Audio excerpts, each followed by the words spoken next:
本台记者报道，樱花国出现频繁地震，死伤无数。报道，米国出现多起动物变异咬人事件。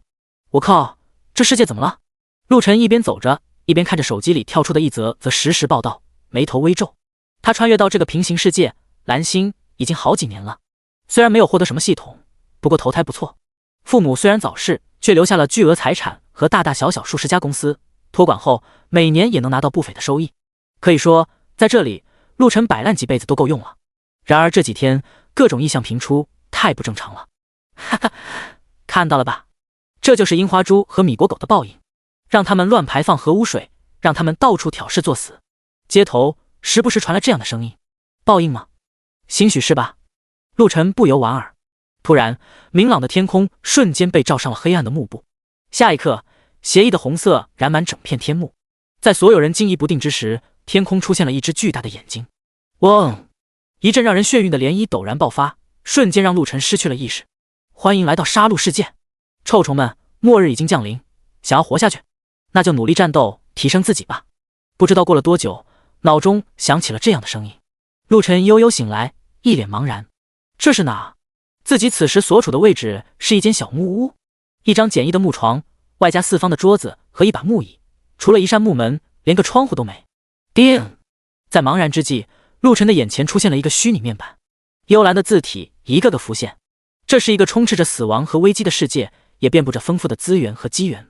在这里，妖兽无数，万族共存。你们随时会死亡，同样也拥有着获得永生的机会。杀戮吧，通过杀戮你们会获得惊喜，但是不要小看你的敌人哦。只有成为强者，才有活下去的资格。陆晨脑子一片空白，眼前所有的字他都认识，却让他一时转不过弯。我靠！半晌，陆晨爆了句粗口，有些恼怒。自己这穿越过来才享受了几年高富帅的快活日子，这感情是碰到末日杀戮游戏世界重叠了。老天，你是在玩我吗？搞双穿啊！叮，你被分配到了10086号新手村，每个新手村初始人数为10000人。提示，你现在所在位置为新手木屋，将手掌放在墙上的魔法印记中，即可完成认主。认主后的新手木屋受到规则保护，未经主人同意，其他人无法闯入。提示，在新手木屋中休息，体力和精力会得到10倍恢复速度。提示，认主完成后将得到新手礼包1份，以及随机激活本命技能。本命技能的品阶从低到高分为 F、E、D、C、B、A、S、SS、SSS 级，品阶越高，给自身带来的战力增幅越大。提示，战力评估根据自身等级、4维数据以及本命技能等级来综合评定。4维数据分为力量、敏捷、体质、精力。本命技能的等级会随着杀戮而提升。提示，每次等级提升，4维数值增加的同时，还能获得额外的自由属性点分配哦。这个世界还有很多惊喜等着你，快去杀戮吧！随着一条条提示弹出，陆晨慢慢平复了心情。事已至此，既来之则安之，无能狂怒可改变不了现状。魔法印记，陆晨环视了一下小木屋，突然发现在木门旁的墙上有着一个手掌大小的印记，此时正散发着微弱的光芒。走近细看了一下，他缓缓伸出了手掌，按了上去。当手掌与印记贴合的一瞬间，陆晨只感到浑身一震，仿佛冥冥中自己的灵魂都被拉扯了一下，脸色更是苍白了起来，感到双腿发虚。我靠，这是啥呀？陆晨有些心悸，这感觉就像是自己的精力被一下子抽光了一样，很不舒服。还不待他嘀咕，一束红色光芒笼罩住了全身，十分的突兀。而此时的陆晨仿佛被施展了定身咒，完全无法动弹，就连想要喊叫都发不出声。然后他就觉得自己的体内多了点什么，慢慢的，他的脑中多了一些信息。觉醒完成，获得 F 级本命技能野蛮冲撞1级。野蛮冲撞1级，品阶 F， 瞬间冲向指定方向，能撞开所有路线上的敌人，造成被冲撞的目标2秒僵直，且损失1%血量，冷却时间10秒。看到这信息，陆晨一脸吃了死苍蝇的样子。F 到 SSS 级的品阶，自己却抽了个 F， 这么点背吗？不过这技能给 F 级合理吗？2秒僵直虽然时间不长，可高手对决2秒的时间能做很多事了。尤其这野蛮冲撞还属于群体的攻击，只要定准方向冲撞，在这条冲撞路线上的目标都会被造成2秒僵直啊！更何况被冲撞的目标可是会损失1%的血量，百分比掉血，在随便哪个游戏里都算牛逼了吧？这要是冲撞 BOSS， 岂不是撞个100下就挂了？当然了，这前提是撞完这100下之前自己没挂。不管怎么说，陆晨都觉得这技能怎么也不该被评定为 F 呀。就在陆晨无力吐槽之际，他的脑子突然一阵恍惚了起来。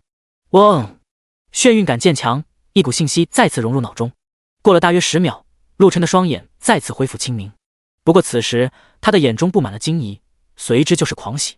神罚之手！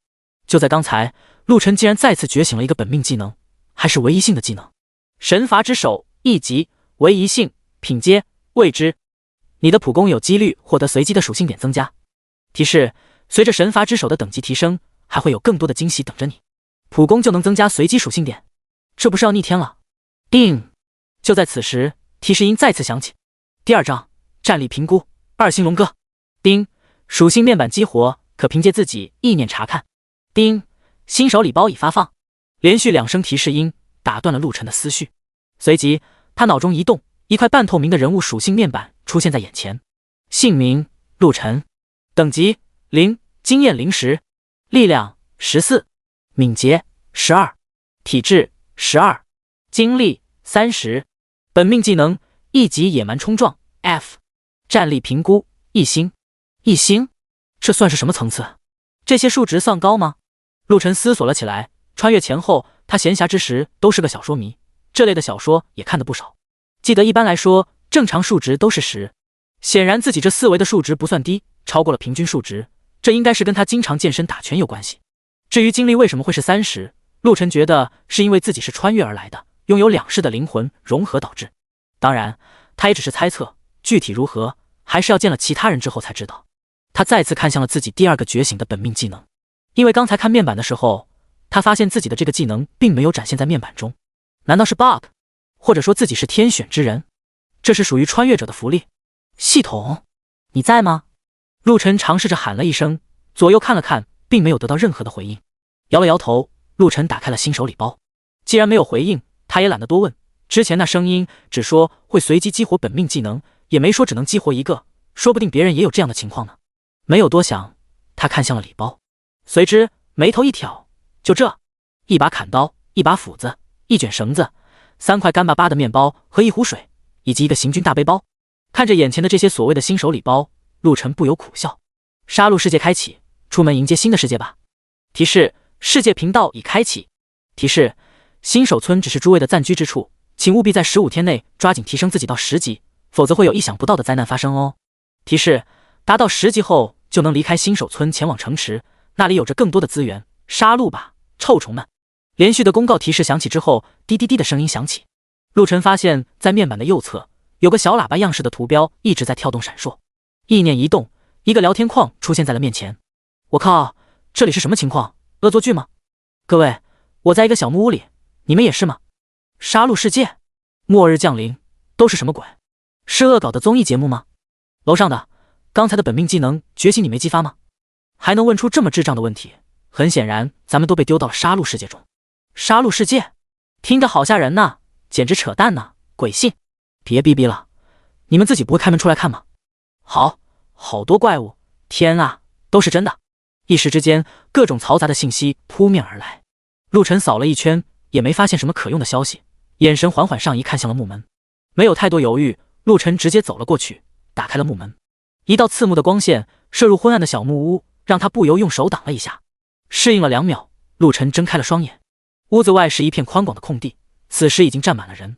陆晨扫了一眼四周，似乎类似这样的空地，好很多块都各自聚集着不少人。想想也是，这里既然被称为10086号新手村，显然是个村落，而这是一个拥有1万人的大村落，自然不会只有这么一块空地，也站不了1万人啊。在空地的另外一头，似乎就是村落的出口处，隐隐能看到村外有些黑影在跳动，时不时还有些动物的嘶吼声传来。不过看样子这些东西都不会进村，也正是因为如此，这些人才敢大胆地站在这里。他们有的一声不响站在一旁，防备地扫视着四周的陌生人，有的则是东张西望，眼里非但没有丝毫恐惧，反而显得有些兴奋，而更多的则是在交流着。你觉醒了什么本命技能？你呢？我是 C 级的火焰斩。那你的4维和战力评估是多少？我力量8，体质9，敏捷7，精力8，战力评估1星。不对啊，是我先问你的呀，你多少？听到这话，先前被问的人有些鄙夷地看向此人。这人看着块头那么大，竟然属性这么虚，真是绣花枕头一包草。随即便仰起了头说道：“我力量16，体质15，敏捷12，精力10，战力平定1星半。”说完这话，还不满的低声啐了一句：“比你高怎么多属性，才多了半星，晦气！”靠，你什么意思？你也没比我高多少啊！大块头一脸怒意，但显然是听到了对方的思维数据和战力评估后，忍着没敢发作。什么？你2星？突然，左侧一道惊呼声响起，随即所有人都看了过去。那里站着一位寸头男子，年约30左右，一身黑色的武道服，哪怕衣服还算宽松，依旧无法掩盖里面那隆起的完美肌肉线条，只一眼就知道此人是个练家子。尤其是他身旁那个小矮子惊呼后的表情，很显然他喊出的2星战力的主人就是这个寸头。切，我龙哥可是天南武馆的总教练，2星有什么稀奇？我看都是给少了，起码5星才对。寸头男子身旁走出一位同样穿着武道服的男子，一脸傲然地说道。不知道的还以为2星战力的是他。行了，叫上兄弟们出去杀怪吧。龙哥摆了摆手，脸上却是蛮享受恭维的样子。好嘞，龙哥，兄弟们，走，出村打怪去。嘿嘿，有意思，没想到以前都在游戏和小说里碰到的事，如今成为现实了，走起。哈哈哈，看老子大杀四方。一瞬间10数人走了出来，清一色的武道服，手里有的提着砍刀，有的握着斧子，随着龙哥直接向着村口走去。人群很自然地分开，让出了一条通道，让龙哥等人通行。其中大部分人甚至向他们投去了羡慕的眼神。2星战力啊，这么多人里面还是第一个。陆晨带他们走后，向着之前那惊呼的矮子走了过去。第3章，瞬间秒杀可怕妖兽。兄弟，刚才那龙哥四维是多少啊？力量26，敏捷22，体质24，精力20，不得了，太强了，我连他的一半都没有。矮子看了一眼陆晨，心有余悸地说道。也不怪他吃惊，这样的数值确实非常人能比。在刚才，陆晨在一旁倾听别人的对话，也发现大部分的人四维数值都不到10。同时他也得出一个结论，似乎单项数值都超过20就能达到2星，在这之下似乎都只有1星。不知道他的本命技能是什么。看着远去的龙哥背影，陆晨摸着下巴想着。不过此时的他也暂时确定了一件事，那就是本命技能其他人都只有1个，也就是说自己拥有2个本命技能是绝无仅有的。此时有了龙哥他们的带头，其他人也都纷纷向着村外走去，陆晨自然也跟了上去。卧槽，这是什么东西？真恶心！刚出村口，众人便被外面出现的东西恶心到了。陆晨定睛望去，尸兔1级，简简单单的提示映入眼帘，并没有其他介绍。这尸兔跟寻常看到的兔子大小差不多，浑身毛发晦暗，眼神空洞，看似一直在漫无目的的跳着。让人恶心的是，它们的身上有着不规则的腐烂，有的甚至连骨骼内脏都能看到，只是那内脏没有一丝血色，泛着青黑，更有着让人闻一口就想呕吐的味道不断飘出，让得在场不少人呕吐不止。不过看到尸兔的大小和那犹如木偶一样的跳动轨迹，倒是让大部分人都减少了许多恐惧。这么小一只，就算是女的似乎也能轻易杀之。龙哥，这种东西就不用你动手了，看我的。龙哥一行人虽然先出村口，但是并没有直接动手。此时看到众人都跟了上来，他小弟才自告奋勇地走了出来。交给你了。龙哥点了点头示意。妃子，一起看谁杀得多。那小弟跨出一步后突然回头看向了另外一人。哼，比就比，谁怕谁。大勇，输了可别哭鼻子。切，嘴强王者非你莫属。大勇嗤笑一声，率先对着一只尸兔冲了上去。身后那被称作妃子的男子也不甘落后，后发先至，对着另外一侧的一只尸兔一刀砍去。两人之前出来的时候其实也是提心吊胆的，怎么说今天发生的这一切都很诡异，但是练武已久，倒也不会特别怕。再说了，他们的偶像龙哥在这里，龙哥在他们心里就是主心骨，是依靠。可出来之后，看到眼前的这些尸兔后，他们心里那一点提心吊胆完全没了。就这小东西，他们还不是手起刀落，一刀一个。还别说，到底两人也算是个练家子，这出手的动作和速度都很不错。然而当他们靠近尸兔大概2米的时候，原本仿佛丢了魂一般在那里漫无目的蹦跶的尸兔突然爆发出了暴虐的吼声，那空洞的双眼瞬间焕发出血红的目光，转头锁定了二人。下一秒还不待两人反应，只见灰影一闪，带着2缕红芒，顷刻间窜入两人胸前。砰砰啊！2声闷响之后，妃子和大勇比去时更快的速度倒飞，惨叫声响起，伴随着咔嚓的骨裂声，二人直接重重摔在了不远处，口中鲜血喷出。不好！突如其来的一幕让所有人都来不及反应，谁都想不到这狮兔竟然如此凶猛。龙哥怒喝刚出，两道灰影如影随形扑向了大勇二人。咔哧咔哧，令人毛骨悚然的声音响起，两只狮兔竟然在啃咬他们的胸口。啊！救命！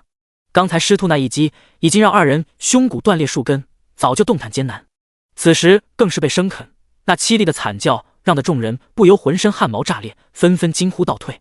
混蛋！龙哥冲上前去的瞬间，只见狮兔从二人的胸口挖出了心脏，咬了一口，竟然还露出了很痴迷享受的表情，这让龙哥更加暴怒，二话不说，直接一刀砍了上去。刺啦一声，砍刀划过一只狮兔的头颅，瞬间青黑色的液体挥洒而出，那只狮兔倒了下去。看到这一幕，陆晨双眼一亮，龙哥的速度和力量显然比刚才二人强上数倍，而狮兔能被一下秒杀，说明龙哥的战力已经超过了他们的反应和防御能力。可这也让陆晨十分心惊，试问这么多人里面有几个能达到龙哥这样的战力？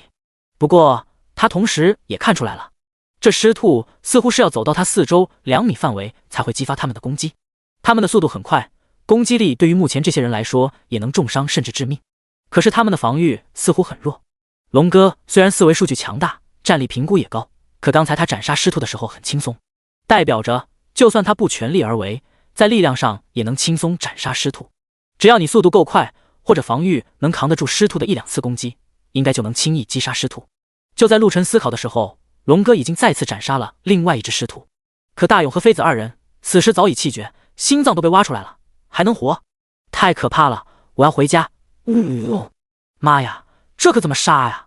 虽然狮兔被龙哥斩杀，可一旁早已吓坏的众人纷纷哭喊了起来，尤其是女子早已泪流满面，一脸苍白，看着很威武的2个练家子瞬间被秒杀，还被剖腹挖心生啃，这画面哪是生活在和平都市的他们能承受的？甚至很多人此时一阵胃酸，跑一旁呕吐了起来。浓郁的血腥味加上那狮兔恶心的体液气味，更是让众人心头笼罩上了一层厚厚的阴霾。龙哥此时也是眉头紧蹙，这样的情况也出乎了他的意料。1级的狮兔就如此凶猛可怕，那后面的妖兽呢？不过他扫了一眼自己的经验值，一只狮兔竟然给了自己2点经验，也就是说再杀3只他就能升级了。可是他并没有急着去斩杀，而是转身看向了身后众人，眼神闪烁了起来。第4章野蛮冲撞，神罚之手。通过刚才的斩杀，龙哥也明白狮兔并不可怕，只是刚才大勇他们轻敌了，连本命技能都没能放出来，就遭受到了重创致死。都哭个屁，这狮兔并不可怕，只是刚才大勇他们大意了。你们完全可以组队，利用自身的本命技能，绝对能斩杀他们，他们的防御很弱，不信你们可以试试。龙哥扫了一眼众人，沉声说道。不是他烂好人想要帮衬他们，而且突然来到了这么个世界，刚才发生的一切都让他收掉了轻视。以后的路还长，谁知道会发生什么，自己难免不会有失误，需要建立起其他人的信心，这样才能更好的为自己掌握一些信息。说完，龙哥看向了他其中一个小弟，铁妞，你来斩杀那只狮兔，开启你的本命技能。啊？哦。铁牛一愣，随即看到龙哥的眼神后，唯唯诺诺的走了出来。虽然不太情愿，可之前在武馆里的时候，听命龙哥早已习惯，就像是刻入了骨子里一般。只见他深吸了一口气，提起了手中的斧头。嗡！突然，他的身上包裹住了一层土黄色的微弱光芒。呀！铁牛大喊一声，向着那只狮兔冲杀了过去。所有人此时都死死盯着铁牛，生怕错过一丝细节。5米、4米、2米。当铁牛踏入狮兔2米的范围时，那只狮兔动了，双眼瞬间血红，飞速冲向了铁牛。这一次，所有人都看清楚了，那狮兔奋力的双脚蹬地后，竟然做出了飞踢的动作，踹向了铁牛。之前大勇二人原来就是被这样踹飞的。铁牛此时也是心慌不已，刚才发生的一切历历在目，说不怕那是骗人的。可他咬紧了牙，再次暴喝一声，硬撼了上去。砰！狮兔一脚踢中，发出了闷响。可这一次，铁牛并没有被踹飞，只是身上那微弱的土黄色光芒摇晃了几下就恢复如初。我没事。这一发现让铁牛顿时愣住，脸上挂上了欣喜之色。发什么呆？砍他啊！龙哥的催促声响起。好了，龙哥。看到自己扛住了狮兔的攻击，铁牛瞬间来了信心，对着狮兔再次发动了冲锋。反观狮兔，一击未果，也没有任何表情和反常，依旧是再次蹬地发起了飞踢。然而这一次铁牛可不会放过机会了，挡住了狮兔的这一踹之后，立刻将手中斧头挥下。在铁牛的一斧之下，狮兔应声而到，直接给拍扁，没有了任何动作。哈哈，我成功了，这狮兔也不怎么样嘛。看到被斩杀的狮兔，铁牛哈哈大笑了起来。这狮兔似乎只会这样的攻击，好像是这样，那只要防住或者躲避这攻击，不就能斩杀它了？这铁牛的本命技能应该是防御吧？被踢了一点事都没。哈哈，我跟铁牛的技能一样，那不说我也能防住这狮兔的攻击了。这么看来，狮兔也没那么可怕嘛。而且你们发现没有，只有踏入狮兔2米的范围后，它才有攻击反应。那我的本命技能是火球术，是不是可以远程直接就击杀了它？这一下，所有人的阴霾瞬间消散，甚至各种提议多了起来。一些觉醒了远程攻击的人，更是鼓起了勇气，对着一旁的狮兔丢出了火球等远程攻击尝试。这一尝试还真让他们发现了新大陆。果然如他们所想，远程攻击只要控制好距离，直接就可以在狮兔还没攻击到自己的时候将其斩杀。可是这种技能十分消耗精力，有的人精力数值高，倒是没啥事。然而有的人精力连10都不到，丢几发火球之后就要做地板恢复了，跟游戏里那些短蓝的魔法师一样。这一发现倒是让那些近战技能的觉醒者心里稍微平衡了一点，不然这些远程攻击的简直逆天了，攻击又高还持久，那还打个屁！一时之间，众人都开始了自己的狩猎。有了铁牛之前的示范，大家倒是开启了正确的杀怪方式。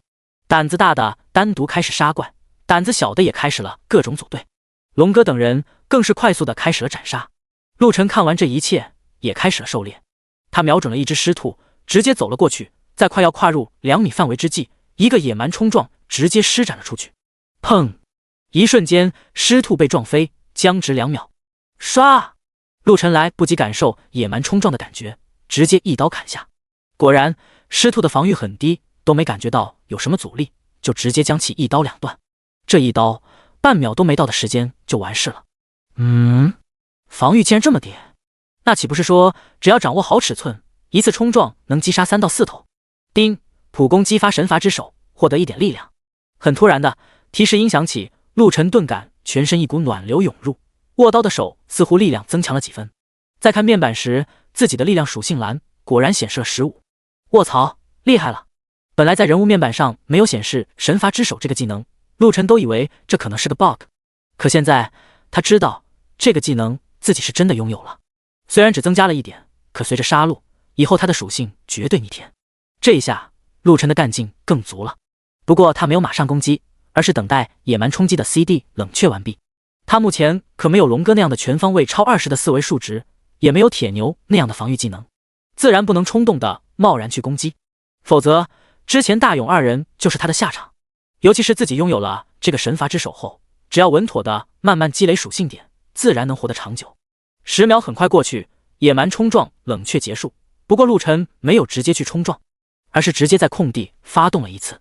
这一次他是要看一下自己野蛮冲撞的最大距离。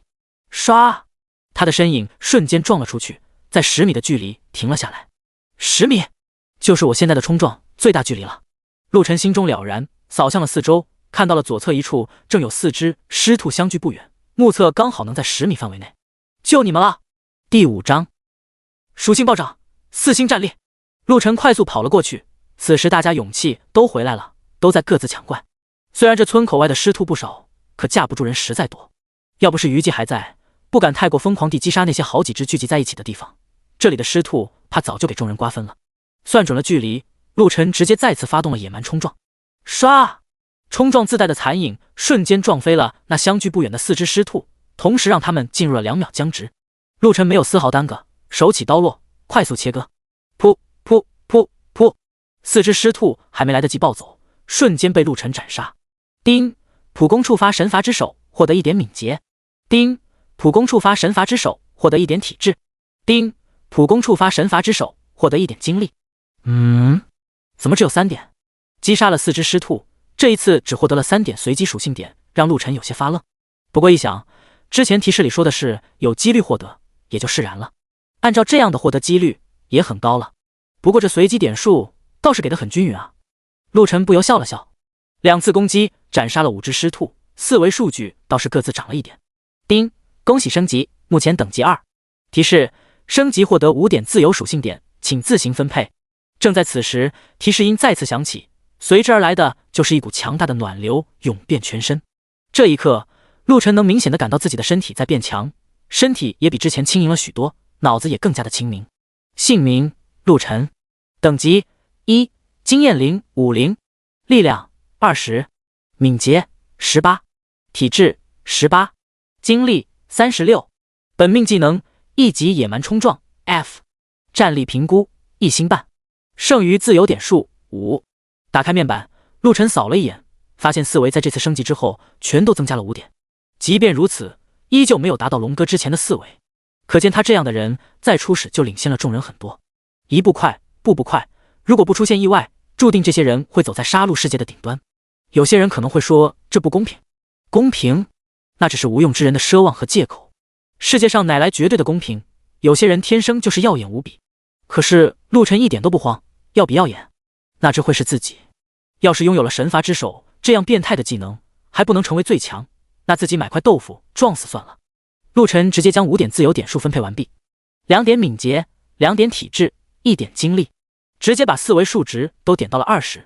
一瞬间，陆晨的身体再次发生了变化，战力直接飙升到了2星。这一下，陆晨也拥有了龙哥之前差不多的战力。如今不用野蛮冲撞，陆晨也有把握能快速斩杀狮兔。至于最后一点没有加力量，而是加了精力，是因为野蛮冲撞一次竟然要花费3点精力。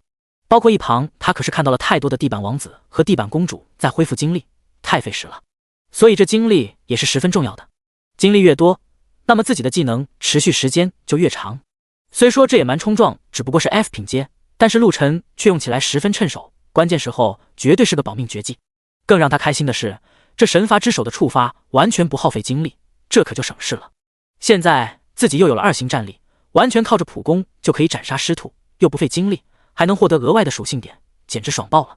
我靠，那小子真猛，一次击杀了4只狮兔，那什么技能啊？有点像传奇里的野蛮冲撞啊，似乎还带僵直能力，真变态。这有啥？没见他每次冲撞完都要停顿10秒左右。CD 不断，还是咱们瞬发技能香啊？切，瞬发也得消耗精力啊，没几下就要做地板了，有啥香的？还是龙哥牛逼啊，技能都不要用，2星战力直接虐杀狮兔。刚才我看他又升级了，都3级了，哎，我这升到了2级，还他妈是个1星战力，真晦气。你跟龙哥比，不是自找不痛快？赶紧杀怪吧，早点4维都过20，我们也能不用技能斩杀狮兔了。卧槽，快看那小子！就在几人吐槽的时候，一人指着一个方向惊呼了起来。众人循声望去，正是刚才他们说的陆晨。只见此时的陆晨犹如龙哥附身，握着砍刀左突右砍，所过之处狮兔纷纷被一刀两断，速度之快完全不比之前的龙哥差。靠，这小子难道也2星战力了？这么屌，他之前才杀了5只吧，比我杀的还少，最多2级都2星战力了。卧槽，2星啊，4维都超过了20，这么快的吗？特么的又一个狠人，行了，赶紧杀吧，天赋不够数量来凑，多升1、2级，咱们也都能达到2星战力。是这个理，杀！羡慕嫉妒恨了一会，所有人再次投入了抢怪击杀模式。而此时的陆晨正在痛并快乐着，看着神罚之手给自己不断带来的属性点，自然是快乐的。痛苦的是，升级之后，狮兔现在能给自己的经验值从开始的1只2点，变成了现在的1只1点。也正是因为如此，其他人升级到了2级后，提升速度也慢了起来。毕竟大部分人升级后还依旧没有达到2星战力，而龙哥的队伍此时已经向着更外围杀去。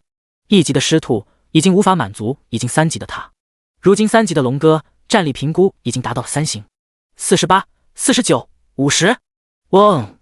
随着陆晨数完50，一股暖流再次席卷全身，他又升级了，4维再次都增加了5点数值，获得了5个自由点数。更让他兴奋的是，击杀50只狮兔竟然给自己带来了43点丰富的随机属性点数，依旧十分的平均。这让陆晨都觉得这神罚之手是不是准备让自己全方位发展。姓名：陆晨，等级2，经验0 100，力量40，敏捷40，体质40，精力45。本命技能1级野蛮冲撞 F， 战力评估4星，剩余自由点数0。在给体质分配了2点，精力加了3点之后，陆晨赫然达到了4星战力。这面板数据要是给其他人看到了，必然大惊失色。仅仅2级的陆晨已经完全超越了众人心中的第一人龙哥。就在此时，整个地面剧烈晃动了起来，一声暴怒的嘶吼响起。第6章嗜血兔王声东击西。这是怎么了？地震吗？我的天，快看那边！一时之间，人群发生了骚乱。随着一声惊呼，所有人都看了过去。只见那人所指方向，巨大的尘土飞扬，一道黑影由远及近，黑影逐渐放大，由最初一个黑点成为了庞然大物。我去，这是啥 ？Boss， 这一定是 Boss！ 妈呀，这么大的兔子！当看清这黑影是何物时，所有人都惊惧了起来。这是一只拥有兔子外形的巨型妖兽啊，身高起码有近6米，相当于2层楼那么高。兔牙原本是可爱的象征，可此刻却让人望而生畏。要是被这牙齿啃上一下，简直无法想象。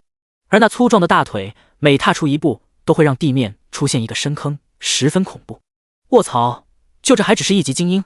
忽然有人骂了一句，众人此时才仔细看了过去。果然，当看向这只巨大兔妖的时候，出现了怪物信息：嗜血兔王1级精英。依旧是没有任何其他介绍信息，可仅仅如此，也让所有人感到无力吐槽。这么大一只，看着就凶猛异常，竟然只是1级精英。那 BOSS 呢？得多恐怖，简直不敢想。众人刚建立起来的信心和勇气，在此时又大打折扣。胆小的更是就准备往回跑，毕竟新手村内这些妖兽可进不去，自己的小木屋才是无敌的避难所。别怕，有龙哥他们。有人在此时喊了一句，让那些准备逃跑的众人稍稍停滞了脚步。没错，龙哥他们刚才就在那个方向。龙哥在不久前可是达到了3星战力，相信对付这精英怪应该没啥问题吧。众人停下了脚步，探头看向龙哥那边。龙哥怎么办？龙哥身旁的小弟也纷纷看向他，等待着他的命令。战，早晚都要面对的。所有人开启技能，不要轻敌。事已至此，自己离这嗜血兔王最近，要逃的话，看那兔王的速度，也就龙哥自己能跑得掉，其他人可未必。而且自己马上也要升到4级了，4维的数据也早都过了30，达到了3星战力。一旦突破到4级，他的战力又能提升不少。虽说这兔王看着外形恐怖，不见得就很厉害。3级对1级，哪怕是精英怪，身边还有这么多小弟在，龙哥倒是没有太担心。铁牛，你当主坦，辉子注意给铁牛治疗。阿浪，你和耗子绕2侧去攻击，其他人跟我冲杀。龙哥快速吩咐完，暴喝了一声，跟着铁牛带头迎了上去。收到。到底是一个武馆的，配合导演默契。龙哥的话刚落，其他人迅速找准了自己的定位，配合着冲杀了过去。看着越来越近的嗜血兔王，铁牛猛咽口水。这么大一只，说不害怕是假的。铁牛块头大，身高也有1.82米这样，可在2层高的嗜血兔王面前就是个小不点。土之防御，开！一声厉喝，铁牛开启了自己的本命技能。瞬间，他被土黄色的光芒包裹，比之前用的时候光芒更为明亮了几分。毕竟此时的他也达到了3级，虽然本命技能还没提升等级，不过随着4维和战力的增加，本命技能还是有所提升了。轰！仅仅2个呼吸的时间，嗜血兔王就冲到了铁牛身前，直接来了一次亲密的接触。震天的轰鸣之后，铁牛直接被撞飞。还好他的土之防御没被撞碎，不过还是被撞飞了出去。这一撞直接把铁牛撞得晕头转向，眼冒金星，感觉被渣土车压过了一遍。要不是土之防御，铁牛怕是直接要被撞成肉泥了。靠，这么猛！这一撞把所有人都看得目瞪口呆。虽然这铁牛不见得是所有人里面防御最强的，但是绝对不弱。可即使这样，也经不起嗜血兔王这一撞，让得众人心头均是一震，顿生惧意。别愣着，攻击！龙哥厉喝一声，趁着这一撞，让嗜血兔王也停顿了一下，直接欺身而上，手中砍刀对着兔王的膝盖关节就砍。当，刀砍入皮肉数寸之后，竟然发出了犹如金铁相交的轻微铮鸣声。巨大的阻力让龙哥的刀无法寸进。靠！啐了一声，龙哥瞬间拔出砍刀，侧身挪移。嗜血兔王吃痛，已然一爪子拍来，堪堪躲开了兔王的攻击。龙哥右脚点地，身形拔起，再次对着兔王的肚子砍去。吃啦！这一刀倒是见效了，果然肚子才是最软弱的地方。墨绿色的血液流出，带起了阵阵奇臭无比的味道，让冲上来的众人全都作呕难耐。可是他们不敢停，他们一个个都挥舞着手中的砍刀或者斧头，不断对兔王进行攻击。铁牛也是再次爬了起来，调整了下状态，继续开始了冲刺。这嗜血兔王太能扛了吧，都被砍了数十刀了，还没死。你没看他们的攻击只能让兔王伤到皮毛吗？只有龙哥砍在肚子上的一刀比较有用。是啊，可惜这兔王有了防范，护住了肚子，龙哥都没法砍到第二刀。靠，他这是要发动第二次冲撞了。在众人议论时，嗜血兔王突然怒吼了一声，再次发起了冲刺，向着龙哥冲去。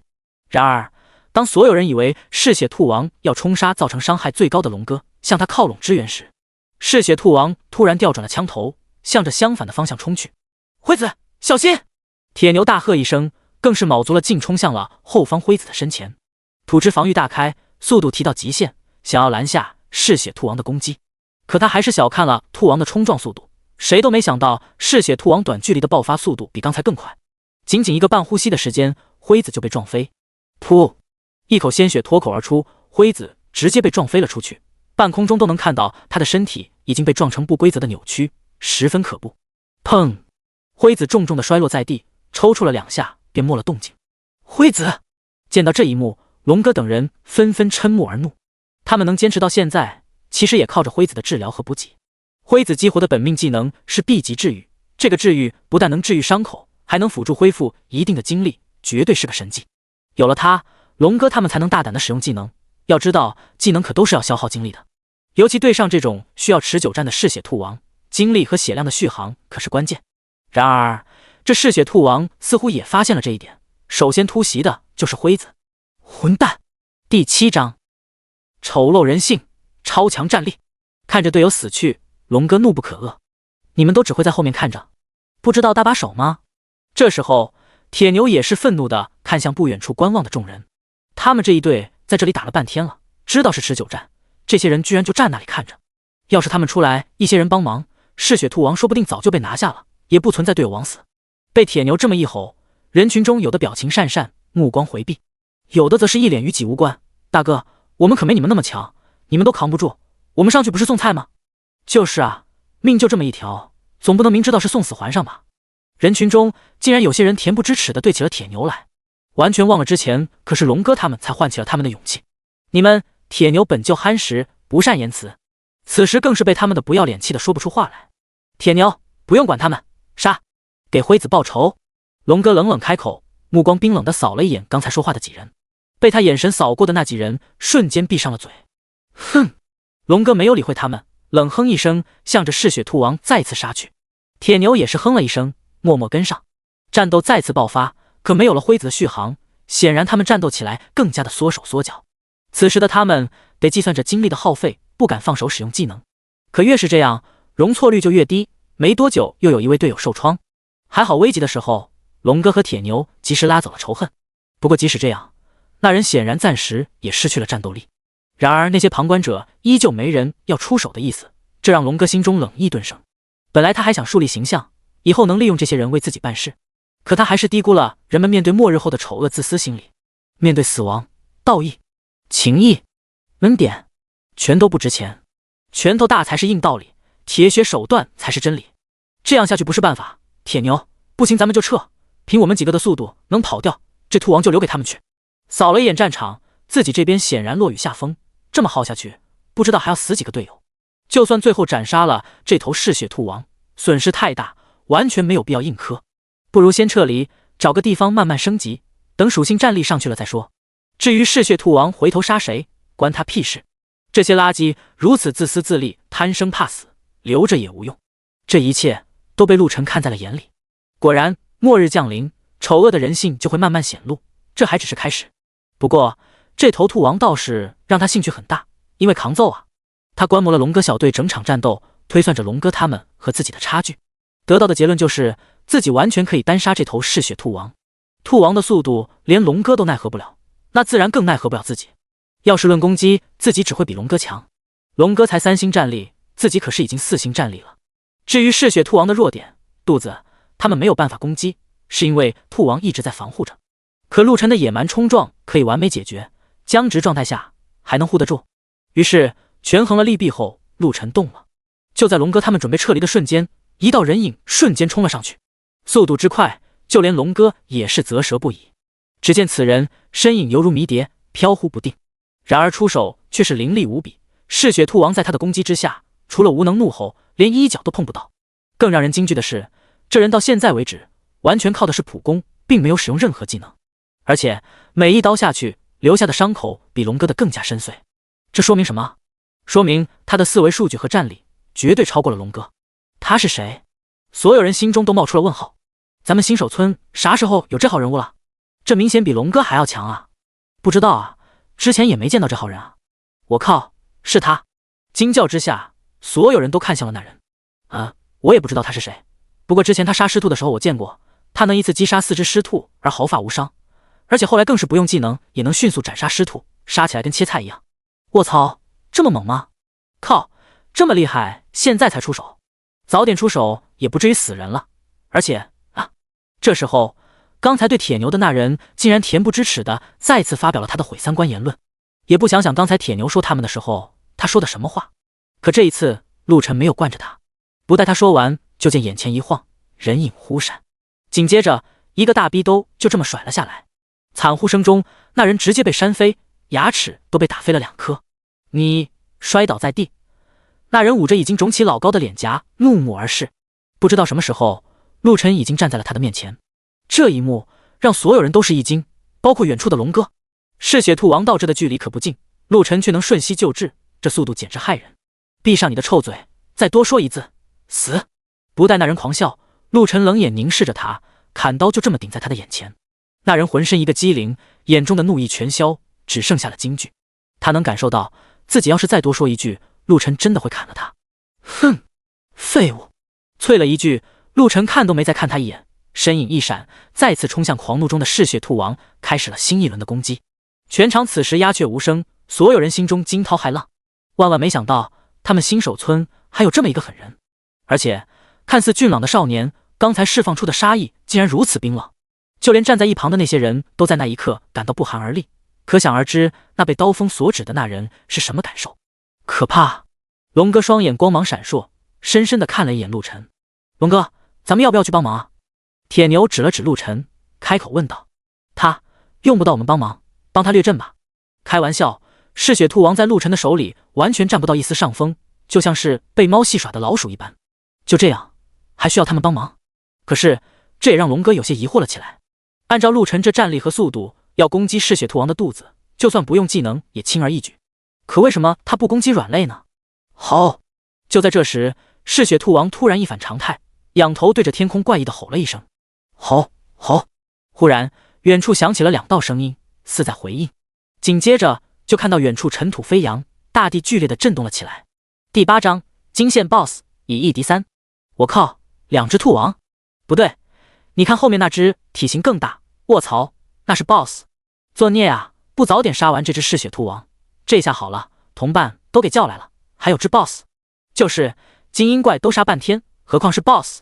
当看到奔来的2只妖兽后，所有人都觉得天塌下来了，就连龙哥几人也是瞬间动容，表情严肃了起来。尤其看到那跑在后面的那头 BOSS 兔妖，顿时觉得头皮发麻。残虐兔皇1级 BOSS， 战力评估4星，特性凶残嗜血，技能兔皇咆哮残虐暴击。兔皇咆哮对一个方向进行扇形咆哮攻击，导致范围内的目标眩晕1秒。残虐暴击攻击翻倍，可秒杀3星战力之下任何目标，并能造成4星之下任何目标进入8秒持续流血状态，每秒流失目标总血量的 10%， 爆率 3%。 这一次终于有了信息显示，可这一看就连陆晨都觉得棘手。这个 BOSS 竟然有2个技能，一个是控制技能，被咆哮到了就会被眩晕1秒，眩晕状态下要是吃上这 BOSS 一击，不死也得重伤。残虐暴击更加可怕，3星以下直接秒，就算3星以上被击中也会持续流血，8秒后只剩下血量的 20%， 简直变态。这才1级 BOSS 就这么变态，还让不让人活？我的天，这下完了呀！所有人都哀嚎了起来，看不到半点希望。一个精英的嗜血兔王就让龙哥的小队折损了1人，受伤数人，依旧没能拿下。这 BOSS 兔皇更不用说了，无解。刷！就在他们哀嚎绝望的时刻，陆晨动了。看到了这2只出现后，他知道不能玩了。一瞬间就看到陆晨的身影恍惚，不断在嗜血兔王的2侧移位攻击。哦！嗜血兔王的肚子这一下倒霉了，仅仅2个呼吸的时间就被陆晨砍出了10几道伤口，莫青的血液喷洒，痛得嗜血兔王不断哀嚎。轰！陆晨并没有停，对着这只兔王的肚子不断攻击。以他此时的速度，嗜血兔王完全防不住攻击，没几下就轰然倒地，一命呜呼。击杀1级精英嗜血兔王，获得经验加25。哼，经验倒是不少。冒出的提示倒是让陆晨有些意外。要知道，提升到2级后，每只狮兔只能给陆晨带来1点经验了。可现在，一只嗜血兔王竟然给了自己25点经验，很丰富啊！这让他不由带着炙热的眼神看向了奔来的嗜血兔王和残虐兔皇。不知道这残虐兔皇能给自己带来多少经验值，尤其是这只兔皇的信息里可是有着暴率这一条，更让他期待。原来这才是他的权利。靠，这么厉害不早点杀，之前再玩啊！看到陆晨如此简单利索地斩杀了嗜血兔王，众人不禁再次震惊了起来。同时，他们似乎又被燃起了希望，说不定陆晨连残虐兔皇也能杀。吼吼！看到同伴被杀，嗜血兔王和残虐兔皇再次发出了怒吼，速度更快地向着陆晨冲来。兄弟，我们可以帮你牵制住那头嗜血兔王。你……此时龙哥突然开口，可还没说完就被陆晨打断。不用了，谢谢。话音还没落下，陆晨已然如风一般窜了出去，向着当先的那头嗜血兔王杀去。好！嗜血兔王双眼赤红，暴怒不已。如此渺小的人类臭虫，竟然还敢挑衅自己，嗜杀的本能让他癫狂。怒吼一声，嗜血兔王晃如一辆坦克，向着陆晨撞来。来得好！陆晨身子一侧，让过了嗜血兔王的冲撞，身子一矮，单刀探手一挥，直接砍向了他的右腿后跟。扑哧一声，那嗜血兔王的脚跟瞬间被砍开，一个踉跄就要跌倒。陆晨抓住了嗜血兔王失去平衡的瞬间，单刀连砍。只见他手中的单刀化为了残影，不断飞舞。定，你的普攻触发了神罚之手，获得力量加1。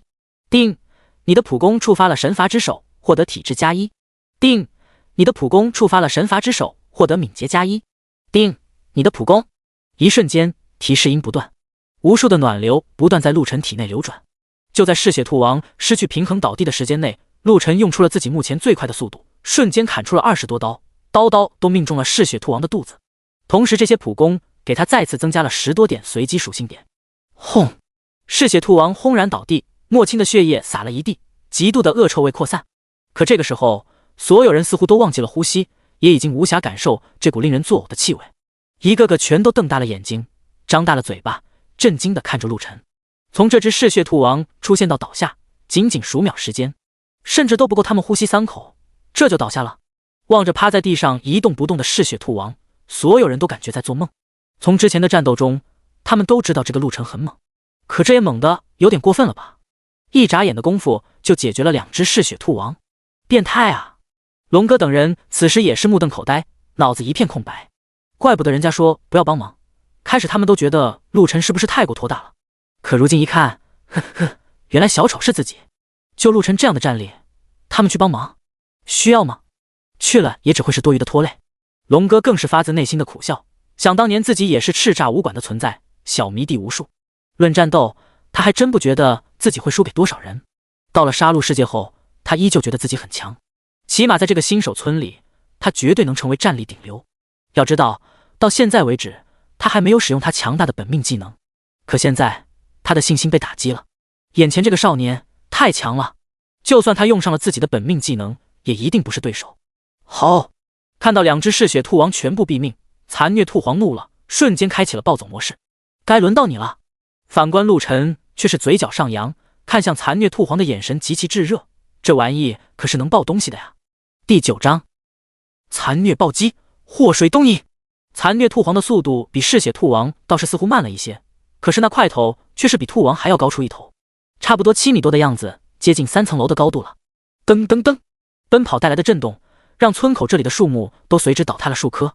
突然，他停下了脚步，背部微弓，巨大的兔头对着陆晨的方向低了下来，嘴巴开始张大。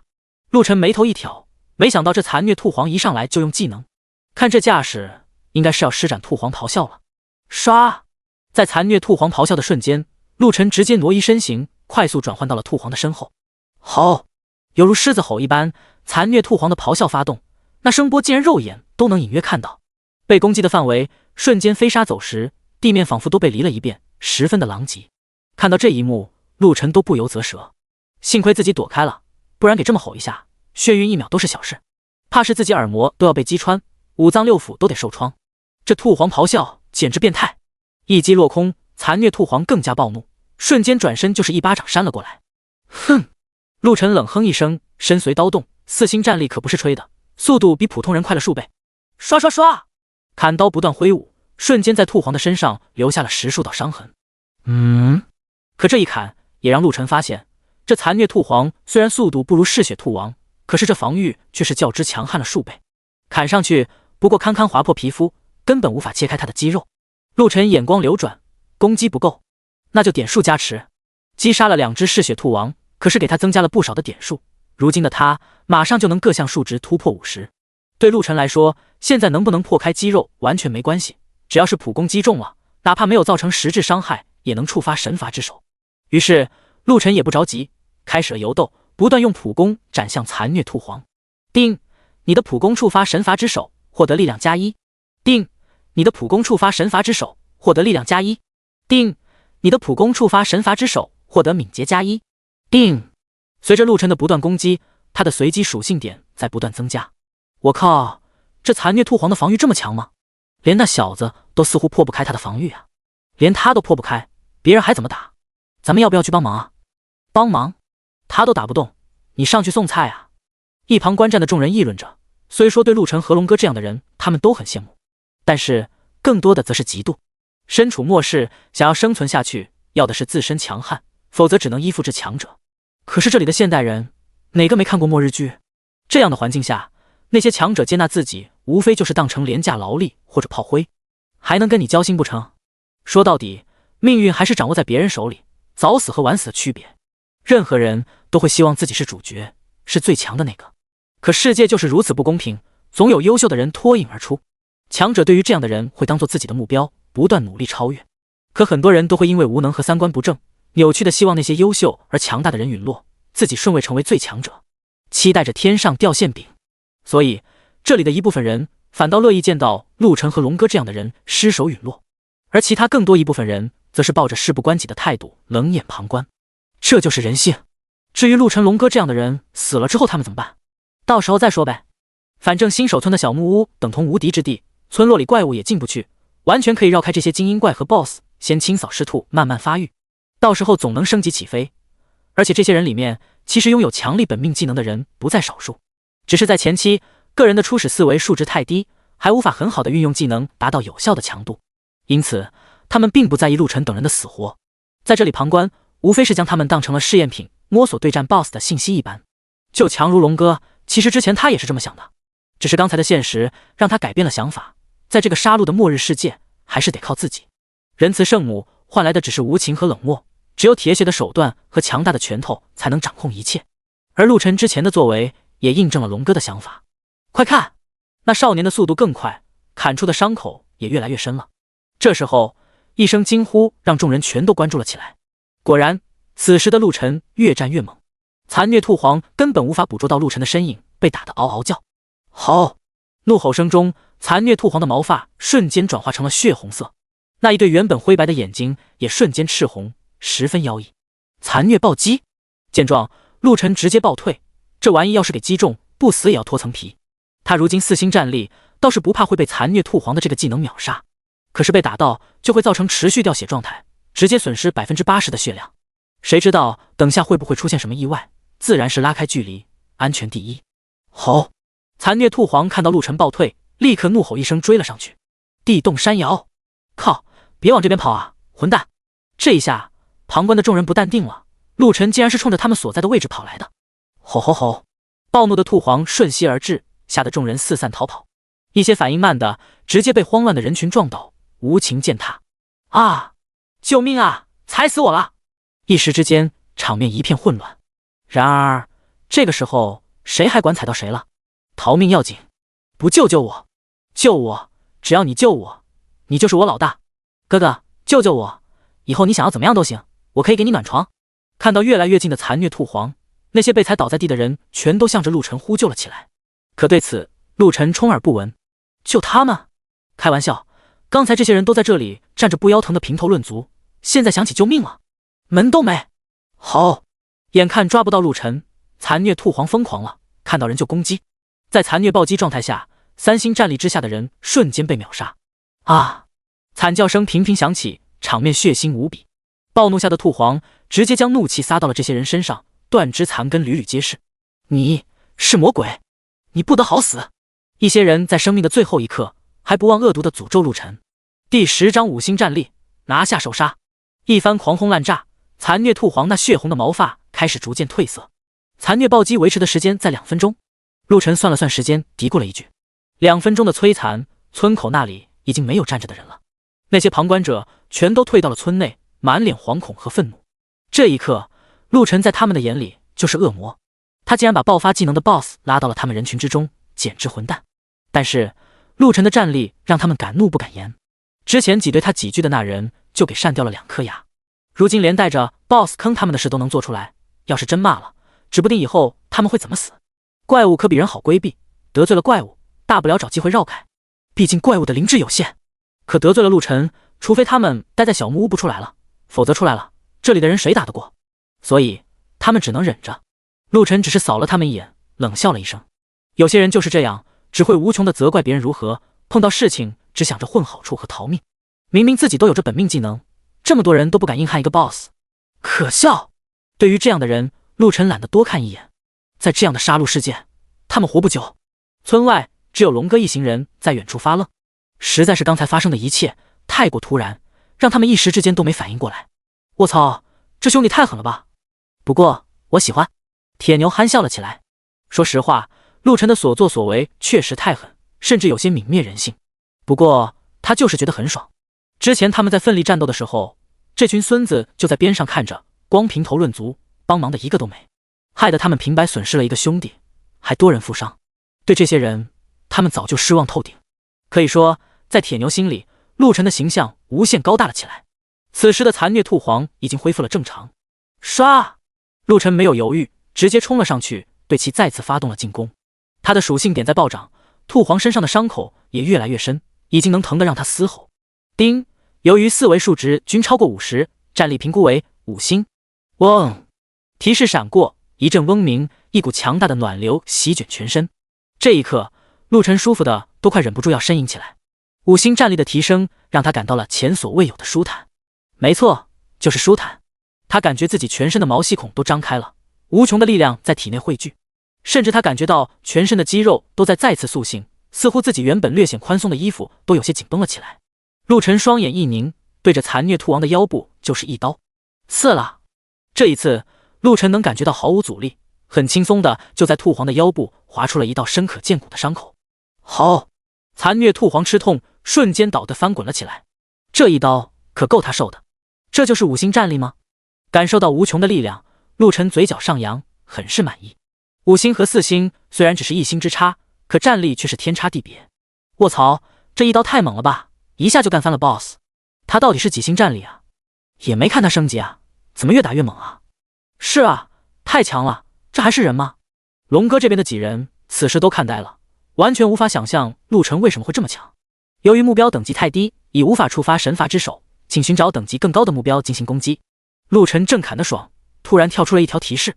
我去，兔皇，你被嫌弃了呀？这神罚之手现在连这个 BOSS 都看不上眼了。不过想想也是，自己都5星战力了，现在自己想要击杀这残虐兔皇，确实如切菜瓜。要是还能不断给属性点，那他都不用出门了，就一直在村口找怪击杀就完事了，又安全又省事。看来想要变强，还是得去冒险战斗啊。既然没有了属性点增加，陆晨也不想在这里耗费时间做无用功了。一脚蹬地，身形拔高，手起刀落之下，直接一刀就砍掉了残虐兔皇的脑袋。轰！庞大尸体倒下，掀起了无数尘土。叮！击杀残虐兔皇成功，获得经验50。恭喜升级，目前等级为3，获得自由点数5。叮！你成为杀戮世界第1位击杀 BOSS 的人，获得世界公告，是否隐藏姓名？还有公告的？不隐藏。虽说木秀于林，风必摧之，可有时候威名也能减少很多麻烦。再说了，除了这边村落一组的人知道自己长啥样子，其他人就算知道名字也不知道是自己，毕竟他们可看不到自己的名字。世界公告，恭喜10086号新手村陆晨守卫击杀1级 BOSS 残虐兔皇成功，获得黄金宝箱 X1。世界公告，恭喜10086号新手村陆晨守卫击杀1级 BOSS 残虐兔皇成功，获得等级+1。世界公告：恭喜10086号新手村陆晨守卫击杀1级 BOSS 残虐兔皇成功，获得本命技能等级+1。世界公告：恭喜10086号新手村陆晨守卫击杀1级 BOSS 残虐兔皇成功，获得全属性值+10。世界公告：恭喜10086号新手村陆晨守卫击杀1级 BOSS 残虐兔皇成功，获得白银套装 X1。世界公告：恭喜10086号新手村陆晨守卫击杀1级 BOSS 残虐兔皇成功，获得杀戮币 X1万。世界公告：首杀 BOSS 可以获得丰厚的奖励，所以臭虫们造起来，尽情杀戮吧！一连串的世界公告让整个杀戮世界都陷入了短暂的停滞。下一刻，世界频道疯狂了！卧槽 ，BOSS 首杀！陆晨大佬，你太牛逼了！我的妈呀，一下子给这么多东西，羡慕啊！靠，晚了1分钟，我们也击杀了残虐兔王。妈的，原来首杀有这么多奖励！10086新手村，我也在啊！陆晨是哪位大佬？我们这边没啊？隔壁组的吗？世界频道竟然出现了同样在10086号新手村的人，不过显然不是在陆晨这个分落组。此时的陆晨也是一脸懵逼，他也没想到击杀了1只 BOSS， 竟然获得了这么多东西。然而这一切还没有结束。丁，击杀残虐兔皇，获得第11章鸟枪换炮，战力巅峰。丁，击杀残虐兔皇，获得白银宝箱 X1。丁，击杀残虐兔皇，获得等级+1。丁，击杀残虐兔皇，获得杀戮币 X500。丁，击杀残虐兔皇，获得面包 X50， 水 X20壶。丁，击杀残虐兔皇，获得初级空间戒指 X1。看到又是一串奖励提示，陆晨都有些恍惚，没想到3%爆率的 BOSS 竟然给了这么多东西。这样一来，2轮奖励他可是收获颇丰啊！所有的奖励很奇妙的自动归入到了陆晨背后的行军背包里，竟然有空间戒指！看到爆出的最后一个物品，陆晨脸露欣喜，有了这玩意，以后自己带东西可就方便了，省得天天背着个行军背包了。不过这东西怎么用？陆晨拿出了这个戒指，仔细看去，初级空间戒指，内含10立方米的空间，初次戴在手指之上即可完成认主绑定，通过意念可自由取存物品。提示：空间戒指只能存放死物，食物水源若放入其中，可保持存放时的新鲜度。提示：认主后，主人死亡则自动解绑，成为无主之物。呵，倒是很方便。陆晨直接将戒指戴上，并没有任何异样。随后他意念一动，身后的背包突然消失，直接纳入到了空间戒指之中。尝试了几次后，陆晨很是满意，有了这个以后就方便了。而且这玩意存储食物和水源还能保持最初的新鲜度，那到时候自己就可以多存储点物资，也不怕到时候过期不能吃。既然是末日杀戮世界，食物和水源一定也跟末日小说里说的一样，十分短缺。不过似乎杀怪能爆出面包和水源，目前陆晨有着53块面包和21壶水。最让他觉得新奇的是，意念处碰到戒指的时候，竟然像是有着内视能力一样，他能瞬间看清楚戒指里的一切。此时他看向了里面的那2个宝箱，一个黄金，一个白银。当看到这宝箱的时候，提示再次弹出。提示：击杀该世界内任何怪物都有几率获得宝箱。提示：宝箱内可以开出各种武器、装备和物资。宝箱等级分为黑铁、青铜、白银、黄金、暗金、钻石、史诗、传说、神话，至增几个等级，等级越高越容易开出高品阶物品。原来是这样，陆晨直接打开了黄金宝箱。丁，开启黄金宝箱，获得黄金级别唐刀一把。唐刀，黄金级，力量+40，体质+40，敏捷+40，锋利+4。卧槽，卧槽！看到这把唐刀的属性，陆晨连呼卧槽，这等于直接增加了个4星战力啊，牛逼！虽然精力没加，不过这都不是事啊。有了这把唐刀在手，再碰到残虐兔皇这样的 BOSS， 完全可以一刀一个。陆晨直接将唐刀装备在身上，再次看向了白银宝箱。丁，开启白银宝箱，获得白银级护盾一个。护盾，白银级，力量+30，体质+30，敏捷+30，坚韧+3。看到这个数值，陆晨一愣。白银全部加30属性点，黄金加40属性点。按照宝箱等级来划分，这白银在第3阶，黄金是第4阶。难道对应的战力星级标准？想到这里，陆晨直接看向了那套白银套装。果然，这白银套装也是所有属性加了30点，不过这套装比唐刀和护盾多加了个精力30的属性。看来每个级别附加的属性点是对应战力星级的达标属性线的。陆晨略微思索了一下之后，直接穿上了这白银套装。让他觉得有意思的是，这套装不需要跟穿衣服那样一件一件套上去，只要意念一动，瞬间变装。低头看了看，这套装穿上后跟轻甲一样。陆晨活动了下四肢，完全没有影响自己的行动，反而更加顺畅灵动。毕竟这套装可是4维都加了30点属性的。丁，是否融合等级奖励？丁，是否融合奖励属性点？融合。没有犹豫，陆晨直接选择。一瞬间，数股暖流在体内涌动，舒坦至极。之前战斗的疲劳瞬间消除，再次恢复了精神奕奕。丁，恭喜等级提升至4级，获得自由点 X5。丁，恭喜等级提升至5级，获得自由点 X5。丁，全属性加10融合完毕。在击杀完2只嗜血兔王和1只残虐兔皇后，陆晨当时就提升到了3级，加上世界公告的奖励和击杀 BOSS 的暴力奖，这一下子就来到了5级。此时他一共有了15点的自由点数。看了看自己的面板，陆晨直接将这15点分配完毕。丁，是否提升本命技能等级？提升。丁，提升完毕。野蛮冲撞已提升至2级。野蛮冲撞2级，品阶 F， 瞬间冲向指定方向，能撞开所有路线上的敌人，造成被冲撞的目标3秒僵直，且损失 2% 血量，冷却时间10秒，距离15米。哦，僵直多了1秒，血量伤害多了 1%， 距离也多了5米，还不错。不过此时陆晨有些郁闷的是，神罚之手并没有升级，而且似乎这里获得的本命技能提升奖励对自己的这个技能无效。看来这神罚之手还真是 bug。 他也没去多想，拥有这个技能已经是得天独厚。既然不能靠奖励升级这个技能，那就自己慢慢靠着杀戮提升吧。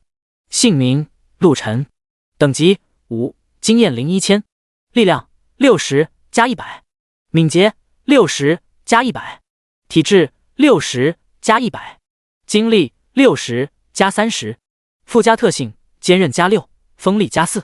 本命技能2级野蛮冲撞 F， 战力评估6星，实际战力1阶巅峰，剩余自由点数0。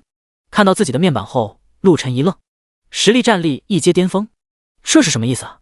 提示：战力评估等级分为10阶，每一阶从低到高为1到10星。提示：提升每一阶需要完成进阶任务，否则超出的战力只会禁锢在1阶巅峰。提示：第一次进阶任务需要在10级后前往城池内接取。原来是这么回事。看完了提示，陆晨心中了然，等于说自己配备完了所有装备后，直接达到了1阶巅峰的战力，也就是10星巅峰。这是什么？突然，陆晨看向了面板右侧。第12章，独自离去，争先恐后。杀戮币10500。杀戮币到底是干嘛的？陆晨点了下杀戮币上的备注。杀戮币，击杀末日怪物或完成成就，有几率掉落。这可是杀戮世界的交易货币哦，拥有杀戮币可以买到很多你需要的物资，请多多挣钱吧。杀戮世界的交易货币，不过这玩意要去哪里消费？1万多的杀戮币算多还是少？陆晨暂时也不知道，猜想也许要等到去了城池之后才会有用。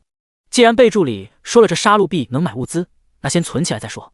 就在陆晨清点收获的同时，其他人全都炸窝了。卧槽，这么多奖励，这下他发达了呀！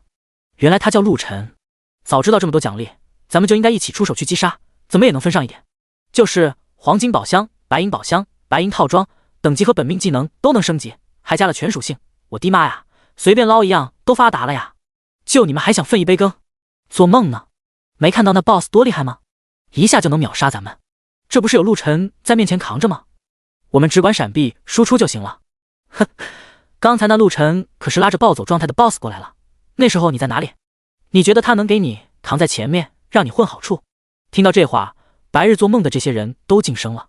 丰富的奖励让他们脑子发热，差点忘了这陆晨是个恶魔。刚才他可是导致很多人被 BOSS 秒杀的。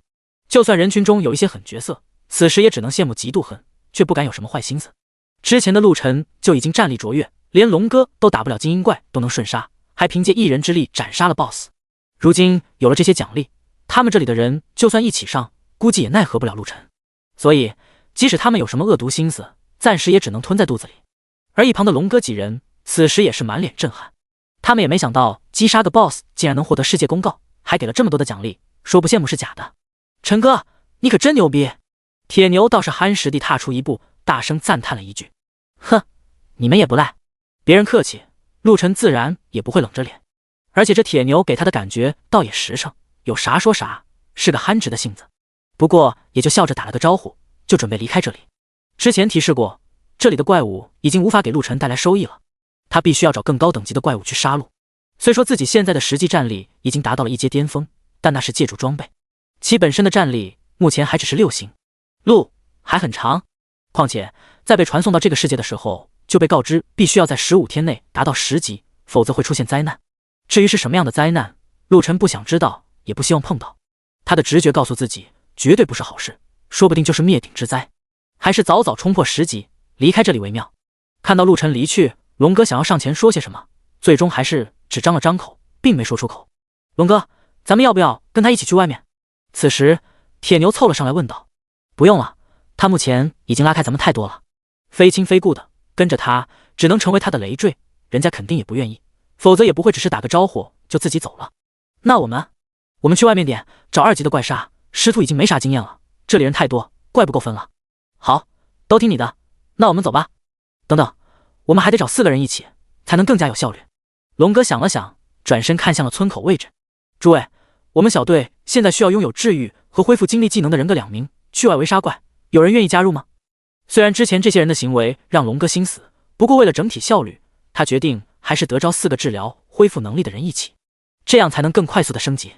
而且外面有什么谁也不知道，有几个治疗和恢复精力的人在队伍里，安全很多。我是治疗技能，而且是群体治疗，已经2级了。龙哥，我可以吗？这时候一个穿着黑裙的女子站了出来，1.63米的个子，看上去23岁左右，虽然说不上漂亮，倒也有着几分姿色。可以，龙哥，我也是治疗，不过只能单体治愈，但是我的治疗有去除负面效果的作用，包括解毒，而且我只有1级，我可以吗？这时候又站出来一个女子，看上去年龄比刚才那治疗师还小，说话却是唯唯诺诺的，才说了这么点话，脸都红透了，似乎有点社恐的样子，一直不太敢抬头看人。哦，你也过来吧，还需要2个能恢复精力类技能的成员，有人要来吗？之前龙哥开口，虽然很多人想去，可大家都是你看看我，我看看你，等待着第一个站出来的人。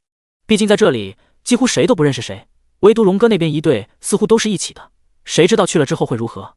加上之前龙哥他们出现危险的时候，他们可都选择了冷眼旁观，更加让他们心中有了犹豫。可见到2位治疗师都顺利的加入，入队后，龙哥等人对他们的态度似乎还不错，众人顿时安心了不少。龙哥，我能回复精力，而且我的精力高，能一次性同时回复15个人的1半精力。龙哥选我，虽然我不能同时回复15个人的精力，但是我能加速回复的速度。龙哥，我也能恢复精力，这一下，所有能恢复精力的人全都喊了起来，争先恐后的想要加入龙哥的队伍。之前的战斗他们都看得清清楚楚，论战力自然是陆晨第一，可想要加入他的队伍，显然陆晨看不上，而且面对这魔鬼一般的男人，他们也没胆子加入。那么如今最佳的选择自然是龙哥的队伍，起码目前来说，跟着龙哥去升级，肯定要比他们在这里瞎倒腾要快得多。第13章，痛并快乐，血月当空。很快，龙哥的队伍就确定好了人数，刚好15人，2个防御，铁牛为主 T，4个治疗和恢复精力者，剩下9人，4个侧翼，3个远程，龙哥和另外1人担当正面主攻，远近攻击、防御和治疗全了，配置算不错。于是他们向着外围清怪而去，效率确实很快。其他人看着陆晨龙哥的队伍离去后，也都开始了互相组队。没办法，他们可没有陆晨那样的战力去当独行侠。另一头，陆晨快速向着外围杀去，一路上碰到了很多怪物，都是5级以下的，尝试了几次都是一刀切，没有一只怪物能扛住他的一刀。战力飙升之后，这攻击确实凶猛，所向无敌。尤其是装备给他加上的那锋利属性，虽然只加4，却犹如给武器附加了破甲的效果。那砍杀起来可以说是无往不利，砍怪跟切豆腐一样，就连一些怪物的粗壮腿骨也能一刀斩断，可谓强大至极。同时，陆晨也发现了5级以下的怪物都有着自己的范围，就跟动物一样，有着属于自己的领地意识。只要你没有跨入他们的领域，他们都不会主动攻击。这倒是给了新手们一点生存喘息的空间。但是在路上，他也碰到了一些精英怪，这些怪与普通的怪物不同，只要被他们看到或者嗅到气味，都会主动发起进攻。当然了，在陆晨面前依旧是一刀斩。让他觉得奇怪的是，除了之前的残虐兔皇，一路上陆晨没碰到一个 BOSS。尝过了 BOSS 的大爆甜头，自然意犹未尽。尤其是过了几个小时后，世界公告竟然再次响起数次，是其他新手村的人斩杀了2、3、4级 BOSS 的公告，都是首杀。看来厉害的人还是蛮多的。陆晨看着世界公告上的奖励，眼中闪过一丝炙热。这些奖励里，宝箱最高的也只是黄金品阶，看来新手村似乎目前品阶最高的也就是爆出黄金宝箱了。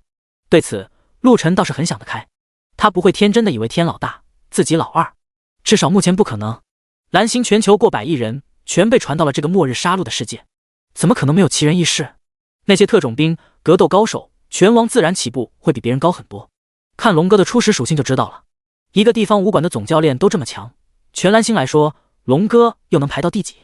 其次，一些黑客、超脑天才自然也不会弱，兴许在力量体质上不如这些格斗高手，可是他们脑子灵活，如果组队的话，他们就是最强大脑，由他们指挥队伍推进怪物，自然效率不会低。再说了，本命技能可不都是近战、远程魔法系和弓箭手能力的并不少，这样的人根本不用和怪物们肉搏，放风筝一样能斩杀怪物。更何况人家也是会组队的，只要配合好了，效率只会更高。至于独行侠，主要陆晨不想让人家看出自己战力提升的怪异之处，不然一直跟其他人在一起，级别没上去，战力却哐哐疯涨，自然会被发现。唰，陆晨穿过了这片荒地，前面一片茂盛的树林出现在眼前，肉眼可见林内光线昏暗，伴随着浓厚的白雾，可见度很低。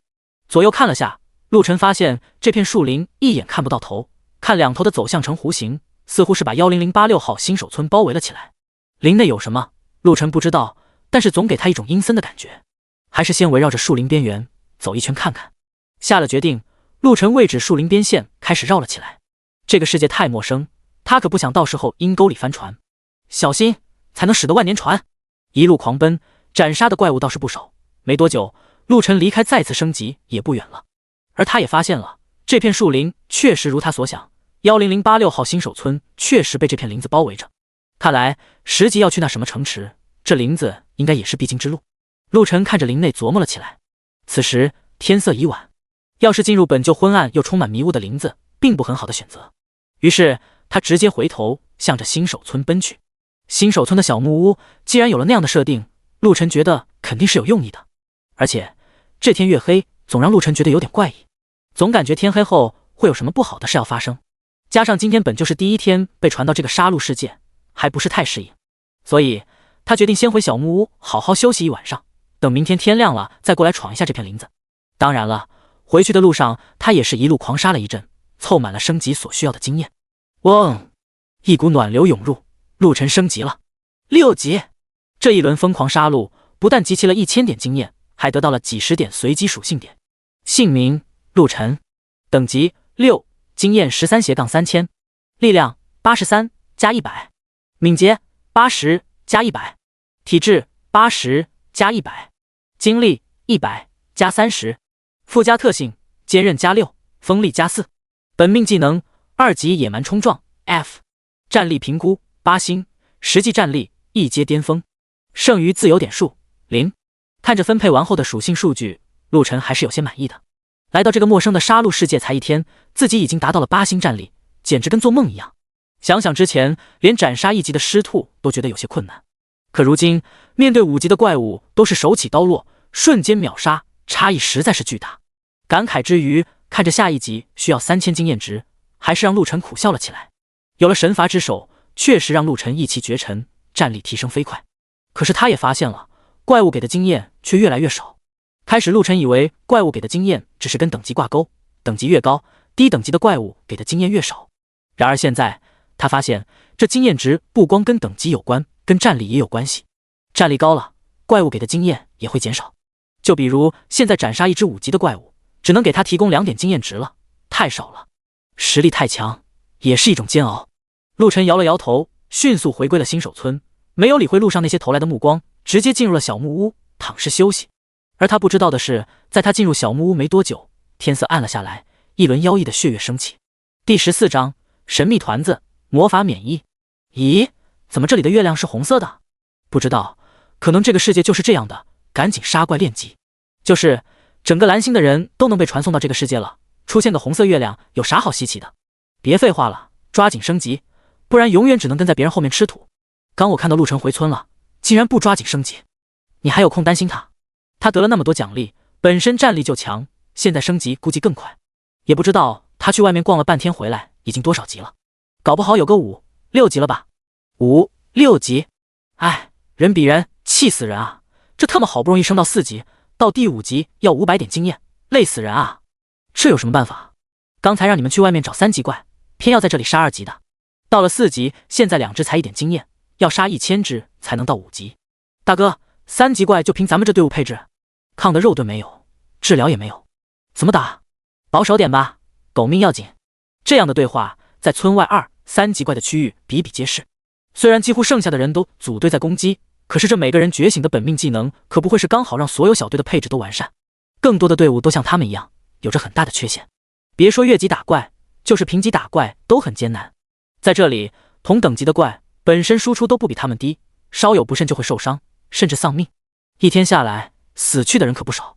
也正因为如此，那些配置不完善的队伍，宁可在低级怪这里磨经验，也不愿意去找更高级别的怪厮杀。在他们想来，先榨干低级怪的经验，到没有经验值的时候，才会去找更高一级的怪。起码这样，他们觉得自己会很安全。跟打游戏一样，你级别高去虐比你级别低的怪，自然不怎么会受伤。虽然经验少了点，但积少成多，还是能混的。毕竟在这里，怪物繁多，完全不缺数量，质量不够，数量来凑就是。咦，那是什么？突然，一处3级怪的区域出现了一只火红色的团子，一蹦一跳的，速度并不快。我怎么看不到它的任何信息？你们看得到吗？我也看不到，这玩意到底是啥？众人疑惑满满。平时碰到怪物，只要定睛看去，就会自动显示怪物信息。可现在，他们却没有获得任何信息。这时候，那个团子蹦蹦跳跳的向着一个3级怪蹦跶而去。下一秒，在众人的震惊之下，火红色的团子突然膨胀变大，一下子将那只3级怪包裹住。那只在他们眼中凶猛异常的3级怪，竟然连反抗都没来得及，就被吞了。然后就见这个火红色的团子待在了原地，停顿了2秒。它的体积似乎在这一刻也略微扩大了一些。噔噔噔，随即它再次蹦跶了起来，一蹦一跳的向着人群这边蹦来。靠！这玩意直接吞了那3级怪。这一刻，所有人都严阵以待。能一口吞了3级怪，瞬间消化，自然不是善类。而他正向着他们蹦来。可下一秒，让他们始料不及的是，这个团子竟然突然爆发出让他们惊恐的速度。明明还在20米开外，却在瞬息之间冲到了他们面前。然后他们就看到了这个团子张了开来。这一看，把他们吓尿了。刚才离得远，只觉得是3级怪被团子包裹住，直接吞了。而现在，他们看到的是被包裹在火红色毛绒之内的巨口，里面竟然一圈圈长着无数的锯齿。这要是被咬上一口，估计瞬间都要被撕碎。怪不得3级怪被吞之后，一点反抗余地都没。卧槽，弄死他！恐惧之余，众人也反应了过来，纷纷暴退，同时放出了技能。这一队都是远程的法系技能，只有一个是有着战士类的技能。一瞬间，火焰、冰球纷纷向着团子砸去。轰轰轰！这么多的魔法淹没了团子，可还没得他们喘一口气，那个团子就从各种魔法攻击中冲了出来，一口直接吞掉了一名火系法师。啊！惨叫声响起，伴随着嘎吱嘎吱的咀嚼声，让的其他人全都毛骨悚然，牙齿发酸。仅仅3秒，这名火系法师就被咬碎吞了下去。而再一看，刚才他们的魔法攻击竟然没有给这个团子带来一丝伤害。卧槽，怎么可能？连他的一根毛都没烧掉。这一幕实在匪夷所思，让他们无法接受。好歹他们都是4级的人了，战力也都达到了2星半，甚至3星。这样的集体攻击，竟然没给这个怪物带来一点伤害，怎么可能？然而事实就是如此残酷。似乎那名火系法师的味道让这个团子十分满意，竟然发出了类似欢呼的提名。唰！下一秒，团子动了，向着左侧的一名冰系法师冲去。不，冰冻！冰系法师情急之下，直接施展出了冰系魔法，试图冻住他。然而这一次他看清楚了，其他人也看清楚了，这个家伙似乎对魔法完全免疫。冰冻术丢过去，一点反应都没有。怪不得刚才那么多攻击全都无效。靠，法术无效！李强，你是战士，他能免疫魔法，肯定不会免疫物理攻击，拦下他！冰系法师脑子飞快运转，一击无效，身形暴退，同时喊了出来。李强闻言也是恍然，没错，能免疫魔法攻击，不代表能免疫物理攻击。要真是魔法和物理都免疫，那还玩个蛋！李强也不含糊，直接提刀就上。然而团子的速度哪里是李强能追上的？冰系法师虽然反应已经够快了，奈何拥有法师技能的人，四维强的都在精力上，敏捷和体质显然要比其他人弱。他话音刚落，没几个呼吸就被团子追上，一口吞了下去。这一次他连声惨叫都没有，就被团子咬掉了脑袋，鲜血喷洒而出，染红了地面。我的妈呀！见状，其他几个法师技能的队友全都双腿发软，这玩意简直就是他们的克星啊！混蛋，死来！当团子要去咬那具无头尸体的时候，李强已至，一刀直接砍了上去。当，咔嚓，犹如金铁相撞的声音响起，随后李强嘴巴张大，眼睛瞪圆，一脸惊疑不定。他的刀断了！卧槽！忍不住骂了一句，还没来得及反应，就见那团子回头就是一口，直接把李强吞了下去。啊妈妈，我不玩了！救命啊！这一下犹如压死骆驼的最后一根稻草，剩下的所有人全都哭喊着掉头就跑。开玩笑，魔法全免疫，李强拿刀砍，结果刀都断了，这还打个屁啊！然而他们的速度哪里能快得过这个团子？只见团子慢悠悠地消化了李强后，又蹦到了之前那具冰系法师的无头尸体旁，一口吞下。嘎吱嘎吱，逃跑中的众人听到这个声音，跑得更快了，甚至被吓得尿意横生。可是没跑出去多远，就感觉到背后的破风声，再然后就没有然后了。仅仅1分钟不到的时间，李强的这个6人小队全灭。哇！吞噬完6人之后，团子似乎很兴奋地喊了起来。此时他的体型竟然胀大到了原先的1倍，尽管如此，这体积也就最多跟个篮球那么大。任谁看到他也不会想到这么小的一个团子竟敢如此可怕，甚至有人会觉得很奇怪，这么小的东西怎么能吞得下6个人？吞去哪里了？而此时的他看向了新手村的位置。第15章，血腥屠村，死伤惨重。夜色更加阴暗，显得那轮血月更为妖异。尤其那时不时响起的惨叫和骚乱的呼喊声，平添了几分恐惧。队长，这是怎么回事？不知道，声音越来越近，是往村子方向来的。我们去看看。不，先回村，谁知道这里会冒出来什么玩意？先看看再说。离村子不远的一处地方，还在杀怪魔经验的一支小队迅速收拾了一番，向着村子跑去。这样的情况在四周同时发生。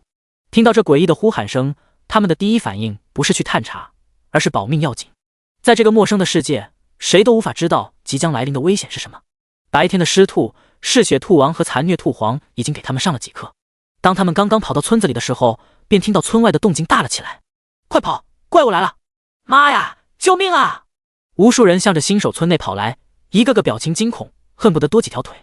而在他们身后不远处，正有一个红色的圆球状物体一蹦一跳的追来，每一次蹦跳距离都在快速缩短。嗷呜！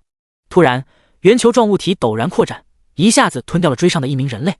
那人连声呼喊都没发出，就被吞噬了个干净。圆球继续向着下一名人类追去。我靠，这什么鬼东西？村内的众人一脸震惊，惊恐地看着眼前发生的一幕。他们同样无法探查到这个怪物的任何信息。哎呀，混蛋！啊！奔跑中不断有人被撞倒在地，随后在咒骂中被无数人无情地踏过，最后沦为了怪物的口粮，凄惨无比。终于，这些人全都跑进了新手村，一个个或者瘫倒在地，或者拄着双腿埋头呼吸，一路狂奔，他们全都累坏了。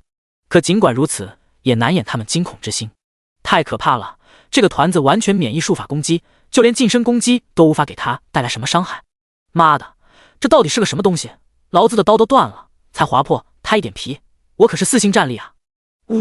姐姐被怪物吃了，我不想待在这鬼地方了，太吓人了！一瞬间，众人都崩溃地呼喊了起来。不过在这一刻，他们都觉得得到了死里逃生，还能呼吸，真好。进了新手村，他们觉得安全了。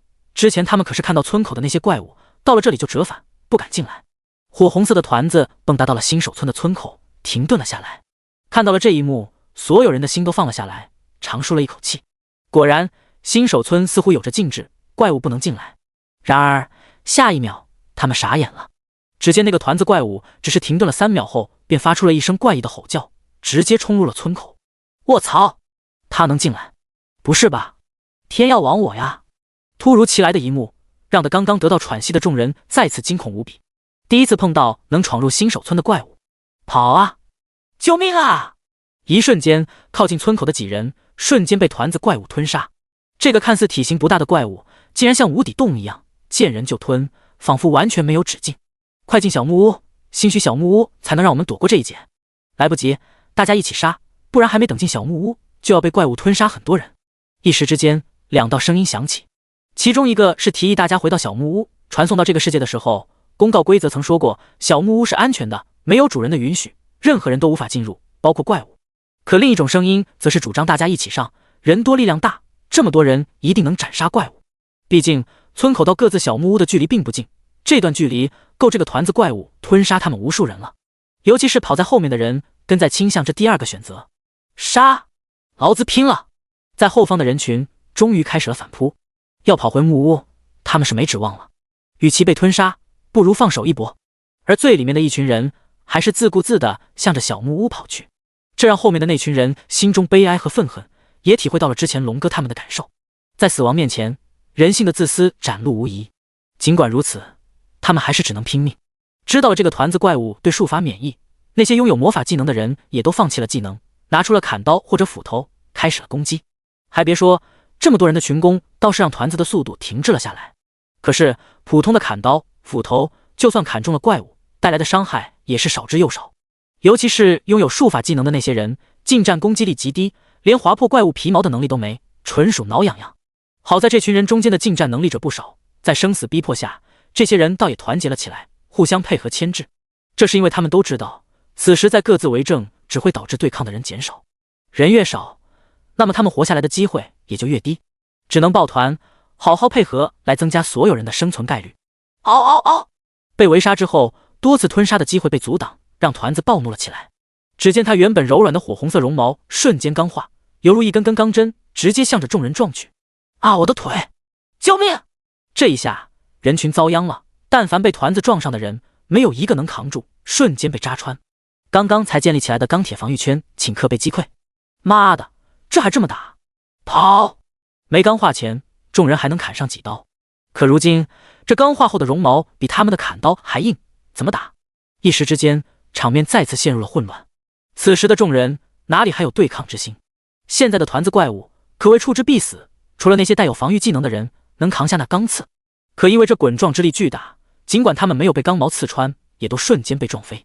毕竟他们可不是陆晨，这里最高的战力也不过是4星，加上他们可没有陆晨那样的装备加持，手里拿的还都是初始的新手武器。由此可见，这里的武器装备爆率有多低。小木屋内，陆晨躺在木床上，新奇地发现这木屋的好处。在这里，他的精力得到了快速恢复。要是在野外，精力恢复可没这么快，也幸亏现在的陆晨完全不用靠野蛮冲撞来杀怪，不然说不得也得杀一阵子就要做地板。他之前可是看到那些拥有术法技能的人丢几个火球就要做地板恢复，速度极慢。而更让他觉得有意思的是，在这里似乎还能消除疲劳。哪怕他现在战斗不受伤，也不耗费精力的情况下，但凡长久战斗，自己的精神还是会疲劳的。可在这里还没休息多久，他就感觉到了精神奕奕，状态似乎恢复到了最佳状态。这倒是个好地方，可惜小木屋不能随身携带啊。陆晨独自嘀咕，觉得有些可惜。要是能携带，那他完全可以在外面一直厮杀练级，不用赶回来休憩。在野外休憩，目前他还是觉得不安全。这个杀戮世界一些都还不明朗，作为新到这里的人，他可不想太过冒险激进，万一有个好歹，那才后悔不已。稳扎稳打才是正道。而且现在这还只是新手村，他可不会觉得有了神罚之手，立刻就达到了无敌于世。之前那响起的多条世界公告，也让陆晨醒悟，这个世界上强者并不少。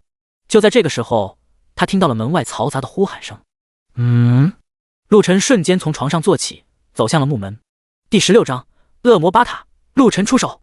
小木屋也没个窗户，只能打开门才能知道屋外到底发生了什么。咔！房门打开，入眼就是慌乱的人群在奔逃。这是怎么了？陆晨惊疑地向着村口方向看去，那里一个火红色的圆球在四处滚撞，所过之处说是尸横遍野也不为过。靠，这是什么玩意？定睛一看，陆晨有些傻眼。恶魔巴塔6级变异体，6级以下不可查询信息。战力8星，特性魔法免疫，物防强悍，能吞食一切生物，吞食越多力量越大。技能钢化，吞食净化。提示：小心夜间哦，出生恶魔会出没，别看他出来的时候只有1级，但是随着不断吞食，他会越来越强哦。当然，低于6级可看不到任何关于他的信息。提示：新手村可拦不住恶魔的入侵，只有躲进小木屋才能暂时免受灾难。温馨提示：天亮之际，恶魔会离去。不过随着他们的不断强大，一旦过了10级，就连小木屋也阻拦不住他们的侵略。颤抖吧，臭虫们，赶紧升到10级离开这里。只有城池坚固的防御才能免受灾难。卧槽，还能进化，小木屋都拦不住。看完这些信息，陆晨都惊讶了起来。而且根据提示来看，这家伙刚出来的时候只有1级，可现在这怪物已经达到了6级，战力更是达到了8星，绝对变态。这才多久？入夜似乎也就个把小时吧。这成长的速度也太快了。要是给他这么吞噬下去，一旦达到了10级，那将是所有人的噩梦，小木屋都无法保全他们的性命。陆晨的眉头皱起，这个恶魔必须斩杀。如果小木屋能完全防御，那只需要等在屋子里等天亮就行了。可现在明显不行，任由他成长，到时候连自己也不会是对手。想到这里，陆晨动了，向着恶魔巴塔冲去。那是陆晨，他要出手了。陆晨老大，救救我们！眼尖的人看到了反向冲来的陆晨，顿时大喜。陆晨的强大，在之前众人都看到了，可以说他们这里也只有陆晨可能有与这个怪物一战的能力。一瞬间，众人仿佛看到了希望，尤其是跑在后面的那些人，就像看到了最后的稻草。原本已经绝望的他们，突然来了动力，疯狂地向他跑来，祈求陆晨的援救。陆晨完全无视了他们的呼喊，他这么做也是为了自己的安危考虑。如今这恶魔巴塔的战力已经让陆晨感到了危险，但是还在自己能承受的范围，可要是再任由他成长下去，自己也将不敌。迫不得已，必须斩杀。只见陆晨速度再次加快，不能让恶魔巴塔再吞噬更多的人了，一旦让他突破到了7级，自己将会十分被动。唰！陆晨的速度提升到了极限，数百米的距离转瞬即至。抽刀，横劈，一气呵成。当，咔嚓，金属交加之声响起，数根钢化的毛刺顷刻被斩飞。哦！恶魔巴塔更是被这一斩停滞了前撞的速度。吃痛的巴塔顿时暴怒地嘶吼了起来，圆球的某处竟然闪烁起了2道红光，显然那就是他的眼睛。牛逼啊，陆晨老大！哈哈，到底是陆晨老大太强了，我们砍半天都无法对他造成伤害，您只要一刀就砍掉了他的钢刺。看到陆晨一击得手，所有人都兴奋了起来，他们看到了曙光，看到了获救的希望，终于有人能对付这怪物了。别愣着，帮着陆晨老大一起杀。兴奋之余，也有人保持着清醒。没错，陆晨是一刀就砍掉了这怪物的钢刺，可也仅仅是钢刺，并没有斩破这怪物的肉身。刚才那一刀，有些人还是看得真切的。横劈过去后，在砍到皮毛的时候，还是被卡住了，说明这怪物的防御对陆晨来说也比较棘手。钢刺被砍掉，说到底也只是这怪物的毛发而已，能将普通武器直接崩断的肉身防御，岂是那么容易被破防的？而这一次，他们这些人虽然依旧自私，可也知道此时必须得一同出手。要是再跟上次那样没有作为，只是在旁边观战，事后陆晨自然更加不会给他们什么好脸色。这样的强者，前期还是得教好的。杀戮世界没有法律的制约，要是骄恶了，人家反手斩杀了你，也只能认倒霉。何况目前的情势，陆晨已经是他们唯一的希望。要是不帮衬，陆晨也败下阵来，那就一切都完了。似乎这个想法在这一刻所有人都达成了共识。在那人话音落下之后，原本奔逃的众人纷纷反身，开始了大规模的反扑。而此时的陆晨也是心中震惊，刚才那一刀自己可是用了全力。确实如那些细心的人所见，钢刺是被斩断了，可自己握刀的手也是有些发麻，尤其是当自己的刀砍到恶魔巴塔皮肤的瞬间，感到了极大的阻力。这个怪物防御太强了，要知道陆晨手里这把刀可是黄金品阶的，加上自己的8星战力，竟然没能轻易破防，这就很离谱。不过越是这样，越得尽早斩杀这头恶魔。如今才6级就这么变态了，要是给他成长到10级，那还得了。怪不得之前规则公告的时候，让他们15天内要升级到10级，离开这里去城池，不然就会出现灾难。当时还在猜测是什么灾难，现在猜都不用猜了。不说会不会出现其他的灾难，就眼前这个恶魔巴塔，放任他成长的话，就能全灭没到10级的他们。杀！陆晨双目一凝，杀意更甚。而恶魔巴塔此时的注意力也全部凝聚到了陆晨身上，因为刚才的一击让他感到了威胁，这个人类必须优先击杀。于是他直接调转了方向，对着陆晨撞来。哼！陆晨冷哼一声，选择了游斗。如此高的防御，正面冲突显然是不智的。自己有着神罚之手，现在砍不破他的防御，不代表之后砍不破。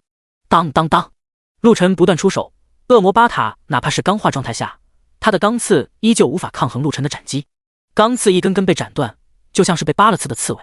加上陆晨此时的速度极快，恶魔巴塔完全撞不到他，这可把恶魔巴塔气个半死。他可是尊贵的恶魔，竟然奈何不了一个渺小的人类。嗷嗷嗷！虽然气急，但是恶魔巴塔也是具有智慧的，怒吼之余，竟然瞬间调转方向，对着其他人杀去。既然现在奈何不了陆晨，那他就准备不断吞噬其他弱者，让自己进化。等级高了之后，他不相信自己吞不了这个陆晨。做梦！看到恶魔巴塔调转枪头，陆晨瞬间明白了他的想法，哪能让他如愿？野蛮冲撞发动，对着没有钢刺的部位直接撞击了过去。砰！一声闷响，恶魔巴塔被撞得僵直了3秒，且同时损失了2%的血量。刷刷刷！陆晨没有浪费1分1毫的时间，提刀就砍，几乎是1秒6刀的速度，瞬间砍了18刀，而每一刀都是斩去了恶魔巴塔剩下的那些钢刺。可以说，此时的恶魔巴塔钢化后的外部钢刺几乎都要给陆晨砍掉大半了。丁，普攻触发神罚之手，获得力量+1。丁，普攻触发神罚之手，获得敏捷+1。丁，普攻触发神罚之手，获得体质+1。丁，同时连串的提示音响起，道道暖流涌入陆晨身体，战力再次提升。好，僵直时间过去，损失了2%血量的恶魔巴塔暴怒异常，愤怒地看向了陆晨。第17章，手杀恶魔，世界震惊。身为恶魔变异体，巴塔有着自己的骄傲，在新手村，他就是几乎无敌的存在。可现在，他竟然被个渺小的人类把自己的毛都剃光了，真是叔叔能忍，婶婶也忍不了，太丢人了，太没面子了。他要撕碎眼前的男人，生吞活剥。然而，理智告诉他，现在的他奈何不了这个男人，需要先吞噬更多的人晋级。赤红的双目毫不掩饰地透露出无限的愤怒和杀意，可下一秒他依旧不管不顾地向着旁边的人杀去。他知道，除了陆晨之外，其他都是软柿子，有防御技能的全部在前排扛住他的攻击，其他人全部回到自己的小木屋去。快！这一刻，陆晨直接冲了过去，对恶魔巴塔发动了进攻，减缓了他的冲撞速度，同时对着其他人大喝：现在的他不需要他们的攻击辅助，他们的攻击根本起不到什么作用，反而他们的存在只会让恶魔巴塔得到晋级的机会。陆晨可不希望巴塔再次晋级，那斩杀起来可就困难了。听到陆晨的呼声，所有人都是一愣，随即也都明白了过来。于是下一秒，他们出奇的配合，纷纷有秩序的暴退，向着自己的小木屋奔去。而所有拥有防御技能的人全部开启了技能，站在了第一线，预防着恶魔巴塔的冲撞。一时之间，恶魔巴塔冒着被陆晨再次砍断无数钢刺的痛苦疯狂冲刺，却没有达到他想要的结果。无数防御技能的配合抵挡了他的冲刺，让他无法跨越防线。哪怕他撞飞了很多人之后，立马就有另外一批防御技能的人冲上来补漏防御空隙。哦！恶魔巴塔愤怒的嘶吼，却只能眼睁睁看着自己的晋级口粮退回了自己的小木屋。而此时，他那钢化的状态似乎到了时限，钢刺软化了下来，又恢复成了最初的绒毛状态。可因为刚才被陆晨的一顿狂砍，恢复后的他绒毛已经没有了之前的光滑饱满，看上去显得坑坑洼洼，十分的狼狈。唰！然而在众人目瞪口呆之下，恶魔巴塔在钢化一结束的瞬间，竟然转身就向着村外跑去。靠！他竟然跑了！这一动作，所有人始料未及，他们万万没想到，刚才凶残无比的恶魔巴塔竟然转身逃跑。追啊，干掉他！一群人反应了过来，瞬间大喊，拔腿就要追上去。你们都回屋子里去，不到天亮不要出来。陆晨的身影后发先至，瞬间超越了众人，追了上去，同时留了这么一句话。众人闻言，有些人停滞了脚步，可有些人还是不管不顾的想要追上去。看到恶魔巴塔逃跑的瞬间，这些人瞬间激动了，脑子里冒出的都是各种世界公告的奖励。这样强大的怪物，要是击杀了，奖励一定不少。任何人想到这一点都会心动眼红。逃跑代表了这怪物自己都知道不敌陆晨，感到了危机。那么陆晨能斩杀这怪物的情况下，他们也参与了战斗，直到怪物被斩杀，就能获得部分奖励。停下脚步的那些人都有自知之明，虽然知道奖励肯定不凡，可毕竟要击杀那怪物，只能是陆晨。陆晨都让他们回去了，要是舔着脸跟上去，惹得他不高兴了，他直接走人，倒霉的还是他们。他们可干不过这个怪物。而那些还在往前追赶的，在这些人眼里成了小丑。哼，有些人啊，心里就没点避暑。就是天真，还想着分好处，到时候死都不知道怎么死的。哼，陆晨老大的战利品也想觊觎，真是死了也活该。哪怕他们心里也冒出过分一杯羹的想法，此时依旧立着牌坊，在陆晨面前展现着他们的知进退。原本追上去的那些人听到了这话之后，都是心头一惊，纷纷停下了脚步，差点利欲熏心，惹上了陆晨这个煞星。之前陆晨引动残虐兔皇灭杀诸多同村之人的一幕再次浮现在他们脑海，惊出了一身冷汗。这些人讪讪地看了一眼面无表情的陆晨，尴尬地笑了笑，往回走去。利益确实让他们眼红，可他们明白陆晨这个煞星惹不得，哪怕有些人眼中闪过些许厉芒，也都很快消逝，隐藏了起来，因为他们知道如今的自己绝对不会是陆晨的对手。对此，陆晨连余光都没有扫视他们一眼，直接掠过追了上去。噔噔噔，别看恶魔巴塔圆鼓鼓的，跑起来可是飞快。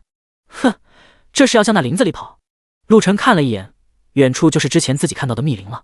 一旦让这个怪物跑进了那里面，恐怕自己一时半刻都找不到它了。下一刻，陆晨的速度提到了极致，经过刚才的厮杀，他的属性点可是又涨了不少。眨眼间，陆晨直接冲到了恶魔巴塔的前方，拦住了去路。嗷嗷嗷！看到去路被挡，恶魔巴塔并没有停止脚步，而是连连怒吼，发动了冲锋，来势汹汹的样子，似乎想要逼迫陆晨让开。可陆晨怎么可能如他所愿？挥刀直斩，左手的护盾也已竖起，挡在了身前。这一次，陆晨准备跟他硬杠。如果闪避挥斩，他相信这恶魔巴塔一定会不顾一切冲破防线，冲入密林。砰！碰撞之下，沉闷的声音响起，恶魔巴塔倒翻了出去。陆晨也是被撞得暴退了10数米，才止住身影。我靠，力气真大！还好现在体质过硬，还有着坚韧加持。陆晨也是有些心惊，自己还是低估了这个怪物的力量。好在如今的自己防御能力也不差，不然没有防御技能的他，怕是直接就要被撞残。恶魔巴塔的心中也是震惊的，原以为这个臭虫只是速度快，靠着游走自己拿他没办法。可现在正面交锋之下，自己并没有占任何上风。他的眼神看向了陆晨身后不远处的密林，闪烁了起来。必须要进入密林，眼前这个人太难缠了。陆晨的攻击在他钢化的时候都能砍断钢刺，如今自己的钢化状态已经解除，要是被砍刀肯定要受伤。危机感让他逐渐焦急了起来。随即他稳住身形之后，便绕开陆晨，再次向着密林的方向冲去。休想！碰撞之后，陆晨对恶魔巴塔的力量已经了然，对目前的自己不会造成过多的伤害。既然这样，他自己不会再用游走攻击，直接硬杠。刷刷刷！只见陆晨挥刀如雨，无数刀芒瞬间笼罩住了恶魔巴塔，顷刻间紫色的血液喷洒而出，防御破了。恶魔巴塔的身上多出了无数的伤口，血流如注。嗷！疼痛让恶魔巴塔嘶吼了起来，愤怒而又憋屈。他从来没想过，在新手村竟然能碰到这样的对手。只见恶魔巴塔双眼闪过一丝厉芒，像是下定了什么决心一般，疯狂地冲刺。哪怕拼着重伤，他也要冲过陆晨的防线。呵，垂死挣扎！陆晨冷笑，挥刀在上。如今此消彼长，他怎么可能会让恶魔巴塔得逞？拼命！可笑！若是之前，陆晨还会有所顾忌，可是现在，随着战斗越久，他的属性点可是越多，战力越来越强。反观恶魔巴塔却是全身受伤，力量、速度和防御都在下滑。这要是让他跑掉，除非太阳打西边出来。死！到了这一刻，陆晨只想着速战速决。在这片林子附近，总让他有种不好的感觉。他可不想为了多几个属性点出什么幺蛾子。唐刀在他的手里飞舞，恶魔巴塔始终无法冲破防线，嘶吼的声音越来越弱。没多久，恶魔巴塔瘫倒在地不住抽搐，眼中尽是不甘。他怎么会想到自己竟然会死在眼前这个人类手里？叮！击杀恶魔变一体巴塔，获得首杀奖励，将进行世界公告，是否隐藏姓名？否。下一刻，整个杀戮世界的人都震惊了。第18章丰厚奖励，世界称号。世界公告，恭喜10086号新手村陆晨首杀恶魔变一体巴塔，奖励等级+1。世界公告，恭喜10086号新手村陆晨首杀恶魔变一体巴塔，奖励全属性+20。世界公告，恭喜10086号新手村陆晨首杀恶魔变一体巴塔，奖励暗金宝箱 X1。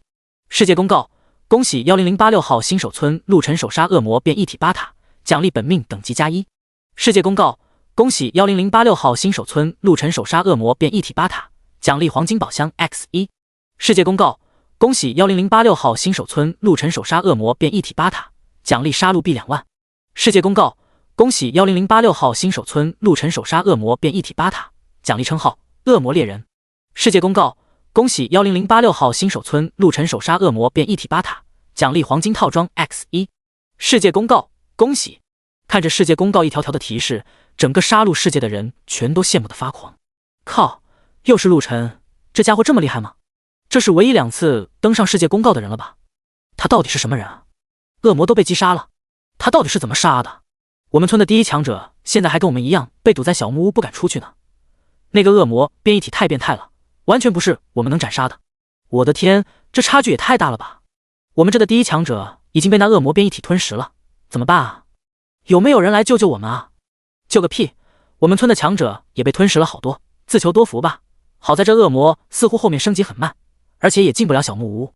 只要在白天出去杀怪冲击，晚上在小木屋待着别出来给他吞，应该还是安全的。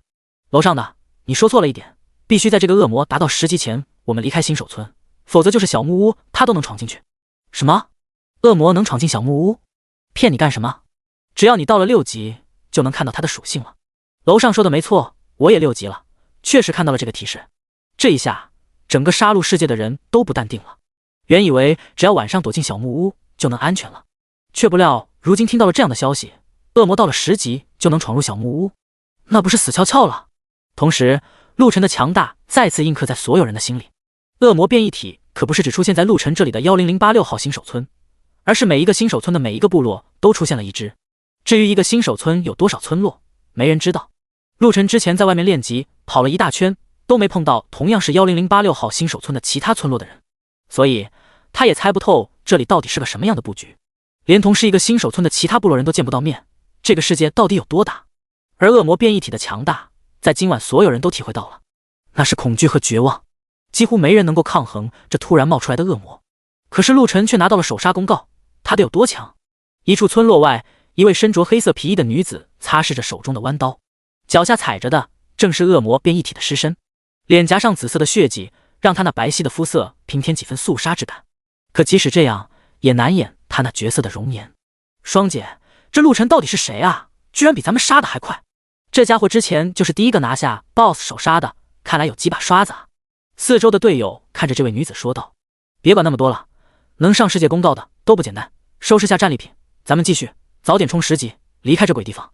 女子开口淡淡说道，可双眼流光闪动，默默记住了陆晨这个名字。他叫严双，被传来杀戮世界前是龙国某特战旅一名顶级悍将。光看他的外表，谁能想到他有着这样的一层身份？到了这里之后，他利用自己高超的手段，成为了村子里的最强者。好的，双姐，哈哈，这次收获可真不少，每个人都提升了1级呢，还有这么多的装备。是啊，这都是靠着双姐呀，双姐牛逼。队友们看着这次的收获，一个个喜笑颜开。陆晨此时还不知道，组队击杀获得的收益是会根据参与人数而翻倍的，经验也有适当的加成。当然了，总体品阶和价值肯定是不如他的收益。众人收拾完战利品，再次向着远处行去。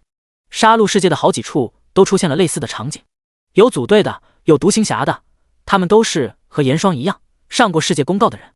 在这一刻，他们都记住了陆晨这个名字。至今为止，也只有陆晨连续上了2次世界公告。尤其是这一次的恶魔变异体首杀，恶魔到底有多强，他们这些强者都深有体会，自然清楚陆晨到底有多强，这让他们更为震惊。要知道，能上世界公告的这些人可不是因为运气，这些人要么就觉醒了强大的本命技能，要么就是本身实力就很强悍，没一个是吃素的。可在面对恶魔变异体的时候，都陷入了苦战。当然了，他们也都只是觉得陆晨可能是跟自己差不多的强者，从击杀完成的时间来看，也就比自己快了一些而已。然而他们不知道的是，陆晨击杀的恶魔变异体已经达到了8星战力，反倒是他们面对的恶魔只不过都是6到7星战力，甚至陆晨还是在小木屋听到动静后才出来击杀，实际斩杀的时间可比他们要快了很多。如果知道这些，不知道他们会作何感想。另一边，陆晨眼前的提示还在不断跳动。丁，斩杀恶魔巴塔，获得等级+1。丁，斩杀恶魔巴塔，获得杀戮币 X5000。丁，斩杀恶魔巴塔，获得暗金宝箱 X1。丁，斩杀恶魔巴塔，获得黄金宝箱 X1。丁，斩杀恶魔巴塔，获得白银宝箱 X3。丁，斩杀恶魔巴塔，获得技能书钢化黄金级。丁，斩杀恶魔巴塔，获得面包 X80， 水 X20壶。看到这些奖励，陆晨露出了满意的笑容。这一次自己的收获不菲，不但等级加了2级，还获得了2个暗金宝箱。要是开出武器的话，自己的战力又能提升不少。而且这一次竟然爆出了技能书。从来到这个杀戮世界后，每个人都是只能觉醒一项本命技能。原以为是只能带着这个技能不断杀戮下去，现在居然爆出技能书了，这就有点意思了。钢化黄金级，瞬间钢化全身，提升高额物理防御，免疫不超过自身2星战力的一切魔法攻击，持续时间3分钟，冷却半小时，施展消耗 50% 精力。提示：技能等级同装备一样划分等级，爆出的技能不可进化升级。我去，很吊的样子。免疫魔法攻击，提升高额物理防御，牛逼啊！这样等于自己多了一个防御类的技能。虽然说这消耗有点大，而且无法升级，不过已经很不错的，起码在前期就很好用。3分钟够他完成很多事了。接下来陆晨并没有急着打开宝箱，而是看向了这次世界奖励的称号——恶魔猎人。恶魔猎人世界称号唯一，只有获得恶魔首杀的人才能拥有。佩戴此称号，在对战恶魔时增加自身1倍攻击、1倍防御、1倍速度、1倍恢复力。我去，这不等于以后斩杀恶魔都有双倍攻击了？牛逼！陆晨没想到会获得这样的称号，还是唯一的。恶魔肯定不会出现这一只，新手村就能碰到恶魔了，以后势必还会出现更强大的恶魔。有了这个称号，起码在对战恶魔时，他就比其他任何人都拥有了更大的把握。欣喜之余，陆晨看向了那2个暗金宝箱。第19章，极品武器，技能升阶。丁，开启暗金宝箱成功，获得刺骨暗金 X1。刺骨暗金匕首，全属性加80，锋利加10，有 10% 几率附带效果，重伤。重伤，击中目标造成血流不止的效果，每秒流失 1%， 持续10秒，最多叠加5层效果。才打开第1个暗金宝箱，陆晨就倒抽了一口凉气。这把暗金品阶的匕首，直接比黄金品阶的唐刀多加了1倍的属性，甚至连精力也加了80点。除此之外，锋利效果竟然加了10，之前锋利只不过是4，砍怪的时候就轻松无比。现在这锋利值，要是再碰到恶魔巴塔这样的怪物，就算他处于钢化状态，陆晨相信自己也能一刀劈开他的防御，要了他的命。更让他惊喜的是，这把刺骨还带了重生效果，每秒流失 1%， 10秒就是 10% 的血量。对于普通的怪物来说，看上去好像不算什么，可要是碰到精英怪和 BOSS， 这个效果用处可就大了。关键是这效果还能叠加，最多5层，这代表着最多可以在10秒内造成 50% 血量的流失，可以缩短1半击杀的时间啊！好强的武器！陆晨感慨了一句，这还只是暗金品阶，后面的钻石、史诗、传说、神话品阶岂不是更加变态？想想都让他不由期待了起来。如果自己一身神装，那会是个什么样子？现在这一把武器相当于增加了一个8星战力的基础值，瞬间让陆晨的战力翻了1倍，让他有了更大的底气。他不由激动地打开了第2个暗金宝箱。丁，开启暗金宝箱成功，获得圣光暗金 X1。圣光暗金匕首，全属性加80，锋利加10，有 10% 几率附带效果，圣光。圣光，击中目标触发全能恢复效果，每秒恢复血量、精力和疲劳值的 10%， 持续5秒，效果不可叠加。卧槽！看到这个，陆晨忍不住有些啧舌。对于现在的他来说，战力在新手村这个区域绝对是够了。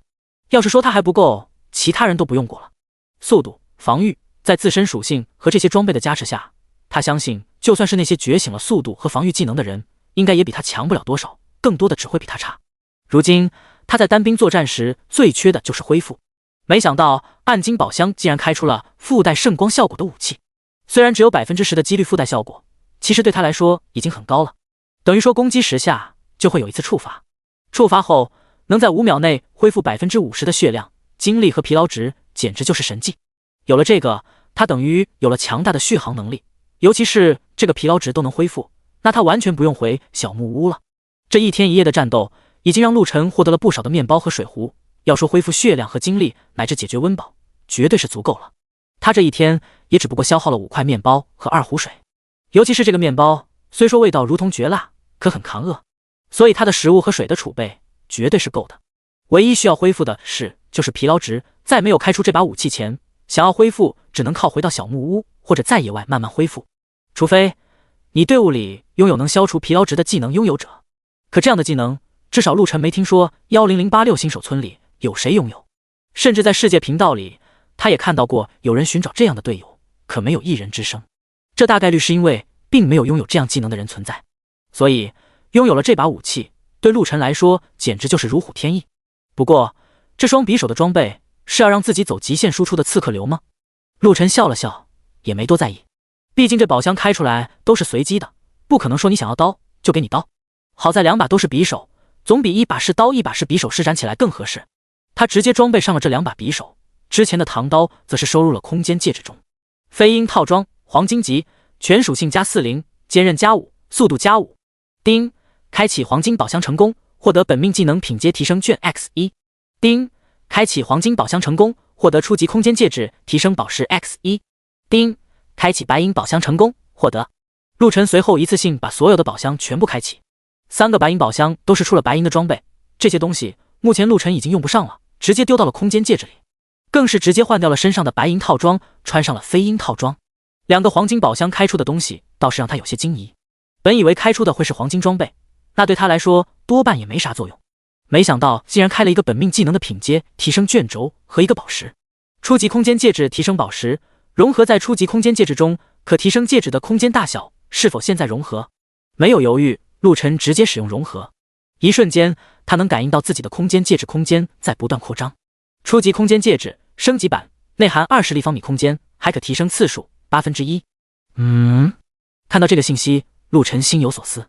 看来这初级空间戒指还能提升7次，也就是说最多提升到90立方米，是不是代表在网上就是终极空间戒指了？随后，陆晨目光炯炯地看向了本命技能的品阶提升券。本命技能品阶提升券能提升本命技能的品阶1次，是十分珍贵的卷抽。看到这里，陆晨双眼一亮，自己觉醒的野蛮冲撞经过刚才的世界公告奖励后，已经达到了3级，可品阶依旧是最初的 F， 这也是陆晨最不满意的地方。可现在他竟然发现了新大陆，这个品阶居然能提升，是否现在提升本命技能的品阶？提升！听到提示音，陆晨想都没想，直接选择提升，双眼盯着自己的本命技能等阶。果然，下一秒，野蛮冲撞这品阶从 F 变成了 D。野蛮冲撞3级，品阶 D， 可连续发起3次野蛮冲撞，能撞开所有冲撞路线上的目标，造成目标4秒僵直且损失 5% 的血量，被撞目标在6秒内降低 20% 战力，冷却时间10秒，距离25米。卧槽！看到提升后的野蛮冲撞，陆晨有些激动了起来。提升后，这野蛮冲撞能一下子发动3次，有了这个，那即使自己被围，也能一下子撞出一条血路来，对于群体击杀也会起到更好的作用，可谓能进能退。而且僵直时间增加到了4秒，损失的血量也提升到 5%， 看着不算高的数值，可往往在对战 BOSS 或者强者的时候，这微末的数据就能决定生死成败。最关键的是，品阶提升后，野蛮冲撞让自己拥有了6秒的 20% 减伤效果，被撞目标在10秒内降低 20% 的战力，等同于自己承受伤害就减少了 20%， 这就很牛逼了。而且这个技能本身冷却就只要10秒，去掉冲撞后目标会僵直4秒和后续的6秒 20% 减伤，等于说以后陆晨只要精力充沛，可以无止境的循环使用这个本命技能来达到不间断的 20% 减伤效果，绝对吊炸天啊！哈哈，这次赚大了呀！陆晨此时哈哈大笑，对这次的收获十分满意，更是直接将连升2级的10点自由属性点全部分配到了敏捷这一栏，随后看向了自己如今的强大数据。第20章幸运之神密林惊魂，姓名陆晨，称号恶魔猎人，为1，等级8，经验156-15000，力量113加200，敏捷135加200，体质110加200，精力132加200，附加特性坚韧加5，锋利加20，速度加5。武器刺骨暗金圣光暗金，装备飞鹰套装黄金，本命技能3级野蛮冲撞 D， 战力评估10星，实际战力1阶巅峰，杀戮币35500，剩余自由点数0。看到这个数据，陆晨有些皱眉。之前的战斗普攻给他增加了不少属性点，加上这次的奖励，全方位的数值确实得到了强大的提升，自身的战力评估也终于达到了10星。然而后面依旧显示的是1阶巅峰，这就让他有些疑惑了。正当陆晨在查看自己的数据之时，2条提示跳了出来。提示：你的数值已经远超10星战力，请尽快突破10级，前往城池完成升阶转职任务。提示：因为完成升阶转职任务，战力将被压制在一阶巅峰，但并不影响武器装备的额外攻击加成。原来是这样，看来得抓紧提升到10级离开这里，去城池了。看到这2条提示，陆晨恍然，眼神更是看向了身后的密林。那里白雾比白天更加浓郁，在血红的月色之下，更加显得诡异。不过现在的陆晨数值得到了强大的提升，加上武器装备来了一次大跳跃。连提示上也说了，这战力评估只是自身实际战力限定，并不会影响武器装备的加成。而目前陆晨这一套武器装备给他全属性都额外增加了200点，相当于接近3个一阶实心战力的融合了。要是这样的战力还无法在新手村驰骋，那其他人还怎么活？时间就是机遇，2次首杀让陆晨很明确了这一点。只有不断的拿到首杀成就，才能获得更强大的收获，才能更好的在这个末日杀戮世界存活。但是他并不着急，如今的他已经达到了8级，仅仅花费了1天1夜的时间。从世界频道的交流和那些世界公告来看，其他人的等级应该是落后于自己的。密林如此诡异，让他始终觉得在晚上进入十分不智，而且算时间，不用多久也要天亮了。所以他决定就在这附近先猎杀一些6级的怪，虽然经验极少，但是聊胜于无。等到天亮后，他再杀入密林开始升级。于是密林外围的6级怪物们倒霉了，迎来了一个杀神，他们的生命被不断收割了起来。然而陆晨不知道的是，此时的密林中已经有几支队伍进入了。更让他不会想到的是，这些队伍正是10086号新手村的其他几个部落的人。之所以陆晨绕了几圈都没看到10086号新手村其他部落的人，就是因为这片密林的阻隔。曹兵，你小子能不能长点眼睛？这一路上你都撞了我好几次了。对不起张哥，这里雾太大，我看不清啊。妈的，要不是虎哥要带着你，真想踹死你。密林中的一处，一支队伍正在慢慢摸索着前行。要是能看到每个人的级别数据，很多人一定会十分诧异，这一队人的级别竟然都达到了7级。陆晨能达到8级，那是因为有了2次 BOSS 首杀的丰厚奖励。可这些人里面，一个上世界公告的都没有，也没能击杀过一只 BOSS。偏偏他们的等级都达到了7级，这说出去怕不得惊掉所有人的下巴。就算是龙哥那样的队伍，如今要达到7级还需要些时间。别废话，这里的怪物诡异，不想死就闭嘴。此时走在队伍前方的一位彪形大汉忽然沉声呵斥，对那个张哥露出了不满。而他的余光扫过曹兵时，露出了一丝不屑。这家伙一点战斗力都没，一路上可谓是成了队伍的累赘。可同样，这家伙也是一个宝贝，因为他觉醒的本命技能实在是奇葩，竟然是 A 级的幸运之神。虽然这个技能目前等级很低，却能增加自己和所有跟自身组队成员的经验和收获加成。尤其是曹兵现在本命技能达到2级，增加的经验和收获加成达到了 40%。他的存在可以说大大提高了整个队伍的升级效率，并且也是因为曹兵的存在，他们杀小怪竟然爆出了2把白银武器和几把青铜武器，这让他们的队伍战力瞬间提升了不少。可这些武器装备全都被虎哥拿去分配了，至于曹兵还是白板一个，拿着新手武器跟在队伍里。也正是因为曹兵的幸运之神加持，才能让他们这样的队伍快速提升到如此地步。按照目前的战力来说，他们还真的要比龙哥的队伍更强点。而这个队伍的领头赵小虎，之前算是当地的地头蛇，倒也练了一身横肉，常年混迹黑色地带，自然也很能打。加上他和自己的这些小弟觉醒的技能都还不错，故而才能如此快速的达到如此效率。可进了这片密林之后，视线受阻，加上神出鬼没的怪物，让他们损失惨重。就在不久前，他们小队损失了3名成员，都是被未知的怪物突然袭杀的。没错，就是未知的怪物。因为他们出现的太突然，无声无息，他们甚至连反应都来不及，队友就瞬间死亡。也因此，他们现在龟缩到了一起，慢慢向着一个方向摸去，不敢离开太远。然而见鬼的是，他们迷路了。现在前进也不是，后退也不是，完全不知道天南地北。这到底是个什么鬼地方？妈的！又走了一阵，四面八方依旧找不到半点迹象。之前那张姓之人再次发起了牢骚。唰！就在赵小虎皱眉想要喷这傻逼的时候，突然右侧一道黑影冲出。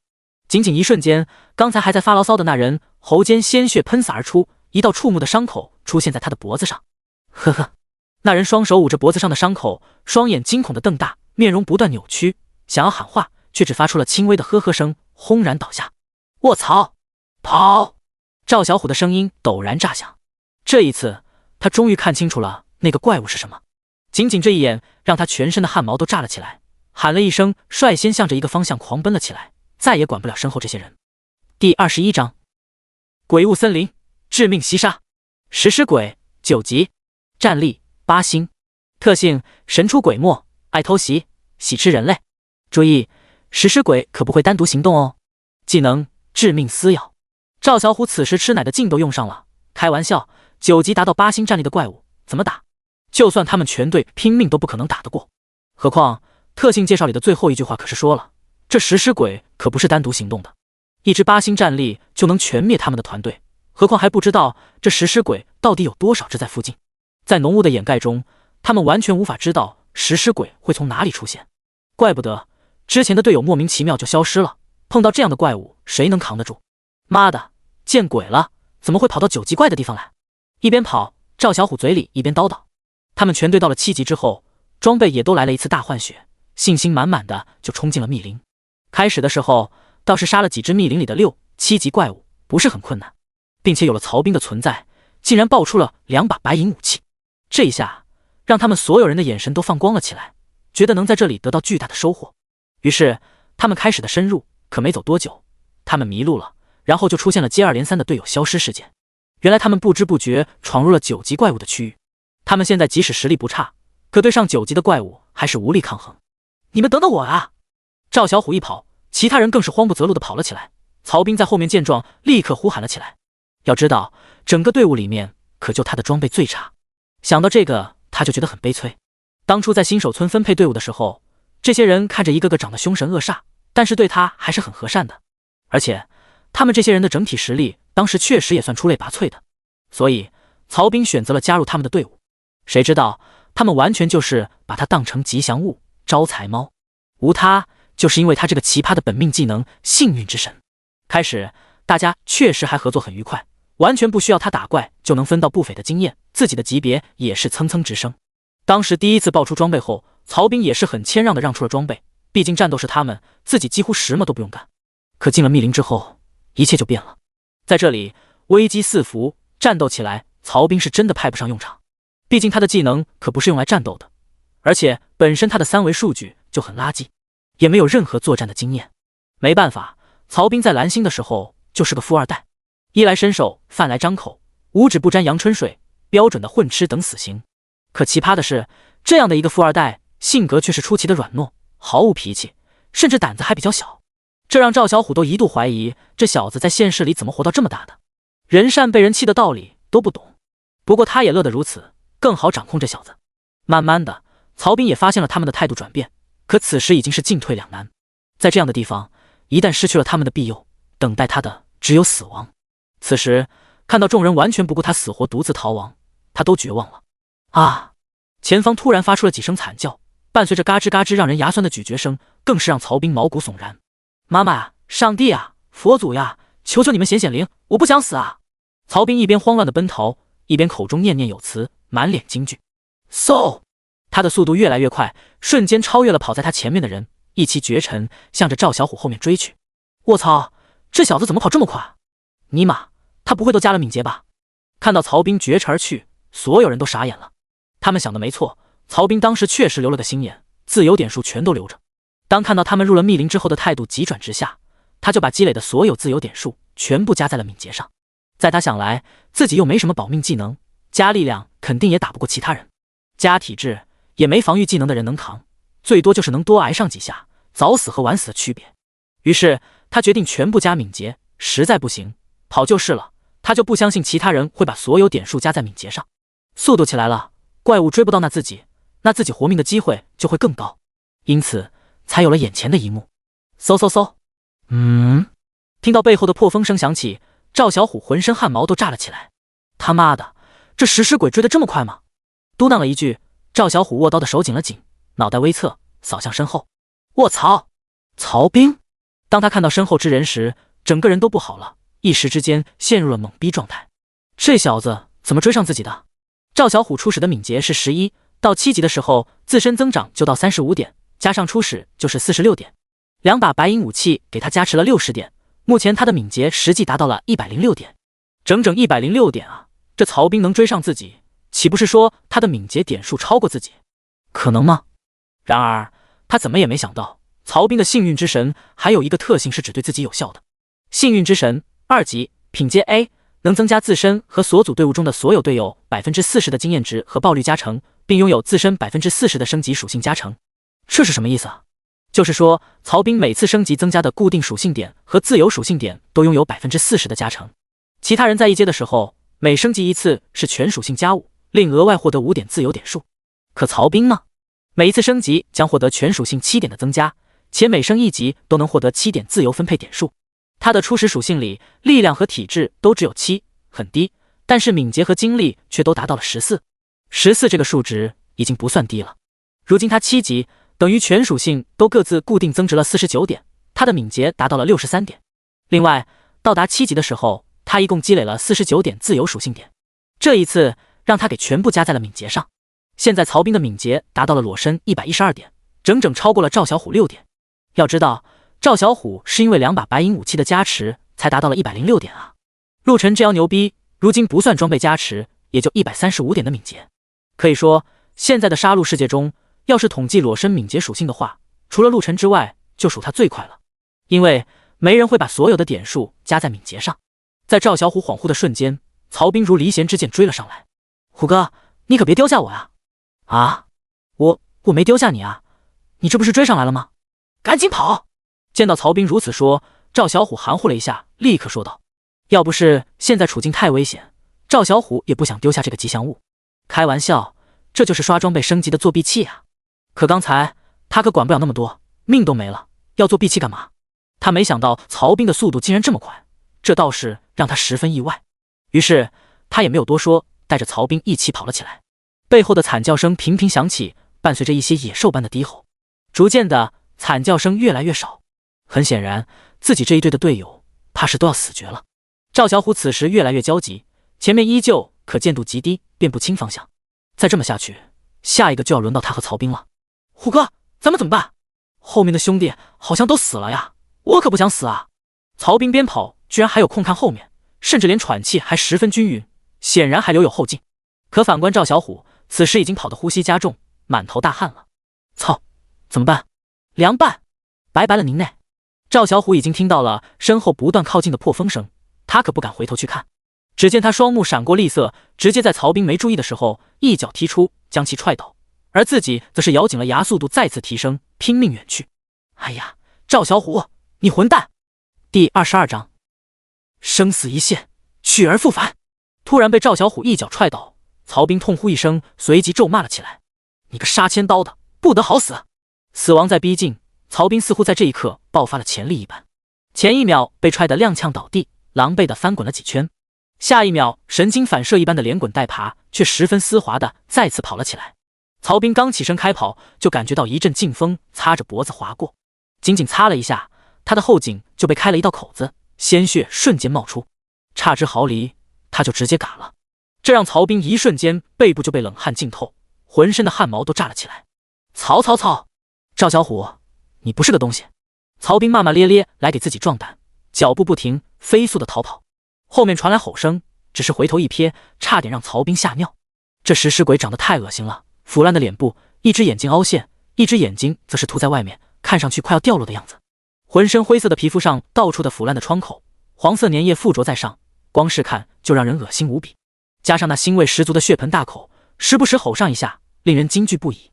妈妈呀，快来个人救救我！后面的破风声越来越多，显然群聚类的食尸鬼已经全都凑了过来，这让曹兵更加是卯足劲的狂奔。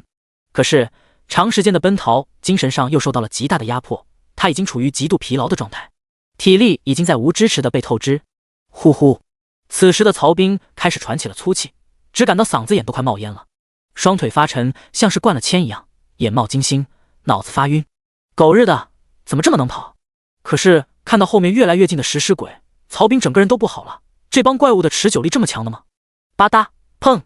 一时不慎，本就已经虚浮的双脚突然被绊，曹兵直接摔倒下去，而3道灰色的影子瞬息而至，张开了血盆大口。绝望、不甘、恐惧，曹兵甚至能闻到从食尸鬼口中散发出的那种腐臭的味道。完了！突然，一道更为巨大的灰影砸来，瞬间把扑过来的3头食尸鬼砸飞到了一边，发出了痛呼。被撕裂的刺痛感没有铃声，让曹彬整个人都是一愣，自己没死。他机械性地看向了那砸过去的巨大灰影，瞳孔瞬间放大。我靠！曹彬忍不住爆了句粗口。金角食尸鬼10级精英，战力评估9星半，技能目前状态已死亡，10级精英怪，战力9星半，已死亡。这3组信息充斥着曹彬整个脑袋，一时半会都反应不过来。自己的小队被8星战力的食尸鬼杀得人仰马翻，反抗的余地都没有。可这里竟然死了一头金角食尸鬼，9星半战力的10级精英怪，是谁这么强？太变态了吧！吼吼！被砸飞的3头食尸鬼此时才从地上晃晃悠悠地爬起，看到金角食尸鬼的尸体，面目狰狞地对着曹彬的身后低吼。虽然样子可怕，可曹彬竟然能感受到，此时的这3头食尸鬼似乎露出了惧怕的情绪。食尸鬼也会害怕的吗？于是曹彬再次转头看向了此时自己的身后，一道人影缓缓出现在眼前。23左右的年纪，185左右的身高，一身黑色光亮的皮甲，看着十分酷炫。他的手中握着2把匕首，一把散发着耀目的红光，一把则是闪耀着让人看着十分舒服的金色光芒。2道光芒十分诡异，红色光芒让曹彬只是一眼就感觉到刺骨灼目，满满的危险感在心中油然而生。而金色的光芒则是恰恰相反，让他只是一眼就觉得十分温暖。大大大！此人一步一步地走了过来，并没有去看曹彬一眼，而是看向了那3头食尸鬼。吼！3头食尸鬼禁不住地后退了2步，但是依旧凶狠地低吼，似是在警告。但是那不断倒退的脚步，无处不在彰显着他们在害怕。哼！一声轻哼，此人动了，速度快得让曹彬都啧舌，就看到2把匕首晃动的双色光芒。呼吸间，那人已经冲到了3头食尸鬼的身前。刷刷刷！金、红2色光芒在飞舞，勾勒出了美丽的线条。下一瞬，那人停手，转身向着之前那头金角食尸鬼的尸体走去。而身后的3头食尸鬼像是被点了定身咒一样，还保持着之前的样子，一动不动。轰轰轰！下一刻，那3头食尸鬼轰然倒地，身体竟然被切割成了好几块，切口更是光滑整齐到犹如镜面。太强了！曹彬目瞪口呆地看着那人背影，眼中尽是震惊和崇拜。来人，正是陆晨。只见他蹲了下来，拿出匕首，在那头金角食尸鬼的额头切割了几下。那只触目的金角入手，陆晨查看了一下，丢入了空间戒指。空间戒指！看到这一幕，曹彬又看了看陆晨手指上的戒指，脑子里瞬间想到这4个字。作为混吃等死型的富二代，闲暇之余小说自然没少看。虽然正经的能力没学到多少，但是常在圈子里混，眼光还是有的。这一幕也让曹彬更加震惊，这么早就获得了空间戒指这样的装备，绝对是个大佬啊！而且看那陆晨手里的2把匕首就很不凡。下一刻，曹彬一骨路爬了起来，一路小跑来到了陆晨的身侧。这位大哥怎么称呼啊？我叫曹彬，很感谢你。曹彬尽量保持着微笑，想要去套个近乎，让眼前的人带他出去这片该死的密林。当然了，能加入他就更好了。跟自己原来的小队相比，眼前这人的战力简直爆表，哪怕依旧只能成为工具人，但肯定要比原来那群人要好。然而他话还没说完，就看到陆晨直接站了起来，向着一个方向走去，并没有搭理他。哎，大哥，别不理我啊！大哥，能带我出去吗？求求了！大哥，我能加入你吗？我的本命技能对你一定有用的。大哥，你慢点啊！哎，大哥！曹彬一个劲地喊着，可是陆晨越走越快，速度开始飙升。拼了！见状，曹彬也是一咬牙，全力追了上去。开玩笑，虽然追上来的3头食尸鬼被陆晨击杀了，可这鬼地方肯定不止这3头啊！要是自己一个人待在这里，鬼知道啥时候就嘎了，必须要抱住这条大腿。于是陆晨在前，曹彬在后，来了一场追逐赛。有意思。本来陆晨不想搭理曹彬，他只是在密林杀怪升级，刚好追着金角食尸鬼来到了这里，很碰巧的救下了曹彬。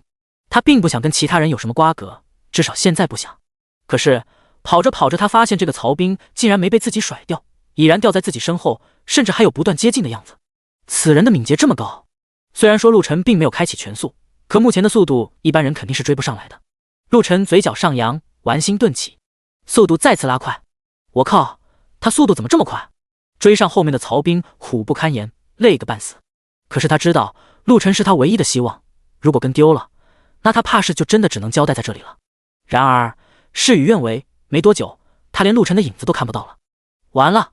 曹彬瘫坐在地，大口喘着呼吸，满心绝望。突然一道黑影由远及近走了过来。大哥，哇，你可算回来了！当看清来人，曹彬使劲揉了揉眼睛，确定没有看错之后，哇的一声嚎啕大哭了起来。我叫陆晨，说说你的本命技能是什么吧。第23章天堂地狱约法3章。能在陆晨极限速度下跟到这个程度，确实让陆晨来了兴趣。这样的末日杀戮世界，自己强大是必然的，但是想要在这个世界站稳脚，一个人独占鳌头，镇压全部人，那只有小说和电影里才会出现。自己的势力是后面必须要建立的。一个人再强，终究会有力所不及的地方。之所以陆晨一开始不想找队友，那是因为他所在的那个村落里没有能入眼的伙伴。可是眼前这个嚎啕大哭的曹彬，成功引起了他的兴趣。先不说别的，光是这速度，目前来说就很不错。而且他记得这曹彬之前提过自己的本命技能对自己一定有用，也很好奇。您就是陆晨大哥？我的天！听到陆晨报出名字，曹彬整个人都惊呆了，下一秒就是狂喜。陆晨啊，那个世界公告出现2次的男人，原来就在自己眼前。曹彬一咕噜爬了起来，大手胡乱擦了下脸颊上的泪水，神情激动。陆晨老大，我叫曹彬，我的本命技能是幸运之神。幸运之神？这是什么？这次轮到陆晨懵逼了，还能有这样的技能？啥玩意？是这样的，我这个技能能让我自己和跟我组队的所有队友一起享受经验值和爆率的加持效果。什么？加持多少？你现在多少级？听到曹彬说出自己的技能，陆晨心中震撼，竟然还有这样的技能，一下子连续问了他3个问题。我目前7级，而我的这个技能目前提升到了2级，能加持 40% 的效果。当然，这只是目前，随着我的本命技能等级增加，我相信加持的效果会更多，甚至会延伸出其他的幸运能力。曹彬卖力的解说，尤其最后一句延伸出其他幸运能力，其实他是有些夸大的。鬼知道能不能延伸其他幸运能力，但是现在得说啊，得提高自己的价值。听到曹彬的话，陆晨目光闪烁，心里却已经翻腾了起来。捡到宝了呀！看曹彬他的装备，这样都能这么快混到7级，显然他说的经验值加持不是假话。要是收下曹彬，自己岂不是等于拥有了作弊器？这升级所需要的经验一下子就减少了 40%， 而且随着曹彬本命技能的提升，能不能延伸出其他幸运能力不知道，起码这个经验值和爆率的加持肯定是会增加的。经验能飞涨，爆率又提高，有着等级和装备的压制，想不强都难啊！可陆晨大哥，求你收下我吧，我自由点全部加的敏捷，跑得快，不会拖你后腿的。而且我不贪，除了装备武器全部给你，你不要的给点我就行了。看到陆晨没有回应，在那里思索，曹彬耐不住了，再次开口：行，我收下了。啊？你先被拒绝啊，再考虑考虑啊，我真的还是有用的。什么？你说你收下我了？真的？看到陆晨严肃的样子开口，曹彬下意识的以为被婉拒了。当他反应过来的时候，顿时大惊，随后大喜，甚至他都怀疑自己是不是听错了。这可是陆晨啊，上过2次世界公告的强人，竟然答应自己加入他的队伍了。自己不是在做梦吧？他感觉自己今天被大饼砸到了，之前那些生死之间的恐怖和后怕荡然无存，开心的蹦了起来，脸都笑开了花。不过咱们约法3章。啊？您说？你既然加入了我的队伍，所有的一切得绝对听我的。没问题，陆晨老大你放心，你让我干啥就干啥，只要不让我当炮灰就行。那第二呢？没有第二，我要的是绝对的听话，无二心。一旦被我发现你有什么其他心思，后果自负。好的好的。本来曹彬想着约法3章起码3条吧，没想到就这么一条，立刻答应。在这样的末日杀戮世界，耐活着就行，只要陆晨不让自己当炮灰，干什么都行。这些给你穿上，不然太弱了。陆晨从空间戒指里拿出了自己淘汰的武器装备，递给了曹彬。卧槽，老大，这些真的给我？废话，这里就我们2个人，不给你给谁？啊，老大，你真是太大了，你放心，我一定对你忠心不二，肝脑涂地。停，现在加1条，不要啰嗦。看到曹彬噼里啪啦又要开始唠叨，陆晨立刻呵斥：啊，好的老大。曹彬乖巧的立刻闭嘴，心中却是大喜。陆晨给他的装备可是一把黄金品阶唐刀，一套白银套装和一个白银的护盾。要知道，有了他的幸运加持，爆率提高了很多，到现在也就爆出了2把白银武器。可现在一转眼，自己竟然拥有了黄金武器和白银套装，简直一夜暴富啊！曹彬立刻穿戴了起来，当武器装备全部佩戴好之后，他的属性得到了一次大飞跃。如今的他，战力竟然从之前的堪堪5星直接达到了1阶巅峰。当然了，这是加持了装备属性之后3件装备给他加持了100点的3维属性，就是精神力差了点，但是无伤大雅。现在的曹兵要是碰到刚才的食尸鬼，自己也能单独慢慢击杀了，这让曹兵激动不已，人生的大转折呀！在没碰到陆晨之前，他不过是沦为了别人的吉祥物、工具人。然而现在摇身一变，自己也拥有了实心的战力。有了这样的战力，也等于说自己算是真正有了自保的能力，只要不作死，应该暂时很好的活下去。同时他欣喜之余更多的是震撼，到底是陆晨老大随手给出的就是这样的武器装备，那他自己身上的装备岂不是比这个还牛逼？怪不得刚才陆晨击杀那3头连他们小队都无法抗衡的食尸鬼如切菜瓜。本以为陆晨应该是那种高冷的大佬，可如今看来似乎也不是很难相处啊。反正陆晨给曹兵的感觉要比之前那队伍的队友们好太多了，简直云泥之别。你看看，一上来就给了这么大的见面礼，怪不好意思的。行了，别傻笑了，去升级。看到曹兵看着自己一个劲的傻笑，陆晨有点后悔该不该收下这玩意。不过他自己也没想到，曹兵在以后竟然成为了自己的最强助力，成长到了让所有人都惧怕的高度。一路上，陆晨听完曹兵所述，顿感有些好笑。这样一个好比作弊器的大宝贝，之前他的队友竟然如此对待，简直暴殄天物。给他装备，自然是要给予他足够的自保能力，自己可不见得能24小时照顾到他的安全，尤其在这种未知的世界，谁都不知道何时何地就会出现意想不到的危险，所以让他强大起来，才能更好的为自己服务，提高收益。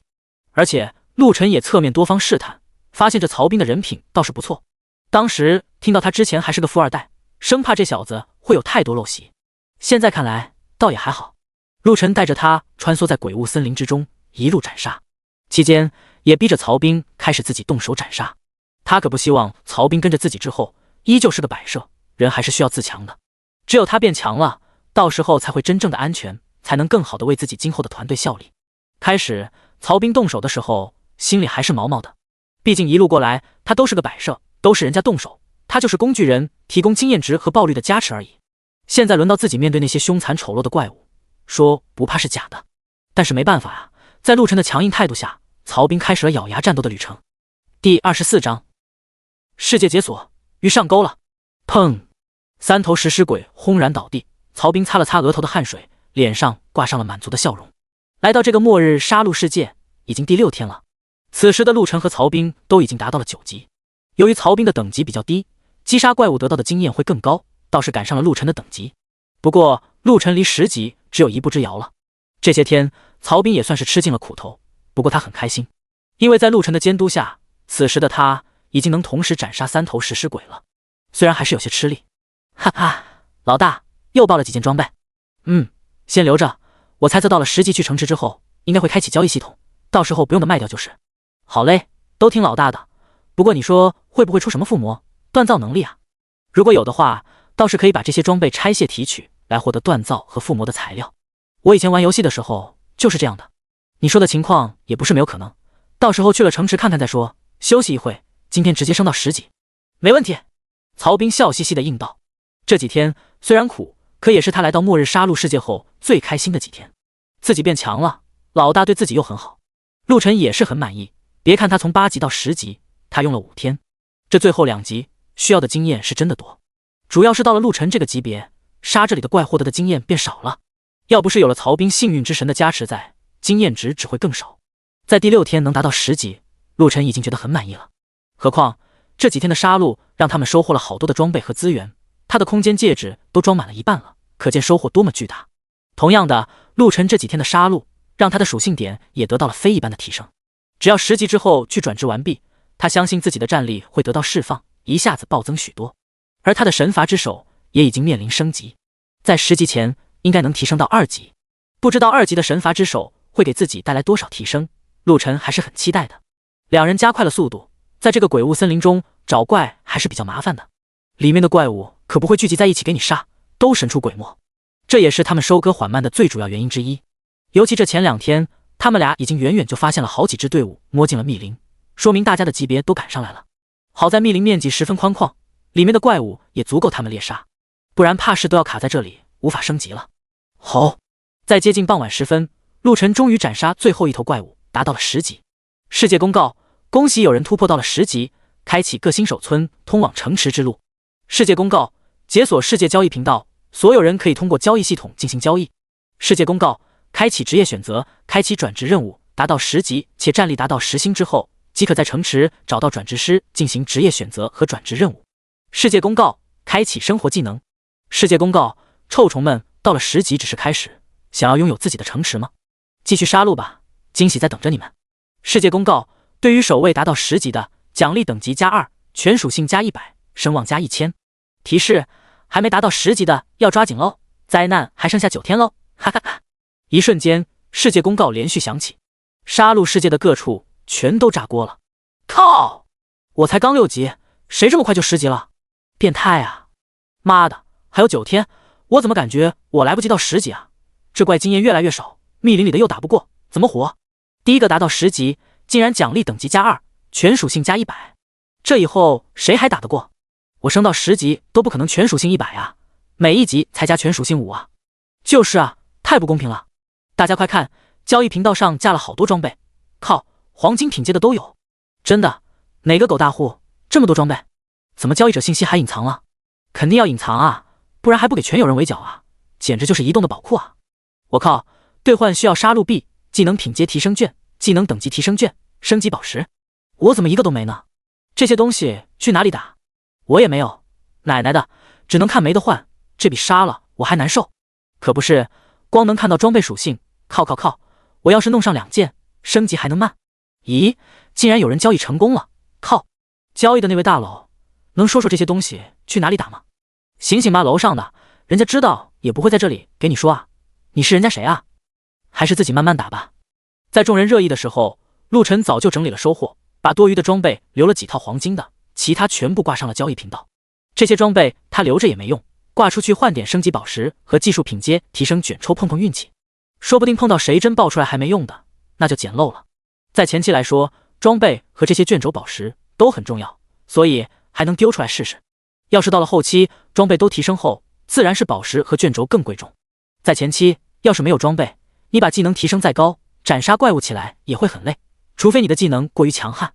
老大，有人交易了一套黄金套装，不过给的是2万杀戮币，咱们要这个杀戮币干嘛？不知道。陆晨瞥了一眼交易信息，随口应道：不知道。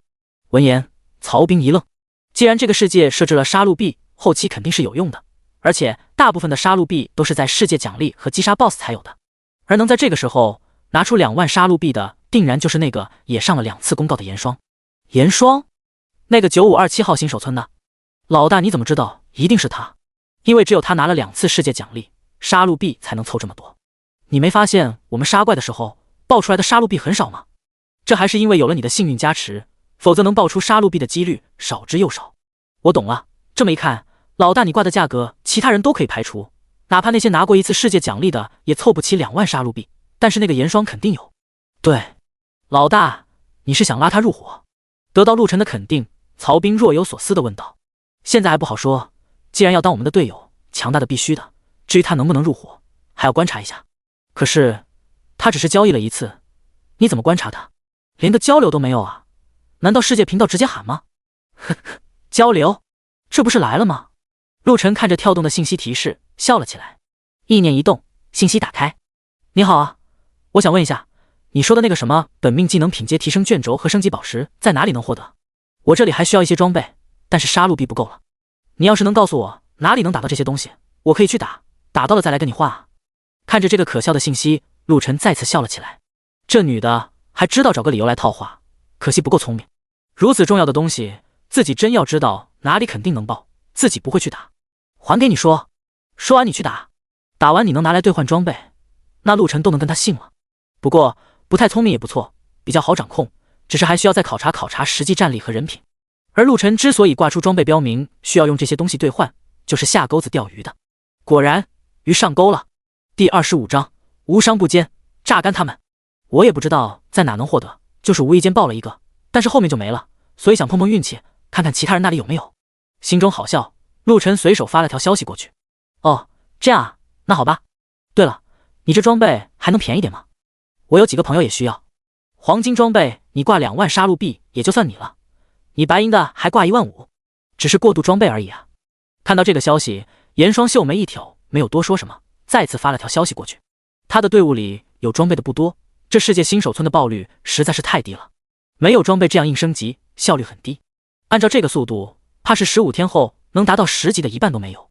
现在好不容易有人挂了装备出来卖，却发现价格奇高，自己也是咬牙买了一个黄金套装。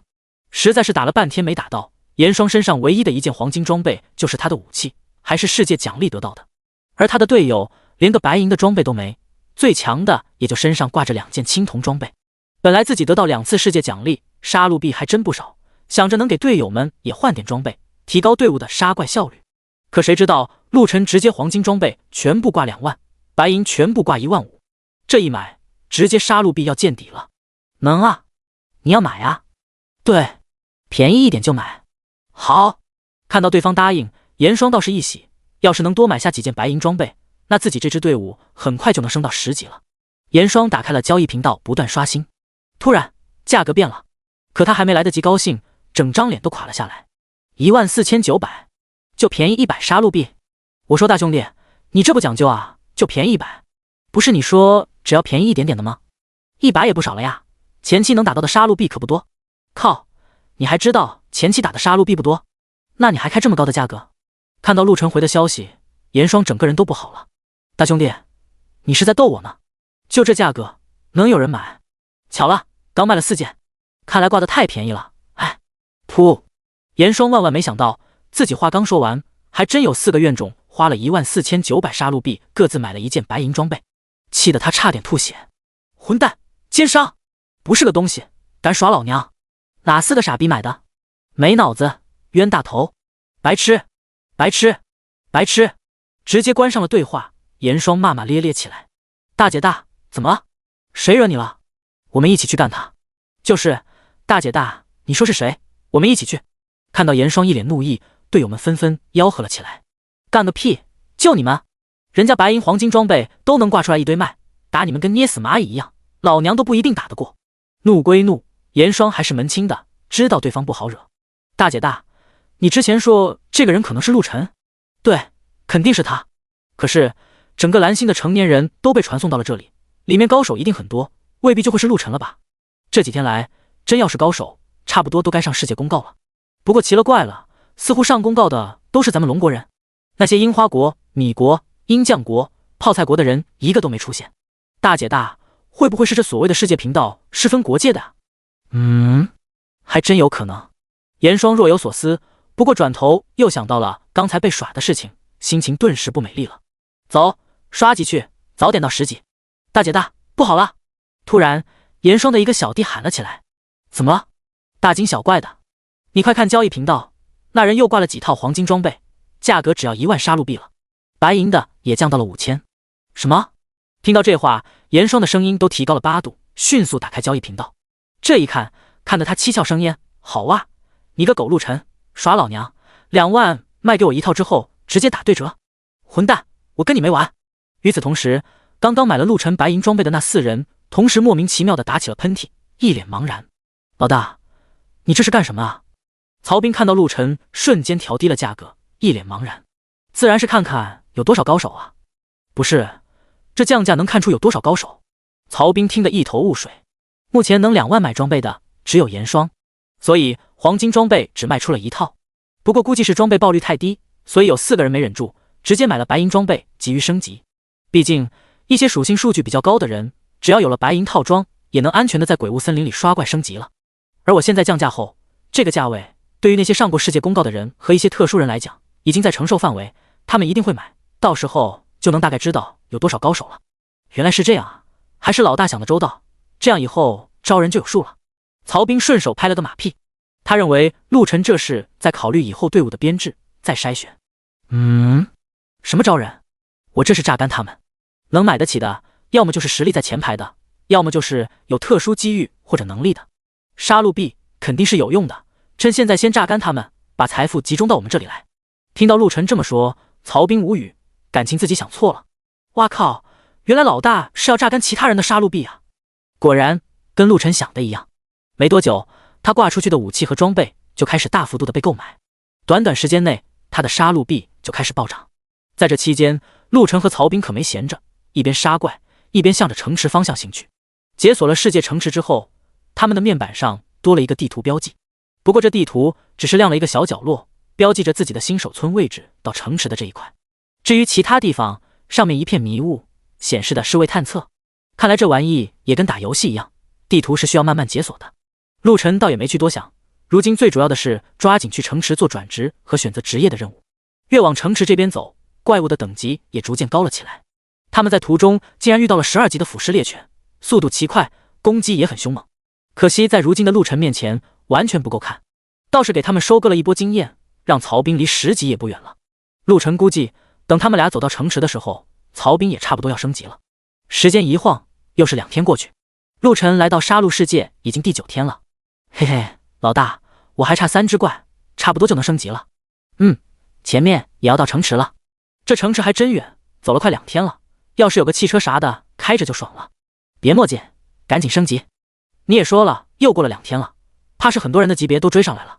好嘞，曹兵立刻收起了嬉皮笑脸。之前2个人也讨论过，既然曹兵能觉醒幸运之神这么奇葩的技能，说不得其他人也会觉醒一些特殊的能力，绝对不能掉以轻心。所以在这赶路的时间，他们没有松懈过。也好在路上的怪物也不少，他们没有刻意躲避，而是一路杀过来的。而事实上，陆晨他们俩想的没错，此时确实已经有人也跨入了10级，其中就包含了严霜。终于10级了，陆晨，你给我等着，敢耍老娘，跟你没完。走，去城池。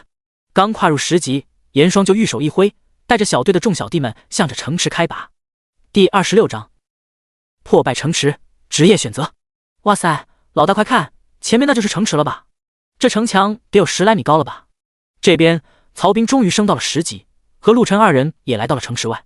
一眼望不到边的高大城墙，让曹兵和陆晨不禁有些啧舌。这城池也太大了，不过远远望去，这座城池怎么给人一种很压抑的感觉？等会进去的时候小心点，总觉得有点古怪。陆晨一把拉住曹兵，低声说道：“这都到了城池了，老大你是不是太过于小心了？”曹兵有些不在意，在他的想法里，这个世界搞得跟游戏世界一样，按说到了城池应该就是安全的，听我的就对了。陆晨眉头一蹙，声音沉了一分：“好的，老大。”见状，曹兵心中一凛，立刻应承，手中的武器紧握，向着城池走去。走到城门口，2人抬头望去，上面赫然写着江都城3个大字。看到这城名，陆晨疑惑了起来。在蓝星，江都正是他所在省会的名字，这要巧，这里也叫江都城，会不会有什么联系？于是鬼使神差的，陆晨看向了曹兵，开口问道：“曹兵，你之前是哪个省的？”“我呀，我是江都省苏城的，你说巧不巧？这里竟然叫江都城。”“呵呵，老大你呢？”曹兵倒是没有想很多，只是觉得好巧。“我也是江都省的。”陆晨回了一句，陷入了沉思。这是巧合？难道说这个世界把蓝星都划分了区域？这里的城池应该不止一个，会跟新手村一样，有很多座。从之前所谓的世界频道来看，里面交流的文字都是龙国语言，其他国家的语言在世界频道从来都没出现过，包括世界公告里面出现的人，也都是龙国人的名字。看来蓝星各国的人都被分割开了，甚至有可能这城池也是按照一个国家的省会来划分。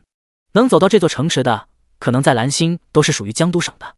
陆晨猜测着，不过也没有最终下定论，这还需要再碰到其他人后印证一下。这要巧，老大也是江都的。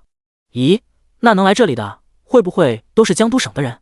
此时的曹兵似乎也意识到了这一点，随口就说了出来：“不是没有可能，等晚点碰到其他人问一下再说。先进城去选职业和接转职任务。”2人向着城内摸去，一进城门，可谓满目沧桑，一幅破败的景象，反差极大。城墙巍峨而无边，看那架势，想必城内应该也是各种雄伟的建筑。可恰恰相反，里面到处都是废墟断瓦，一副末日的景象。靠，城池里面竟然是这样，这里鬼影子都没一个，这么大个城，转职是要去哪里找？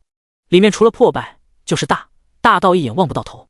破屋，经受末日的洗礼，已经破败不堪，但所幸还能修复，请收集足够的木材、石块、金属材料、毛皮来进行修复。修复后你将获得此屋的拥有权，未经许可，其他人无法进入。提示：在末日，你得多多抢占资源，才能更好的生存。突然，当陆晨看向一个破败的屋子时，跳出了这2条信息。不会是要我们来修复这座城池吧？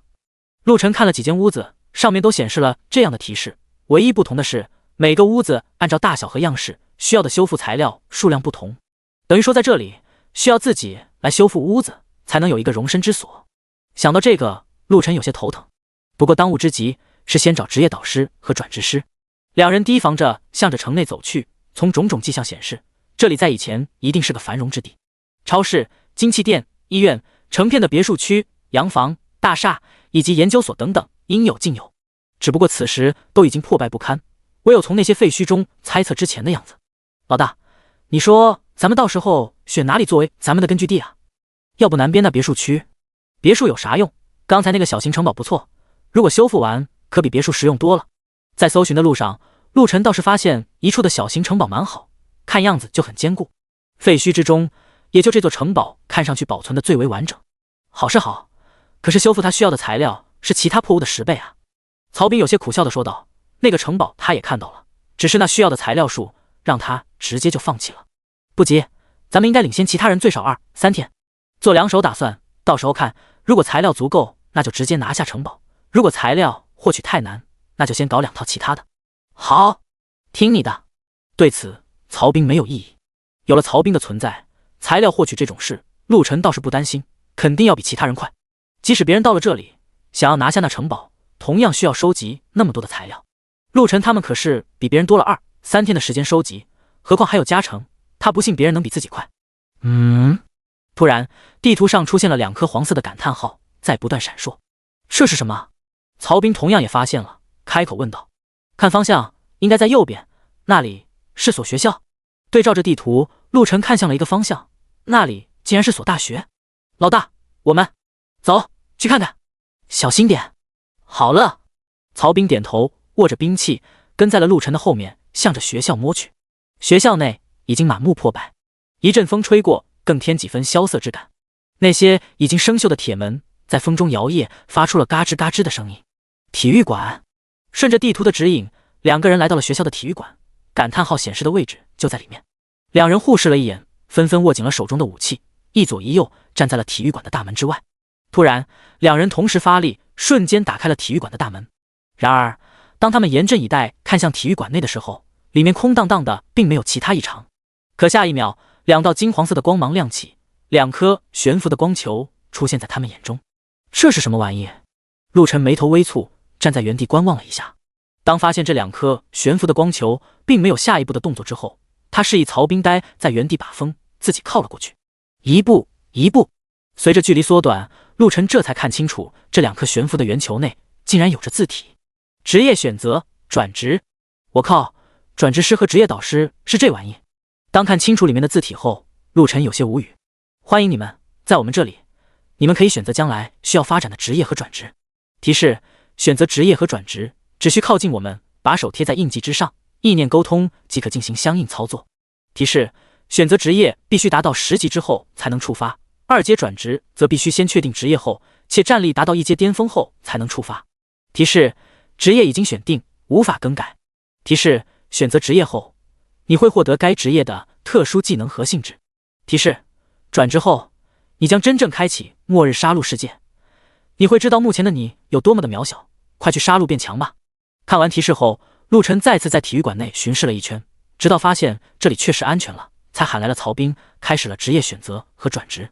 陆晨首先看向了职业选择的那颗光球，在球体的下方确实有着一个紫金色的印记。他缓缓伸出了手掌，贴了上去，随后意念一动，叮，职业选择已触发，请在以下选项中选择你中意的职业。提示音突然响起，随后各种职业的称号列表展现在陆晨眼前。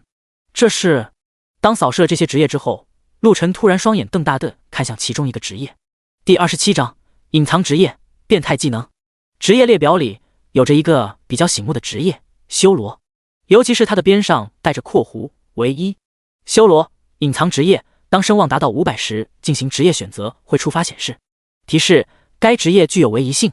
提示：修罗为全属性发展的全能职业，升级时4维属性均匀增长，不会侧重，每提升1级获得的自由属性点加倍。提示：转职修罗可同时学习刺客、战士、法师3大职业的专属技能。提示：修罗附带2个专属职业技能：再生、魔化。再生1级，只要不死，消耗全部精力，身体任何部位受创都可再生恢复到最佳状态。魔化一级变身技能，化为修罗霸体，3分钟内全属性翻倍，冷却12小时。我去！看到这个职业介绍，陆晨有点懵，就像是被大饼砸中了一般。自己竟然得到了选择隐藏职业的权利，果然自己是天命之子啊！而且这修罗职业也太变态了吧！不但能同时学习刺客、战士、法师的3大职业，还拥有修罗本职业的2个变态的技能。等于职业选择后，加上神罚之手，不计算怪物爆出技能的可能，自己要比其他人多出来5个技能。而且这职业技能也太变态了，有了再生，等于多了无数条命，只要不给秒，被损伤的部位可以立刻痊愈和再生。魔化更是让自己有了战力爆发的底牌，虽然一天只能用2次，一次只能维持3分钟，可高手对决，别说3分钟，往往几秒就能高下立判。所以这魔化绝对是个神技，更别说自己还能学习战士、法师和刺客的职业技能。幸福来得太快，让陆晨一时之间呼吸都有些急促。下一刻，他毫不犹豫地选择了修罗这个职业。开玩笑，这样的职业都不选，那不是成了傻子吗？一瞬间，他脑子里多了很多东西，都是关于修罗这个职业的信息，尤其是战士、法师、刺客的职业技能，直接就学会了。战士职业技能破胆，破胆一级，战士专有职业技能，可对10米内的所有敌对目标发动破胆攻击，致使其攻击力下降 10%， 防御下降 10%， 速度减缓 10%， 每次消耗精力时冷却时间半小时。法师职业技能元素攻击，元素攻击一级，可逐渐掌控金木水火土风雷光暗9大元素，形成光球进行攻击，造成极大的伤害，每次攻击消耗精力5。目前一级掌握的元素为火。刺客职业技能潜行，潜行一级，可隐藏身形，维持5分钟，除特殊技能不可勘测，攻击或者被攻击将会解除隐藏状态，每次使用消耗精力时，下一次使用需间隔10分钟。看来法师的技能好像更全面啊！看着得到的3个职业技能，陆晨心中想到。看技能介绍，法师这元素攻击随着级别提升，应该能完全掌控9大元素，不畏不强。战士这个导向是辅助攻击的状态技能，虽然不是直接加持攻击，但是也很实用。至于刺客的，不用多说，招牌技能暗杀的神技，神不知鬼不觉就能要了对方的命。老大，我这里有个隐藏职业，哈哈，发达了呀！就在这个时候，曹兵兴奋地喊了起来：“啥？隐藏职业？”听到这话，陆晨一愣，曹兵也能选择隐藏职业？在刚才，他还为曹兵惋惜过，因为上面写着声望要过500才能触发。目前为止，获得声望奖励的明面上似乎只有自己是过500的。当然了，这也只限于龙国，毕竟这世界频道里都是龙国人，明显暂时被区分开了。其他国家显然也有获得首杀之后获得世界奖励的人，那么获得声望奖励的必然不止他一个。也正因为如此，他觉得曹兵有些可惜，无法选择隐藏职业。毕竟声望这东西不能交易转让，自己也不知道应该去哪里再次帮他获得，只能作罢。可陆晨万万没想到，曹兵竟然也触发了隐藏职业。是什么职业？你是怎么触发的？陆晨疑惑地看向曹兵。哈哈，老大，提示说我有着全服唯一的特殊本命技能，所以能触发隐藏职业赐福关。不过这玩意好像都是加状态的技能，选了这个我不能了战五渣。说到后面，曹兵竟然很认真地在表达自己的嫌弃，看得陆晨一头黑线，说的好像这小子之前不是战五渣一样。老大，我要不要选这个职业啊？还是选个战士？感觉战士很拉风啊，能冲在最前面，真男人啊！赐福关的技能是什么？陆晨无视了曹兵的神神叨叨，直接开口问道。技能是赐福和神谕。赐福一级的作用是能给自己以及队友全属性提升 10%， 维持5分钟，冷却半小时。神谕一级的作用是一次能复活一个队友，且瞬间恢复到最佳状态，如果提前加注在自己身上，也能起死回生一次，冷却时间10天。咦，刚才没注意，这次福关还能学习治疗师的职业技能，而且每次升级还多了额外1倍的自由点数分配，好像还不错呀。陆晨丢了个白眼过去，还不错，是很不错好吧。神谕拥有复活的作用，简直就是 bug。 这赐福也是牛逼，一级就能增加全属性 10%， 这后面不得多1倍属性，而且还能学习治疗师的职业技能，肯定就是治疗类的技能。这要是配合上自己的能力，岂不是无敌了？赶紧学！陆晨直接说了一句，这么好的职业，不知道犹豫什么，当个职业奶爸多好。至于攻击力，幸运之神的技能本身就能给他额外增加很多属性点，而且才1级，提升后估计加的更多。甚至陆晨都觉得这小子简直走了狗屎运，怎么看只要不死，到后面曹彬可不得了，绝对强到爆炸。好，曹彬点了点头。既然陆晨都说了，他也不去多想那想当战士的愿望了。唰，一阵恍惚，曹彬完成了职业选择，成为赐福官。同时他也学会了治疗师的职业技能女神的眷恋。女神的眷顾1级群体治疗技能，能为以自身为核心半径20米内所选定的目标同时恢复 20% 血量，每次消耗精力30。当陆晨知道治疗师获得的技能时，点了点头，觉得还不错。20%的血量在关键时刻很有用，而且现在才1级，随着级别提升，治疗量应该会提升。而且群体治疗在后面自己组建的队伍里一定能派上大用。接下来两人走到了转职的光球那里，同样在这个光球上也有个紫金色的印记，操作方式一样。于是两人依次向着上面按去。姓名陆晨，称号恶魔猎人为1，职业修罗为1，等级12，经验788500000，力量308加190，敏捷301加190，体质300加190，精力305加190，附加特性坚韧加5，锋利加20，速度加5。武器刺骨暗金圣光暗金。装备飞鹰套装黄金。本命技能3级野蛮冲撞 D。 职业专属技能再生1级，魔化1级。附加技能破胆1级，前行1级，元素攻击火1级。战力评估2阶3星，附加装备后战力2阶4星极限。杀戮币13 4500，声望1000，剩余自由点数80。看着这个夸张的数值，陆晨心中顿时计算了一下，顿时了然，原来是这样。第28章 Bug 技能越来越强。在10级之前，每提升1级可获得的是全项各加5点属性点，额外5点自由分配点。而10级之后达到了2阶，此时每升1级，全项竟然是各自加了20点，比之前1阶整整高了4倍，并且额外自由点数竟然也给到了20点。目前陆晨是隐藏职业，有加成，所以自由点数给到了1级40点，十分可观。加上之前他和曹彬一路杀过来，普攻又给自己加了不少的属性点，以及首先达到10级后奖励了全属性加100点，才有了如今可怕的数值。至于自由点数，10级前的他都已经加完了，剩下的这80点自由点数正是第一个达到10级获得连升2级的奖励点数。在转职2阶后直接翻了个倍，从40点变成了80点。不过让陆晨纳闷的是，加上装备的加持，此时自己各项数值都快要达到500了，却只给了2阶4星极限的战力评估。这是不是代表从2阶开始，每过100点才能提升1星战力？为了证实这一点，陆晨直接将自己剩下的80点平均分配给了4维各20点，这样加上装备的加持，自己的每一项数值都超过了500点。果然，在加完点的瞬间，他的实际战力评估上涨了，达到了2阶5星。到了2阶，果然战力不同了，比起1阶来，简直就是天差地别啊！陆晨不禁有些感慨，现在的他，就算对上几十个1阶巅峰，也能轻松撂倒对方。姓名陆晨，称号恶魔猎人为1，职业修罗为1，等级12，经验788500000，力量328加190，敏捷321加190，体质320加190，精力325加190，附加特性坚韧加5，锋利加20，速度加5。武器刺骨暗金圣光暗金。装备飞鹰套装黄金。本命技能3级野蛮冲撞 D。 职业专属技能再生1级，魔化1级。附加技能破胆1级，前行1级，元素攻击火1级。战力评估2阶3星，附加装备后战力2阶5星。杀戮币13 4500，声望1000，剩余自由点数0。加完点后，陆晨再次看了下面板数据，随后看向了曹彬。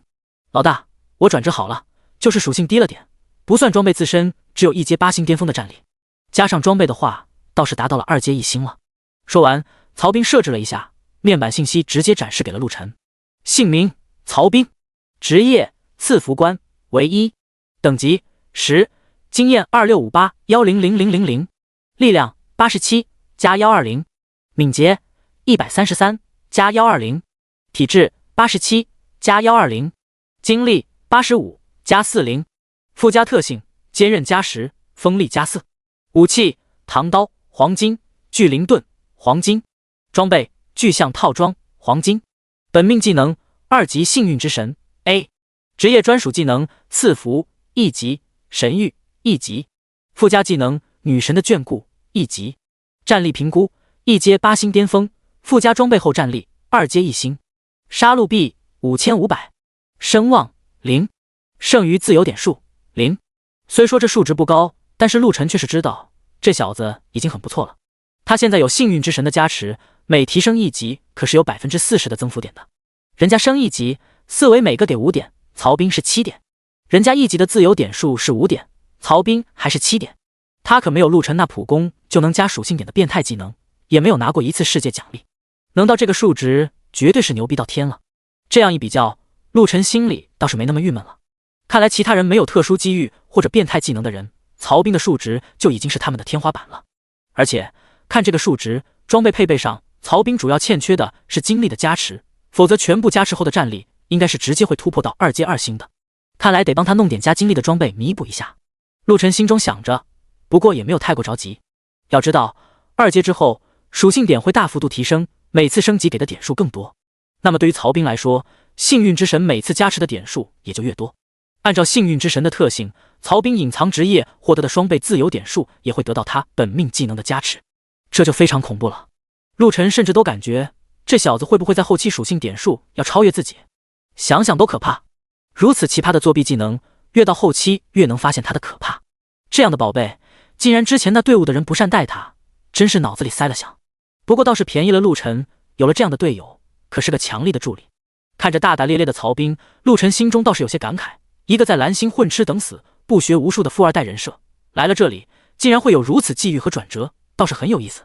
而且听他之前的述说和这几天与自己的相处，都能看出曹兵虽然有些坏习惯，但是他最渴望的竟然是想要拥有真正的朋友。看得出来，这小子在蓝星的时候，可能身边都是一些酒肉朋友，没一个交心。每一次闲暇之时，说到之前在蓝星的生活，他开始都是眉飞色舞的说着自己在那些高档场所的见闻和逼格，可说到自己那些朋友的时候，眼中的失落和伤心没能逃过陆晨的眼睛。所以在陆晨决定收下他之后，曹兵对这个机会不仅是感恩，更多的是珍惜。一路上陆晨对他的照顾，他也看在眼里。虽说陆晨能选择他，开始必然是看中了自己的本命技能，但是陆晨跟之前那伙人不一样，他在不断帮助自己提高战斗生存能力，甚至在平时对他比较和善，这让曹兵感受到了真正队友之间的温暖。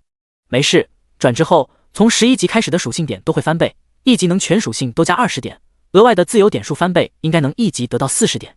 你有幸运之神的加持，每次升级你能得到全属性都加28点，额外自由点数56点，很快就能追上来。看完曹兵的属性面板后，陆晨笑着说道：什么？真的吗？那可太好了。曹兵闻言一愣，随即大喜。你加点可以偏向体质和精力，你目前的定位就是辅助，不需要你冲锋陷阵，你负责治疗和 buff 加持就行。当然了，在安全的情况下，战斗还是要磨练，这样到时候万一你落单了，也有自保能力。陆晨想了下，缓缓开口为他建议了起来。好的老大，就按照你说的来。曹兵对此没有异议，之前就是听了陆晨的，自己才能提高战力，也确实得到了很大的改变。如今的他战力并不低，当然了，前提是别跟陆晨比。两人搞定了职业选择和转职后，向着外面走去。如今他们要做的就是升级和收集材料，争取先拿下那座城堡的建筑。其他的破屋只需要木材 X30、石头 X30、金属 X30、毛皮 X30就可以修复。可那座陆晨看中的城堡建筑，需要的则是破屋的10倍，够他们忙活一阵子。不过他还是直接接下了城堡和2套城堡附近破屋的修复任务。接取任务后，面板上倒是多了任务的提示信息，并且直接自动学会了开采、伐木、割皮的技能。木材简单，城外的密林很多，随便找一处就可以。石头也是一样，城外随处可见。至于毛皮，他们一路过来，周边的兽类可不少，斩杀后割皮即可获得。最后这个金属倒是需要找一找，按照面板中的提示，这城外不远应该有着丰富的矿脉。于是陆晨和曹兵说干就干，直接出城，向着一处面板提示的矿洞走去。第29章矿洞惊魂，升级宝地。曹兵，你可真是个宝贝啊！在城外收集资源的陆晨不由突发感慨。他在开采、伐木和割皮的时候，尝试了单独进行和组队进行的对比。没想到这幸运之神的加持，连这些都能增益，这可大大减少了他们收集物资的时间。一路上走走停停，除了金属之外，木材、毛皮和石块都已经收集了各100多份，只要凑齐金属的部分，已经足够拿下4间破屋的量了。而此时，他们也来到了地图所标记的一处矿洞前。这就是矿洞啊！以前也就在电视里见过。看着矿洞口，曹兵发出了感慨。在蓝星，他可没有去过矿场，也是第一次见。陆晨也是第一次，还是有些好奇的。在洞口四下看了看，并没有发现什么异常，于是对着曹兵使了个眼色，向着洞内走去。进去后没走多远，前方就出现了纵横交错的岔道。老大，我们走哪一条？看着前面这么多的岔道，曹兵不由问道。陆晨驻足，分别走到几个岔道口观察了起来。我也不知道，先走这边吧。依着从右原则，陆晨指向了最右边的一条岔道。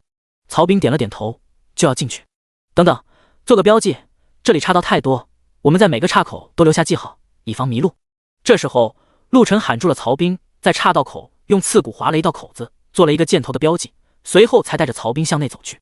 没走多远，他们就发现了金属。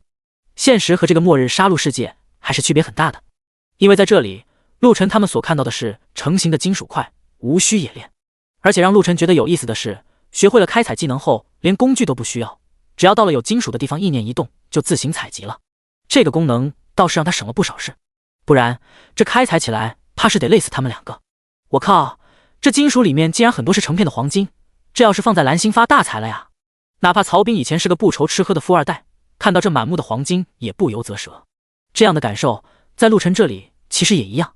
自己穿越过来后，这边的父母虽然早逝，可留下的财富足够他吃上几辈子。至于那些大大小小的公司，他的父母早在撒手人寰之前就已经妥善托管了。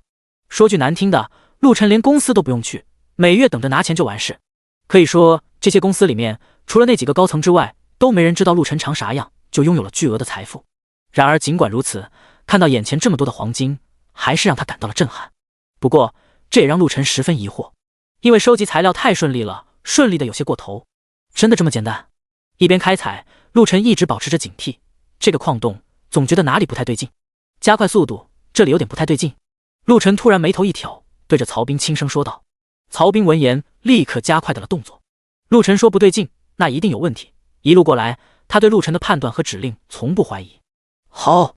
矿洞深处突然爆发出一道刺耳的吼声，同时整个矿洞都开始了晃动，顶部的一些碎石不断滑落。退出去！陆晨当机立断，拉着曹兵就往外撤。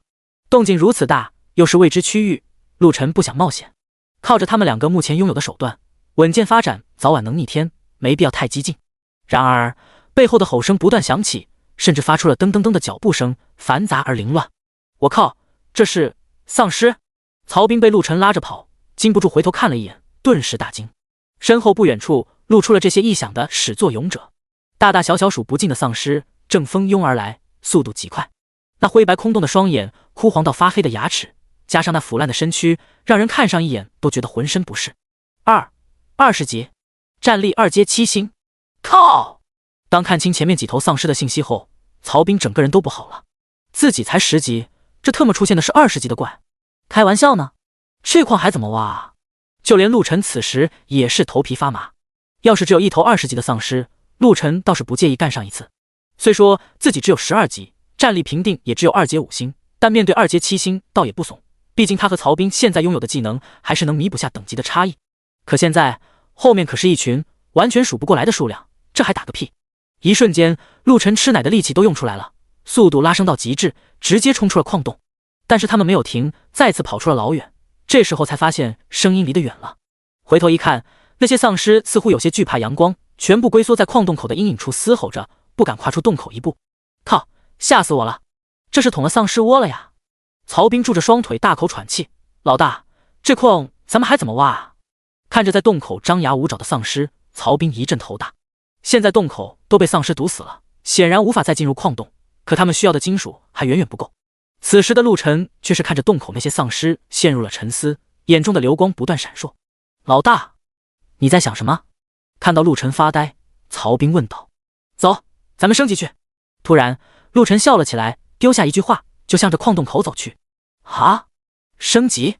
曹兵一愣，一脸茫然。可是下一秒，他懂了。只见陆晨飞快地冲向了洞口，然后就开始了攻击。那堵在洞口的丧尸不断发出嘶吼，被陆晨攻击之后就想要伸手来抓，可手臂才伸出来就被阳光灼烧出了白烟，瞬间缩了回去。我擦，还能这么玩？哈哈！原本对这些丧尸惊惧的曹兵像是发现了新大陆，大笑了起来。随后他也冲了过去，抽出唐刀疯狂地劈砍。丧尸看到他们出现，本能的就想要撕裂吞噬他们，可阳光是他们的天敌，导致他们无法跨出矿洞的阴影地区。然而本能又驱使他们不会想到逃跑和后退。这一下完全成为了陆晨和曹兵的活靶子，两个人就站在阳光下，对着洞口前仆后继的丧尸不断劈砍。虽说他们是20级，拥有2阶8星战力，可在此时完全没有用武之地。更让陆晨和曹兵意外的是，这些丧尸虽然攻击应该很高，可是防御却是差得一塌糊涂，几乎他们只要攻击到，就能轻易地穿透丧尸的躯体，斩下他们的头颅。没多久，矿洞外的丧尸脑袋和尸身已经堆成了一座小山，而曹兵也在这一刻直接提升到了11级。我靠，太爽了，竟然还能这样升级，我喜欢！哈哈哈！曹兵此时开心不已，本来10级到11级需要10万经验，可击杀这些丧尸乃是越级击杀，经验翻倍，加上他的幸运之神加持，经验值有加成，所以没多久曹兵就升级了。陆晨的经验条也上涨了近10万，完成了1/5还多的经验。果然卡怪升级是真得爽，陆晨也很满意，嘴角上扬，不断斩杀。他不光是经验条在飞涨，普攻带来的收益也是十分巨大。尤其这里的丧尸似乎无穷无尽，陆晨都感觉他们俩完全能在这里刷上一阵子级。而且到了城池之后，杀戮币的爆率似乎高了，装备的爆出率也高了。这么一会，他们已经收获了2000杀戮币，黄金的装备都爆了好几件。好！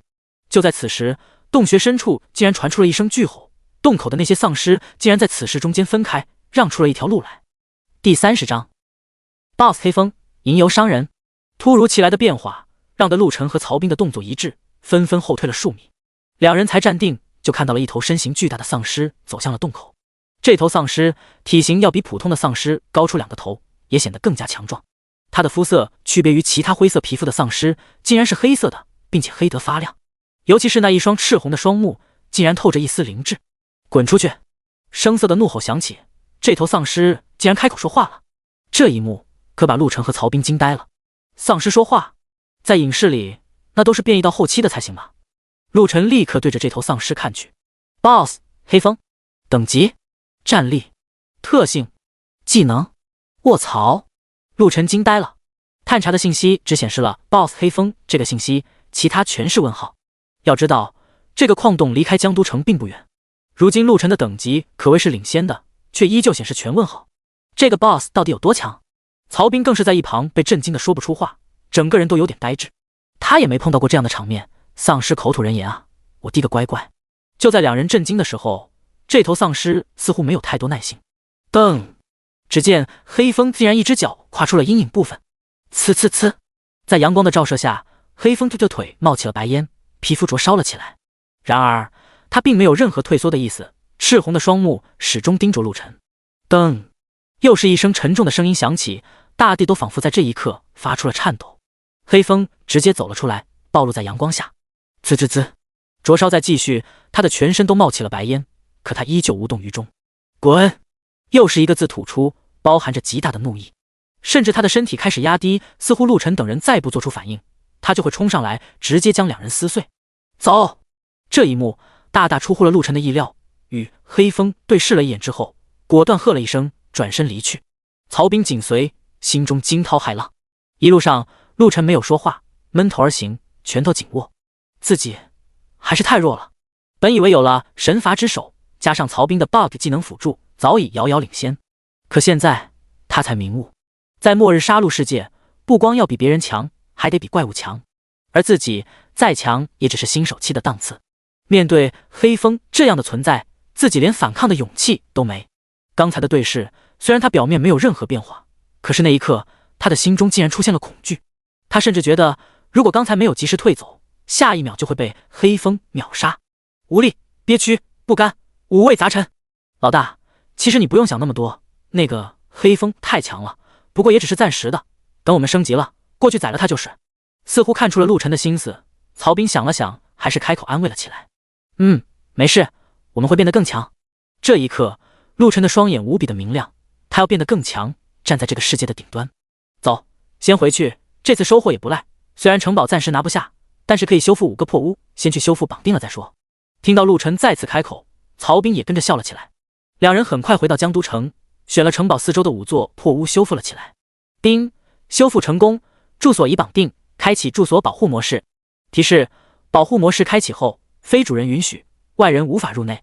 提示：城内住所的保护等级会随着主人的战力等级提升而提升，能防御高出主人2星战力的任何攻击。提示：绑定的住所，主人拥有使用权和售、租和转让权。提示：在住所内恢复速度提升10倍。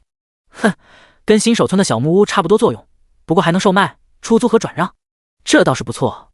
陆晨看向了4周那么多的破屋，又看了看城堡，心中有了想法。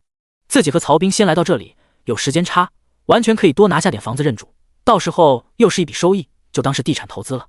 这江都城就好比一个待开发的地皮，不久后就会有大量的人员入住。如果是对应蓝星一个省的居住数量，这个城池虽然大，但是还远远不够容纳一个省的人。到时候住所自然不够，到时候不说售卖，就是出租也能长期收益。至于城堡，等他们有人来了之后再开始收集材料也来得及，毕竟曹彬的加持能力在，肯定比别人快。说干就干，两人吃了几块面包，喝了点水之后，直接再次出城，开始了材料的收集。这面包可真难吃，什么时候能开荤啊？在外面收集了一阵之后，曹彬开始吐槽，这面包开始吃还好，可天天吃的嘴巴都淡出鸟来了，如同嚼蜡。目前看来有点困难，外面这些怪物即使是动物系的，杀了你也不敢吃啊，都是身怀病毒的。陆晨笑着说道。一路上的怪物，兔子、小鹿、野猪等等都碰到过，可是无一例外，不是尸变过的就是变异的。这样的东西斩杀了谁敢吃？把自己吃成个怪物，那就好玩了。哎，老天啊，这日子什么时候是个头啊？变强之后，难道还是只能啃面包吗？曹彬一脸哀怨地看向了天空。突然，一道人影出现在不远处，慢慢向着这边走来。陆晨和曹彬瞬间武器上手，戒备了起来。此时已经入夜，天色昏暗，一时之间也看不清来人的样貌。可此时此景，独自一人行走在这林间，十分的诡异。慢慢的，陆晨看清了来人模样，顿时长大了嘴巴。而一旁的曹彬更是惊呼了起来：吟游旅人！卧槽，真当游戏玩了呀？这个人，他们竟然都能读到他的信息。吟游商人，等级介绍：行走在末日杀戮世界各处的神秘商人，行踪诡秘，想碰到他可是需要不小的运气。但是一旦碰到了，可不要浪费机会，只要你有足够的杀戮币，在这里能得到很多惊喜哦。快去跟他交易吧。看到这个信息，陆晨也是无语，这个世界的种种还真是按照游戏来设计，连神秘商人都有了。而看了介绍后，陆晨恍然，看来杀戮币的用处之一就在这里了。之前在江都城转了几圈，都没发现一个能用杀戮币的地方，他甚至都在怀疑这玩意真的有没有用。两人对视了一眼，直接上前。哈，小伙子你们好啊，碰到是缘分，要不要在我这里买点东西？还没等陆晨他们开口，这吟游商人倒是先说了起来，一脸的自来熟。要不是知道了他的信息，他们还真看不出来这家伙是个 NPC。哦，那你这里有什么好东西？曹彬走了上去，饶有兴趣的问道。还别说，跟 NPC 对话，这感觉怪怪的。哈哈，我这里好东西可不少，你们不妨自己看看。吟游商人爽朗一笑，随后点开了一个面板，展示在陆晨两人的面前。无数的商品罗列在眼前，让得他们眼前一亮。卧槽！下一瞬，他们惊呆了。第31章，氪金无敌，最终选择。实在是吟游商人给出的清单让他们太震撼了。天神铠甲，神话级，全属性加15万，坚韧加100%，30%伤害反弹。技能救赎无敌，售价999999999999杀戮币。救赎，每24小时拥有一次自我复活的机会。无敌，10秒无敌，免疫一切伤害，每12小时可释放一次。破天，神话级，匕首，全属性加15万，锋利加100，淬毒加50%，30%几率导致目标流血，每秒损失2%血量，持续10秒，可叠加4层。售价999999999999杀戮币。回眸，神话级，法杖，全属性加15万，法术穿透加150%，50%法强增益。技能魔法领域，石化。售价999999999999杀戮币。魔法领域施展后拥有一个半径50米的魔法领域，在领域中自身战力提升 50%， 减伤 50%， 持续1分钟，冷却24小时。石化，令目标石化，持续5秒，12小时内可释放一次。弥天丹，神话级经验药，服用可永久提升10个等级和10星战力，上限10阶10星，售价8888888888杀戮币，每人只能服用一次。明空卷轴，神话级技能卷轴，使用后可领悟空间系技能，威力强大，售价999999999999杀戮币。卧槽！卧槽！卧槽！曹兵此时连连爆出3句卧槽，心中无法平静。他看到的都是啥？里面随便弄上一件都要无敌啊！这些装备附带的技能每一个都是神技啊！还有那全属性加15万，开玩笑，现在他们都算是领先状态，才加了多少属性？单项15万属性，怕是一口气都能把他们给吹死，何况是全属性加15万？想象下，若是加了15万属性点在体质上，怕是目前全世界的人来攻击你都是挠痒痒啊！陆晨同样被震惊到了，这完全是特么氪金就变强啊！可以说这杀戮币太有用了，有足够的杀戮币，你就能成神啊！连空间技能卷抽都有，空间系啊，有多强大毋庸置疑。还有那弥天丹，简直变态，一下子等于直接拔高了一个阶层。不过一人只能吃一次，而且拔高的层次只给了上限，这代表自己若是9阶的时候吃一颗，一下子就能到10阶10星的战力。我靠，想想都带劲。不过这后面标的价格实在是离谱，装备9999亿，弥天丹算便宜的也得888亿。之前还觉得自己身上的杀戮币很多，现在一看自己好穷啊。不过越是这样，他越发觉得多拿江都城的房屋拥有全是对的，到时候出租不断收拢资金，就能有希望拿下这些东西。但是让他伤脑筋的是，这吟游商人是随机出现的，下次即使自己凑够了钱，想要再找到他都难。一边烦恼一边继续查看着清单，神话级的都看完了，眼馋，不过没钱买不起，传说级的依旧买不起，钻石还是买不起，真的好贵。当陆晨看向暗金装备的时候，心中无语更甚，这特么暗金装备售价都要15万杀戮币起步，自己一共才13万多的杀戮币，一件都买不起。我尼玛！看着宝山却要空手而归的感觉顿生，陆晨恨不得骂娘。黄金装备他倒是买得起，可是自己和曹兵早已黄金装备配齐了，并没有需求。至于白银、青铜和黑铁更不用说了。突然陆晨在黄金级的丹药和杂物类别里找到了点东西。天阴水，品质黄金，神奇精力助长药水，服用后可永久增长精力值200，每人只能服用一次，售价3万杀戮币。初级空间戒指，内含10立方空间，售价2万杀戮币。本命技能等级提升卷轴，黄金，能提升本命技能等级加1，售价3万杀戮币，上限提升到3级。职业技能等级提升卷轴，黄金，能提升职业技能等级加1，售价 2.5 万杀戮币。吟游商人定位宝石，消耗宝石能在地图搜寻到吟游商人的位置，售价5000杀戮币。曹兵，把你身上的杀戮币都交易给我。看到这些，陆晨稍稍思索了一下，有了决定，看向了曹兵。好，没有问为什么，曹兵直接把身上5500的杀戮币全部交易给了陆晨。陆晨直接向吟游商人进行了购买。啊，我的朋友，谢谢你的惠顾，有缘再见。交易结束后，吟游商人笑着行礼，随后头也不回的离去，速度极快，仅仅几个眨眼的时间就消失无踪。老大，你买了什么？给你。陆晨直接丢出了3样东西给曹兵。这是给我的。曹兵瞪大了眼睛，一脸惊喜。按说陆晨带着他一路过来，给了他不少的帮助，平时对他也很不错。这次陆晨问他要杀戮币，定然是看中了什么东西，杀戮币不够才开的口。却没想到陆晨买下的东西里面竟然给了自己3样。刚才曹兵可也在不断查看吟游商人的货物清单，自然知道这3样的价格。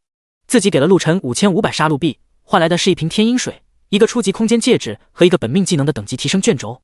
这3样加一起可是需要8万杀戮币啊！老大！曹兵感激地喊了一声，眼睛都一瞬间起了雾水。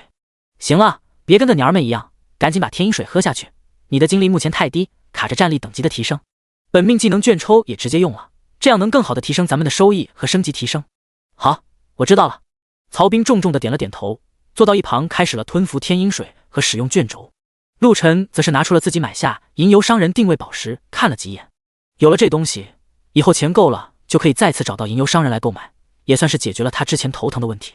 随后他拿出了职业技能等级提升卷轴和天阴水，开始使用。买这些陆晨是有他的考量的。天阴水一人只能喝一次，这种永久能增加精力的，自然得买200点，不少了。而且曹彬服用后，刚好可以直接提升自己的战力到2阶2星，战斗力会增长不少。初级空间戒指，陆晨有了，还是升过级的，他没需求。但是曹彬没有，有了这个，以后携带物资就会方便很多，两个人都能分开搜集。如果没有这玩意，曹彬难道提个军用背包去装物资？那一次性能装多少？至于本命技能等级提升卷轴和职业技能等级提升卷轴，自然是陆晨留下职业技能等级提升卷抽。本命技能等级提升卷轴黄金品阶的提升上限是到3级，陆晨现在的野蛮冲撞已经是3级了，用了也白搭。反倒是曹彬目前才2级，一旦用了这个到了3级，必然技能的加持量会变化，到时候就能提高他们的升级速度和收益，自然给他用。鉴于两个人目前的杀戮币总和，剩下能购买的也只有这个职业技能等级提升卷轴了，这个陆晨就留着自己用了。一眨眼的功夫，可谓是两个人一贫如洗，身无分文。陆晨苦笑着吞服下了天阴水，一瞬间冰凉透爽的感觉从喉间直入，他的脑袋一片清明，同时整个人感觉到了精神奕奕，仿佛有着使不完的精力一般。而他的面板上精力一栏果然暴涨了200点，达到了525点。呵，到底是花钱的东西，用起来是很爽。陆晨感受了一下，随后看向了自己的职业技能，到底提升哪个呢？第32章技能强化，纷纷升级。目前自己能用卷抽提升的技能有魔化、破胆、潜行和元素攻击。本来自己还有个修罗职业专属的再生技能，不过这个技能目前显示是无法升级，所以陆晨也只能作罢。提升元素攻击的话，对自己目前战力和战斗似乎帮助不是很大。破胆这个技能如果提升的话，能更多的减少对方的攻击、防御和速度，倒是不错。魔化提升后会增加什么不好说，是属性翻倍的时间增加，还是从翻1倍属性升级到翻2倍属性，这个陆晨不清楚，只有升级后才知道。至于潜行，似乎提升了，暂时也没多大用处。于是陆晨在破胆和魔化2个技能上对比了起来。稳妥点的话，直接提升破胆，更多的减伤和破防等效果，自然能提升不少。1级的破胆能降低攻击力、防御和速度 10%， 提升1级应该能达到 20%， 很不错。不过对比后，陆晨还是觉得应该选择魔化。破胆最多就是增加到 20% 的效果，可魔化是直接属性翻倍，属性翻倍了，自己的体质、速度、攻击力也都上去了，相对的对方面对自己就如同被降维打击了，效果却是增加了 100%。 如果提升后只是增加了维持魔化的时间，其实也不差。要是增加了属性的翻倍，那就赚大了。提升魔化等级，陆晨也不是犹豫的人，既然决定了提升魔化，直接意念一动，职业技能等级提升卷抽瞬间消失，而他的魔化等级也从1级提升到了2级。魔化2级，变身技能化为修罗霸体，5分钟内全属性达到自身的 300%， 冷却12小时。卧槽，赌对了。看到提升后的魔化能力，陆晨一脸惊喜。他自己万万没想到，提升后不光是全属性真的翻了3倍，连维持的时间都多了2分钟，达到了5分钟。这一波大赚啊！有了这个，他甚至想要再去那矿洞试一下。3倍属性的加持，应该能跟那个 BOSS 一拼了吧？与此同时，曹彬也已经喝完了天阴水，精力直接涨了200点，一下子就把他的综合战力提升到了2阶2星。使用完卷轴后，又把自己的幸运之神提升到了3级。幸运之神3级，品阶 A， 能增加自身和所组队伍中的所有队友 50% 的经验值和爆率加成，并拥有自身 50% 的升级属性加成，包含自由点数。所到之处幸运傍身，会触发很多惊喜哦。当陆晨看到这个升级后的幸运之神属性，满意的点了点头。别看只多了 10%， 已经不少了。而且这么一来，曹彬的属性点加成可就变态了。2阶开始，每升1级可是会给全属性各20点，自由点数也增加到了20点。曹彬跟陆晨一样，选择的是隐藏职业，那么每1级获得的自由点数翻倍，就是40点。有了 50% 的加成后，等于说曹彬升1级全属性会加30点，自由点数则是一下子给到60点每级。这么恐怖的加成，不用多久就能超越其他所有人，甚至连陆晨都觉得压力十足。如果让这个幸运之神的等级不断提高，后面的加成简直难以想象。陆晨看了一眼自己的神罚之手，心中嘀咕了起来。他的这个技能无法用卷抽来升级，也不知道什么时候能升到2级。2级之后又会给自己带来多大的增幅？哈哈，老大，我变强了呀，2阶2星战力了。曹彬十分开心。要换做几天前，他哪里会想到自己能成长到如此地步？那时候的他只想着自己能活下去，不被队友抛弃，在队伍里可以说是毫无尊严地位可言。可现在他才活得像个真正的人。一路上陆晨如何，他全看在眼里，记在心里。他想要变强，更好的能帮到陆晨，回报陆晨。走，我们去杀一会怪，我马上要升级了，正好你也要升级了。升完后，我准备再去那个矿洞试一下。啊，老大，那个黑风我们连他的信息都看不到，太危险了啊！这附近也没其他矿洞，地图上显示除此之外的矿洞太远了，还是先试一下。正好我的技能也提升了一个，兴许有用，富贵险中求嘛。这行吧，老大你说啥是啥，我陪你一起去。不，你不要进去，我一个人进去，这样还有个照应，具体的晚点说，先升级。好，两人说完便向着一处林间走去。在江都城外的四周有着山谷、密林和河道。山谷之前陆晨也去转了一圈，那里的怪物等级有点高，都在20级2阶8星以上，跟矿洞内的那些丧尸一个等级。矿洞内的丧尸陆晨他们敢杀，那是因为有着阳光的限制，他们不敢出动，又毫无智力，只有嗜杀的本能，所以他们才能在洞口利用这个因素击杀。可山谷里的那些怪物可没有这个限制，凭借目前的战力，陆晨还没把握在那里能安全杀戮。但是林间的都是11到18级的怪物，战力星级也都在2阶6星以下，对陆晨来说可没多大威胁。丁，普攻触发神罚之手，获得力量+1。丁，普通触发神罚之手，获得敏捷+1。丁，杀戮中，陆晨的提示音不断响起，他的属性也不断增长。在曹兵的3级幸运之神加持下，经验值飙升。没多久，曹兵率先升级，达到了11级。果然，在加成下，他的全属性各加了30点，获得了60个自由点数。听取了陆晨的意见，60个自由点，在敏捷上加了17点，剩下的43点全部加在了体质上。用陆晨的话说，目前曹兵先要能站得住和跑得快，并且续航要多。因为刚喝了天阴水，暂时来说他的精力是足够了。那么接下来自然是要把敏捷和体质提升上来。至于力量，可以慢慢来，毕竟两人组队下，主攻还是得靠陆晨。加完点数后，曹兵再将自己面板打开，展示了出来。姓名：曹兵，职业：赐福官，为1，等级11，经验17，200000，力量117加120，敏捷180加120，体质160加120，精力315加40，附加特性：坚韧+10，锋利+4。武器：唐刀，黄金；巨灵盾，黄金。装备：巨象套装，黄金。本命技能3级幸运之神 A。职业专属技能赐福1级，神谕1级。附加技能女神的眷顾1级。战力评估2阶1星，附加装备后战力2阶2星巅峰。杀戮币0，声望0，剩余自由点数0。不错，再升1级，你就可以达到3星战力了。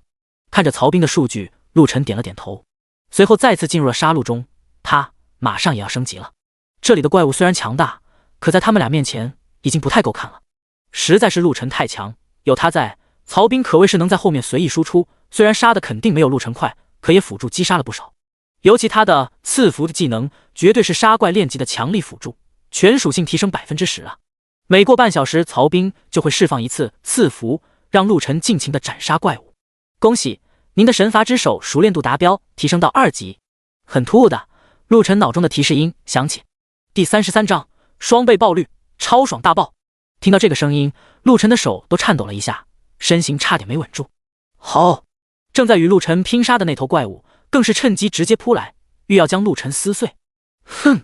陆晨冷哼一声，身形一侧避开了扑杀，反手一刺，刺骨直接刺入了那怪物的后脑。扑通！后脑被刺穿，怪物连个哼声都无法发出，就轰然倒地。而陆晨也管不了收割尸体上的毛皮，直接点开了面板，看向了神罚之手。神罚之手2级，为1性，品阶未知。你的每次普攻拥有10%的几率获得随机属性+1，击杀任何目标将获得双倍爆率。丁，恭喜你提升到13级。丁，击杀幽鬼获得杀戮币150。丁，击杀幽鬼获得黄金宝箱 X3。丁，击杀幽鬼获得白银宝箱 X9。在陆晨查看神罚之手的同时，升级的提示音也响了起来，可谓是双喜临门。神罚之手到了2级，几率竟然变成了固定的10%，这可比之前1级时候有几率3个字更加精准。之前自己用普攻打怪，有时候可是打了几十下都不会触发神罚之手，可现在虽然每次增加的随机属性还是1，可几率变成了10%，代表着差不多10下普攻中必然会触发一次神罚之手，这可就很变态了。有了这玩意，陆晨的点数加成堆积起来，可就要比曹兵猛多了。曹兵的幸运之神加点固然是越往后越可怕，可毕竟要升级之后才会加成一次。然而陆晨可是只要再使用普攻杀戮就会增长属性点。如今陆晨提升到了13级，要升到下一级需要80万的经验值，而如今同级的怪一直能给到差不多500的经验值，等于说需要斩杀1600头怪物。这样的怪物陆晨每杀一头只需要2刀，相当于3200次普攻，10%的触发就是320点。也就是说现在陆晨提升1级可以获得至少320点随机点数，平均分配在4项数据上也能每个分到80点，这可几乎等于说每提升1级，陆晨几乎能额外得到将近2阶1星的战力提升，并且这次技能提升还让陆晨获得了爆率翻倍的加成，还是击杀任何目标都有，这是不是代表就算击杀了人也会爆？陆晨的心里突然冒出了这么个想法，毕竟这个任何目标所指范围很广啊。不过陆晨没有去多想，而是看向了刚才所杀怪物爆出来的东西，盘算了起来。看来这次本来应该爆出的是50杀戮币、1个黄金宝箱和3个白银宝箱，在我的双倍爆率加持后变成了100杀戮币、2个黄金宝箱和6个白银宝箱，然后又获得了曹兵的幸运之神 buff 加持，所以才会爆出150杀戮币、3个黄金宝箱和9个白银宝箱。果然都是开挂般的 buff。 陆晨满意的笑了起来，所谓一时开挂一时爽，一直开挂一直爽啊，反正他现在就很爽。陆晨直接点开了宝箱，9个白银宝箱首先被打开，8个都开出了白银装备，扫了一眼后并没有什么特殊之处，直接丢进了交易频道。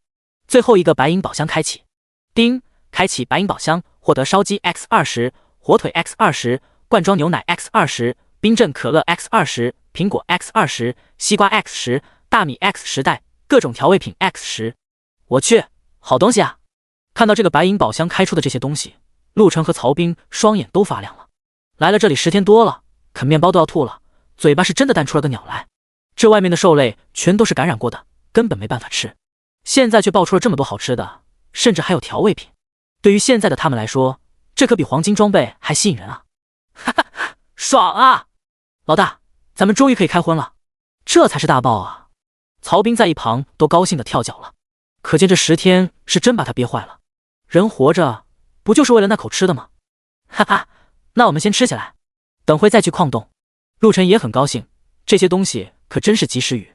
这几天别说曹兵，他自己也憋坏了，尤其里面还有可乐，还是冰镇的，太他妈人道了。这还是陆晨第一次觉得那个传送他们到这个世界的神秘人不错。两个人也不管附近横七竖八躺着的怪物尸体，直接边上找了块空地就大吃特吃了起来。奶奶的，真好吃，第一次觉得烧鸡这么好吃。老大，再给我一只。曹兵一边飞快地啃着手里的一只烧鸡，一边看向陆晨再次索要。自己在蓝星当富二代的时候，可以说烧鸡这种东西都懒得吃了，那么多的山珍海味，烧鸡算啥？可现在他觉得这烧鸡比自己吃的那些顶级料理还要好吃。你慢点，别噎着。陆晨笑着递了一只烧鸡过去，又递给他一瓶冰镇可乐，自己也是飞快的狼吞虎咽。还别说，此时吃起这烧鸡来是真的味道不错，咕咚咕咚，嗝真爽，好撑，哈哈哈！狂灌了几口可乐，曹兵打了个气嗝，摸着鼓起的肚子哈哈大笑起来。来到这里这么多天，第一次吃的这么舒坦。噗嗤！一旁的陆晨直接劈开了一个大西瓜，笑着看向了曹兵，啐道：“你小子也不知道细水长流，一口气吃4只烧鸡，能不撑吗？西瓜还要吗？要，必须要，哈哈，撑就撑，就是吃个爽。要是来2罐冰啤酒就更爽了。”曹兵哈哈一笑，走了过来，拿起一块大西瓜就啃了起来。陆晨则是笑着走到一棵树下，背靠着树坐了下来，边吃西瓜一边点向了那3个黄金宝箱。第一个是一面黄金盾牌，看了下属性和附加属性，并没有他们身上的好，于是很果断地丢到了交易市场。叮，开启黄金宝箱，获得职业技能等级提升卷轴，黄金级 X1。我去，这是什么运气？陆晨没想到能抽到这个，这要是在吟游商人那里购买，可是需要2.5万杀戮币啊！这张卷抽我可先用了。虽说这卷轴陆晨完全可以直接用掉，但是现在他把曹兵当成了自己人，还是打了个招呼。没问题，老大，你先用，不用管我的。你给我的已经太多了。曹彬觉得陆晨用很理所当然。陆晨点了点头，直接用在了魔化上。黄金级的职业技能等级提升卷轴也是有上限的，同样是只能提升到3级。魔化3级，变身技能化为修罗霸体，6分钟内全属性达到自身的400%，冷却时间10小时。这一下飞风应该能有一拼之力了吧？看到提升后的魔化，陆晨双眼眯了起来，充满了信心。这一次不但属性加持的更强，冷却时间也缩短了2小时，并且霸体持续时间又多了1分钟。别小看这1分钟，足够陆晨做很多事了。而且4倍的全属性加持，绝对的吊炸天。他就不相信这还搞不定那 BOSS， 毕竟那矿洞离开江都城那么近，不至于出现太过于变态的 BOSS， 这不合理。随后他点开了最后一个黄金宝箱。靠！当看到开出的东西后，陆晨直接翻了个白眼。第34章，再回矿洞，惊人发现。丁，开启黄金宝箱，获得冰镇啤酒 X50 箱，1箱24罐，五粮液 X50 瓶，茅台 X50 瓶，罗曼尼康帝1850乘以50瓶。看着这个宝箱开出来的东西，陆晨无语了。这曹彬是什么嘴？刚说要啤酒，这就开出来了？还是冰镇啤酒50箱，可够他们喝一阵子了。啊，真开出来了！哈哈，老大，我就随口一说，看来我这幸运之神升级后有点牛逼呀。曹彬也没想到真开出了啤酒，摸着脑袋尴尬的笑了起来。卧槽，罗曼尼康帝1850，50瓶，真的假的？突然曹彬惊呼了起来。这时候陆晨才看到了最后面的这个酒，心中也是一荡。之前光看啤酒了，根本没看后面的，这一看人都有点恍惚。罗曼尼康帝啊，还是1850，这款可是卖出数百万以上一瓶的酒啊。饶是自己之前在蓝星不缺钱，也没喝过这酒，还给50瓶，光这些的价值就要接近1个亿了啊。这幸亏是在末日杀戮世界，要是在蓝星，绝对是一笔不菲的财富。陆晨想到这里一愣，能在蓝星卖高价钱，在这里未必不可以。整个蓝星的成年人可都是被传到了这个世界，里面自然不乏蓝星的富豪和美酒品鉴师，尤其会有一部分人就是对美酒有特殊的嗜好，嗜酒如命。这些酒说不定到时候真会卖出好价钱。当然肯定不是现在一个个都在拼命升级，但凡有点杀戮币，自然要留着买装备或者做其他事。不过大部分人暂时应该还不知道杀戮币的重要性，倒是可以晚点等城池人多了之后试一试。于是他直接将这些酒存了起来。当然了，该享受的时候还是要享受，他自己还是留了几瓶，准备到时候跟曹彬一起分享。但是现在还不是喝酒的时候。陆晨把升级后的自由点数分配了一下，随后看向了面板。姓名陆晨，称号恶魔猎人为1，职业修罗为1，等级13，经验126820000，力量425加190，敏捷411加190，体质413加190，精力545加190，附加特性坚韧加5，锋利加20，速度加5。武器刺骨暗金圣光暗金。装备飞鹰套装黄金。本命技能3级野蛮冲撞地。职业专属技能再生魔化3级。附加技能破胆1级，前行1级，元素攻击火1级。战力评估2阶4星，附加装备后战力2阶6星。其他技能不可升级，钢化黄金级。杀戮币150，声望1000，剩余自由点数0。不错，又提升了1星战力。陆晨点了点头，如今自身的战力加上技能，去矿洞击杀那些丧尸应该问题不大了。至于对付那个 BOSS， 他决定试一下。于是陆晨拉着曹彬一起向着矿洞那边奔去。等会你在外围等着，如果我失败了，到时候你看洞口摸了动静就慢慢摸进去，用神域复活我。要是我遇到危险，会尽量跑向洞口的位置，再差也会跑到之前咱们挖金属的地方。好的，老大。路上陆晨交代了一下事宜。虽说他对这次对战黑风有着信心，可为了以防万一，还是得留个后手。这几天的相处，他和曹彬之间的信任自然早已建立，还是值得相信的。矿洞外不远处，陆晨和曹彬蹲在一块巨石后方，向着矿洞口张望。看来这些丧尸都回去了，我先摸进去，到时候我会在队伍频道跟你联系，给我来个赐福。陆晨并没有解除两人的组队状态，这样曹彬的所有加持都继续存在，哪怕两个人离开很远。赐福能增加他10%的全属性，哪怕只有5分钟，陆晨觉得还是加一个比较好。好，曹兵立刻对陆晨施展了赐福，下一秒，陆晨瞬间奔了出去。同时，陆晨的前行发动，整个人失去了踪影。要不是组队频道的地图上还显示着陆晨的位置，就连曹兵都不找到陆晨在哪。我靠，老大牛逼啊，还能前行，这到时候偷袭暗杀，岂不是一刀一个？曹兵有些羡慕的自语，双眼则是一直看着地图上代表陆晨的红点位置。红点正迅速的前行，一眨眼就进入了矿洞。此时的矿洞一如他们刚来时候的寂静，之前追杀他们的丧尸早就失去了踪影，显然都回到之前他们所待的地方去了。陆晨慢慢按照上次的路线摸了进去，他这次来主要还是挖金属，能避免战斗自然更好。战斗会接触他的前行状态，可是开采金属矿不会。陆晨来到了之前他们来过的位置，开始了快速开采。时间1分1秒的过去，很快5分钟过去了。赐福的加持已经消失，前行状态也自动破除。但是陆晨并没有停手，继续开采。这一次他十分小心，屏住呼吸的快速操作。看来是上次动静太大才引来的丧尸。看到这么开采似乎没有异常动静，陆晨不由心安了下来。可这心还没定下来多久，提示音响起，叮，开采到黄金级空间戒指升级宝石，可提升初级空间戒指等级。什么？开采金属矿还能得到黄金级宝石？这可太意外了，让陆晨心里一点准备都没有，呼吸都凌乱了起来。他万万没想到矿洞里除了金属和石块之外，还能挖到这样的宝贝。怪不得这里有 BOSS， 不会是因为这里面有这样的宝藏吧？这时候陆晨想到了之前那么多的岔口，不会说这里面还会有其他宝物吧？这一下陆晨来劲了，有宝不挖遭雷劈啊！开采开采开采，陆晨不断的加速操作，没多久又是一道提示音响起，叮，开采到装备提升宝石暗金级，集齐10颗可将黄金品质套装提升到暗金品质。卧槽！当看到这次挖出来的宝石后，陆晨整个人都傻眼了。第35章刷级宝地，黑风再现。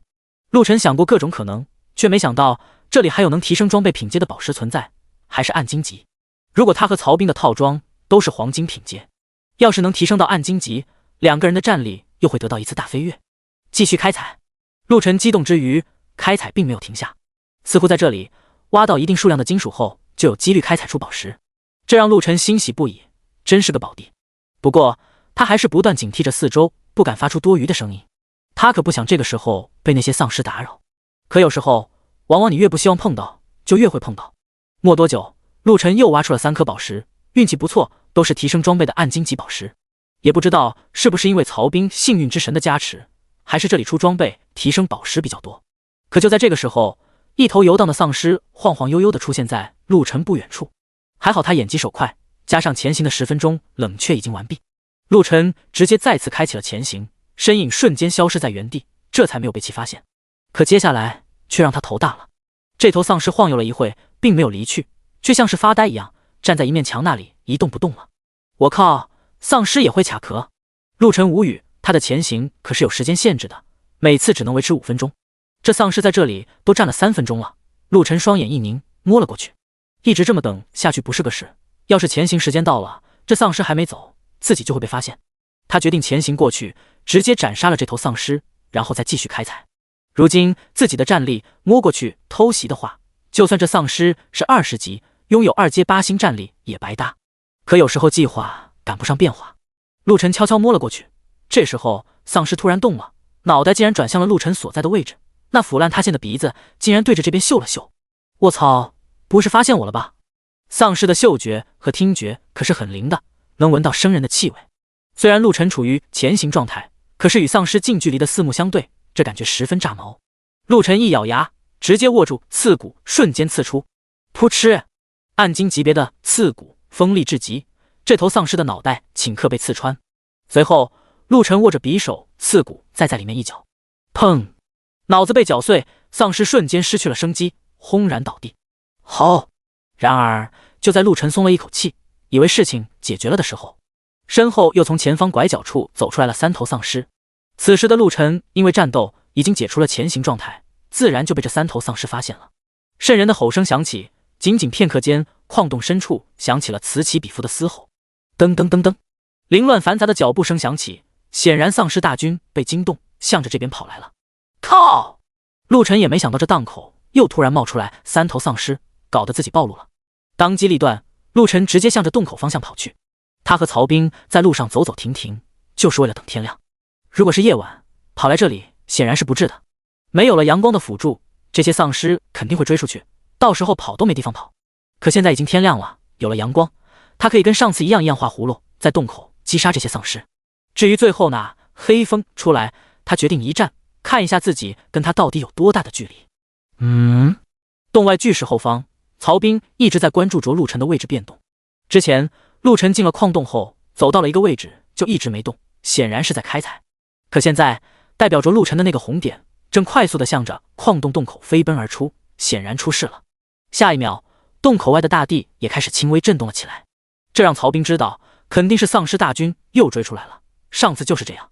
但是曹兵忍着没有现身，身体伏在巨石后面，探头望去，只见一道黑影瞬间冲出了矿洞，然后并没有再跑，而是驻足转身看向了洞口。看到陆晨没事，曹兵也松了一口气。果然，矿洞洞口，陆晨看着那些不敢跨出阴影部分的丧尸，笑了起来。这可是刷级的好时机啊！没有二话，陆晨直接开杀。这种经验值不拿白不拿，外面可找不到站着不动排队给你杀的丰厚经验值。刷刷刷！陆晨毫不客气，疯狂出手。这些只知道本能杀戮的丧尸哪里会闪避攻击，都只会直来直去的硬刚。仅仅10数个呼吸就倒下了好几10头丧尸。看着疯狂增长的经验值，陆晨心中大爽。不光是他，远处的曹兵同样也收获到了经验值。2个人可是组队状态，自然曹兵也能分到。20级的丧尸本身对他们来说就是越级斩杀，经验值自然不是同级怪物可比的。没多久，曹兵的经验条又上涨了一大段。看这个速度，要是那黑风不出现，自己马上又要升级了。要不是陆晨一再叮嘱要隐藏好自己，不能暴露，曹兵恨不得自己现在也提着刀过去砍一阵子。丁，普攻触发神罚之手，获得力量+1。丁，普攻触发神罚之手，获得敏捷+1。丁，普攻触发神罚之手，获得体质+1。丁，普攻触发神罚之手，获得精神+1。一连串的提示亮起，这频率可比之前1级的神罚之手多太多了。果然，提升之后，陆晨获得随机点数也越多了。就这么一会，就给他增加了几10点随机属性点，体内一直在被暖流冲刷，战力在不断攀升。看着暴涨的经验条，陆晨心里也是一阵畅快。这样的刷怪实在是太爽了。期间更是爆了一大堆的黄金宝箱和白银宝箱，杀戮币都爆了差不多有2、3千了。可见就这么一会，陆晨到底杀了多少丧尸，同时也让陆晨感受到了爆率翻倍的爽感。要知道，之前没有爆率加持的时候，陆晨杀半天都不出一件装备，都是靠着世界奖励才得到了装备武器。后来有了曹兵的加入，才爆出了不少装备武器。现如今自己也拥有了双倍爆率这个加持，简直如虎添翼，爽歪歪啊！可以说，在这里斩杀丧尸，几乎斩杀5只丧尸就一定会爆东西。这个爆率在末日杀戮世界里来说，绝对是牛逼了。不过，这丧尸的数量也让陆晨和曹兵啧舌不已，根本杀不完，杀了几10个，立马又有更多的丧尸前仆后继，填补了位置。这矿洞仿佛是个无底洞，让陆晨都震惊了。这里面到底有多少丧尸啊？当然了，震惊之余更多的是兴奋，自动刷怪的呀，自己都不用去找，就蹲点刷怪完事。这不又杀了一会，曹兵竟然升级了，直接达到了12级，50%的经验值加成就是快。陆晨也一下子增加了20多万的经验，这1级的经验过了1/4。下一级曹兵需要50万经验，等于说曹兵到13级的时候，陆晨就差不多能达到14级了。曹兵在巨石后面是看得热血膨胀，真想自己也上去杀一遭。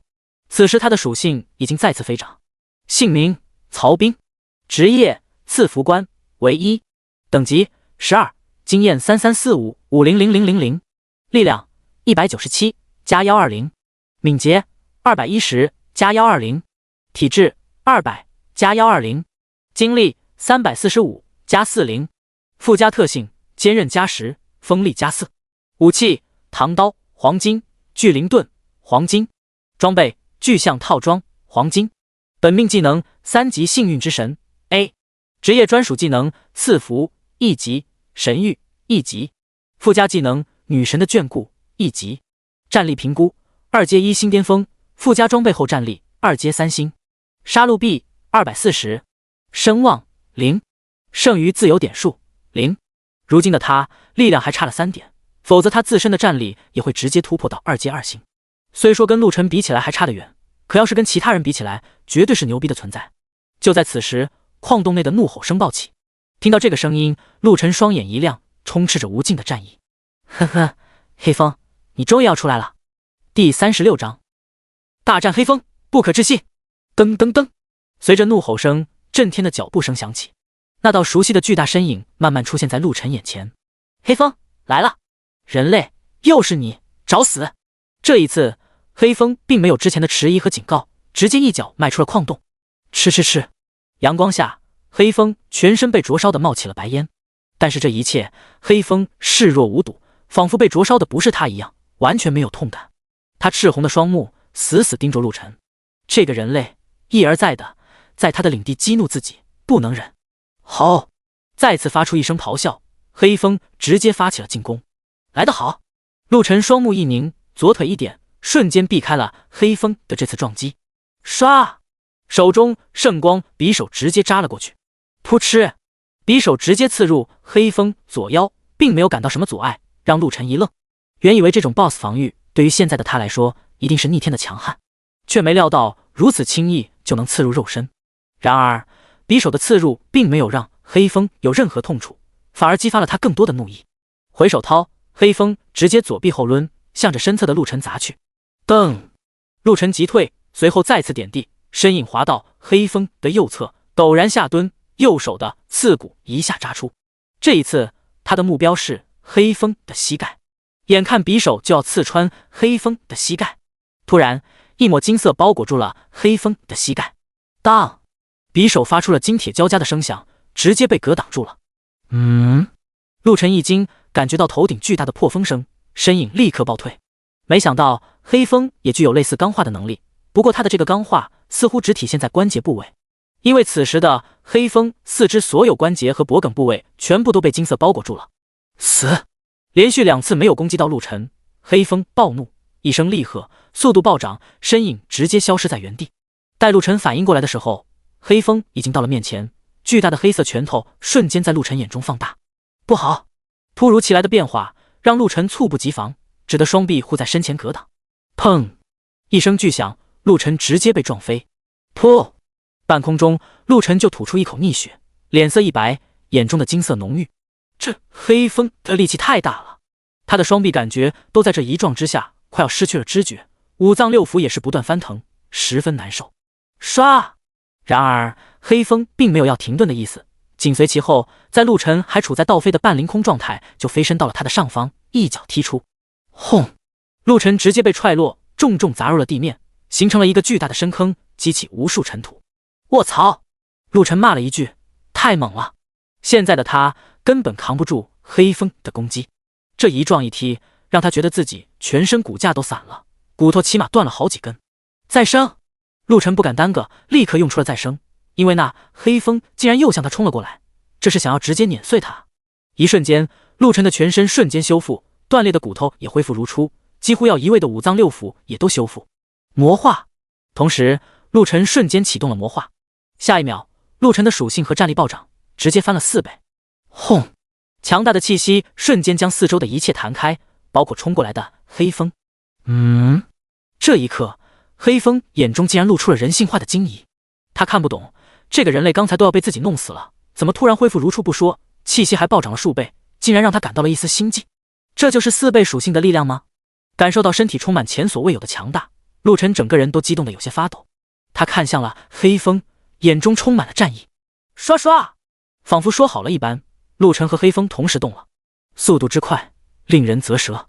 瞬息间，一人一尸碰撞到了一起，激起了汹涌的气浪，地面上更是飞沙走石，气势磅礴。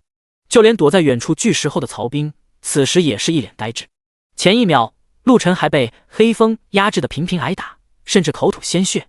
这转眼间，陆晨竟然跟黑风正面硬杠都不落下风，甚至还隐隐有着反压制的趋势，简直令他难以置信。老大这也太强了吧！曹兵禁不住的感慨，两眼都冒起了星星。这一会功夫，陆晨和黑风已经硬刚了10数次，可谓拳拳到肉。此时的陆晨在魔化的加持下，全属性暴涨，防御、速度和攻击全都爆表，完全毫不含糊。反观黑风却没了之前那压倒性的姿态，甚至现在被陆晨压得节节败退，连连怒吼，看得曹兵一阵激动，恨不得跳出去大喊666。不可能！黑风此时怒喝，眼中的赤红更加浓郁。他怎么也想不到陆晨会突然变得如此强大，在力量和速度的比拼上，他竟然输了，输给了这个仅仅只有13级的渺小人类。最关键的是，黑风竟然发现陆晨越打力量越大，速度也越来越快，甚至防御也越来越强。他可不知道，陆晨的普攻可是有10%的几率增加随机属性的。尤其现在在魔化状态下，陆晨提升一点，等于直接增幅了400%，变态至极。这也是陆晨没想到的，原来在魔化状态下增加的属性点能当场同步增幅400%。黑风此时越战越心惊，自己的劣势越来越大，而陆晨也不好过。虽然现在他确实很强大，可还没达到能直接斩杀黑风的地步。魔化只有6分钟的时限，如今已经过去了一半时间。如果在接下来的3分钟内没有解决掉黑风，那陆晨就要面临被黑风反杀的可能。必须速战速决，丧尸的致命点在脑子，只要斩掉黑风的头颅或者刺穿他的脑子，就能获得最终的胜利。陆晨动作再次加快，如风如电。这一刻，就算是强大的黑风也已经跟不上陆晨的动作。然而黑风直接选择了保护自己的脑袋，双臂直接护住了自己的脑袋，让陆晨一时之间也无法得逞。野蛮冲撞！陆晨脑洞意念一动，3级的野蛮冲撞发动，砰！没有防备的黑风瞬间被撞飞，并进入了4秒僵直状态，血量也是瞬间损失了5%。下一秒，陆晨手持刺骨和圣光直接近身，对着黑风的脑袋就刺。以防他生命力太过顽强，这4秒不到的时间，陆晨一连刺出了10多刀，可以说是把黑风的脑子里面搅得不能再碎了。4秒僵直一过，黑风瘫倒在地，失去了动静。呼！陆晨长长舒了口气，擦了擦额头的汗水。可就在他转身准备招呼曹兵过来的时候，突然一愣，似乎自己斩杀了这黑风之后，并没有任何提示音响起啊！老大，小心后面！就在此时，曹兵突然不顾隐藏跳了出来，指着陆晨大吼：“噗嗤！”一只黝黑的手臂直接从背后穿透了陆晨的身体。怎么可能？陆晨目露惊惧，难以置信地看着那只穿透了腹部的手，鲜血如注地涌出。自己都已经搅碎了黑风的脑子了，怎么可能这家伙还活着，而且已经恢复如初了？哼，人类，你以为只有你有再生的能力吗？而且谁告诉你我的弱点是脑子？哈哈！此时背后的黑风低沉地笑了起来，满脸露出了鄙夷之色。混蛋！第37章斩杀黑风，大爆特爆！大意了呀！陆晨心中懊悔，他完全没有想到自己捣碎了黑风的头颅，他居然还能恢复如初。听黑风的话，这 BOSS 竟然也具有再生的能力。可是不对啊，如果只是使用的再生能力，那么前提是他没有死去。可脑袋都给他捣碎成那样了，怎么还没死？难道以前看的小说和电影里的丧尸只要被砍了脑袋就会死亡是假的？不对，如果是假的，那怎么之前他击杀其他丧尸的时候，斩断或者捣毁他们的头颅就直接死亡了呢？砰！黑风直接将穿透陆晨的那只手臂带着陆晨一起抡起，向着远方甩去。好巧不巧，正是曹兵躲藏的巨石附近。嗨嗨！腹部被穿透，鲜血大量涌出，陆晨再次卡血，但是此时他的脑子却是异常清晰。曹兵，给我施展女神的眷顾，你不要出来！陆晨直接用组队频道对着曹兵发出了指令。此时他和曹兵的距离很近，不超过20米，正好在女神的眷顾施展范围内。曹兵没有二话，直接施展。一瞬间，陆晨直接恢复了20%的血量。他竟然发现自己被穿透的腹部竟然止血了，疼痛感也少了很多。继续！陆晨再次发出了指令。曹兵在陆晨再次发出指令的同时，已经在做了。这个技能每次只消耗精力30点，他现在自身的精力可是拥有345点，等于可以连续施展11次，一次恢复20%的血量，5次就能让陆晨满血复活。所以陆晨才一直给曹兵说这是个超级变态的技能，当曹兵的精力值越来越强大之后，完全可以无限续航。有了这技能的恢复加持，完全就能成为打不死的小强。一连5个女神的眷顾丢出，陆晨的伤顷刻间痊愈，甚是神奇。有意思！曹兵，给我上赐福！感受了一下此时的完全恢复的身体，陆晨笑着说道：“好嘞。”曹兵在组队频道说了一句后，直接给陆晨加持了赐福，陆晨的全属性瞬间增幅 10%。再来，陆晨没有浪费时间，他的魔化只剩下最后1分半钟了。在全部增幅状态加持下，陆晨如离弦之箭，瞬间冲向了黑风，手中圣光和刺骨同时刺出。再次加持 10% 的全属性之后，陆晨的攻击更加不是黑风能抵挡的。一瞬间，2把匕首就插入了他的后脑。怎么可能？你怎么可能瞬间痊愈？黑风的脑袋被击穿前，只说出了这么一句话。他并没有发现巨石后还藏着一个曹兵，对于陆晨的瞬间恢复，直接把他惊呆了。哼！陆晨冷哼一声，这一次他可没有再停手，趁着黑风倒地的瞬间，他的匕首不断刺出，几乎把他的全身扎了个遍，触目惊心的血洞遍布全身。不知道的还以为陆晨跟这个黑风有着杀父灭门之仇，太残忍了。可陆晨不敢掉以轻心，刚才自己差点就栽了，而且他并不知道这个黑风的致命罩门到底在哪里，只能用最笨的办法全身扎个遍。突然，黑风这身体一颤，陆晨的耳中响起了提示音。丁，成功击杀25级 BOSS 黑风，获得经验值15万，小队其他成员获得经验值9万，已含所有经验加成。丁，成功击杀25级 BOSS 黑风，获得暗金宝箱 X6，已含所有收益加成。丁，成功击杀25级 BOSS 黑风，获得黄金宝箱 X18，已含所有收益加成。丁，成功击杀25级 BOSS 黑风，获得白银宝箱 X25，已含所有收益加成。丁，成功击杀25级 BOSS 黑风，获得恶魔谷地图 X1，此物品无法获得收益加成。丁，成功击杀25级 BOSS 黑风，获得石块 X30000，金属 X30000。丁，成功击杀25级 BOSS 黑风，获得杀戮币9000，已含所有收益加成。丁，音乐10级以上击杀黑风，小队成员皆可获得丧尸猎人称号。丧尸猎人称号非为1，佩戴此称号对击杀丧尸有 50% 的全属性增幅。丁，音乐10级以上击杀黑风，小队成员额外等级加2。丁，音乐10级以上击杀黑风，小队成员声望加500。丁，成功击杀。看着密密麻麻的奖励提示，陆晨的表情却是十分的怪异，因为他万万没想到，黑风的致命罩门竟然是菊花部位，这他妈谁能想到啊？简直奇葩！他刚才从黑风的脑袋、心脏、左肺、脖子、胃部、腰子、四肢，甚至脚底板都给扎了个遍，偏偏罩门在那里，他都要无语了。不过很快就被曹兵兴奋的欢呼声惊醒。哇操，老大发达了呀！连升2级，还给了这么多经验和宝箱，材料都给了一堆，还有那个丧尸猎人的称号，我弟妈，请原谅我没见过世面。曹兵一脸猪哥的模样，开心的像个孩子。实在是这次给的东西太多了。更让他兴奋的是，陆晨竟然单独击杀了一头25级 BOSS。陆晨刚才可只有13级，整整差了12级啊！牛逼炸了！接下来就是清点收获的时刻了。陆晨先看向了这次获得的地图，恶魔谷。打开地图，陆晨比对了起来，发现竟然是他们之前路过的那个山谷。这里面遍布的是20-50的怪物，因为几乎都是恶魔系的，所以称之为恶魔谷。地图上竟然详细注明了各等级怪物的分布点，这倒是给了陆晨他们很大的方便。有了这地图，他们就可以有效的刷怪。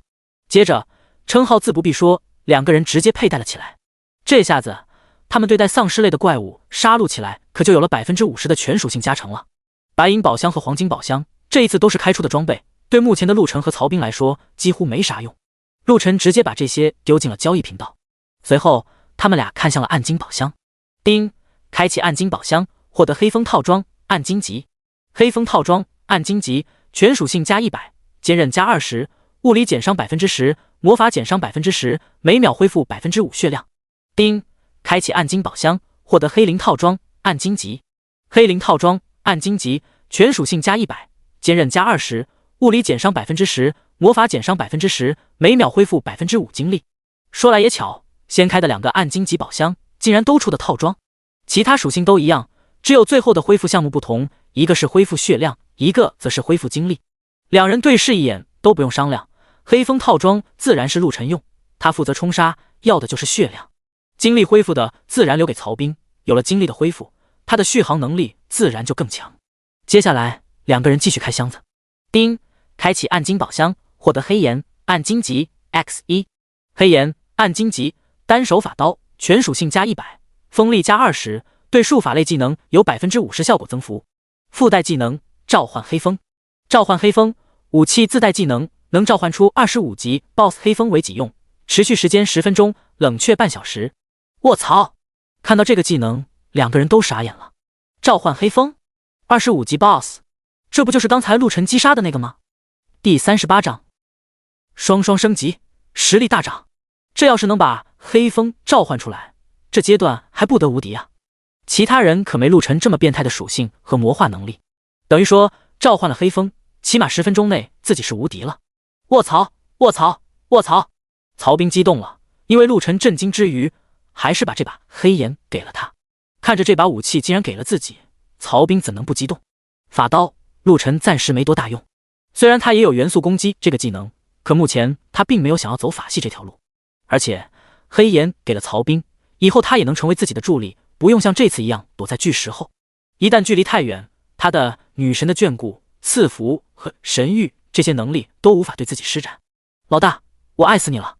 接过黑炎，曹兵爱不释手的不断抚摸查看，双眼难掩激动。陆晨笑了笑，继续开箱。丁，开启暗金宝箱，获得囚天暗金级 X1。囚天暗金级，唐刀形态，全属性加100，锋利加20，物理伤害增幅 50%。附带技能天地牢笼。天地牢笼，武器自带技能，能困住目标15秒，被困住的目标每秒损失 2% 的血量，脱困后10秒内所有行动减速 30%。哦，限制性的技能，属性更是比我的圣光刺骨高。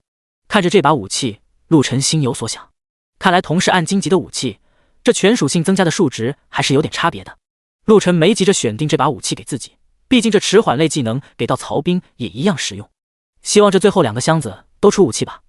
陆晨念叨了一句，每个人都可以装备2把武器，要是能再出2把不错的武器，那他们俩的3件套就能全部配齐了。放心吧老大，有我在，幸运加身，你一定能开出2把好武器。陆晨闻言一笑，直接将剩下的2个箱子同时开启。丁，开启暗金宝箱，获得嗜血暗金级 X1。丁，开启暗金宝箱，获得魔山暗金级 X1。嗜血暗金级，单手战刀形态，全属性加100，锋利加20，物理增幅 50%，对被限制的目标额外增加 20% 的伤害。附加技能吸星。吸星，攻击造成的伤害值，其中 30% 会补给自身。魔山暗金级盾牌，全属性加100，坚韧加50，物理减伤 10%， 术法减伤 10%。附加技能不动如山。不动如山，盾牌自带技能，施展后可形成5秒的绝对防御，半径5米，组队成员可共享此效果，冷却时间12小时。我去，牛逼啊！看到这最后2个暗金宝箱开出来的东西，陆晨震惊了。一把能伤害转化成吸血的武器，一面带有5秒无敌的盾牌，神了呀！这运气没得说。有了这些武器装备，陆晨和曹兵的整体战力和生存能力再次上了一个台阶。接下来两人各自把升级后的自由点数加完，然后看向了自己的面板。姓名曹兵，职业赐福官，为1，等级14，经验2573451500000，力量300加300，敏捷300加300，体质307加300，精力405加300。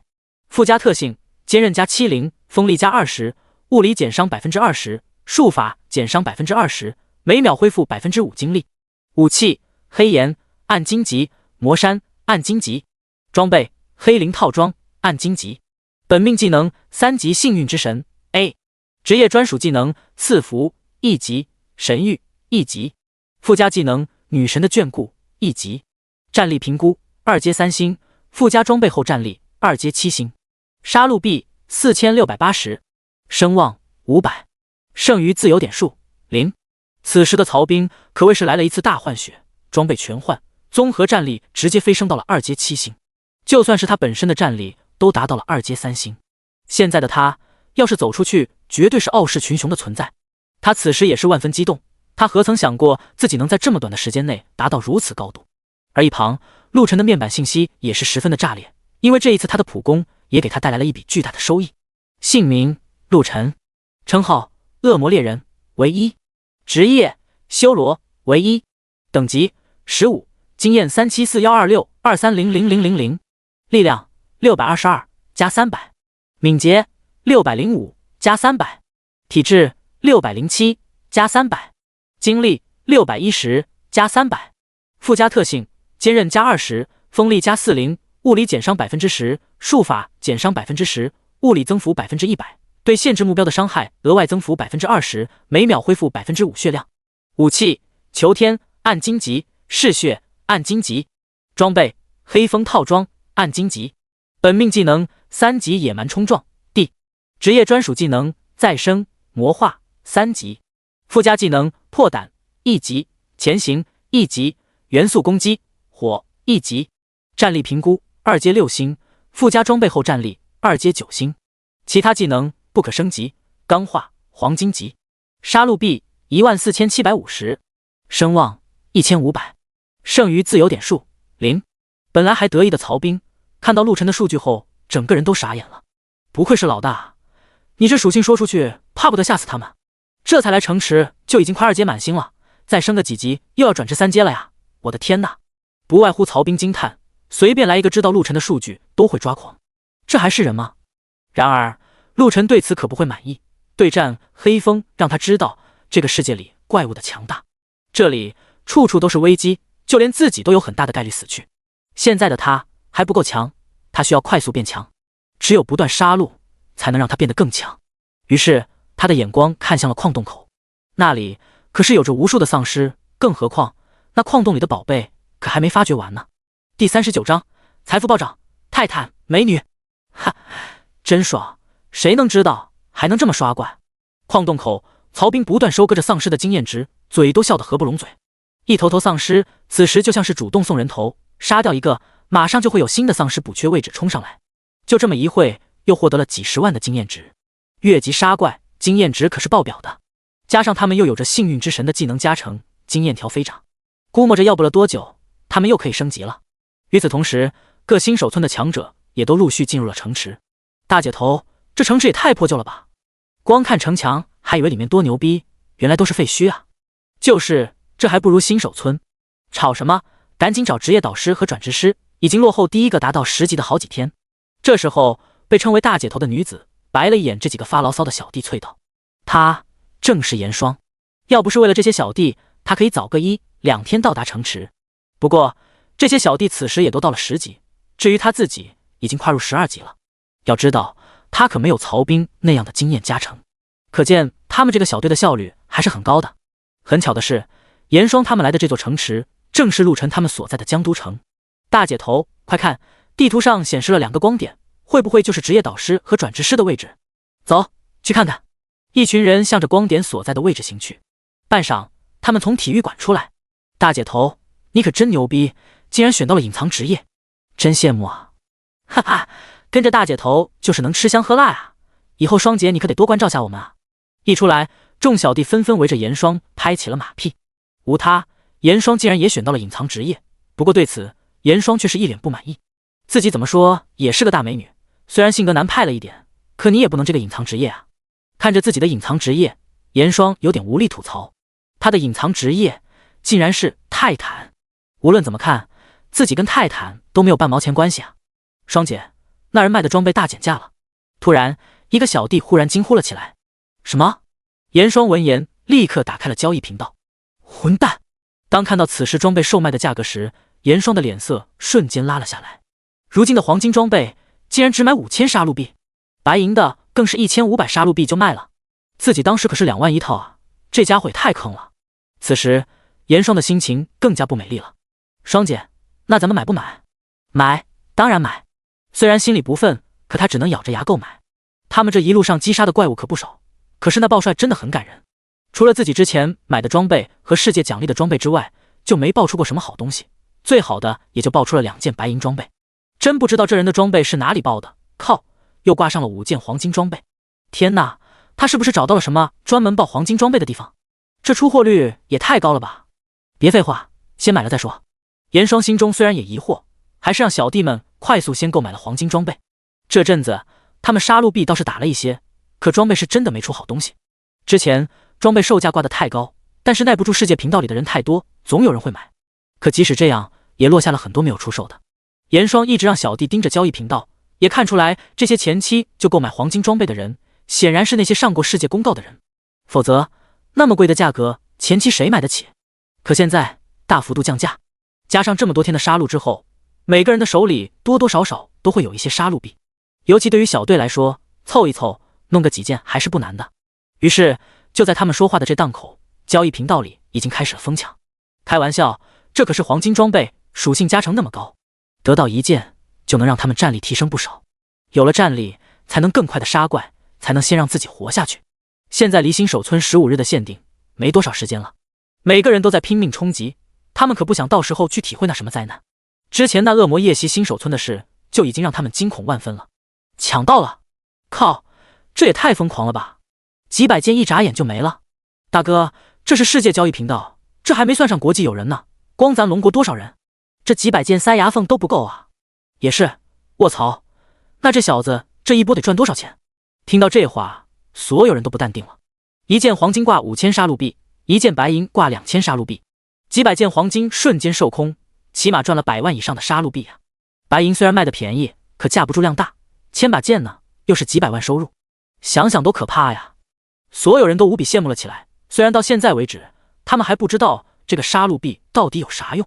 行了，别羡慕了，我看这城池里破旧的屋子，只要修复了就能绑定，成为咱们自己的住所，早来早得，抓紧去收集材料吧，多弄几套房子，以后这里的房子肯定紧缺。严霜此时也发现了破屋的蹊跷，也想到了陆晨之前想到的事，于是一伙人火速出城，向着城外收集材料而去。我靠，老大发达了呀！黑风矿洞门口，当看到交易频道的火热景象，曹兵都傻眼了。刚才陆晨一降价，还没多久，装备就瞬间被清空，那速度简直可怕，这让曹兵都看懵了。这么疯狂的吗？这才哪到哪？这点钱连那些装备的零头都没有。陆晨看到收益，虽说心情也不错，但是想到吟游商人那些神话装备的价格，就感到离目标还太遥远。老大，可不能这么想，起码咱们一下子有了大几百万的杀戮币了，要是再碰到吟游商人，可以换一点钻石等级的装备。到时候看，等积累多一点，赶紧杀完进矿洞去，那里才有好宝贝。老大是说那装备升级宝石？没错，到时候装备和宝石分开卖，又能搜刮一波。算算，到10级的人应该越来越多了，到时候杀戮币他们赚取的速度也快了，足够开销了。曹兵闻言点了点头。陆晨说的没错，城池附近的怪跟新手村不一样，装备爆率虽说没有提高多少，可是每只怪都能提供杀戮币了。陆晨的想法很简单，就是快速升级和爆装备。有了曹兵的幸运之神，他们的获取率本就最高，永远走在前面，这样他们出售的装备品阶自然是领先的，永远不会缺买家。而暗金级的升级宝石，针对的正是目前他们最需求的时间段。陆晨准备搜刮完这边的矿洞，回城拿下部分房产，就去恶魔谷刷级了。老大，我看世界频道上很多人都进了城了，咱们这边丧尸要全部杀完吗？曹兵看了看矿洞口已经开始数量锐减的丧尸，显然这个矿洞的丧尸快要给他们清理完了。当然，这可都是经验，留着干嘛？他们去城里转职后，也会注意到破屋修复的任务，这附近就这个矿洞，到时候肯定会找来。来就来啊，你还能拦住其他人啊？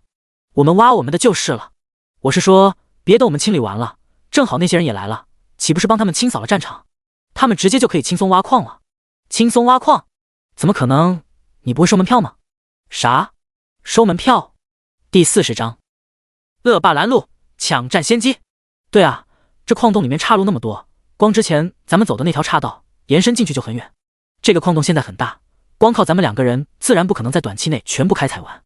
到时候就门口收费，就是交杀戮币1个人3000，可以进来开采1天，或者没钱的开采完后出来交一半所得，随便他们选。陆晨理所当然地说道。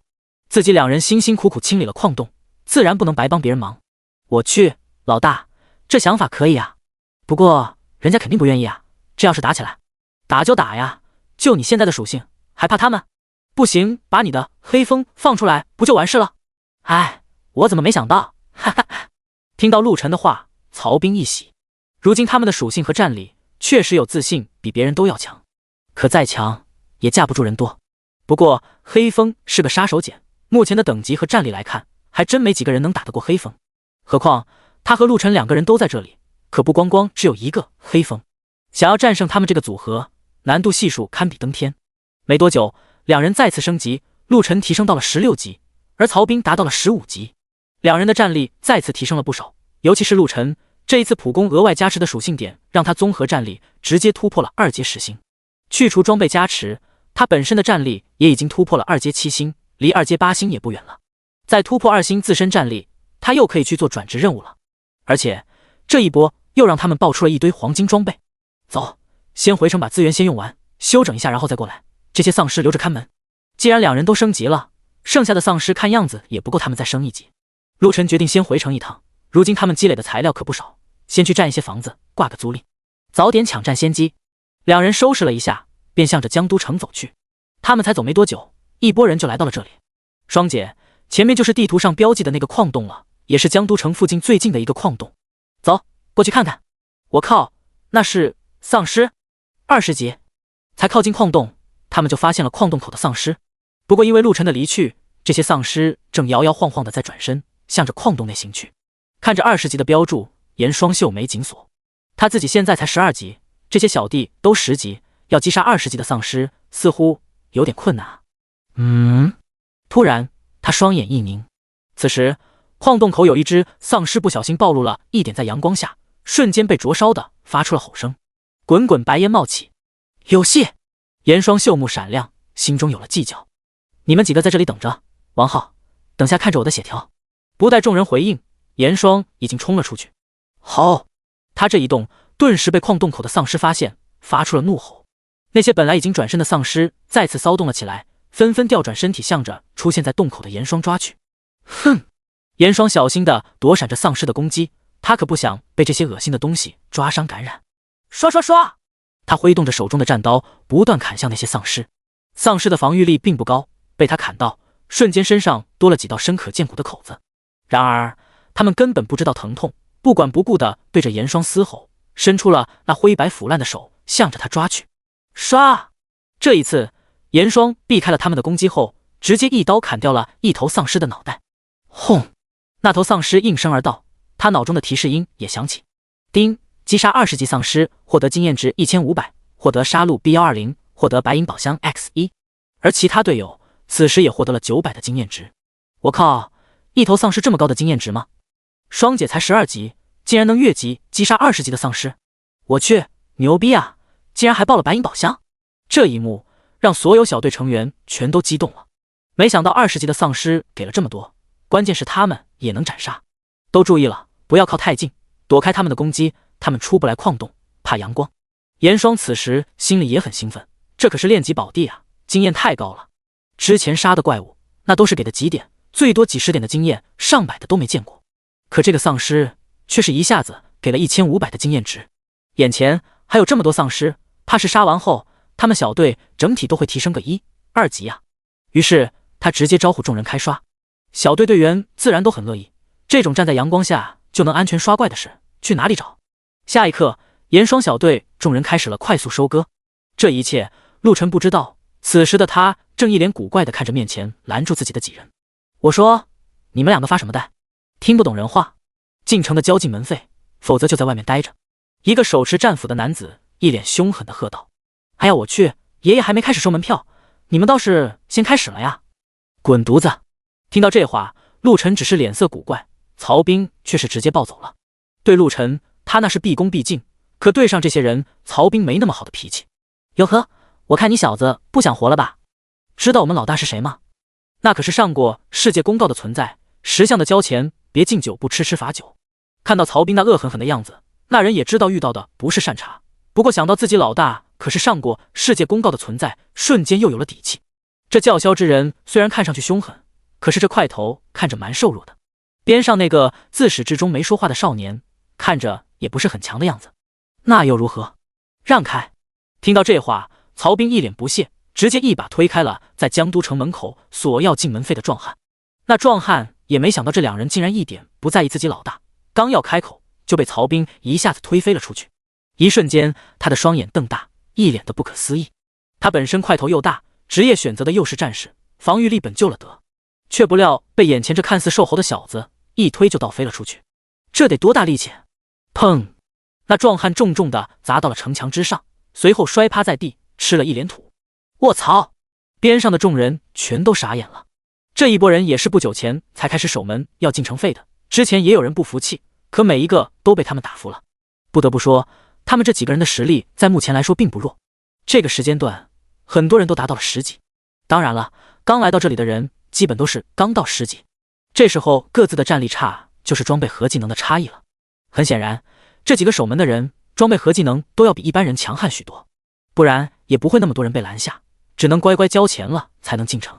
何况那壮汉也说了，他们的背后可是上过世界公告的大佬。众所周知，能上世界公告的人或多或少都要比其他人强悍许多，尤其世界奖励定然就让他们这些人领先了众人不少，一般人对上他们毫无胜算。也是因此，很多人虽然反感，但也无奈，乖乖交了钱进城。如今这个末日杀戮世界不存在法律管制，拳头大就是硬道理，他们可不想为了此事丢了性命或者白白挨打。混蛋，你们竟敢动手打我们的人！啪！壮汉的同伴话音刚落，一个响亮的巴掌甩了上去。打你们又怎么了？曹兵不屑地说道。自己跟老大才商量要在矿洞那里收门票，没想到回城竟然碰到有人问他们要门票，简直岂有此理！哼，敢动我的人！就在此时，一声怒喝自城门内响起。第41章，送走了狼，迎来了虎。循声望去，一个魁梧的男子走了出来，看身上装备，赫然已经黄金全套。尤其那背上那把战刀，看上去品质比黄金级更加锋利。老大，就是他们，拒绝给入城费。这时候，被曹兵扇了一巴掌的小喽啰立刻跑到了这个男子身边。哦，男子扫向了曹兵和陆晨两人，见两人的装备似乎品质也不差，眉头微蹙，不过并没有太多忌惮。哼，又碰到刺头了吗？刘维，这两小子就交给我们练练手吧，闲着也无聊。就在这时候，那魁梧男子身后又走上来3人。看到这3人，之前那小弟也是恭敬地对着3人行礼。王涛、侯军、马文琪，下手悠着点，这些可都是未来的财富。看到是这3人，刘维笑了笑，随口说道：这3人也是上过世界公告的强者，并且在被传送到末日杀戮世界之前，他们就与刘维相识。于是在被传送到这里后，几个人倒是组团在了一起。从这4人都在同一个新手村，就能同时获得世界奖励，现在都不是弱者。只不过他们的本命技能和获得的世界奖励要比刘维弱了一点，所以刘维成了他们的老大。小子，给你2个选择，一就是乖乖交了入城费或者对应的材料，啥事都没有；二，我不介意让你在床上躺几天。这时候，王涛跨前了一步，指着曹兵不屑道：哼，让我躺几天？就你们？听到这话，曹兵冷笑了起来。如今的他可不是当初的阿蒙，除了陆晨之外，他还真不会怕谁。现在竟然有人口出狂言说要让自己躺几天，简直滑天下之大稽。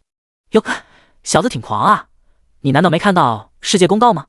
刘维、王涛、侯军、马文琪可都是上过世界公告的人。听到曹兵的话，刘维几人只是冷笑，一旁的小弟率先吆喝了起来。那又如何？曹兵面无表情地看着他们。如何？呵呵，你怕是不知道死字怎么写，就是能上世界公告的人自然就获得了世界奖励，任何一个都是拔尖的存在，就你个小瘪三也敢狂。听到曹兵如此不知天高地厚，众小弟怒了，疯狂开喷。行了，别废话了，你还有你，一起上吧。曹兵一脸不耐地扣着耳洞，随后指向了刘维4人。呵呵，有种。见此，刘维4人都被曹兵气乐了。他们之所以敢在这里封城门收入城费，也是有着底气的。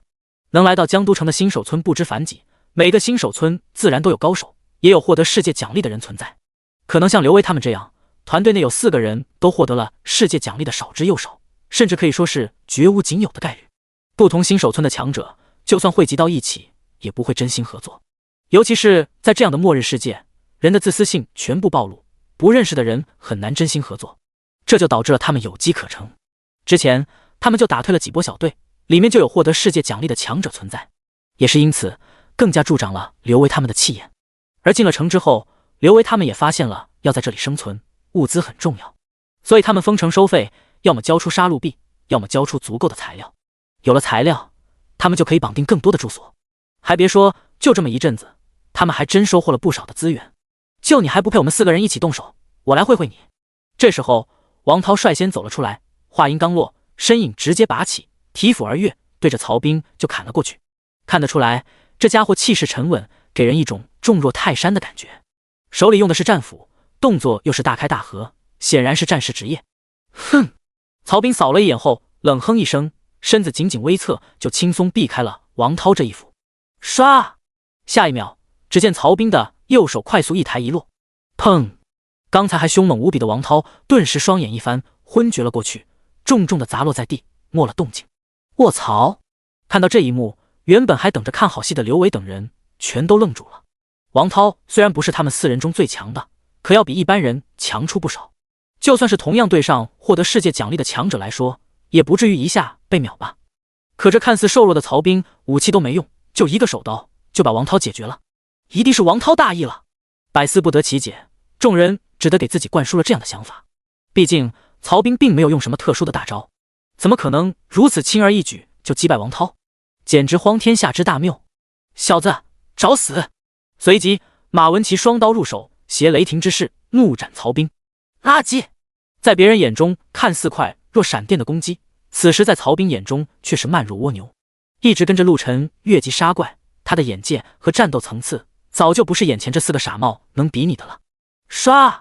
曹彬一样画葫芦，依旧是一闪一落，手刀精准无比的击中了马文琪的后颈，受击的位置跟刚才的王涛一模一样。砰！没有任何意外，马文琪也没看明白怎么回事，就双眼一翻，轰然倒地。一连2次同样的结果，让的四周顿时一静，落针可闻。我去，这人到底是谁啊？这妖牛逼！是啊，这已经不是空手夺白刃了，如此轻描淡写就解决了我们2员大将，我是不是在做梦啊？我的天，他还是人吗？太可怕了！一时间，刘维这边的小弟一个个惊恐异常，他们一路走来都觉得刘维他们几个随便拿出1人都是无敌的存在，现在4个人在一起更加是所向无敌，所以他们这些当小弟的才会肆无忌惮。可现在曹彬颠覆了他们所有的认知，而另一边那些之前被要了入城费的，以及那些没有入城费和材料被拒之门外的，甚至那些反抗被胖揍一顿的众人，全都叫起了好来。好样的，这些人肆无忌惮的欺负别人，大佬好好教育教育他们。干他丫的，之前他们那么嚣张，总算有人能镇压他们了。妈的，让他们退钱！面对这些，刘伟等人并没有任何搭理，而是一脸凝重的看向曹彬。一次可以说是轻敌或者偶然，可2次只要不是傻子都知道碰到硬茬了。你到底是谁？刘维看向曹彬，沉声问道。曹彬。曹彬。听到这个名字，刘维几人对视了一眼，都看出了各自的疑惑。这名字他们完全没听说过，能上世界公告获得奖励的人他们都做了功课，可里面根本就没有曹彬这个人。这是哪冒出来的？也太变态了，武器都没用，本命技能也没用，就如此轻松的解决了自己2个弟兄。要不是刘维亲眼所见，打死他都不敢相信。兄弟的战力我等佩服，所谓不打不相识，你们就不用交入城费了，请进吧。不过人家的战力摆在眼前，刘维直接换上了一副笑脸，和气了起来。曹彬刚准备跨步，突然顿住，回头看了一眼陆晨，见他点头，顿时看向了刘伟，这就完事了。呵呵，从现在起你们被我收编了，以后所有征收的费用80%上缴给我。什么？听到这话，不光是刘伟几人愣住，就连刚才城外还为曹彬喊好的众人也都目瞪口呆。这尼玛是送走了狼，迎来了虎啊！第42章收编势力，新的危机。兄弟，你这过分了吧？过分？拳头大就是硬道理，一句话，征服或者死。听到曹彬不容反驳的话，刘维的脸色难看了起来。他万万没想到碰到个硬茬人倒霉就算了，现在人家竟然要收编他们，这自己带队伍和帮人带队伍那可是2码子事。这要是一答应，那自己等于就成了人家小弟了。与此同时，那些城外的人纷纷骂了起来，还以为来了个为民除害的，结果都是一丘之貉，真不要脸。就是在这个末日杀戮世界，大家都活得这么艰难，还要剥削我们，还是人吗？强者不应该护卫我们弱者吗？竟然变本加厉，助纣为虐，真是垃圾。一时之间，各种道德绑架的言论频起。闭嘴！曹彬此时也是脸露怒色，收起你们的道德绑架。你们都说了这里是末世杀戮世界，明天如何谁知道？凭什么要帮助你们？强者该死！欠你们的，老子今天话放在这里，交了钱和材料的可以进去待着，否则就给老子在外面等死！曹。随后曹彬看向了刘维，你怎么说？我耐心有限，得罪了我，要么死，要么征服，没有第3个选择。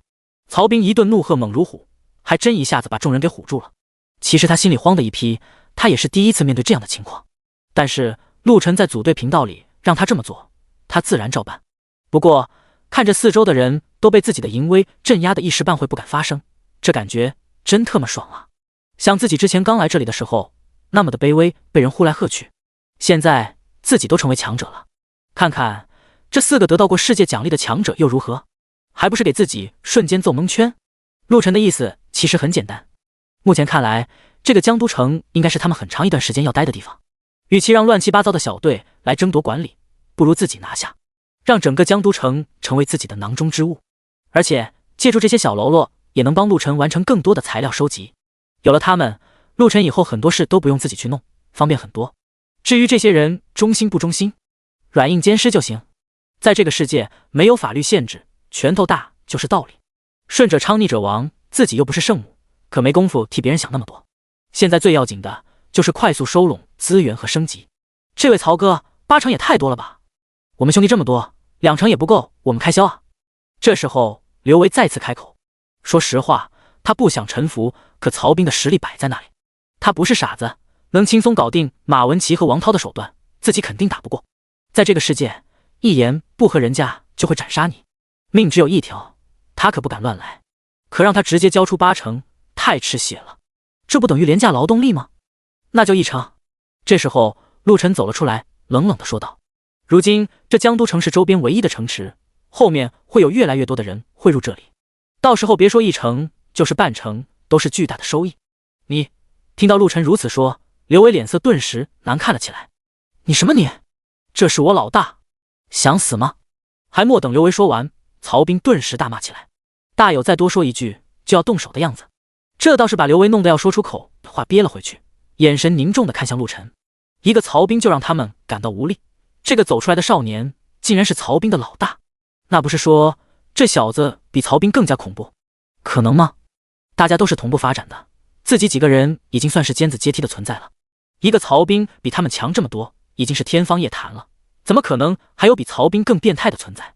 我给你们一个机会，加入我，那么进城免费，每天只要交100木材、100蛋块、100金属或者3000杀戮币，我会给你们安排住所，并且每月江都城的总收益会拿出1成给你们分红。不过名额暂时只有100个，如果不加入的，进城一次500杀戮币或者木材100、石块100、金属100，任选其一，城内住所自己搞定。想要租的，一天5000杀戮币或者木材1000、石块1000、金属1000，任选其一。说完这个之后，陆晨看向了刘维4人，再次开口：而你们4个必须加入，否则死。他可不会放任得到过世界奖励的人在身边晃悠，或者站在自己的对立面。能拿到世界奖励，这些人自然有超乎一般人的优点，必然有一技之长。陆晨不会让自己的管辖之地出现意外。敢问您是谁？见到陆晨的态度比曹彬更加坚决，刘维眉头紧锁，看来今天自己几个要是不臣服，怕是要栽在这里了。不过刘维还是多嘴问了一句：陆晨。陆晨冷冷地说了一句：什么？你就是陆晨？那个上了世界公告2次的人？听到陆晨的名字，刘维几人顿时一惊。陆晨的名字他们可不陌生，在世界公告可是看到过2次，而且整个杀戮世界第一个上世界公告的就是陆晨。2次？呵呵，我老大可是上了3次，只是有些他不屑上而已。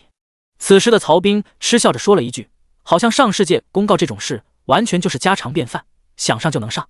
看着他那贱贱的样子，几乎所有人都想揍他一顿。奈何这话从曹彬嘴巴里说出来，还真是那么回事。曹彬的出手，刚才他们都看到了，陆晨的名字自然不用多说，只要关注过世界公告的人，可以说没人不知道。联想到曹彬还要喊陆晨老大，更加确定了陆晨的战力肯定是要凌驾在曹彬之上，那得多恐怖！而且曹彬刚才可是说了，陆晨上过3次世界公告，那这么多次世界公告里，只有首先达到10级的那个世界公告是没有通报姓名的。这么看来，第一个达到10级的人一定就是陆晨，那都是好几天前的事了。现在又过了这么几天，那陆晨的等级，我靠，不敢想啊，想想都可怕。几天前他们这些人都还在7、8级的样子，人家都已经10级过来转职了。而他们转职过的人都知道，一旦选择了职业转职后，那战力的增幅就更高。1阶都是5.5点升，2阶则是20.1升，差异太大。怪不得曹彬这么变态。他们哪里知道，曹彬和陆晨有着自己的变态金手指，可比他们想的还要变态。陆晨老大，我们愿意加入你的队伍。听到是陆晨，刘维只是思想稍微挣扎了一下，就立刻选择了臣服。这可是陆晨，世界频道里的人都笃定那交易频道里挂着一堆黄金白银装备的卖家就是陆晨。要是自己跟着陆晨，那装备还会缺吗？此时不光是刘维这么想，其他人也是如此。有了刘维开头，其他人也蜂拥报名。不要急，上过世界公告的先来，其他的后面排队。这时候曹彬直接站上了城门口的一座高台，吆喝了起来。现在城门口所有人都纷纷高喊着要加入陆晨的队伍，就连之前那些道德绑架的人也在争抢着名额。开玩笑，这可是陆晨啊，上过3次世界公告的人，跟谁混不是混？肯定选择最强的呀。陆晨则是交代了一下后，让曹彬和刘维负责这边的登记，自己则是进了城，开始了房屋绑定。夜幕开始降临，就在众人登记完之后，却引来了世界公告。世界公告，臭虫们，今天已经是第13天了，还在新手村没有达到10级的各位，你们得抓紧喽，死亡离你们已经很近了。来到城池的诸位，恭喜你们成功躲过了这场灾难，不过别掉以轻心哦，当夜幕降临，破落的城池可保护不了你们，赶紧收集材料巩固你们的城池吧，否则在不久的将来，你们将迎来绝望。第43章，各取所需，互相利用。老大，咱们真的就投降了？哼，先跟着看看，反正出了事让陆晨先扛呗。刘维听到小弟的问话，冷笑着说道：就是那个曹彬那么猛，陆晨肯定比他更厉害，现在打肯定是打不过的。没错，咱们几个赌门收费本来也是想着暂时先混一波收益，然后就收手，等到后面人越来越多，而且其他新手村厉害的也不少，真逼急了，他们群起攻之，咱们也吃不消。现在好了，陆晨既然想当城主，那就让他当。真要是他当成了，那咱们第一批跟着他的也有些好处，全程收益的1成可不少。可要是到时候他被人干掉了，也跟咱们没关系，何乐而不为？王涛几个人此时也凑上来说道，他们几个能走到一起，也是臭味相投，都想到了一块。反正目前形势不如人，就低个头没坏处。我们明白了，还是老大们英明。几个小弟嘿嘿笑着奉承道。对此，陆晨不知道，也不需要知道。他们之所以会这么想也正常，可惜陆晨和曹彬的战力完全不是他们能揣测的。当实力达到一定高度，一切事都不是问题。此时的陆晨则是已经拿着刘维他们上缴的材料来到了城内。他首先绑定了之前他看中的城堡，进行了修复绑定，以后这里就当成城主府。陆晨绕着城堡走了一圈，越看越满意。这座城堡修复后，里面可谓是金碧辉煌，一切设施俱全，堪比7星级酒店。随后陆晨又把剩余的材料全部拿出来修复了城堡附近的房子，520套，还不错。不弄不知道，陆晨统计了下，除了城堡之外，他竟然绑定了520套房子。这些房子里有别墅，有洋房，也有普通的住宅，直接把城中心一片房子全都收入囊中。这时候曹彬也带着刘维等人走了过来。老大，100人已经招满了，不过还是有很多人要加入，咱们还收不收？收啊，为什么不收？按照之前的要求，缴纳足够的资源就可以加入。刘维，你和王涛、马文琪、侯军在别墅区1人选1套自己住。啊！听到陆晨的话，刘维等人一愣，随后看向了陆晨身后的那一排房屋，此时竟然都显示了已经认主状态。我靠，陆晨老大，这片房子您都拿下了？听到刘维等人的惊呼，陆晨只是点了点头。这一下，众人心中震惊异常。他们才来这里，封城收费的勾当也才开始，其实并没有搜刮到多少。也就是说，修复这些房子所需要的材料，绝大部分都是陆晨和曹彬他们自己的。这入目所见的江都城中心片区，起码500多套房子，竟然全给陆晨修复认主了。尤其是最中心的那座城堡，竟然也显示了认主状态。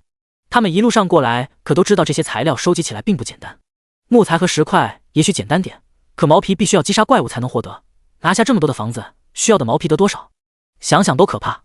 刘维他们一个队伍几十号人呢，都没收集到多少。可陆晨和曹彬不过才2个人而已，就收集了这么多，差距之大，显而易见。更让他们惊讶的是，陆晨之前看似很冷漠，似乎对下属倒不小气啊，竟然给他们住别墅。其他人住外围的住房，到时候挑选出来的队长可以住到洋房片区。我这个人很公平，也会给所有人机会。目前的安排只代表目前，如果想住更好的，获得更高的待遇，那就自己努力超越他们。只要你能击败你们的队长，你就可以享受他们的待遇。忘了说，别墅区的每个人可以免费获得1套黄金装备，洋房区的免费1套白银装备。普通区的免费一套青铜装备和一件白银武器。什么？所有人都觉得自己是不是听错了？一人一套装备？就连普通区的也能获得一整套的青铜装备，外加一件白银武器。我的天哪！所有人心中都在呐喊，激动无比。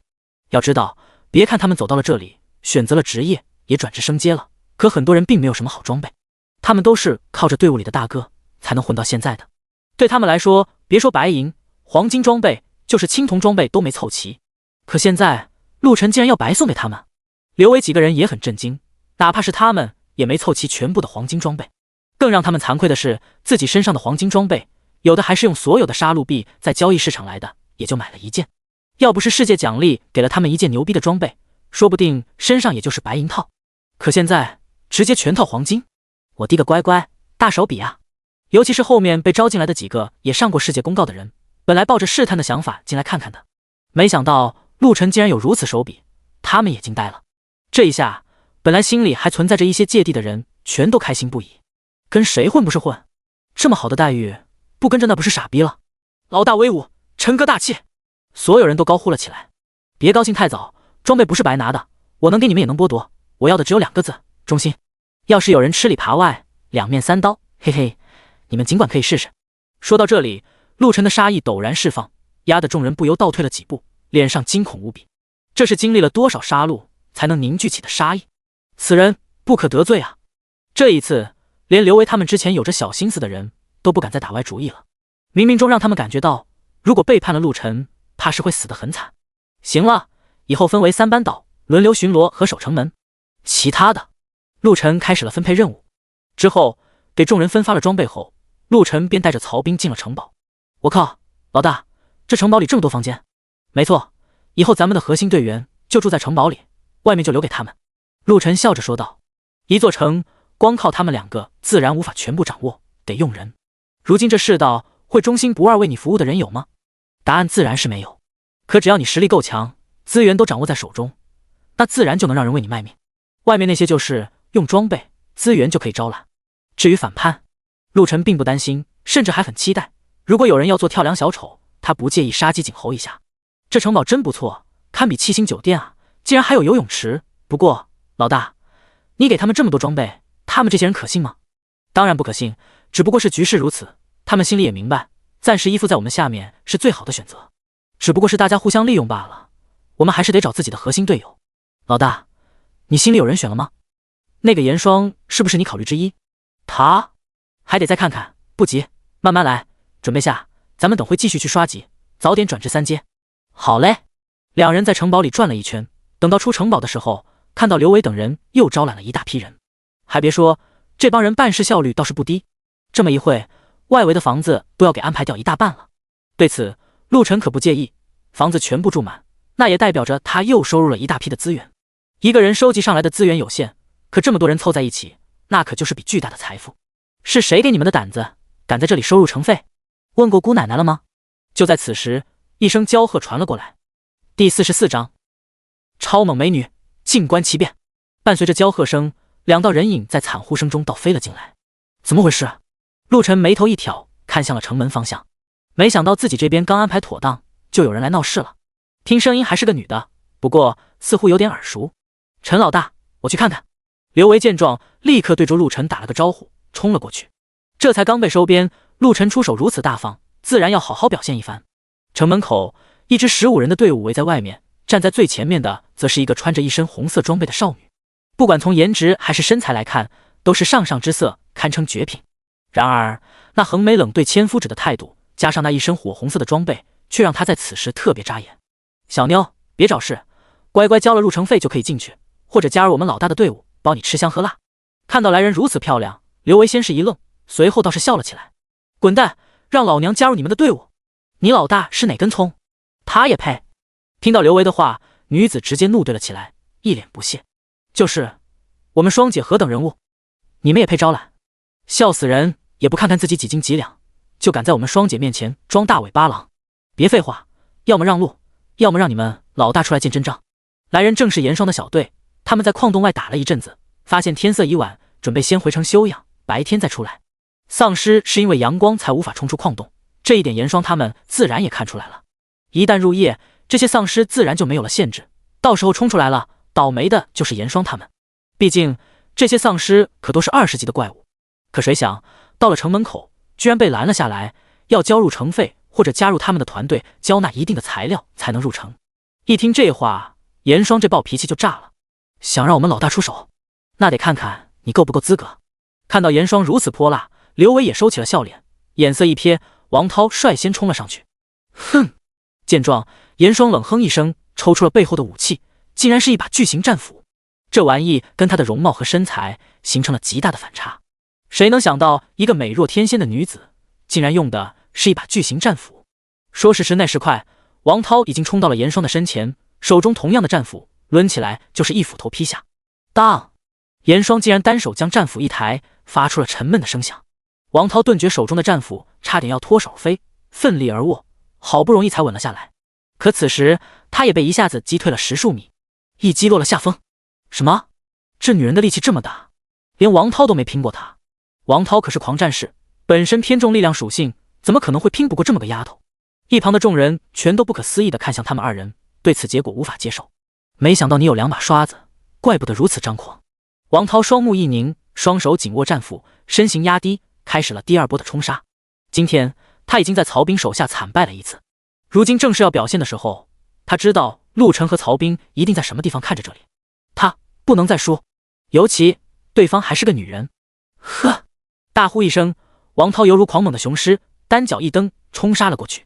对此，严霜只是微微一瞥，手中战斧在他的玉手中竟然转了几圈，仿佛这把沉重的巨斧在他的手中轻如鹅毛，完全没有一点重力。随后就见严霜屏然一握，后发先至，对着王涛就是一斩。轰！这一次王涛可是全力而为，瞬间就爆发出震天的声响，四周飞沙走石，激起无数尘土。噔噔噔！在所有人目瞪口呆之下，王涛竟然禁不住连连倒退，退出了20多米才堪堪站住。他的脸色瞬间一白，哇的一声，一口逆血喷出，人也单膝跪倒在地，呼吸愈发沉重。这一击让他感到了5脏6腑似乎都要移位了，这一击让他竟然感到了惊惧。他万万想不到，眼前这位看似弱不禁风的女子竟然拥有如此强大的力量，就连他这个以力量为主的狂战士都自愧不如。而他此时的心里很不是滋味，自己好歹也是上过世界公告的人，算是强者之列，可在今天他一而再再而三的失利，连连败北，太丢人了。切，就这么点本事？严霜对此却并没有要歇手的意思，反而直接嘲讽了起来。在新手村时，他也试图想着要跟人讲道理，可残酷的现实让他知道，这里是末日杀戮世界，这里没有法度，没有规则，这里讲的是实力，谁的拳头大就是道理。你菜，活该被人鱼肉。只有你足够强，世界的剧本才能按照你的意愿来创造。狂妄！听到严霜的嘲讽，见到王涛落败，刘维几人脸色也冷了下来。今天他们真是见了鬼了，先是碰到了陆晨、曹兵这样的变态，如今又不知道哪里冒出来的小妞，竟然如此强大。可这一次他们不会一个个上去送菜了，一起上。一瞬间，刘维、马文琪、侯军3人同时出手，向着严霜围杀而来。卑鄙，以多胜少，一群大男人围着打一个女的，要不要脸？就是真不要脸。大姐头，我们一起上。看到他们3人同时出手，严霜的小弟们不干了，纷纷叫嚣了起来。你们都在外面待着，我自己来。严霜直接制止了小弟们的动作，手中战斧一挥，迎着3人就冲了上去。砰砰砰，4人瞬间交战到了一起。刘维3人毕竟不是吃素的，都是上过世界公告的人，自然不可小觑。3人联手之下，即使是严霜也顿感吃力，有点意思。不过严霜对此则是越战越勇，手中的战斧施展的那叫一个密不透风。一时之间，刘维3人也无从下手，只得慢慢围着严霜游斗起来。突然，侯军的身影消失，下一秒，严霜的头皮发麻，瞬间做出了极限反应，头往右边一侧，身体也是尽可能的右移了一分。才侧身，侯军的攻击就擦身而过，身影也显露了起来。好险！看着自己手臂上的一道伤口，严霜心中暗道。此时他额头也冒出了几滴汗水，要不是严霜反应快，刚才差点中招了。刺客的偷袭确实让人头大。缠绕！然而这还没有完，随着一声低喝，地面上突兀的出现了比手臂还粗的藤蔓，瞬间将严霜的双腿缠绕住。你竟然是术法师？严霜有些惊疑的看向刘维，本来看他拿着双刀还以为是近战类的，却没想到这货竟然是个术法师。一不小心之下中了招。此时的他被藤蔓缠绕，动弹不得，被挣扎了。你是挣脱不开的，说吧，你是加入我们还是死？这时候刘维冷笑着走了过来，双目不断在严霜身上打量。如此尤物，要是杀了还真的蛮可惜的。可如今必须要立威，要让别人知道胆敢反抗他们的后果很严重。完了，这美女栽了呀！哎，可惜啊，那么强大竟然输在了这上面，太不小心了。四周一直在观战的其他人也开始纷纷替严霜惋惜了起来。老大，我们不用急，再看看。此时在城墙内的某处，曹彬和陆晨也在此观望。看到严霜如此，曹彬本想要出手，却被陆晨制止了。如果严霜只是这样，那就没资格进入自己的核心队伍。陆晨也不觉得自己看中的人就这么惨。哈哈，你以为这样就能难住老娘了吗？就在刘伟等人觉得胜券在握之际，严霜仰天大笑了起来。第45章双强对决，重力领域，泰坦之握。一声低喝，只见严霜的双臂浮现出一道银色的光芒，撕拉，缠绕着他的粗壮藤蔓，顷刻间被撕裂。怎么可能？刘维一惊，不可思议地看向严霜。他自己的藤蔓有多坚固，他心里很清楚，没想到在严霜面前完全不堪一击。小心！就在刘维震惊之际，严霜直接以惊人的速度冲来，一斧头砍下。当，噗嗤！仓促之际，刘维慌忙格挡，可加持了泰坦之握的严霜，力量、速度和防御都不是之前可比，瞬间冲垮他的格挡，一击就将其击飞。人在空中，一口逆血就忍不住喷了出来。然而严霜的动作不停，曼妙的身影消失在原地。下一刻，又是两声闷响传出，马文琪和侯军双双被击飞，脸色一阵苍白。我靠，这女的好猛，她是谁啊？竟然能一人击败刘维他们4人。是啊，太猛了，刘维他们4个可是都上过世界公告的呀。我听那女的小弟喊她双姐，不会是那个同样上了2次世界公告的严霜吧？我操，你这么一说还真有可能，不然怎么会这么强？我滴个乖乖，这下有好戏看了啊！一个陆晨，一个严霜，都是上过2次世界公告的，你们说谁会赢？这个不好说啊，不过那个曹彬一样可以击败刘维他们，我看严霜对上够呛。不一定，我看这严霜似乎还没用全力，不过他刚才那技能是什么？感觉好强的样子，应该是特殊隐藏职业，我看世界频道上有人说过，哎，羡慕啊。这个我也听说过，隐藏职业等级提升后给的自由点数都是翻倍的，哎，注定了要比我们强上一大截。快看，陆晨他们出来了！随着这一声，所有人都看向了城门口。陆晨和曹彬此时正慢慢地向着这边走来，脸上挂着淡淡的笑意，并没有因为刘维几个人落败而恼怒或者焦虑。严霜，曹彬刚走过来就看向了严霜，笑着问道：“是我，你是哪个？”见到对方直接呼出了自己的名字，严霜也看向了曹彬。个子178左右，长得还可以，就是看着比较瘦弱，不怎么精打的样子。身后那个男子倒是更加帅气，不过也没看出来很难打的样子。不过刘维几个人在看到这两人出现后，竟然看向自己的眼神出现了幸灾乐祸的样子。显然这两人应该就是他们的头。曹彬，他是我老大，陆晨。你，曹彬笑着说道。你是陆晨？好啊，你个奸商，我找你很久了。可没想到，曹彬话还没说完，严霜就绕过了曹彬，向着陆晨骂骂咧咧地走了过去。哎，你这人怎么回事？我在跟你说话，你走开，别挡着老娘！曹彬再次阻拦，却不料严霜直接扒拉开他，把他推到一边。靠！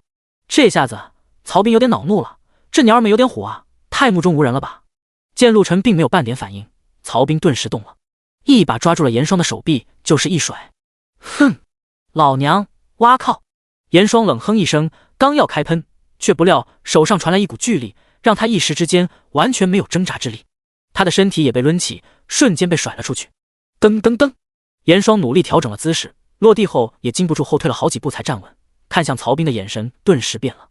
这个看上去弱不禁风的曹彬，力量竟然这么大，大到让严霜刚才觉得自己完全没有挣扎之力。怎么可能？自己可是主力量的属性，而且转职了泰坦战士这个隐藏职业后，更是在力量上有了飞跃提升。对方竟然能轻松在力量上压过自己。泰坦战士唯一隐藏职业，每次升级额外增加力量和体质50点，获得的自由属性点翻倍，能掌握所有战士的技能。泰坦附带技能泰坦之握，千钧坠，神力激荡。泰坦之握能瞬间挣脱任何束缚效果，并保持随后的5秒内力量，敏捷，体质翻倍，冷却30秒。千斤坠1级，形成一个半径10米的重力磁场区域，区域内所有敌对目标被压制，全属性削弱 10%， 维持1分钟，冷却12小时。神力激荡1级，自身属性2倍爆发，持续3分钟，冷却12小时。这就是炎霜的泰坦职业所加持的能力。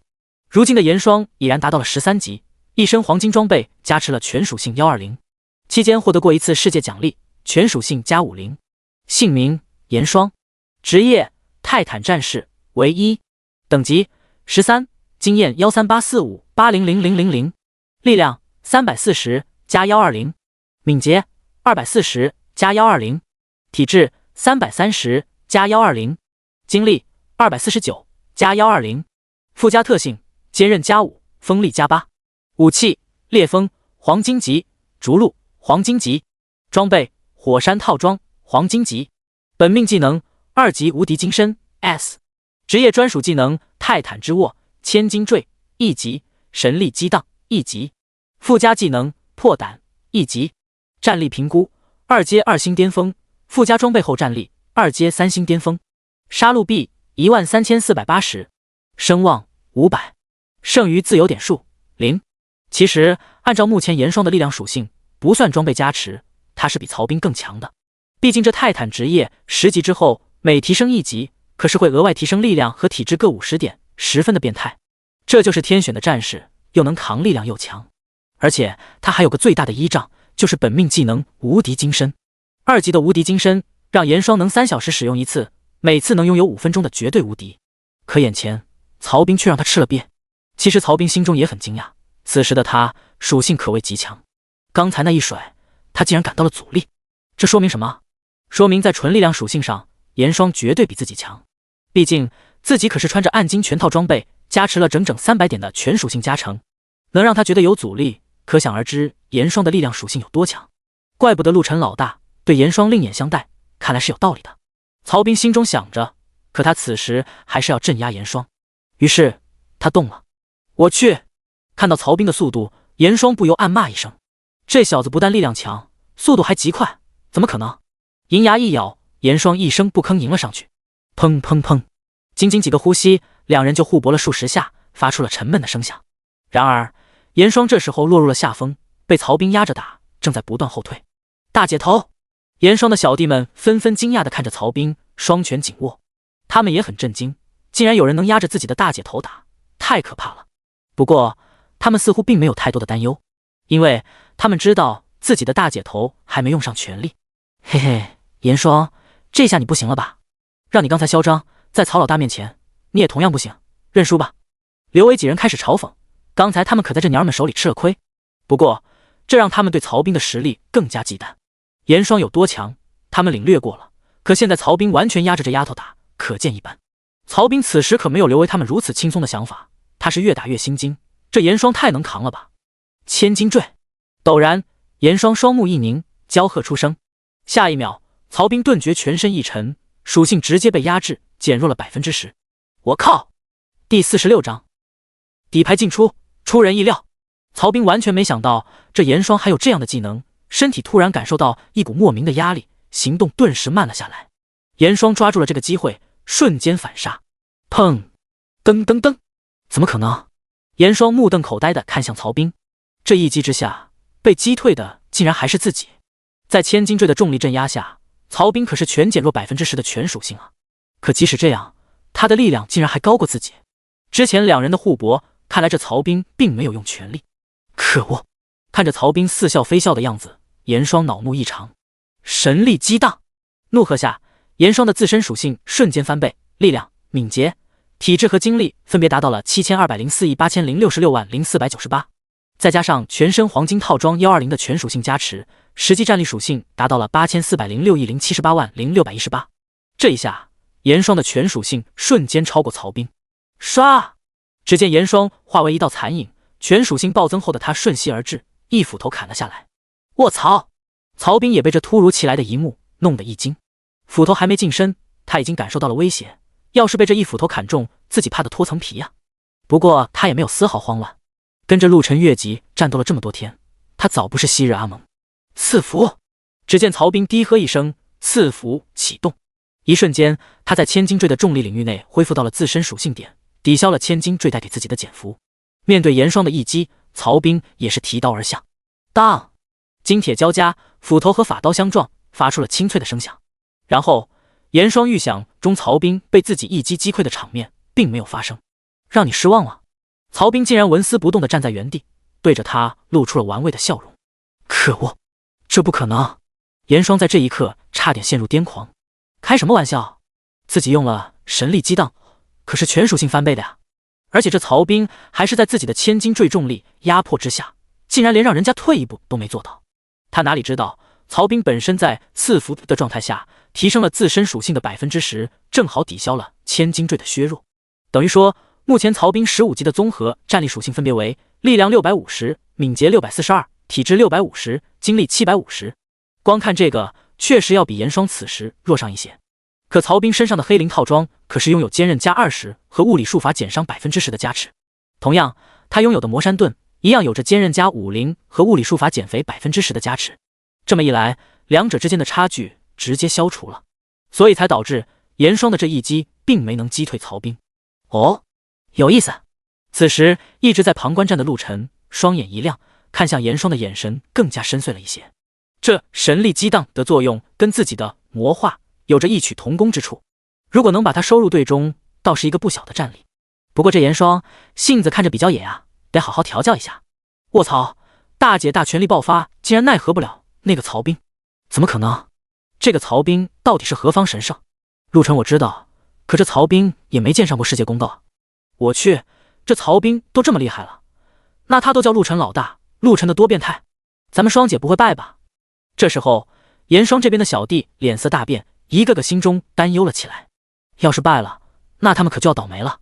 而另一边，刘伟等人也是心中大惊，他们也没想到这严霜还有这样的能力。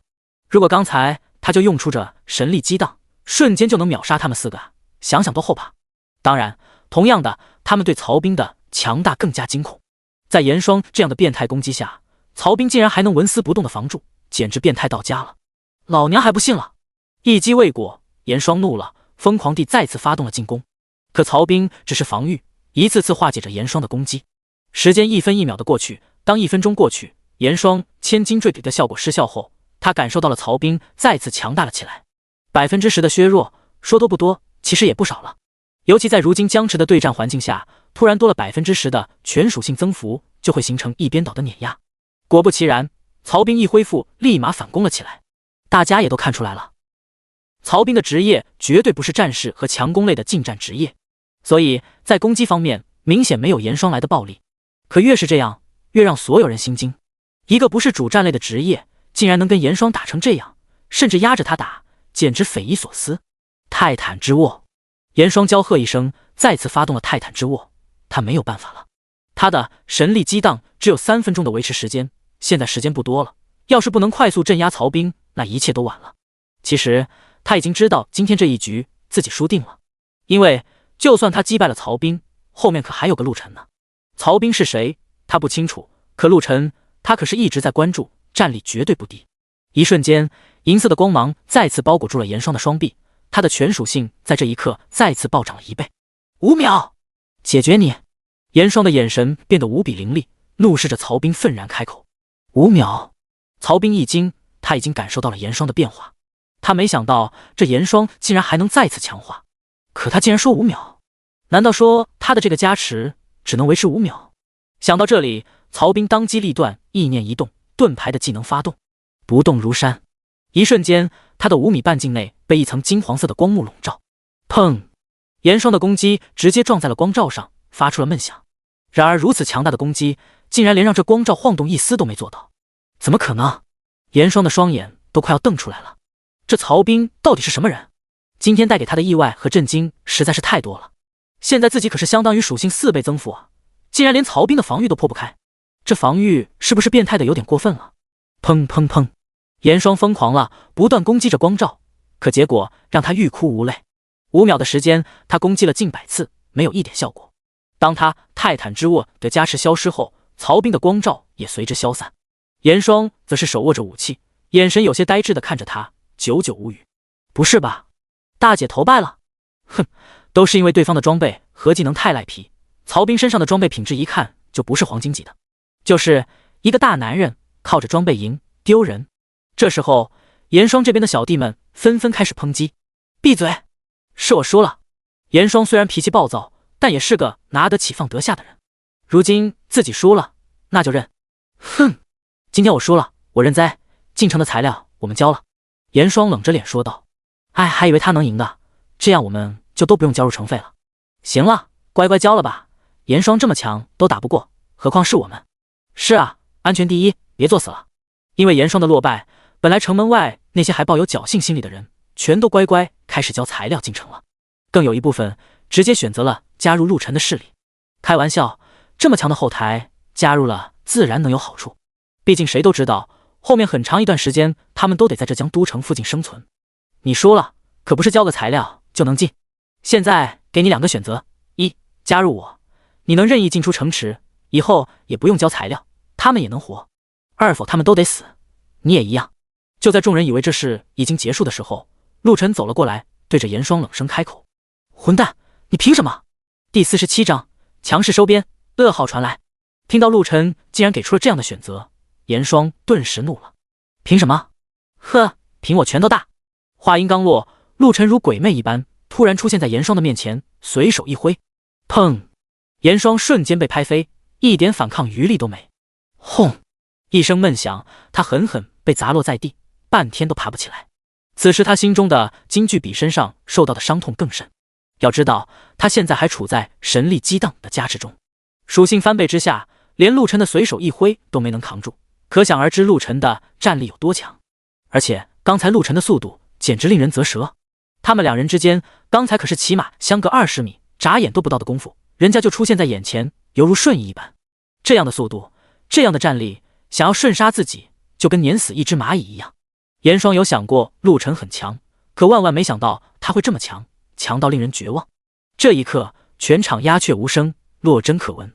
在之前，他们都觉得刘维几人就是强者，后来曹彬来了，打败了他们；严霜也来了，依旧打败了刘维他们几个。这么一看，显然严霜和曹彬比刘维他们强了不止一个档次。可刚才的决斗又让众人知道，即使严霜的强令他们惊惧，可依旧奈何不了一个非主战职业的曹彬。说明什么？说明曹彬更强。可如今再看，这陆晨才是最强的。严霜跟曹彬之间，哪怕奈何不了曹彬，起码不至于被曹彬彻底碾压，2个人还能打个有来有去。现在面对陆晨，严霜完全没有反抗之力，只能被虐。他们2人之间只存在没有悬念的镇压。哒哒哒！陆晨走到了严霜面前，蹲了下来：“臣服还是死？”“哼，你强又如何？我……答错了。”还没等严霜说完，只见陆晨的身影一阵闪烁，不远处的一人便惨呼一声倒下，气息全无。那人正是严霜小队的一员。整个过程就看到陆晨的声音恍惚了一下，简直诡异至极。你是魔鬼？严霜咬着银牙骂道：“臣服还是死？”然而陆晨却完全不在意，依旧冰冷地吐出了5个字。严霜这次闭上了嘴，就这么狠狠地盯着他。他不知道为什么这样一张俊俏的脸竟然能做出如此冷血的事。我没什么耐性。说完这句，陆晨看向了严霜小队的另一人。等等，我加入你的队伍。看到了陆晨眼中的冷漠，严霜知道僵持下去的结果定然是小队全灭。这里没有一个人会是陆晨的对手。很明智。看了一眼躺在地上的严霜，陆晨站起了身。曹彬给他治疗，另外复活下刚才那人。好了之后，来城主府见我，不要妄想逃跑，除非你希望他们都为你而死。随后他又丢下了一句给严霜，自顾自地向着城内走去，转眼身影就消失在众人眼前。而此时所有人都震惊了起来，不是因为陆晨的所为，而是因为陆晨刚才的话。曹彬还会治疗？这么说他是治疗系的？我靠，治疗系战斗力这么强？何止，我刚才是不是听错了？曹彬还能复活人？我的天呐，复活啊，神技啊！又会治疗又能复活，那不是牧师职业了？不对啊，我就是牧师职业，但是没有复活啊，会有治疗，那只能说明你长得太丑。曹你妈，你才丑，你个地中海还有脸说我丑？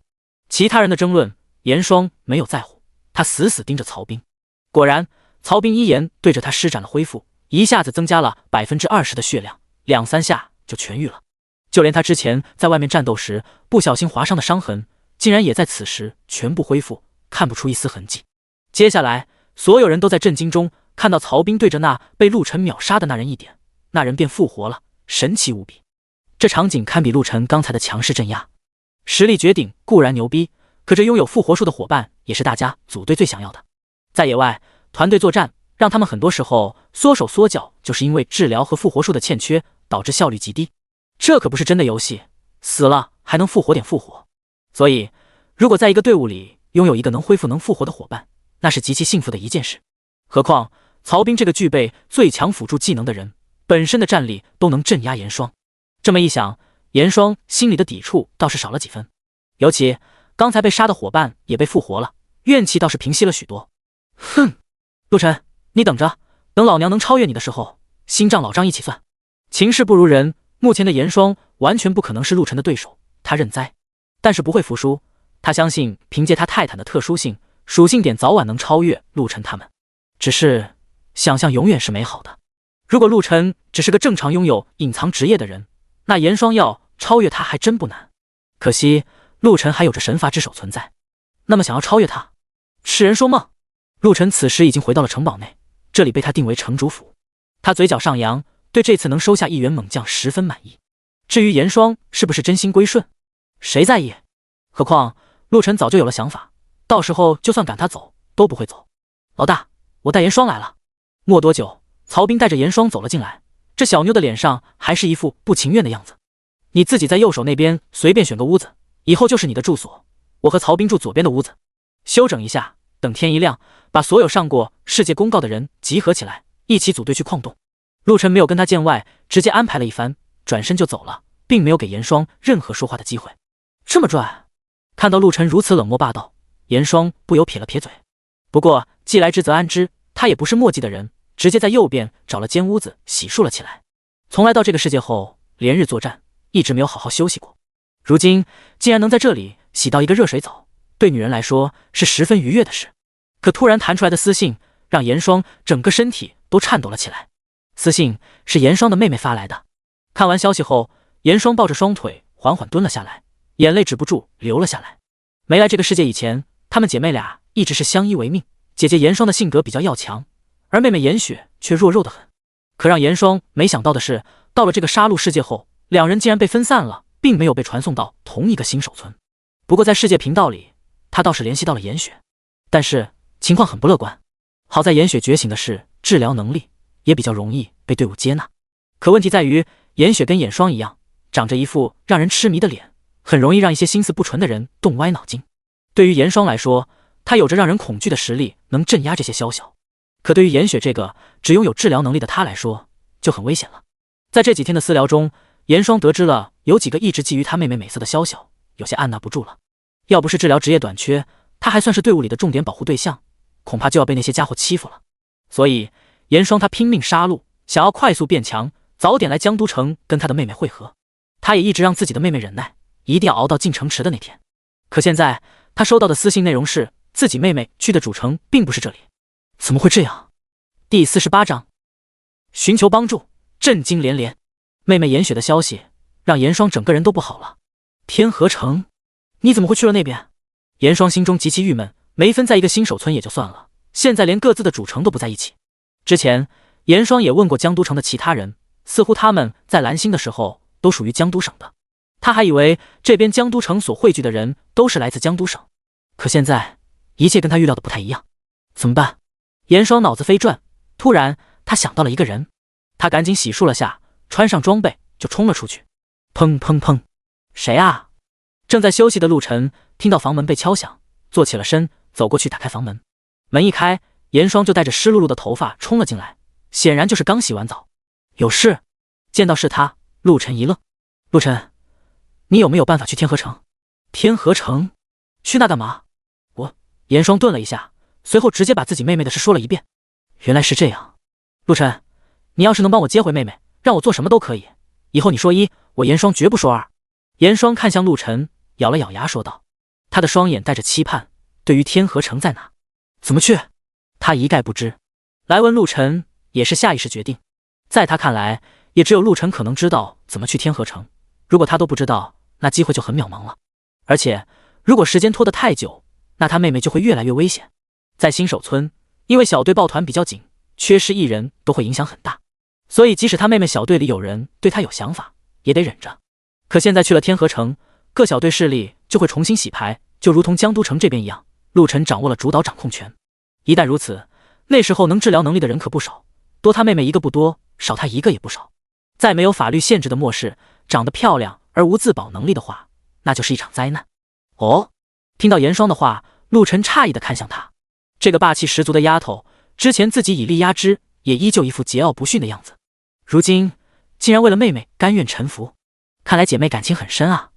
对于陆晨来说，这倒是件好事。被陆晨这么看着，严霜顿觉有些不自在，脸颊也莫名的红了一下。性格再直爽，再不拘小节，再霸气，她终究还是个女人，被一个男人，还是如此帅的男人近距离盯着，莫名的燥热。别欧了，你有办法吗？严霜不敢直视陆晨，看向一旁开口。还别说，我还真知道怎么去天河城。什么？真的吗？那我们快去，现在就去。听到陆晨的话，严霜瞬间转头看向陆晨，双眼露出了欣喜，直接催促了起来。急什么？要去天河城，现在可去不了。啊？为什么？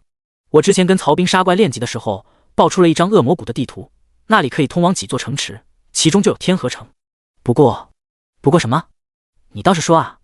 严霜看到陆晨说到一半停顿在那里，眉头一挑。不过要有人达到3阶，才能激活我们这边恶魔谷的屏障，打开进入到其他城市的通道。3阶？听到这话，严霜的脸色顿时一垮。3阶啊，这里的人都是刚到江都城，也许级别有的达到了12、13级，甚至可能有的到了14级。但是战力要达到3阶，距离可太远了，没个10天半个月，想都不要想。可等到他们达到3阶的这段时间，他妹妹岂不是就要遭殃了？等不了啊。对，3阶差不多要个2天时间吧。什么？2天？你说你2天后就能到3阶？听到陆晨突然冒出的这句话，严霜有些失态的惊呼了起来。之前陆晨强势镇压自己，他知道陆晨很强，可也没想到陆晨会这么强，2天时间就能直接到3阶了。自己才不过2阶2星巅峰，这差距不是一般的大。行了，准备下，我们直接升级去，不等天亮了。既然知道严霜的妹妹此时处境很不好，陆晨也不想耽搁，这可是他能让严霜对自己忠心的一个筹码。于是在严霜感激的点头之后，陆晨喊上了曹兵，并且叫上了刘维以及那些上过世界公告的几人，一起组队向着恶魔谷走去。之所以带他们，自然是要给他们一点甜头，让他们舍不得背叛自己。目前加入陆晨势力的且获得过世界奖励的共有10人，不包含陆晨和严霜。其实这么看来，加上曹兵，他们的尖端实力阵容还是可以的。嘿嘿，老大，有没有点13太保的阵势？路上，曹兵看着13人的队伍，不由笑了起来。去你的太保！陆晨白了他一眼，这小子老是不正经。对陆晨来说，那10个人培养出来就是挡囊的，自己总有不在城池的时候，总要有点能站得住的手下。至于核心成员，在陆晨心里，目前也就曹兵和这个严霜能入眼，因为那10个人并没有人获得隐藏职业，充其量就是有几个本命技能还行，暂时走在了前面，算是在本职业中的尖子生而已。不过这些对陆晨来说没什么，有了曹兵的存在，他们依旧可以一直领先其他人。严霜、刘伟等人跟着陆晨他们一路来到了恶魔谷，当看到里面的怪物竟然最低都是20级，所有人都有点发毛。即使是严霜也有些疑惑地看向陆晨。陆晨，越级杀怪虽然经验是加得多，可是我们几个现在要击杀20级的怪还是很吃力的，我单杀一头都很吃力，何况是他们几个，这样反而会降低升级的速度啊。哼，没准备让你们杀，你们暂时看着就行。啊！听到陆晨的话，严霜等人一愣，还不待他们反应过来，陆晨就冲了上去。眼前正有着10来只20级的恶魔怪物。破胆！低喝一声，陆晨直接发动了破胆技能，这些恶魔的全属性顿时下降了10%。卧槽，陆老大原来是战士啊！破胆技能，我也有。这时候王涛一愣，惊呼了起来，随后一脸恍然的样子。不对啊，战士的话这也太猛了吧，怎么感觉陆老大杀这些恶魔跟切菜一样？我想起来了，陆晨之前世界奖励里获得过恶魔猎人的称号，击杀恶魔全属性翻倍。我滴个乖乖，不得了，怪不得这么猛。卧槽，你们快看，这一头恶魔的经验这么高，6500！我们都没动手，按照分配的经验来说，只能分到陆晨的一半啊！我靠，爆装备了，暗金宝箱，还是一下子爆了3个，这是什么狗屎运？不是吧？陆晨老大的防御这么强吗？被几只恶魔打到，竟然几乎不掉血。随着陆晨不断击杀恶魔，其他人都不淡定了，因为他展现出来的一切都超乎了他们的想象，太不合理了。经验太高了，爆率太牛了，陆晨的攻击和防御都爆表，简直跟开了挂一样。要是这样下去，他们升级岂不是跟喝水一样简单？这到底是怎么回事啊？所有人都看得目瞪口呆，一头雾水。尤其是严霜，他之前在矿洞也击杀过20级的丧尸，得到的经验跟他作为旁观者分到的经验都差不多了，太不合理了，太诡异了。而就这么一会儿时间，前面10几只恶魔怪物已经被清理完了。你们是不是很诧异？其实跟我们组队，你们可以获得 50% 的经验加成和爆率加成。什么？所有人都震惊地看向陆晨。第49章技能升级，全员炸裂。这时候所有人都不淡定了，经验值和爆率增加 50%， 这是什么概念？升级要比其他人快1半时间啊！怪不得陆晨和曹冰升这么快，变态啊！这一下所有人都兴奋不已，等于说以后他们只要跟着陆晨、曹冰一样可以享受这样的待遇，那不用多久不全都成为人上人了？哈哈，老大牛逼呀！还好我们明智，跟随老大，陈哥威武。行了，继续杀怪，早点转了3阶去天河城把严霜的妹妹接过来。陆晨摆了摆手说道：好的，老大，你们也可以一起了。这时候曹冰突然说了一句：我们？没错，赐福。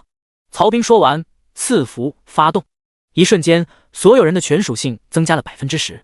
卧槽，曹哥，你可真是全能辅助啊，还能增幅属性。切，我是谁啊？这还不是家常便饭？曹冰很臭屁地说道：别废话了，抓紧时间升级。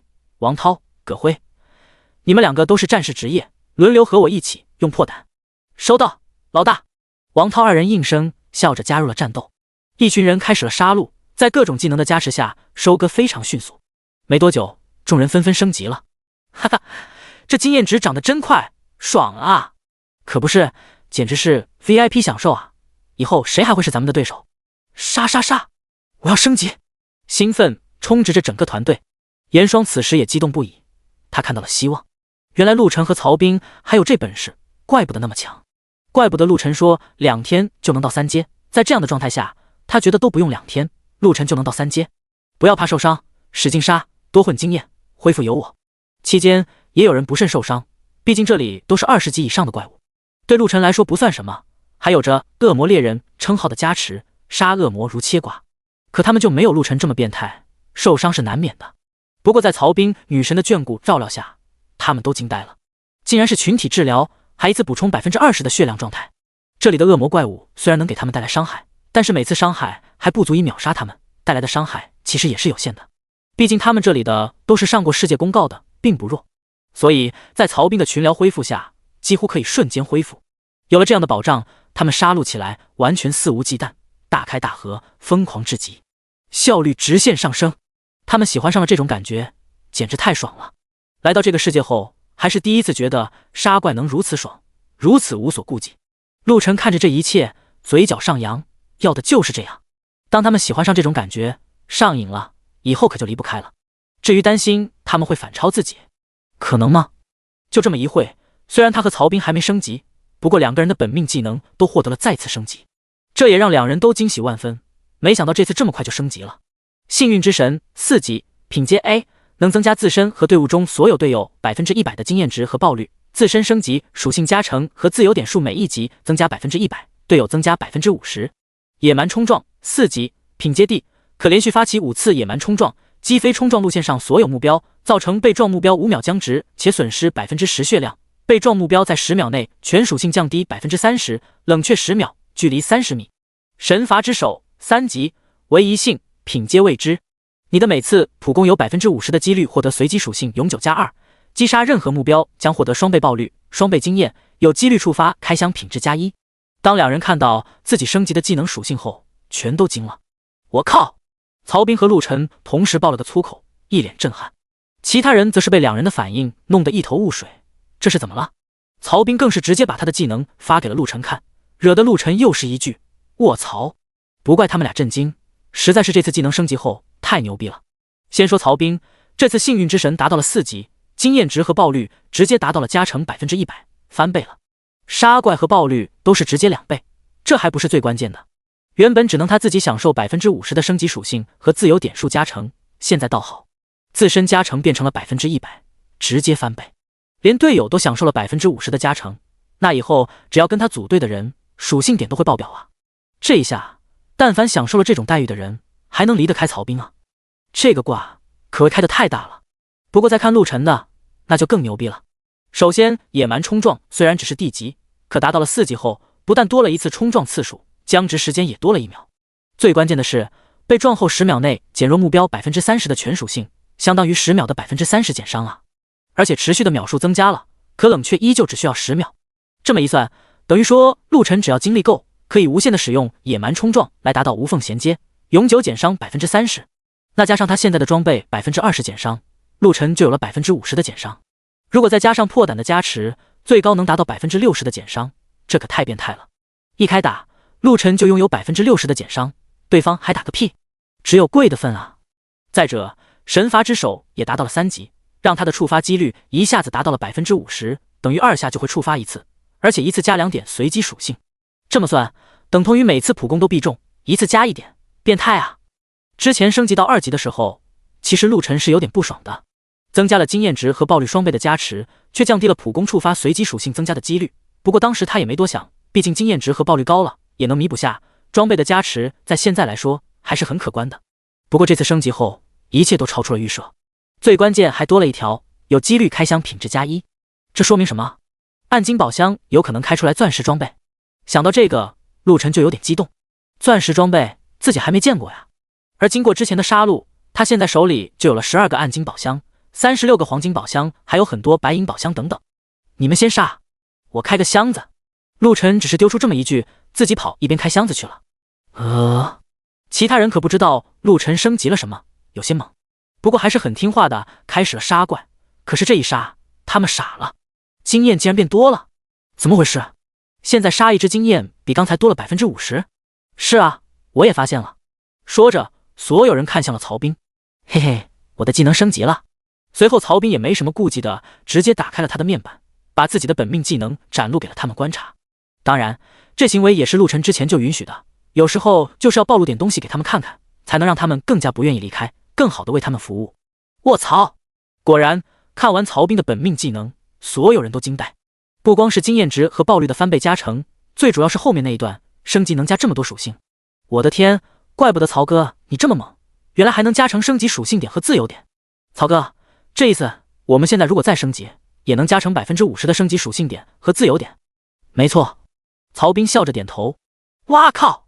曹哥万岁！曹哥，我爱你！滚犊子！我性取向正常，不喜欢男人。要是双姐的话，倒不是不能考虑，嘿嘿。曹兵一脸嫌弃的啐了刘伟等人一口，随后笑嘻嘻的看向严霜。原本也是一脸兴奋的严霜，在听到曹兵的话之后，顿时俏脸一虎，滚！第50章，钻石套装，无敌陆晨。几个人大笑了起来，愉快的开始了继续杀怪升级。而陆晨此时在空地上开启了箱子，丁，开启暗金宝箱，获得逐天斧暗金级 X1。丁，开启暗金宝箱，获得逐天套装暗金级 X1。丁，开启暗金宝箱，获得职业技能升级时暗金级 X1。丁，开启暗金宝箱，获得职业技能升级时暗金级 X1。丁，开启暗金宝箱，获得空间戒指升阶宝石暗金 X1。丁，开启暗金宝箱，获得坠日盾暗金级 X1。丁，开启暗金。我靠！一连开了8个箱子，全都没有品质+1。虽然出了好几颗宝石很不错，不过让陆晨还是有点郁闷。继续看着最后的4个箱子，陆晨眉头一挑，再次开启。丁，开启暗金宝箱，获得齐天盾暗金级 X1。丁，开启暗金宝箱，触发神罚之手宝箱品质+1，获得钻石宝箱 X1。丁，开启钻石宝箱，获得日月铠钻石级 X1。日月铠钻石级套装之一，全属性+300，坚韧+100，减免所有伤害20%，每秒恢复10%血量和精力。丁，开启暗金宝箱，触发品质+1，获得钻石宝箱 X1。丁，开启钻石宝箱，获得古月钻石级 X1。月曜钻石级套装之一，单手战刀形态，全属性加300，锋利加50，物理攻击增幅50%。附加技能月之光辉。月之光辉武器自带技能，攻击目标附带伤害值30%的吸血能力，并有几率造成目标持续流血6秒，每秒损失5%血量。丁，开启暗金宝箱，触发神罚之手，宝箱品质+1，获得钻石宝箱 X1。丁，开启钻石宝箱，获得日曜钻石级 X1。日曜钻石级套装之一，单手战刀形态，全属性加300，锋利加50，物理攻击增幅50%，附加技能日之灼烧。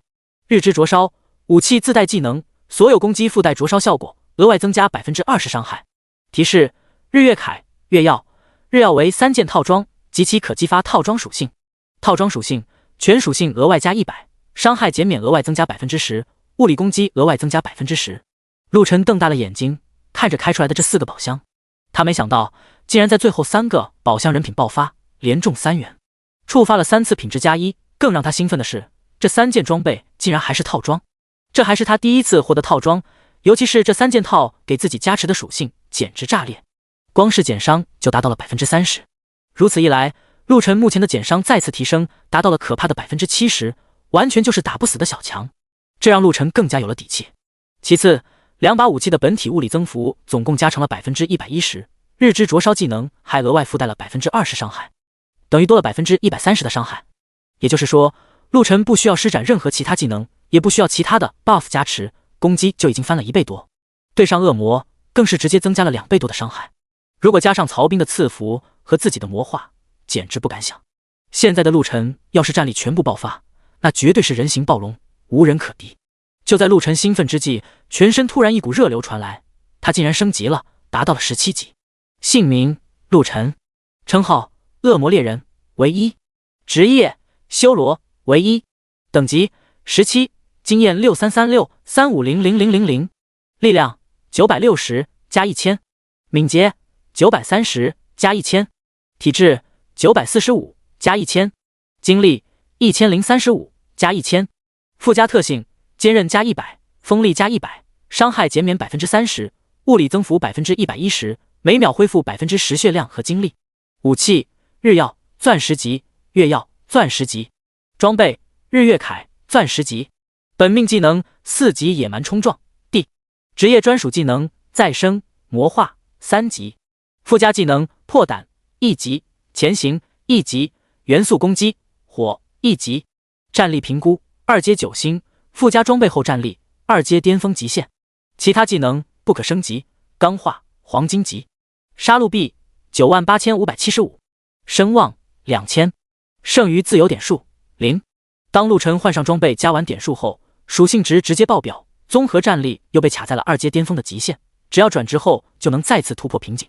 而现在他的属性离2阶10星已经不远了，有了神罚之手，再杀一阵子就能达到。可此时陆晨看向了这次开出来的几颗宝石，空间戒指升阶宝石暗金，这个能提升他目前空间戒指的等阶，陆晨直接就使用了起来。丁，初阶空间戒指提升成功，获得中阶空间戒指。中阶空间戒指内含1000立方空间，不可储存货物，空间扩大了，以后能存放的东西就更多了。接着陆晨看向了2颗职业技能的提升宝石，对于陆晨自身来说，自然是提升魔化暗金级的职业技能提升宝石，可以提升3级以上的技能。如果用来提升破胆或者曹兵的女神之眷顾就浪费了，这些可以用黄金级的提升到3级后，再用暗金级的提升上去。于是陆晨直接把2颗宝石提升了魔化这个技能。丁，魔化提升到4级。丁，魔化提升到5级。提示：该技能已满级。魔化满级，变身技能化为修罗霸体，10分钟内全属性达到自身的500%，效果结束后将维持3分钟无敌状态，冷却5小时。5级就满级了。当升级完魔化后，陆晨一愣，他没想到这技能最高只能提升到5级。不过看着提升后的属性，还是让他双眼放光。500%的提升，加上他本身现在就拥有了增幅，在全部释放后，等于是直接来个了10倍多的增幅，10倍多的全方位增幅，妥妥的无敌。如今的陆晨要说在这里是第2，已然无人能称第1。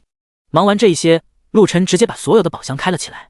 在神罚之手的特殊加持下，黄金宝箱竟然也开出了4件暗金装备。陆晨整理了一下，叫来了严霜。什么事？这个给你。陆晨没有多说，直接把一套适合严霜的暗荆棘装备递给了他。暗荆棘？给我的？严霜瞪大了他的大眼睛，有些震惊地看向陆晨。他加入陆晨说到底是被迫的，可现在陆晨对他的态度已经这短短一会的练级收益，已经让他之前的不忿减少了很多。再加上陆晨并没有推脱营救他妹妹的事，让他心里好受了很多。现在陆晨又直接给了一套暗金装备给他，实在是让他有点受宠若惊的感觉。这可是暗金装备，之前他买陆晨的黄金装备想还个价都被直接拒绝的抠门汉，如今竟然白送自己一套。你不会是看上我了吧？突然严霜眨了下眼睛，一本正经地看向陆晨问道。噗！听到这话，陆晨差点一口气没缓过来，想什么呢？不是要去迎接你妹妹吗？那边是天河城，如今这个阶段，那边肯定也有人已经统合了整个天河城那边的势力，你不变强点，靠我一个人去打吗？陆晨白了他一眼，哭笑不得地说道。自己现在是强，一人杀一城应该也没啥问题，可也不能都指望他来啊。那要你们干嘛？行了，赶紧穿上，升级了，马上就能3阶了。陆晨再次说了一句，也不管严霜在那里瞎想什么，兀自向着怪物杀去。哼，男人真是奇怪的动物。严霜看着陆晨的背影，撇了撇嘴，随后跟了上去。第51章，一刀一个，3阶转职。陆晨加入了战斗后，所有人都惊呆了。原本看他击杀恶魔也得好多下才能击杀一头，如今一刀一个都不带停顿的，看得众人啧啧称奇，太强了呀！我怎么感觉陆老大变强了？这是变强吗？这特么是逆天了啊！22级的怪，陆老大刚刚升的17级啊，一刀一个，越5级啊！还好那时候没脑抽筋跟陆老大干起来，不然咱们全玩完了。是啊，太强了。不过咱们分的经验好爽，我马上又要升级了。哈哈哈，我也是，爽歪歪呀！跟着陆老大和曹哥，这以后还不直接无敌了？切，之前让你加入还一副不情愿的死样子，现在脸都笑成菊花了，赶你走都不肯走了吧？靠，说的好像你不是一样。一伙人一边杀怪一边骂骂咧咧，但是每个人的脸上都洋溢着喜悦，跟恶魔谷这里的幻境显得格格不入。陆晨此时心情也很好，神罚之手提升后，这属性点的增长跟刷屏一样，蹭蹭蹭的暴涨。这么一会，他的4维数据已经全部达到了1000加。看看等级，又要升级了。如今在曹兵的双倍经验加持下，自己本身也有双倍经验加持，等于杀一只怪，他有4倍经验，这升级起来也快得离谱。至于曹兵、严霜、刘维他们，也都是纷纷再次升级。可以说这一轮杀怪惊呼声不断，他们哪里享受过如此快捷的升级？就算是在新手村的前期，他们都没觉得升级竟然如此容易。加上曹兵给予的增幅，属性点也是暴涨。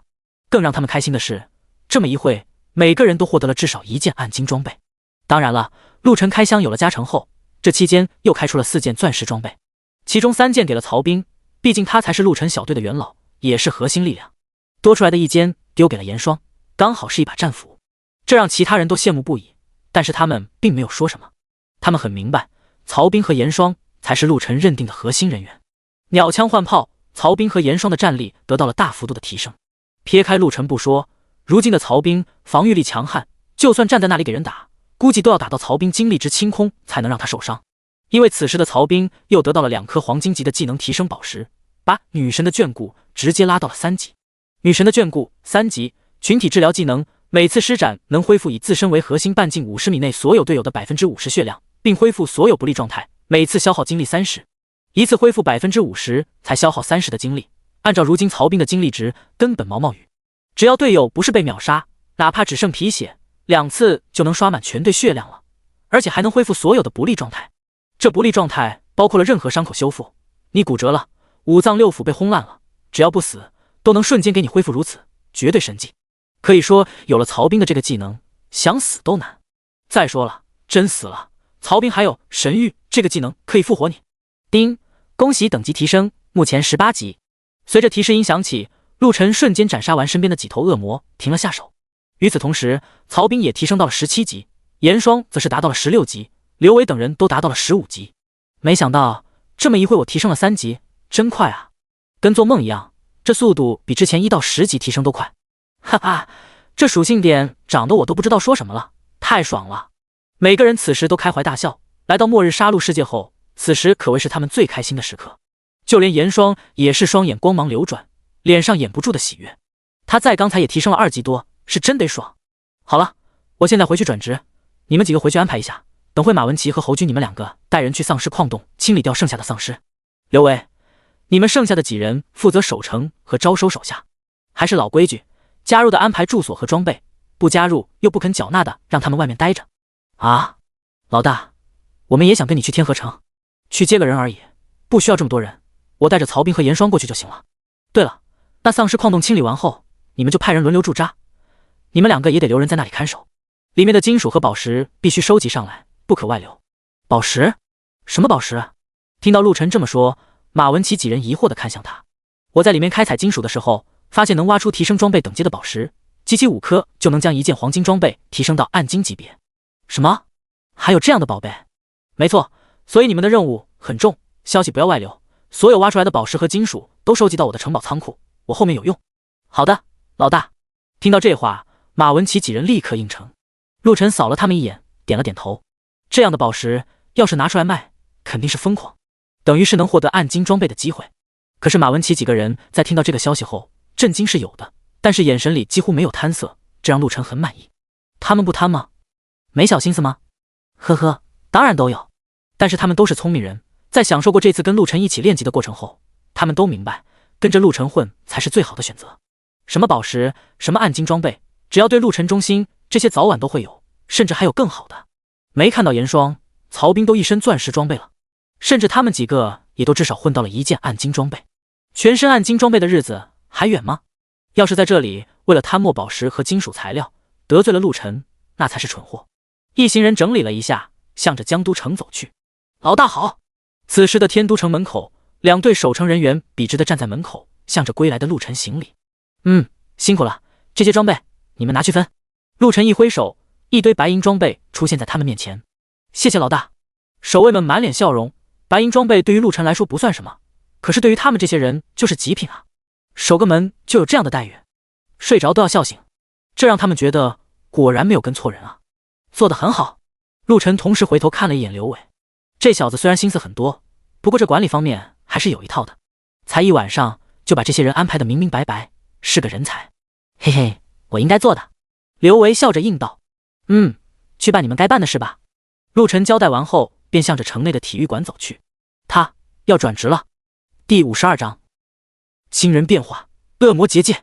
体育馆，陆晨站在转职悬浮球那里，伸出了右手。叮，检测到您可以进行3阶转职，是否现在转职？转职。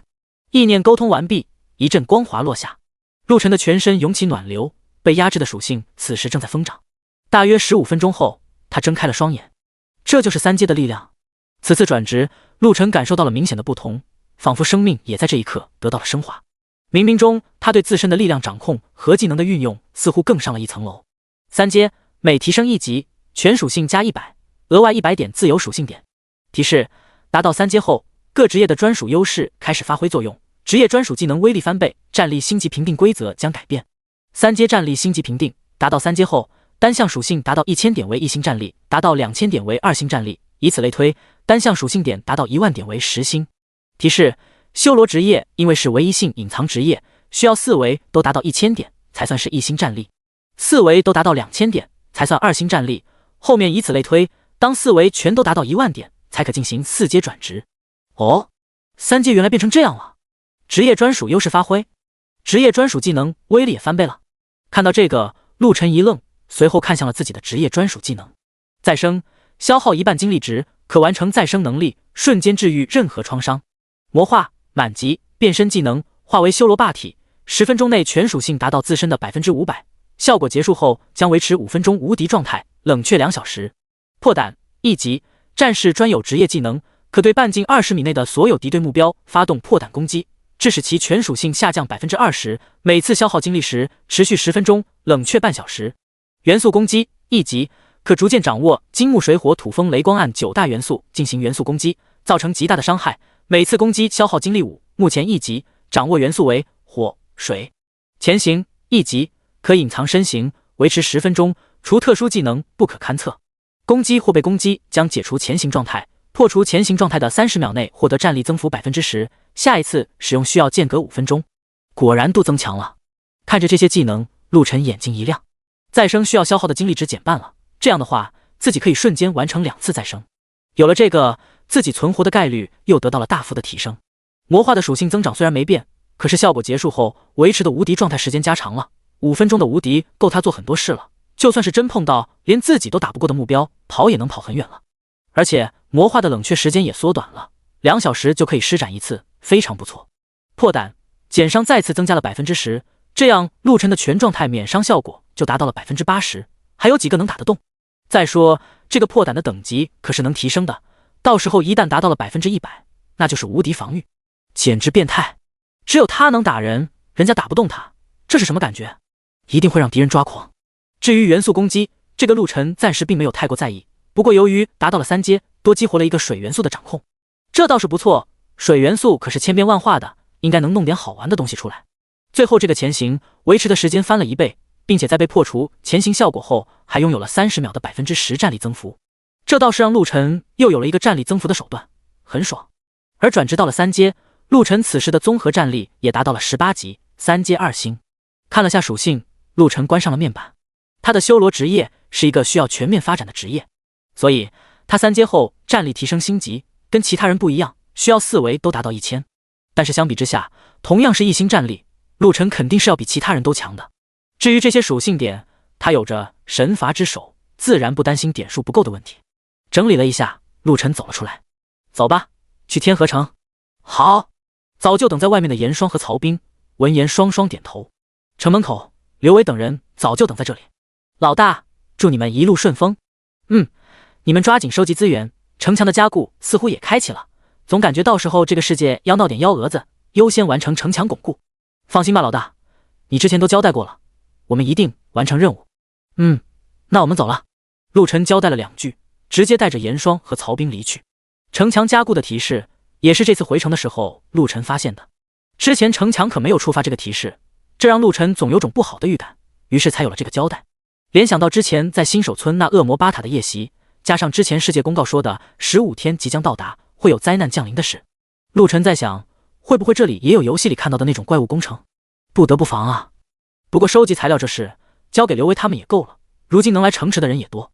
在看到陆晨现在的实力后，大部分人还是愿意加入的。毕竟在新手村那种今天不知明天事的煎熬，已经让很多人受不了了。能有个归属，报个团，大部分人还是愿意的。再说陆晨这边这么强，你想反抗？做梦呢！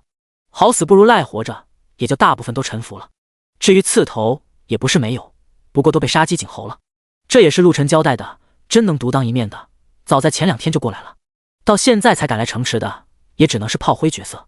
这样的刺头自然用来杀鸡儆猴才能起到更好的作用。你没本事还这么喜欢当刺头，留着一点用处都没有，因为这种人就是蠢货。陆晨3人一路疾驰，很快再次回到了恶魔谷。如今3人的实力可谓都是拔尖的，很快就一路清理恶魔，来到了地图所标记的结界石那里。这就是恶魔结界。陆晨看着眼前2根参天的大柱子，摸了摸下巴，思索了起来。这玩意要怎么开启？第53章丧尸都市天河之城。陆晨3人围着眼前的大柱子观察了起来，2根柱子上面有着晦涩的符文，但是他们一个人都看不懂。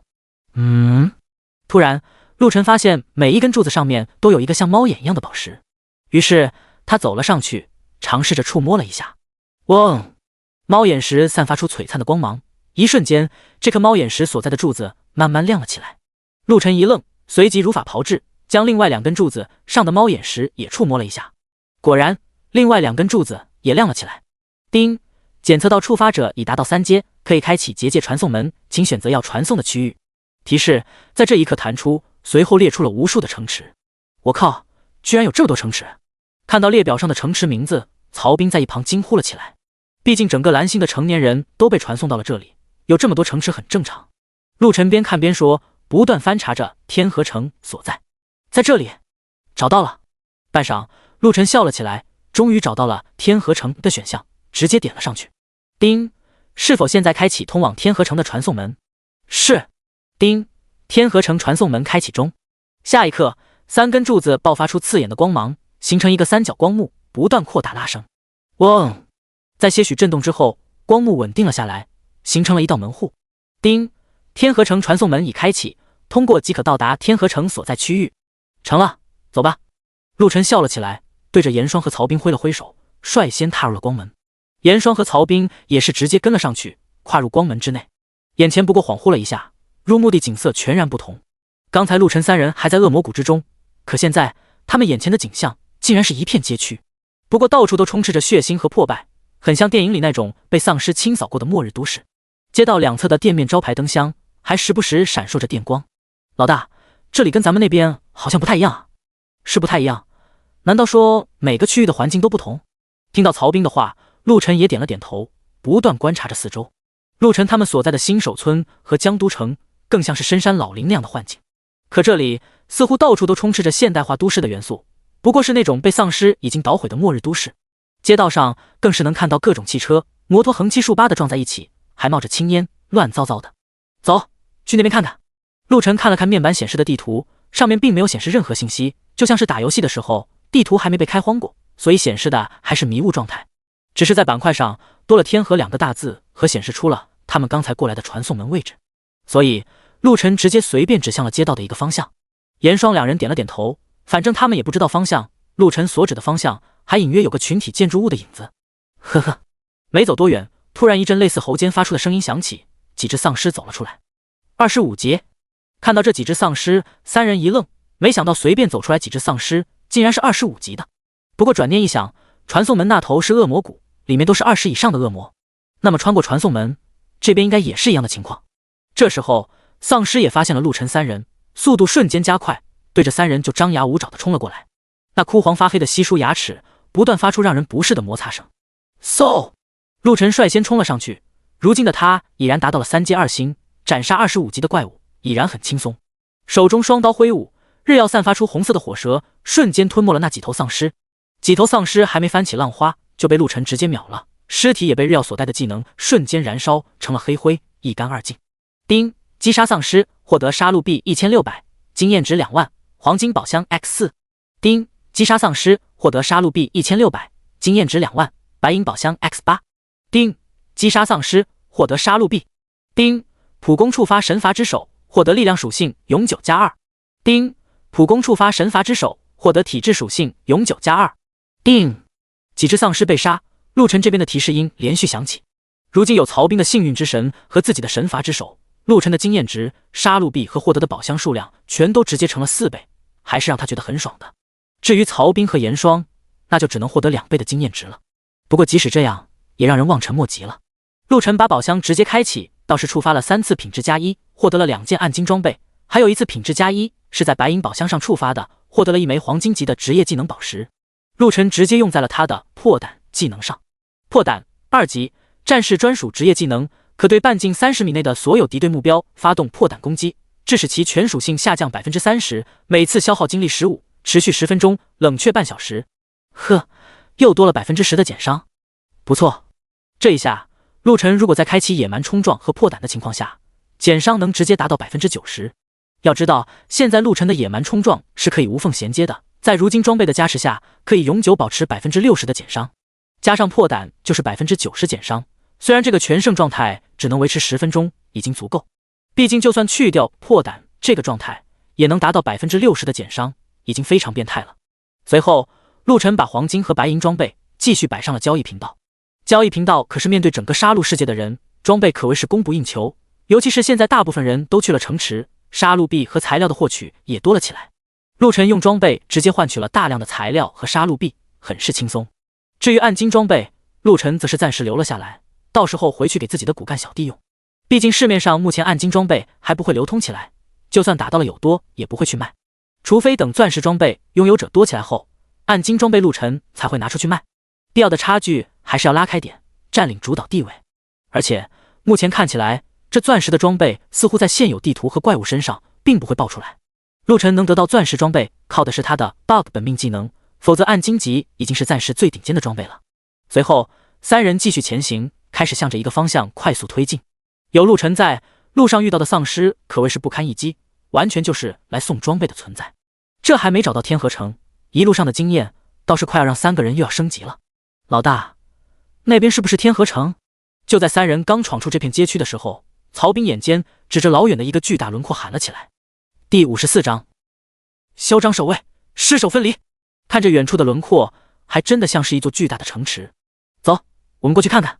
还离得太远，陆晨也不好判断那里是不是天河城。没想到天河城离这个类似恶魔谷的刷怪地这么近。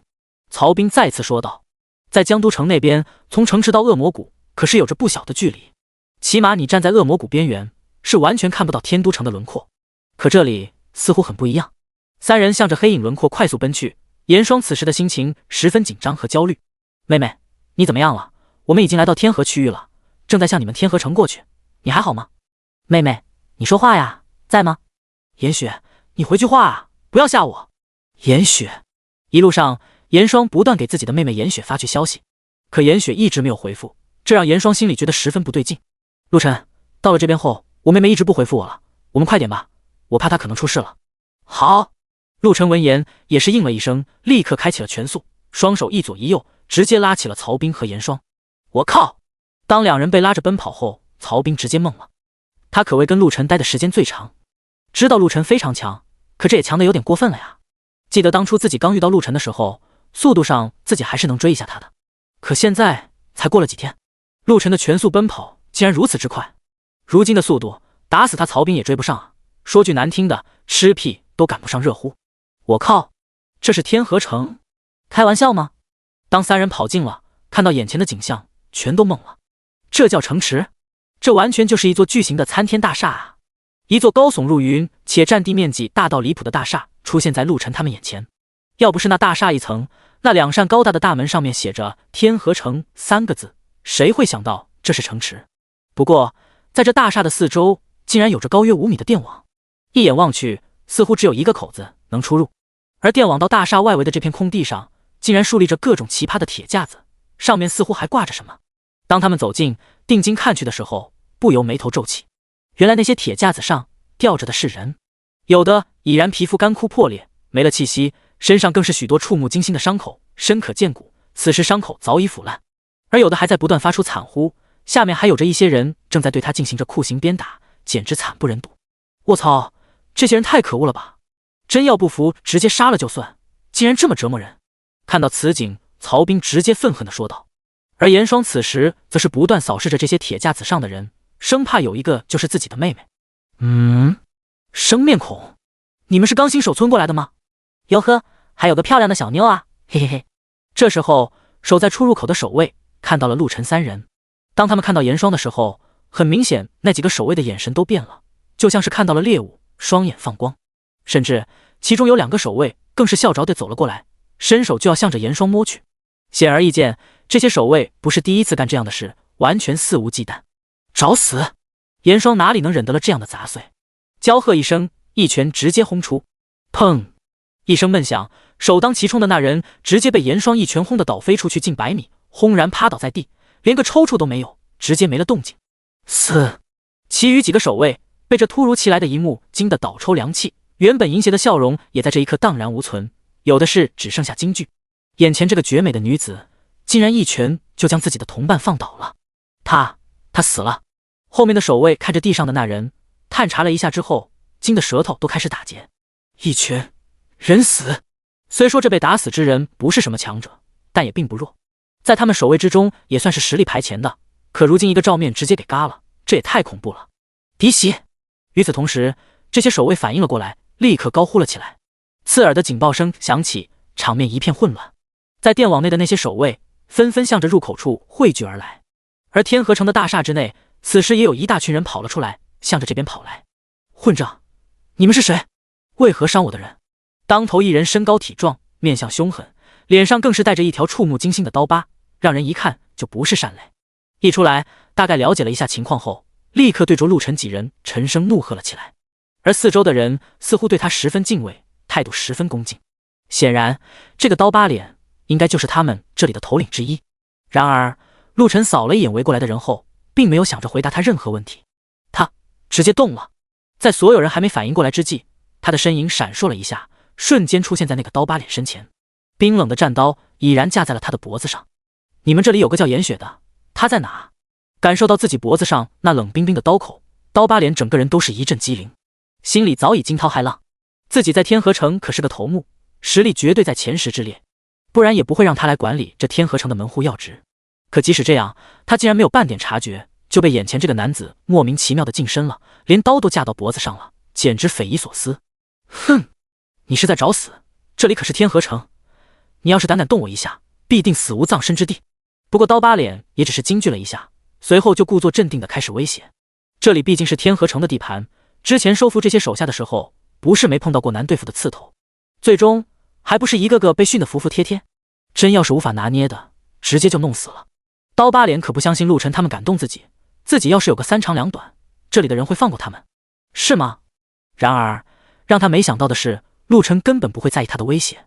冷笑一声，陆晨没有一丝犹豫，手起刀落。你！刀疤脸仅仅才说出一个字，就感觉到自己的脖子骤然一凉，一丝刺痛感才冒出，就没有了知觉。而他最后的双眼竟然在不受控制的下跌，最后竟然看到了自己的屁股。刀疤脸，尸首分离，死！这一幕让得在场的所有人都目瞪口呆，望向陆晨只觉得双腿发颤。你是魔鬼？第55章，核心团队出手就秒。你这是问话吗？问一遍，刀疤脸不说，你就直接杀，你就不会再多问一次。而且没看到这里这么多人吗？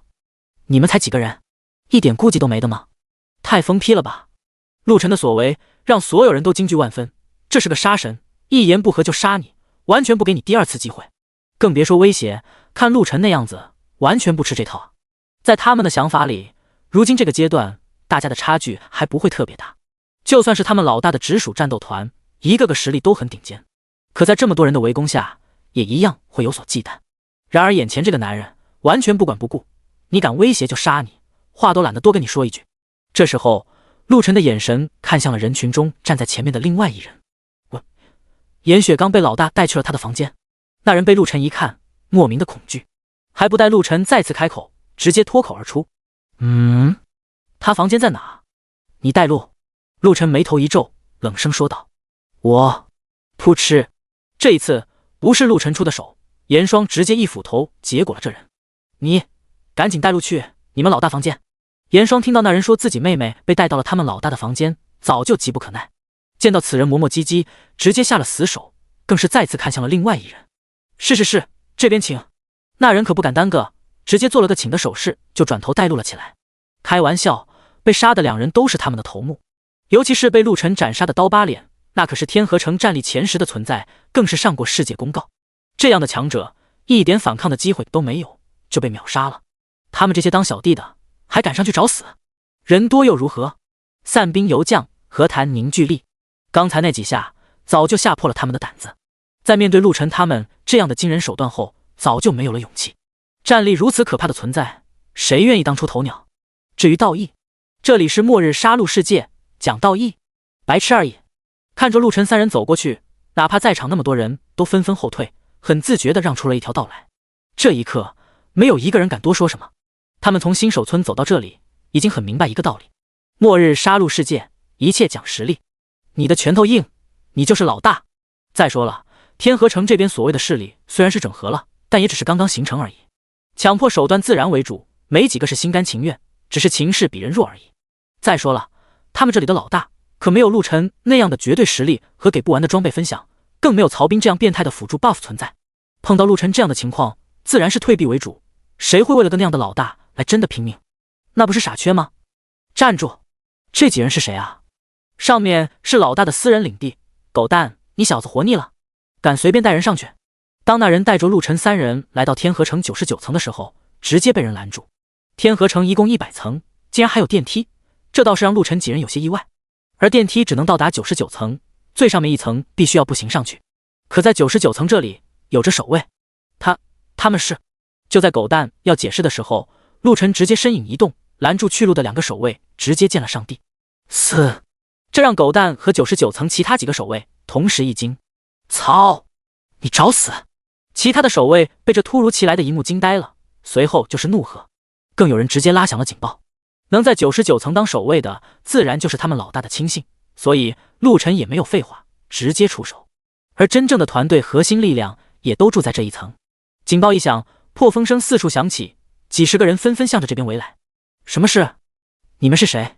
这些人一到，看到地上倒在血泊中的2人，顿时脸色阴沉了下来，虎视眈眈地看向陆晨几人。这就是你们老大的核心成员？都到齐了。陆晨完全没有理会这些人的问话，而是看向了浑身发抖的狗蛋。除了彭海老大和方子轩，全都在这里了。听到陆晨的问话，狗蛋颤颤巍巍地说道：“他现在头皮都感到发麻，一边是陆晨这个杀神，一边是他的顶头上司们。这些人都是下手很黑的主，那些拒绝加入势力的人，哪个不是死得很惨？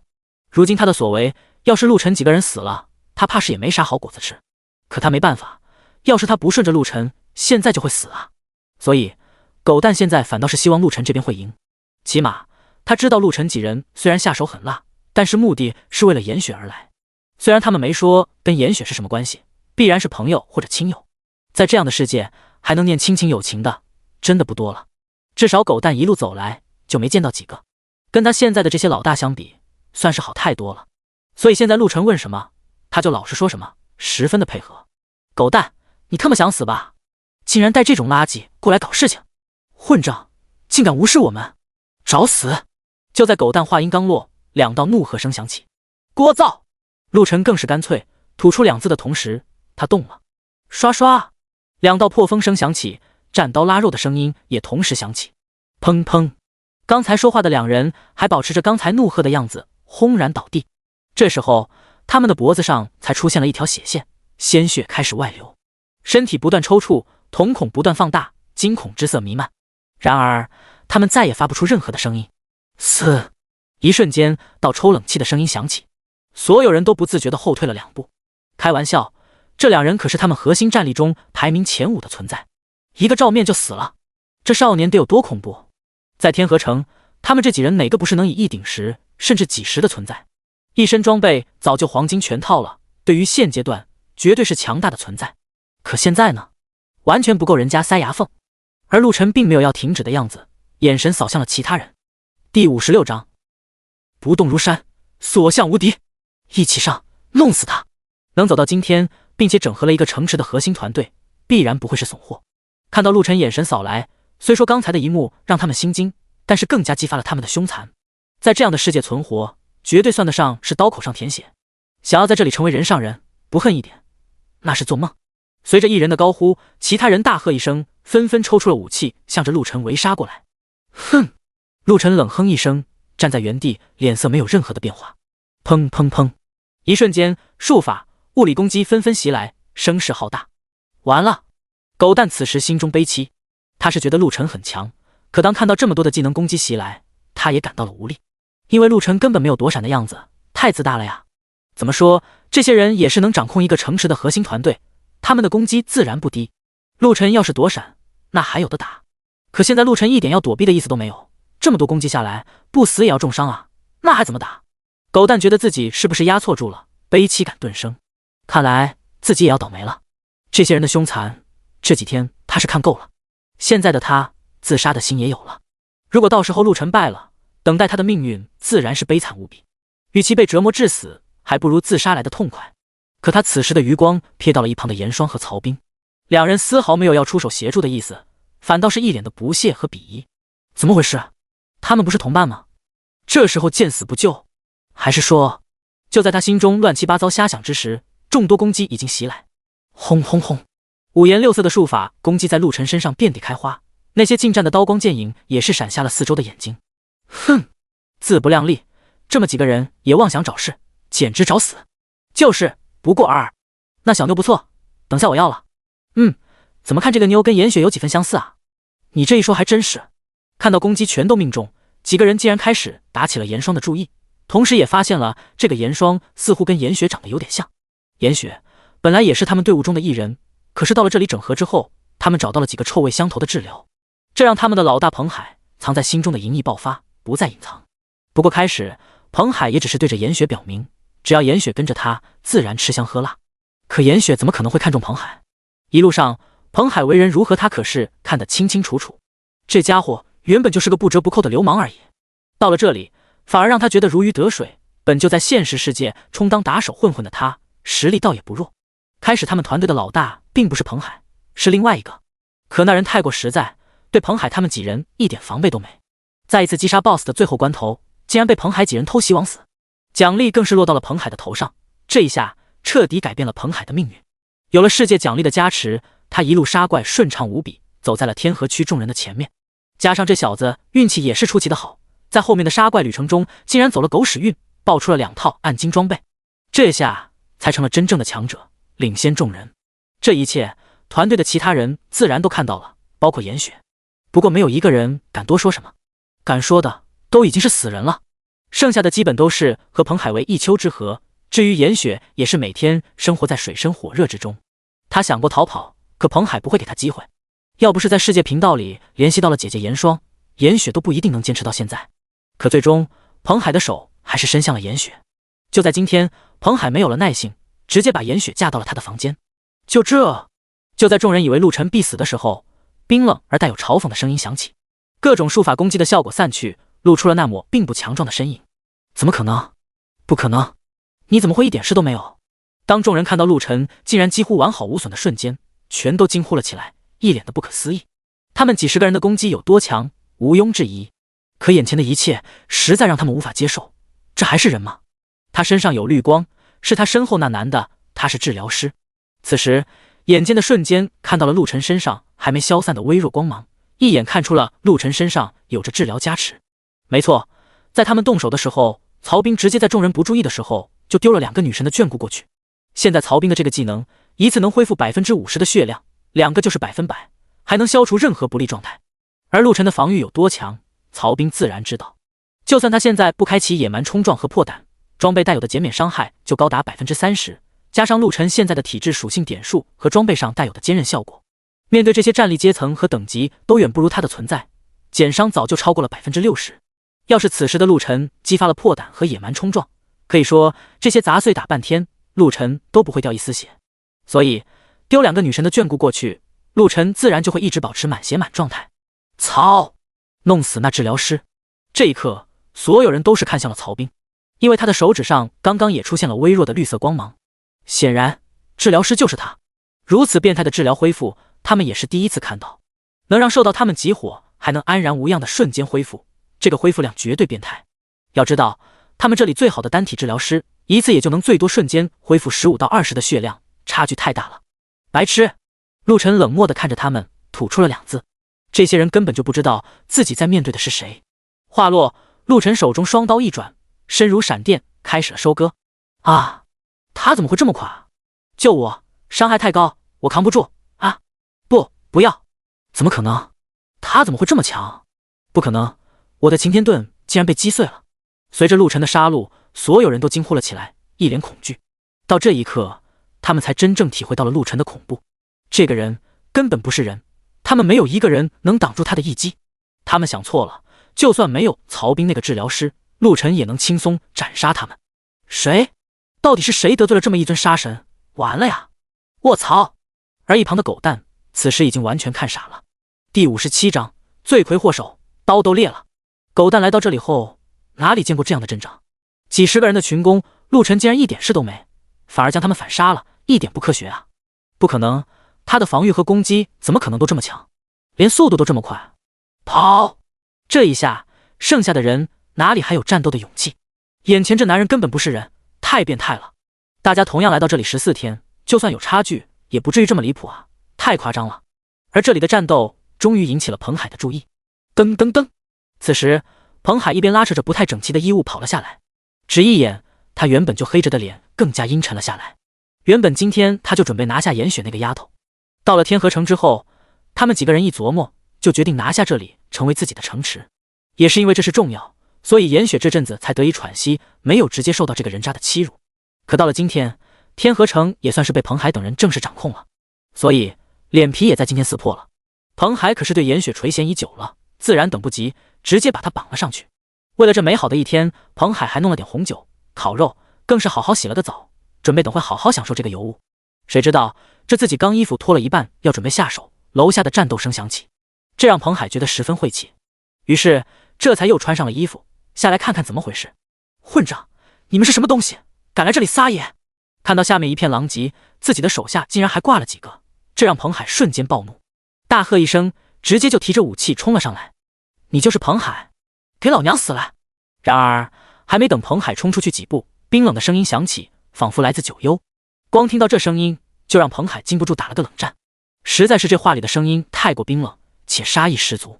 当他循着声音望去，看到严霜那张脸的刹那，彭海竟然感觉到一丝恍惚，因为他跟严雪眉宇间太神似了。你就是严雪说的姐姐？哼，天堂有路你不走，地狱无门却要闯进来。刚好，今天我就把你们姐妹花一起收了。刚下来的彭海正处在暴怒之中，完全没有发现那边扭打在一起的真实状况。他以为是手下那些人在围着陆晨打，根本没注意是陆晨在追着他们打。也不能怪他，实在是随便换个人都不会想到自己的核心团队会给陆晨一个人给击溃。说出去谁信啊？死！对于彭海说的话，严霜直接无视，他现在满腔怒火需要发泄。刚才彭海下来的时候衣衫凌乱，可见肯定在干什么见不得人的龌龊事。一想到这个，严霜就要暴走，自己的妹妹说不定已经遭了这个混蛋的毒手。于是严霜咬着牙吐出一字后，战斧出现在手中，对着彭海就是一斧头砍了下去，没有任何的花哨。找死！彭海也是全力爆发，他想要一下子就镇压了严霜，双眼之中更是冒出了邪魅的光芒。姐妹花呀，还是如此颜值超绝的一对姐妹花，想想都觉得带劲。要是拿下了严霜，他岂不是能好好享受下这对尤物了？一个都已经让他欲罢不能了，要是两个，想想都激动。砰！然后在两人武器对碰的瞬间，彭海的脸色来了个180度的急转。怎么可能？巨大的力量从手中的武器上传来，震得彭海虎口破裂，整只手臂都感觉到了麻木。一个女人竟然有如此强大的力量，彭海对此难以接受。更让他震惊的是，自己的一把武器竟然在这次交锋之下出现了裂痕。这条裂痕让彭海的心都在滴血。开什么玩笑，这可是暗金级别的武器，竟然被砸出了裂缝。而反观对方的战斧，一点刮痕都没。这说明什么？说明要么就是严霜的武器品质高过自己手里的暗金级，要么就是力量达到了一个极其恐怖的层次。要说严霜的武器比自己的还好，彭海不敢相信。他自己的这武器都是因为世界奖励才得到的，他很清楚要想打到一件暗金级的装备有多么的难。要知道，即使现在的彭海身上也就堪堪获得了整套暗金装备，还不是陆晨之前那种最高属性的，所以他绝对不相信眼前这个严霜手里的武器品质会高出自己。钻石级武器，见都没见过，世界频道里都没听谁说爆出过。至于说严霜的力量达到了一个极其恐怖的层次，能斩断自己的武器，彭海就更加觉得不可能了。大家起步点都差不多，他也不知道隐藏职业这一说。毕竟在这样的世界，大家基本都会留点后手。想隐藏职业这样的东西，即使谁得到了，也不会出去说。这时候装逼死的反而更快，就算知道，也只会是小范围的自己团队成员。所以现在的彭海一脑子懵逼，眼前的女人为什么会这么猛？而另一边，本来看到彭海出现，那些核心成员看到他已经出手，还觉得说不定能扭转战局。陆晨是变态，太强了，他们没指望彭海能打得过。毕竟交过手后，他们都绝望了。彭海战力是比他们强，但是强的也有限。对上陆晨，结果只可能是死。这也是他们即使看到彭海出现，依旧只有想跑的想法。可他们也是希望彭海出手能拿下严霜。陆晨一个人强成这样，已经让他们觉得是天方夜谭了。总不能来的3个人都这么变态吧？只要拿下陆晨的同伴，搞不好还能以此要挟陆晨退走。可谁能想到，对方一击就把彭海击退，武器都被斩出了裂痕。那可是暗金级的武器啊！这一刻，他们心中是绝望的，感觉天都要塌下来了。一个个都只恨自己少了2条腿，跑得太慢。这么一会功夫，陆晨又收割了好几个人，甚至陆晨追赶他们都显得很悠闲，杀完一个还在那里摸摸搜搜的，这是在扒装备啊！可恶，那模样让每个人的心里都感到愤恨和无力。很明显，陆晨这是极度看不上他们，边杀边搜装备，似乎完全觉得他们跑不出他的五指山，这让他们愤恨无比。可这也是事实，不管他们怎么跑，都会被陆晨追上，接着就是挨上一刀饮恨归西。无力感让他们深深绝望起来，而他们也算看明白了，这个杀神的到来应该就是为了严雪。此时他们心中把彭海的祖宗18代全都咒了个遍。你说你干什么不好，偏要去搞严雪，作死啊！色字头上一把刀，果然说的没错。刷刷刷，陆晨的身影不断闪动，核心成员们一个个倒在了血泊之中。而陆晨脑中的提示不断跳动，因为现在的他不管击杀什么都会爆出东西来，包括人。哦，居然还爆出了职业提升宝石。看到这次爆出来的东西，陆晨笑了。第58章，不可置信，强势斩杀。之前他击杀的那些人爆出来的东西，最好的也就是黄金装备。这些东西对于陆晨来说并不是急需品，他拿到了也就是丢在交易频道换点材料或者杀戮币。在陆晨来天河镇之前扩充的那些手下，可以说基本上刘维那几个上过世界公告的人都已经满身暗金装备了。对比这边来说，每一个都不比彭海差，甚至只会比他更强。毕竟彭海这边可没有曹兵这样的人物，享受不到开挂的升级旅程。就算说那些普通的手下，几乎也都是黄金全套了。可对比天河城这边，核心队员的黄金装备都没配全套，大部分都是白银装备。核心团队的装备都如此，跟陆晨的江都城完全没有可比性。也由此可见，装备的爆率有多低。陆晨在这边收割，严霜那边也不含糊。一招击退了彭海之后，可不会给他喘息之期。他现在就想赶紧杀了这个混蛋。禽兽，给我死！严霜战斧一挥，又是一下子劈了下去。硬碰了一次，彭海已然吃亏。虽然想不通到底是为什么，但是他也不会再与严霜硬刚。只见彭海脚下一滑，艰难地避开了严霜这一斧头。天阳变，低沉的吼声在彭海口中发出，下一刻的他身上的气势陡然暴增。哼，我倒要看看你们到底有多强。天阳变正是彭海的底牌本命技能，他当初觉醒的就是这个技能，已经升到了2级，目前能给彭海提供5分钟的双倍属性加持，战力得到了翻倍。彭海顿时觉得自己又行了。破胆，彭海更是直接发动了战士的职业技能，随后提着武器就对着严霜杀去。原来你是个战士职业。严霜被破胆波及，全属性被强制减弱了 10%， 不过他无所谓，而是等到彭海近身到范围内的时候，突然发动了千斤坠。嗡，一阵剧烈波动，彭海就觉得浑身一重，差点一个踉跄直接跪倒在地。重力的突然变化让彭海一时之间没有防备，身体都直接被压得垮了下来。这是什么技能？此时彭海的脸色十分凝重，这是遇到硬茬子了。没想到严霜的技能这么诡异，闻所未闻。更让他震惊的是，他能感受到自己的实力在瞬间被压制了，比自己的破胆技能压制的更凶。彭海可没有获得职业技能等级提升宝石，所以他的破胆至今还是1级，只不过降低了 10% 的属性。可严霜的千斤坠虽然同样是1级，也只降低了 10% 属性，可是附加了重力效果，可是比单纯降低属性造成的负面状态更严重。哼，以为这样就能限制我？虽然震惊，但是彭海依旧恶狠狠地说道。如今在天阳变之下，他的属性战力翻倍了，就算被减弱了 10%， 他相信也一定比严霜要强。可惜下一秒他就知道自己错了。轰！严霜在这一刻后发先至，战斧狠狠地砸下，巨响之下爆发出气浪，而彭海的战刀也是在这一砸之下裂痕无限扩大。下一秒，战刀化为了无数碎片，散落在地。握着刀把的彭海更是瞬间被击飞，人在半空，鲜血就喷洒了出来。怎么可能？这不可能！接近疯狂地嘶吼让彭海差点崩溃。自己已经施展了天阳变，可即使这样，竟然硬刚还是输了。反观严霜，一点事都没。这样的结果，他根本难以接受，口中再次喷出一口逆血，随后重重摔落在地，脸色一片苍白。严霜可没有管他如何想，一击得手，严霜拎着战斧就向着彭海走去。我妹妹在哪？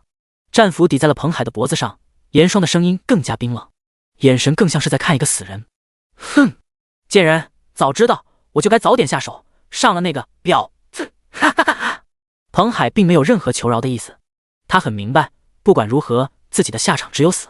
既然这样，何必求饶？他状似疯狂地嘲笑，讥讽了起来。混账！严霜一斧头直接砍下，斩断了他的脑袋。啊！惨叫声响起，彭海倒下了。这一声让那被陆晨追杀的最后2人亡魂皆冒，双腿发软，紧跟着就感到脖子一凉，随后失去了意识。至此，彭海所带领的核心队员，除了彭海和狗蛋提到的方子轩，其他已经全部斩杀。走，赶紧上去看看。陆晨此时走了过来，拍了拍严霜。严霜此时胸口剧烈起伏，眼神陷入了短暂的呆滞。斩杀彭海让他情绪一时之间不能平静。他虽然性格霸道，杀起怪物来从来没有过胆怯，可杀人他还是第一遭，这感觉让他还是有点难以适应。被陆晨一拍，再加上听到他的声音，严霜双眼才恢复了一些清明，情绪也缓和了一点。点了点头，3人直接向着楼上走去，狗蛋也紧随其后。100层只有5个房间和一个硕大的大厅。陆晨看向了狗蛋，大佬，这上面我也资格上来，彭海住在哪个房间？我也不知道，平时只有他和方子轩住在上面。哦，方子轩，她是彭海的女人。听狗蛋这么一说，陆晨问道：算是吧，她其实原本不是彭海核心团队的人，是到了天河城之后再被收编的。她是个治疗师，后来被彭海单独召见了几次后，就被安排到了这一层来住。这2天更是得到了彭海的特殊照顾，成为了核心团队的人员之一，并且在昨天就踢掉了严雪的位置。具体的我就不知道了，毕竟我这战力就是个炮灰。说到最后，狗蛋也是一脸的自嘲，在这样的世界，如他这般的人大把，根本不会被重视。听完狗蛋的话，陆晨点了点头，与曹彬和严霜对视了一眼，直接向着房门口走去。既然不知道是哪间，那就都打开看。随着房门一个个被打开，他们并没有找到严雪。这是最后一个房间了。3个人站在了最后一个未开门的房间门口，陆晨上前一步推开了房门。不想严雪死的话，都别动。房间内，一个长相些许妖媚的女子正用一把匕首抵着严雪的脖子，看向门口的陆晨等人。第59章恶魔真言资格筛选。姐姐，看到严霜，严雪的眼泪再也止不住流了下来。妹妹，严霜亦是如此。别看平日里她十分霸道，一副南派的性格，可见到严雪之后，女性软糯的一面展露无遗。严雪也是她目前唯一的软肋，尤其看到自己的妹妹衣衫不整，此时又被方子轩用匕首挟持，心中怒火中烧。放了她，我保证给你一条活路。严霜目光死死盯着方子轩，忍着怒火沉声说道：你说了没用，小哥哥，如果我放了她，能放过我吗？此时方子轩对于严霜的保证根本不在乎，而是看向了陆晨。刚才他其实跟在彭海身后也到了99层，只是躲在了一个拐角处没露面而已。战斗中的陆晨等人倒是没有发现他，之前的战斗他可都看在了眼里。严霜固然强悍，可那个陆晨更加恐怖，而且这3人中很明显陆晨才是领头人。求饶和请求加入陆晨的队伍，这2点方子轩都想过，但是因为严雪的事，自己也是参与者之一，对方肯定是不会应承。至于说勾引陆晨，他直接放弃了。虽说他有着一定的魅力，姿色也是起码中上，可在严雪和严霜这对姐妹花面前，还是要逊色不少。何况陆晨看上去也不是彭海这种色欲熏心之人，所以他只能跑上来用严雪作为要挟。虽然这么做，即使自己跑掉了，以后碰到他们一样得完蛋。可能拖一时是一时，谁知道以后会如何？因此，方子轩要做的就是得到陆晨的保证。看到方子轩竟然问自己，陆晨笑了笑，跨前一步：没问题，你只要放了他，我让你走。对于陆晨来说，只要救出严雪就行。罪魁祸首反正已经诛杀，至于这个方子轩的死活，他并不在意。哼，小哥哥倒是很干脆，不过我要你对着这个东西发誓，如果我放了严雪，你要能保证我的安全，并且以后都不再为了这件事追责我。方子轩拿出了一个古怪的雕像，这是什么？看到这东西，陆晨等人一愣，定睛一看，3人傻眼了。恶魔真言对此雕像起誓，将受到规则保护，一旦违背，将被恶魔吞噬，无法被复活。我去，还有这东西！陆晨他们也没想到，这里还有这玩意。你这东西是哪里打到的？世界奖励。听到方子轩的回话，陆晨和严霜都是一愣，随即想起来，好像在世界公告的时候是有方子轩的名字。行，不过陆晨也干脆先把严雪救过来再说。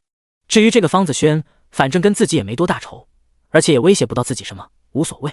于是陆晨接过了恶魔真言，做出了保证。见状，方子轩舒了一口气，放开了严雪。姐姐！严雪直接扑进了严霜的怀中，委屈的泪水止不住的流下来。没事了。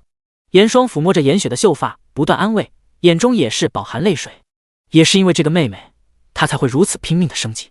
丁，检测到有10亿人达到2阶战力，新手保护机制去除。臭虫们，恭喜你们达到了2阶战力，同时也给你们个忠告，新手保护机制去除后，夜晚你们都得小心咯。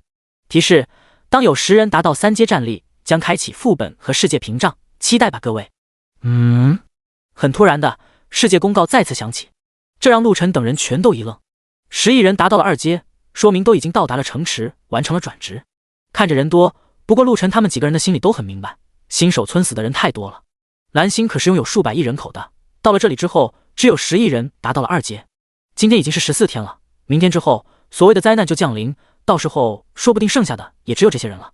感叹了一下，他们也没时间去多想，自己活着才是最重要的。老大，达到3阶就会开启副本和世界屏障，这副本好理解，世界屏障是个啥？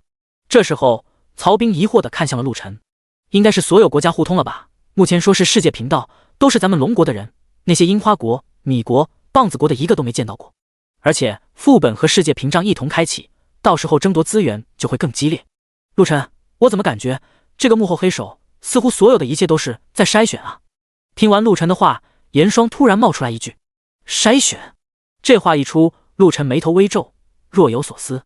好像还真是这样，大家莫名其妙都被丢到这里，只有杀戮才能生存下去。不就是优胜劣汰吗？能创造这样一个世界的黑手，能力会简单吗？要是单纯想要杀了他们，翻手之间就能完成，何必搞这么复杂？除非这人有什么恶趣味。但是筛选，到底在筛选什么？陆晨想不明白。不管了，变强总是没错的。既然严雪就出来了，我们走吧。陆晨看向严霜说道，直接无视了一旁的方子轩。陆晨，原来你就是陆晨。此时方子轩惊呼了起来，要不是严霜这么喊，他还在猜测陆晨是谁的，太强了。听到是陆晨，他才恍然，怪不得这么强，陆晨可是率先上了2次世界公告的人。陆晨，我知道我这个要求有点过分，但是我想加入你们。我是治疗师，而且本命技能是复活，对你们团队一定有作用。不用了，陆晨直接回绝。可是我还能帮你做很多事，我说了，不用了，你会的，他都会。陆晨指了指曹兵，冷漠地说了一句，随后头也不回地离开。曹兵也是瞥了一眼，就直接跟了上去。不杀你已经是极限，不要自寻死路。看到方子轩竟然还想跟上去说些什么，严霜冷着脸低声呵斥了起来，随后狠狠地瞪了他一眼，带着严雪也跟着走了出去。狗蛋在一旁左看看右看看，最后一咬牙也跟着跑了出去。现在的他留在这里说不定要倒霉，不如跟着陆晨他们走，哪怕去了当炮灰，应该也比在这里强。如今的天河城最强的这些人都被陆晨他们解决了，下面的这些人虽然不至于为难他，但是为了掌控者天河城，势必又会是一番腥风血雨。方子轩站在原地，恨恨地看着陆晨他们的背影，哼，有什么了不起？没了你，我一样能好好活下去。他双眼闪烁，似乎在这一刻下了什么决心。第60章，怪物攻城，升级盛宴。陆晨、曹兵以及严霜、严雪姐妹一行人走出了天河城的大厦。一路上，天河城的这些人对陆晨他们都投入了敬畏的目光，没有一个人敢上前阻拦。毕竟他们天河城的掌控者彭海以及他的核心团队刚才都给陆晨他们灭了。这里的丧尸数量竟然变多了。当陆晨来到之前的丧尸街区，准备穿过深处的空间门回到江都城区域的时候，发现了这里的变化。之前他们过来的时候，这里的丧尸都是三三两两的，可现在竟然成群结队，数量多了不少，甚至还出现了变异丧尸。有古怪，看来之前世界公告所说的夜晚要当心，应该是类似咱们之前新手村碰到的恶魔巴塔那种情况。斩杀了几头冲上来的丧尸之后，陆晨眉头微皱，你是说有可能晚上会有怪物攻城？严霜此时也是一脸严肃地说着，他也觉得不太对劲。很有可能，走，我们快回去。要是真怪物攻城，江都城的围墙还没全部加固，晚上必然会有一番苦战。听到陆晨所言，曹兵和严霜、严雪两个姐妹花全都点了点头，加快了脚步。如今的陆晨实力强横无比，这些丧尸自然不是他的对手。很快，几个人就杀到了丧尸街区的深处，看到了之前那扇空间门，四人没有犹豫，直接穿梭了过去。眼前一阵恍惚，重新回到了恶魔谷的深处。此刻，恶魔谷这边的恶魔数量竟然也多了起来，更是不断在聚集，这让陆晨等人更加觉得自己的猜测是对的。我们得赶快加固围墙，不能让怪物攻进来。曹兵说道。没错，而且我们还要派人去江都城区域通知大家，让大家做好准备。严霜也点了点头。于是4个人向着江都城飞快奔去。江都城门口，刘维正在安排人巩固城墙，这是陆晨临走时交代的。在陆晨的软硬政策下，刘维几人现在可是十分的听话，跟着陆晨混有肉吃啊！你看看，一身的暗金装备，要是换做以前，别说暗金，一身黄金都花费了自己所有的杀戮币才换到。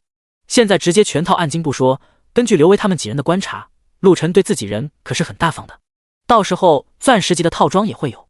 所以他们这些人一个个都抢着表现，争取得到陆晨更高认可。陆老大，你们回来了。突然刘维看到几道人影向着这边跑来，离近一看，最前面的正是陆晨，直接迎了上去。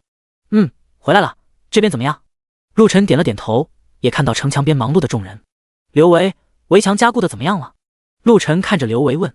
除了西南和西北角还没有完全修好，其他地方都还行。刘维点了点头。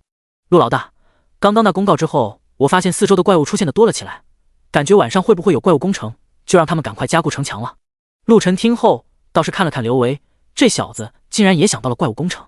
他看向身后几道熟悉的人影，曹冰、严霜、严雪以及后面跟着的一群人。走，大家一起帮忙加固城墙。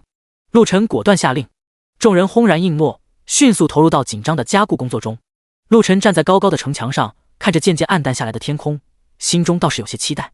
他知道今晚将会是一场恶战，但他也更知道这可是巨大的属性值。如今他们的整个江都城的战力可不是别人能比，只要收割了这批怪物攻城，他相信他们江都城的所有人等级和战力都会来一次飞跃。准备战斗，怪物攻城开始了。陆晨沉声说道。随着他的声音落下，远处黑暗中出现了密密麻麻的身影，他们如潮水般涌来，冲向了江都城的城墙。众人紧握武器，严阵以待。他们知道今晚的战斗将是一场硬仗，可是他们心中还是一样有着顾忌，毕竟很多人都是刚来江都城，被强制收编。陆晨如何，他们并不了解。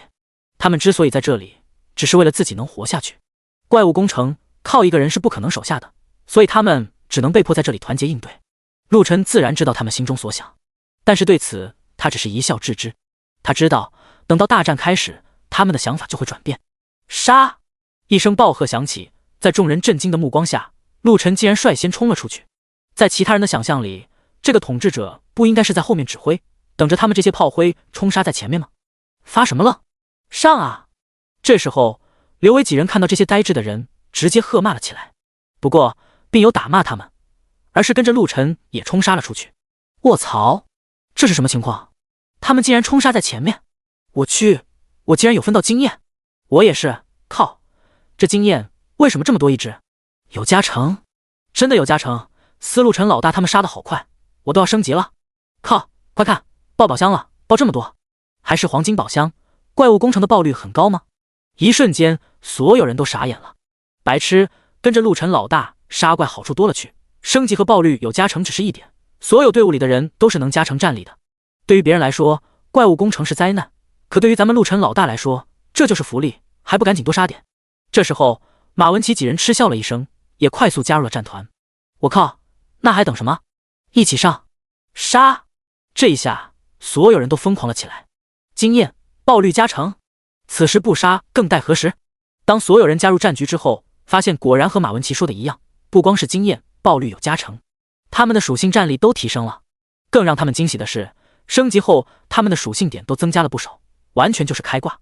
卧槽，好爽啊！陆晨老大万岁！哈哈，到了这鸟地方还没这么爽过，让怪物来得更猛烈些吧。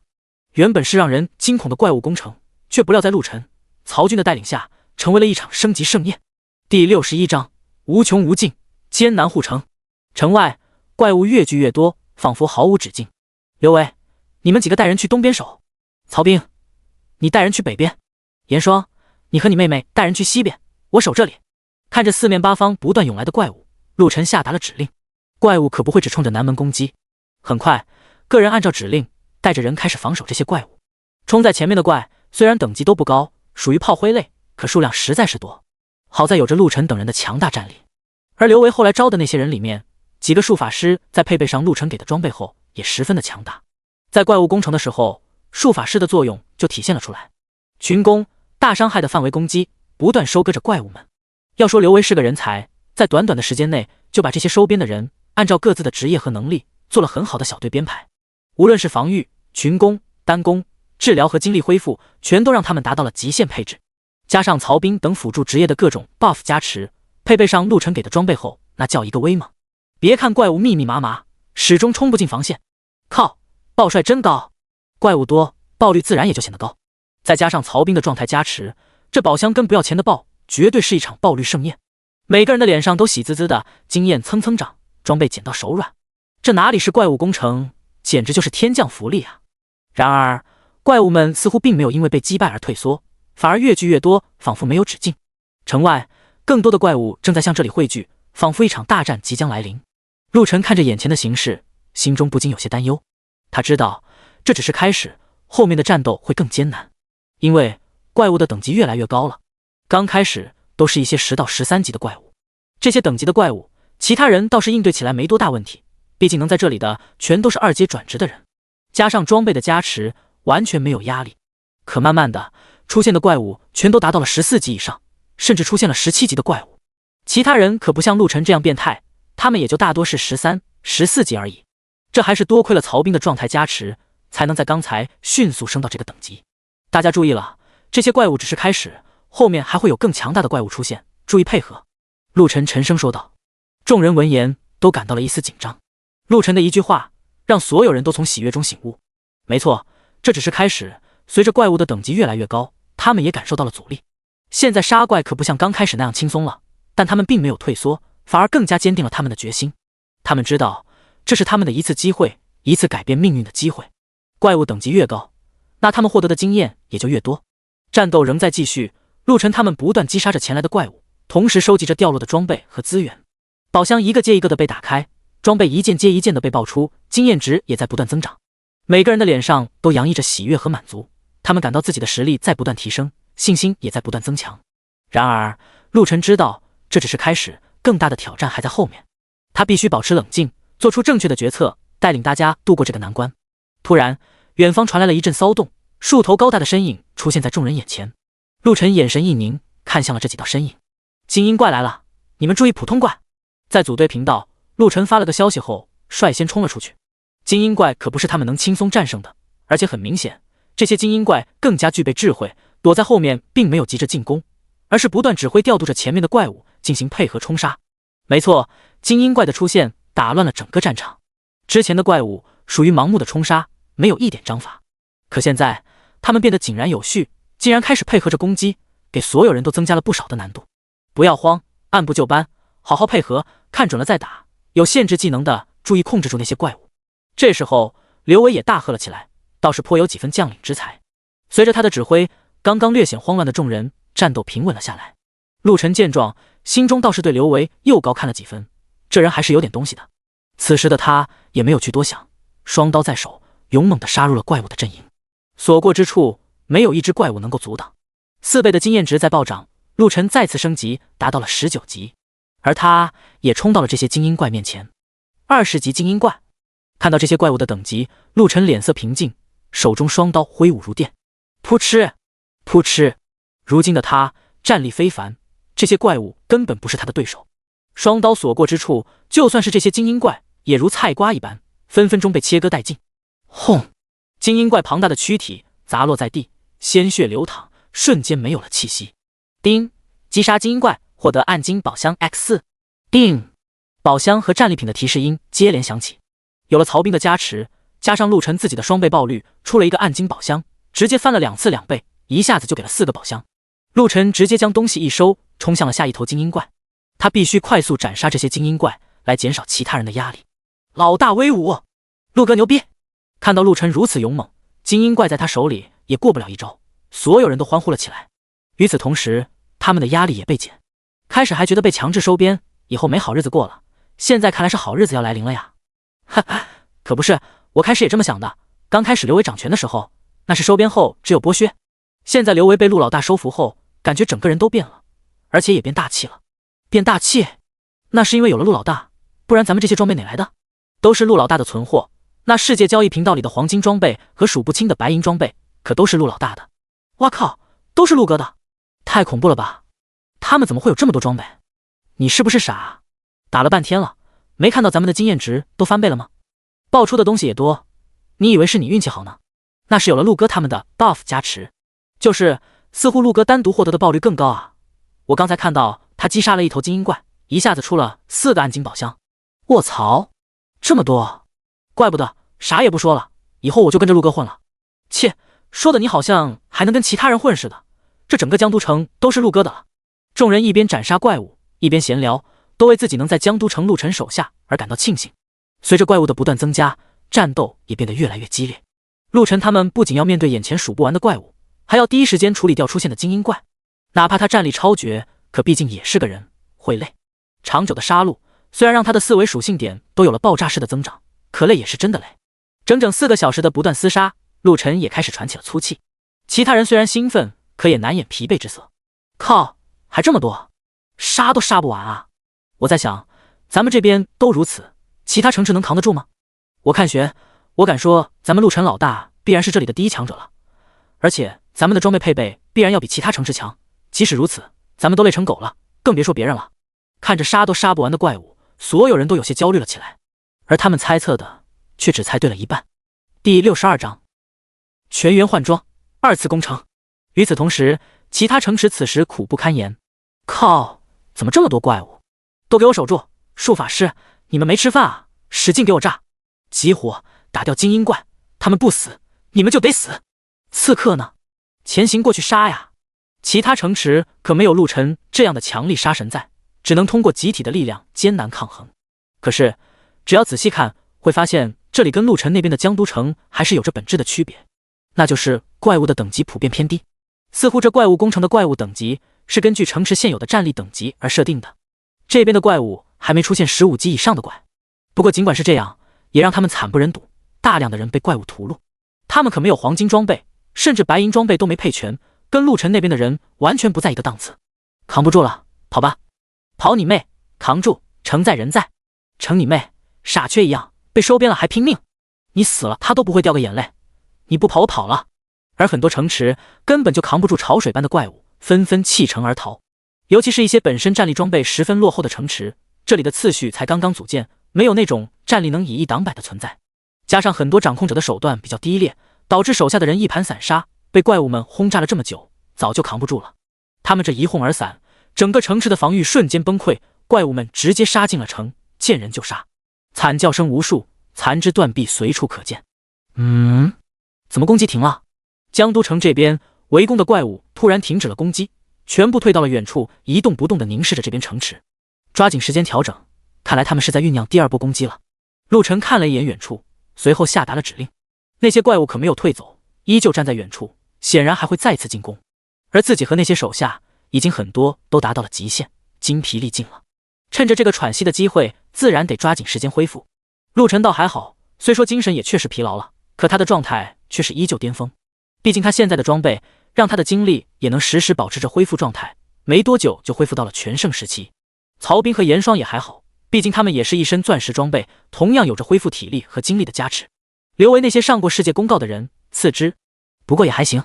可其他人恢复起来就没那么快了。此时的他们一个个气喘如牛，可是累坏了。长达4个多小时的连续战斗，要不是这里升级都加了属性，体质精力都比之前蓝星的时候高了不知道多少倍，早累垮了。不过他们每一个人的脸上都是雀跃的。这第一轮守城让他们这里的人每一个都最少升了2级，多的甚至升了3、4级。尤其是那些刚来江都城的10级，现在都已经跨入了13、14级，仅仅4个小时而已。可见分到的经验有多么巨大。加上这惊人的爆率，不说黄金套装，现在江都城最差的人全身都已经白银套了。这放在其他城池，那就是最起码中上层的战力了。陆晨更是收获颇多，此时的他不断开启着宝箱，那么多精英怪出了太多的暗金宝箱，加上他现在神罚之手的品质加1，又开出了好几件钻石装备。陆晨自然不小气，直接配了几套分给了刘维、王涛几人。这几人是陆晨来到这里后最先收编的几人，实力还行，关键对于管理他们是有着一套本事。对于有本事能帮助到他的人，陆晨自然不会吝啬。老大，这是给我们的？我的妈呀，钻石套装，我也有钻石套装了！哈哈，陆晨老大，以后你就是我亲哥。拿到钻石套装的几人一个个惊喜不已。他们之前看到陆晨给了曹彬和严霜钻石套装的时候，他们当时可羡慕了。不过人家是核心成员，自己自然无法比，也就只是羡慕一下而已。不过也看出了陆晨不小气，对真正的自己人毫不吝啬。而且跟着陆晨练级，他们确实被震惊到了。这种经验值、属性点都有大量加持的升级，谁不喜欢？加上陆晨实力强大，为人看着也不错，他们也最终安下了心。在这样的乱世，末日杀戮之都，能有个这样的老大很不错。曹彬、严霜有的装备，他们相信只要自己好好给陆晨办事，他们以后也会有的。可现在他们震惊了，没想到这才过去1天多，自己也有钻石装备了，太爽了啊！几个人迫不及待地穿上钻石装备，看着自己爆炸的属性和装备给予的加持能力，他们甚至都感觉自己在做梦。此时他们几个对陆晨的感激和崇拜更甚。刚才他们可是看到了陆晨一个人冲杀到怪物群里，如狼入羊群，无人可挡。那些精英怪在陆晨面前就如菜瓜，一刀一个，一点反抗余力都没，强到变态啊！不过看到了钻石装备的属性后，他们也来了更大的信心。如今的他们，要是面对上精英怪，感觉也有一战之力了。陆晨对此只是笑了笑，继续开箱。暗金的开完了，还有很多黄金的。在陆晨的 buff 加持下，又开出了好多暗金装备。这些陆晨让刘维和曹兵去处理。刘维的建议是把这些给个团队的团长，算是小队长。陆晨点了点头，让他自己看着办。刘维感受到了陆晨的信任，心里也十分的开心，屁颠就去发放装备了。当那些团队队长拿到暗金装备的时候，整个人都傻眼了。他们走到这里，连个黄金装备是什么样子都没看到，身上的白银都没2件。可到了这里，被收编后，不然直接换上了全套白银装备，甚至每个团长最少都给分配到了1件黄金装备。这样的收编让原本抗拒的他们突然觉得是不是被大饼砸到了。怪物攻城之后，他们一个个是更加兴奋，体会到了这样的经验值加成和属性点翻倍，哪个还愿意走？除非是傻子，跟着陆晨才有肉吃的道理。一瞬间，所有人都懂了。可现在，陆晨竟然给他们发放暗金装备，暗金装备啊！我的天，感谢老大！所有团队队长此时满心感激，激动的立刻穿戴了起来。而后，下属们也都换上了黄金装备，一个个欢快的大喊了起来。有了这些装备，下一波的怪物攻城，他们还有何可惧？陆晨则是继续开着宝箱，黄金以下的他直接丢到了交易频道换取材料，而材料又让陆晨给了刘维，安排人去继续巩固城墙。一转眼，城墙的第1轮巩固完成。让陆晨没想到的是，城墙巩固完成后，城楼上多了几百门的魔法炮，具备了远程射杀目标的能力。正当陆晨准备试一下这魔法大炮威力的时候，远处那些伫立不动的怪物们骚乱了起来。吼！一声整天的嘶吼响起，声音里充满了威严。这一吼，前方所有的怪物竟然对着声音来处匍匐了下来，像是在膜拜。紧接着，在第2声高吼之后，这些怪物们纷纷发出了咆哮，对着江都城开始了第2轮的冲杀。第63章魔法大炮，恐惧女巫。那是什么？吼声之后，在远处的密林中泛起了滚滚尘土，大地也在这一刻不断震动了起来，仿佛掀起了8级大地震。所有人在这样的剧烈震动下东倒西歪，一时之间甚至都站不稳脚跟。下一刻，无数高大的身影出现。靠，是象群！25级，这么多！我的妈呀，还让不让人活啊？当看清来物，所有人都惊惧了。密密麻麻的25级象群冲来，那种视觉的冲击可谓十分震撼。他们这里的人大多都是刚刚升到13、14级，他们可没有陆晨那样的超强战力。虽说在第1轮后，大部分人都换上了黄金全套，面对22级乃至22级的怪物，他们现在可以说并不害怕。可25级还是比较吃力的，尤其是这次出来的数量太多了。魔法大炮，攻击！此时，在众人凌乱的时候，刘维的声音响起，轰！滔天的炮轰声响起，一道比水桶还粗的光线直接轰入象群。木！被击中的象群顿时被光束轰上了天，鲜血喷洒，无数的大象被直接击碎。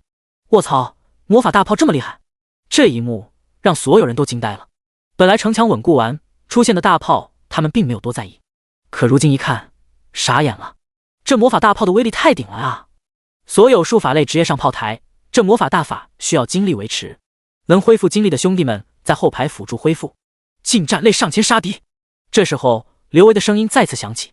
陆晨斩杀了身前2头怪物，回头扫了一眼刘维，眼中露出了赞赏。对于刘维倒是个意外收获，原本收编了他，也就是打下手，毕竟他可没时间来管理这里，做这些琐事。可现在，他突然发现这个刘维还真有管理能力，很不错。对于战斗的全局观也不错，这倒是个人才。杀！大喝一声，陆晨向着深处杀去。深处才是解决这次怪物攻城的核心目标，否则陆晨相信这些怪物会无休无止。冲啊！给老子死！有了魔法大炮的开路，陆晨又冲杀出了一条血路，所有人都跟打了鸡血一样，忘却了恐惧，忘却了对面的象群，可是25级的存在，奋勇向前。鲜血在这一刻洒满大地，地上的泥土也因为不断的杀戮被染成了红色。所有人的经验在暴涨，虽有死亡，虽有受伤，但是庞大的收益让他们彻底疯狂。因为在他们死亡的数量面前，怪物的灭亡率更是翻了无数倍。哈哈，老子也能杀25级的怪了，真他妈爽！我这一下子升了5级啊！嘿嘿，你小子不行啊，我刚升到16级，整整6级。切，这有啥？你没看到曹兵大哥已经突破20级了吗？我特么能跟曹兵大哥比吗？你咋不让我跟陆晨老大比？他都22级了。几个小时后，所有人依旧在不断杀戮，不过已经渐渐没有了人类的惨呼。随着怪物的大量灭亡，他们的等级都再次晋升。如今大部分人在装备的加持下，已经能够硬抗25级的大象攻击了。这在之前他们是想都不敢想的。陆晨品质加1的特性在这一刻竟然大爆发，不断开出好的装备。目前在场最差的都是全身黄金套，那些团队队长更是全部暗金套。他的主力选手也已经跟曹彬和严霜一样，全部换上了钻石套。期间更是打出了好多的黄金级职业升级宝石。这些宝石不但将陆晨、曹彬和严霜的职业技能全部加到了3级，更是把刘维他们的技能等级也都提升完了。剩下的全都给了炮台上的术法师和辅助，他们的远程和群攻能力以及治疗恢复量得到了大量的提升，使得所有人的续航能力大大提高。此时占据他们的是愉悦和兴奋，而陆晨此时也是杀入了怪物群的后方。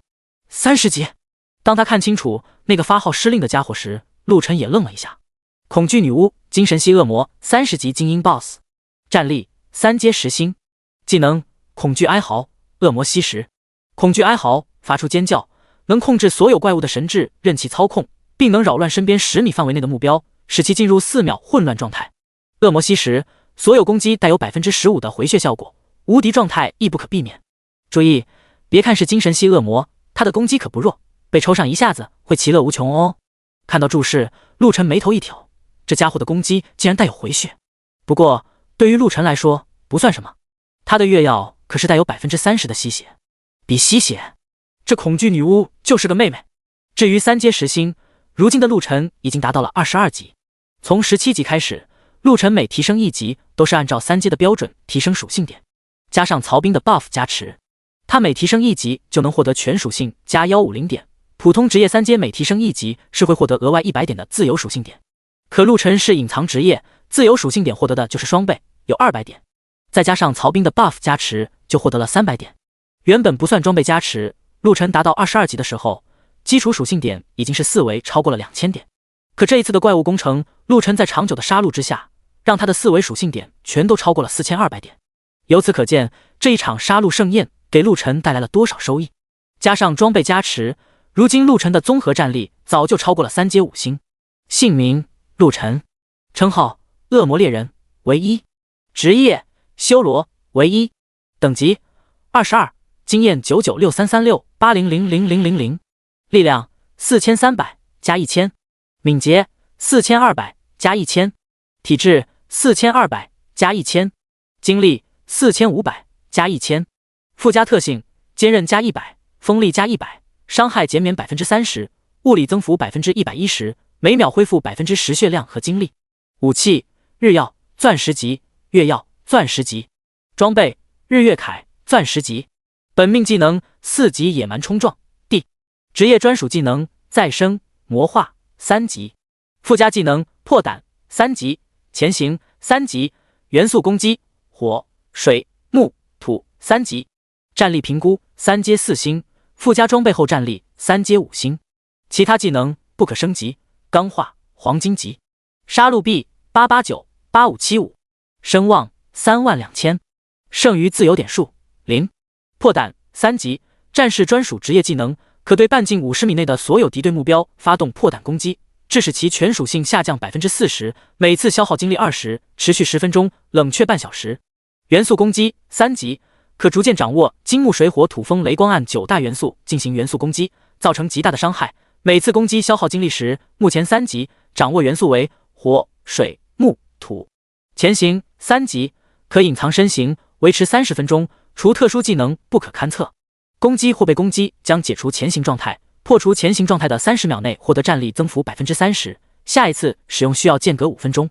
如今的陆晨早已把所有技能提升到了3级，如果用了野蛮冲撞和破胆，直接可以保持10分钟的 100% 减伤，等于无敌。这也是他如今的最强依仗。对于眼前这个恐惧女巫，最特别的就是那个吸血能力而已，因为这个技能可以无视无敌状态。第64章暴力斩杀，冲撞显威。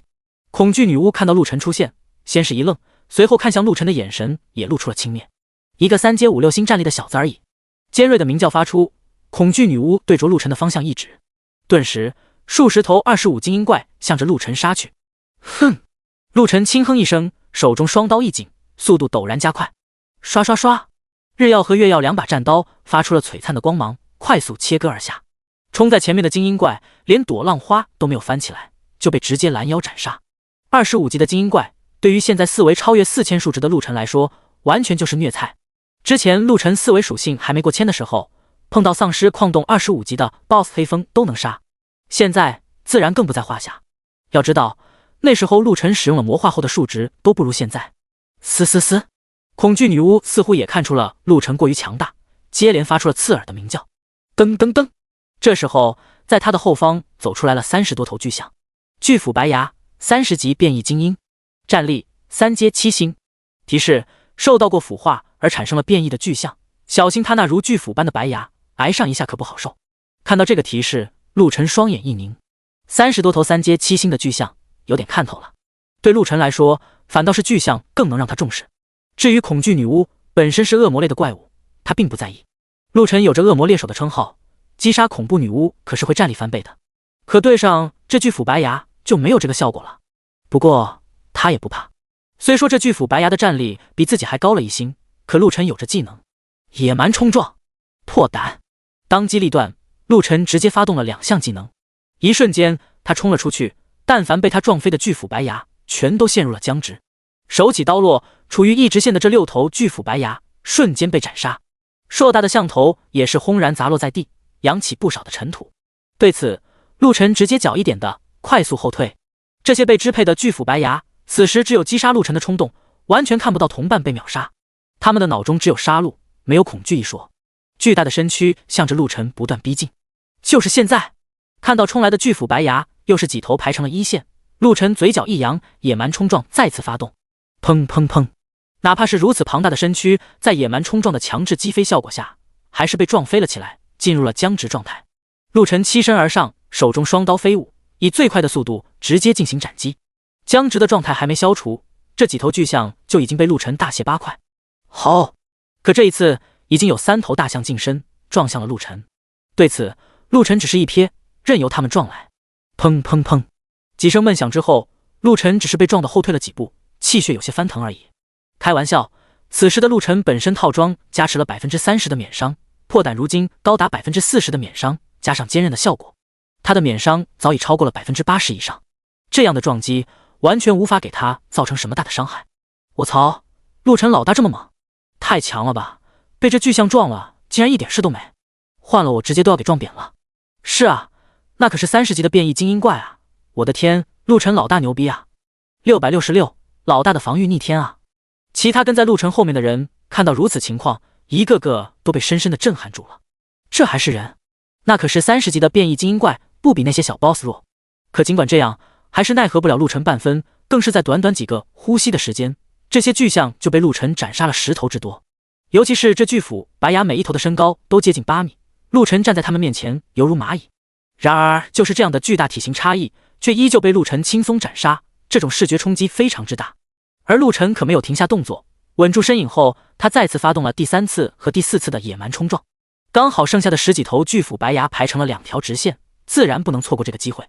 2道残影交错冲撞之后，10数头巨斧白牙直接被撞飞。陆晨快若流星，挥刀直上。5秒的僵直时间，他最起码斩出了近100刀，手上的双刀已然看不清身影，刀光闪烁，唯有那从巨象身上飙洒出的鲜血得以点缀。轰轰轰！巨象庞大的身躯应声倒地，血流成河。10数头巨斧白牙顷刻间全被屠杀殆尽，剩下仅仅7头巨斧白牙在风中凌乱。别说是这些巨象，就是那恐惧女巫，此时也是一脸懵逼。他怎么也没想到，自己强大的手下竟然几个照面就损失如此严重。30多头巨斧白牙，如今只剩下了7头，苦不堪言啊！这巨斧白牙随便丢1头出去，可都是能碾压其他城池的存在啊！可在这里，在陆晨手下5秒都活不过。嗖嗖，恐惧女巫再也不能淡定，她的发须一部分化为了犹如钢铁尖刺一般的利器，疯狂地向着陆晨刺来，另一部分则犹如钢鞭，灵动如蛇，盘旋着向着陆晨疯狂抽来。这要是被刺上一下，或者抽上一顿，怕是直接深可见骨。刺耳的破风声频频响起，加上那漫如天际的发丝，直接封锁了陆晨的退路。哼，钢化！陆晨最后一次野蛮冲撞并没有用，此时那剩下的7头巨斧白牙位置零散，并不在一条直线。用上了野蛮冲撞，也撞不到两头。于是他直接用出了之前爆出的黄金级技能钢化，一瞬间他就感觉自己的身体强度发生了极大的变化，犹如一块钢板，坚硬无比，防御力大幅度上升。啪啪啪，叮叮叮，恐怖女巫的发丝抽打和突刺发出了频频声响。然而反观陆晨，并没有出现什么伤害。哼，这技能不错，这还是陆晨第一次用这个技能，能抵抗不超过自己2星以上的攻击。如今陆晨综合实力相当于3阶6星，加上这2星，不过也就3阶8星，按说是无法挡住恐惧女巫的攻击。可巧就巧在这恐惧女巫是恶魔系怪物，所以陆晨对上她，直接属性就全部翻倍了。故而这轮攻击之下，陆晨屁事没有。吼！这一下，就连恐惧女巫都发出了愤怒的惊叫声。眼前这个人类竟然无视了自己的攻击，但是陆晨却是眉头一皱。虽然恐惧女巫的攻击无法造成直给的伤害，可是她的攻击带有 15% 的吸血效果呀，自己明显感到了血气下滑了一些。而恐惧女巫也感受到了这一变化，顿时眼神一亮，更多的发丝向着陆晨抽来。打不死你，还吸不干你？呵！陆晨自然也看出了恐惧女巫的想法，嘴角上扬，手中双刀玩起了2道刀花。第65章斩杀 BOSS， 心之归属。跟自己比吸血，可笑！陆晨根本没有躲避的意思，直接迎了上去。啪啪啪！恐惧女巫的发丝钢鞭狠狠地抽打在陆晨身上，光听声音都让人感到全身发麻。然而陆晨却是毫不在意，对于他来说，这点伤害就是毛毛雨。就在恐惧女巫吸血效果产生的同时，陆晨的双刀也快不可言地挥舞了起来。恐惧女巫不过是 15% 的吸血量，陆晨的月之光辉可是带有 30% 的吸血效果。一顿操作猛如虎，下一刻疯狂攻击的恐惧女巫傻眼了。这吸血的百分比可是根据自己造成的伤害值计算的，他才给陆晨能造成多少伤害。反之，陆晨有着恶魔猎手的称号加持，对付恐惧女巫那伤害可不是吹的，这吸血量一上来，完全盖过了恐惧女巫的吸血量。怎么可能？恐惧女巫心中惊恐，原本脸上的轻蔑之意全消。开什么玩笑，自己的吸血吸不过这人类，而且这防御太逆天了吧！卧槽，陆晨老大这样牛逼吗？30级的 BOSS 啊，打他都不怎么掉血。长见识了，同时来到这末日杀戮世界，怎么差距会这么大？这 BOSS 都要被耗死了，我的天，太强了！看到陆晨的这顿操作，跟在他后面清理小怪的队友们全都震惊了。知道他们的老大陆晨很强，可真正亲眼目睹后，才知道他到底有多强。强的变态，强的让人窒息。30级的 BOSS 啊，拿陆晨一点办法都没有，完全就是被虐杀。此时恐惧女巫原本茂密的发丝，现如今惨不忍睹，东少一块，稀缺几缕，眼看不用多久就要被陆晨全部薅空了。看得出恐惧女巫状若疯狂，可无奈对上陆晨那是一点办法都没有。蹂躏，完完全全的被蹂躏。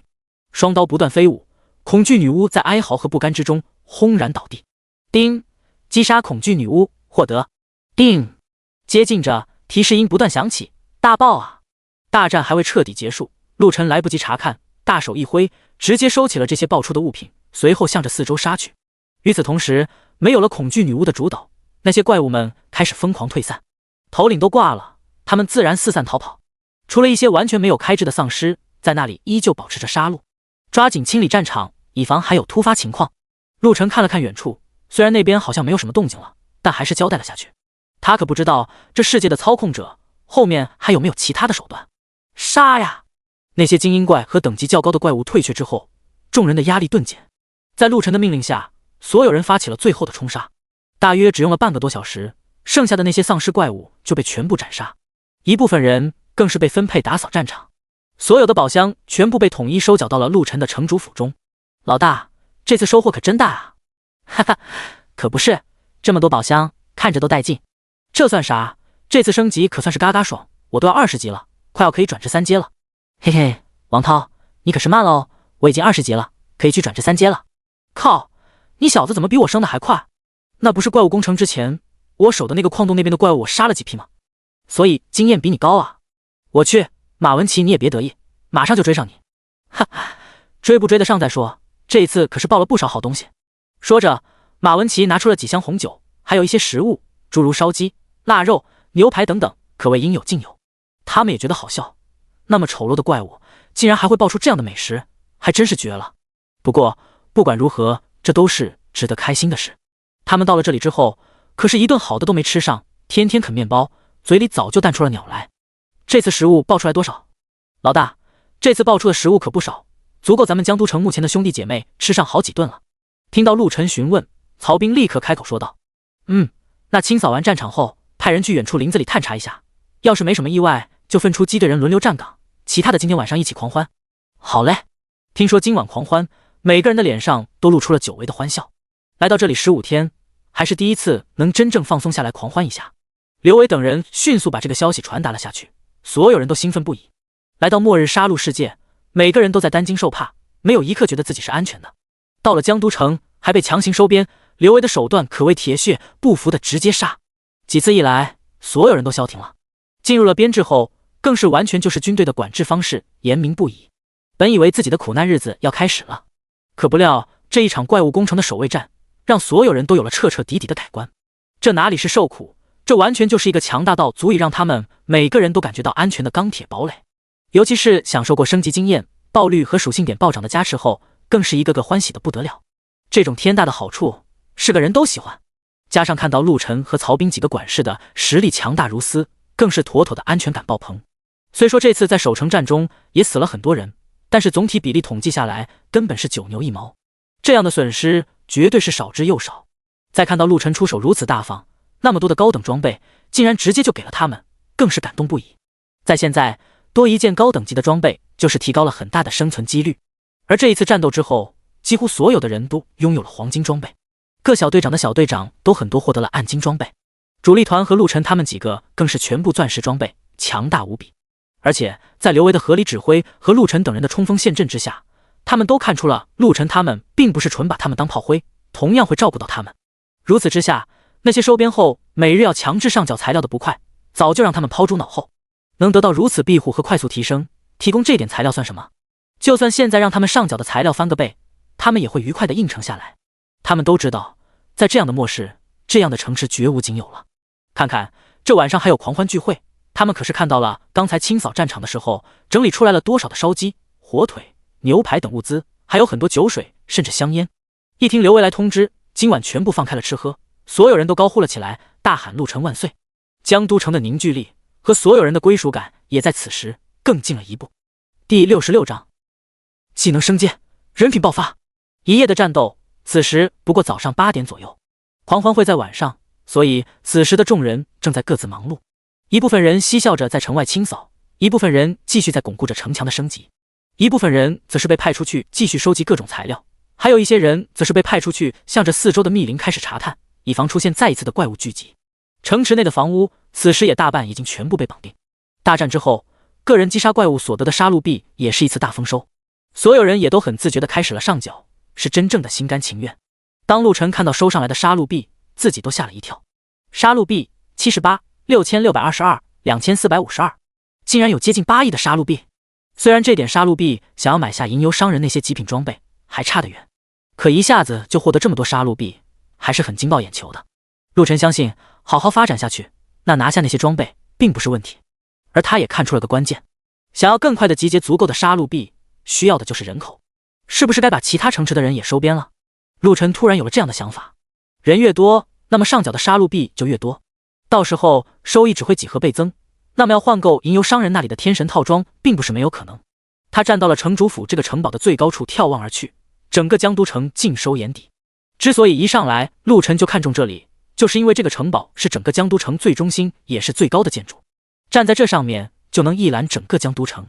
虽说来到江都城的人已经不少，可对于这个偌大的江都城来说，还是杯水车薪。这里绝对能容纳更多的人。现在那些已经绑定好的房屋并没有全部住满人，很多都是空置，必须要把城里的人口增加。陆晨想到这里，直接叫来了曹彬、严霜、刘维他们，仅仅表明了他的意思，所有人都是一致同意。尤其是刘维很赞同陆晨的想法，不管在什么时代和什么地方，人口永远是基础，有了人才能产出更多的其他。甚至刘维想得更细，要把整个江都城打造成一个全能的城池，在这里吃住行各种交易都能满足众人需求，应有尽有。刚好江都城的片区划分本来就很适合这样的改造。于是陆晨在刘维的解说下，又去江都城转了一圈，最后敲定了这一切的实施，并且全权交给了刘维。对于陆晨的信任，刘维也感到了欣慰。在这样的乱世，说真的，信任是最难得。每个人都恨不得背后捅你一刀。可陆晨不会，这也是他的人格魅力。当然，刘伟很清楚，要在这样的世界做到如此，最主要的就是必须拥有绝对的实力。而陆晨，他就拥有。这一场怪物攻城，让所有人看清了陆晨的强大，也明白了跟着陆晨在一起，那才是最正确的选择。此刻，整个江都城每一个人都对陆晨产生了极大的崇敬。强者是值得被尊重、被仰慕的，任何时代都是如此。等所有的事宜安排妥当后，陆晨回到了城堡。唰，大手一挥，陆晨把之前来不及看的宝箱全都拿了出来。钻石宝箱8个，暗金宝箱40个，黄金宝箱400个，白银宝箱5200个，职业技能提升宝石暗金级60颗，本命技能品阶提升宝石4颗，本命技能等级提升宝石4颗。看到后面，陆晨整个人都亢奋了。本命技能品阶提升宝石竟然有4颗，那自己的野蛮冲撞岂不是直接可以冲到 S 品阶？他很明白，这样贵重的东西爆出1颗就不得了，可自己能得到4颗，完全就是因为曹彬的本命技能加持和自己的神罚之手加持，双重加持下，陆晨直接就获得了4倍的获得。没有犹豫，陆晨直接把4颗本命技能品阶提升宝石一溜烟全部砸在了野蛮冲撞之上，更是直接用了1颗本命技能等级提升宝石，把野蛮冲撞拉到了5级。至此，野蛮冲撞这个技能达到了满级，并且品阶达到了 S 级。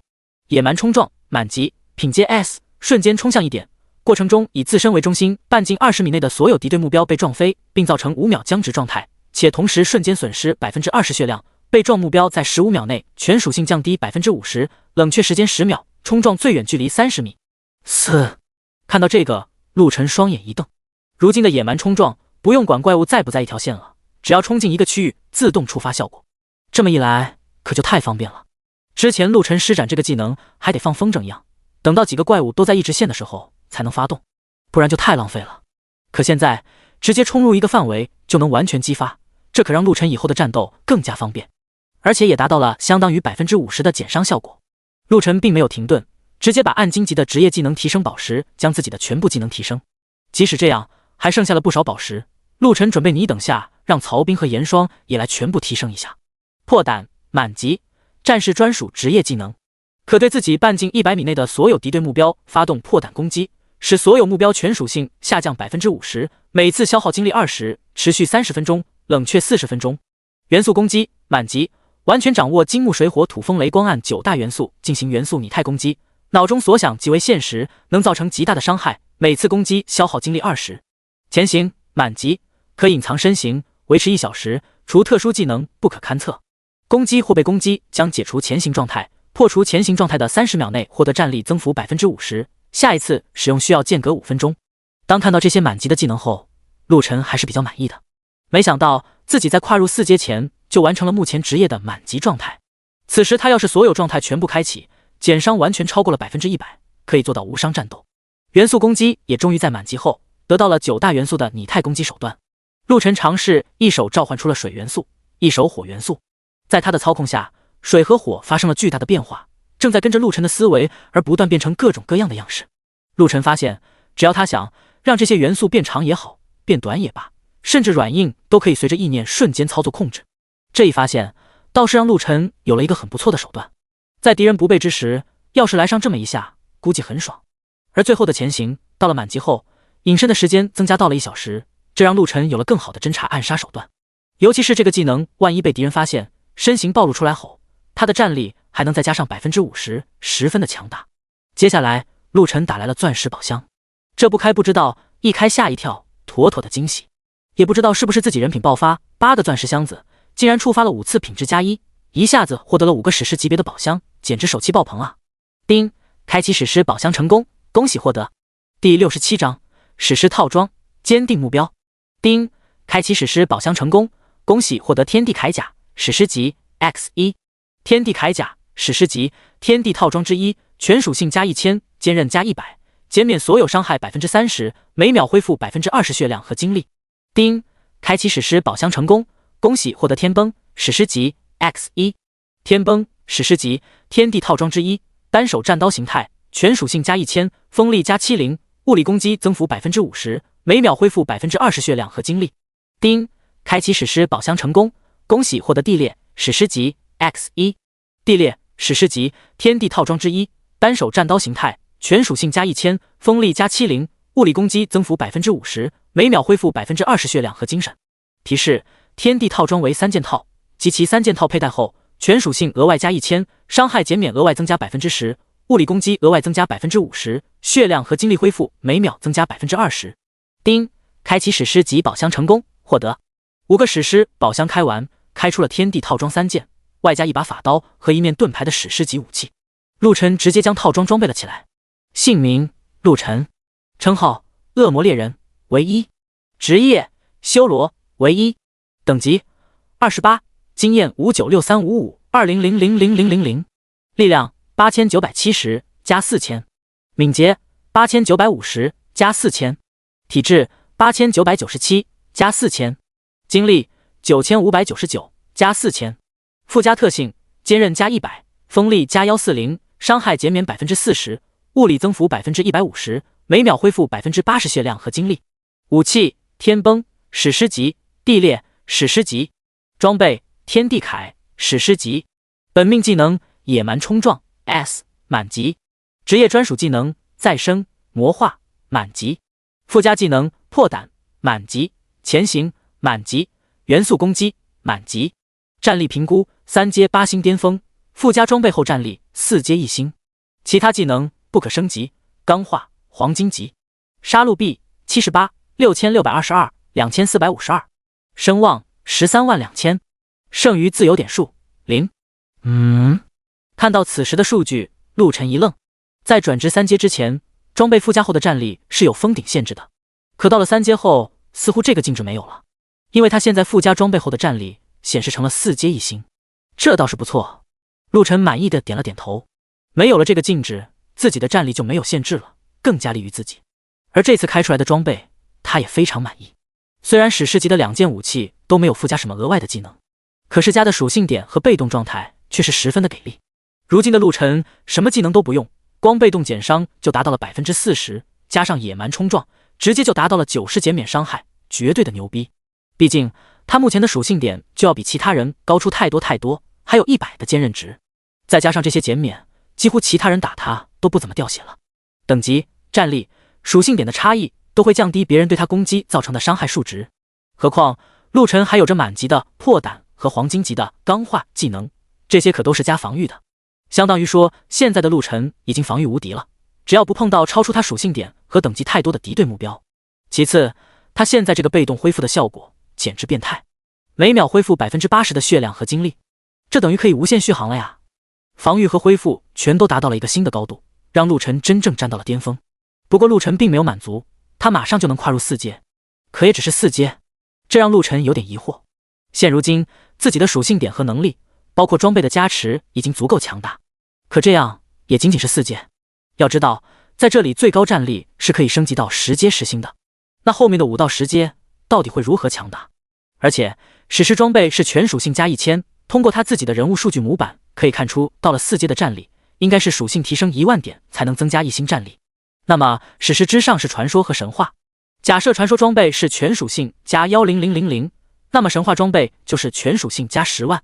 可他之前在吟游商人那里看到的神话装备是全属性加15万，难道说吟游商人那里的神话装备要比正常爆出来的全属性多加5万？这些陆晨都不清楚，也只能自己猜测一番。主要是他觉得似乎在后期这些装备的加持可能会越来越不重要，因为自己跟严霜和曹彬有时候聊天的时候，他们都曾提过，这个世界似乎在做筛选，新手村、城池里的争霸、怪物工程等等，似乎都是这个目的。但这个幕后的黑手到底是为了什么？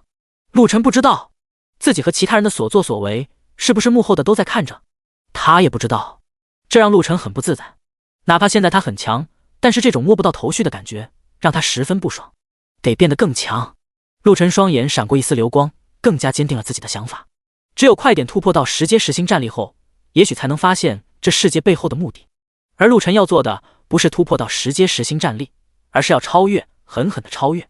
否则能让他们来到这个世界的幕后黑手，自己不可能敌得过。毕竟这个世界内设定的都是10阶10星的战力，幕后的那人战力肯定是远超这之上的，不然培养出来的人，幕后的黑手都无法掌控，那培养出来干嘛？搬起石头砸自己的脚。陆晨甩了甩脑袋，不再去多想。现在想这些也无济于事，要达到10阶10星还早。现在他既然明确了目标，那就直接干。收拾了一下，陆晨直接喊来了曹兵，将史诗级的法刀和盾牌给了他，更是给了他一颗本命技能提升宝石。现在曹兵的本命技能幸运之神已经达到了4级，只需要1颗就能满级，还剩下的2颗，陆晨准备给严霜。看到陆晨给的东西，曹兵整个人都兴奋了起来，直接装备上了武器之后，更是把本命技能点到了满级。第68章全员升阶，灭顶之灾。幸运之神满级，品阶 A， 能增加自身和队伍中所有队友3倍的经验值和爆率，自身升级属性加成和自由点数每一级增加到 300%， 所有队友的属性点增加 100%， 开箱有几率品质加1。当看到曹兵等级加满后的幸运之神，陆晨也有点无语，这小子的技能简直变态，陆晨甚至怀疑这小子是不是也是个 bug。 不过不管怎么说，曹兵越强，对自己的助力自然也就越大。而经过这次怪物工程，曹兵的等级也达到了25级，马上就要26级了。在来之前他就去转职到了3阶，此时加上2件史诗装备的加持，更是直接达到了3阶3星巅峰，马上就能冲破3阶4星。如今有了满级的幸运之神，以后曹兵和其他人的属性点自然还会再次暴涨，突破4阶指日可待。接下来陆晨把严霜也叫了过来，剩下的最后2颗本命技能提升宝石，陆晨给了他。无敌金身4级，品阶 S， 15分钟内免疫任何攻击，全属性增加到 200%， 冷却1小时。当看到严霜提升后的本命技能后，陆晨也是有点傻眼。本来以为只会增加无敌的时间，毕竟这技能也是个很好的保命技能，可现在不但是从原来5分钟提升到了15分钟，冷却时间都从3小时降低到了1小时。最主要的是，在无敌金身的状态下，严霜拥有了双倍战力。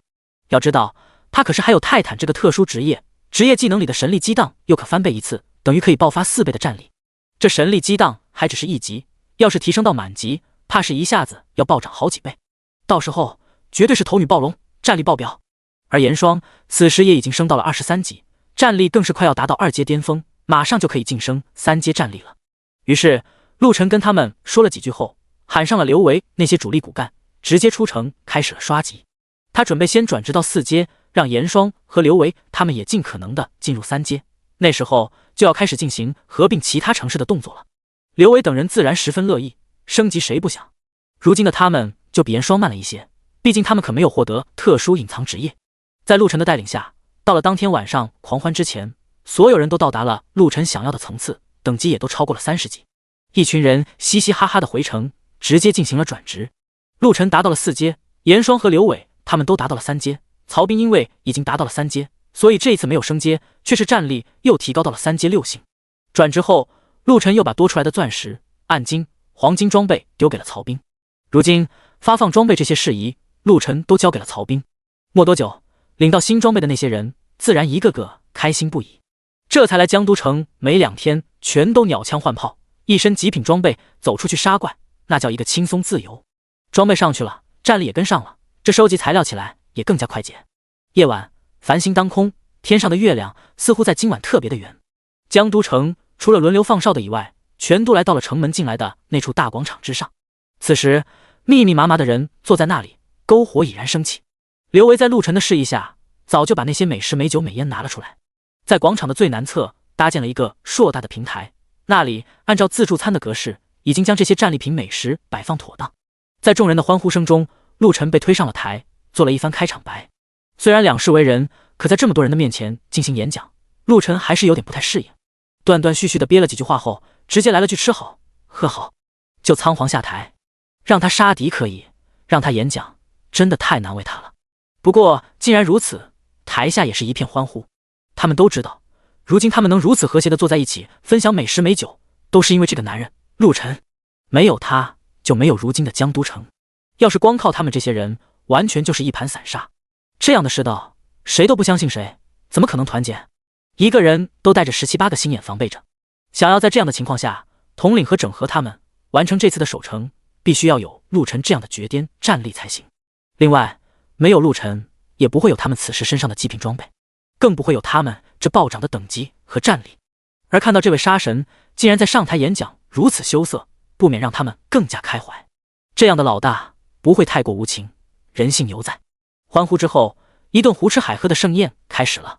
这烧鸡真不错啊，没想到还能爆出来这些东西。哈，这酒可以啊，哥们来干一个，今晚不醉不归。干！哈哈！整个江都城此时欢声笑语，而在陆晨这边欢呼盛宴之时，其他城池可就没这么舒坦了。他们的怪物工程还没结束，依旧在苦苦战斗，源源不断的怪物不断冲击着各大城池。那些才转职2阶，战力并没有提升太多的人，都在苦苦支撑着。他们可没有陆晨这样的战力，也没有江都城其他人这样好的运气，能碰到陆晨、曹兵这些人。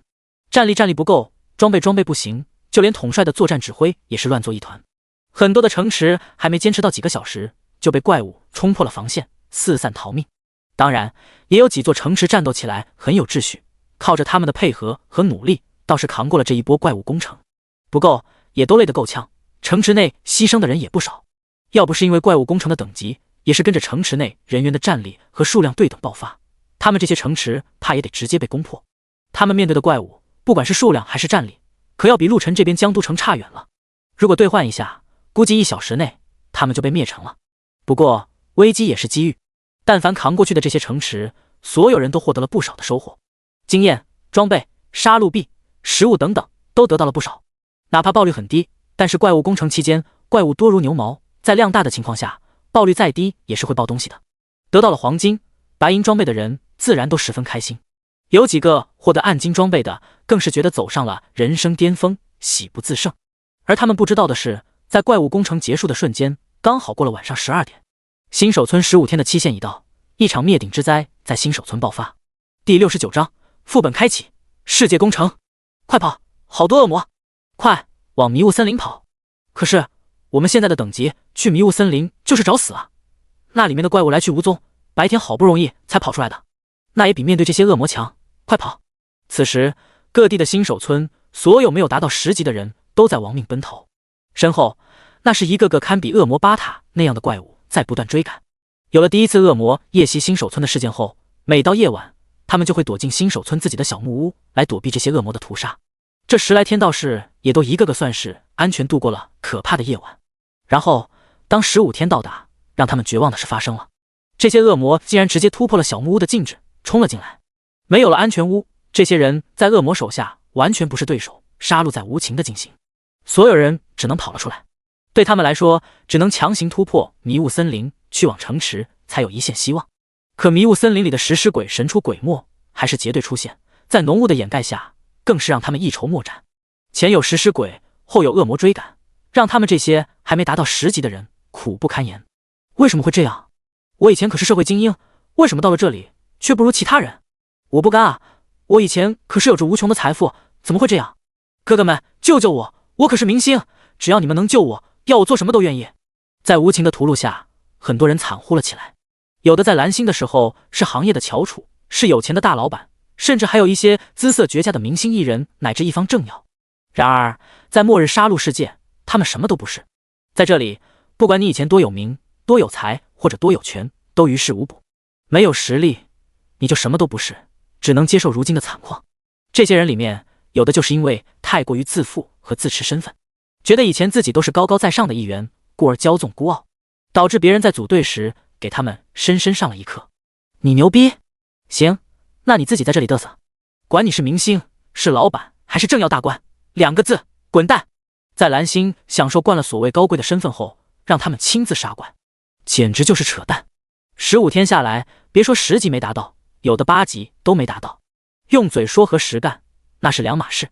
当他们认识到自己的问题时，已经晚了。啊！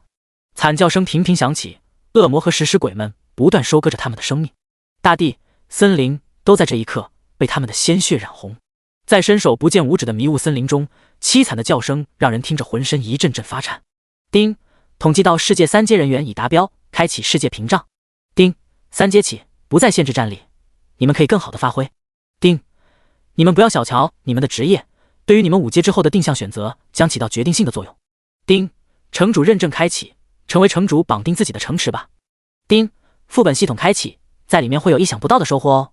请注意，没有加入城池的人无法进入副本。丁，臭虫们，资源是有限的，想要变强，固步自封可不是好事。3日后攻城战开启，一旦击溃一座城池，胜利者城池内的所有人等级会加10，战力直接提升1阶，额外全属性都加1万，城池面积翻倍，周围资源翻倍。丁，世界传送阵开启，地图刷新，你们可以自己查探。丁，突然，当新手村的图录结束之时，世界提示不断响起。什么？攻城战？我靠！攻下一座城，所有人等级加10，战力直接提升1阶。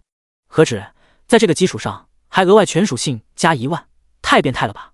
城池面积还翻倍，周围资源都翻倍了呢，这是逼着他们要去打攻城战。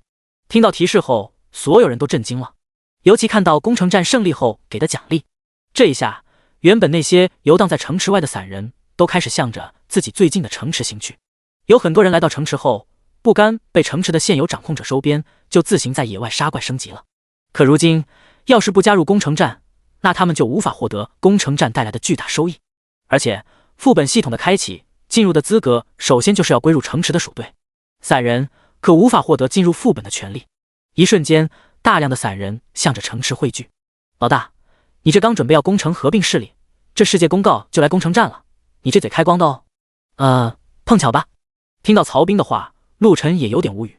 其他人此时也看着陆晨，有些古怪，就仿佛陆晨就是天选之子，指哪打啊，连世界的节奏似乎都是跟着他在走一般。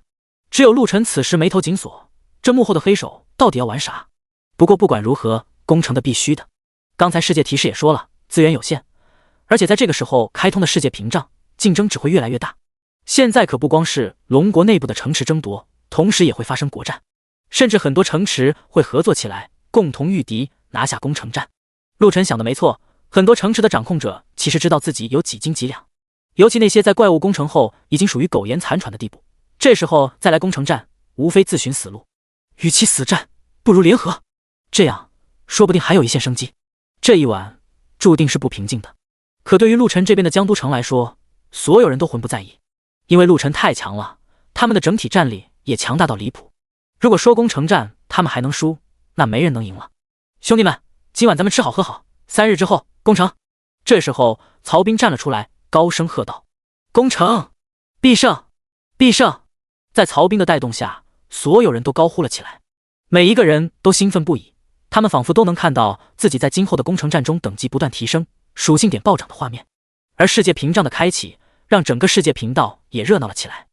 第70章，过街老鼠，梅西孙子，山本一夫，优西，攻城战必然是我樱花国的天下。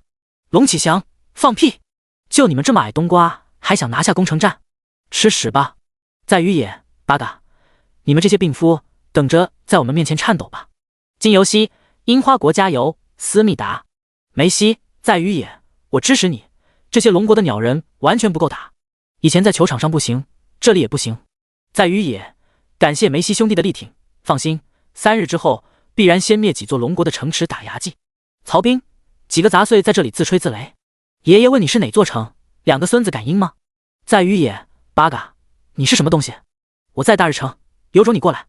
梅西 ，fuck， 龙国鸟人就会嘴强王者，有种你说你是哪个城，3天后我第一个来灭了你，让你知道3阶强者不可惹。曹彬，哦，我好怕，爷爷在江都城，赶紧来，不来是孙子。世界频道里不断争吵，曹彬也是无意间打开了世界频道，看到后直接开骂，尤其是看到梅西那傻叉，气不打一处来。这傻袍仗着自己是个球星，有点小名气，竟然敢没有底线的作死。在蓝星法治社会，气也只能气一下，大不了抵制下。可在这里不惯着，弄死拉倒。3阶很了不起吗？同样是3阶，差距也是很大的好吧？何况陆晨老大可是4阶，你在那里干嘛呢？看到一边的曹彬在那里盯着面板不断皱眉，一脸不爽的样子，陆晨问道：老大，你看世界频道，梅西那傻叉跟樱花国的二货们在那里嘚瑟呢，我没忍住，报了咱们城名，让他们来战。哦，一听到梅西，陆晨一愣，平日里他也不看什么球，但是吧，身边很多人提到过这个名字，尤其在被传送到这个末日杀戮世界之前，似乎这傻叉做了一件让龙国所有人都愤恨不平的事，成为了过街老鼠。没想到在蓝星被逼得要卖裤衩的傻叉，来到这里又嘚瑟起来了。陆晨打开了世界频道，正好看到梅西和几只樱花猪在那里叫嚣，其中还有米国和棒子国的一些呆逼在那里帮腔，这让陆晨瞬间改变了主意。本来他准备按照更新的地图就近原则开始逐步收编，可看到他们的聊天内容后，决定还是先把这些傻逼解决了再说。陆晨，那个叫美鬼的，3日后上午江都城等你。你不来，我去找你。梅西、谢特，你又是什么狗屎？又是江都城？很好，等着，3日后先灭了你们。齐飞，哇靠，这是陆晨老大，第一次看到大佬在世界频道说话啊，膜拜下。林鹤鸣，原来陆晨老大是江都城的，我们能来投靠你不？一起打这个美鬼孙子。刘亦菲，陆晨老大，我也想来投靠，一起打这个孙子。杨小蜜+1。没想到陆晨这句话造成了很大的躁动，整个世界频道无数龙国的人都开始声称要加入江都城来打梅西。一来可以看出陆晨在龙国这些人里面还是有点名气了，毕竟率先登上世界公告还连续2次上公告的人就那么2个。其次也能看出这个梅西有多遭人恨，看到越来越多的人声讨自己，梅西看着面板脸色难看。没想到自己在蓝星的时候被所有龙国人唾弃，导致自己的经济来源被直接彻底腰斩，差点一夜之间要去讨饭。到了这里他运气也算好，激活了比较牛逼的本命技能，更是获得了一个隐藏职业，加上自己的核心团队实力确实牛逼，倒也很快混到了3阶。可以说这样的实力在目前可以横着走。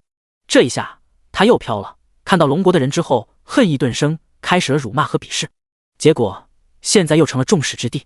不过这一次他可不怕，他相信自己的实力，相信他的团队。在这种没有法度的世界，拳头大才是硬道理，而他3阶3星的存在可以说绝对的顶尖战力。他不相信拿不下龙国的城池。在世界频道没开放之前，他们这些人在世界频道曾经交流过，如今梅西这3阶3星的实力绝对能排在前5。在于野，梅西兄，这次攻城战你放心，我们大日城跟你一起攻打江都城，规则可没说只能1对1。这时候在于野的私信发到了梅西这边，哈哈，感谢于野兄，就这么说定了，到时候拿下江都城，再好好羞辱一番这些龙国废物。2个人很快达成了合作，心中都在暗笑。在于野在之前世界屏障没开通前，也是排名前5的存在。2位前10合作下，2座城池的力量还摧毁不了1座江都城，开玩笑呢。而陆晨这边也收到了很多散人的加入申请，里面很多名字都十分熟悉，竟然连一些蓝星的当红花旦都有，更有一些各行业的名人。陆晨自然不会推脱，现在这个情况，人多就是资源，对他来说可不怕人多成为负担和拖累。于是他直接答应了下来，让他们可以来江都城找刘维或者曹彬报道。当然有人对陆晨羡慕崇拜，就有人对他眼红嫉妒。很多人哪怕一样恨梅西和樱花猪这样的杂种，但是并没有任何反应和表态，而是在观望看戏。这里是末世，可不兴盲目的崇拜。你陆晨虽说是龙国这边最早上了世界公告的人，甚至上过2次，但是到底实力如何，没人知道。除了天河城的人，他们可是亲身体会了一次陆晨的强大。对他们来说，强大无比的核心团队被陆晨3人就全灭了。当然也有人是恨他的，因为他们尖端战力被屠灭，怪物攻城让他们死伤惨重。但大部分人还是选择了观望。那个梅西可是说了，他是3阶强者。3阶啊，世界公告上可以刚刚才开启副本，说明整个世界已经有10个人达到了3阶。可他们其实都算错了，世界公告也是比较含糊，所谓的10个人是世界屏障没开启前各个小世界内有10人达到才可以。也就是说，在这里被划分了好多个小世界，每个小世界里都要有10个3阶出现，才会开通真正的世界屏障。这也是陆晨他们之前的疑惑，因为在不久前，光陆晨他们这个城市内达到3阶的都不止10个人了。老大，那个梅西到时候交给我来杀。此时曹彬看向了陆晨，眼中的恨意毫不掩饰。第71章6大副本4大难度。所谓爱之深恨之切，以前曹彬也算是他的球迷，可此一时彼一时。当时迷得有多深，看到这孙子的作为后就恨得有多彻底。他感觉到自己被侮辱了，一个球星竟然敢如此踩踏球迷的尊严。难道这孙子不知道曹彬先是龙国人才是球迷吗？这一次他要让这梅西孙子尝到血的代价，教他做人。行，交给你。陆晨无所谓的耸了耸肩，反正他从来没追过什么星，既然曹彬这么恨梅西，那就给他发泄下。3天期间，大量的散人汇聚到了江都城。不来不知道，当他们来到这里，看到江都城这些人的等级和装备后，全都傻眼了。卧槽，全都25级以上了，他们是开挂了吧？我才15级，还以为蛮快了，这一比我什么都不是啊！我的天，最差都是黄金全套。难道江都区这边的装备爆率很高吗？我都快20级了，还是一身白银装备，一件黄金的都没看到。世界交易频道之前不是有黄金套装卖的吗？你怎么没买一件？你也说了是之前开始有的时候我没有那么多杀戮币，材料也不够，等到够了的时候都下架了，根本买不到啊！他们到底是怎么练级的？怎么能升级这么快？不清楚，我只知道来这里是来对了。这么强大的战力，江都城一定比我之前的月城要安全。安不安全不知道，我只知道梅西那傻逼要倒霉了。哈哈，是啊，等着看明天这孙子过来作死吧！这些新来的人一个个议论纷纷，好不热闹。进了江都城后，他们更是震惊不已。这城里的房屋几乎都已经修复完成，尤其是那城墙，竟然已经被巩固进化到了4级城墙，上面的魔法炮台更是繁多。他们都觉得梅西那傻袍要是来了，陆晨他们都不用出手，光凭这些炮台都能让他吃屎。之前他们所在的城池可没有这样的防御。然而他们不知道的是，这仅仅只是震惊的开始。当他们被编制进入自己的队伍后，终于感受到了陆晨他们为什么会这么变态。卧槽卧槽，这经验翻倍的呀！什么翻倍？是3倍好吧，太牛逼了！靠，升1级属性点都翻倍了，这简直跟开了挂一样啊！我的妈呀，这爆率太爽了吧！没打几只就出东西，怪不得这里的兄弟们装备那么强悍。我来对了啊，要是早点来就好了。奶奶的，之前在那边玩命一样10来天升级，还不如这边2.3天的效果。他们感受到了曹兵 buff 的加持后，没有一个人不震撼。这简直就是开挂的人生。有了这样的 buff， 想不变态都难啊！抓紧时间练级，这个世界无奇不有，我们这边有这样的 buff， 不代表其他地方没有。樱花国、棒子国、米国、鹰将国等等，全都开启了世界屏障，说明他们在同一时间也有10个人达到了3阶，跟我们这边的进度其实相差不了多少，大家不要掉以轻心。刘伟此时高声喊话，每一批新人过来，我都会喊一次。就像他说的一样，曹兵能拥有的，谁都知道其他国家的人会不会也拥有类似的开挂能力，不能太过于乐观。刘维说的不错，曹兵这技能可不是像陆晨那样独一无二的，在其他国家确实也拥有类似效果的能力，能增加经验值和属性点，否则他们也不可能这么快就开通了世界屏障。我靠，总算副本开启了。此时在江都城外的恶魔森林深处，陆晨等人正在这边组队准备进副本。自从世界提示里告知开启副本系统后，他们到处在搜找副本的入口，结果搞了半天，这些副本的入口在世界位面传送门附近的一处隐秘地，要不是他们搜得仔细，根本找不到这里。而且让曹兵郁闷的是，这副本找到了竟然无法进入，需要3天后才能开启。所以这几天陆晨他们就在这里刷级，反正恶魔谷深处的怪物可不少，够他们杀。这不，此时的陆晨早已达到了4阶，更是等级达到了36级。从28级跨入4阶后，陆晨如今每提升1级，全属性正常都是加1000。可陆晨有着曹兵的加持后，他的属性点达到了每提升1级加2000的全属性，自由点数更是因为他的特殊职业选择，直接达到了4000点，一下子8级的提升，让陆晨的属性和战力暴涨。加上神罚之后的随机属性点反馈，让他如今的战力已经达到了4阶5星，全属性不含装备已经达到了5万点之巨。全属性都是5万点，那可不是开玩笑。如今陆晨随便一拳一脚造成的伤害都是极其恐怖的，一棵4人合抱的大树，陆晨只要随意一拳就能轰碎。而曹兵和严霜也已经达到了32级，战力非凡，离4阶也不远了。现在过了30级后，魔谷里面的怪物已经给不了陆晨太多经验了。要不是有了陆晨自己和曹兵的多倍经验值，陆晨现在杀这里的怪物得到的经验值那可是少之又少。丁，副本冷却时间已到，请选择进入副本的难度。本副本分为简单、普通、困难、噩梦，难度越高危险越大，但获得的奖励越大，里面爆出的装备品质也会越高。提示：必须是加入城池后才可进入副本。刷！看完提示后，一个硕大的面板出现在众人眼前，是各个副本的选择，竟然有6个副本。陆晨看着眼前的副本名字，眉头一挑。恶魔岭适合25到40级，最低需要2阶5星以上的战力。清风谷适合40到55级，最低需4阶以上战力。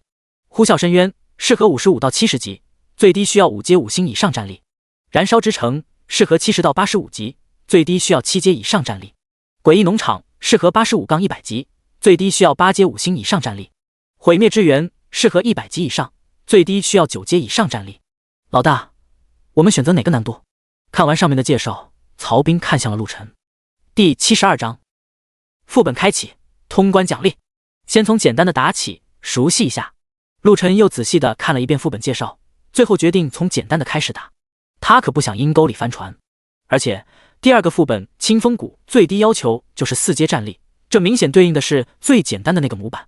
如果是普通、困难或者噩梦，那要求的战力只会越强。在这里的人，最强的陆晨也不过是35级的4阶5星战力，加上装备也依旧如此。到了4阶，其他人每提升1星战力，需要自己某一项的属性增加1万点。对于陆晨来说，就是4项数据全部增加1万点。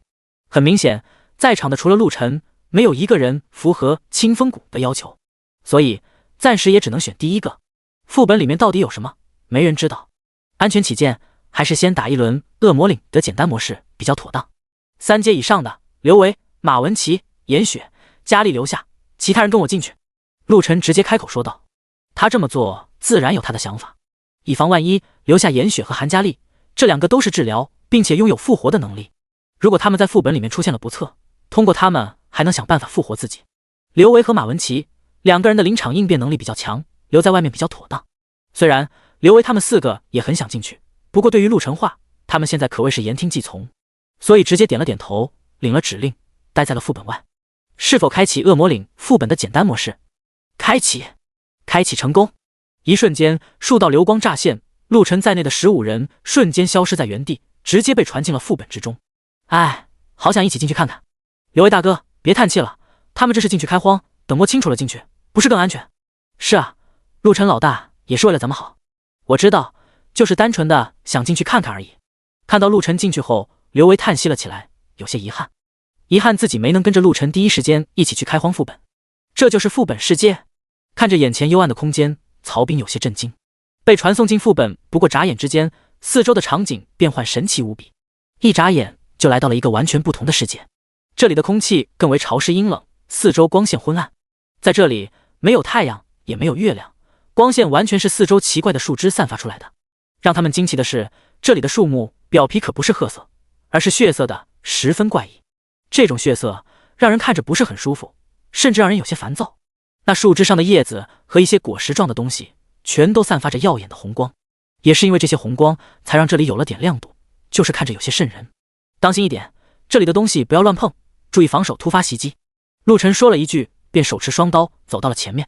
他走得很小心，一步一查，仔细观察着这个副本世界。一路向里走了大约5分钟，并没有发现什么可怕或者会伤害他们的动植物乃至恶魔，怎么一个怪都没？这时候曹兵有些皱眉地说道。可话音刚落，四周的血树似乎直接活了过来，树枝竟然犹如触手，在一瞬间疯长，弯弯曲曲地向着陆晨等人抽去。小心！触手的速度很快，陆晨眼疾手快，在第一时间发现后就提醒了一声，所有人都动了起来。他们每一个都在3阶以上的战力，自然不用陆晨当保姆，仅仅一声提醒，他们就知道要做什么。只见他们每一个的身法都十分灵活，很轻易就躲开了血树的攻击。严霜更是头都没回，一斧头后劈，直接斩断了几根触须。攻击速度快，防御力低，攻击力似乎也不是很强。就在几人躲闪战斗的时候，陆晨做出了判断，这简单模式下的恶魔岭里面的怪物确实伤害不高。当然，这是对于他们几个，毕竟进来这里的可都是3阶战力以上的存在，对付这些25到40级的精英术还是可以做到的。我靠，这里面的经验值真多！击杀完一批血树之后，曹兵等人顿时发现了副本的不同。同样是25级的怪，经验值可比外面同等级的怪要高了1倍，而且爆率也比外面高很多。果然，这世界的一些设定跟游戏一样，副本经验也比外面高。走，杀进去看看。陆晨点了点头，没有多说，直接率先向着里面杀去。外面刚出现的这些血树不过是25级的怪，往里走，两边依旧是密密麻麻的血树，不过已经出现了30级的怪，而且这些血树跟之前的不太一样，在树干上竟然露出了妖异的面孔，时不时还发出桀桀的怪笑声。在这样的环境，给人一种瘆人的感觉，而且那笑声似乎能干预众人的感知。啪！哎呦！一个不慎，有人就被抽了一下，虽说对他们来说伤害不是很大，可是痛感十足，不太好受。当心这里的红雾和他们的笑声似乎有迷惑的作用。陆晨斩杀了一棵血树后，回头说道。他发现明明出现在眼前的树枝会突然消失，从另一个刁钻的角度抽来。显然不是因为血术抽打的速度太快，而是一种幻觉。但可能是因为简单模式的原因，倒也没有给他们造成太多的麻烦，都能轻松应付。如今他们的防御力加上几个治疗师在，根本不用担心受到重伤。一路上可谓有惊无险，一队15人很快地冲到了副本最深处。那是 BOSS。 在血树群的最深处伫立着一棵巨大的血树，外面的血树高不过5-6米，可这一棵足足有着15米，翻了3倍的高度。它树干上拥有的枝叶也比其他血树妖茂密许多。魔领血树王40级 BOSS。 战力2阶10星，技能恶魔咆哮、血之缠绕、恶魔鞭挞。看到这3个技能，2个是控制类的，一个恶魔咆哮是控制精神，造成环境和动作停滞；一个血之缠绕是控制定身类技能，被缠绕住无法动弹，还会被吸血，如果无法挣脱会被吸干。恶魔鞭挞无非就是万千树枝抽打，让你无处可逃。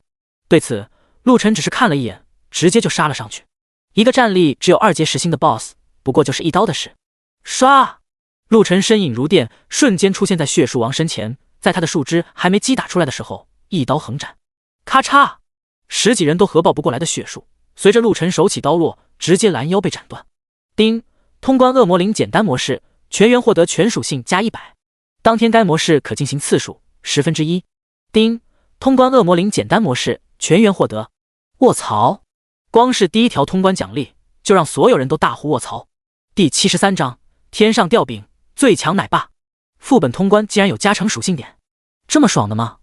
一天可以刷10次，那岂不是可以全属性加1000点？老大，这简单模式能全属性加100点，那普通、困难和噩梦是不是一样可以加？看到通关奖励后，所有人都震惊了，并且在猜测是说不是其他模式的通关了也会加属性点。如果都能加，那4个模式是不是一天收益就能几千点？按照4阶段来算，每提升1万点属性增加1星战力，那岂不是最多2天就能提升1星战力？那可是快如火箭啊！我也不清楚，走，我们去试试看其他模式。听到他们的话，陆晨摇了摇头，他也没想到通关副本还能加属性点，这倒是个大福利。于是几个人也懒得看刚才还报了什么装备，直接就出了副本。是否开启恶魔灵普通模式？开启成功。陆晨等人看到副本入口开启后，没有多说什么，直接进入。普通模式的副本跟之前的简单模式布局和怪物几乎一模一样，只是原本的血树是普通怪，到了这里成了精英怪而已。虽然战力提升了很多，可是对于陆晨等人来说并没有多少的区别。很快他们一群人击杀掉了副本里的血树怪， BOSS 再次出现，这一次是40级的精英 BOSS。 陆晨扫了一眼，技能一样，只是战力提升了，达到了3阶5星。这样的战力别说是陆晨，就是严霜、曹兵他们对付起来也不难。没有任何意外，几分钟之后 BOSS 被放倒。丁，通关恶魔灵普通模式，全员获得全属性加500。当天该模式可进行次数1/10。丁，我去，全属性加500点，发达了啊！简单是100，普通模式竟然有500，那困难模式会不会是1000？天哪，要是这么刷下去，咱们要不了多久不直接无敌了？看到这个提示，所有人都兴奋了起来，后面爆的宝箱完全不去关注。在简单模式副本爆出来的宝箱不过是白银和黄金，而普通副本里面爆出来的宝箱则是全黄金级。如今的他们可看不上黄金级的宝箱，除非里面开出升级技能的宝石，那还有点用，其他最多也就是食物，让他们有点期待。老大，我们去试试困难的模式吧。曹兵看向陆晨，有些迫不及待。一个简单模式副本一天能给他们全属性加1000点，而这个普通模式的副本通关后则是一天能给他们加5000点全属性。这么大的诱惑，谁能挡得住？5000点啊！3阶的曹兵耍一天不算自己升级的加成，光这里的奖励就够他提升5-6星的战力了，简直变态啊！好，陆晨也来了精神，直接带着众人出了副本，准备挑战困难模式。其实他们觉得简单，仿佛天上掉馅饼，可他们哪里知道，这也就是他们这群人才会觉得简单。在这个末日杀戮世界里，其他人可没有他们如今的装备和战力。大部分人一天能通关10次简单普通就很不错了，毕竟外面现在达到30级的人少之又少，简单模式的副本 BOSS 可是40级的存在，不到3阶以上的战力，想杀这个40级的 BOSS 可得费好些劲。至于普通模式的 BOSS， 陆晨估计除了各国那前10的人带队还能打一下，其他的人进来怕是得灭团。是否开启恶魔领困难模式？开启。陆晨再次点了确定。恶魔领困难模式开启成功，一行人满面春风地进入了副本内。哪怕副本里的气氛十分的阴暗诡异，可是在他们看来却是宝地。开玩笑，普通模式通关的奖励就全属性加500点了，不激动才怪。再加上这2次副本一通关，又有好几个人升级了，又加了好多属性点，这里面的经验值可不是开玩笑的，远不是外面可比。变异精英。此时副本内的血数的标注已经变成了变异精英，多了变异2个字，那战力、速度和防御可就提升了很多。都小心点，不要掉以轻心。刚才2次通关太过简单，陆晨可不希望阴沟里翻船，故而关照了一声。好的，老大。被陆晨一说，众人也收敛了一下过于兴奋的心情。全是25到40级的变异精英怪，对陆晨倒没什么，可是对其他人来说也算有点挑战了。哼，到底是变异精英，速度变快了。没错，不但如此，这攻击力也变高了许多，抽在身上蛮疼的。曹哥，注意这点的血量啊。放心，死不了，只要我精力没枯竭，你们想死都难。嘿嘿，哈哈，曹哥威武！一群人战斗的时候，手上动作不乱，却始终带着笑容。无怪乎他们如此轻松，实在是陆晨和曹彬太牛逼。陆晨冲在前面，哪怕是变异精英怪，也不是他一合之将，几乎刀刀秒杀，没有一点阻碍。随着不断杀戮，陆晨如今的属性值简直恐怖，2轮副本下来，他一直冲在前面厮杀。在别人眼里，陆晨这是疯狂练级抢伤害，来提高自己获得的经验值。可只有陆晨知道，他要的就是不断杀戮，只要不断使用普攻，他的属性点就会不断提升。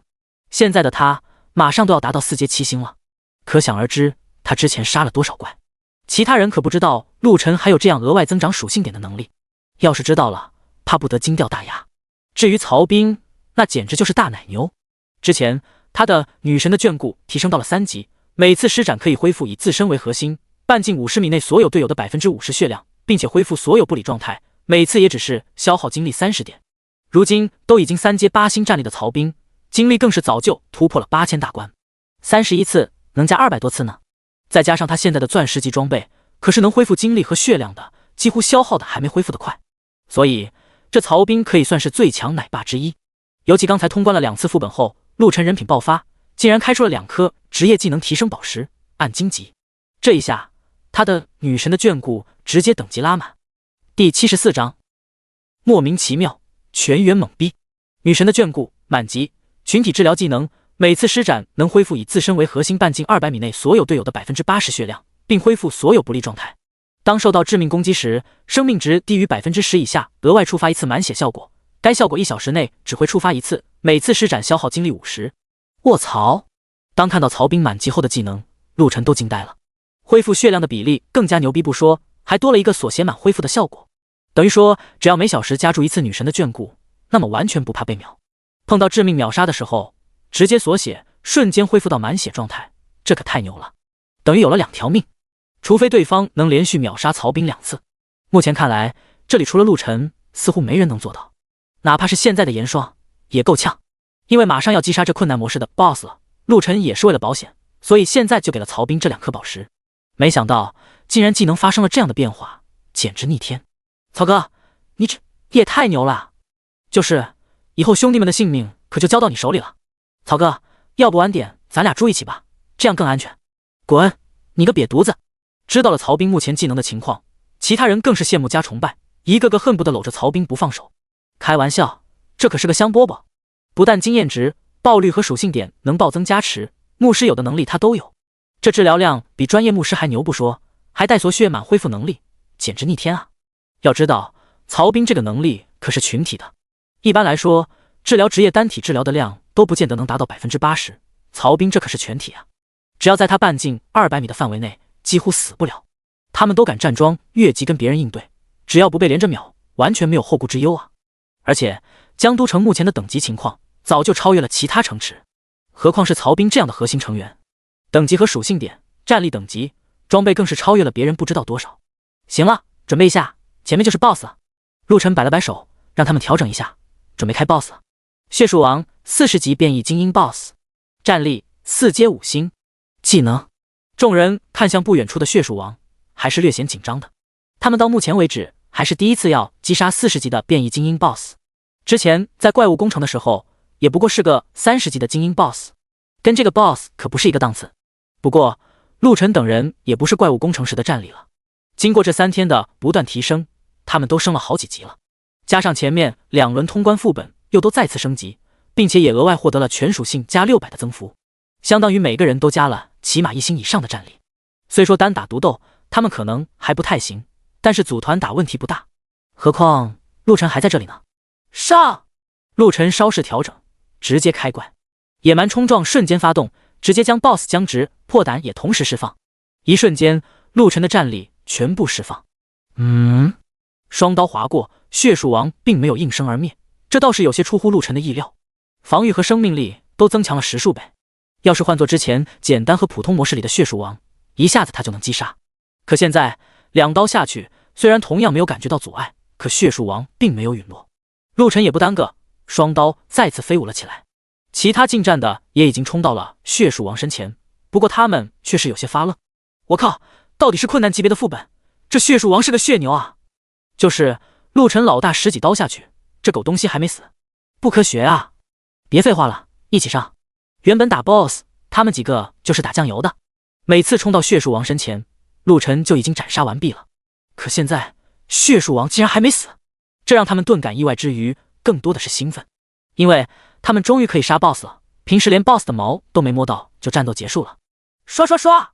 严霜等人顿时战力大开，所有技能疯狂往血树王身上招呼，各种攻击五光十色，炸得血树王嗷嗷怪叫。终于5秒僵持过去了。好！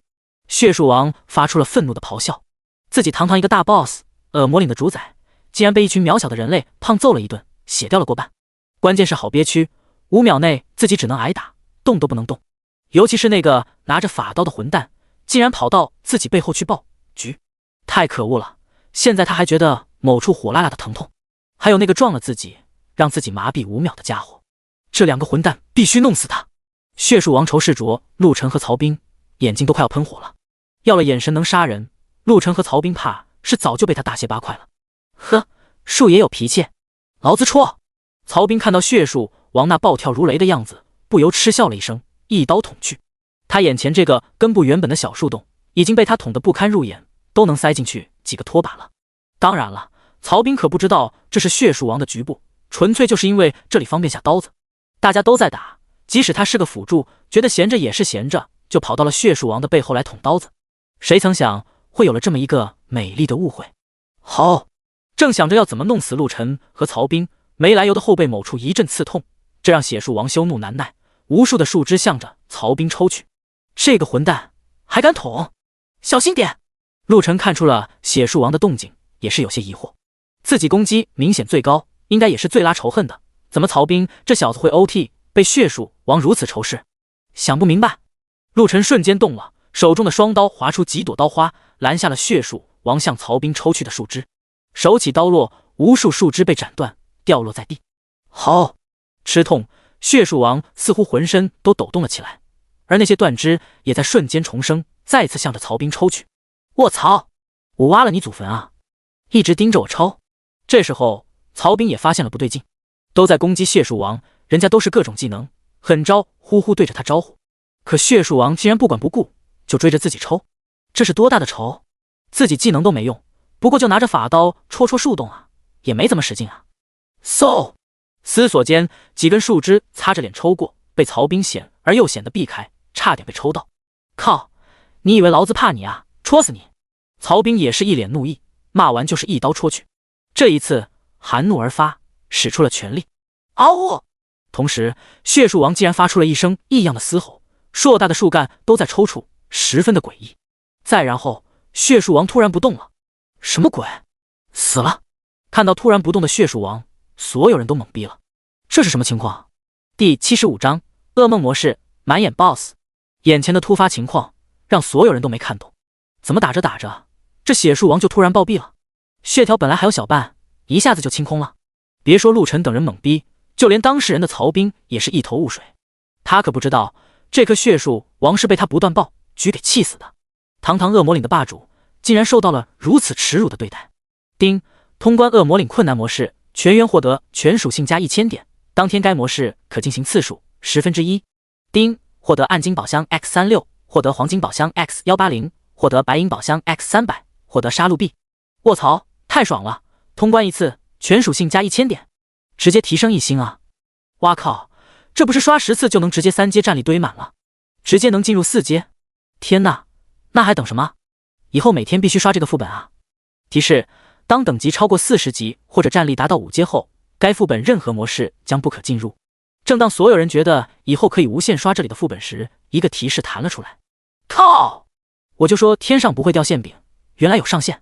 哎，可惜了，不过也不错了，起码在这里能直接刷到5阶战力。这个提示让大家都觉得有些可惜，不过也很快释然。能有这样的收益已经很爽了。不过陆晨却是皱了皱眉，这代表自己和曹兵一旦达到了40级或者战力达到5阶，就不能带他们进副本了。这样一来，曹兵的 buff 加持，他们可就无法享受了。同时也没有了陆晨这样变态的战力，那通关副本可就没这么轻松了。走吧，再去看看噩梦模式。反正多想也改变不了结果。陆晨直接收掉了爆出来的宝箱等东西，出了副本。是否开启恶魔岭的噩梦模式？提示：噩梦模式下，副本内的怪物攻击力可是很变态的哦。开启。这次选择噩梦模式，竟然有了提示。然而陆晨依旧选择了开启。噩梦模式开启，陆晨一行人再次进入了副本。眼前一晃，景色依旧，入目还是那片阴暗诡异之感。我靠 ，BOSS， 还是一群 BOSS。才走没几步，王涛等人就惊呼了起来，因为这次的副本里出现的小怪竟然都是 BOSS， 而且还是35级以上的。甚至他们眼尖的已经看到，在这群35级以上的 BOSS 里，竟然还夹杂着精英 BOSS 和变异精英 BOSS。怪不得提示说是攻击力变态，这幸亏是碰到陆晨带队，要是其他人进来还不给包饺子了。跟着我上，用全力！王涛、严霜、陶溪、刘正、秦浪，你们几个的破胆技能按照我点的明轮流用，我先。陆晨没有含糊，说了一声之后，野蛮冲撞发动，破胆发动。一瞬间，陆晨如离弦之箭冲入了 BOSS 群。那密密麻麻的血树妖，换了别人怕都得有密集恐怖症，尤其血树妖的枝叶茂盛，这么多聚在一起，漫天的枝条铺天盖地，甚是可怕。然而陆晨毫不在意，他如今的防御超强，减伤更是离谱。嗖！砰砰砰！当满级的野蛮冲撞发动，汇聚在陆晨四周20米半径内的血树妖全都被撞得麻痹了，仿佛被施了定身咒，一动不动。杀呀！严霜、王涛等人紧随其后，开始了极限输出。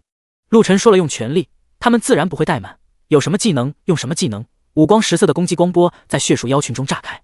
5秒的僵直带有 20% 的血量消耗，剩下的 80% 血量仅仅片刻功夫瞬间见底。他们这一队15人，哪怕是连曹兵在内的3名辅助治疗都战斗力爆表。我靠，这样的战斗真爽啊，完全就是切菜。哈哈，可不是一点后顾之忧都没，还不是因为陆晨老大和曹哥在，想死都难啊。呸，别死啊死的，赶紧吐口水。QE。 面对如此恐怖的 BOSS 群，怕是也只有陆晨这支队伍能在战斗中谈笑风生了。陆晨的野蛮冲撞提升到了 S 品阶后，相当于 BUG 技能只有10秒冷却，只要他想，可以无限使用，让你不断享受僵直的快乐。要说这技能里唯一不爽的，也就是那 20% 血量的消耗无法叠加。虽说技能里没有备注，但是陆晨之前就试过被撞击过的目标，第一次 20% 消耗后，再次被撞击就会免疫这个效果。要不然那就逆天了，撞他个5次，直接嘎了。不过就现在这效果也足够变态了，想象一下，每间隔5秒就可以让你麻痹5秒，什么感觉？生不如死啊！我靠，这里的爆率真高，才清理了这么一些，就上100个宝箱了。你想太多，那是因为曹哥的幸运之神加持，不然哪里会有这样的爆率？那是曹哥威武！看到宝箱成堆的爆出来，所有人都很开心。虽说他们对暗金装备已经没有太多追求了，但是城里那些兄弟可还没有全部暗金装呢。他们之前开会都想象过，要是以后江都城里面的所有人最差都是暗金套装，那会是怎么一种光景？而且按照陆晨他们的爆率，全部钻石套都有可能。现如今进来的15人，就差3人没有钻石套装了，其他都全了。曹兵闻言只是笑了笑，要不是陆晨交代过他不要多说，他是恨不得告诉他们，你们都想错了。变态的是陆晨，每次爆装备都是看伤害最高那人的几率，自己是有爆率加持，可是陆晨也有啊，他的攻击自然是最高的，造成的伤害值显然也是最多，所以真正的爆率是看陆晨。在曹兵的3倍的爆率加持下，陆晨还得来个双倍，等于6倍爆率加持呢，能不大爆吗？有时候曹兵都在想，陆晨到底是不是有挂，怎么像是全能一样？他可是知道陆晨不光近战牛逼，前几天他俩单独去野外刷了会怪，还看到了陆晨竟然会用法师技能，而且那术法攻击力比他们江都城目前最强的法师刘维还要牛逼很多，完全不是一个档次。第76章技能差异终极 BOSS。 陆晨竟然是个悟法双修的怪物，简直离谱，甚至还拥有刺客的隐身技能和战士的破胆。幸亏陆晨不会治疗和复活技能，不然还要其他人干嘛？直接一个人全包圆了。继续，王涛破胆接上。刚清理完一波，陆晨再次发动了野蛮冲撞。好嘞，王涛紧随其后破胆发动。他的破胆虽然没有满级，仅仅2级，但是也减伤达到了 20%， 对陆晨他们来说也够用了。刷刷刷！众人跟着陆晨再次冲杀了起来。血树妖虽然都是 BOSS， 可是在僵直的同时降低了属性，陆晨他们又在各种 buff 的加持下战力飙升，这杀戮起来简直就是一边倒的趋势，纯虐菜。我靠，老大你的野蛮冲撞太 bug 了，这谁能受得了啊？还好当时跟着刘维大哥的时候没跟陆老大你硬刚，不然我这坟头草都要数米高了。哈哈，那是刘维聪明，能审时度势，还别说，他还真是个人才。听到王涛他们说到刘维，曹斌不禁大笑了起来。这阵子陆晨就是个甩手掌柜，就给了个方向，所有事都是刘维几个人在弄。刘维还真没让陆晨失望，整个江都城打理得井井有条。那可不，你别看刘维大哥长得不咋地，但是能力是有的，在蓝星的时候他可黑白2道通吃呢，手下管理着好多人。哦，说说呢，他以前是干嘛的？刘维老大以前是……如此轻松的刷怪，倒是让曹斌和王涛聊了起来。陆晨也是边杀边听，之前他也没多问这些东西，正好王涛说起，他也顺便一听。听完后也是暗叹自己运气不错，捡漏了个人才。他当初击败刘维他们，暂时收入麾下，也是缺人，看他们实力还可以，先用着。倒是没想到刘维的管理能力和执行能力这么强。现在听王涛这么一说，才知道刘维以前在蓝星也算是个人物。一群人反复操作，很快清光了外面所有的怪物。休整一下，准备开 BOSS。 陆晨交代了一声，坐到一旁的大石块上开启了宝箱。这一波噩梦级的副本刷怪，爆出的宝箱太多了，如今的陆晨可谓是开箱小能手。当然了，他拿出了一半给了曹斌去开，这小子现在也有品质+1的特性加成。于是两个人开始了疯狂开箱。叮，开启暗金宝箱获得。叮，开启暗金宝箱触发品质+1，获得钻石宝箱 X1。叮，箱子一个个被开启，这一次获得的钻石装备可不少，数了下有个50多件。不过能拼成钻石套装的却只有8套，一半都是散件。钻石装备里面3件套的套装算是极品，散件的话就没有套装属性，单件的加成也会少一点。不过有8套也够用了，正好他们这15人里面还有6个人没凑齐套装。陆晨果断让他们6个人全部换上了钻石套装。这一下15人的队伍全部钻石套，战力绝对爆炸。而这一波开出来的职业技能升级宝石和本命技能升级宝石有很多，倒是让他们都提升了2级。严霜和曹斌的技能是优先让他们达到了满级，这一下2个人的技能达到了完美层次。曹斌的职业是赐福官，职业技能有赐福和神谕2个。至于女神的眷顾，本来是牧师的职业技能，可是不知道为什么曹斌学习之后，这个技能的属性似乎发生了变化。因为同队的牧师也2个，他们这个技能的属性似乎不一样。女神的眷顾满级，牧师群体治疗技能，每次施展能恢复以自身为核心半径200米内所有队友的 40% 血量，并恢复所有不利状态。当受到致命攻击时，生命值低于 10% 以下，额外触发一次半血恢复的效果，该效果1小时内只会触发一次，每次施展消耗精力100。这个就是其他牧师职业的技能，恢复量只有 40%， 比曹斌的要少一半，而且锁血后也只能恢复半血，也只有一半效果。可是就连陆晨也不知道为什么曹斌施展女神的眷顾效果就会翻倍，难道是因为幸运之神的原因？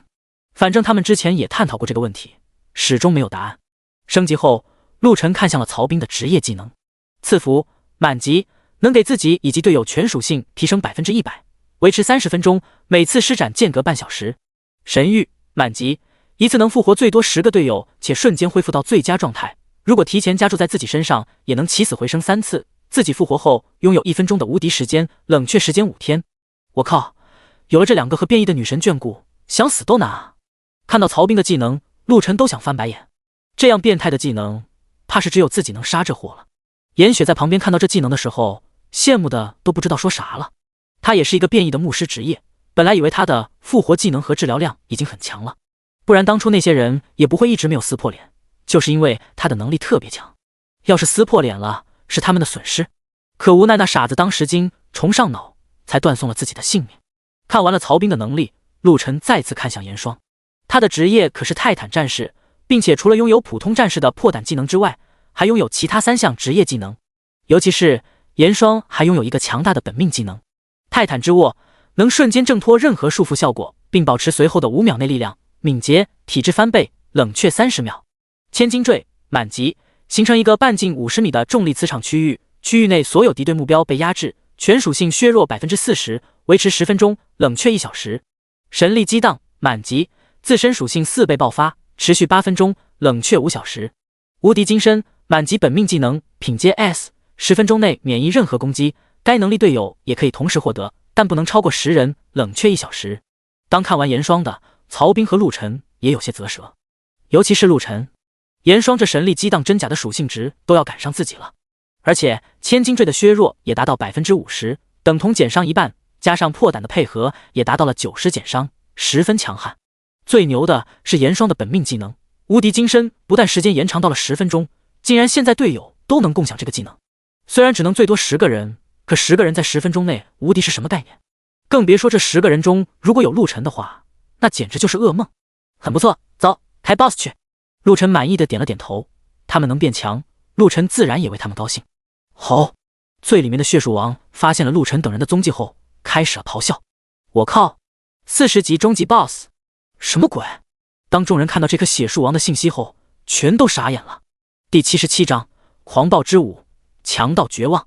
血树王40级终极 BOSS， 战力5阶1星，技能恶魔咆哮、血之缠绕、恶魔鞭挞、狂暴之舞。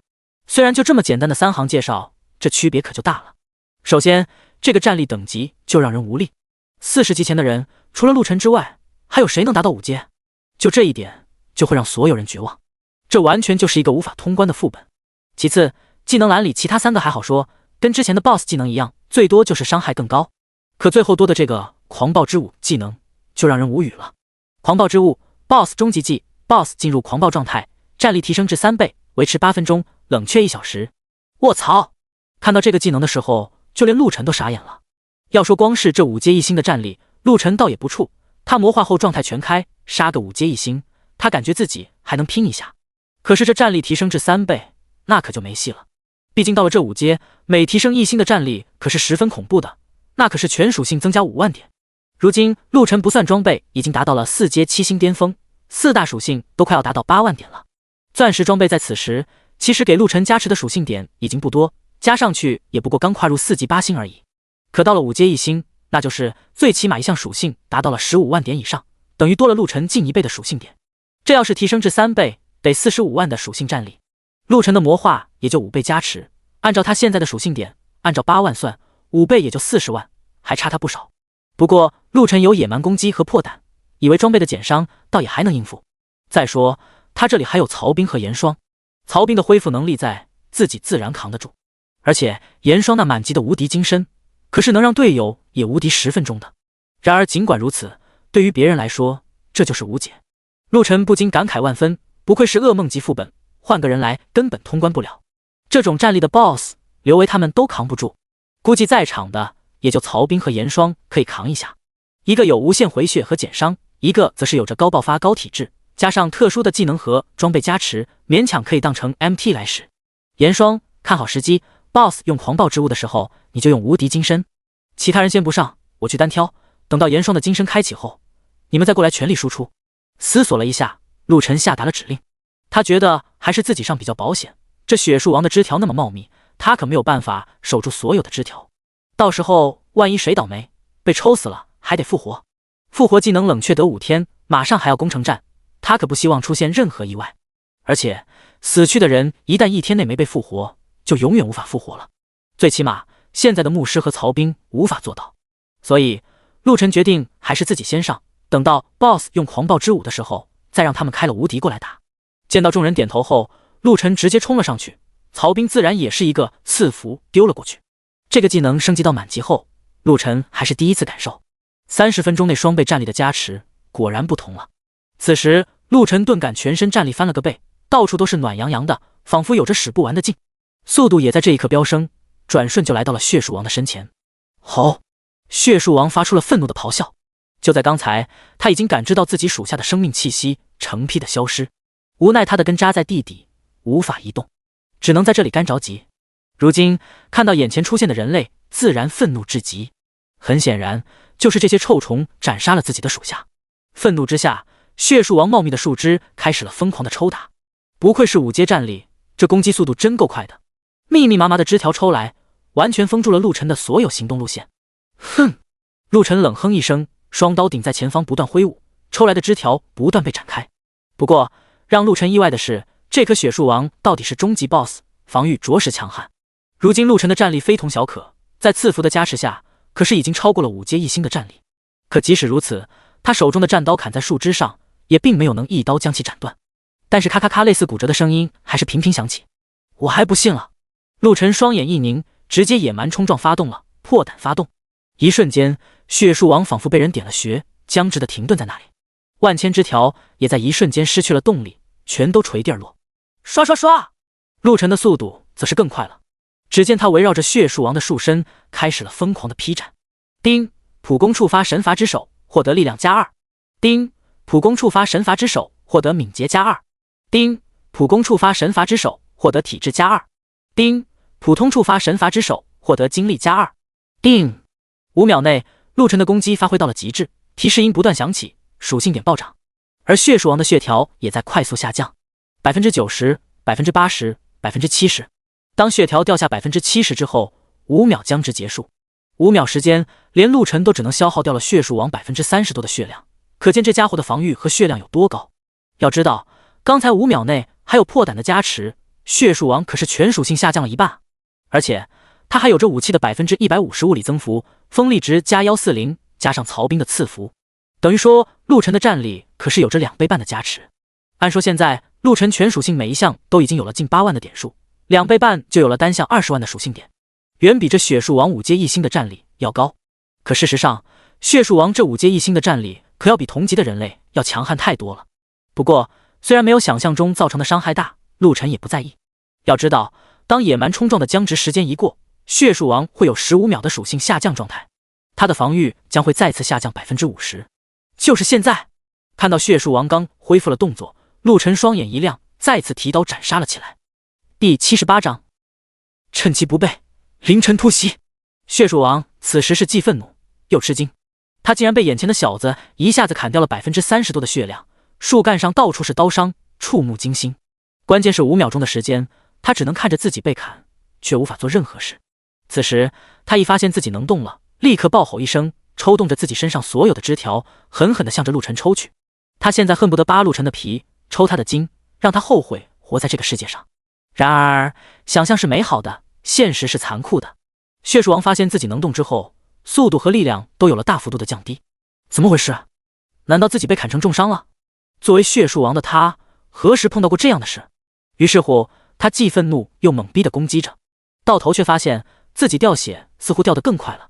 没错，陆晨在接下来的15秒内，那叫一个手脚并用，2把战刀在他的手里都挥舞得看不到刀身了，实在是动作太快了。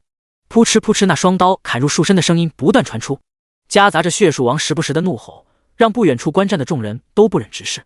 这血树王好惨的样子，谁让他面对的是陆老大呢？在他面前，就算是条龙，那也得趴着，何况他只是棵树。我怎么感觉都用不着咱们了？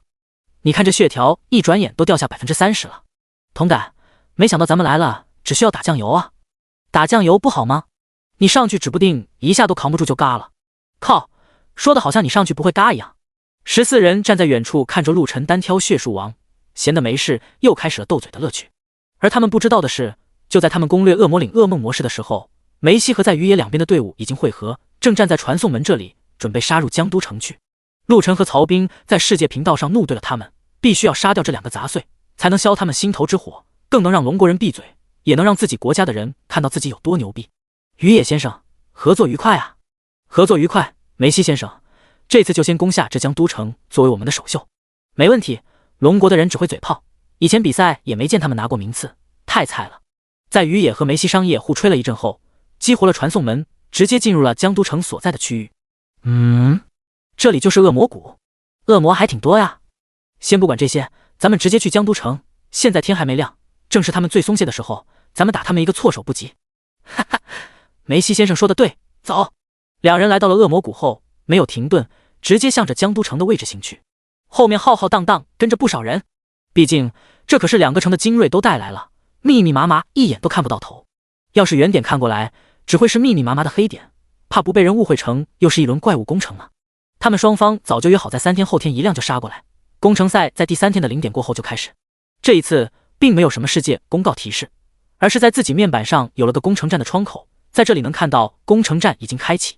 趁着天没亮，他们就决定杀过来，就是为了想要打陆晨他们一个措手不及，到时候全灭了他们，看他们还怎么狂。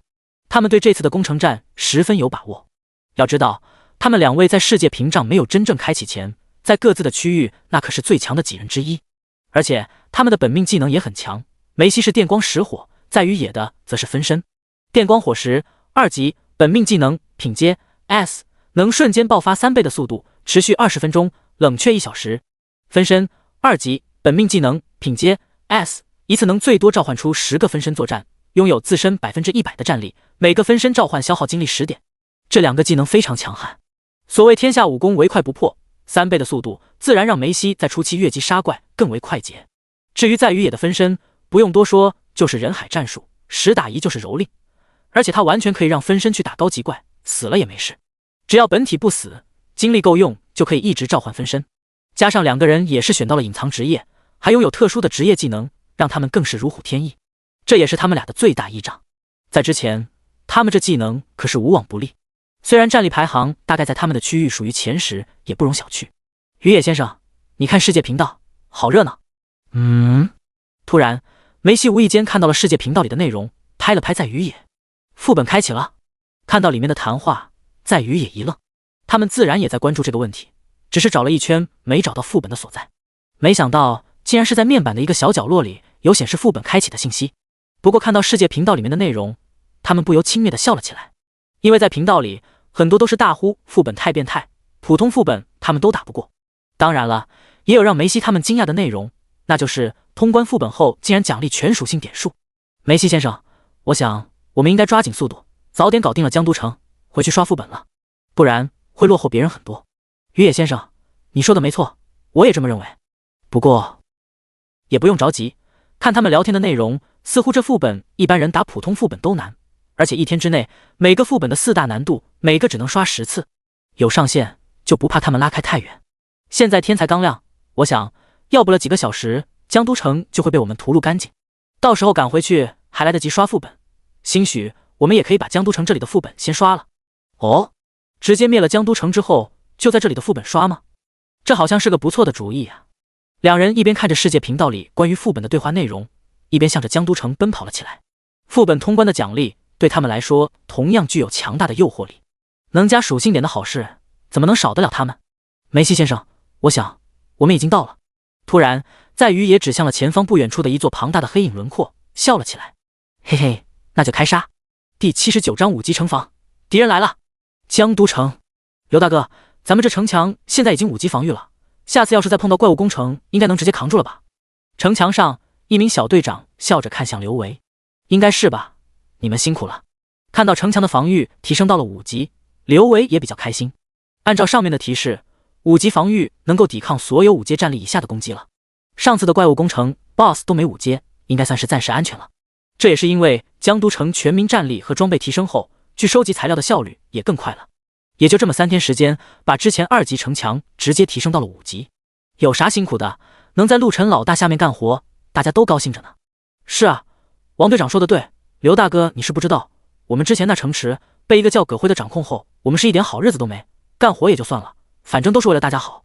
怪物工程的时候，这帮孙子就把我们当炮灰，自己躲在后面，看到局势不对，他们就先跑了，搞得很多兄弟都挂了，太不是东西了。你看陆晨大哥他们就不一样，我们虽然没参加这边的怪物工程，可是听其他兄弟都说了，这次怪物工程都是你们冲杀在前面，可以算是死伤最少且大家提升最多的城池了。这时候几个人围了过来，兴奋地说道。他们都是后来的人，并没有参加到前几天的怪物工程中。可是听到其他人的叙述，再加上看到他们这些人的等级、战力和装备的强大，每一个人都十分的羡慕，都在想着，要是他们一早就是江都城的人，那该多好。现在自己不也都是20级甚至更高等级的人了？哎，不好比，我们来了，既然每人都分到了一套白银装备。刘大哥，你都不知道当时我们有多震撼。加入城池的人最差都给一套白银，这是什么概念？我们之前那个城池，别说白银了，就是青铜都没配全，甚至有的人身上黑铁装备都没全。说到差异化，很多人都感慨了起来，也庆幸自己这次过来了，要是还在之前的区域苟延残喘，怕是没几天就嘎了。怪物工程肯定不会只有一次，第一次他们就几乎全军覆没，丢城而逃了，以后再碰到怪物工程只会更惨。而刘维听了他们的话，只是笑着点头，并没有做过多的评价。这些人会如此说，不过就是因为陆晨给予了他们装备和一个安全的场所。在江都城，只要陆晨他们在，那就是绝对安全的依仗。但是这里始终是末日杀戮世界，陆晨三观是正，可刘维也领教过他的杀伐果断和冷血。在末世，如果一个人光顾着三观正，却过度圣母，那等来的只会是灭亡。刘维知道陆晨可不会如此，因为时势需要，所以陆晨才会组织起来。直白的说，他们对陆晨是有用的，否则谁管你？刘维也很明白这个道理。陆晨对做事用心且有才的人确实不会吝啬，前提是你对他够忠心，也有才能。如若不然，他可不会管你是谁。这也是刘维为什么会如此卖力帮助陆晨做事，因为他知道只有这样，陆晨才会更看重他。毕竟谈交情，他和陆晨非亲非故，刚认识的时候甚至还是敌对关系。交实力，他更是远远不如陆晨。唯有管理和整治江都城的治安等，他还是有一套的。而陆晨刚好现在就缺乏这样的人才，所以他才会尽心去做，尽早融入到陆晨的核心团队中去。刘维知道，如果不趁早，以后收编的人越多，出现管理人才的几率也就越大，到时候比他有才能的自然也会出现。现在基础不打好，那以后他可就抱不住陆晨这条大腿了。跟陆晨相处的越久，刘维就越发现他的强大，简直是一种让他窒息的强。不说别的，就说战力这一块，完全就是天壤之别。而眼前这些人的吹捧，也都是建立在陆晨足够强大的前提下。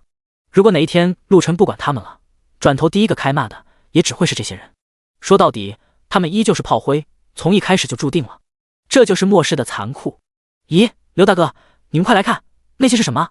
突然，城墙瞭望台上站岗的人发现了异常，对着刘维喊道。刘维立刻走了过去，站在瞭望台上往远处看去。此时正有无数的黑点跳动，向着这边靠近。没多久，刘维看清楚了那黑点是什么。关城门，全部戒备，敌袭。鸣鼓示警，放狼烟，让在野外练级和收集材料的人都当心，其他人全部戒备。在很早之前，刘维就给他们教导了一些预警措施。城墙上有点狼烟的烽火台，只要在那里点了狼烟，老远的人就能看到，表示江都城有危险。那么在外练级和收集材料的人就要快速回防，从敌人后方进攻。一声令下，所有人各司其位，放狼烟的放狼烟，鸣鼓的鸣鼓，其他人全都装备穿戴完毕，手持武器，一排排的站在城墙上，看向外面不断接近的人群。靠，是梅西那傻逼和樱花国的人，真是一群杂碎。这才凌晨刚过，显然是想趁我们不备搞突袭。樱花猪就喜欢干这种见不得人的事。当看清楚对方的身份后，所有人都愤怒了起来。这个时间点过来太没有武德了，显然就是来搞偷袭的。还好江都城的巡逻是24小时不间断的，这也是刘维一再强调的，要不然今天还真要给这些垃圾偷袭成功。一瞬间，江都城灯火通明，鼓声大震，所有轮班在休息的人也都在第一时间穿好了装备，赶来了城墙处。当他们看清来人是梅西和樱花国的人之后，一个个怒目而视，恨不得直接杀过去宰了这群畜生。而刘维也给严雪使了个眼色，让他到城墙下去组织人准备治疗后勤等事宜。攻城战可不是儿戏，后勤治疗也很重要。哼，没想到龙国这些人的防备意识还挺强，动作也很快，这就把城门关上了。远处还没跑到江都城门口的梅西，已经看到了对方关上了城门，不由眉头紧皱。城门关闭后，对他们攻城可就很不方便了。梅西先生，不用烦恼，我早就料到这种情况，现在的城墙防御等级都很低，最多不会超过2级，扛不住我们的攻击的，看我的。在于野轻蔑地笑了笑，直接带头向着城池大门那边冲去。第80章，坚如磐石，脸皮之厚。这樱花国的傻帽怎么一个人冲过来了？他想干嘛？不知道。难道他想一个人攻破城门？噗，这么想不开。我记得上次世界频道吵架的樱花国那人叫在于野吧，好像说自己是三阶就想攻破5级防御的城门，这人有点脑残啊。看来樱花国除了小电影行业做的全球闻名之外，也都是一群没脑子的蠢货呀。江都城的城墙上，一群人看到在于野竟然一个人冲了过来，有点丈二和尚摸不着头脑。这傻缺要干嘛？城门都关了，难道要硬攻？还是一个人硬攻？要知道他们的城墙现在可是5级防御，陆晨想要攻破这城池的防御估计都很累。眼前城墙下这个矮冬瓜，难道以为凭借他一个人就能攻破城门？开玩笑呢。在于野此时可不知道城墙之上那些人怎么想，他也不在乎。他如今已经达到了3阶5星的战力，在樱花国区域那是绝对的前10战力。之所以这么自信，是因为樱花国最强的城池城墙防御等级也不过3级，他可不相信随便找了个江都城就能超过3级防御。何况3级防御又如何？对于3阶5星的他来说，一样能破。尤其他要是动用了分身技能，10个3阶5星的他都能破开4级的城墙了。不愧是达到了3阶5星的存在，速度、力量的爆发也算堪称行云流水。在于野的速度突然爆发，如离弦之箭，径直冲向了城门，手中武士刀陡然拔出，拔刀千人斩。暴喝之下，一抹刺眼的刀光亮起，随后犀利的刀芒直接斩向了江都城的城门。轰！一声巨响，城门口尘土飞扬。在于野也是用一个十分帅气的动作收刀，看都没看城门一眼，而是看向了身后樱花国的同僚和梅西他们，嘴角开始上扬。这一击，在他想来，江都城的城门自然是应声而破。只待灰尘散去，两国的人自然会高声欢呼。然而10几秒过去了，灰尘已然消散，预想的欢呼声没有响起。他疑惑地看向同伴，却发现所有人都是一脸呆滞地看向他身后，保持着极度的安静。在于野回头看去，脸上的表情开始扭曲，慢慢的，他的双眼瞪大，一副不可思议的样子，怒气也是一瞬间窜向了他的脑门。八嘎，怎么可能？在于也傻眼了，自己刚才那一刀虽说不是全力，但是也起码80%力了，哪怕是对上3级防护的城门，也能直接破开。可现在江都城的城门纹丝不动，别说被一刀斩碎，连个划痕似乎都没砍出来，这让在于也一瞬间都开始有点怀疑人生了。哈哈，笑死我了，这矮冬瓜到底在干嘛？不知道啊，莫名其妙。刚你们看见没？这傻缺拔了一刀，还摆了个自认为骚包的姿势，结果城门毛都没掉一根，笑死爹了。哈哈，你快别说了，我肚子都要笑抽筋了。城墙上此时却的爆发出了无数笑声，实在是刚才一幕太滑稽了，标准的雷声大雨点小。看在于野刚才拔刀收刀的姿势确实够骚包，动作也确实行云流水，可这结果实在差强人意啊。八嘎，受到如此嘲笑，在于野怎能咽下这口气？再次拔刀，用尽全力，又是一刀过去。轰！轰鸣声依旧，可等到灰尘散去，城门依旧完好如初。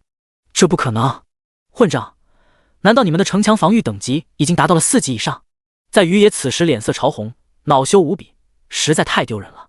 3天前，他可是在世界频道和梅西一起叫嚣的很厉害，现在真来攻城了，连人家大门都砍不掉，那自己这些人怎么攻城？江都城的城墙高度又不是他能直接跳过去的，难道要学古代人找云梯攻城？再说，就算他想要找云梯，这一时半会去哪找？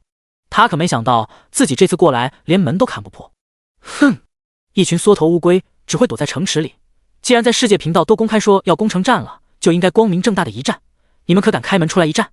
然而就在众人大笑之际，在于野竟然冷哼了一声，朗声约战。我靠，见过不要脸的，却没见过这么不要脸的，就是好意思说光明正大的攻城战？你特么凌晨3点跑来攻城，明摆着想偷袭，脸皮怎么这么厚？活久见，果然是樱花国的杂碎，怎么什么话到你嘴巴里都成了你们是正义了？你自己垃圾，连门都破不开，倒是我们的错了。白痴，有本事你破门而入啊！光会在下面喊废物。所有人并没有想到，这在于也攻门不破，竟然歪理一堆倒打一耙，实在是不要脸至极。于是城墙上的所有人开始的怒喷，在世界频道更是两边的人也开始了对喷。这一下世界频道可热闹了起来。世界频道，我说你们一个个对骂干什么？直接直播呀，让大家都看看到底谁占理。世界频道，没错，我们米国最公平，可以给你们当裁判。世界频道，楼上的，你心里没点逼数？你们国家最公平，开尼玛世纪大玩笑呢！世界频道，法克，有种说你是哪个城的，我来教你做人。世界频道，切，爷爷越城的，有种来啊！对付江都城我不行，但对付你米国的杂碎爷爷还没怕过。世界频道，一瞬间看热闹不嫌事大的大有人在，甚至因为江都城这边跟梅西在于野这边的对骂，引起了米国这边跟龙国的互对，好不热闹。而江都城这边，樱花国和梅西这边的人也开始纷纷嘲讽了起来。于野先生说的没错，是男人就开门出来，真刀实枪的干。就是一个个缩头乌龟，龙国都是这样的鸟人吗？没胆的废物！听到他们越骂越难听，城墙上的众人更加怒不可遏。刘大哥，咱们下去干死他们！不就2个带头的三阶吗？咱们三阶多的是，他们算个球。这时候，同样属于主力团统领的王庆走到了刘维身边，一脸怒意地说道：“他比刘维这一批晚加入江都城，可实力并不弱，如今也达到了3阶5星，并不比城墙下的差。要知道，陆晨这边的主力团，别说是统领，就算是主力团的普通成员，也都全身最差暗金套了，甚至武器都是钻10级的。杀他们，用得到我们自己亲自动手。”然而，刘维却是摇了摇头，嘴角露出了玩味的笑容。第81章，炮台显威，惨不忍睹。他们在干什么？那是魔法炮台。他们难道想要用这玩意打我们？切，梅西先生和在于野先生早就达到了3阶，这城防的炮台不过是2级的产物，根本不可能起到什么作用。就是之前怪物攻城，这炮台也就能清理下等级低的小怪，别说梅西先生他们了，就是我都不怕这魔法炮台。当樱花国这边的人看到城墙上的炮台展露，炮口对向他们的时候，顿时露出了不屑的鄙夷。能跟着在于野和梅西过来攻城的人，自然实力不弱。虽然很惊讶江都城的城门防御竟然这么高，但是对于这魔法炮台，他们可是完全不在意。他们当初参加怪物攻城的时候，城墙防御也提升到了2级，魔法炮台一样使用过。就是因为用过，他们才知道这魔法炮台暂时只能达到2级威力，需要将城墙防卫等级提升到5级以上哦，炮台才能进行第2次升级。5级防御，可能吗？这怪物攻城才几天，就算全城的人齐心协力，这点时间也不可能将城墙防御等级提升到5级，除非收集材料的速度提升3倍，这可能吗？龙国的傻子们，你们以为这2级的城防魔法炮能伤到我们？真是可笑。此时的在于也是一脸鄙夷的笑了起来，仿佛在看一个天大的笑话。虽然这城门的防御强度确实超过了他的预算，可他也不会去想到江都城的防御等级已经达到了5级。就像上面说的，这完全是不可能的事。所以他只是认为江都城这里的人可能触发了什么任务，或者抱到了什么宝贝，才会起到了这样的效果。你们的城主呢？这么久了都没出现，是不敢出来应战吗？这时候梅西也走了出来，对着城墙上高声喊道：“就是那个什么陆晨呢？还有曹兵，之前在世界频道里不是很牛逼吗？现在人都不敢出来了。哈哈，一群无胆匪类，也就敢在世界频道里口嗨和躲在城门后面当缩头乌龟了，废物！”其他人也是不断附和着辱骂了起来，怎么难听怎么来。然而这一切，刘维完全没去在意。在他的指挥下，所有炮台的炮口已经全部对准了他们，术法师也都已经到位，一个个嘴角都带着玩味的笑容。刘大哥，怎么说？一切就绪，所有人都看向了刘维。本以为会来点像样的货色，没想到这2个这么弱，杀了吧！这样的垃圾根本不配咱们陆晨老大出手。好嘞！听到刘维的话，所有人像是打了鸡血一样。这可是他们第一次参加真人攻城战，与之前的怪物攻城可是不一样的感觉。眼前的可都是活生生的人，不过都是樱花猪和被全龙国唾弃的傻帽，这就另当别论了。对于斩杀他们，所有人的心里完全没有一丝丝的负担和不忍。嗡！魔法炮台开始蓄力，而城墙下的那些人依旧在疯狂地嘲讽叫骂。然而慢慢的叫骂声小了下来，而且他们的脸色也疑惑了起来。这怎么感觉有点不太对啊？你也这么觉得吗？我也感觉不太对，他们这魔法炮台蓄力时间是不是有点久？对啊，咱们那时候抵御怪物攻城的魔法炮蓄力时间也就2、3秒，他们这个已经超过10秒了吧？没错，有10秒了，不太对劲，赶紧分散，别聚在一起。快分散！就在此时，似乎魔法炮台蓄力完毕，一种强大的危机感瞬间笼罩在樱花国众人的身上。那是什么？靠！蓄力的魔法炮光球有这么大吗？这不是2级的魔法炮台，跑，快跑！这光球比咱们2级的魔法炮大了起码10倍。蓄力的时候，只会看到炮口有些流光闪烁，只有当蓄力完成后，光球才会显现。而他们看到的是光球，实在是太大了。此时的他们就算用屁股想，也知道这特么的城防等级绝对过了5级。不到5级，魔法炮台可是无法升级的。5级城防？怎么可能是5级城防？这不科学！他们开挂了。八嘎，龙国的杂碎就喜欢作弊，太可恶了。梅西和在于野在这个时候也是肝胆俱裂。5级城防的炮台是什么威力？那是能等同5阶高手的伤害，他们一堆最高3阶5星的人怎么可能挡得住？刚才还聚在一起嚣张无比不断叫骂的众人纷纷四散而逃。光球炮已然发射，此时的他们就恨自己腿不够多，跑得太慢。啊不，我不想死！龙国的好汉，我投降了，别杀我啊！在魔法炮射击的一瞬间，梅西和在于野带来的人全都悟了。人家之前在城墙上不搭理他们，并不是害怕，也不是骂不过，那就是纯纯的看不上他们。回想之前他们的所作所为，简直就跟小丑一般。一个3阶5星的在于野，在一座5级防御的城池面前秀大刀破门，还在那里叫嚣他们躲在城墙后面不敢对战。可笑啊！能在这么短的时间内把城池的防御提升到5级，就已经说明了很多事。这一次梅西和在于野的算盘打错了，本来想以这一战扬威，顺便发泄一下怒气，没想到第一次的选择就踢到了铁板，还是里3层外3层的防弹钢板。在这样的防御下，的确刘维他们是不用搭理在于野他们，因为他们不配，连个门都进不去，还攻城？做梦呢！下一秒，5级魔法炮台的威力让他们所有人都切身体会了一把。城墙下，但凡被魔法光柱打中的人，瞬间就被气化，一点残渣都没有留下，就好比直接把人给蒸发掉了。炮台再无差别攻击，梅西和在于野的人可就惨了。他们之前觉得自己必胜，所以站到了城墙下，这么近的距离，现在想要跑远，那可就难了。城墙上的众人一个个兴奋不已，甚至在比起了谁收割的人头更多。数十门魔法炮无差别攻击，场面震撼。就连刘维看到这5级炮台的威力后，也是啧啧称奇。第82章，各国重视。梅西猜测，真没想到5级魔法炮的威力这么强。对于魔法炮造成的震慑效果，刘维十分满意。要是没有这么强的威力，还真对不起他们这几天辛苦的收集资源。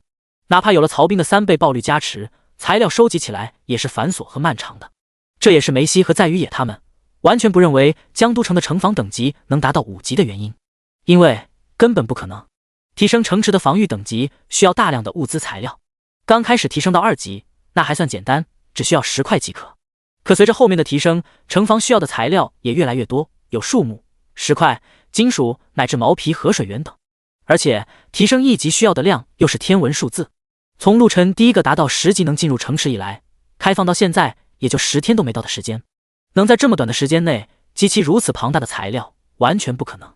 可是现在，在于野和梅西都亲眼看到了，他们认为的不可能成为了可能，那只能说明江都城的主人陆晨一定是有着对收集资源材料的诀窍或者特殊手段。这个消息他们立马通过地区频道和城池系统传回到了樱花国和梅西所在的那些城池区域内。在如今的末世杀戮世界，掌握资源就能掌握一切，陆晨这江都城的秘密绝对得拿下。樱花国所在的大阪区、京都区和重盛区同时都收到了在于野的消息，3座区内的城主府中，城主都看到了这个消息。哦，这都5级城池？3人的眼中都划过了震惊和贪婪之色。这一刻，江都城成为了整个樱花国的目标。另一头，梅西所在的二哈国此时也收到了梅西的消息。什么？这么短的时间内，江都城竟然能达到5级城防？真的假的？对于二哈国见得世面，一副小孩第一次看到大人鸟的表情。不过这并不妨碍他们的贪婪。如果能掌握到江都城快速收集材料的方法，那么以后的怪物工程，他们自然就不用担忧了。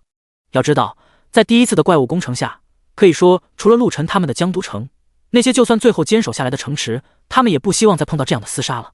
虽说收益不错，但是死伤太严重了，基本上所有城的人员伤亡都占了城池1半以上的人口，可见怪物工程有多猛，有多恐怖。所以这也让他们各大城池都在加快建设和提升城池的防御等级。因为这次生存下来的城池中，几乎很大一部分都是因为升级了城池等级，有了2级城防炮的他们才坚守住了城池。那些没提升城池等级的，几乎在这次怪物工程中都被灭了过半。由此可见城防等级的重要性。可是知道提升城池等级是一回事，做到又是另外一回事。随着城池的提升，需要的材料品种越来越多，数量也是成倍增长。这让所有城池的人都为难了起来。他们无时无刻在想着提高材料的收集，首先他们想到的就是征战合并城池，人口多了，一起收集起来自然就快。可现在梅西竟然说陆沉的江都城已经达到了5级城防等级，这可把他们所有人都震撼了不轻。他们的想法也一样，这陆沉一定有着加快收集材料的特殊手段，所以一定要拿下江都城，拿下陆沉。传令下去，这阵子大家必须把能刷的副本模式次数全部刷满。1个月后准备攻打江都城。是，大人。这样的命令在樱花国和二哈国响起，所有人开始了疯狂练级。副本是如今最炙手可热的首选，里面的怪物不但经验值要比外面同级的高出很多，而且爆率也要比外面高。已经有人爆出了黄金和暗金装备，这让他们都看到了希望，尤其是暗金装备，那可是其他人目前追求的目标。另一边，江都城下，梅西和在宇野不愧是3阶5星的高手，虽说城防魔法炮威力巨大，但是每次聚能的时间比较长，对于其他人来说确实是一炮致命，可对于他们2个来说还是能勉强避开光能炮的，尤其是擅长速度的梅西。先撤，他们的城防等级太高了，我们暂时拿他们没办法。就这么回去吗？听到梅西的话，在宇野还是不太甘心。就这么回去，龙国这些人必然在世界频道大肆开喷，到时候他们可就丢人丢到家了。之前叫嚣着要去攻打这江都城，现在好吗？门都破不开，给人家的城防炮打得犹如丧家之犬，这个脸实在是丢大了呀！不回去你也没办法，而且咱们可以到时候摸过来，在之前那片山谷里埋伏。此时的梅西双眼闪过2道寒光，嘴角上扬。哦，怎么说？在宇野一听，立刻看向了梅西，他可不甘心就这么结束，这个场子必须要找回来。他们的城防等级是厉害，咱们也不知道他们用的是什么办法，能在这么快的时间内做到如此。但是所谓术业有专攻，他们城墙等级这么高，那么其他方面肯定就会弱。梅西一边拉着在宇野躲避魔法炮的攻击，向着远处跑，一边笑着看向了在宇野。梅西先生，你的意思是，他们之所以一直不开门出来，就是因为他们强的在城防等级上，自身的战力不强？肯定啊，你还能左右兼顾？咱们都是过来人，升级打装备和城防材料收集，你能兼顾？还能在这么短时间内2个都达到很强？这个好像真不能。所以啊，他们城墙等级是高，咱们拿他们暂时没办法，那就等他们出来。他们总要出城收集材料吧？他们也要出城打怪升级吧？而且副本不就在传送门附近吗？咱们完全可以守在外面，出来一个杀一个。我就不相信他们的战力等级也能这么强。尤西，不愧是梅西先生，你想得很对。要不是你说，我都给他们绕蒙圈了。的确是梅西先生说的这样，术业有专攻，不可能每一项都很强。哈哈，梅西先生，那我们就直接调整下，在他们的副本附近等他们出来，然后包圆。在宇野的眼神凌厉了起来，说到这里，仿佛已经看到了陆沉等人倒在他的刀下一般。第83章，奖励多多，全员进阶。与此同时，副本里的陆沉他们也收到了刘维的汇报。我靠，这帮樱花猪真恶心啊！搞凌晨偷袭，有啥用？还不是偷鸡不成蚀把米。5级城防等级，就算是老大都要打一会，更别说是这帮孙子了。众人知晓后，也纷纷对在宇野和梅西的恶心行径报以厌恶。行了，既然他们都给打跑了，那我们也没必要急着回去了，继续刷副本吧，先把恶魔岭的次数全部刷完。陆沉清理了一下血树王爆出的东西，开口说道：好嘞。众人很欣喜，噩梦模式下通关竟然给了全属性加5000，对于3阶的他们来说，这一次可就涨了5星战力啊，爽歪歪。一行15人很快出了副本，从简单的开始刷。第一次开荒，他们的速度都比较慢，毕竟第一次进入副本都多观察一下。可到了第2次开始，那就是一边倒的屠戮。简单模式的副本几分钟他们就能刷完一次，普通模式的副本同样也就几分钟一次，至于困难模式也就10几分钟一次，也就噩梦模式的稍微久一点，差不多半小时一次。时间一点点流逝，很快到了下午。此时恶魔岭的所有模式，陆沉他们都刷完了，每个人都加了66000点，加上之前的点数，每个人的点数都超过了7万点，等于说他们都达到了4阶7星的战力。而陆沉在这么多次的副本刷怪中，普攻再次给他获得了大量的属性点，如今他的全属性都已经超过了10万点，达到了5阶。走吧，先回去转职。副本次数都已经刷完了，陆沉想了想，先让众人回去转职。所有人都跟着陆沉回去，在走到江都城外的时候，能看到之前战斗的痕迹。5级的魔法炮可不是盖的，地面很多地方像是被犁了一遍，坑坑洼洼的。不过刘维此时已经安排人在这里填坑铺路了。怎么说也是自己的城池，城外面的路还是要修整一下的。老大，你们回来了。干得不错，给，这是爆出来的技能升级宝石，正好够你们几个把技能拉满。陆晨笑着拿出了几十颗技能升级宝石，递了过去。其他人跟着陆晨在里面都把技能拉满了，也就刘维几个人在外面没有拉满。好，谢谢老大了。刘维脸上露出了欣喜，技能升级宝石可是好东西，他也不跟陆晨客气，直接拿了过来，当着他的面就把技能全部拉满。刘维，你落后了呀，我们可都已经4阶了，老大更是达到了5阶。这时候曹兵走了过来，搭着刘维的肩膀，挤眉弄眼起来。你小子，明天开始，你们分开带着刘维他们几个刷恶魔岭。你们现在的实力够刷了，我到了5阶就没办法刷恶魔岭了。陆晨看着曹兵那样子，没好气的说道。他把曹兵他们带到4阶7星，就是为了方便后面他们能分开带其他人，这样整体刷副本的效率就会提高。知道了，老大，那你等等我们吗？不然清风谷我们可不一定刷得过呀。等什么等，自己不行吗？身为城主，自然要站立顶尖，你别老是拖后腿。这时候严霜突然冒出来一句话，说的曹兵哑口无言。平日里严霜都是你让干嘛就干嘛，不废话的那种，今天居然开口对起了曹兵，倒是让其他人有点意外。不过很多人都在偷笑。严霜和严雪两姐妹可是江都城公认的美女，不过严霜比较冷傲，很难接近。如今能被严霜说，在某种程度上还是被人羡慕的。一旁的几人更是有些起哄了起来。陆晨也是看着笑笑，没有多说什么。他们来到了体育馆，开始了转职。曹兵等人全部转职到了4阶，目前自身实力全都达到了4阶7星，全属性超过了7万点，加上装备刚好4阶8星，离5阶也不远了。至于陆晨，此时是5阶1星，全属性10万出头。到了5阶，每提升1级，全属性加2万点，自由点数1万点。由于陆晨是特殊职业，自由点数翻倍，每1级给2万点。5阶开始，每提升3万战力，则提升1星。姓名陆晨，称号恶魔猎人，为1，职业修罗，为1，等级45，经验7752365180000000，力量108647加4000，敏捷107666加4000，体质107456加4000，精力114235加4000，附加特性坚韧加100，锋利加140，伤害减免40%，物理增幅150%，每秒恢复80%血量和精力。武器天崩，史诗级，地裂，史诗级。装备天地铠，史诗级。本命技能野蛮冲撞 S 满级。职业专属技能再生魔化满级。附加技能破胆满级，前行满级，元素攻击满级。战力评估5阶1星1，附加装备后战力5阶1星。其他技能不可升级，钢化黄金级。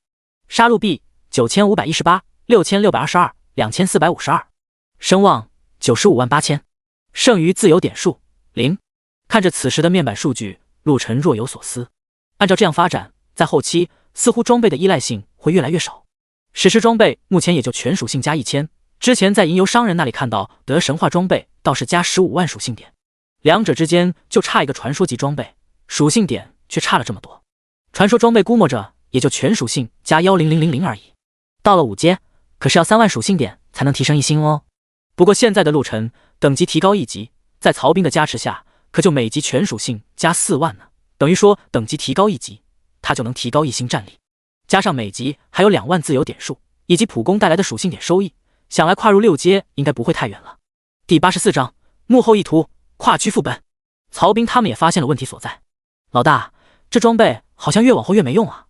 也不算没用，自带的技能和减伤还是可观的。也是，不过这4阶1星战力就要1万点，这钻石装备才加全属性300点，杯水车薪啊。我总感觉这幕后黑手在不断筛选人员，而且我们现在提升后体魄也越来越强，就好比是在炼体阶段。听到陆晨和曹兵的话，严霜想了想，说出了自己的想法。从一开始他就觉得一切太奇怪了，能把蓝星所有人都传送到这个末日杀戮世界，手段之强毋庸置疑，可来了之后就是让所有成年人在这种恶劣的条件下升级生存。这是为什么？单纯的恶趣味？肯定不会这么简单。炼体？你这么一说，好像还真是，随着级别越来越高，属性点越来越多，体魄自然也越来越强大，甚至现在我们都可以徒手开山劈石了。听到严霜的话，陆晨也是一愣，随后认同的点了点头。还别说，曹彬也提出过类似的问题，陆晨也想过，这幕后的黑手到底是要干什么？绝对不会是单纯的喜欢虐待人类。他把蓝星所有成年人带到这里，虽说环境很恶劣，但是并不是不能生存。只要你心性够强，不怂，在这个世界还是能混得风生水起的。他就是让所有人养成一个习惯，抢占先机。在这里，一步先，步步先，哪怕有的人天赋比你好，也没用。所以这也是严霜刚才对曹彬的原因之一。陆晨是江都城的核心，自然越强越好。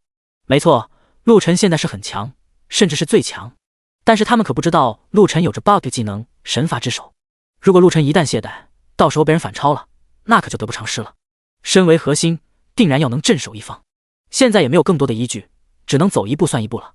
这个答案看来只能到了10阶10星才有可能知晓。10阶10星感觉好遥远的样子，我现在都没5阶。曹彬苦着脸说道。行了你离5阶还远吗？陆晨没好气地白了曹彬一眼。这么多人，其他人都是4阶7星，这小子马上4阶9星了，还在这里瞎扯淡。嘿嘿，曹彬摸了摸脑袋，憨笑了起来。走吧，继续刷副本去。这次你们把李维他带上，马文琪和王涛你们留下来守城，注意戒备，以防樱花国那群人不死心再来偷袭。行，老大放心，他们要是还敢来一个我杀一个。几个人又聊了一会，再次上路。他们在世界频道里可是知道，这副本不光是自己家这边的副本，其他城池的副本也可以刷。看上去好像是个福利，要是能把所有城池的副本都刷一遍，那得到的属性点简直就要爆炸。可实际上这个福利可不好拿，你进入了其他城池区域，人家可不见得会给你去刷，到时候大战必然避免不了。更有一些人就喜欢等在副本外面，等你出来的时候一下子给你下闷棍，一锅端。自从副本出来之后，可谓各种奇葩的事件都会发生。不过大部分人只能刷到普通副本通关，困难的能通关的屈指可数。至于噩梦模式的副本，至今为止也只有陆晨这个小队完成了而已。不过想想也是，这噩梦模式的副本里面小怪都是 BOSS， 后面的大 BOSS 更是强大无比，也就是陆晨才能这么快的解决掉。如果换成曹彬和严霜带队，杀估计也能杀，不过会比较累。一行人很快穿过了传送门，来到了大阪区域。所谓来而不往非礼也，既然你们樱花果敢来撒野，那自己自然也要表示一下。副本外面此时很多樱花国的人聚在一起吹着牛。龙国人，好大的胆子，这里是你们能够来的吗？赶紧给我滚！没想到才过来没多久，陆晨等人就被一个矮冬瓜劈头盖脸的一顿骂。就是，赶紧滚，这里不是你们能来的。尤西，后面那对姐妹花不错，留下来，爷爷可以饶你们一命，放你们回去。而此时他们看到了陆晨身后的严霜和严雪，顿时双眼冒出了银邪之光，一个个都围了上来。聒噪！陆晨懒得跟他们掰扯，直接出手。只见他身影都没怎么动，似乎只是晃悠了几下，那些口出秽语的樱花猪直接被斩成了血雾。这突如其来的一幕让其他的樱花猪面面相觑，他们万万没想到这突然出现的龙国人说出手就出手，根本不跟你多说一句。混账！你胆敢击杀我们樱花国的人，我看你是不想活了。我已经发了消息回去，有本事你等着，等下有的你好看。看到陆晨出手，他们其实都没看清楚陆晨是怎么杀的人，但是不妨碍他们知道眼前这男子手底下有东西，于是直接发了消息回城池，告知了他们的城主。龙国人，敢不敢报出你的名字？你不配！一个樱花国的人刚刚开口，就被陆晨直接3个字对得哑口无言，下一秒更是觉得脖子上一疼，然后他的视线就模糊了起来，轰然倒下。都杀了！陆晨看了看剩下的几十人，淡淡说道，仿佛这些人的生命根本不值得一提，就跟杀畜生一般。收到，老大。曹彬等人手中的大刀早已饥渴难耐，没有比杀樱花猪更爽的事了。当陆晨一声令下，所有人都第一时间冲了上去。不，你们不能这样！救命啊！你们龙国人就喜欢欺负弱小，不讲武德，求求你们了，只要放过我，让我吃屎都可以。随着曹彬等人开启杀戮模式，樱花国这些人完全不堪一击。一阵慌乱之后，四散逃跑，更是每一个都在求饶。然而曹彬他们充耳不闻，杀！他们要杀尽这些反人类的渣子。以前在蓝星法治社会，各种牵制枷锁，只能动不动来个谴责。可如今没有了这些枷锁，他们完全就放开了。不一会，副本四周的地面全部被鲜血染红，那些排队准备刷副本的樱花猪全军覆没。走，你们进去刷副本，我在外面等你们。直到此时，陆晨才淡淡开口。第85章，元素恶灵不堪一击。此时的陆晨已经达到了5阶，恶魔岭这个副本他是进不去了。算算时间，按照曹冰和严霜的带队速度，要刷完这边的副本可要点时间。陆晨也不想在这里干等，直接看向了大阪区的清风谷副本。丁，是否开启清风谷简单模式？开启，开启成功。下一秒，眼前景色变幻，陆晨置身到了一处山清水秀的山谷之中。这里鸟语花香，一片祥和之态，跟末世杀戮世界简直背道而驰。然后看着眼前这番景象，陆晨却是没来由的眉头直跳，莫名的杀机仿佛正锁定着自己。陆晨皱起眉头，四下仔细观察。突然，脑后一股劲风袭来，陆晨头一偏，脚下一转，躲开了这道攻击，探手一抓，一个近乎透明的物体被他抓住。风元素恶灵，40级，战力4阶1星，特征嗜杀，元素类恶灵能融于四周环境，达到隐身的效果，攻击和被攻击会显露身形，对物理攻击免疫50%。哦，原来是元素恶灵，竟然还能免疫50%的物理攻击。见状，陆晨也只是一笑，随手一刀斩下。50%物理攻击免疫又如何？如今陆晨的攻击力就算减半了，斩杀这么一头恶灵还是轻松愉快的。看来这个清风谷里面应该都是元素恶灵。知道了这里的蹊跷，陆晨也就没什么好犹豫的了，开始了不断杀戮。他一路前行，不紧不慢，等着元素恶灵的攻击。毕竟这恶灵拥有嗜杀的特征，隐身又如何，他们始终会忍不住出手。陆晨就这么大摇大摆地走着，一个一个收割着冲上来的恶灵。拥有嗜杀特性的怪物，一般来说都不会拥有害怕的情绪，打不过也会一根筋地围上去厮杀。对于别人来说，这种特性是他们觉得最麻烦的，可对于陆晨来说，就喜欢这样的特性。这可省了他不少时间，根本不用去特意寻找怪物，一路走过去就完事。地上恶灵的尸体不断增加，陆晨的属性点又来一波暴涨。另一边，曹冰和严霜分开带着刘伟等人开始了恶魔岭的刷本。简单、普通和困难3个模式对于现在的他们来说轻而易举，很快就刷完了。可最后的噩梦模式并没有那么简单，尤其是最后那个 BOSS 那里，每刷一次就要等严霜的无敌金身冷却时间结束，否则他们可没有陆晨那么变态的战力去快速斩杀那头终极 BOSS。 这一波下来，倒是把刘维他们也直接刷到了4阶8星。至于曹冰和严霜他们第一批跟着陆晨刷副本的14人，也都达到了5阶的数值。等会回去转个职，跟陆晨老大去混。是啊，跟着陆晨老大混绝对安逸，我打打酱油就行了，刚才可累死我了。你就是只懒虫，总不能都依赖老大吧，也要自己强大起来。知道啦，我也就这么随口一说嘛。刘维，你们几个等会再找个别的区的副本刷一下，到5阶先。行，我们现在就去，今天到了5阶再说。一行人说说笑笑的出了副本。就是他们，刚才杀了我们好多人。这时候副本外围了上百人，一看就是樱花国的。这是刚才有人跑掉了，回去找人了。混账东西，竟然敢来我们樱花国的地界撒野！这时候，一个看上去应该是对方领头的人物走了出来，一脸怒意地看向曹冰他们。这里写着是你们樱花猪的地界，就算是小爷就来了，你能咋地？从来对樱花国的人都没好感，曹冰直接不耐地说道：“简直找死！竟然敢跟山田君如此说话！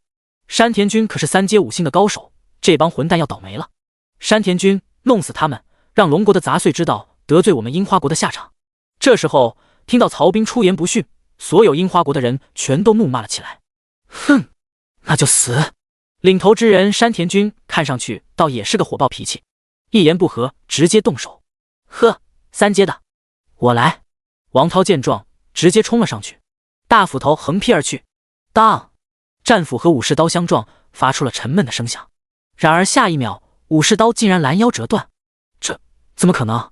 山田君双眼瞪大，不可思议地看向自己的断刀，心在滴血啊！这可是暗金级的武士刀，他也是好不容易才得到的，现如今竟然被对方一斧头砍断了，这也太离谱了吧！他哪里知道，王涛他们这群人的装备早就全部钻石套了，加上现在的王涛虽然还没去转职，可也是真真切切的5阶战力，又岂是山田这小小3阶5星能比的？王乃看呢？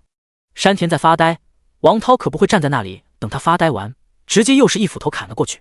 八嘎！感受到皮肤的刺痛，山田才反应了过来，那斧头带来的劲风刺的皮肤都开裂了。不过他也算是有点实力，竟然给他堪堪避开了这一斧头。山田就地一个驴打滚，也管不了形象。他也早已经没有了之前的嚣张。开玩笑，行家一出手就知有没有。刚才的那一下，明显对方的实力和装备都在自己之上，不然怎么可能按荆棘的武士刀会一下就被斩断？只见山田刚爬起来，头也不回就逃。山田君，这是怎么了？还怎么了？那人比山田君厉害，还不快跑！其他人见状也纷纷掉头就跑。山田君已经算是大阪区至高战力的几人之一了，连他都不敌，直接逃跑。他们这些炮灰还在不跑等挨刀子呢。这群人真的是来得快，去得更快。然而曹兵他们可不惯着，换了其他人也许还懒得追。樱花猪那是见一个杀一个。众人都不用提醒，在山田君刚刚转身逃跑的下一秒，曹兵等人就动了。这里除了刘维十几人是4阶7、8星的战力，其他人可都是跨入了5阶战力的门槛。要追这些小卡拉米，简直就是手到擒来，不饶命啊！死！完全不顾樱花国众人的求饶，曹兵等人手起刀落，不断收割了起来。第86章狂刷副本，等阶飙升。大约15分钟之后，樱花国的众人已经被曹兵等人杀得所剩无几，副本四周尸横遍野，鲜血染红了大地。然而曹兵等人却没有一丝负担。龙国本就与樱花国属世仇，哼，你们这边的副本都刷完了。这时候陆晨也从清风谷副本中出来了，刚好看到追杀完樱花国的曹兵等人回来。老大，早刷完了，还顺手解决了一些杂碎，我们准备回去转职后继续来刷副本的。曹兵看到陆晨，笑呵呵地迎了上去。行，那你们快点回去转职，我在这里等你们，就这里的清风谷开始刷吧。你们几个倒是没事，主要刘维他们现在还没转职，清风谷必须要转职到4阶以上才能进入。啊，老大，你是准备带我们一起刷清风谷？刘维一听，立刻凑了上来。上一次他就没享受到陆晨带过副本的乐趣，当然羡慕曹兵他们了。没想到这一次陆晨竟然主动开口要带他们刷副本。对啊，争取早点刷到7阶。别多说了，赶紧回去转职了过来。好嘞。对了，叫上马文琪和严雪他们，城防让其他兄弟带着看一下，暂时城门关闭就行了，以防被人乘虚而入。好的，老大。刘伟等人立刻应声，随后就穿过传送门回去转职了。没多久，一行上百人全都屁颠屁颠地赶了过来。平时不凑一起还真不知道，陆晨也惊讶自己手下的主力团队竟然达到了上百人。要知道，这上百人最差都是全身钻石套，一身4阶以上的战力，随便拿一个出去都是能混个城主的角色。毕竟外面城池的城主大部分都只有3阶6星以下的战力。走吧。仅仅感慨了一下，陆晨不愿意耽搁时间，带着所有人进入了清风谷副本。首先他们选择的是简单版本。有了之前的经验，陆晨把知道的一切给他们说了一遍。众人也知道了清风谷里面的蹊跷，一路上他们就跟在陆晨后面，连出手的机会都没有。跟着老大就是舒服，经验嗖嗖的。你是想说跟着老大你可以摆烂不用动手了吧？哈哈，那是太舒服了。陆晨听到只是笑笑，之所以他每次都要抢着杀怪，自然是因为普攻触发随机属性增加，他可不想错失掉这些属性。但是其他人可不知道他这个能力，只当是认为陆晨是个刷级怪。很快10次清风谷简单模式刷完，其他人都只刷了9次，陆晨却是10次，一次给全属性5000，跟恶魔岭的噩梦副本一样。但是这个简单模式可比恶魔岭的噩梦副本容易得多。确实，如果按照这样来看，那这副本的设定还是比较友好的。这一波下来，光是副本给予的陆晨就多了5万点，其他人则是45000点。另外他们在副本里面又升了2级，更是多了许多的自由点数和属性点。简单模式刷完，所有人都达到了5阶，陆晨更是达到了5阶6星，全属性各项都达到了28万的恐怖数值。接下来他们如法炮制，将清风谷的普通模式和困难模式全都刷了个遍。普通模式通关给的是一次8000点，困难模式则是一次1万点。10次刷下来，普通模式一共让他们每人获得了8万点，困难模式则是提供了10万点，每人打底获得了18万点，其他人全都达到了5阶6星以上。陆晨则是直接突破到了6阶3星，全属性各项数值都超过了50万之多。从6阶开始，每提升1星战力需要的是5万属性点，而每提升1级则可以获得全属性加4万，自由点数2万点。由于陆晨的修罗职业属于特殊职业，自由点数翻倍，每1级给到4万自由点。跟曹兵组队后，他的点数又能翻倍，等于1级能获得全属性都增加8万属性点和8万自由点数。越往后，曹彬这幸运之神的加持能力就更可观了。而曹彬也是后来居上，他现在自己的属性点和自由点数可是300%的增加，等于说他现在要是跨入6阶后，他每提升1级可以获得全属性12万点，自由点数同样也是12万点，十分的变态。即使他在现在只有5阶，每提升1级都有全属性加6万点和自由点数加6万点的加持。故而其他人都只有5阶6星，他却也跨入了6阶，属性点达到了40万。看到此，就连陆晨都直呼他变态。要知道，陆晨可是有着神罚之手的加持，才能拥有这么多的属性点。这曹彬倒好，越到后面，每次升级就能获得庞大的属性点，阶段越高，获得的越多。目前还只是6阶，要是7阶、8阶、9阶、10阶的话，曹彬每提升1阶获得的属性点，怕是个天文数字了。刷完噩梦模式，一起回去转职吧。估摸着这一波刷完，大家都能6阶了。看了看时间还早，陆晨提议刷完清风谷的噩梦模式，再回去一起转职。众人自然没人反对，开玩笑，有陆晨这样的大杀神带队刷副本，求之不得呢。一行人直接进入了噩梦模式的清风谷。噩梦模式自然全副本都是 BOSS， 跟恶魔岭大致相同。如今众人的战力飙升，对上这个元素恶灵 BOSS 也还算轻松，一路杀过去，倒是没有碰到什么意外。老大，咱们这装备有点落后了啊。确实，等会开一波宝箱，这次出来了很多钻石宝箱，应该够你们换一波了。不过史诗级的装备加的属性也不多，单件的史诗级装备全属性才加1000，不太够用啊。史诗才加1000，那这有了跟没有也没多大区别啊。这往后啊，主要还是得看自身的战力了，装备只是辅助。是啊，不过之前咱们看的银幽商人那里的神话级装备还是很不错的，全属性加15万呢。哼，你胃口倒是不小，那玩意买得起啊？一件都难，别想了。行了，开 BOSS 了，希望爆点史诗级的宝箱吧。陆晨指了指前方的元素王，眼中露出了期盼。第87章，围堵陆晨，属性暴涨。大阪城，此时城主龙阳山父坐在首位，皱着眉头听着属下的汇报，脸色十分不好看。就在不久前，自己的核心部下山田君竟然嘎了。他可是3阶6星的战力啊，就算是自己出手，也得花费很大的手脚。可根据汇报，山田君是被人喊去清理副本外一群外来人，那些人不过10来人，自己这边可是去了上百人，其中更是有着山田君。可结果呢？全军覆没，一个活着回来的都没有。10几个人灭了自己这边100人的团队，外加核心战力，这样的战力可就有点恐怖了。起码他龙阳山父做不到。城主，我们现在怎么办？怎么办？凉拌，这样的战力去了也是送死。那就让他们霸占着咱们的副本吗？那我们都没办法升级了呀。先外围也怪刷着，派人远远盯着，副本每天的次数就那么多，刷完他们也会走。一个恶魔岭能刷多久？噩梦模式根本也不用去刷，基本过不了。简单、普通、困难3模式，就算他们能刷完，也就30次，刷完自然就走了。我可不信他们会一直在这里。龙阳山父开口说道，为今之计只能等，等到对方刷完副本自己离开。报，刚才他们谈话，我们听到了，其中有人喊曹彬，然后他们喊一个小青年老大。曹彬？老大？龙阳山父一愣，随后似乎想到了什么。靠，他们是江都城的人，一定是在于也和梅西他们引来的。这2个白痴端不了人家的窝，还把人家引来了这边，真是废物。虽然心中怒意滔天，不过心里倒是想到了另外一点。柳森君，你好，我是大阪的龙阳山父，江都城的城主，一行主力，现在进入了我们这边区域的副本中，想必此时江都城里的战力低下，是个出手的好时机。这样的消息，龙阳山父给几座城池的城主都发了一份，当然也少不了在于野和梅西。哦，他们都去了大阪区的副本，那我们现在直接去拿下江都城？看到消息的梅西顿时笑了起来。不，梅西君，那江都城的城防等级太高了，就算没有了主力战力在，只要他们紧闭城门，凭借咱们暂时可没有办法攻下江都城。你这么一说还真是，那现在怎么办？白白浪费这个机会吗？当然不，而且江都城能发展这么快，秘诀自然在那个陆晨手里。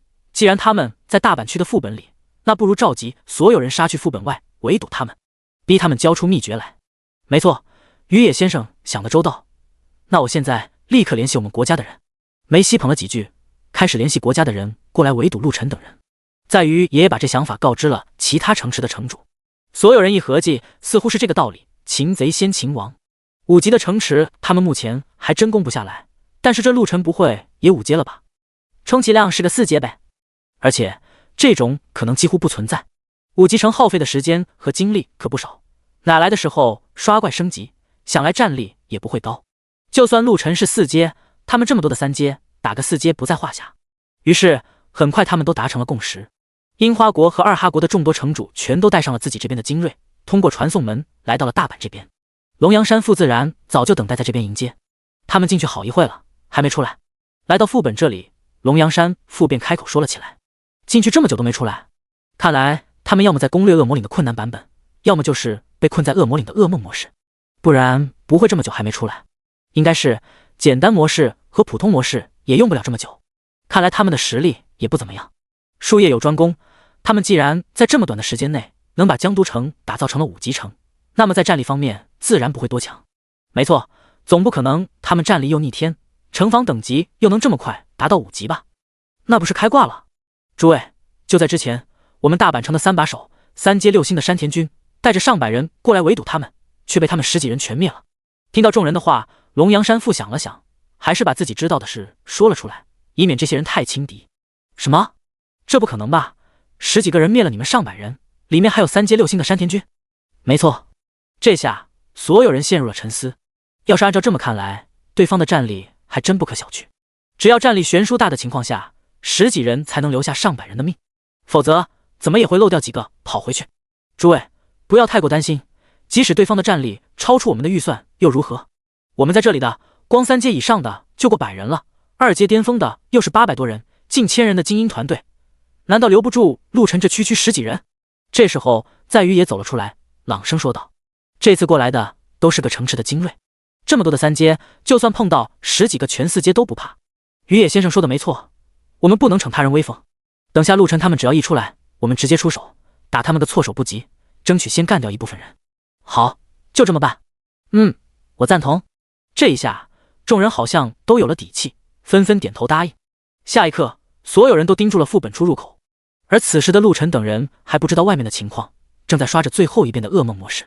副本传送在你要连续刷的时候是不用出去的，直接就可以转换到副本内，所以陆晨他们刷了这么多次噩梦模式，进进出出副本好几回，外面的人也不知道。咔嚓，陆晨一刀斩过，元素王硕大的身躯应声而到。恭喜各位通关清风谷噩梦模式，奖励全队全属性加30000点。随着提示音之后，就是一大波击杀 BOSS 掉落的宝箱等物品。而这一次，全队队员又获得了30万的属性点。第88章，跨入7阶，猝不及防。此时此刻，主力小队上百号人全部跨入了6阶战力，最差的也达到了6阶2星，曹兵更是达到了7阶1星，这让陆晨也有点无语。陆晨这一波下来，也就达到了7阶3星，眼看着都快要被曹兵追上了。主要是这小子现在每升1级，加持的属性点太多了。从7阶起，每提升1星战力需要的是10万属性点，而这时候等级每提升1级，则可以获得全属性6万的增持，自由点数3万点。特殊职业自由点数依旧翻倍，可以每一级给到6万点。如果跟曹兵组队后，所有的点数再次翻倍，等于说在7阶开始，每提升一个等级能获得全属性12万点，自由点数12万点。姓名陆晨，称号恶魔猎人为1，职业修罗为1，等级55，经验796822315228000000，力量1205422加4000，敏捷1202644加4000，体质1204685加4000，精力1225688加4000，附加特性坚韧加100，锋利加140，伤害减免40%，物理增幅150%，每秒恢复80%血量和精力。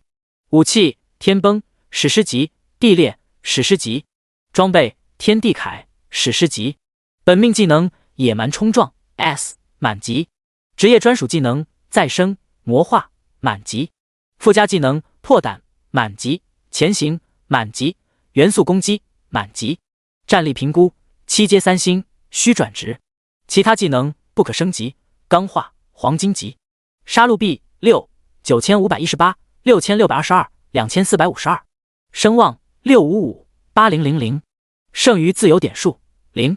看着目前的属性点，陆晨不由一愣，不知不觉自己的杀戮币竟然有这么多了。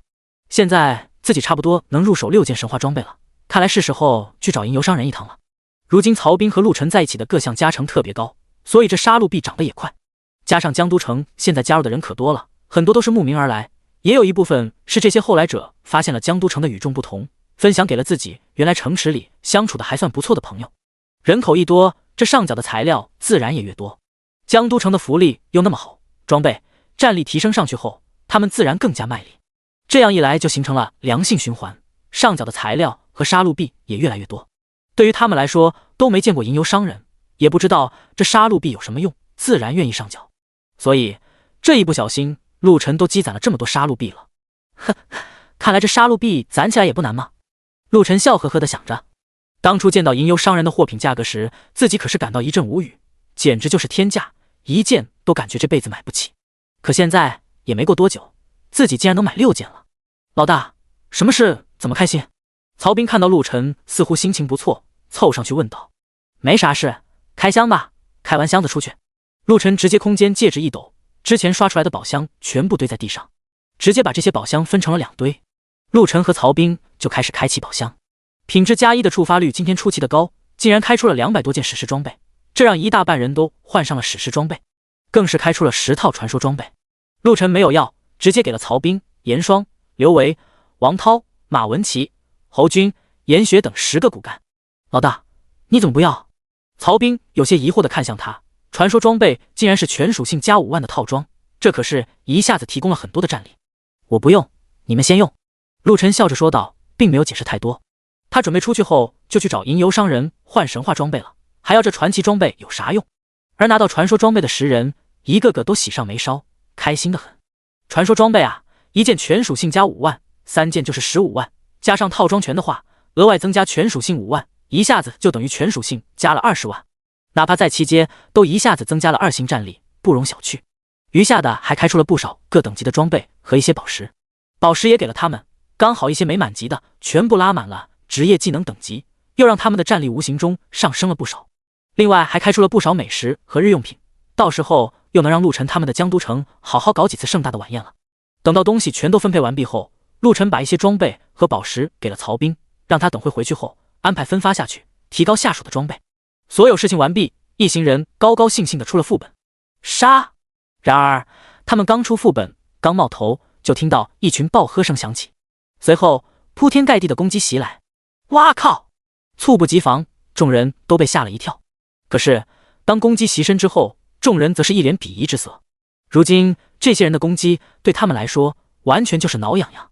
这里的人最差的都是史诗装备，更有10位是穿着传说装备，这样的攻击打在他们身上还不如蚊虫叮咬。要知道他们撇开装备不谈，每一个战力都在6阶之上。然而樱花国众人和梅西他们可不知道，看到他们的攻击命中，像是打了鸡血一般，不停的狂轰滥炸。龙阳君，你不是说只有10几人吗？他们这都有100号人了吧？对啊，龙阳君，你这消息有误啊。当他们攻击陆晨等人的时候，也发现了对方的人数似乎不对，这哪里是10几号人，起码上百人啊。这下属来报的时候确实只有10几人，也不知道怎么现在有上百人了。龙阳讪讪地说道。他此时也很郁闷，怎么一下子这么多人？管他多少人，大家使劲攻击，不要给他们喘息的机会。好！看到对方现在似乎也只能挨打，众人顿时来了精神，一顿疯狂的进攻。半晌后，他们停下了攻击，看向了陆晨他们所在之地。那里被如此繁多的攻击早就轰得坑坑洼洼，尘土漫天。待得尘雾散去，所有人的眼神全都变了。卧槽，这怎么可能？第89章斩杀殆尽，再见吟游。这次樱花国和二哈国可谓的精锐全出，在场不下1000人。对此已经是很高看陆晨他们了，毕竟情报里只是说来了10几个人，1000多个精锐，大部分都是3阶以上的存在，对付10几个人总行了吧？虽然来到这里后发现对方竟然有着100号人，他们也并没有惊慌，10对1的比例怎么也拿得下。可现在1000多人的疯狂攻击，到头来连人家一根毛都没打掉，这样的情况完全刷新了他们的认知。就算陆晨他们再强大，也不可能在他们1000人的攻击下毫发无损啊，这完全不科学。他们可不会想到这100来号人最差的都已经达到了6阶以上，他们更加不知道到了5阶之后，战力都是以万点为一星，根本不是1到4阶能比拟的，完全不在一个层次。到了5阶之后，就不是靠着人数多就能轻易战胜的。怎么可能？他们怎么一点事都没？他们还是人吗？不对，一定是他们拥有什么特殊技能。没错，可能是他们中谁的本命技能，但是不可能一直用。我们继续攻击。对于面前的一切，他们无法给到自己合理的解释，于是下意识地往本命技能上想去。也只有这个答案才能勉强符合他们的理解。要是告诉他们这里最低都是6阶的存在，打死他们都不会信。动手！看着他们无奈绝望的样子是会很爽，可是陆晨他们可没有站着挨打的习惯，哪怕不掉血。于是陆晨开口了。话音刚落，他的主力团动了，100多号人瞬间身影模糊了起来。带的樱花国和二哈国的众人发现他们的身影时，已经身首分离了。这突如其来的屠杀让的樱花国和二哈国的众精锐全都懵逼了，半天没缓过神来。可曹兵他们手中的武器可不会等待，不断挥舞了起来，快速地收割着他们的生命。不，别杀我！上帝啊，他们怎么会这么强？快跑！根本打不过，跑啊！仅仅一轮冲击，樱花国和二哈国的众精锐直接被击溃了。他们不是傻子，感受到刚才他们杀戮时的速度和力量，这已经不是他们能抵抗的存在了。到了这一刻，他们才明白，他们要面对的是什么样的怪物们。哪个傻子说的术业有专攻？曹大佬，好！人家是城防又能兼顾，战力更加恐怖。这特么少说也得5阶战力才能达到这水平啊！幸亏他们不知道陆晨这些人都是6阶起步的，5阶已经让他们感到绝望了，何况是6阶甚至7阶。1000多人仅仅几个呼吸就被击杀了大半，剩下的都是速度比较快的在四散奔逃。可是在陆晨他们面前能跑得了吗？没几个呼吸，这些剩下的逃亡者就被追到直接斩杀。对于他们的求饶，没有一个人理睬，尤其是那梅西更是死得凄惨无比，全身上下不知道给戳了多少个洞。行了，收拾一下，回去转职后继续刷副本，早点冲到10阶，看看这个世界到底是个怎么回事。陆晨扫视了一圈，发现已无活口，挥了挥手直接回城。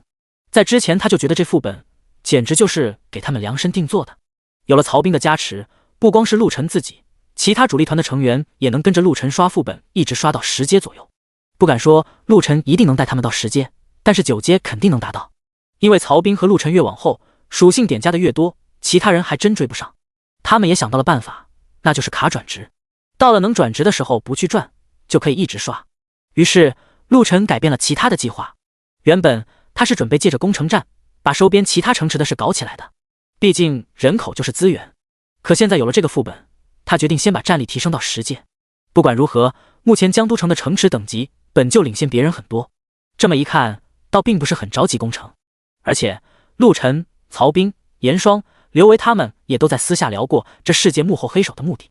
这一切都需要他们到了10阶实星之后，也许才能揭晓秘密。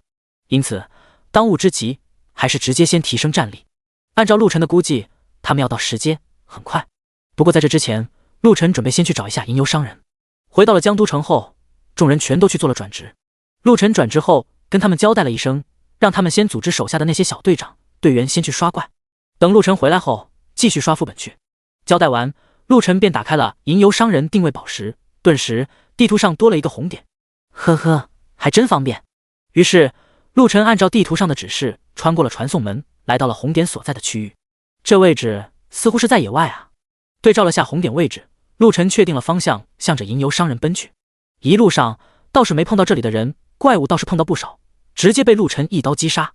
半个小时后，前方一处篝火燃起，照亮了这一片漆黑的密林。你好啊，我的朋友，我们又见面了。还没待陆晨开口，吟游商人竟然率先笑了起来，并对他敬了一个礼。这倒是让陆晨有点措手不及，一时半会不知道干嘛。随后也是略显尴尬地问了声好。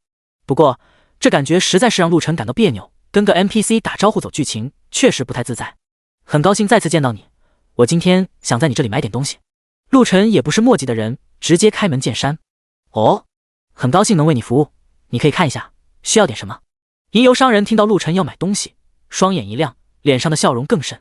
要不是知道这货就是个 NPC， 陆晨还真要以为这玩意是个活人了。下一秒，庞大的购物单出现在陆晨的眼前。尽管不是第一次看了，这琳琅满目的货品目录还是让陆晨感到震撼。他迅速地扫了一遍后，看向了神话级第90章天神套装，战力飙升。神话级的装备还是很多的，不过陆晨在上次就看中了里面的一套神话级套装，没有犹豫直接购买。天神铠甲神话级天神3件套之一，全属性加15万，坚韧加100%，30%伤害反弹。技能救赎无敌，救赎每24小时拥有一次自我复活的机会。无敌10秒无敌，免疫一切伤害，每12小时可释放一次。天神右翼神话级天神3件套之一，武器可变各种形态，全属性加15万，锋利加100，术法攻击增幅100%，每秒恢复30%血量和精力。天神左翼神话级天神3件套之一，武器可变各种形态，全属性加15万，锋利加100，物理攻击增幅100%，每秒恢复30%血量和精力。套装属性佩奇天神3件套，将额外获得全属性加20万，减免伤害50%，伤害反弹20%，每秒恢复20%血量和精力。3件套装一上身，一下子给陆晨全属性都加持了65万点，让他的综合战力一下子来到了7阶10星巅峰，并且还拥有了救赎和无敌2个技能，一个是每天24小时以内能自我复活一次，一个是每12小时可以释放一次10秒无敌。加上陆晨的再生技能，现在的他可谓是真的想死都难了。而且这个套装的攻击增幅不光是物理增幅了，术法攻击也一样得到了增幅，这样他的元素控制就能发挥很大的作用了。最有意思的是，这套装还拥有了50%的伤害反弹，这个反弹可不会扣除自己的减免，等于说对方打过来多少伤害就能直接返回去50%，而不是扣除了自己的伤害减免，这就很不错。如果要是扣除自己的伤害减免，那这个反弹就如同鸡肋，因为现在的陆晨一旦开启了野蛮冲撞，就已经100%伤害减免了，不掉血你反弹个毛。对此陆晨还是十分满意的。接下来陆晨看向了技能菜单，买下3样东西。明空卷轴神话级技能卷轴，使用后可领悟空间系技能，威力强大。弥天丹神话级经验药，服用可永久提升10个等级和10星战力，上限10阶10星，每人只能服用一次。复制宝石神话级宝石，使用后在体内留下烙印，拥有3次复制的机会，可复制任何目标的技能或者天赋，成为自己永久的技能或者天赋。这个复制宝石是陆晨之前就一直想要的，但是售价将近是明空卷轴的2倍。还好这次陆晨的杀戮币足够购买，但是买完这些之后，杀戮币也几乎要见底了。陆晨最后又买了2个吟游商人定位宝石，以防万一。这一下他的杀戮币只剩下了85682。不过这3个东西绝对值。陆晨直接使用了明空卷轴，一瞬间大量灰暗的信息涌入脑中，让陆晨不由皱眉，脑子开始肿胀，刺痛连连。咬着牙，陆晨坚持着。大约过了5分钟后，刺痛才减弱。那些原本灰暗的信息慢慢变得明朗了起来，正在被陆晨不断吸收融合。又过了5分钟，陆晨吐出了一口浊气，双眼更加明亮。原来这就是空间的力量。陆晨伸手一划，面前的空间竟然出现了一道裂缝。陆晨见状只是笑了笑，一脚跨入。下一刻，空间裂缝消失，而另一头，陆晨已经出现在江都城的城主府内。还好这里四周没有人，不然陆晨这突然冒出来，怕是得把人吓死。接下来陆晨直接使用了复制宝石，捏碎宝石后，一缕流光直接闪入陆晨身体，在他的心脏位置留下了一道古老烙印。陆晨也在这一刻有了明悟，自己拥有了3次复制的机会。复制宝石一经使用，烙印就锁定了使用之人，旁人无法再剥夺。最后陆晨直接吞服了弥天丹，丹药入口竟然口感丝滑，满口留香。陆晨的身体涌出了无数暖流，在不断冲刷着他的身体四肢。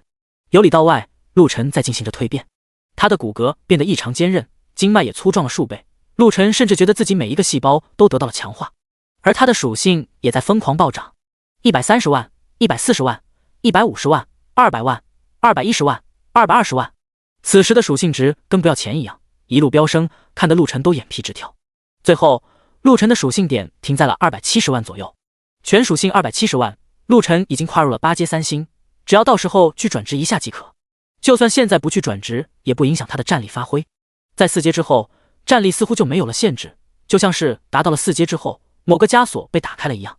现在的陆晨，要是加上装备，他的综合战力已经跨入了8阶6星。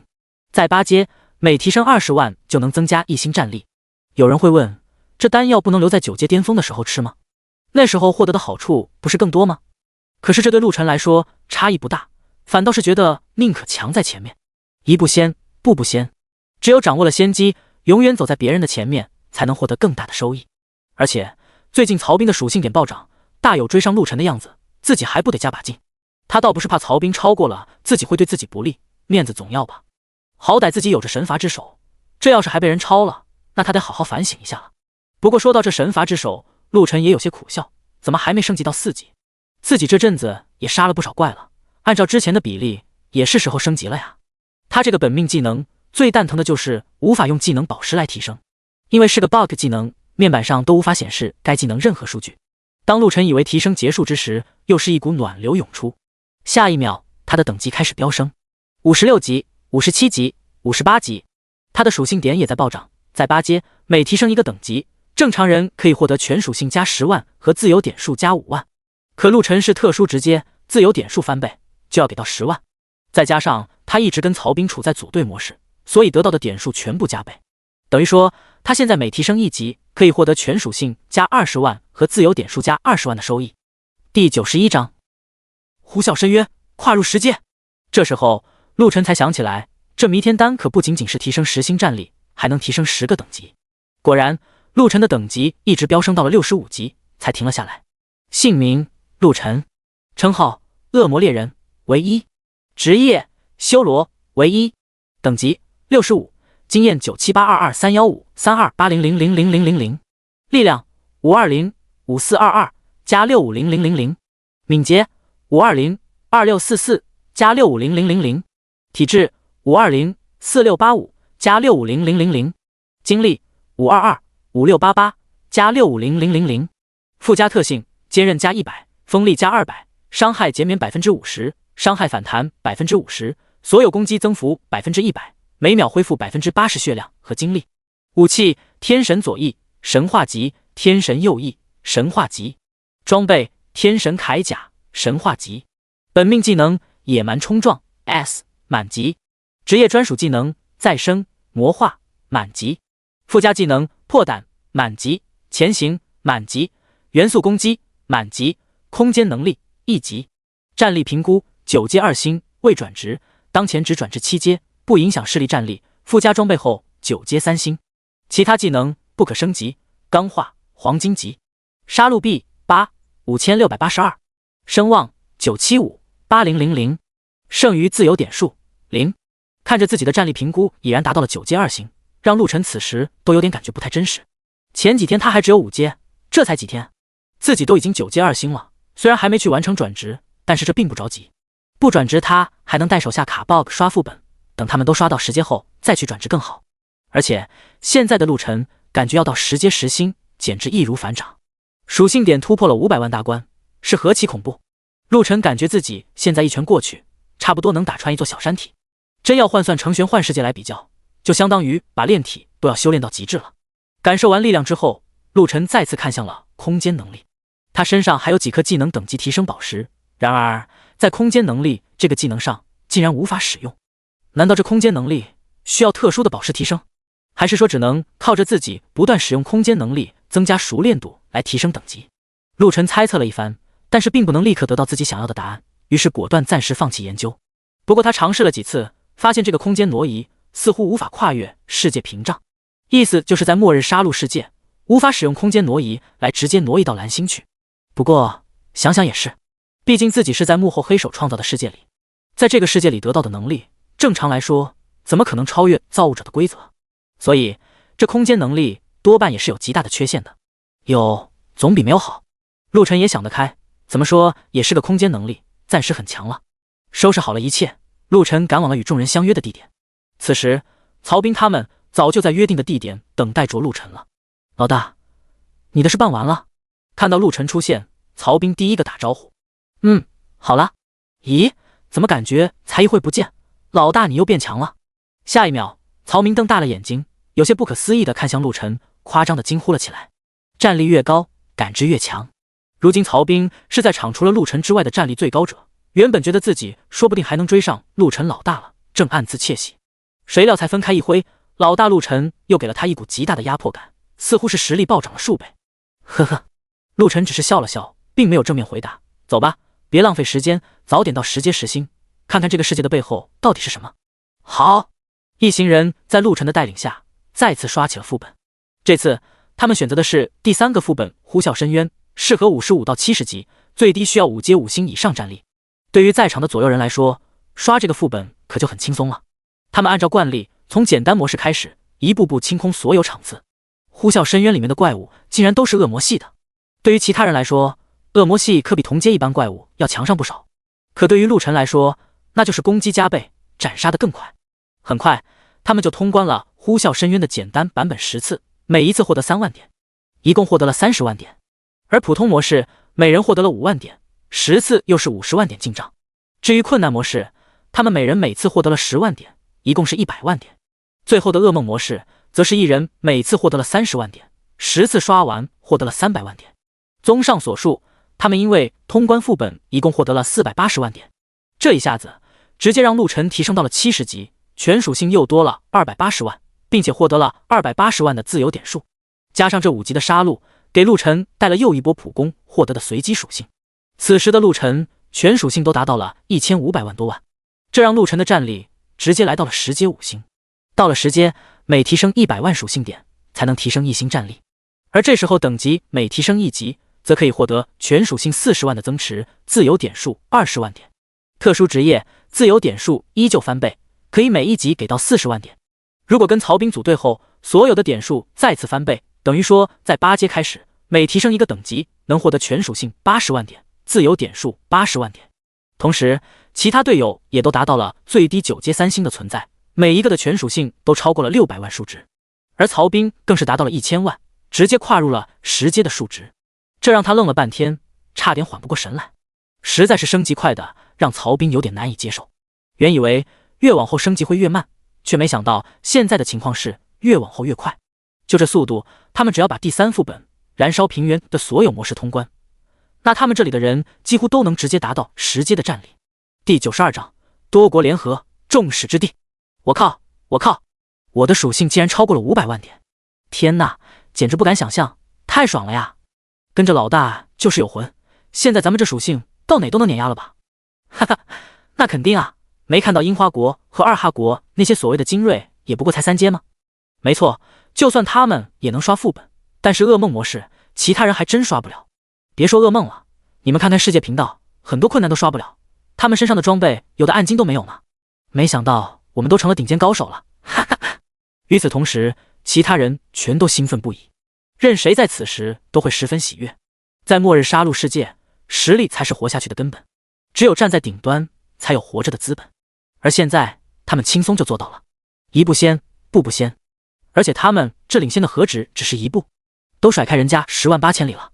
然而，他们不知道的是，就在他们兴奋不已继续刷起副本的时候，樱花国和二哈国的人已经联系上了米国、棒子国、阿三国以及鹰将国。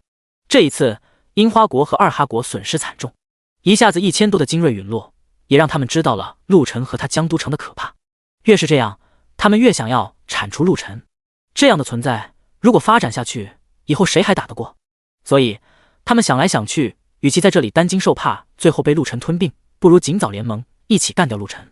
于是，他们找到了米国、棒子国、阿三国等人，把陆晨他们的情况添油加醋的说了一遍。还别说，这樱花国和二哈国的人都是人才，尤其是这一张嘴，死的都能给说活，愣是把这些心怀鬼胎的老狐狸们都劝说到了一起，组团要灭杀陆晨。实际上，他们每个人听完后都明白了击杀陆晨的必要性，这也是樱花国和二哈国的人特意渲染的效果。如今陆晨的战力强大，仅凭100来人灭了2国过千的精锐，这些精锐的战力在米国、棒子国、阿三国这些国家里一样可以排名在前列。那么陆晨能杀樱花国和二哈的精锐，同样就能杀米国和棒子国他们的精锐。如果放任陆晨发展下去，后面真的就晚了。他们也都知道，随着战力等阶越高，战力的差距就会越大。只有在陆晨他们还没拉开太大距离的时候，尽早围剿了他们才是上策。于是所有人一拍即合，直接出兵开始围剿江都城。这一天，整个世界频道都热闹了起来。世界频道，我靠，米国 A 城这是干嘛？上万人的队伍开拔，这是要去攻城战了。世界频道，什么？米国 B 城也出动了近万人的队伍，难道他们要同时打几座城池？世界频道，我看到鹰将国也出动了过万人的队伍，他们国公认的第一强者史蒂夫凯也在队伍中。世界频道，我的天，棒子国几座城池也都各自出动了万人的队伍，向传送门的方向开拔。世界频道，阿三国这边也是，好几个城池的人都出发了。世界频道，这是要发生什么大事了吗？怎么都出动了这么多人的队伍？这是要打谁？世界频道，我猜可能是去打江都城。世界频道，楼上的怎么说？世界频道，你们难道不知道樱花国和二哈国昨天去了1000多精锐，包括前几天在世界频道叫嚣的那个梅西和在于野，结果被陆晨他们给全灭了吗？世界频道，什么？有这事？我滴个乖乖，这么猛？陆晨那边多少人啊？世界频道，据可靠消息，陆晨那边是100人左右，在无伤的情况下灭了人家1000多人的全精锐队伍。世界频道，卧槽，不是人！世界频道，世界频道，怪不得刚看到樱花国和二哈国几大城池的大部队也在开拔，向着传送门过去。世界频道，他们是要联手弄陆晨的江都城了？这么多国家城池的合并，不得几十万人打底。世界频道，我去，这帮孙子联合起来打咱们龙国？不行，我得去江都城帮忙。世界频道，我也去，奶奶的，不能让这群孙子欺负咱们龙国人。世界频道，一瞬间，世界频道里炸锅了，很多龙国人跳出来怒骂这些国家的无耻，更是一个个义愤填膺，表示要参战，陪同江都城抵御外敌。然而，也有很多人闷声不响，就这么看着。所谓河蚌相争，渔翁得利。从在于野和梅西叫嚣，到他们俩江都城吃瘪，又到陆晨100人团队斩杀樱花国和二哈国1000人精锐团，一切的一切都展现出了陆晨和江都城的强大。陆晨的存在，江都城的存在，是实实在在给各大城池都带来了不小的压力。在这样的世界，固然有人为了同是龙国人而义愤填膺，站出来共同对敌，可更多的还是自私自利。毕竟这里是末日杀戮世界，不是原来的蓝星。在这里，可不会因为你同是龙国人，就一定会对你伸出援手。拳头大才是硬道理。像陆晨这样过于强大的，就是木秀于林风必摧之。因此，很多都是在观望，甚至他们也希望陆晨被击败，甚至被斩杀。老大，咱们好像成为各国公敌了。这时候，正在刷燃烧平原噩梦模式的曹兵，看到世界频道的内容后，开口说道：“哦。”闻言，陆晨一愣，其他人也是一愣，纷纷看向了世界频道。一路上轻松爽快的刷副本，让他们每一个都跨入了时阶，正爽着呢，根本没人去看这些东西。要不是曹兵闲着没事扫了一眼，怕是到现在还不知道。呵，那咱们的面子还真大啊！等到陆晨看完，不由莞尔。对于这么多国家全部出动，准备围剿江都城和自己，陆晨一点没有在意。开玩笑，现在的陆晨早已超过了10阶10星，就连曹兵等这把刷完也能达到10阶10星，其他人也就差个3星了。他们这样的战力，给他们联动攻击都打不动。何况刘维在不久前就说了，他们的江都城马上都要7级城防了，这样的等级，他们打得动吗？第93章10阶巅峰，联军攻城。姓名：陆晨，称号：恶魔猎人，为1，职业：修罗，为1，等级85，经验878343671500000000，力量40005422加6500000，敏捷40002644加6500000，体质40004685加6500000，精力40025688加6500000，附加特性：坚韧加100，锋利加200，伤害减免50%，伤害反弹50%，所有攻击增幅100%，每秒恢复80%血量和精力。武器：天神左翼，神话级，天神右翼，神话级。装备：天神铠甲，神话级。本命技能：野蛮冲撞 S 满级。职业专属技能：再生魔化满级。附加技能：破胆满级，前行满级，元素攻击满级，空间能力1级。战力评估：超10阶10星，附加装备后超10阶10星巅峰。其他技能不可升级，钢化黄金级。杀戮币99328 5682，声望8975 8000，剩余自由点数0。这轮副本刷完，陆晨直接从70级达到了85级。光是这等级给予的属性点加持，分配完就等于是全属性加了1500万点，包含了自由点数分配后的。期间，燃烧平原副本里的怪物数量数不胜数，普攻又给陆晨带来了全属性加1000万的巨大收益，这让陆晨的全属性达到了4000万的大关。对比了一下曹兵，陆晨发现曹兵此时也达到了83级，属性也达到了每项3000万。曹兵因为幸运之神的加持，在10阶后自身每提升1级可以获得全属性120万点的增幅和自由点数120万点。估摸着曹兵升到100级，还能全属性加2550万左右。也就是说，达到目前所知最高等级的话，曹兵的全属性能达到5500万这样。而陆晨自己到100级，不算普攻加持的话，也就还能全属性加1500万左右。这么一看，陆晨到100级的时候也就5500万左右。由此可见，曹兵这个本命技能是真的变态。当然了，如果加上陆晨的神罚之手，那到了100级，他的全属性应该能破7000万这样，甚至更多。除了曹兵之外，其他人的属性数据可就差得多了。估摸着，就算到了100级，撑死也就全属性达到3500万到顶了，甚至很多还要差点。毕竟，很多人享受到曹兵幸运之神加持的时候偏后，一步落后，步步落后，有点差异是正常的。不过，对他们来说，这样的属性已经高兴得很了。要知道，其他人就算到了100级，也就2000万，跟陆晨他们的主力团一比，完全是云泥之别。恭喜啊，老大，曹哥！感受到两人全都超越了10阶10星带风，所有人都恭喜了起来。这超越了10阶10星后是什么感觉？这时候，严霜问出了所有人想知道的问题。感觉没有多大的区别，就是力量变强了，跟以前的晋级似乎差不多呀。曹兵感受了一下，说了出来。哦，区别不大吗？众人一愣，原以为达到了10阶10星后会有所不同，虽然不知道怎么说，总感觉超越了10阶10星后，对四周的元素和气息更加敏锐了。这恢复和战斗起来似乎更加轻松自如。陆晨感受了一下，说出了不同点。他总觉得自己身上的某个开关似乎被打开了，跨入了一个全新世界的大门。然而，到底怎么个全新，会不会有什么新的能力，他自己也搞不清楚。看来应该是我们还没达到标准线，还没能触发，继续刷到100级再说。好了，老大。听到陆晨的话，众人纷纷迎合，毕竟他们可都还没到10阶10星呢。老大，那他们攻城的事怎么不回去吗？刘维这时候看向了陆晨，开口问道。其他国家的大部队现在可都在向着他们的江都城前进呢。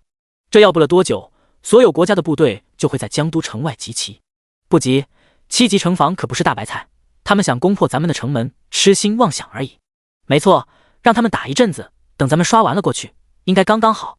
这时候，曹兵也笑着说道：“7级的城防对应的是7阶的攻击，那些国家最顶尖的战力，目前也就4阶，根本不可能打破江都城的城门。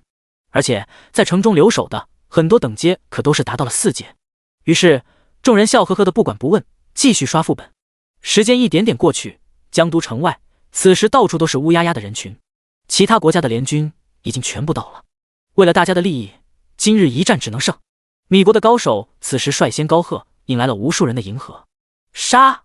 没有过多的话语，该说的要说的都在来之前和路上，各国高手全都强调了无数次。现在他们要的就是旗开得胜，冲破眼前江都城的大门，征服陆晨的势力。兄弟姐妹们，敌人来犯，我们应该如何？这时候，江都城的城墙上被留下驻守的小队长开口问道：“干他娘爹！”一瞬间，4个大字被高喊而出，震天入云。开炮！待得联军攻入城下，靠近过来的瞬间，小队长的声音响起，随后密密麻麻的魔法炮光束横扫在场内。啊！救命啊！不，这是什么？混蛋！他们这是作弊！仅仅第一轮炮轰就让联军的惨呼声四起，一个个心中惊惧莫名。听说和自身感受那是两码事。之前只是听说江都城的防御很强，魔法炮很恐怖，对此很多人都不以为意，总觉得是夸大其词了。可如今他们自己亲身体会了一把后，才知道这到底有多恐怖。第94章黑洞突现，强敌降临。在强大的魔法炮攻击面前，所有的抵抗都是徒劳，甚至你想要避开都会觉得无力，因为这魔法炮的速度实在是太快了，覆盖的面积又大，射程又远。如今的联军又因为之前太过于自信，靠江都城太近，将自己全都暴露在了魔法炮的攻击范围内。这一波操作搞得他们是生不如死。不要跑，强攻！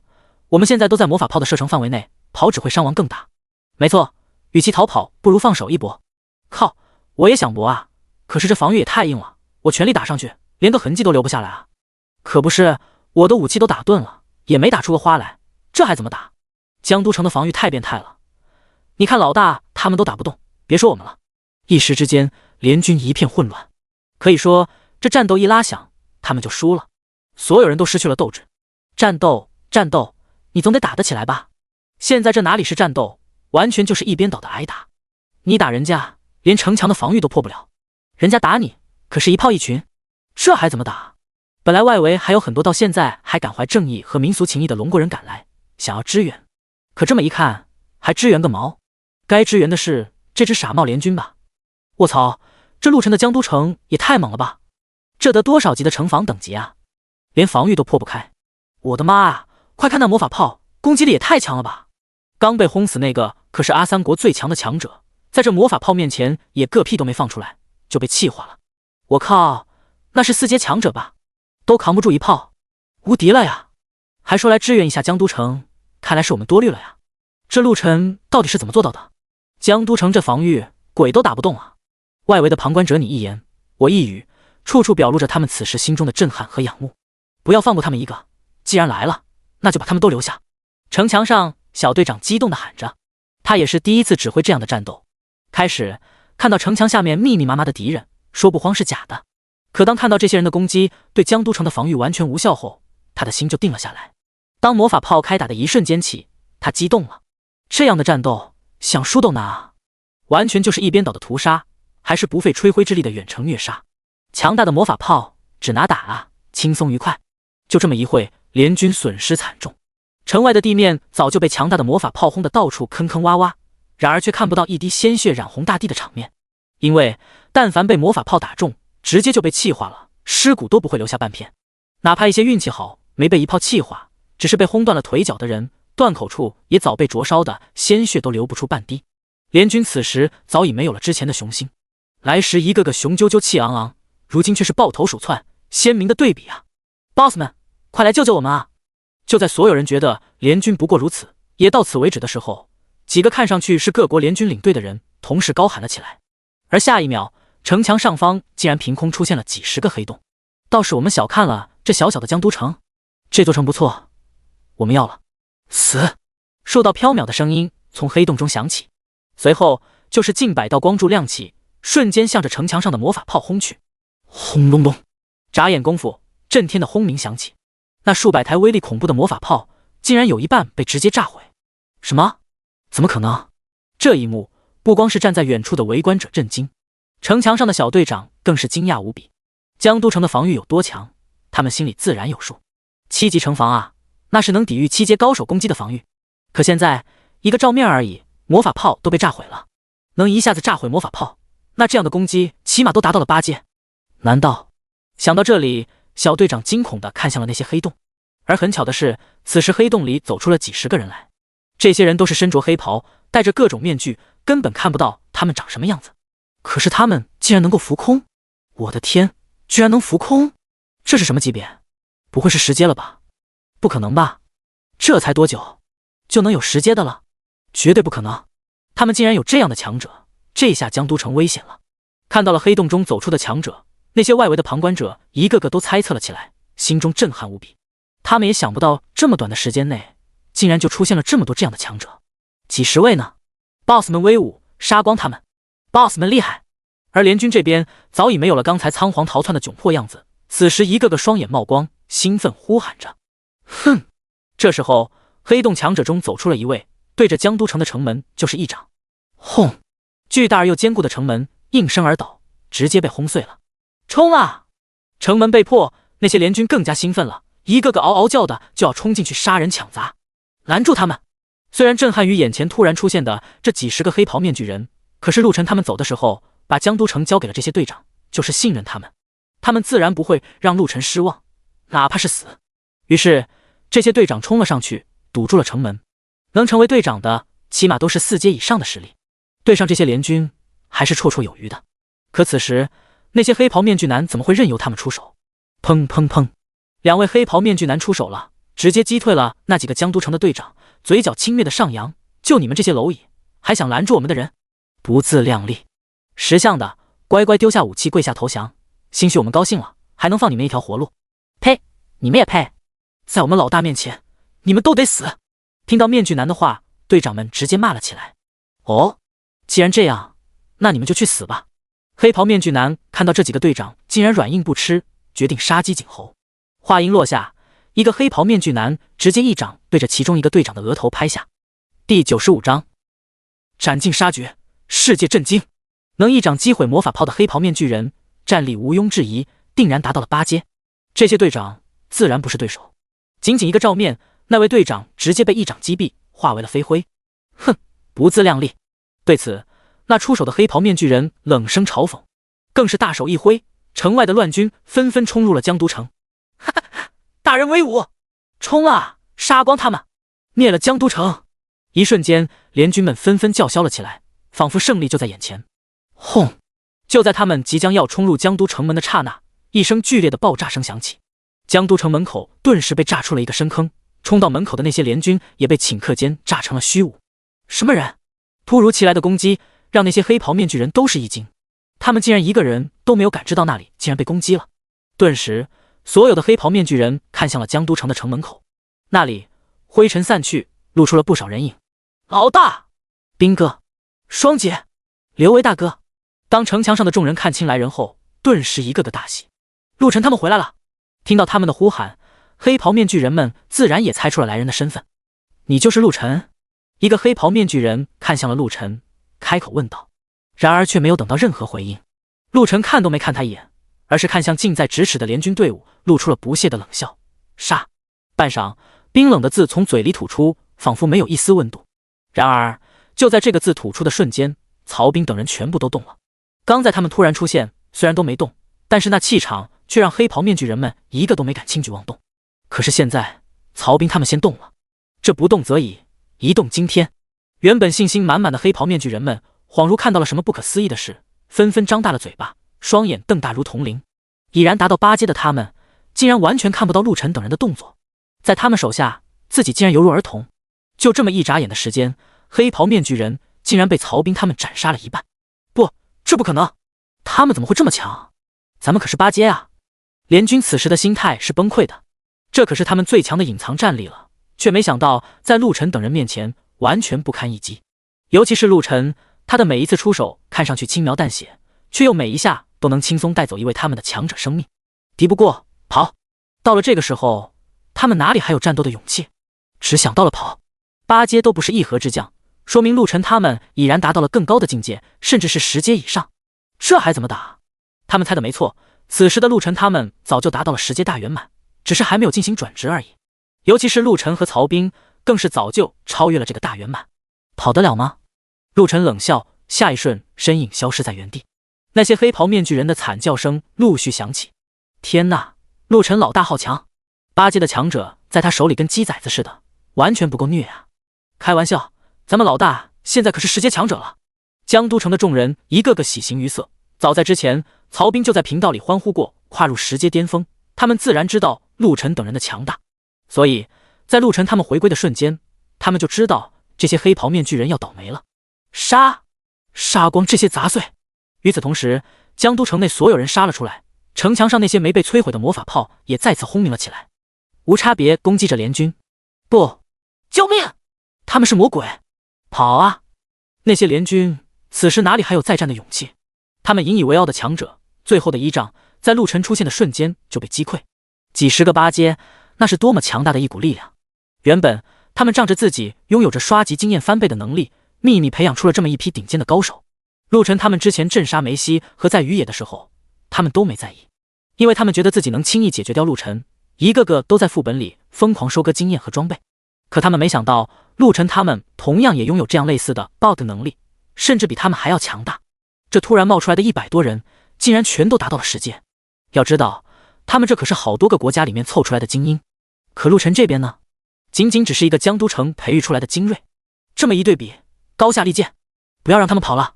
没问题，他们敢来就别想走了。曹兵等人也是火力全开，不断追杀着四处逃散的联军。严霜、严雪更是在陆晨的指令下，早就带人封锁住了传送阵。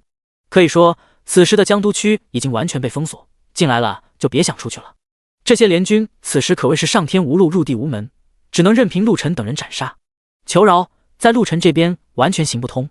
所谓非我族类，其心必异，陆晨可不会对他们有丝毫的怜悯之心。战斗很快接近尾声，在如此悬殊的战力下，联军根本无法抗衡。又过了大半个小时，战斗结束，我们赢了！哈哈，老大万岁！陆晨老大牛逼！江都城万岁！整个江都城响起了阵阵欢呼，所有人都沉浸在无尽的喜悦之中。世界频道，什么？江都城赢了？世界频道，真的假的？那可是近10个国家的联军啊，就这么被全灭了。世界频道，我靠，江都城这么可怕吗？世界频道，听说陆晨他们有近100个达到了10阶的强者。世界频道，不会吧？10阶？我才3阶啊！他们到底是怎么练级的？一瞬间，那些始终站在远处观望的人早就把所见所闻放到了世界频道。顿时，世界频道乱了，所有人都震惊了。他们怎么也没想到，这个陆晨竟然能带领江都城走到这样的地步，太强了！他们一个个都还刚走出新手村，陆晨这边竟然都无敌了，简直不可思议！叮！就在此时，世界公告响起：第96章玄天大陆修炼位面。叮！恭喜达到10阶10星的诸位完成了杀戮试炼，脱离苦海。没达到的还请再接再厉。突然，天空响起了世界公告提示。不过这句话让所有人都一头雾水。完成了杀戮试炼，脱离苦海，什么意思啊？陆晨和曹兵互望了一眼，都看出了对方的疑惑。可下一秒，还不待他们作何反应，就觉得眼前天旋地转，整个世界都似乎在这一刻分崩离析起来。脑袋犹如挣扎，疼得陆晨闭上了双眼，咬紧了牙关，浑身颤抖了起来。大约过了盏茶功夫，疼痛感消失，陆晨缓缓睁开了双眼。入目所见，哪里还是刚才的江都城？这里竟然是一座山峰之上，而他的对面正坐着一个仙风道骨的老者，旁边更是立着2个仙童。毕竟这2个娃娃看着很像是画里的仙童。醒了？看到陆晨睁眼，那老者看了过来，笑着问道：敢问老先生，这里是？老者不语，只是笑着对陆晨点出了一指。一瞬间，一股庞大的信息顿时涌入陆晨的脑中。啊！陆晨再次晕了过去。晕厥中，他仿佛被引导着开始浏览起这个奇妙的世界。原来这里叫玄天大陆，是个全民修炼，以修炼飞升成仙为最终目标的大陆。在这里，宗门林立，弱肉强食。修真的世界，拳头大就是道理，而人口则是个宗门最需要的物资。在这里，经常会有大战。当然了，就算没有大战，每时每刻都会有修士死在争夺资源和妖兽口中，甚至很多死在探索秘境的途中。为了保证自己宗门内的人口昌盛，各大宗门的长老都会用秘法去筛选其他位面的人来添加新生力量。而陆晨他们之前所在的末日杀戮世界，其实也就是一个试炼场。新生力量也是谁都可以当，毕竟要具备一定的生存能力和基础，包括心性。这个心性，并不是说你要多善良、三观多正，而是能熬得住且有向强的心。在这里，你是魔是仙，宗门都欢迎，只要你足够强或者有变强的可能就足以。一旦通过筛选被传送到这个玄天大陆，那就会被选入宗门，成为记名弟子。只要到时候跨过炼体期，进入炼气期，修炼到巅峰筑基成功，就能成为宗门的正式弟子。当然，这个时候只会是外门弟子。可即使这样，那也等于你在这个大陆有了全新的身份，被宗门认可。如果筑基失败，那这辈子就只能为宗门当杂役了。当了杂役，那可就没有什么人权可言了。在修炼界，人命如草芥，稍有不慎就会被杀，所以身份在这里极为重要。原来是这样，融合了所有信息后，陆晨明白了一切，不由恍然。而引导自己的这位老者，则是玄天大陆归元宗的外门长老李不凡，金丹后期的修为，实力强劲。都明白了。看到陆晨再次睁眼，李不凡轻笑着问道：弟子明白了。所谓识时务者为俊杰，陆晨可不会直接傻兮兮的开骂。在杀戮世界，他的确超越了10阶10星，战力可谓整个世界第一。可换算到玄天大陆，不过是个炼体期大圆满的菜鸟。别说面前这位是金丹后期的修为，就算来个炼气期的记名弟子，都能随便戳死自己。要不是这样，他真想破口大骂。长得仙风道骨又如何？你特么抓爷爷过来一会这一会呢，好像还一副恩赐的样子，装什么大尾巴狼呢？你问过我想修炼了吗？曹，你老。不过他不能，起码现在不能。他得变强，不然在这里随便来个人都能戳死自己。这是你的记名弟子身份牌，编号9527，自己等会去登记，会安排你的住所。这是归元诀，是我归元宗的心法，按照上面的口诀心法去练，可以踏入炼气期。此后3个月，你要抓紧踏入炼气期。如果3月期过没有踏入炼气期，那以后你就只能在这里成为杂役弟子了。如果3月内跨入了炼气期，便可进入外门修炼。当你筑基成功，即可成为我归元宗的外门弟子，享有归元宗的荣耀。老者缓缓说道，眼睛却一直盯着陆晨，似乎想要看穿他一般。弟子知晓。陆晨心中虽然想法万千，不过面上却是平静谦卑。你去吧。是，李长老。陆晨点头离去，没有任何拖沓。被这个老者盯着，他浑身不自在。虽然他此时有着万千问题，但是他不想问，这老头给他的感觉很不好。师父，这小子似乎不简单。等到陆晨走后，老者身边一位仙童开口了。当然不简单，否则他怎么可能这么快就突破到炼体期巅峰？老者此时双眼闪过一丝阴戾，完全没有了之前的仙风道骨，反倒是让人觉得有一种说不出的诡异。盯着他，这么多年好不容易碰到个好的炉鼎，是时候让老夫补一补了。哈哈哈！是的，师父。笑声中，3人的身影缓缓消失，而陆晨却不知道，他早已被这位李不凡定位了炉鼎。玄天大陆各大宗门吸收新鲜血液是没错，但是里面也有很多人是为了找寻自己的炉鼎，等培养起来后吞噬其修为和精血，达到自身修炼事半功倍的效果。陆晨这种在试炼世界这么快冒头的人才，自然是炉鼎的首选之一。陆晨按照李不凡所言找到了登记处，登记之后就来到了自己的住所，竟然是个30人的通铺。一进房，里面已经有着10来个人住里面了。哟，新来的。陆晨刚走进去，就引来了所有人的关注，更有一个身材高大的男子直接带着2人向他走了过来。小子，你是哪个修炼位面过来的？修炼位面？修炼位面都不知道，看来你的位面不能修炼。看到陆晨似乎对修炼位面这个词完全不懂，顿时脸上露出了鄙夷。世界上位面千万，不能修炼的位面就是下等位面，也就是他们口中的乡巴佬，自然不受待见。第97章，傲慢之人必被辱之。高个男子一脸唏嘘，觉得陆晨不过是个可欺负的软柿子，也就朝着身侧的一群人使了使眼色。向来对高个男子言听计从的几个弟子，也是把陆晨给围堵住，眼神犀利。小子，你可知道这里是我们熊远师兄管辖的地儿，想要住下也并非是长老安排就能了事的，还要看我们熊远师兄的意思。陆晨暗自好笑，这伙人是打算要狗仗人势。也对，不管是什么地方都依仗着强者为生，因而此番就算是陆晨要韬光养晦也是不能的。嗤笑一声，陆晨索性也是昂起头来。那你们说要怎么做才能在这里住下？小子，谁让你抬头说话的？一个瘦得跟猴精似的家伙怒气冲冲地朝着陆晨挥动拳头。然而拳头上还未碰到陆晨分毫，这人就被陆晨身上强劲的真气震开，重重撞到了墙壁上。这一幕直接让熊远目瞪口呆。怎么回事？这个小子分明什么都没有动，如何就把小师弟给震开了？其实这事儿很简单。陆晨虽不了解玄天大陆的修炼法则，但却深知气场的重要性。在刚才那个小子不自量力地凑上来的瞬间，他就已经把力量汇聚起来，就等此人中招。如何？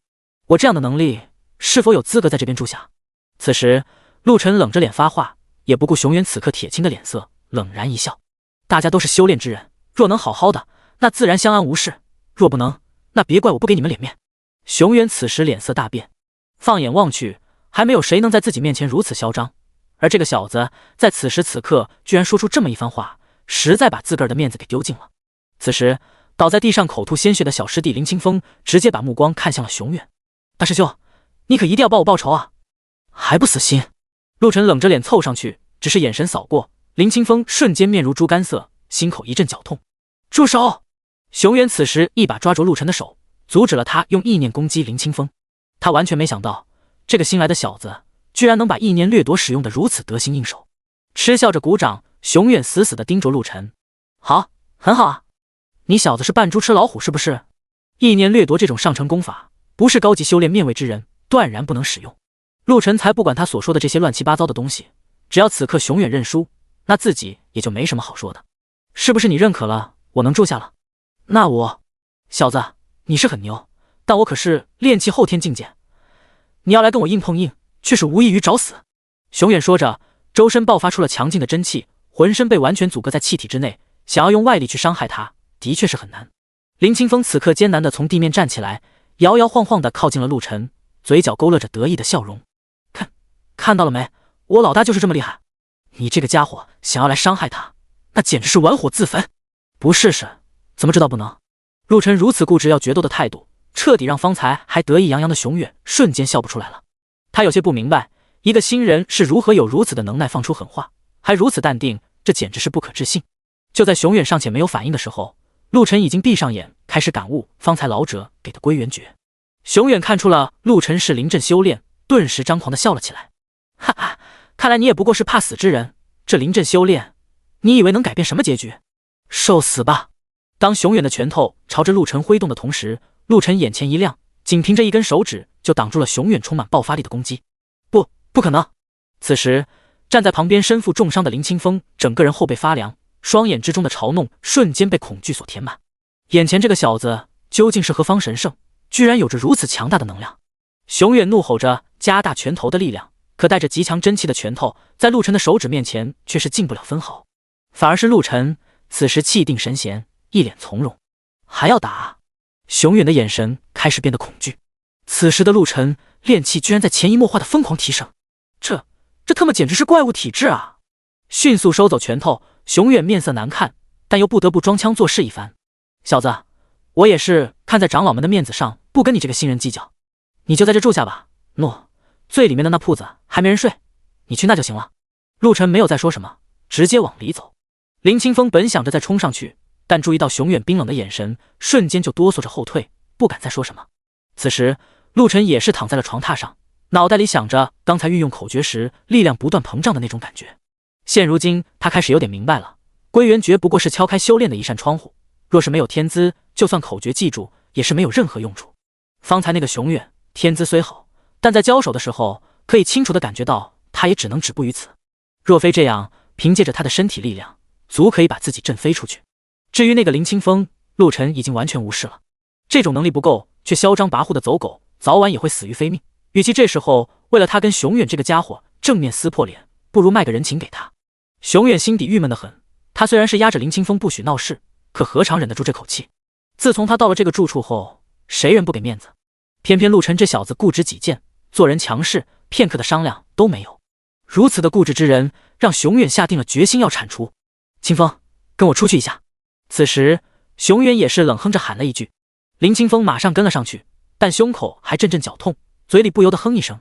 等到了屋外头，熊远用力关上了门，拽着林清风去了后山的修炼之地。老大，你这是？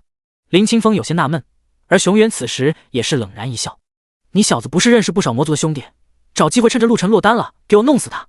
第98章，别有用心，多加试探，让我安排人。林清风倒吸了口气，脸色瞬间惨白。天哪，老大这算是借刀杀人吗？若是我被那个小子再次发现了，可不是要死无全尸了。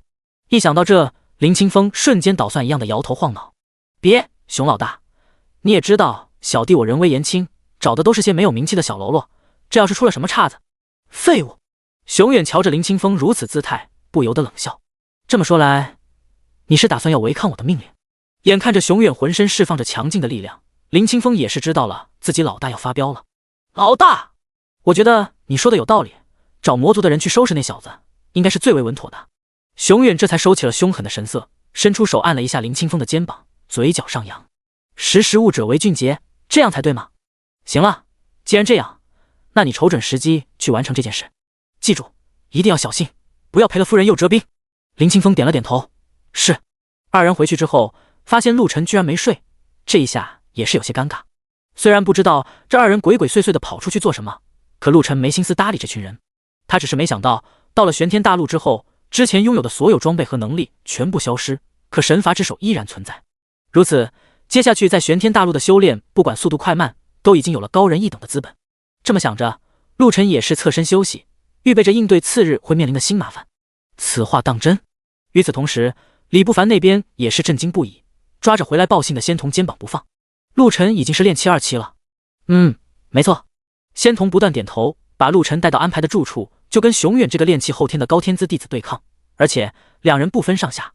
至于那个炼气初期的林清风，差点就被陆晨给活活打死了。这一下，李不凡的眼神冒着一丝精明的光芒。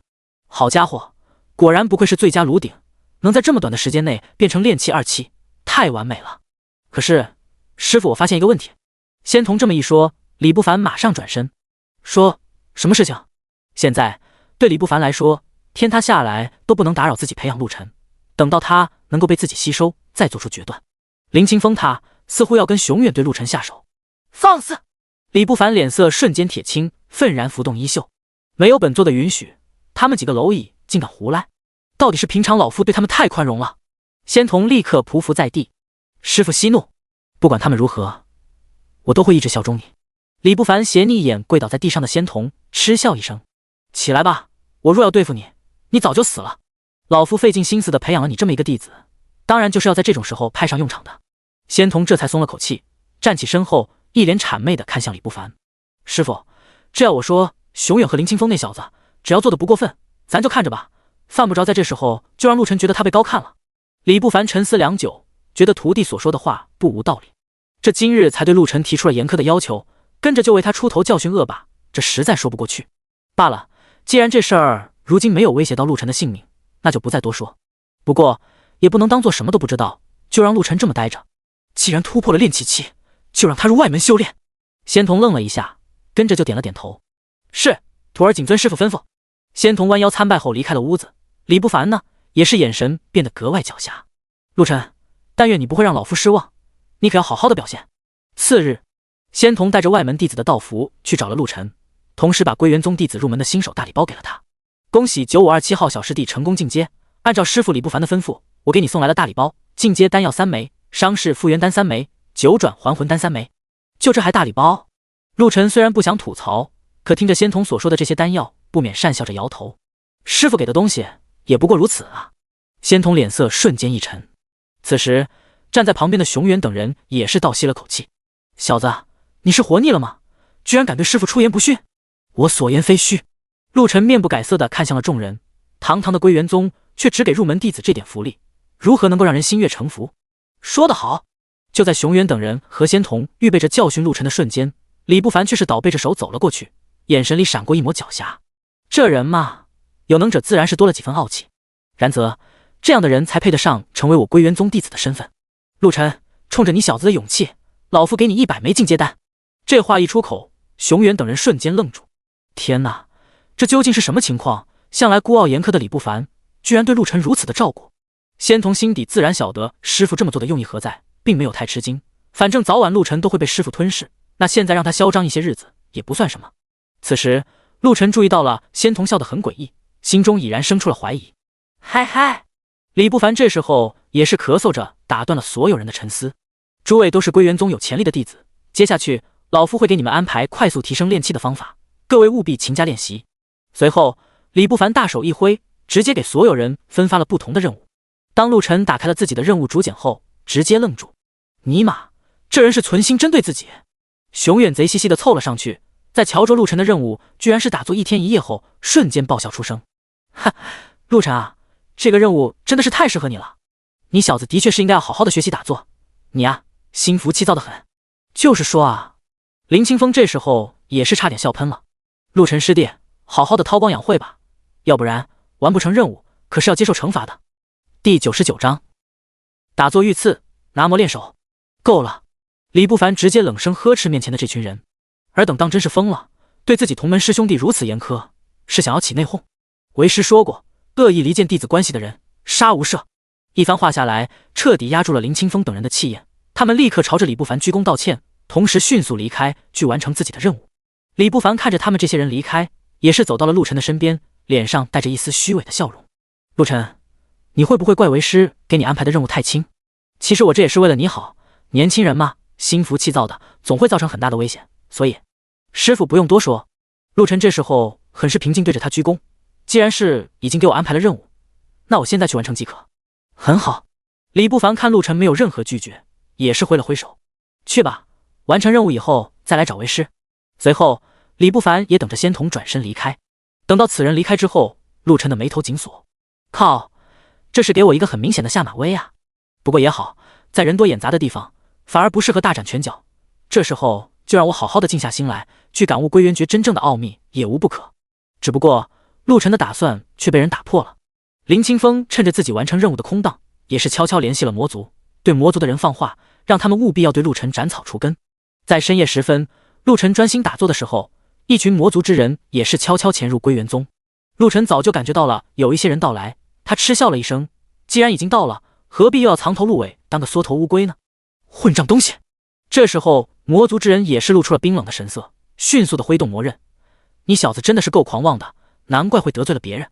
尽管这些人的嘴里并没有说出是谁指使的，可是放眼望去，整个宗门之中，陆晨也就只得罪了2个人。看样子，除了熊远他们，也没有其他的人会对自己痛下杀手了。陆晨觉得好笑的是，明明身为归元宗弟子，居然和魔族勾结，看来他们也是当真不堪。虽然事情紧急，可陆晨此刻并没有动弹，只是依然平静地坐在那里，浅笑一声：“我有任务在身，你们想要动手的，可以只管冲着我来，不打扰我完成师傅交代的打坐任务，怎么闹都成。”你说什么？这些人转身相互看了一眼，直接爆发出一阵狂笑。小子，你是当真吹牛不打草稿？我们可都是金丹期的魔族之人，你一个炼气期的人想要跟我们对抗，简直是自不量力，趁早死了这条心吧。陆成打了个哈欠，对他们露出了不以为然的神色。有本事你就直接冲着我来吧。此时在远处观望的李不凡和仙童却不打算插手，他们要看看陆晨究竟有什么能力，居然能说出这番话来。魔族之人瞬间被陆晨激怒，恼羞成怒之下迅速出手，可是还没碰到陆晨，陆晨一拳头过去，对方的脸上瞬间就被打出了一个红色的印记，让对方吃痛的往后倒退了10几步。怎么可能？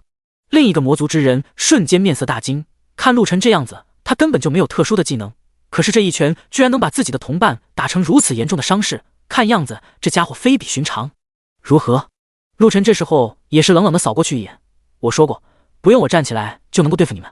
李不凡在远处看着这一切，眼神里的贪婪越发的明显，他对于陆晨真的是越来越好奇，这小子究竟还有多大的力量可以扭转乾坤？一个区区的炼气期2阶，居然已经把事态逆袭，简直是不可置信。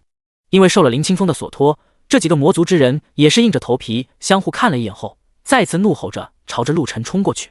陆晨的目光又一次深沉，体会着归元诀下一层奥秘的同时，又一次抬手。然而还没来得及对对方出手，陆晨就以自己全身的真气震开了从背后偷袭而来的毒针。随着背后传来的惨叫声，陆晨只笑着摇头，多行不义必自毙，想要害人，最终是害了自己。看到此情景，魔族的人顿时不敢再继续待下去，迅速的就逃窜。无胆匪类！陆晨摇了摇头，而此时李不凡也是迅速的赶来，表现出一副事后诸葛亮的样子。徒弟你没事吧？可恶的魔族之人竟敢到此来闹事，我非要……师父已经没事了。陆晨看得出来他是惺惺作态，却也不在这种时候揭穿，他只是无所谓的摆手。这事儿都已经过去了，不必再跟魔族之人交恶，还是赶紧去看看外头那个偷袭之人吧。估摸着他这会儿生不如死了，也不知道是哪个倒霉蛋，该不会是咱们宗门的人吧？陆晨言外之意就是李不凡管教弟子无方，这话顿时让李不凡脸色有一些难看。为师且去看一下，你继续在这里打坐。说着，李不凡瞬间从陆晨的身边离开，到了宗门之外。看着林清风双眼被毒针刺瞎，整个人倒地不起，不断的闷哼，李不凡也是目光阴狠，直接出手，对着他的天灵盖就是一掌，夺了他的性命。熊远等人在旁边看着目瞪口呆，还想要张嘴说话，却是遭到了李不凡的呵斥。都给我闭嘴！这件事情引起这么大的动静，而等是要让为师成为天底下人的笑柄。此事不许声张，就说林清风跟魔界勾结，要毁了归元宗。我为了不让无辜之人死在魔族之手，忍痛杀了林清风。师父，这样有损你的生命。仙童这时候也是皱起眉头，倘若这么说，世人不是会认为你对徒弟心狠手辣？闭嘴！你以为为师还有退路吗？李不凡心中愤懑，陆晨那小子已然知道了这次偷袭之人是谁，若不做出惩处，我如何立威？这件事就按照我说的去做，任何人不得再提。第100章欲盖弥彰，针锋相对。当李不凡再次回到庭院之中的时候，陆晨也是一眼就看到了被众师兄弟抬进来已经死了的林清风。此时李不凡一脸懊恼，心痛不已地看着陆晨。徒弟，为师当初真的是瞎了眼，居然会认为林清风是一个练武奇才，给了他拜师学艺的机会，此刻我才知道他暗中跟魔族勾结。陆晨面不改色，只是很平静地看着眼前这个虚伪的李不凡。所以师父是想要告诉我，其实你并没有过错，只不过是被人蒙蔽了双眼，是吗？一听到这话，众人都倒吸了口气，觉得陆晨也是不识好歹，居然在此刻不依不饶。难道他是真的不怕死？就凭着李不凡现在的能力，完全是可以灭了陆晨的。然而李不凡此刻却是朝着众人摆摆手，大家都不要怪陆晨，不管是谁突然被人袭击，那都是不会好受的。陆晨没有理会他的主动求和，只不过再一次的把目光扫向了李不凡。师父，不是我非要计较，可是这件事情总归还没有一个完结。李不凡愣了一下，你这是何意？莫非你是说咱们之中还有其他不识抬举之人跟魔族勾结？不错，李不凡再一次开口，若不然就凭这区区一个林清风，如何能够驱动魔族之人，我是不会相信的。好大的胆子！此时仙童也是一脸的愤怒，你居然敢这样说师傅，莫不是不想要成为师傅的弟子了？住口！李不凡呵斥了仙童，一边用警告的眼神盯着他。谁允许你们威胁陆晨了？他能够想到这一点是极好的，毕竟我们也无法确定林清风是否还有同党。既然如此，陆晨，为师就把铲除魔族同党的任务交给你，你看如何？当真是老奸巨猾的狐狸！陆晨听得出来，这家伙是要把这件事情踢皮球一样的丢给自己。倘若是没处理好，那么他正好有理由来惩罚自个。若是没有接下，那么这件事情也就成了无头公案，很快就不了了之。不管如何取舍，都对自己有害无利。李不凡瞧着陆晨这沉思的样子，心中暗自窃喜。他就知道陆晨不是一个愚蠢之人，在这会儿肯定会把这件事情的厉害轻重给搞清楚。然而他还没有高兴太久，直接就被陆晨的一句话打回了原形。这是我接下来，师傅请放心，到我手中这件事情必然会在3天之内给你一个水落石出。李不凡瞬间脸色苍白，他的目光有些艰难地看向了眼前的陆晨，讪笑着开口：徒弟，有时候人不必这么较真。很遗憾。陆晨再次一笑，师傅我这人最喜欢刨根问底，不管这事儿牵扯到谁，我必定追查一个一清二白。说着他就站起身，今日的打坐到此为止。等到陆晨走开，李不凡这时候也是给了熊原等人一记重击，气哼哼的开口：都是你们这些狂妄的愚蠢之人折腾出来的是非，你们看如今弄成这样，又该如何是好？师傅！熊原此时也是咬牙切齿，这件事情本就是林清风一个人的错，也不必再弄到师傅头上，所以不管陆晨怎么追查，都只有一个结果。看着熊远这么坚定的神色，李不凡这才满意的点了点头，看样子这个小子还不算太笨，一点即通。然而仙童却也是紧张不已。师傅，这个陆晨就是个木头疙瘩，恐怕他对于这件事情会继续追究下去。怕什么？李不凡此刻呵呵冷笑，就凭着他一个刚踏入炼气初期的人，也想要跟为师抗衡，不要太异想天开。你们记住，接下去都给我收敛一些，莫要跟魔族之人打交道。3日之后，我会安排一场决斗。若是你们有谁能够在比武场上对陆晨出手，并且伤到他，为师重重有赏。此时，陆晨躺在自己的床榻上，目光里却是透着一丝狡猾。说什么调查，其实这件事情摆明着就是肉包子打狗，有去无回的苦差事。所以在方才直截了当的立下了军令状，承诺要解决此事，也是因为被当下的时局逼得退无可退，因此陆晨才做出了如此的决定。不过他想着李不凡必定会出手阻挠，所以此刻静观其变才是王道。你太冲动了。此时站在陆晨身旁的一个瘦弱弟子却是有些心慌地看着他，一边摇头：你怎么可以得罪师傅？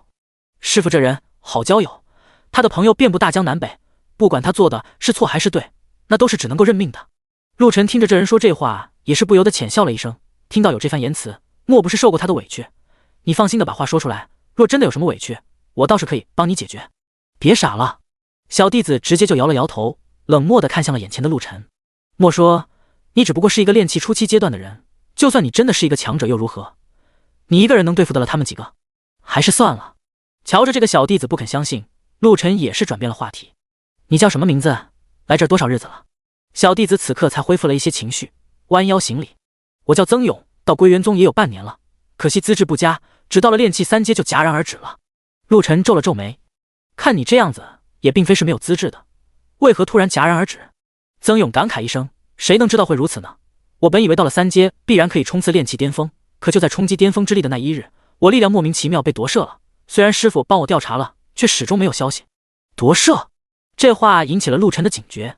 即便不知道此处的修炼之法有多少，可夺舍绝对是一些邪魔外道、剑走偏锋的恶毒修炼之法。看样子在此处，怕是有人把归元宗当成了天然炉鼎夺舍之处。你可千万不要再跟师傅去说啊！曾勇此时一脸的慌张。师傅肯留下我已经不容易了，我不希望让他为难。第101章，险中求生，左右战局。如今的曾勇的确是已经没有可用之处，在他看来，宗主能留着他就是莫大荣幸。陆晨摇了摇头，本想要帮助此人，但是也知道已经失去了战斗意志力的人是不可救药的，因此如果继续帮助此人的话，只能够给自己添堵。所以陆晨没有继续纠缠他，而是转身回到了自己的床榻。此时熊远却是气冲冲地撞门而进，他冷冷地看向了旁边修炼之中的陆晨，眼神之中透着一丝不屑。陆晨，你别表现的那种无辜的样子，其实谁不知道你就是诚心要害死别人不是吗？陆晨打了个哈欠，目光再一次锁定了眼前这个人，可是眉眼之中那一抹冷意却是油然而生。这一眼看得熊远这么一个体型硕大之人，也是不由得踉跄的后退。你想做什么？我不想做什么。陆晨慢慢的起身，双眼之中那一抹杀戮的气息也是又一次浮现在全身，让这个屋内的空气都有一些阴滞。我此时就是要让你知道多行不义必自毙，林清风为何而死，别人不知道，你应当知道得很清楚。笑话！熊远此刻也是有些心慌，但是面上却表现得很是镇定自如。林清风这小子背后做了什么？我如何能够知道？说着，熊远立刻把目光扫向了眼前的陆晨，双手叉腰嘲讽地看着他，说起来这事还不是赖你，林清风为何会投靠魔界？若不是因为你伤到了他，他估计也不会做出这种狠毒之事，所以罪魁祸首就是你。一听到这话，旁边的弱小之人曾勇确实忍不住了，你们不能这样欺负人，没你的事，滚开！熊远直接朝着曾勇拍了一掌，瞬间让曾勇口吐鲜血，重重的倒在地上。找死！陆晨瞬间凝聚了力量，跟熊远打在一起。就在两人拳与拳之间爆发出浓厚的力量之时，李不凡迅速的冲了过去，以自己的雄厚真气将二人强行分开，怒目而视。你们两人这是做什么？在这边打来打去的，成何体统？熊远此刻也是恶人先告状，师父，这一切都是因为陆晨太过可恶，他……闭嘴！早就知道了，熊远这人霸道无比。李不凡此刻也是冷冷的哼了一声。你如何的欺凌自己的小师弟们，我难道不清楚？这话让熊远瞬间有一些不敢相信，师父居然会责备他。师父，我没有欺凌，我只是……再说一句，我就立刻让你离开归元宗。此刻知道自己招惹了是非，熊远也是立刻跪倒在地。师父，我知道错了，求你不要这样做，我不会再这样跟人打闹了。李不凡背过身去故意端着架子，沉默好一会儿才慢慢的转身。如此也算是你大彻大悟，现在马上听为师的去跟陆晨道歉，这是你应该做的不是吗？这话顿时让熊远咬牙切齿。陆晨跟他虽然才认识了几日，可是这仇恨却是无法消弭的，如今要让自己去跟着那样一个人道歉，这简直就比杀了他还要痛苦。怎么，你刚才跟为师说的话都是骗我的？李不凡目光阴沉的看着熊远，对于他也是多了一丝杀戮气息。不敢。熊远最终还是跪倒在地，对着眼前的李不凡俯首称臣。师父，我知道错了。说着，他立刻就朝着陆晨爬过去，重重的磕了一个头。师弟，是师兄不好，请你饶恕。眼看着这家伙都已经放下姿态，那他自然也不会在此刻继续闹事。算了吧，这事我也不想深究，既然师兄已经道歉，那么这事就此做吧。李不凡此刻也是松了口气，还好陆晨没有继续再闹，他这时候也是轻轻点头。既然都没什么意见了，那接下去就开始第二轮的训练。这一次为了让你们的练气修炼得更快，为师准备让你们进行一场大格斗。这时候熊远迅速抬起头，眼神里却是透着一丝让人畏惧的寒光。陆晨，这次看我不整死你！陆晨哪能不知道这个混蛋脑子里在想些什么，想要通过比武来杀了自己，那还早得很呢。此刻陆晨也是故意装作什么都不知道，继续盯着眼前解释比赛规则的李不凡。李不凡双手背在身后，慢慢的开口，此番的比赛也是较为简单的，所以各位也不用担心，比赛3局2胜。师父！这时候熊远也是直接就把目光看向了眼前的李不凡，再一次的开口，我想知道这场比赛是否生死不论。李不凡知道他的心思，轻轻点头。是的，为师筹备这场比赛就是为了让你们每个人知道任何比试都会有风险，所以上了擂台的人生死不论，愿意的就去参加这场大格斗，不愿意的就此退出。我参加！陆晨这时候毫不犹豫的开口，曾勇立刻就拉住了他，朝着他不断的使眼色，但是陆晨却是拍拍他的手，放心吧，我不会有事。我也参加。熊远冷笑着走了上去，一边朝着陆晨哼了一声，小子，既然你不怕死，那么咱们就在赛场见面。说着他拂袖转身离开。这下完蛋了，曾勇浑身发抖，一脸的茫然。你可是惹了大麻烦，怕什么？对于曾勇这种胆小怕事的样子，陆晨只是轻哼了一声。逃避若是能躲开一切麻烦，那人就不必努力活着了。你呀，终究是想不开。李不凡望着眼前的陆晨，他心中更起了一丝贪念。这小子还真是天资聪颖，不只是能力上有着别人不能企及的天资，更是在思维能力上也是高人一等。也因为如此，李不凡决定更严苛的去栽培眼前这小子，等到他的能力能够达到筑基巅峰的时候，就夺舍他的所有力量。李不凡此刻也是拂袖转身，既然都已经有了2组选手报名，那么其他的人也抓紧时间报名，可不要忘记了，为师可等着看你们每个人的不同表现了。说着他转身离开。曾勇等到所有人都离去之后，也是有些心急如焚。陆晨，你疯了吗？难道你没看得出来这群人都……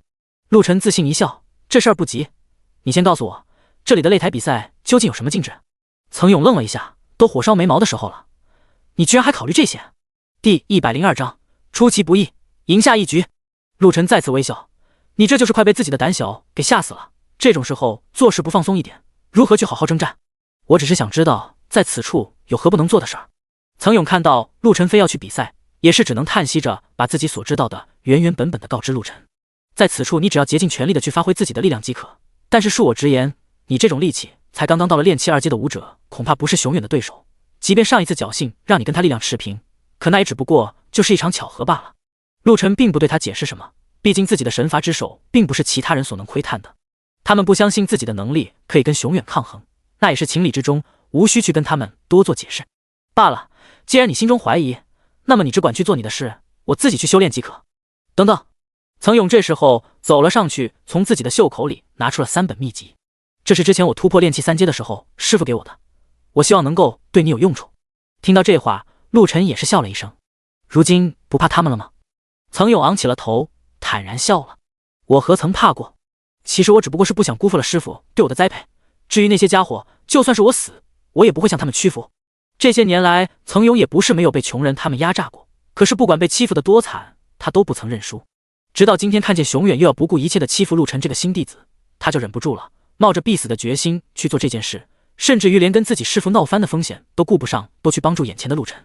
多谢。陆晨接受了他的好意，拿着秘籍就准备去深山修炼。只不过到了深山之后，他仔细观察了3本秘籍，却是皱起眉头。这些东西哪是什么修炼之法，分明是后损人炼气的力量，从而达到某些人吸收他人之力的一种禁制秘术。陆晨现在总算是知道了，为何曾勇的力量止步不前，看来是有人早就算计在先，把他的力量全部给收走了。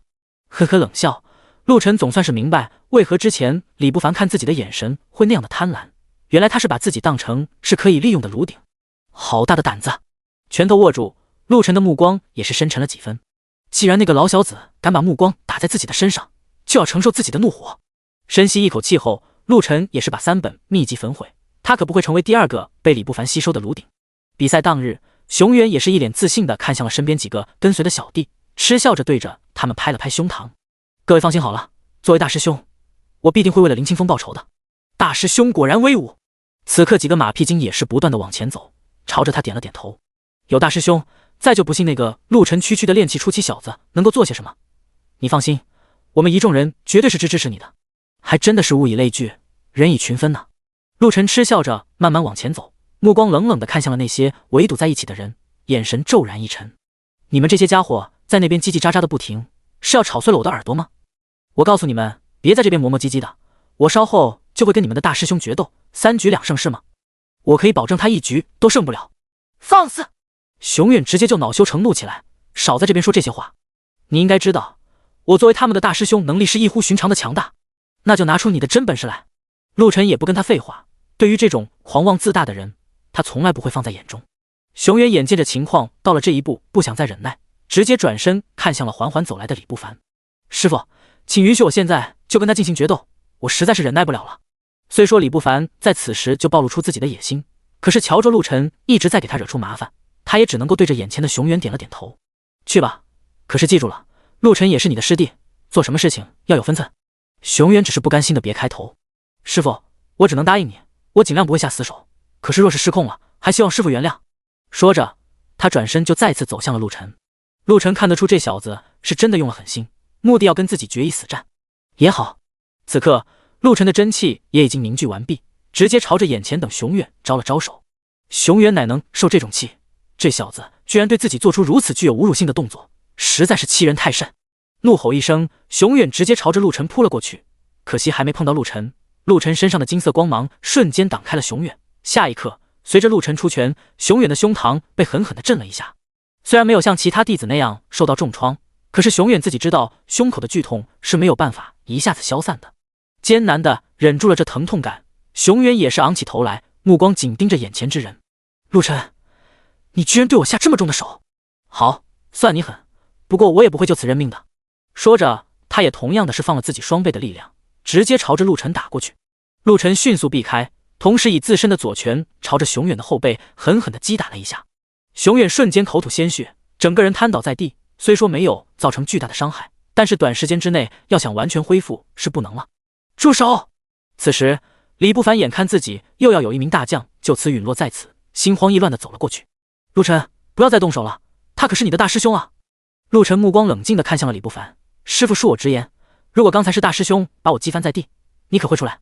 李不凡直接回答，当然，你也是我的弟子，我如何能够不来帮助你？虽然是这样，可是李不凡清楚地从陆晨的眼神里看到了一丝不相信，他顿时心中有些恼恨，却又不能不敷衍下去。陆晨，得饶人处且饶人，为师希望你能够做心胸宽广之人，可惜我陆晨偏偏要做与众不同的。第103章，生出怀疑，开始防范。罢了。这时候知道陆晨不愿意服从他人管束的李不凡也不想太过强求，毕竟他还要指望着日后吸收陆晨的能力，因此在此刻他只是摆了摆手。陆晨，你退一下吧，这事儿到此为止。这时候陆晨也是带着曾勇一起离开。此刻曾勇才真正的明白，陆晨不是像自己一样没有能力之人，他的力量可是前所未有的强大，若不然在刚刚那一下和熊远的斗争之中，必定已经被暗算的体无完肤了。此刻看着熊远身负重伤被人抬下去的样子，曾勇顿时觉得多年的委屈一下子就得到了缓解。可是不知怎地，他总觉得心里有些不安，尤其是离开的时候，他注意到了李不凡看向陆晨的时候，眼神里多了一丝阴霾的气息，那气息好像要把他置于死地。不可能！曾勇轻轻地摇了摇头，只觉得是自己眼睛花了看错了。师父那么好，都已经收留了自己，怎么可能会在这时候对眼前的陆晨痛下杀手呢？这么想着，曾勇只觉得自己有些卑劣不堪，居然生出了这种念头。而此时陆晨虽不知道他心中在想什么，却也是直接上去拍了曾勇的肩膀。你小子不要成天的沉迷于过去的力量，我有方法让你的境界再次突破。什么？曾勇的脸上多了一丝诧异，可是师父都已经说了，我此生再也不可能。打住！这时候陆晨也是轻轻摇头，谁跟你说了人就不能够再往上爬一爬？师父说的那是他的观点，但你自己若是没有这种努力的意志力，又如何能够得到别人的肯定？若是你愿意，我可以帮你。我当然愿意。此时曾勇也是一脸的激动，目光直接充满期许的看向了眼前的陆晨。陆晨，我知道你有本事，如果你真的能够让我有所突破的话，我就算此生做你的奴才，我都心甘情愿。我不需要奴才。这时候陆晨摇了摇头，这一下直接让曾勇有一些心灰意冷了。你是不打算帮我是吗？不是这个意思。陆晨摇了摇头，轻叹口气。你怎么总是想一些悲观的事情？我方才的意思很明确，只想着让你做一自己的主人，凭什么人活着就要为了他人而付出？你这人莫不是比别人蠢笨？我看也未必见得吧。这一番话说的眼前的曾勇顿时热泪盈眶，从未有人对我说出这番话，谢谢你。谢我做什么？陆晨轻笑了一声，你应该谢谢你自己，若不是你让我知道了你心中对未来还有所期望，我也不愿意去帮一个早已放弃了自己的庸俗之人。不过眼前陆晨虽然是有这个心思，但也知道有虎视眈眈的李不凡在盯着，也不可能大幅度的让眼前这小子有所改变，因此陆晨也是立刻警惕的看着眼前的曾勇。我告诉你，此番的事情你要守口如瓶，不管提升到什么境界，你对外都不能有任何表现，否则这对你来说绝对是一场巨大的灾难，听到没有？虽说不知道会有什么灾祸，可是经历了这么多事情，曾勇已经完全相信了眼前的陆晨，他忙不迭的点头。你放心，在这件事情上你说什么就是什么，我不会有任何的怨言。行，陆晨也是跟他击掌为盟。那今晚子时你跟我一起出去，相信我，我会有办法帮你重新让你的力量得以提升。李不凡的房内，熊远在服用了恢复药丸以后，能力总算是稍稍的恢复了几成，可是胸口的疼痛估计要半个月的时间来调养。可恶！重重的一拳打在了床沿上，熊远的眼神里透着一丝懊恼目光，不甘心的看向了李不凡。师傅，那个小子，你给我闭嘴！看着熊远还在那边喋喋不休，李不凡嗤笑了一声。若不是为师今天及时出手，恐怕那小子早就把你打得魂飞魄散。虽说为师也不知道他哪来的这么大的劲儿，可是你跟他之间的恩怨，看来不是一日两日能说得清楚的。说，你究竟还背着为师做了什么好事？没有啊。熊远再一次的鞠躬，一脸战战兢兢的看着眼前之人。师傅你也知道，徒儿除了有一些狂妄自大，也并没有其他的不是之处。此番的事，分明就是那小子故意招惹是非。行了。此刻李不凡也是再不给他什么好脸色看，直接拂袖。我告诉你，今时今日你是斗不过那小子了，若是还要在这边继续叨扰，那你的性命也就保不住了。有这般严重？熊远顿时倒吸了口气，双眼之中透着不可置信。师傅，这小子究竟是什么人？为何他的能力？为师要是知道，就不必跟你们啰嗦了。李不凡的目光一沉，拳头慢慢的攥着。他既能够在短时间内把力量提升到炼气2阶，同时以2阶的力量就把你给碾压了，那就说明他自身的体质相当强悍。因此，你们这些寻常人切莫再去招惹是非，若不然到时候出了事情，本座可不会再插手了。一听到这话的众人也是不寒而栗。赶紧休息吧。此刻李不凡冷冷地看向了熊远，本座这里可是疗伤圣地，你且赶紧恢复一下，等到差不多了就离开，莫要让陆晨发现什么异常。记住，没有我的允许，谁也不许对他再动手。是，我们知道了。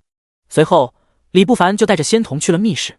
师傅，此时仙童才慢慢的开口，看你这样子，是有什么其他的话想要对我说，不想让那些人知道是吗？没错，你说的很对。李不凡此时也是皱着眉头，再一次开口。你刚才也看到了吧，陆晨那小子的确是大有来头，身上的那一层金色光芒可不是一个炼气2阶能够拥有的。我看他接下来就会以更快的速度突破炼气巅峰境界。不会吧？仙童此刻也是有些诧异，寻常人修炼巅峰都要2-3年的时间，他才来这边1个月都不到，不，甚至2天都不到，怎可能这样的迅猛？第104章，再起歪心，退求其次。李不凡也想知道为什么，可是这种事情本就是因人而异。陆晨的体质异于常人这一点，虽说让他羡慕嫉妒恨，可是却偏偏又无能为力，毕竟他再怎么努力，都始终超越不了这样力量的人。稳住心态以后，李不凡也是终于做出了决定。这样，你给我最近盯紧了熊远他们几个，若是有人再对陆晨动手的话，杀无赦。什么？听到了自己师父这么说以后，仙童也是不可置信。可是师父那些人可都是大有来头的，当初他们入了咱们宗门。李不凡直接摆手，眼神里带着一丝不耐烦。有来头又如何？本座面前谁敢放肆？再说了，他们当初到的时候还信誓旦旦的会说全部听本座的，可是事到如今，为了自己的沽名钓誉，一个个的做出了这些不堪之事，本座惩罚他们又如何？你们且记住，到时候若是真的出了什么事，都推到陆晨的身上。哼，就算得不到陆晨这个绝佳的炉鼎，我也要让他成为众矢之的，到时候都要看看他又能以什么样的姿态存活于天地之间。妙啊！仙童这时候嘴角也是勾起了一抹阴险的笑容，没想到自己师父居然用这么一招去对付陆晨，果然是艺高人胆大。只要是天地之间，万事万物都摒弃了陆晨，即便他修炼天资再高，终究也只能成为一个废人。在这个宗门之中，只有李不凡才能够带领他们前往更高的境界。而另一边，此时此刻，陆晨也是带着曾勇去了树林之中。他从身上取出了白天李不凡给的丹药，在经过仔细的查验之后，确定没有问题了，才取出了一枚进阶丹给眼前的曾勇。曾勇有些愣住，小师弟你这么做会不会有危险？毕竟进阶丹这样私自给我使用，如果被师傅……行了，陆晨才没有空跟他讲究这些大道理，直接就摆摆手，这事由我承担就行了。你要是再这么犹犹豫豫的，才真的要被他发现。再说了，你如果不想要变强的话，那我可就收起。别！这时候早就已经迫不及待想要让自己获得新力量的曾勇，也是直接接过了药丸吞了下去。随着药丸的力量在曾勇的体内不断的旋转，曾勇怒吼了一声后，也是感觉自己的炼气竟然又一次的得到了提升。看样子进阶丹除了能够帮助本就体质强悍之人，也能够对那些废柴的体质进行改观。而此时得到了这一认证的陆晨也是松了口气，即便是日后真的不小心遭了李不凡的暗算，也是有迹可循了。毕竟眼前这曾勇算是给自己开了一个先例。感受到自己的3阶炼气再一次的往上升，曾勇也是迅速的按压了这股力量，同时小心翼翼的看向了眼前的陆晨。小师弟这次大恩不言谢了，以后用得着我的地方尽管吩咐。我有个事情问你。陆晨此刻也是非常认真的看向了眼前的曾勇，他知道经过这件事情以后，曾勇肯定对自己知无不言，言无不尽。果真，曾勇也是一脸严肃的看着陆晨。你说，我知道的必定全部告诉你。陆晨这时候轻轻点头，我只想知道在归元宗之内究竟出过多少金丹期的强者，为何我所见到的都不过是些炼气阶段之人。陆晨这话顿时让曾勇有些震惊，他赶紧环顾四周，确定没人上去，就捂住了陆晨的嘴，紧张兮兮的开口：你可莫要说了，这话让师父听到可就要生气了。毕竟他花费了很多心思去栽培弟子，眼看着不少弟子都已经到了飞升境界，可是不知为何，很快的他们这些人又都会失去了力量，同时再也没有问鼎巅峰之力。所以在咱们归元中常常流传着归元即是归零，那是什么归于平静？陆晨现在更加确信，这归元宗创立开始可能就是李不凡的一场阴谋，目的就是要把所有弟子变成自己的炉鼎。仔细想想看，此人还真是够阴险毒辣，做事情到这般地步也是让他瞠目结舌。深吸一口气之后，陆晨也是又一次把目光看向了曾勇。记住，接下来的练习可不要轻易的去靠近师傅，你只管去自己秦家修炼即可。曾勇有些愣住，为何？师傅不是我们的。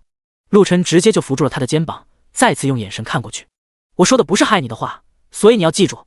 眼看着陆晨如此的真诚，曾勇终于也是不再怀疑，又一次用力的点头。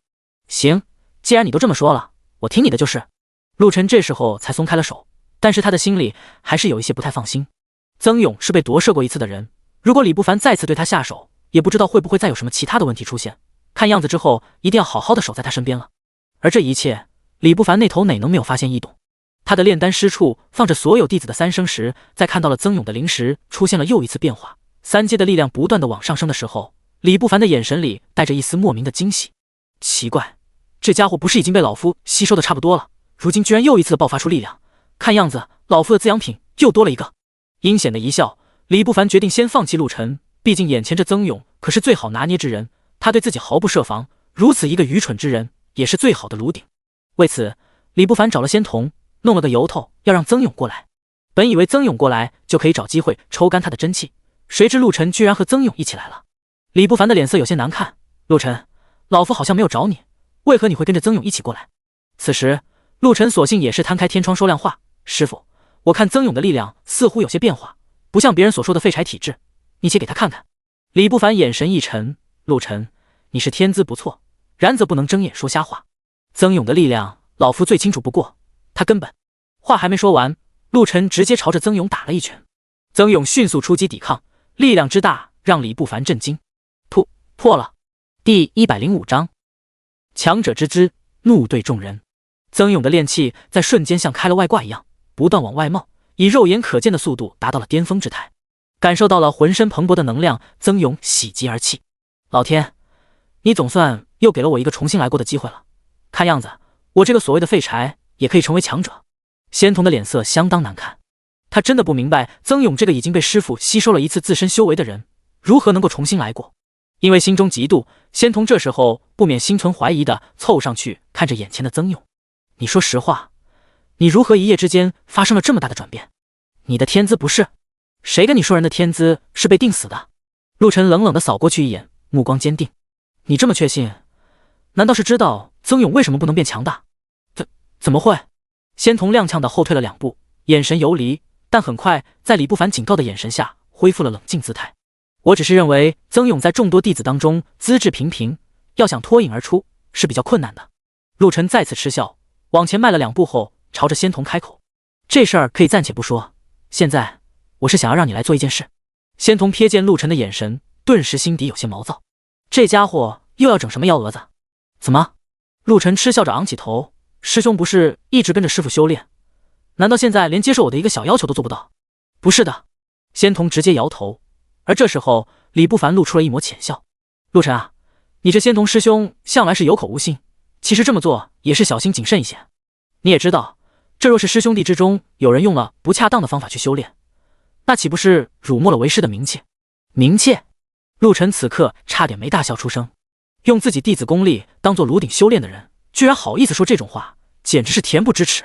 如果不是现如今还不到跟这个家伙闹翻的时候，陆晨绝对会直接怒怼，但如今他也没继续纠缠这件事。师傅，既然曾勇的力量得到了突破，是否可以进行下一层修炼了？李不凡脸色铁青，陆晨这小子摆明了是把问题将了自己一军。如果不答应，陆晨会追根究底，万一不小心挖出来曾勇曾经被自己夺舍过力量，那后果就不会是放弃曾勇这一个炉鼎那么轻松了。因此再不情愿，李不凡也还是点了点头。曾勇，既然现在你不是废柴体质了，那就好好的锻炼，我看陆晨跟你也是比较投缘，你们2人就一起吧。自然了。陆晨拉住了曾勇，同时浅笑着发话：师傅不愧是聪明人，说话见识真的不错。既如此，那我们下去了。退下吧。随着陆晨和曾勇走开，李不凡恼羞成怒，砸了桌上的茶壶，双眼之中闪着一抹猩红色。可恶的陆晨，居然如此过分！好，不想让老夫过得舒服，那老夫也不会对你手下留情。仙童此刻心底也是得意起来。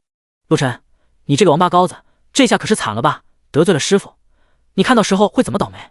仙童，李不凡这么喊了一声后，仙童立刻凑了过去。师傅，有什么事情你尽管吩咐，徒儿一定会按照你的要求把事情给做好。踱着步，李不凡走了上去，嘴角勾着一抹阴险笑容。第3轮的比试放开了去做，归元宗附近的不归零接近魔族，熊远这小子一直都想着弄死陆晨，就让他带陆晨去那个地方吧。仙童欣喜若狂，师傅，你下定决心了，真的不打算留着陆晨当你的？李不凡直接呵斥了仙童，不让他把话继续说下去，随后转身冷漠开口：我呀，最不喜欢聪明人做不聪明的事儿。既然陆晨非要跟为师对着干，那留着这个人只能增加麻烦。炉鼎虽好，但要是被解开了这种事儿，为师就完了。说着，李不凡也是再次用冰冷的眼神扫过去盯着仙童。我不怕你小子出卖为师，但你若真的那般做了，为师也会亲自要了你的命。不敢！仙童跪倒在地，一切听从师傅的吩咐。归元宗后山，陆晨和曾勇相互对打，二人的力量在蓬勃上涨。曾勇从炼气巅峰正式进入了筑基初期，陆晨这边炼气也达到了巅峰境界，甚至于周身的力量不断闪动，大有突破的趋势。曾勇此刻也是满脸期待。太好了，陆晨，你这天资也是相当惊人，跟我才打了几个回合，就从炼气2阶到巅峰，比我修炼的速度更快。陆晨会心一笑，没有多解释什么。如果不是担心神罚之手的力量让修炼速度更快，引起李不凡的杀心，陆晨还打算多修炼一番。到如今却是没有必要操之过急了。走吧。听到陆晨这么说，曾勇也是有些意犹未尽的意思。这么快？陆晨兄弟，是不是咱们可以多待一会儿？我这真的想要继续努力一把呢。欲速不达，陆晨直接反驳了曾勇。记住，你现在虽然力量不错，可并非天下无敌。这时候你去做玩火自焚的事情，只能把自己置身危机。那我听你的，不去这么做。曾勇立刻就开口应答。在他如今看来，陆晨说的一切都是有道理，应当要去遵从。而当二人离开后山，躲在假山后面偷窥的熊远跟班，也是连滚带爬的去找到熊远，告知他所看到的一切。熊远一掌就震碎了巨石，双眼瞪得滚圆。不可能，陆晨这个小王八蛋看着就是羸弱不堪，如何能够跟我相提并论？你说他到了炼气巅峰，那岂不是跟老子平起平坐了？谁说不是啊？小跟班一脸无奈的盯着熊远。若不是这件事紧急，我如何能够惊动老大你？陆晨这个怪物修炼速度惊人就罢了，这个曾勇之前就是半个废柴，然而跟着陆晨之后居然已经达到了筑基阶段，这简直不可置信。第106章阴险熊远，恶毒计策。熊远一直都是一个小心眼的人，他这时候想的是，如今那些家伙都比自己要强悍，一旦有了什么变化，自己就要失去那些支持者，这绝对是不可以发生的恶劣情况。为此，他也是做出了一个选择，转身看向了身边的小跟班。熊远的眼神里透着一丝冰冷的气息。小跟班瑟瑟发抖，不明白熊远突然之间这样盯着自己是什么意思，只是不断的匍匐在地。老大，你要相信我，我可没有要背叛你的意思啊！慌什么？这时候熊远直接呵斥了一声：没出息的家伙，我这又没有做什么其他的安排，你紧张什么？虽然熊远是这么说，但是小跟班清楚的知道，熊远这个人不是一个善类，他要是想杀谁，那就是转瞬之间的事。为此，小跟班也是一脸无奈的看着熊远。老大，你也知道的，我从来都是支持这一派，不管别人如何强大，都不曾改变优异心。熊远瞧着这家伙如此难堪大任，直接就哼了一声：我不会要你做什么，你只管站在我这一边，记住，你没办法变强，那就只有接受别人宰割这一点。自然了，你放心。小跟班这时候拍了拍胸膛：我不在乎你伤害，只要能给我留下一条小命就行了。看着这家伙这么的紧张，熊远也不再吓唬他，只是慢慢的开口：师傅肯定会安排第3场试炼，可是这一次陆晨有了帮手，你给我记住，到时候你们几个不用管，只管盯着朕曾勇。什么？听着这话，小跟班也是面露难色。曾勇现在的力量可是在我们之上啊！废物！曾勇也是一记巴掌打了过去，他的目光变得更为阴冷。这人再强大，难道还能比你们几个炼气巅峰的厉害多少？他也不过是一个初期的筑基者，根本不算什么。要想对付他，你们人多就行了，记住不要掉以轻心。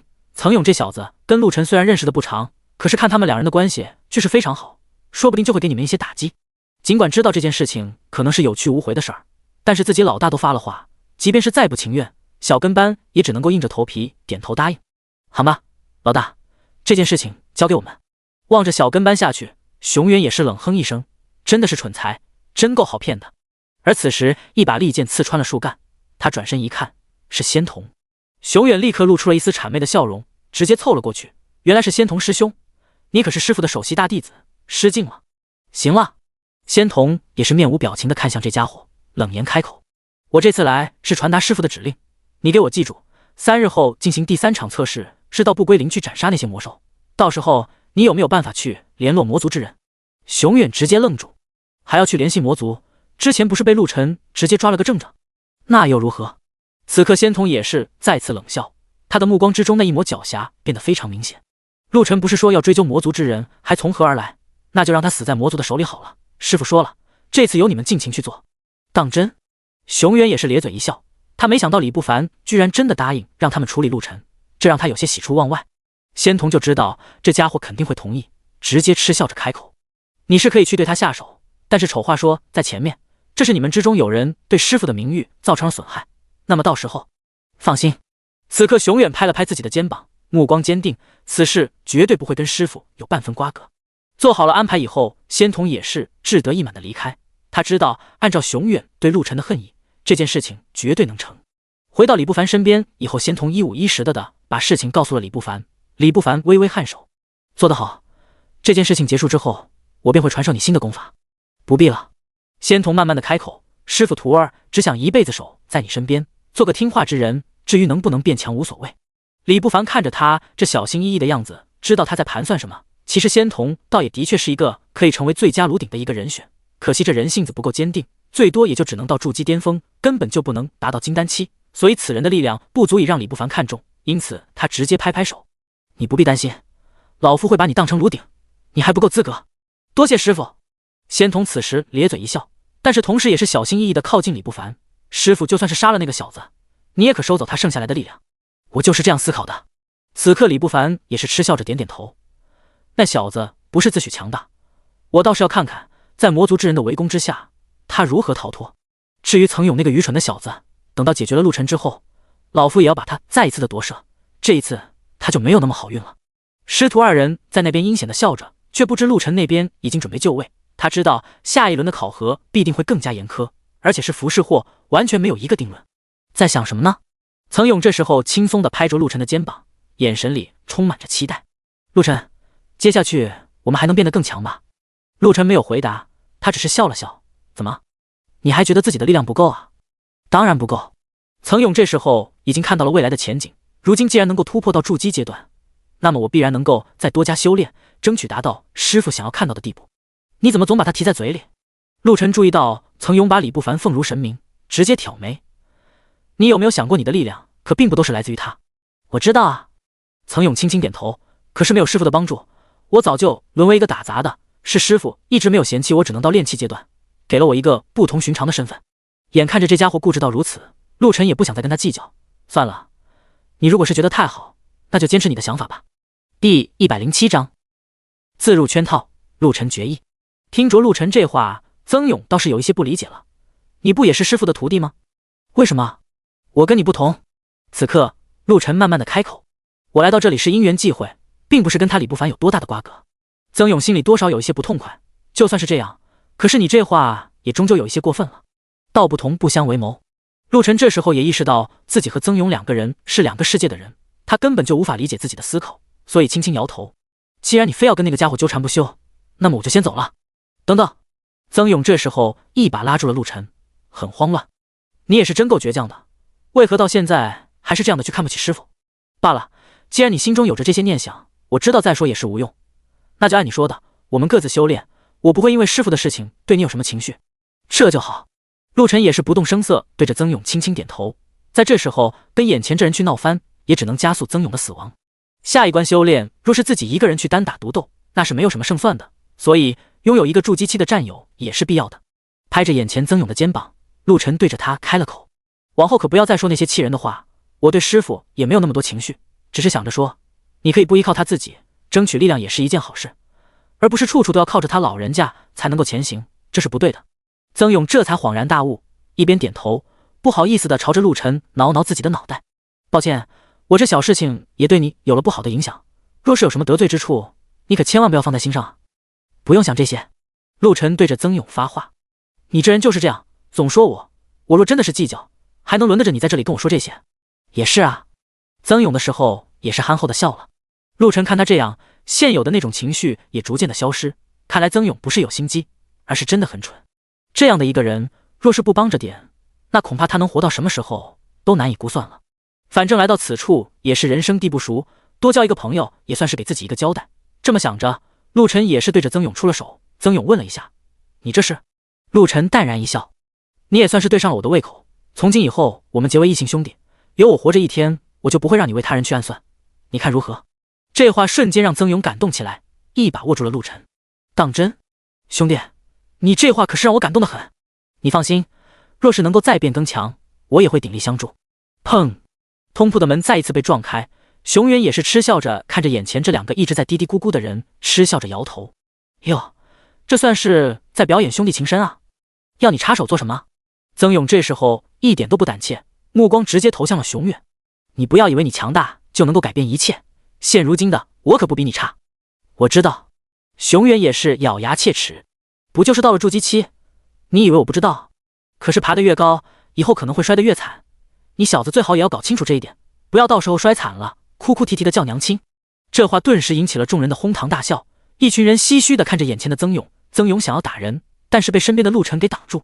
陆晨目光清冷的看着一直在那边笑话的熊原。辱人者必定自辱，你如今做的这些事情，早晚会应验在你的身上。混账！此刻熊原也是面色铁青。你以为你这样说一句，我就会倒霉了？陆晨，别以为你得到师傅的优待就能够与众不同。够了！这时候李不凡慢慢的走进了他们的住处，目光也是紧盯着熊远。还没等陆晨反应，一掌就已经直接打在了熊远和陆晨的身上。虽然陆晨身上有防御力，但是也挡不住这样的一击，嘴角露出了一丝血丝。师傅！曾勇此时也是面色有些苍白。你为何要动手？这件事情摆明了就是……你给我住口！李不凡此刻也是再次双手放在背后，目光一沉。老夫已经说过，不允许他们自行斗殴，可是他们二人从来没有把话听进去。既然如此，老夫又为何要手下留情？你们几个给我听清楚了，凡是在我手底下闹事之人，通通都要受到惩罚。若李不凡打的只有自己，那陆晨必定会出手。可是刚才他这么做，到底是合乎情理？为什么？陆晨也是率先表态，既是公平对待，那么师傅，我愿意面壁思过。熊原此时有些两面不是人，他没想到陆晨这时候突然改变态度，一时间有些傻了眼。这小子又在玩哪出？而此刻李不凡简直要被眼前这个熊原给蠢哭了。此人居然这么愚蠢，在这种时候没有道歉，无疑是让别人看笑话。深吸一口气，李不凡的眼神也是又一次变得凌厉起来。陆晨都已经知道认错，难道你还不知道错了？熊原，你真的太让我失望了。一听到这话，熊远才意识过来，扑通一声跪倒在地。然而此刻李不凡也是毫不留情，再次给了他一下，打得熊远两眼有些发昏。师傅，我真的知错了，求你饶恕。眼看着熊远呼吸急促，陆晨也是不痛不痒的开口，既然他已经受到惩罚，那我看就算了，你不妨饶恕吧。瞧着陆晨这模样，李不凡又气又无奈。很明显，陆晨这是给自己下套，如果不放下熊远，恐怕这事还没完呢。咳嗽一声，李不凡也是收了掌心的力量。既然是你的小师弟为你求饶，那此事就作罢，准备一下，你们明日就该去不归零了。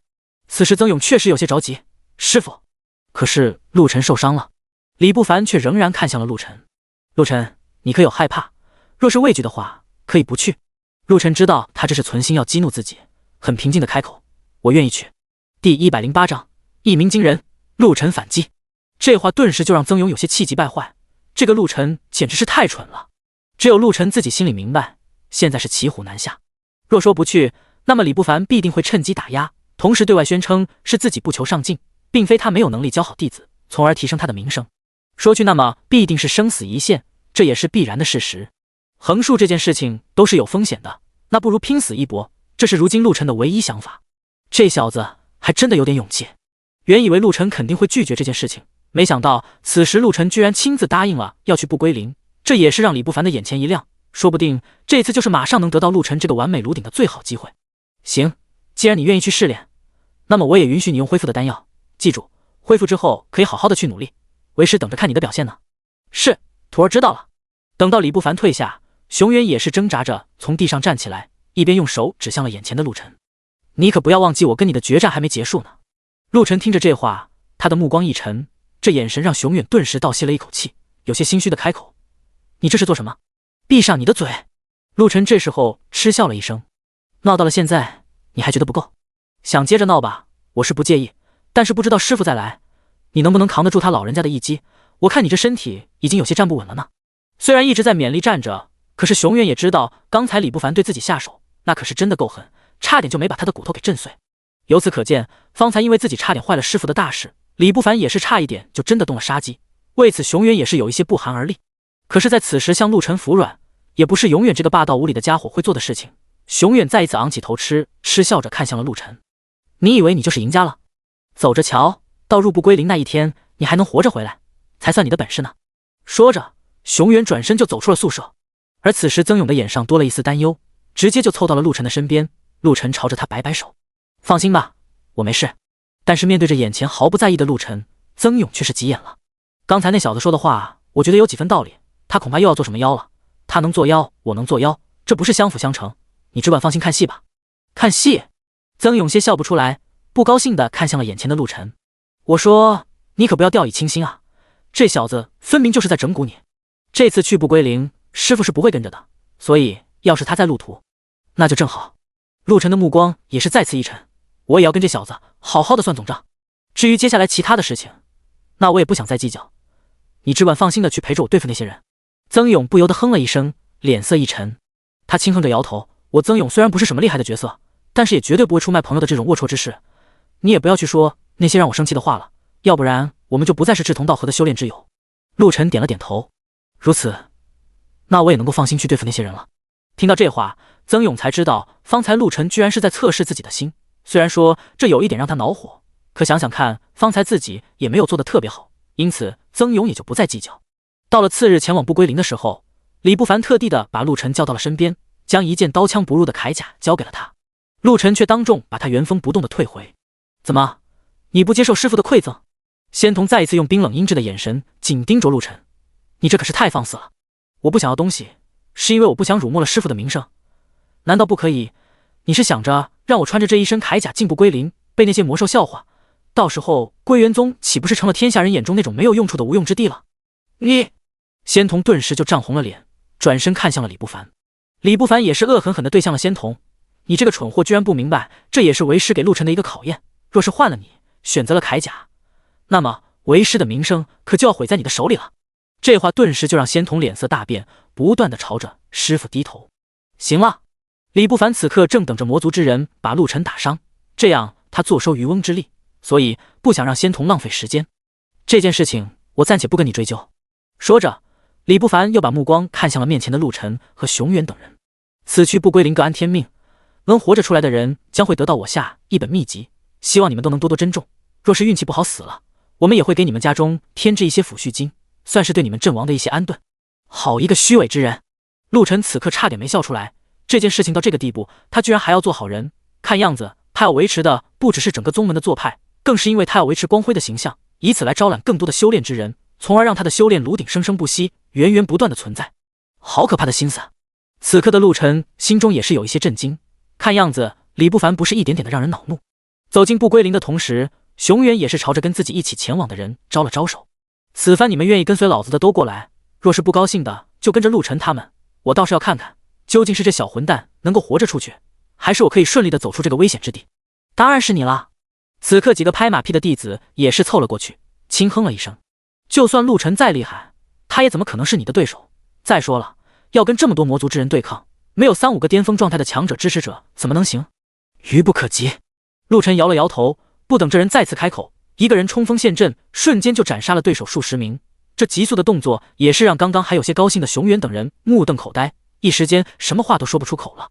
第109章，亲自出马，棋差一招。如此迅猛的攻击让熊远开始警觉。兄弟们，咱们28列阵，按照师傅说的团体战。说着，熊远率先带着手底下的师弟们列阵，把陆晨困守在其中。陆晨眼神扫向那群自以为列阵就是优势的家伙，拳头迅速攥着，悄然把力量全部凝聚到了一处。熊远看陆晨没有行动，还以为他是怕了，瞬间开始沾沾自喜。兄弟们，咱们上！吆喝声此起彼伏，然而陆晨却在这群人即将包抄的瞬间迅速出拳。强大的真气在陆晨拳头上炸裂开，直接让几个力量弱一些的归元宗弟子哀嚎着被震飞了出去。熊远没有立刻动手，而是继续使唤着身边弟子去跟陆晨对抗，自己却是在旁边研究着陆晨的招数。说到底，陆晨也没有运用归元宗的深奥功法，对战那些师弟们的时候无非就是拳打脚踢，只是仅仅如此，陆晨身上的真气都能以肉眼可见的速度膨胀。炼气巅峰，金丹初期，金丹中期，这特么简直是怪物能做到的修炼速度。陆晨自己心底明白，神罚之手加持了自身的炼气境阶，即便是动动拳脚都可以提升整体的力量。陆晨每出一拳都能感受到自身的实力在增强，不愧是神罚之手，随便攻击都能提升自己的战力。随着攻击不断，陆晨的修为在节节上升。我靠，我怎么感觉那小子的实力在不断攀升？不会吧？战斗中突破本就是万中无一，可这连续突破是个什么鬼？这特么还是人吗？感受到陆晨不断上涨的境界，所有人都惊恐万分。随着那些弟子们一个个败下阵来，熊远再也沉不住气了。这区区一个新人，如何就能够跟他们这群师兄们分庭抗礼了？不是分庭抗礼，而是陆晨占据了上风。往哪儿看呢？陆晨这话一出，熊远迅速挥动拳头，但陆晨却瞬间避开，反过来对着他的脸就是一记猛拳。这一下打得熊远半张脸都略有扭曲，疼的已经无法用言语形容。然而此时陆晨的神罚之手还在不断的提升着力量。嗤笑着摇头，陆晨瞬间觉得这些人似乎都变成了沙包，真可笑。陆晨朝着面前所有的敌人做出了招手的举动，伤害性不大，侮辱性极强。熊远挣扎着站起来，怒吼着朝陆晨扑过去。砰！陆晨的拳头打在了熊远的腹部，瞬间疼得他嗷嗷叫，但虚荣心不容许熊远认输，再次站起身就朝着文陆晨出招。陆晨一把扣住这家伙的胳膊，一脚踹过去，直接让熊远摔了个狗吃屎。闷哼着站起来，熊远还来不及再反应，脸上又挨了数十拳，整个人浑浑噩噩的，已经看不清楚陆晨的脸了。等到陆晨终于停下了拳击，熊远也是直接重重倒地不起，脸上带着憨憨的傻笑。他直接被打成了傻子。其他的归元宗弟子此时浑身哆嗦，心底不免后怕。跑啊！看着一群家伙连滚带爬的往外，陆晨疾步上去，三拳两脚的把这群人打飞出去。正在不归林外面等着消息的李不凡，自认为熊远肯定可以把陆晨给打残，到时候自己差不多时间进去，佯装帮陆晨背后偷袭，夺走陆晨的力量，也是一举两得。只是等了很久都没有弟子出来报信，这也是开始让李不凡心中有些纳闷。奇怪，这都已经3个时辰了，怎么熊远没安排人出来？仙童看得出李不凡的着急，马上凑了上去。师傅，你不用担心，凭着师弟们这么多人，一定可以。砰砰砰，接连飞出来的3个弟子已经完全失去了意识，除了傻笑之外，根本没了神智。怎么回事？李不凡立刻警觉起来，弯腰抓起了其中一个弟子的手腕，察觉到他心脉已乱，顿时心中骇然。再看另外2个弟子，也是一样症状，扯开他们的上衣，却是看不出什么特别的伤势。如果不是此时这3个弟子脸肿得跟猪头一样，李不凡甚至认为是陆晨下了黑手，出阴招害了他们。如今从这个外表的伤害看，可以预测到这陆晨都是玩的硬功夫，直接拳脚相加。师傅，这太可怕了！仙童不自觉的后退，脸色惨白。居然有人可以只用蛮力就把人打得神志不清，这究竟……李不凡大手一挥，打断了仙童的话。这件事老夫自有分寸，你无需再说。可恶的陆晨，居然这样都整不死他！既然如此，老夫就去会一会。说着，李不凡带着仙童走进了不归林。此时陆晨已经完全停不下来，连续打出了298拳之后，他也是轻松利落的对2个准备出去求救的最后2名归元宗小弟子打了上去。随着这2人也闷哼着倒地，陆晨盘膝坐下，身上出现了紫色光芒，顺利从金丹后期突破至元婴期。赶来的李不凡此刻完全瞠目结舌，究竟是怎么一回事？为何陆晨居然成了元婴期的武者？不可能，没人能超越自己。陆晨觉察到了危险到来，迅速的收力起身。再一看是李不凡的时候，陆晨也是面不改色。师傅，你不是说生死不论，怎么自己来了？李不凡被陆晨一对，倒是有些说不出话来。倒是曾勇此时拍了陆晨的肩膀：陆师弟，师傅面前不可造次。李不凡嘴角上扬，倒是忘记了曾勇这个愚蠢的家伙，有了他在边上说话，那也不怕陆晨不屈服了。我说，曾勇，你不是想要知道为什么自己能力会消失？陆晨此时轻描淡写的开口，眼前这个人就是害你失去了修炼良机，掠夺了你天资的罪魁祸首。不可能！曾勇这时候一脸震惊。陆晨，你怎么会有这么离谱的想法？陆晨懒得理会曾勇的怀疑，直接朝着李不凡出手。当李不凡出手还击的瞬间，曾勇看到了他手臂上的一些古怪印记，那印记正是修炼邪术，把人当炉鼎的开启之物。第110章，越打越强。师傅傻眼，真的是你？曾勇眼睛瞪大，不可置信。为什么会是师傅？为什么他要这么害自己？他嘴里喃喃自语。李不凡听不清楚他说什么，也懒得听清楚。既然知道了，那就陪你那群师兄去吧。李不凡说话之间，大手一翻，拍向了他的脑门。曾勇怒火中烧，大吼一声，浑身散发着阵阵金光，震开了李不凡的大手。李不凡往后退了一步，意外地看向自己这位弟子，满意的点了点头，略带嘲讽的说道：“不愧是我调教出来的人，终归是有两下子。”说罢，他又瞥向看热闹的陆晨：“你是想和他联手呢，还是等我把他杀了再和我打？”陆晨笑着往后退了几步，做了一个请的手势。看见他如此风轻云淡，李不凡冷哼一声，扑向曾勇。两人打了没几招，李不凡一脚将曾勇的膝盖踹碎了，腾空而起，手中散发出一阵诡异而又亮眼的黑光。黑光之上，隐约还有一些宛若蝌蚪的印记在飘动。顷刻间，黑云笼罩在曾勇身上，蝌蚪般的印记啪啪地贴在他身上。瞬间，他的皮肤被灼伤，脑海中更是莫名其妙地出现了一些让他精神错乱的画面。就在他失神的功夫，后背突然传来一阵剧痛，转身之际，一把长剑已经从他体内剥离而出，鲜血顺着剑飘洒在空中。李不凡握着手中的剑，轻声一笑：“再见了，我的徒弟。”扑哧一声，鲜血在曾勇眼睛炸开。陆晨轻轻拍了拍手，跨过曾勇的身体：“他死了，你也可以死了，就凭你。”李不凡略带不屑地擦拭着手中的剑，语气轻佻：“就算10个你也不是我的对手，是吗？可以试试。”陆晨说话之间打出一拳，拳中带着罡风，罡风刮过，吹起了李不凡的衣襟，几缕发丝飘在眼前，挡住了他的视线。砰的一声，拳头打在了他的身上，他不闪不避，硬挨了一拳，嘴角的笑容比刚才更加浓烈。长剑一挥，切向陆晨的手臂。陆晨收回拳头，一脚踢出，当的一声，脚踢在了长剑上。陆晨退了几步，脚下一阵疼痛。李不凡把长剑收起，背着手笑盈盈地望着他，宛若一座不可逾越的大山。来，继续。你要是能打破我的防御，就算你厉害。陆晨咧开嘴角，露出一丝怪笑。这倒是成全了他。现在他不是李不凡的对手，但是在神罚之手的加持下，他的一拳一脚都会帮他不断的提升实力，终归他会将李不凡打倒。那你可站好了。陆晨话音落下，拳头迅速砸向李不凡。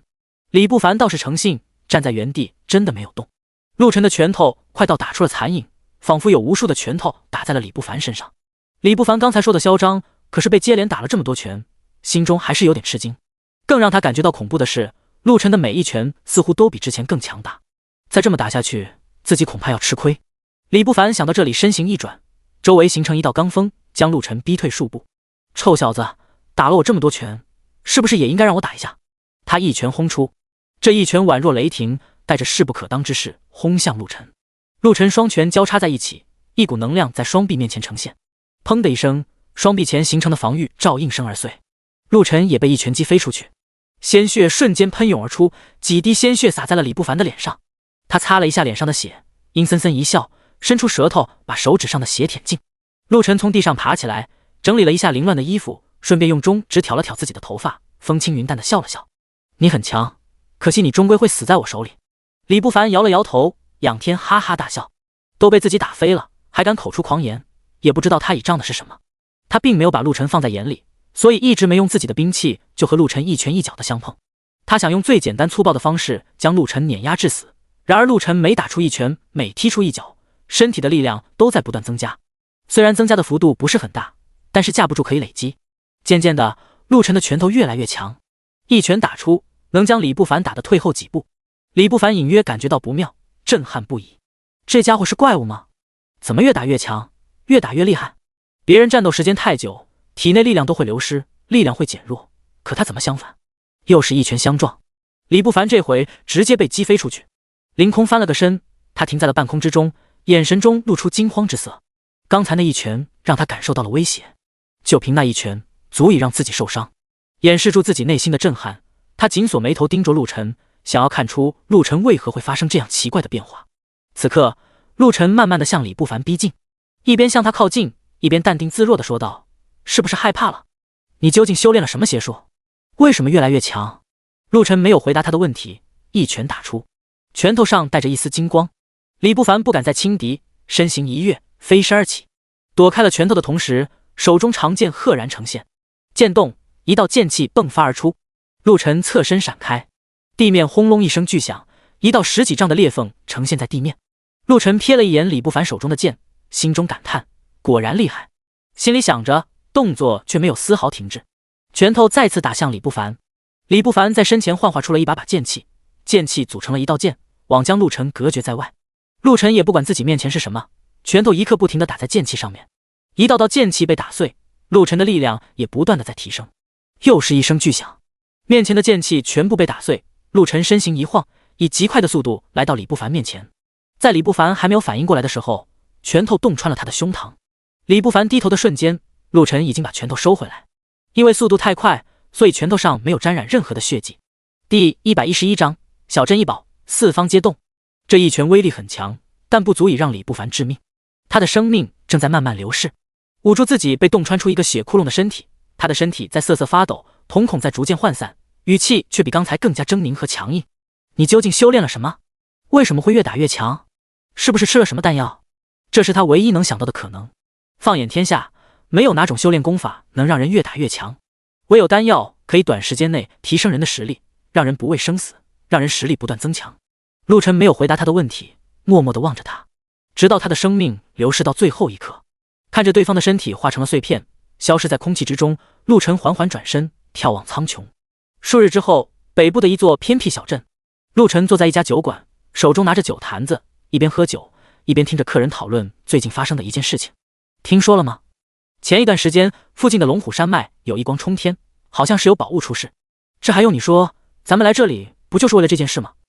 你们去过现场没有？那里究竟有没有宝物？不太清楚。昨天我和几个朋友去了现场，并未发现有什么宝物，但是那个地方却残留着大量的灵气，显然是有什么东西曾经在那里出现过。不会是有人捷足先登，把宝物给拿走了吧？有人担心地猜测起来。不少人纷纷点头，认为极有这种可能。然而酒馆之中有一位白发老者却言之凿凿地说不可能。看见白发老者说得如此坚定，众人面带好奇之色。一位身穿绿色长袍，手拿折扇的年轻人笑着问道：你为何说得如此坚定？莫非你一直在现场吗？白发老人慈祥一笑，手轻轻地在桌子上一点，众人就见整张桌子化成了齑粉，随风飘散。看见这一幕，众人震惊不已，能以一指之力将桌子化成齑粉，可见此人实力强悍。如此实力强悍之人说出来的话，自然足以让人信服。何况这样的人又何必与他们说假话呢？不知前辈是何人？手持折扇的年轻人立马起身，微微弯腰，恭敬地询问。周围人见白发老者实力强悍，也不敢不敬，纷纷起身。唯独陆晨手拿酒坛，保持着刚才喝酒的姿态，视线却落在了这位老人身上。老人浑身灵气浓郁，看不出境界，显然比陆晨的境界要高出了许多。就在白发老人要为众人揭开宝物谜题的时候，人群之中有一黑脸大汉见到陆晨依旧坐在原位，不由得勃然大怒。臭小子，你是看不见还是耳朵聋了？怎么不起来？众人目光齐刷刷地落在陆晨身上，心有愤怒，脸上却毫无波澜，一副看好戏的样子。说话的黑脸男人已经来到陆晨面前，一手抓住他的肩膀，想要将他提起来。他以为提陆晨就像提小鸡一样简单，可是手臂往上一抬，陆晨丝毫不动，他的手臂却噼里啪啦地发出一声爆响。众人就见他胳膊上的衣袖瞬间炸开，旋即人被崩溃了几步。如果不是身后有人扶住他，他就要狼狈地摔在地上。白发老人眼中金光一闪，知道眼前的年轻人不简单，捋动一下银色胡须，脸上露出了一丝祥和又神秘的微笑。好一个年轻人，一动不动就能将黑脸大汉逼退。什么时候天下出了这样一个厉害的年轻人？他怎么一点也不知道呢？他乃是天机阁10大长老之一的神通长老。天机阁乃是一个神秘的组织，天机阁最厉害的一项能力就是知晓天下之事。神通长老更是被外界传闻上知千年，下知千年，天底下就没有他不知道的事情。天机阁的情报网遍及世界，海陆空皆有他们的探子。天上无人，但有鸟；海中无人，却有鱼；陆地就不用说了。天机阁的探子不仅仅有人，还有其他的生物，所以可以达到知晓天下事的能力。神通长老来此之前，特意命人调查了一下此地的情况，把方圆万里之内的情况以及势力分布都摸清楚了。从未听说过有什么年轻人有这般的修为，而眼前这年轻人能够见自己而不动，显然是有点身份。如果是一个毫无背景的人，又怎敢在自己面前如此嚣张无礼？就在他思索的时候，黑脸大汉再一次冲向陆晨。不过他还没有冲到陆晨面前，就被身旁的2个同伴给拦住了。这2个人也长得比较黑，就像是烧完后的炭一样，黑中带着一种灰。陆晨看见被同伴拦住的黑脸大汉，还想要冲到自己面前，把手中的酒坛子放下，轻轻拍了一下桌子。他一拍之下，桌子被拍成了碎片，稀里哗啦地落在了地上，酒坛子也摔在了地上，酒水洒了一地，蔓延到了黑脸大汉的面前。陆晨目光凛冽，神色带着一种说不清的冷。那位老人家能把桌子拍碎，我也能把桌子拍碎，我是不是也可以坐在这里？众人哑口无言，紧跟着便恼羞成怒。陆晨虽然把桌子拍成了碎片，可是这和一指把桌子化成齑粉是2种不同的概念。拍桌子谁不会？随便站出一个人都能把桌子拍成像陆晨那样，这有什么了不起的？能和刚才那位白发老人相比吗？此刻黑脸大黑也没刚才那么愤怒了，忍不住哈哈大笑起来。臭小子，你是不是有病？你以为用巴掌拍碎桌子很厉害吗？你刚才那种手段，在场的所有人都可以办到，你根本没有和那位老前辈相比的资格。这番话得到了所有人的认同，除了白发老人之外，其他人都是频频点头，指责陆晨不自量力，说陆晨年轻气盛，没见过世面。陆晨笑而不语，瞥了一眼坐在不远处的白发老人，虽然他没说什么，但是他却想看一看白发老人对自己的态度。一看之下，陆晨颇为满意。这位白发老人确实有本事，没有和其他人一样嘲讽自己，显然看出了自己刚才那一掌的威力。第112章神秘天机，黑鬼一族。老人家，看来你确实有点本事。陆晨说话的时候，冲着白发老人竖起了大拇指。白发老人不想把事情闹大，双手往下一按，示意众人不要争吵。众人乖乖的听话，看向白发老人，等待他出言嘲讽陆晨，给这个不知天高地厚的年轻人一个教训。然而白发老人却拿着酒壶来到陆晨面前，他手一晃，一个玉杯呈现在手心，他给陆晨倒了一杯酒，把酒杯亲自递给陆晨。年轻人好本事，我敬你一杯。陆晨伸手刚碰到酒杯，老人手腕突然一抖，酒杯里的酒突然像喷泉一样喷到了空中。众人见此，纷纷拍手称赞，好一招凌空飞渡。这杯酒你要是能喝到，算你有本事，喝不到你就滚。话音落下，陆晨微微仰头，嘴巴张开，嘴中一股吸力突然向外扩散，一瞬间飘向空中的酒全部被吸入腹中。陆晨舔了一下嘴角，说了一声好酒，紧跟着问道，老人家，不知道您尊姓大名？众人也颇为好奇白发老人的身份，静静的等待他的回答。白发老人哈哈一笑，转身回了自己的座位，敲着2郎腿，微微颔首，自信又自傲地报出了身份。我乃是天机阁10大长老之一，名为神通长老，你们可认识？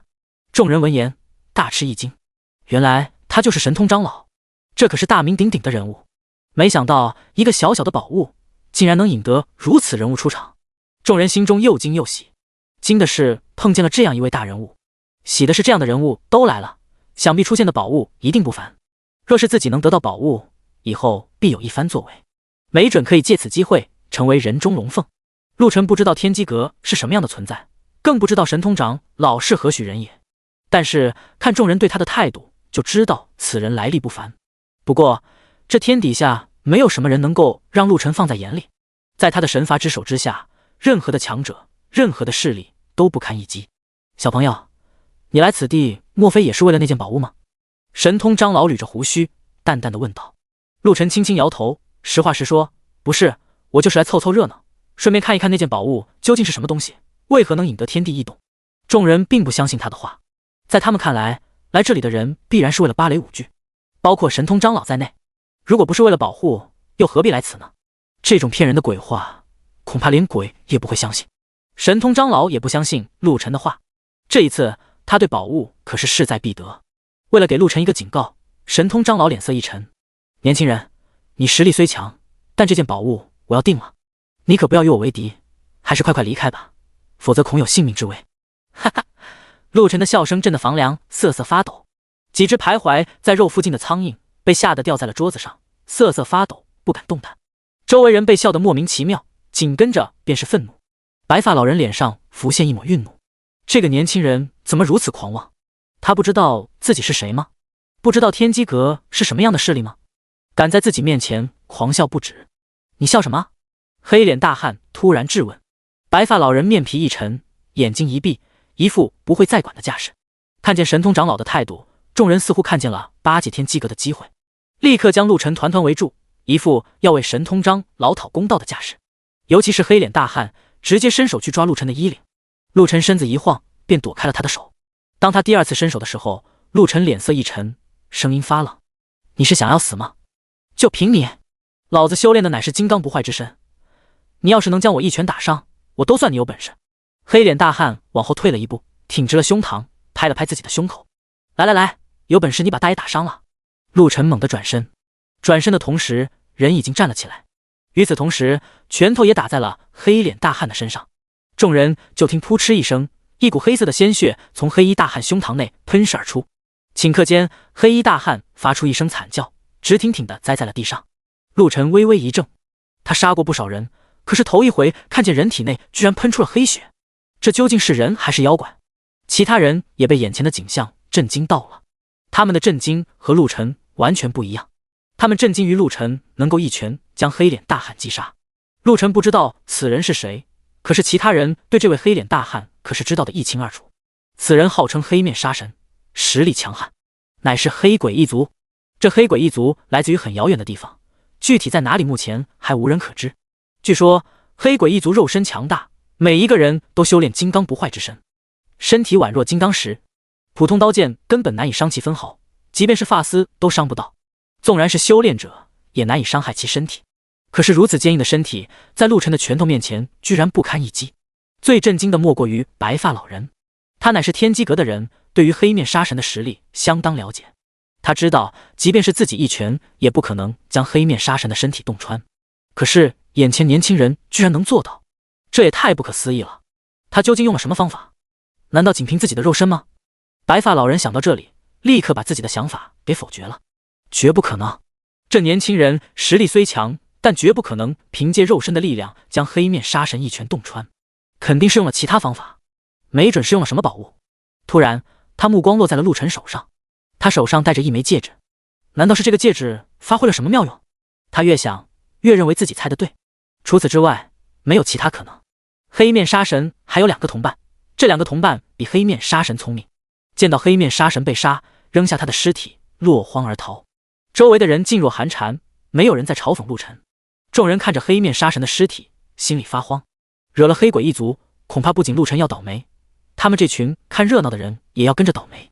第113章黑鬼一族屠杀20。黑鬼一族生性残暴，杀他们一人，他们将会把被杀者方圆20里内的所有生灵屠杀一空。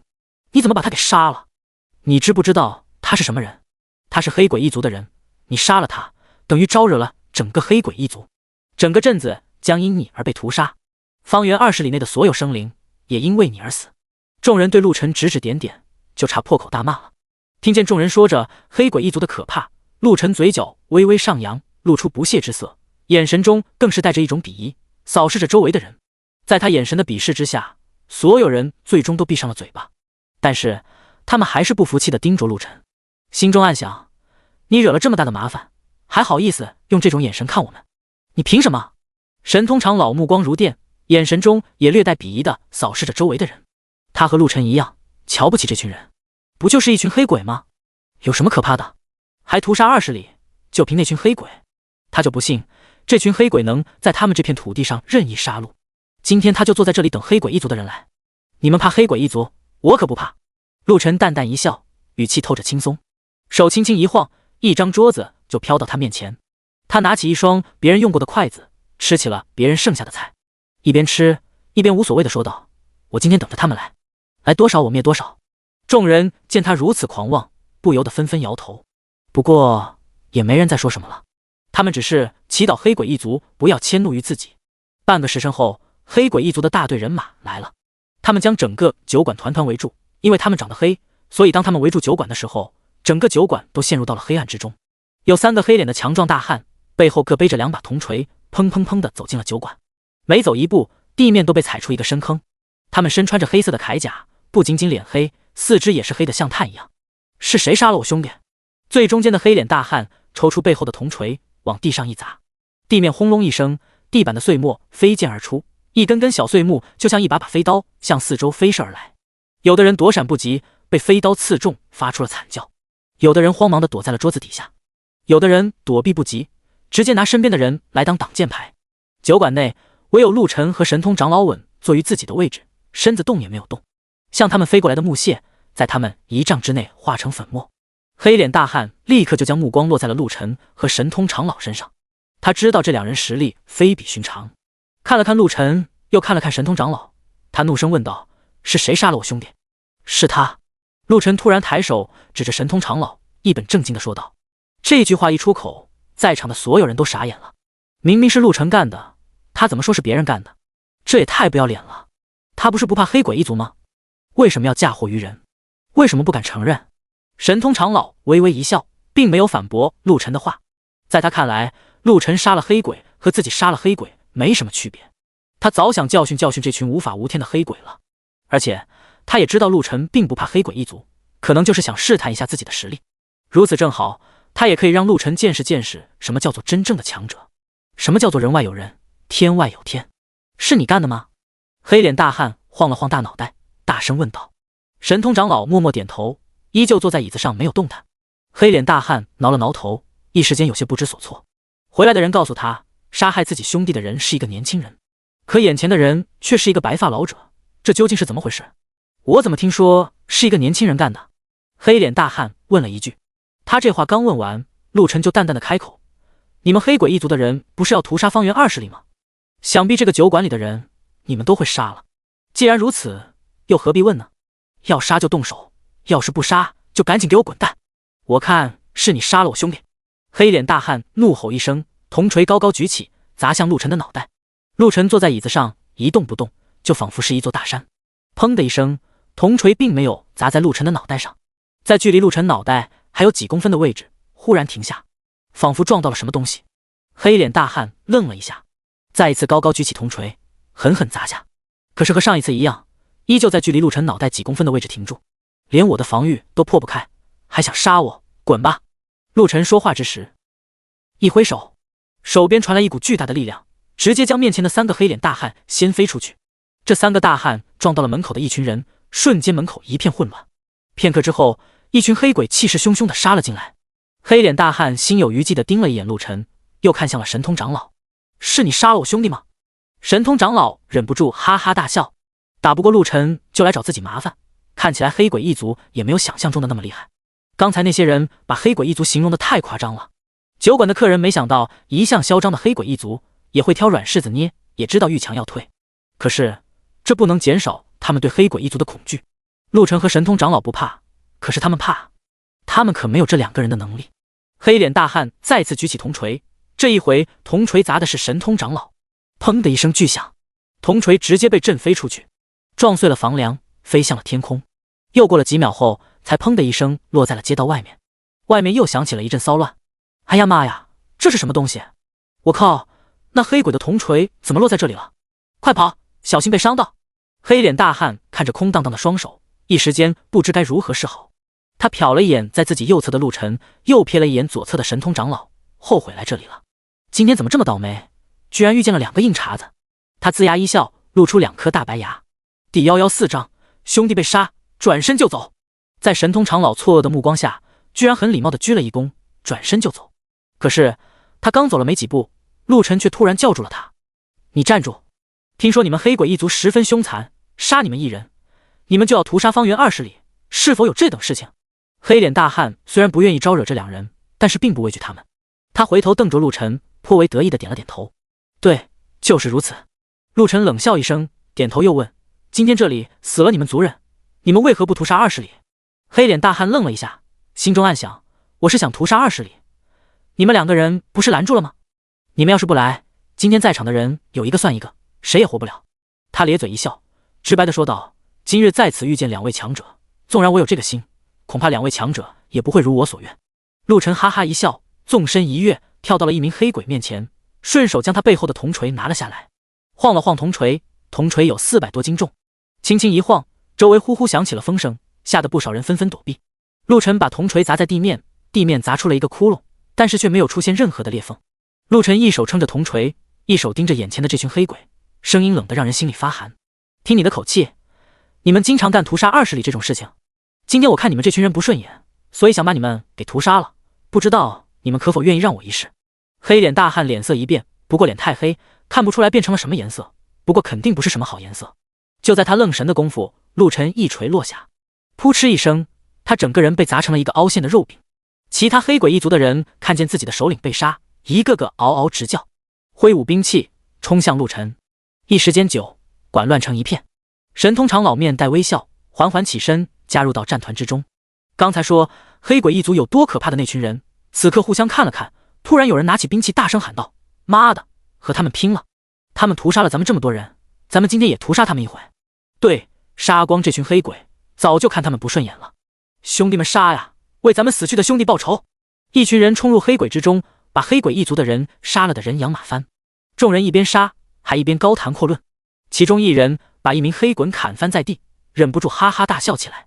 哈哈，他们也没那么可怕，我一刀就把他们宰了。就是，还说什么有金刚不坏之身，我看也不过如此。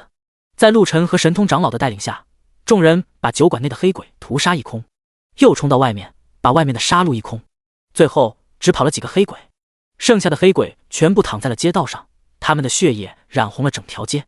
街道上的人欢呼雀跃，大家举着手中的兵器，高呼着杀黑鬼，杀黑鬼。在众人高呼之时，陆晨和神通长老各自混入人群之中，消失不见。陆晨穿过一条街道，感觉身后有人跟着自己，他回头一看，略显惊讶，本以为是神通长老，可没想到是一个陌生的年轻人。这个年轻人陆晨刚才见过一面，此人是之前在酒馆里手拿折扇的年轻人。不知何时，他换了一袭白色的长袍，看上去比刚才更为英俊。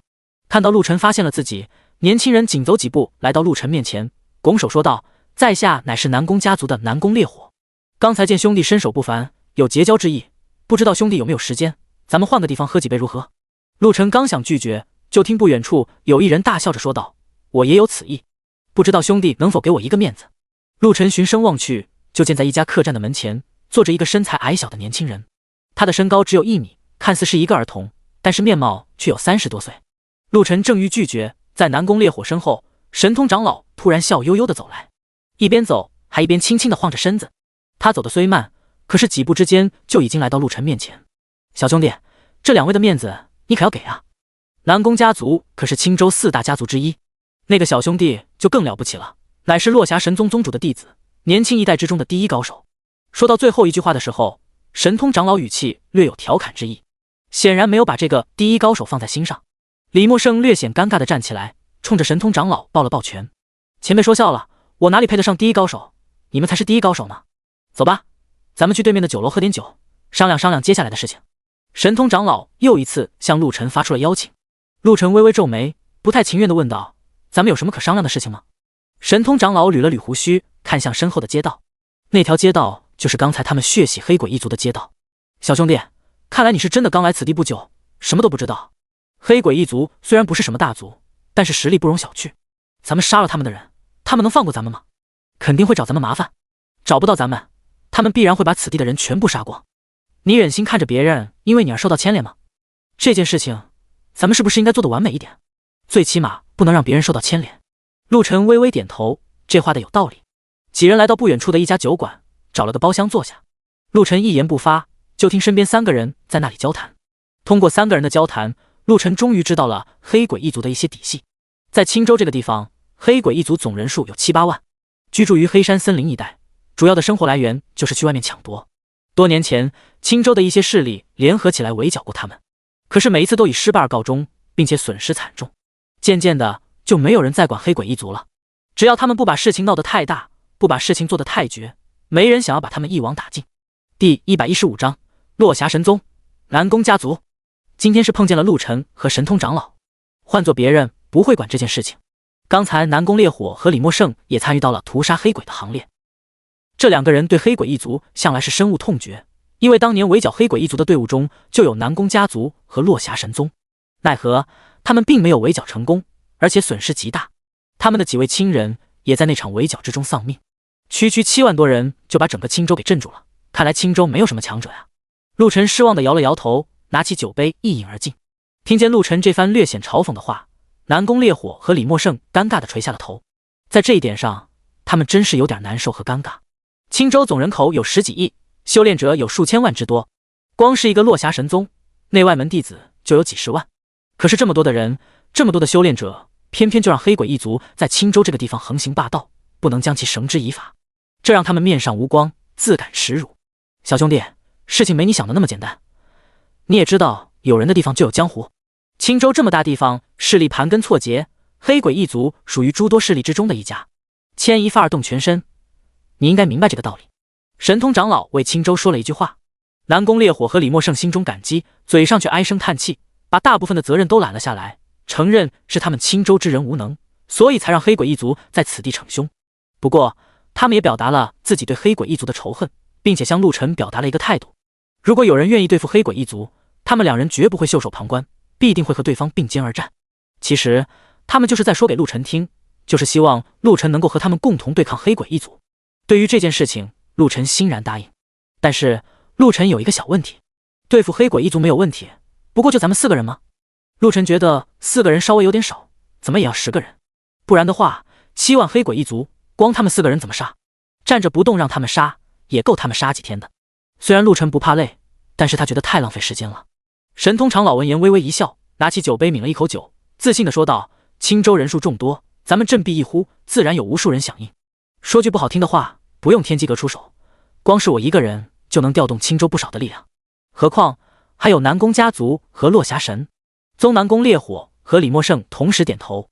李默胜略显着急地站起来，说道：我现在就把此事告知宗门，让他们尽快把人手调过来。我也现在就回去。南宫烈火也连忙起身，看见2个人要走，陆晨立刻喊道：等一等，不要着急。陆兄，还有什么吩咐？南宫烈火好奇地问道。陆晨摸了摸鼻子，说道：不用找那么多人，再找6个和你们实力差不多的人就行。其实吧，咱们4个人也能够把黑鬼一族杀光，就是我这个人有点懒。听见他这番话，另外3个人都傻眼了，以为自己听错了。4个人就能把7万黑鬼一族杀光？他不会是喝酒喝多了吧？还是被黑鬼一族的人伤了大脑，脑子不灵光了？这种话都能说出来？南宫烈火嘴角一抽，嘟囔了一句：你就别开玩笑了。我没开玩笑，你再找6个实力和你差不多的人就行，咱们10个人足以踏平黑鬼一族。陆晨信誓旦旦，说得为认真。神通长老在一旁咳嗽一声，突然说道：听你的口气，就算是你一个人也能把黑鬼一族杀光，是不是？陆晨犹豫了一下，最终还是承认了这一点。算是吧，不过多一个人多一份力量，我一个人杀，要杀到什么时候？多几个人我不是省事吗？神通长老一拍桌子，实在听不下去了。听陆晨的意思，他不是在杀黑鬼一族，而是在杀猪。好像对他来说，杀黑鬼一族除了浪费时间之外，没有其他的压力。他有些来气地说道：你要是这么说，那这件事情就交给你一个人吧。你杀黑鬼一族是为民除害，是在积德行善，这种积德行善的事，我们怎么好抢你的功劳？南宫烈火、李默胜沉默不语，他们不知道陆晨为何会说出如此狂妄的话，但是他们并不想得罪陆晨。虽然陆晨说话不靠谱，但是实力摆在那里，他们很想结交陆晨这个朋友。陆晨知道神通长老不相信自己的实力，笑着说道：让我一个人杀黑鬼一族没有问题，不过要先把眼下的事情解决了。眼下还有什么事情？神通长老追问道。咱们来此不是为了宝物吗？陆晨笑着说道。神通长老恍然大悟，是呀，他来此是为了保护，怎么把这件事情给忘了？想到此处，他咬了咬牙，郑重其事地说道：你要是能将黑鬼一族的人杀光，此地的宝物我就让给你了。陆晨嘴角一撇，心中暗想：你不让给我，我也能得到。南宫烈火和李默胜听见神通长老的话，频频点头，表示愿意将宝物赠与陆晨，前提是陆晨必须杀光黑鬼一族。陆晨点头同意，但是他也提出了一个要求，必须先拿到宝物。在这个建议上面，几个人发生了分歧。神通长老几人担心陆晨得到宝物后不去杀黑鬼一族，逃之夭夭。陆晨担心的问题和他们恰恰相反，自己杀了黑鬼一族，他们不把宝物给自己怎么办？最终还是陆晨妥协了。陆晨同意自己去击杀黑鬼一族，至于神通长老几个人，则是留下来抢夺宝物。神通长老信誓旦旦地拍着胸脯对陆晨说：你放心走，我一定会把宝物抢过来，只要你把黑鬼一族杀了，宝物立刻送到你手上。陆晨和神通长老击掌约定。随后陆晨便按照神通长老的指示来到了黑鬼一族的地盘。黑鬼一族和野人没什么区别，最大的区别就是他们要比野人聪明，会搭建房屋，群聚在一起。第116章自制巨剑，横扫千军。陆晨漂浮在黑鬼一族聚集地上空，放眼望去，地面上全是一个个小黑点，就像是人类在俯身看蚂蚁一样。陆晨摸着下巴在空中思考，自己要是拿把刀或者一拳一拳的打，7万多人够他打一阵的。他眼睛一亮，目光落在不远处的一棵参天古树上，飘落到古树之下，一拳将古树击断。然后他从怀中掏出一把匕首，在这棵古树之上开始进行了一番操作。半个时辰后，一棵参天古树被陆晨用匕首削成了一把约有3丈长的木质巨剑。他扛着巨剑，笑呵呵地向着黑鬼一族聚集地走去。在向聚集地走的时候，陆晨还特意在巨剑上面打了几个封印，来加持巨剑的坚硬程度。来到黑鬼一族聚集地门口，门前2根木头搭建的哨塔，哨塔上面有几个黑人正说着话。看见突然有一个人来了，几个黑鬼都是一愣。看见那人扛着的巨剑，这几个黑鬼眼睛差点掉出来。这人是什么人？怎么敢来他们这里？扛着的是什么？好像是一把剑，怎么有这么长的一把剑？一个黑人掏出弓箭，对准了陆晨，先冲着陆晨脚下射了一箭。你是什么人？来这里干什么？陆晨冲着对方咧嘴一笑，手中巨剑轻轻一挥，轰隆一声，右侧的哨塔被一剑斩成了2半，上面的人更是被轰得连渣都不剩。陆晨巨剑向右侧一挥，右侧的哨塔被拦腰截断，上面的黑人摔了下来。这群黑人的身体确实坚硬，摔下来后一点事没有，爬起来就往营地里面跑，一边跑一边喊敌袭敌袭。不一会，一群黑鬼拿着各种武器就杀了出来。他们还没有冲出大门，陆晨3丈多长的巨剑对准大门便是一记横扫，巨剑所过之处，黑鬼成片倒下。陆晨就像是一把锋利又快速的剑，迅速向里面杀去，无一人可挡。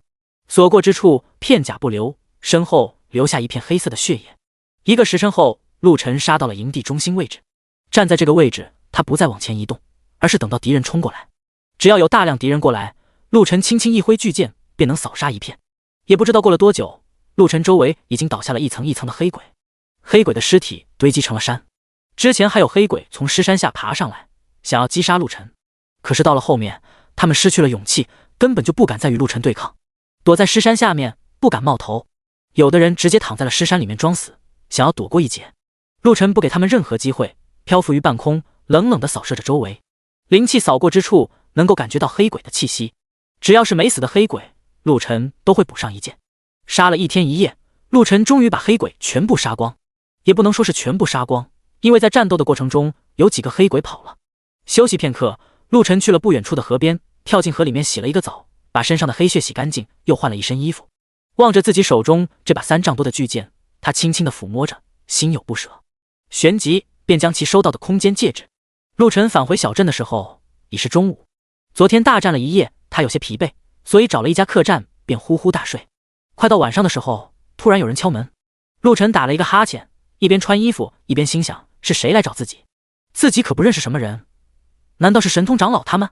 打开房门一看，来的人不是神通长老，而是南宫烈火和李默胜。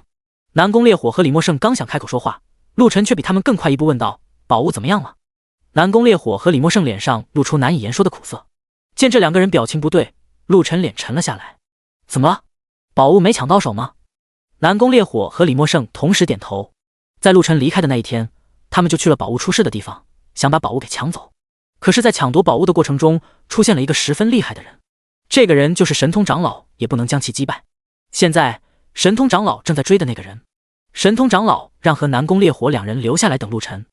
等陆晨的目的一共有2个，一个是把宝物被抢的事情和陆晨说一下，二是等陆晨那边的消息。神通长老觉得陆晨肯定不可能把黑鬼一族的人杀光，所以是想让南宫烈火和李默胜把这件事情给确定了。确定之后，这2个人再去找他，到时候他就不必再为宝物的事情而烦恼了。现在还没有确定陆晨是否杀了黑鬼一族，所以按照之前的约定，他还是要去抢夺宝物。陆晨把南宫烈火和李默胜挡在了门外，有些生气，不想让他们进去。明明说好了要帮他把宝物抢过来，可是现在宝物没有看见，而自己已经把事情办妥了，这不是拿自己寻开心吗？陆晨，你那边情况怎么样了？南宫烈火小心翼翼地问。他知道陆晨脾气古怪，一言不合就要动手，他可不想招惹这个家伙。在他问的时候，心里其实已经有了答案。陆晨怎么可能以一己之力杀光7万鬼族呢？这绝无可能。他问陆晨就是为了证实这一点，也好以此来将宝物的事情化解。既然陆晨没有杀光黑鬼一族的人，那么宝物的事情也可以不了了之。然而陆晨的一句话却让他陷入呆滞。我都杀光了，南宫烈火瞪着一双圆溜溜的眼睛，根本就不相信。李默胜更是脱口出：“你别闹了，你怎么可能杀过那么多黑鬼？”见两人不相信，陆晨翻了一个白眼，埋怨道：“我之前让你们跟着我一起去，你们不愿意去，现在我把黑鬼一族的人杀了，你们又不相信，要不咱们现在就去看一看。”这个提议得到了南宫烈火和李默胜的同意，三个人连夜赶往黑鬼一族。天黑的时候，三个人来到了黑鬼一族的营地。当他们来到黑鬼一族营地的时候，黑鬼一族的营地火光冲天。第117章，斩杀黑鬼，无人可敌。在火光的映射下，南宫烈火和李默胜看见了满地的黑血以及堆积如山的尸体。那么多的尸体，他们从未见过。许多尸体都被某种巨大的东西给撕成了两半。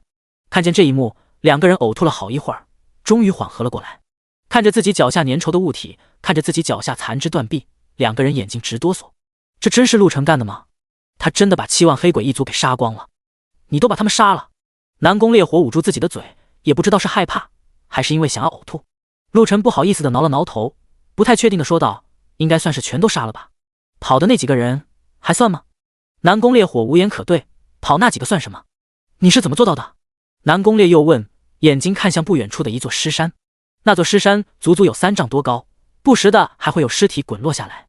就在陆晨想要回答的时候，尸山之中突然传来了一声凄厉的惨叫，紧跟着一个人就从尸山里面爬了出来，手中拿着一把巨大的斧子，正嗷嗷狂吼着向四周乱砍。看他的精神状态，明显是疯了。还活着一个。陆晨说了一句，身形一晃便来到了尸山之上。他抬起一脚将那个黑鬼踢死。南宫烈火和李默胜看得眉头直皱，嘴角直抽抽。太狠了，太暴躁了，以后可不能招惹陆晨。现在你们相信了吧？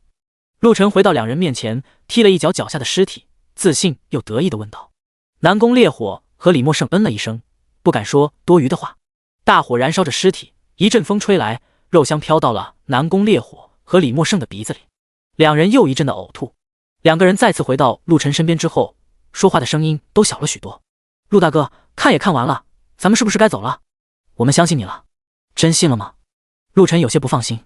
这两个人嘴上说相信，万一回去之后又说不信，那该怎么办？真信了，我发誓。南宫烈火举着手对天发誓。三个人回到客栈后，陆晨让两个人留在客栈休息。这两个人现在看见陆晨就害怕，害怕晚上陆晨突然发疯，把整个客栈的人都给杀了。两个人死活不愿意住在这个客栈，而是住在了距离陆晨最远的另外一家客栈。凌晨的时候，南宫烈火正做着噩梦，梦见陆晨提着一把大刀向他杀来。最可怕的是，陆晨身上还挂着10几个血淋淋的人头，其中一个人头正是李默胜。就在他感觉自己也要即将死亡，即将陷入永远黑暗的时候，耳边突然传来了阵阵的怒吼之声。他猛然惊醒，紧跟着门口就响起了咚咚咚的声音。随即神通长老略显不耐烦的叫喊声从外面传来：“南宫烈火，你在不在？在不在？”南宫烈火连忙起身跑到门口：“在。”说着话，他打开门，伸手把神通长老给拽了进来，旋即又砰的一声关上房门，倚着房门大口大口的喘着气，额头上全是虚汗。你这是怎么了？做噩梦了吗？神通长老紧锁双眉，堂堂一个修行者，怎么会被一个噩梦吓到？南宫烈火擦了一把额头上的汗，心有余悸的点了点头，回想着自己刚才那个梦。我梦见陆晨要杀我，吓死我了。说着话，他又擦了擦额头，想到今天看见的场景，胃里一阵翻腾。神通长老一脸鄙夷坐到了不远处的木桌上，给自己倒了一杯茶水。现实中你害怕他，梦里怎么还害怕他？你是不知道他有多厉害。南宫烈火摇了摇头，抢过神通长老倒的茶水，一饮而尽。神通长老微微皱眉，没说什么。过了片刻，他问道：“陆晨回来了吗？”回来了。南宫烈火简单的回答。是不是没有把黑鬼一族的人杀光？我都怀疑他没去过黑鬼一族。他是不是随便杀了几个黑鬼一族的人，就说把黑鬼一族杀光了？神通长老一边猜测一边说道。南宫烈火嘴角微微抽动了一下，想到堆积如山的尸体，身体一哆嗦。您可别说了。他压低了声音，恨不得捂住神通长老的嘴。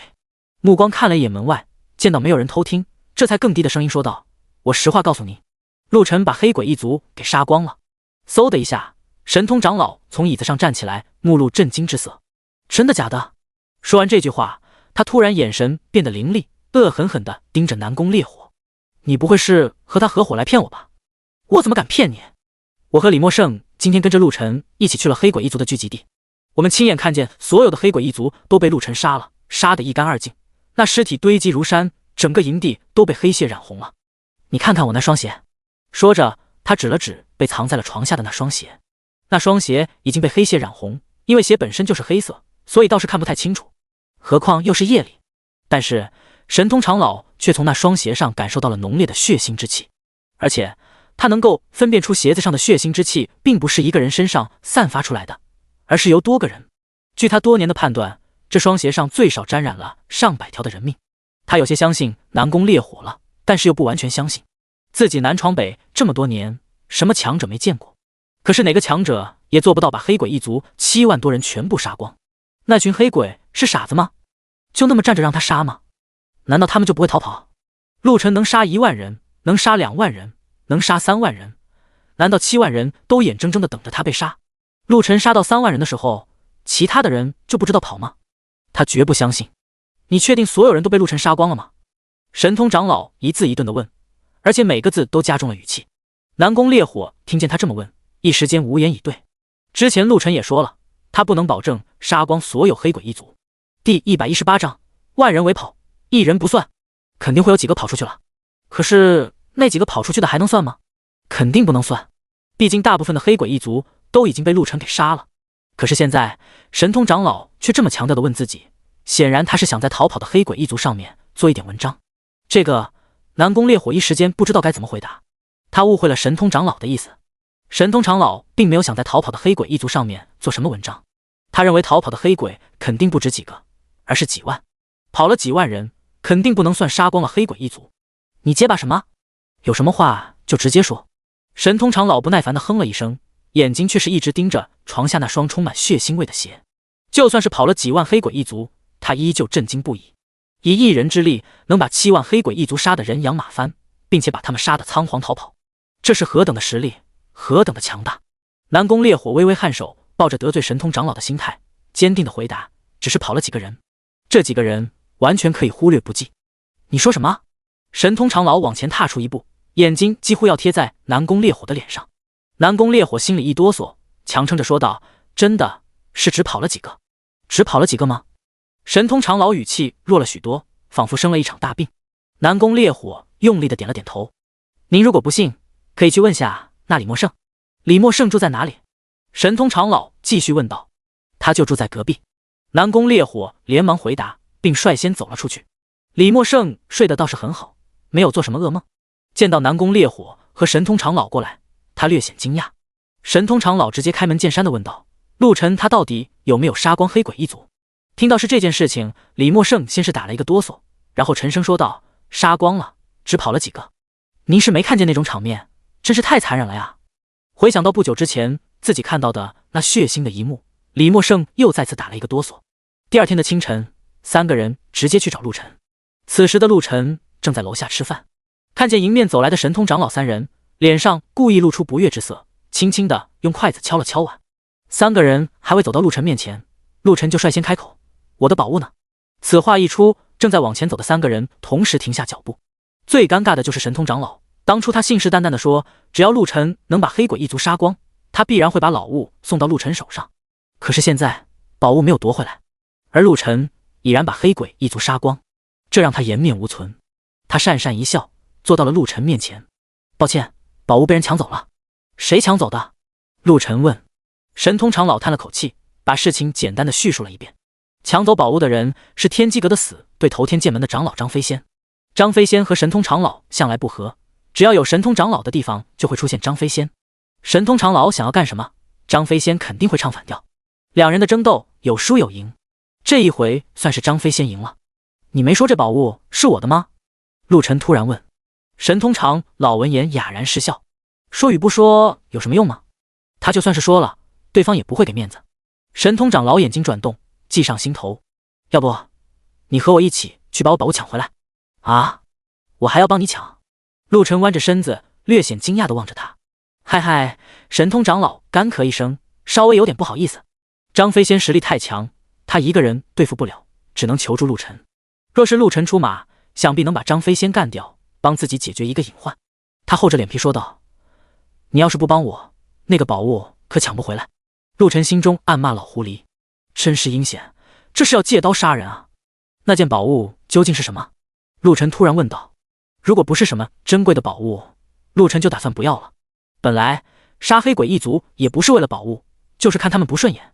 陆晨可不想被人利用。说起这件宝物，神通长老来了兴趣，神秘兮兮地说道：“那可是一件好宝物，乃是一件铠甲，拥有极强的防御。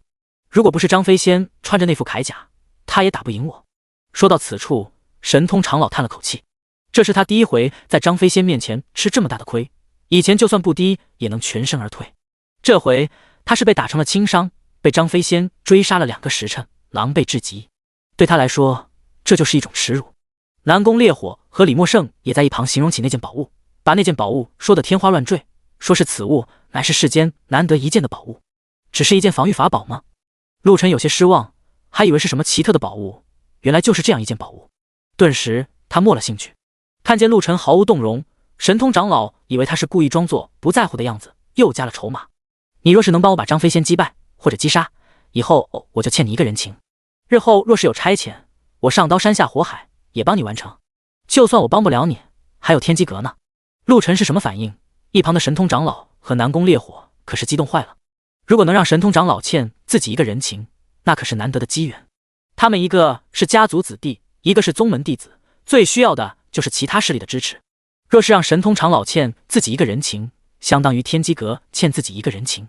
可惜两人也只能眼巴巴地看着，压根没有那个实力。就在此时，陆晨不屑一顾地说道：“你的人情有什么用？让你拿一件宝物都拿不回来，以后也指望不上你。”神通长老脸色微红，气得胡子翘起来。这个混小子，他是真不知道天机阁的强大，还是想借此机会敲竹杠？他盯着陆晨，发现陆晨真没把自己刚才的话当回事，脸色更难看了。别人上赶着巴结自己，自己懒得搭理他们。第119章，我的宝物，请还给我。可是陆晨倒好，居然直接拒绝了。南宫烈火和李默胜也没想到陆晨会直接拒绝，两人的心在痛，这个机会要是给他们该多好啊！可惜从刚才到现在，神通长老压根就没有看过他们一眼。就在两人想劝一劝陆晨的时候，陆晨忽然说道：“算了，宝物没了就没了吧，那是说明这些宝物和我没有缘分。”留下这句话，他起身就要走。神通长老愣了片刻，猛然起身问道：“你真要走？”他怀疑陆晨这是在欲擒故纵。然而陆晨没有再给他任何的机会，大步流星的直接向外走去。等神通长老反应过来，跑去外面想追的时候，陆晨早已经消失在了街头。神通长老懊悔的跺了跺脚，唉声叹气起来。就在此时，南宫烈火和李默胜则是来到了他的身边，安慰了他几句。南宫烈火话锋一转，小心的说道：“您还要去抢那件宝物吗？怎么，你想跟我去抢那宝物？”神通长老掩饰着脸上的懊悔之色，淡淡的问道。此刻他又恢复了往日的高傲之色，一副高手的姿态。这两个年轻人一开口，他就知道对方打的是什么主意，无非就是想巴结自己，希望以后自己可以帮助到他们。他倒是对此二人十分欣赏，也愿意给他们这个机会。南宫烈火略显不好意思的说道：“张飞仙固然厉害，但您和他的实力也是旗鼓相当的，如果再加上我们两人的协助，打败他应该不是问题。”话是这么说，可是神通长老沉吟片刻，笑道：“可是陆晨已经不要宝物了，我已经没必要再去抢了。”南宫烈火和李默胜闻言同时一怔。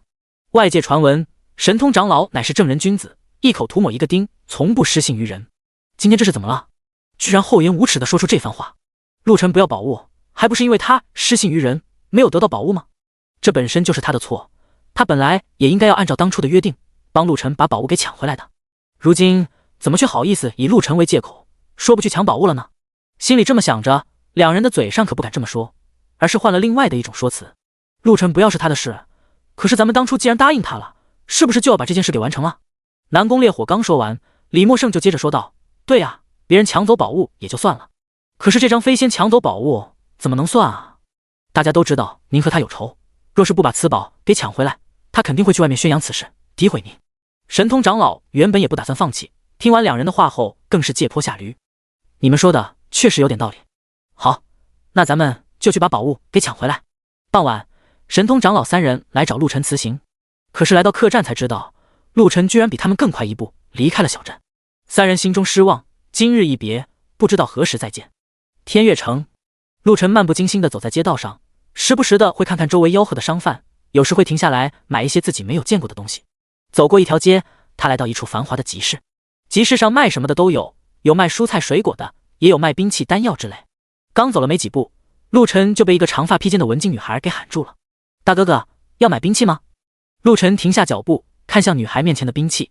兵器有10多把，刀枪剑戟、斧钺钩叉，样样皆有。不过都是一些普通兵器。在女孩右侧还有一个摊位，也是卖兵器的。摊主是一个穿着狼皮短袖的光头汉子，脑门闪闪发亮，一双眼透着凶狠。你摊上的都是些普通兵器，就别拿出来丢人现眼了。光头汉子说着话，故意把手中的一颗核桃扔向了女孩摊位的一把刀。核桃碰在了刀上，发出了破碎之声。挺好的一把刀被砸成了2截。女孩看见自己的刀被砸，眸中包含着怒火，委屈地看向光头汉子。但因为对方强而有力，她只是愤怒地望着，没敢说什么。陆晨皱了皱眉，觉得一个男人欺负一个小女孩有点不太要脸。他瞪了一眼光头男人，随便拿起来一把剑，对女孩说道：“这把剑多少钱？”我买了。女孩愤怒的眸子中多了一丝兴奋，小声说道：“这把剑要3块0石。”陆晨听了微微一怔，一把宝剑要3块0石，他是不是疯了？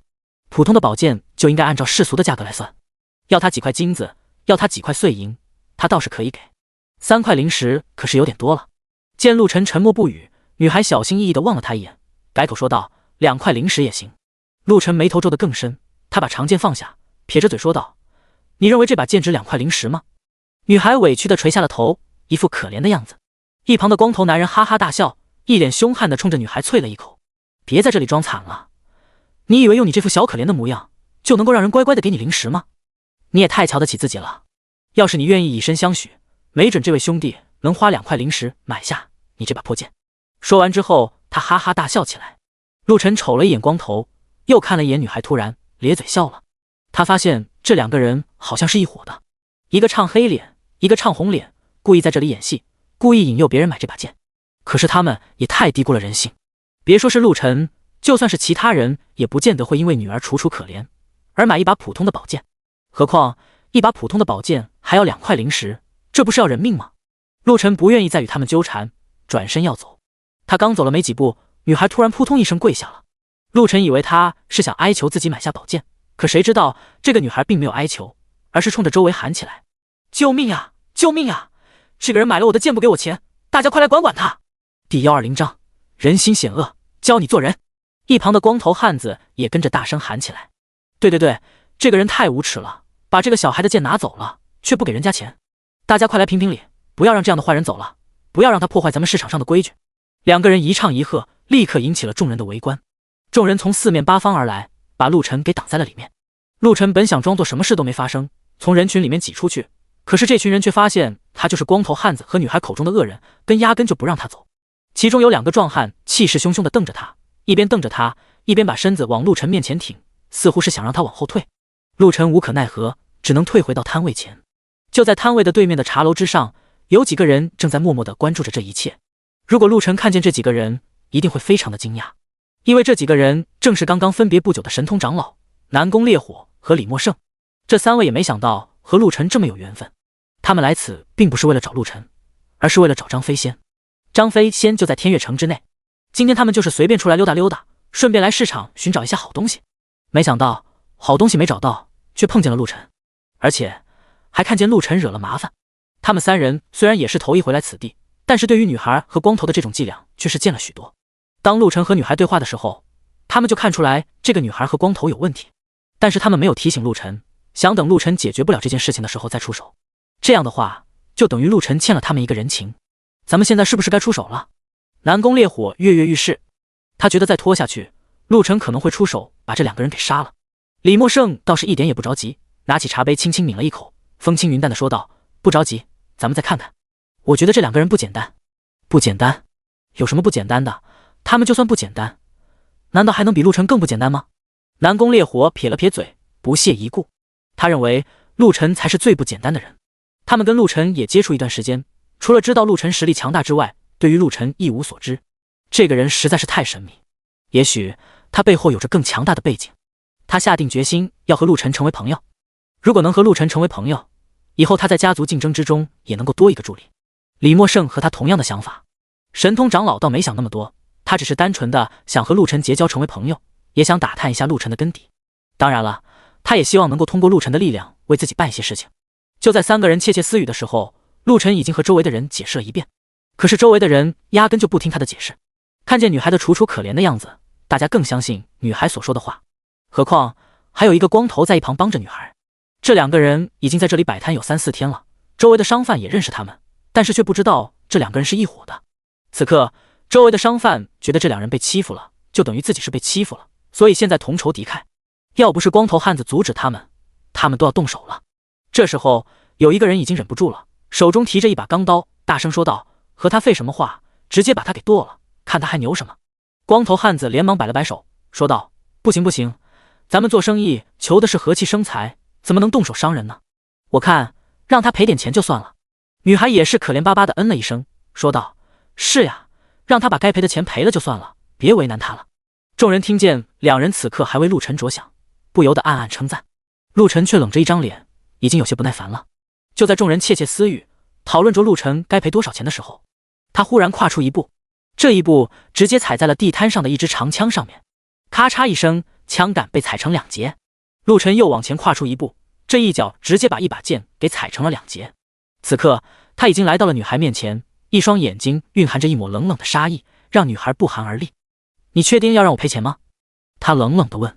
女孩后退了一步，抱住自己的双臂，可怜兮兮地流下了眼泪。“不要了，不要了，你走吧。”看见女孩如此的娇弱，周围的人实在是看不下去了，这也太欺负人了。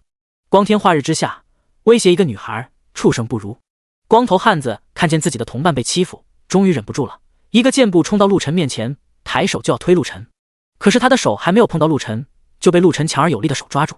他愣了一下，刚想反抗，陆晨手一转，众人就听砰的一声，眼睁睁看着光头汉子的手臂在他们面前炸成了血雾。光头汉子痛苦的惨叫一声，倒在了地上。他的惨叫还没有停止，陆晨的一只脚已经踩在了他的身上。“和我玩，你是在找死！”留下这句话，他脚下用力，众人又听见扑哧一声，再看光头汉子胸前被踩出了一个深深的脚印，口吐鲜血，气绝身亡。此刻女孩已经忘记了自己在演戏，吓得坐在了地上，张口结舌。陆晨默默地盯着她，突然蹲下了身子，冲她咧嘴一笑。这一笑宛若春风，可是在女孩眼中，这一笑却像是恶魔在杀她之前的最后一笑。这种笑让她如临地狱。她慌张地摇了摇头，喃喃地说道：“别杀我，别杀我，我错了，我错了，我再也不敢了。”“你错了吗？”陆晨冷冷地问。女孩猛地点头：“错了错了，我不该骗你，你什么都没拿，你走吧，我什么都不要了，什么都不要了。”女孩慌张地摆着手，想推陆晨，可是又不敢。陆晨缓缓起身，转身看向围观的众人，冷声说道：“听见他说的话了吧？”众人一个个怒目而视。女孩的话，他们当然听见了，听得清清楚楚。不仅听清楚了，他们还知道女孩是为了求生，所以才说出了这些话，这根本就不是她的本意。第121章，当街杀人，可恶至极！你究竟是什么人？怎么当街杀人？你也太可恶了！你这种人就该被千刀万剐，大家一起上把他给宰了。有人提议，这个提议并没有得到众人的赞同，大家喊得厉害，却没有一个人动手。刚才陆晨一脚踩死光头那一幕，众人记忆犹新。虽然大家不知道陆晨实力如何，但是一脚能够将光头汉子踩死，实力肯定不简单。围观的人实力都一般，有的就是普通人，他们怎敢与陆晨为敌？就在陆晨准备走的时候，突然感觉身后传来一股寒意，周围的人更是露出了惊讶之色。陆晨转身之际，一把匕首已经刺到了他面前。就在匕首即将要刺穿他衣服的时候，陆晨身形一晃，轻松地躲开了女孩的攻击。女孩大惊失色，一甩手匕首，匕首带着寒光飞向陆晨。与此同时，女孩身子向人群中飞去，刹那间她便闯入人群，消失得无影无踪。陆晨抬手抓住飞来的匕首，看着匕首，他愣了片刻。这把匕首倒是一件不错的兵器，虽然依旧是普通兵器，但是在普通兵器之中也可以称得上是神兵利器了。他扫了一眼人群，见女孩已经消失不见，也没再追赶。就在他准备离开之际，人群之中突然传来一道熟悉的声音：“兄弟，咱们又见面了，看看我给你带了什么礼物。”陆晨循声望去，就见神通长老手中抓着一个女孩飞身而来。因为女孩脑袋朝下，所以陆晨并未看清楚女孩的样貌，但是从衣服上来看，这女孩就是刚才跑的那个女孩。果不其然，女孩被神通长老扔在了陆晨面前。陆晨看见了女孩那张熟悉的脸。当神通长老飘落到陆晨面前之时，人群中南宫烈火和李默胜也挤了进来，冲着陆晨微微点头。陆晨略显意外，这3个人怎么都来了？他怀疑这3个人一直在跟踪自己，脸色突然一变，眉宇之间有一丝不满。神通长老不知道陆晨为何突然变脸，但是他觉得陆晨看见他们3人脸色不对，显然和他们有关系。怎么了？你好像看见我们并不开心。神通长老开门见山地问。他不想和陆晨有什么隔阂，便直接询问。陆晨毫不避讳地说道：你们是不是在跟踪我？听见陆晨这句话，南宫烈火和李默胜忍不住笑起来。南宫烈火连忙解释：没有跟踪你，我们是在找张飞仙，他就在天悦城。陆晨恍然大悟，又把目光看向脚下的女孩，轻轻踢了一脚，说道：把你所做的事情和这群愚蠢的人说一说。众人听见陆晨说自己愚蠢，纷纷露出愤怒之色，但是又不敢说什么。刚才陆晨一个人，他们就不敢得罪，现在陆晨还来了朋友，他们就更不敢了。女孩低着头，把自己和光头汉子故意坑人的把戏当中说了出来。众人听完女孩的叙述，依旧不太相信，认为女孩是形势所逼。如果陆晨不逼她，她不会说这样的话。陆晨没心情和这群人闲扯，又踢了一脚女孩，转身向人群外走去。女孩见陆晨没有要杀自己的意思，嗖的一声钻入人群，消失不见。茶楼内，陆晨和神通长老几人坐下。你们既然知道张飞仙在那里，为什么不把他杀了？陆晨询问。他不介意将张飞仙给宰了，把自己的法宝给拿回来，这件法宝本身就是自己的。目前还不知道他具体在哪里，但是根据我所知，他就在这座城内。神通长老信誓旦旦地说，眼神中充满了坚定。那坚定的目光让所有人都不敢质疑他的话。陆晨撇了撇嘴，心中暗想，你消息这么灵通，怎么没有打探到张飞仙的具体位置呢？神通长老感受到了陆晨无声的嘲讽，脸色微微一红，心中有些来气。这个陆晨怎么一点也不给自己面子？别人见到他都是客客气气的，唯独陆晨见到他一点好脸色都没有，而且言辞以及表情之中对自己多有鄙夷之色。陆晨，来都来了，要不要一起去见一见张飞仙？神通长老向陆晨发出了邀请。陆晨默默地点了点头，突然打了一个哈欠。你们住在哪里？咱们要不要住在一起？住在一起？南宫烈火和李默胜浑身打了一个冷战，他们可不想和陆晨住在一起，但是神通长老却想和陆晨多切磋切磋。就在他张嘴想说出自己住址的时候，南宫烈火连忙打断他的话：咱们就没必要住在一起了吧？分开了更方便行事。神通长老微微一愣，不明白南宫烈火想干什么，但是也没有多说什么。虽然南宫烈火不想和陆晨住在一起，但是想和陆晨多接触。为了能获得陆晨的好感，他和李默胜给陆晨安排了一个住处。这个住处不是在客栈，而是在一个胡同的小院之内。这个小院被南宫烈火花了大价钱租了1年的时间。在陪陆晨看这座小院的时候，南宫烈火对陆晨说：如果你喜欢，我帮你买下来。陆晨也没客气，直接说了一声喜欢。南宫烈火愣在当场，他就是客气客气，谁知道陆晨还当真了。可是话都说出来了，他又不能矢口否认，只能咬牙给陆晨买下了这座小宅子。宅子里面东西齐全，不需要陆晨买什么，唯一要买的就是床铺以及生活用品。南宫烈火和李默胜给陆晨安排完了，就回到自己的住处。他们住在了柳家。柳家是天悦城大家族之一，实力非同小可。在天悦城中，柳家算是最强的存在，其他3大家族也要给柳家面子。晚上的时候，陆晨躺在床上休息，就在他昏昏欲睡的时候，外面突然传来了轻微的呻吟之声，呻吟过后便是轻轻的抽泣之声。陆晨睁开眼睛，仔细听着，好像是隔壁传来的声音。鞭子抽打的声音在陆晨耳边响，紧跟着便传来一个沙哑男人的声音：第122章，奇怪男人，他不好惹。死丫头，这点事都办不好，还让我损失了一个人，你是不是灾星啊？话音落下，皮鞭子又抽打在了女孩的身上。女孩轻轻的抽泣着，一句话也不说。陆晨听声音有点熟悉，好像是白天街上那个女孩。他闭上了眼睛，继续认真听起来。隔壁的男人骂骂咧咧，一边骂一边抽打的女孩。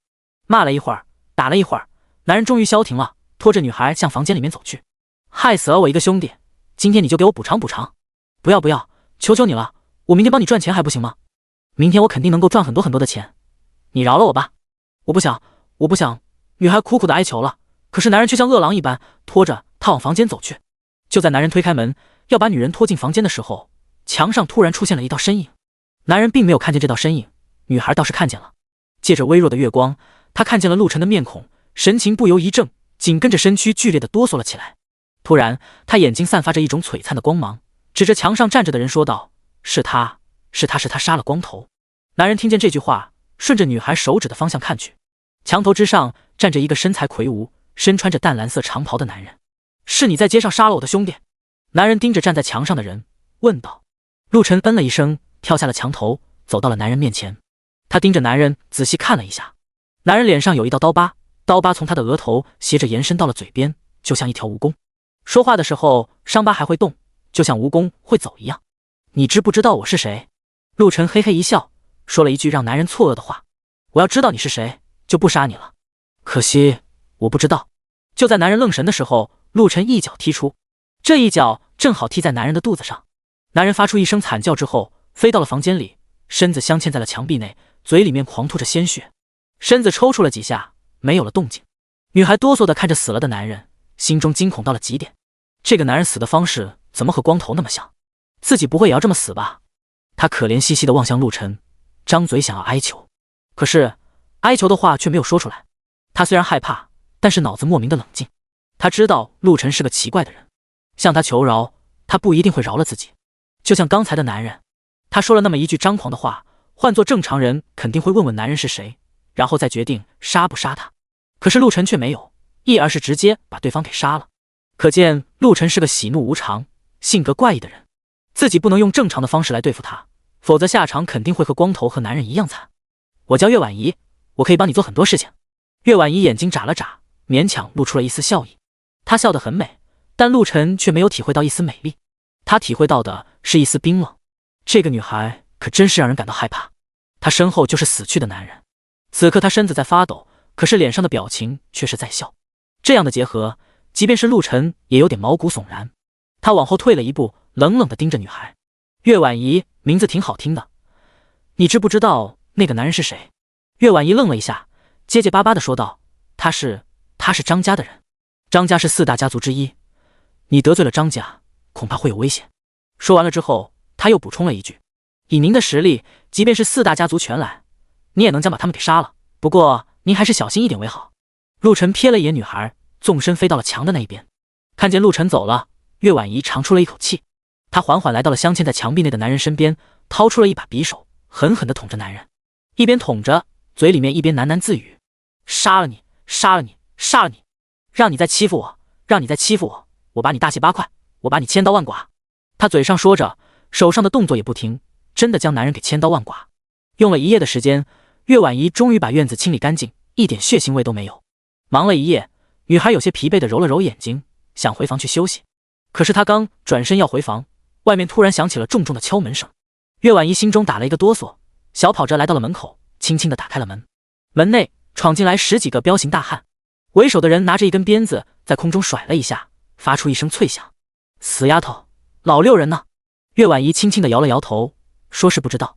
拿鞭子的男人一甩鞭子，鞭子啪的一下抽在了岳婉仪的身上。岳婉仪发出了一声惨叫，捂住自己的胳膊，可怜兮兮地说道：“我真不知道他去哪了。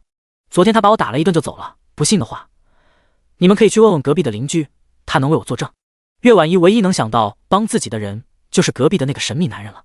只有他能够帮自己，这回不需要他杀什么人，只需要他替自己作证就可以了。他认为这件事情很简单，可是却没想到这件事情引发了一桩血案。手持鞭子的男人冲着2个手下使了一个眼色，说道：“去隔壁把人抓来，给我好好的问一问。”2个彪形大汉点了点头，闯进了陆晨的院子。这2个彪形大汉嚣张惯了，根本就不知道敲门，直接闯入陆晨的房间，把正在睡觉的陆晨给拖到了床下。“你们干什么？”感受到地上传来的凉意，陆晨心情不悦，但是并没有杀人的意思。然而2个彪形大汉接下来的行为彻底惹怒了陆晨。2个彪形大汉互望一眼，嘿嘿笑了笑，紧跟着2人的拳头便落在了陆晨的身上。当拳头落在陆晨身上的那一刻，陆晨闭上了眼睛，身上爆发出一股凌厉的气势，这气势直接把2个彪形大汉逼退了数步。第123章，自己找死，我必杀之。在他们愣神的功夫，陆晨一跃而起，眼神发狠：“你们2个家伙是不是想死啊？妈的，你知不知道我们是谁？我们是张家的人，你小子居然还敢反抗，信不信老子杀你全家？”一个彪形大汉说着话，从怀中掏出了一把短刀，刺向陆晨的大腿。陆晨侧身一转，来到彪形大汉身后，一掌将他击杀。另外一位彪形大汉不知道同伴已经死了，跨步想要去抓陆晨。陆晨猛地抓住他的胳膊，将他甩到空中，转了一个圈，顺着窗户扔了出去。窗户被撞碎，一道人影飞了出去，发出一声惨叫。隔壁院子里，拿着鞭子的男人正挥舞着鞭子，在逼迫岳婉仪说实话。岳婉仪缩卷在墙角里，一个劲地摇头，身子直哆嗦，看起来害怕极了。如果仔细观察，就会发现他的眼睛一直瞟向隔壁的院子。男人手臂一挥，鞭子甩动，在空中发出了一声爆响，鞭子化成一抹黑光，抽向岳婉仪。啪的一声，岳婉仪发出了一声惨叫。与此同时，半空也发出一声惨叫。随即，一个黑影摔在了男人和岳婉仪之间。突然掉下来的人让所有人都是一怔，大家盯着这个已经没有了呼吸的人，静静地望着，一时间没有人敢上前。拿鞭子的男人一甩鞭子，鞭子宛若毒蛇一般抽在了旁边一个彪形大汉的身上。愣着干什么？去看一看。彪形大汉捂住自己的伤口，委屈地点了点头，走到了冰冷的尸体面前，把尸体翻了一个个，看见了尸体那张惨白又带着惊恐的脸，一双眼睛血红，几乎要凸出来。大汉吓了一跳，往后退了几步，结结巴巴地转身对拿着鞭子的男人说道：“大哥，他是小狗子。”什么？拿鞭子的男人大惊失色，往前走了几步，垂头看向躺在地上的人，果然是小狗子。是谁杀的他？拿鞭子的男人猛地看向了隔壁院子，手中鞭子散发出一层金色的光芒，旋即用力一甩，轰隆一声，墙壁被抽成两段，一瞬间碎石飞舞。与此同时，10几名彪形大汉从破坏的院墙中闯了进去。陆晨一拳一脚蕴含着神罚之力，每一拳每一脚都在增加着自己的力量。别管对手强弱，只要打出普通的攻击就可以增加力量。片刻时间，10几名彪形大汉被他放倒在地。陆晨拍了拍手，从碎石中穿过，来到了隔壁的院子。岳婉仪看到了救星，连忙从墙角站起来，跑到陆晨身后，哆哆嗦嗦地指着手持鞭子的男人：“他要找昨天晚上那个男人。我兄弟呢？”手持鞭子的男人把长鞭缠绕在自己手上，阴森森地问。同时，他手上缠绕的鞭子散发出一层金光，将他整只手臂笼罩在一起。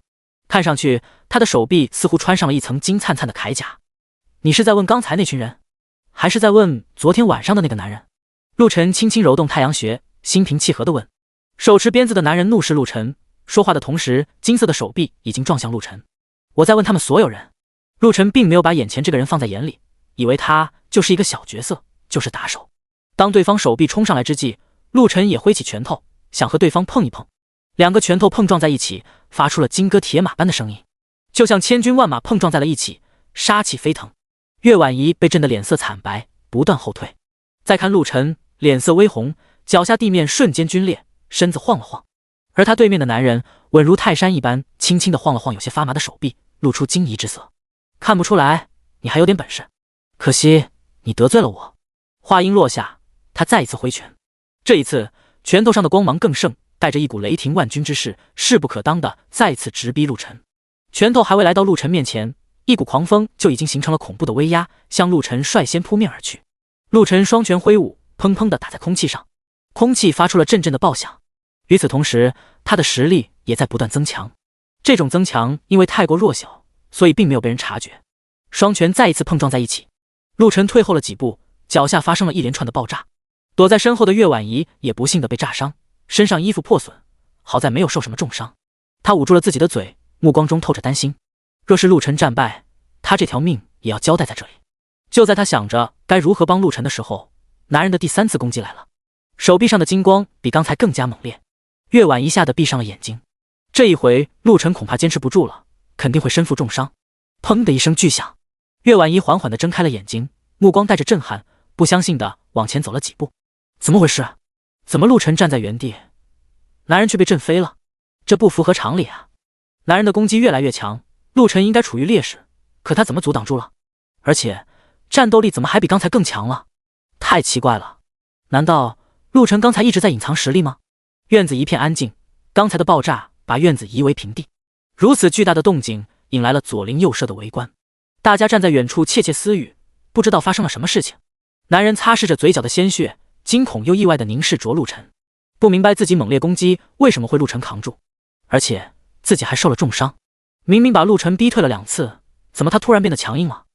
你在隐藏实力？他忍不住问了一句。陆晨摇了摇头，诚恳地说道：没有隐藏实力，我刚刚提升了一下实力。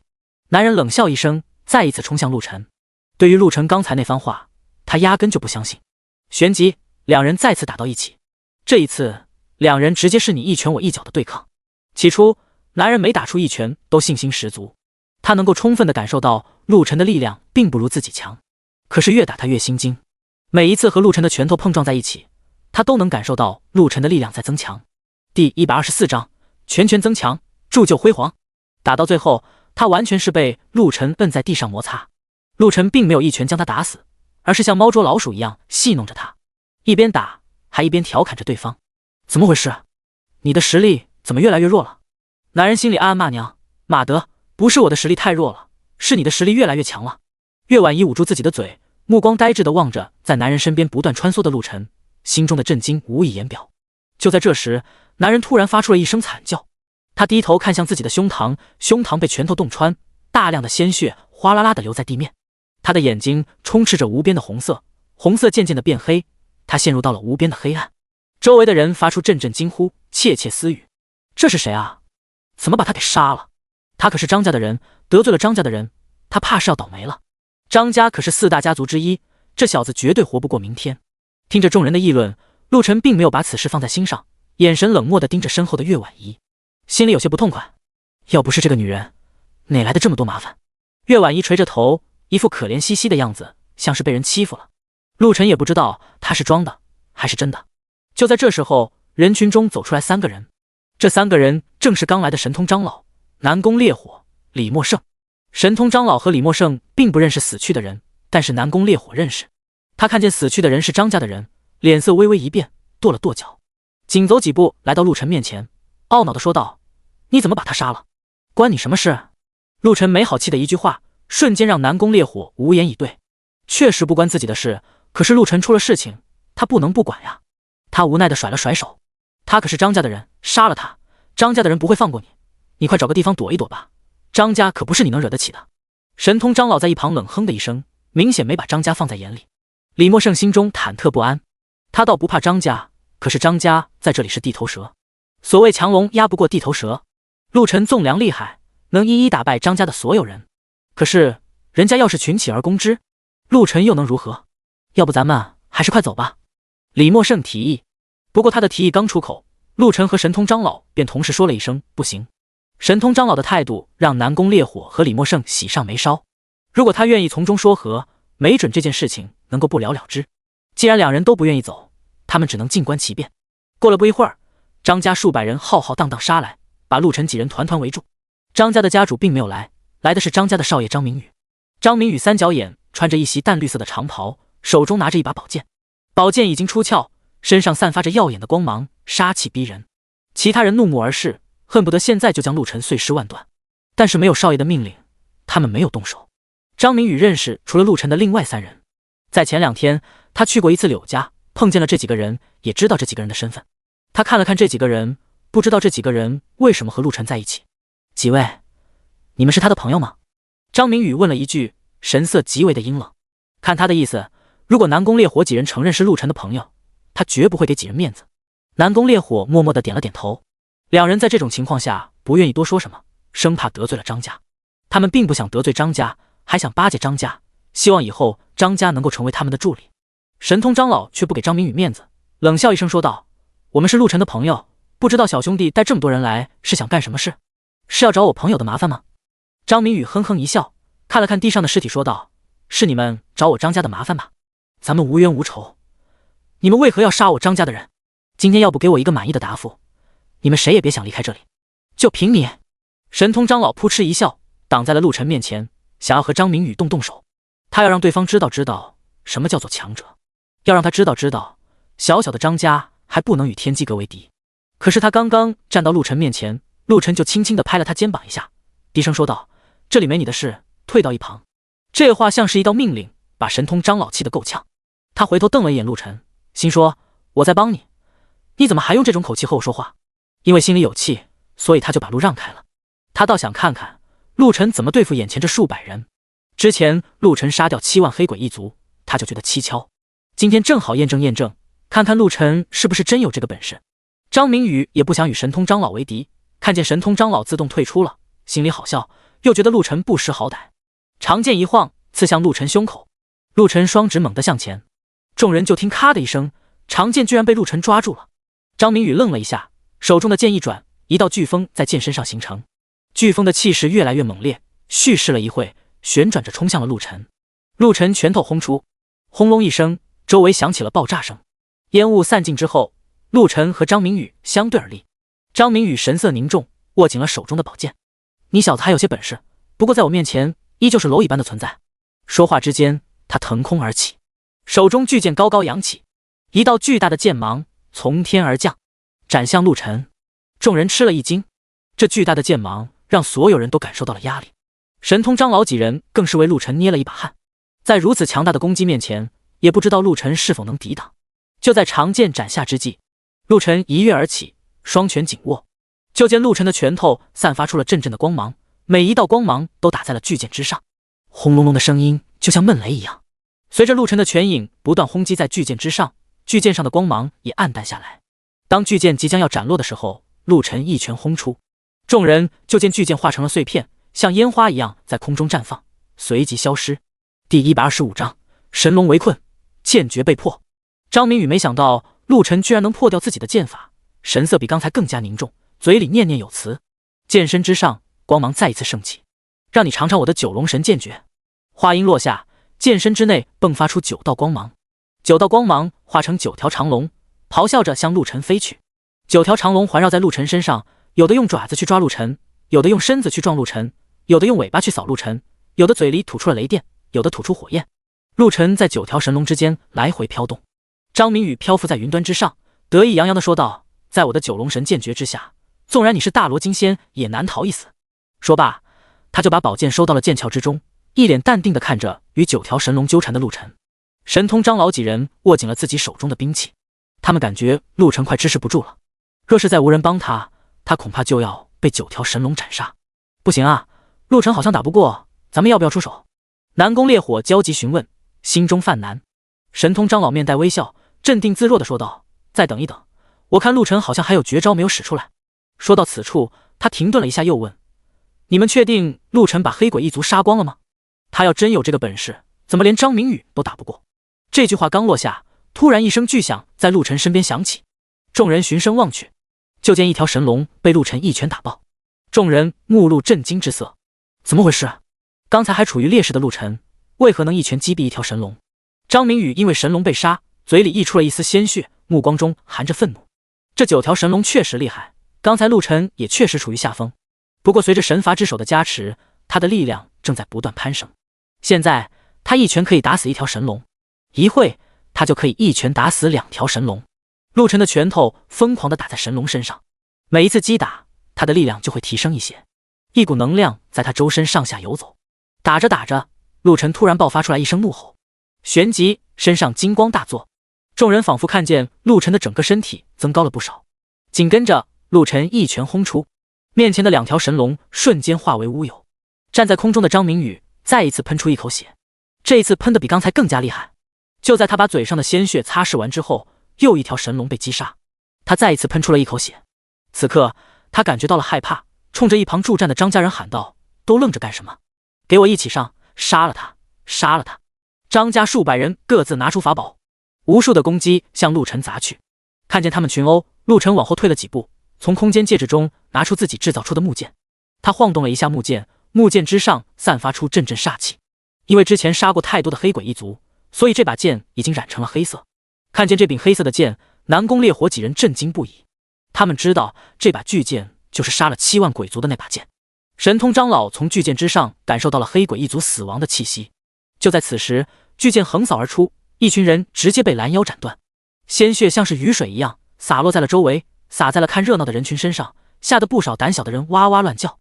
张明宇也从高空上坠落下来，如果不是有人接着他，他可能会被摔死。巨剑横扫之下，张家这几百人不是一剑之敌，几剑之下便死伤大片。剩余的人抱着张明宇仓皇而逃。陆晨收起巨剑，看了看满地的尸体，轻轻摇了摇头，希望自己刚才之战能够让张家得到教训，不要再来找自己的麻烦。神通长老几人却是忧心忡忡。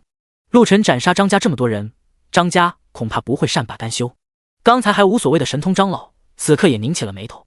他不惧怕张家，但前提是在张家不陷入疯狂，因为张家只要不疯狂，他就可以用天机阁来压对方。可是现在陆晨杀了张家这么多人，张家恐怕要疯了。在疯了的情况下，别说是天机阁，就算是更厉害的人也压不住张家。如果张家全力出去，光他们几个人恐怕不是对手。神通长老立刻把目光看向了南宫烈火，冲他微微的摇了摇头，轻声说道：“你和柳家关系不是挺好吗？快去请柳家的人。”南宫烈火一脸为难，柳家和张家同气连枝，张家被人欺负了，柳家恐怕会帮忙。他要是去柳家，估计柳家不会给他面子，他和柳家没那么大的交情。看见南宫烈火站在原地没有动，神通长老瞪了他一眼，冷声问道：“和你说话呢，听见没有？”南宫烈火苦涩一笑：“听见了，恐怕柳家不会给咱们这个面子。我猜柳家也许会帮助张家，不仅仅是柳家，其他两大家族恐怕也会为张家出头。据我所知，四大家族同气连枝，一家有难，四家齐出。照你这么说，咱们今天是走不了了。”李默生一脸紧张，回头看向身后的人群，发现张家的人还没来，小声说道：“不如咱们现在赶快离开。”一旁的陆晨听见几个人的谈话，哼了一声：“不用担心，我一个人就能解决，你们混进人群当个看热闹的就行。”南宫烈火和李默生对望一眼，感觉陆晨言语之中略带嘲讽，可是两人真怕四大家族全来了。他们对望了一眼，同时把目光看向神通长老，意思是在问神通长老怎么办，是按照陆晨所说混入人群，还是与陆晨并肩而战，或者是站在四大家族那一方将陆晨给干掉。神通长老仗着自己是天机阁的人，倒不惧怕四大家族，就算四大家族实力强大，还敢杀了他不成？他没有像南宫烈火和李默生那么担忧，但是他也知道这两个人所考虑的事，所以便说道：“你们两个去人群里面吧，我在这里。”南宫烈火和李默生点了点头，两人也没客气，混入了人群之中。神通长老害怕陆晨生气，便为离开的两人开脱：“你不要怪这两人，他们还年轻，以后的路还很长，所以顾虑较多。实际上，他们非常愿意帮你。”第126章，闪一边去，一人足矣。陆晨无所谓的耸动了一下肩膀，他不需要任何人帮忙，甚至觉得神通长老站在这里是一种碍眼的行为。不过人家是好心，他也没说什么。过了一炷香的时间，张家的人率先来了。这一次张家足足来了1000余人，张家的所有高手都来了，不过族长并没有来。他们来了不久，柳家的人以及另外两大家族的人也来了。又过了片刻，四大家族的家主一同而来，4个人从远方的天空飘荡而来，就像是4位仙君漂浮在一片云端之上。4人神情冷漠，眉宇之间带着一抹怒气。天月城是他们的地盘，居然有人敢在这里伤他们的人，这是吃了雄心豹子胆。最近天月城来的人，他们心中有数。除了南宫烈火和李默、圣神通长老之外，没什么有身份的人。他们刚开始怀疑是南宫烈火和李默胜，可是来到事发现场之后，才发现眼前的年轻人他们压根不认识。但是看见神通长老和陆晨站在一起，他们心中又多了一份担忧。莫非这个年轻人是天机阁的人？张家族长飞落到神通长老面前，冲着他拱了拱手，笑着说道：“神通长老多年不见，你的威风不减当年啊！不知道这位小兄弟是何人，与天机阁有何瓜葛？”神通长老不想把这件事情扯到天机阁哥身上，立刻澄清：“这位小兄弟是我的朋友，和天机阁没有任何关系。”听说陆晨与天机阁没有任何关系，张家族长面色一冷，声音中带着一抹杀意：“年轻人，你可知道自己得罪了什么人？你可知道你做了不该做的事情？”陆晨背负双手，轻轻一笑：“废话真多，直接打吧。”张家家族长愣了一下，没想到眼前年轻人如此狂妄，他重重的点了点头，纵身飞到了另外3位族长面前，笑着说道：“这个年轻人很狂妄啊，还想与我动手，可惜他还没有资格。”他声音非常的大，传遍了数十里，周围的人听得清清楚楚。众人默默点头。陆晨确实没有资格和张家族长打，可是4位族长不出手，又派谁出场呢？张明宇都败给了陆晨，谁还能打过他？张明宇可是天月城中非常厉害的一名高手，在4大家族中能和旗鼓相当的人不多。就在此时，张家的一名长老踏步而出：“年轻人，我来和你较量较量。”话音落下，他身体化成虚影，直接扑陆晨。他速度快如闪电，宛若清风，不仅快，而且攻击很强。砰的一声，陆晨就被对方给打飞出去。陆晨站起来，目光灼灼地盯着眼前这位40多岁的中年人。他脸色刚毅，双眸中喷着怒火。陆晨晃动了一下脖子，冲对方嘿嘿一笑，宛若下山猛虎冲了过去。两人混战在一起，打得难解难分，不相上下。陆晨每打出一拳，神罚之力都会增加他的力量，让他的实力在不知不觉中增加。周围的人默默地盯着两人的战斗，一时间也看不出来谁输谁赢。大部分的人根本看不出来两人的境界，但是也有几位高手看出来了两人的强弱。目前两人的实力不相伯仲，但是陆晨隐约有居上风的趋势。大家也搞不清楚陆晨为何会越战越猛。云端之上，张家族长微微颔首，目光如电，一直盯着身形晃动的陆晨。过了片刻，他眉头微微皱起，带着一丝疑惑。这个年轻人的实力不强，但是精力充沛，看来不能和他打持久战。和他打持久战，必输无疑。柳家族长不屑地冷笑了一声，淡淡的说道：“年轻人嘛，体力好是自然的，不过在绝对的实力面前不堪一击。就他这点实力，咱们4人无需出手，我让张庭出面就能将其击败。”听到张庭这个名字，张家族长脸上露出一丝尴尬之色，因为张庭曾经是张家的人，后来离开了张家，跟随了柳家，而且在柳家混得非常不错，是柳家的大管家，实力虽然不如4大家族的族长，但是远超其他人。放眼整个天月城，他算是实力排名第5的人。至于前4人，自然是他们4位族长。就在几人评价陆晨的时候，陆晨利用神罚之手不断的加持，终于将对方击败。这一回他并没有下死手，而是给了对方活命的机会。对方非常感激陆晨，冲着他抱了抱拳，回到了队伍之中。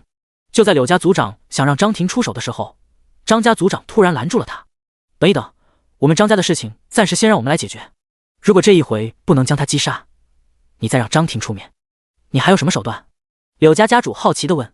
他觉得张家已经没有可用之人了，再出面肯定是族长出手，不过听对方的意思好像还有手段，这倒让他非常好奇。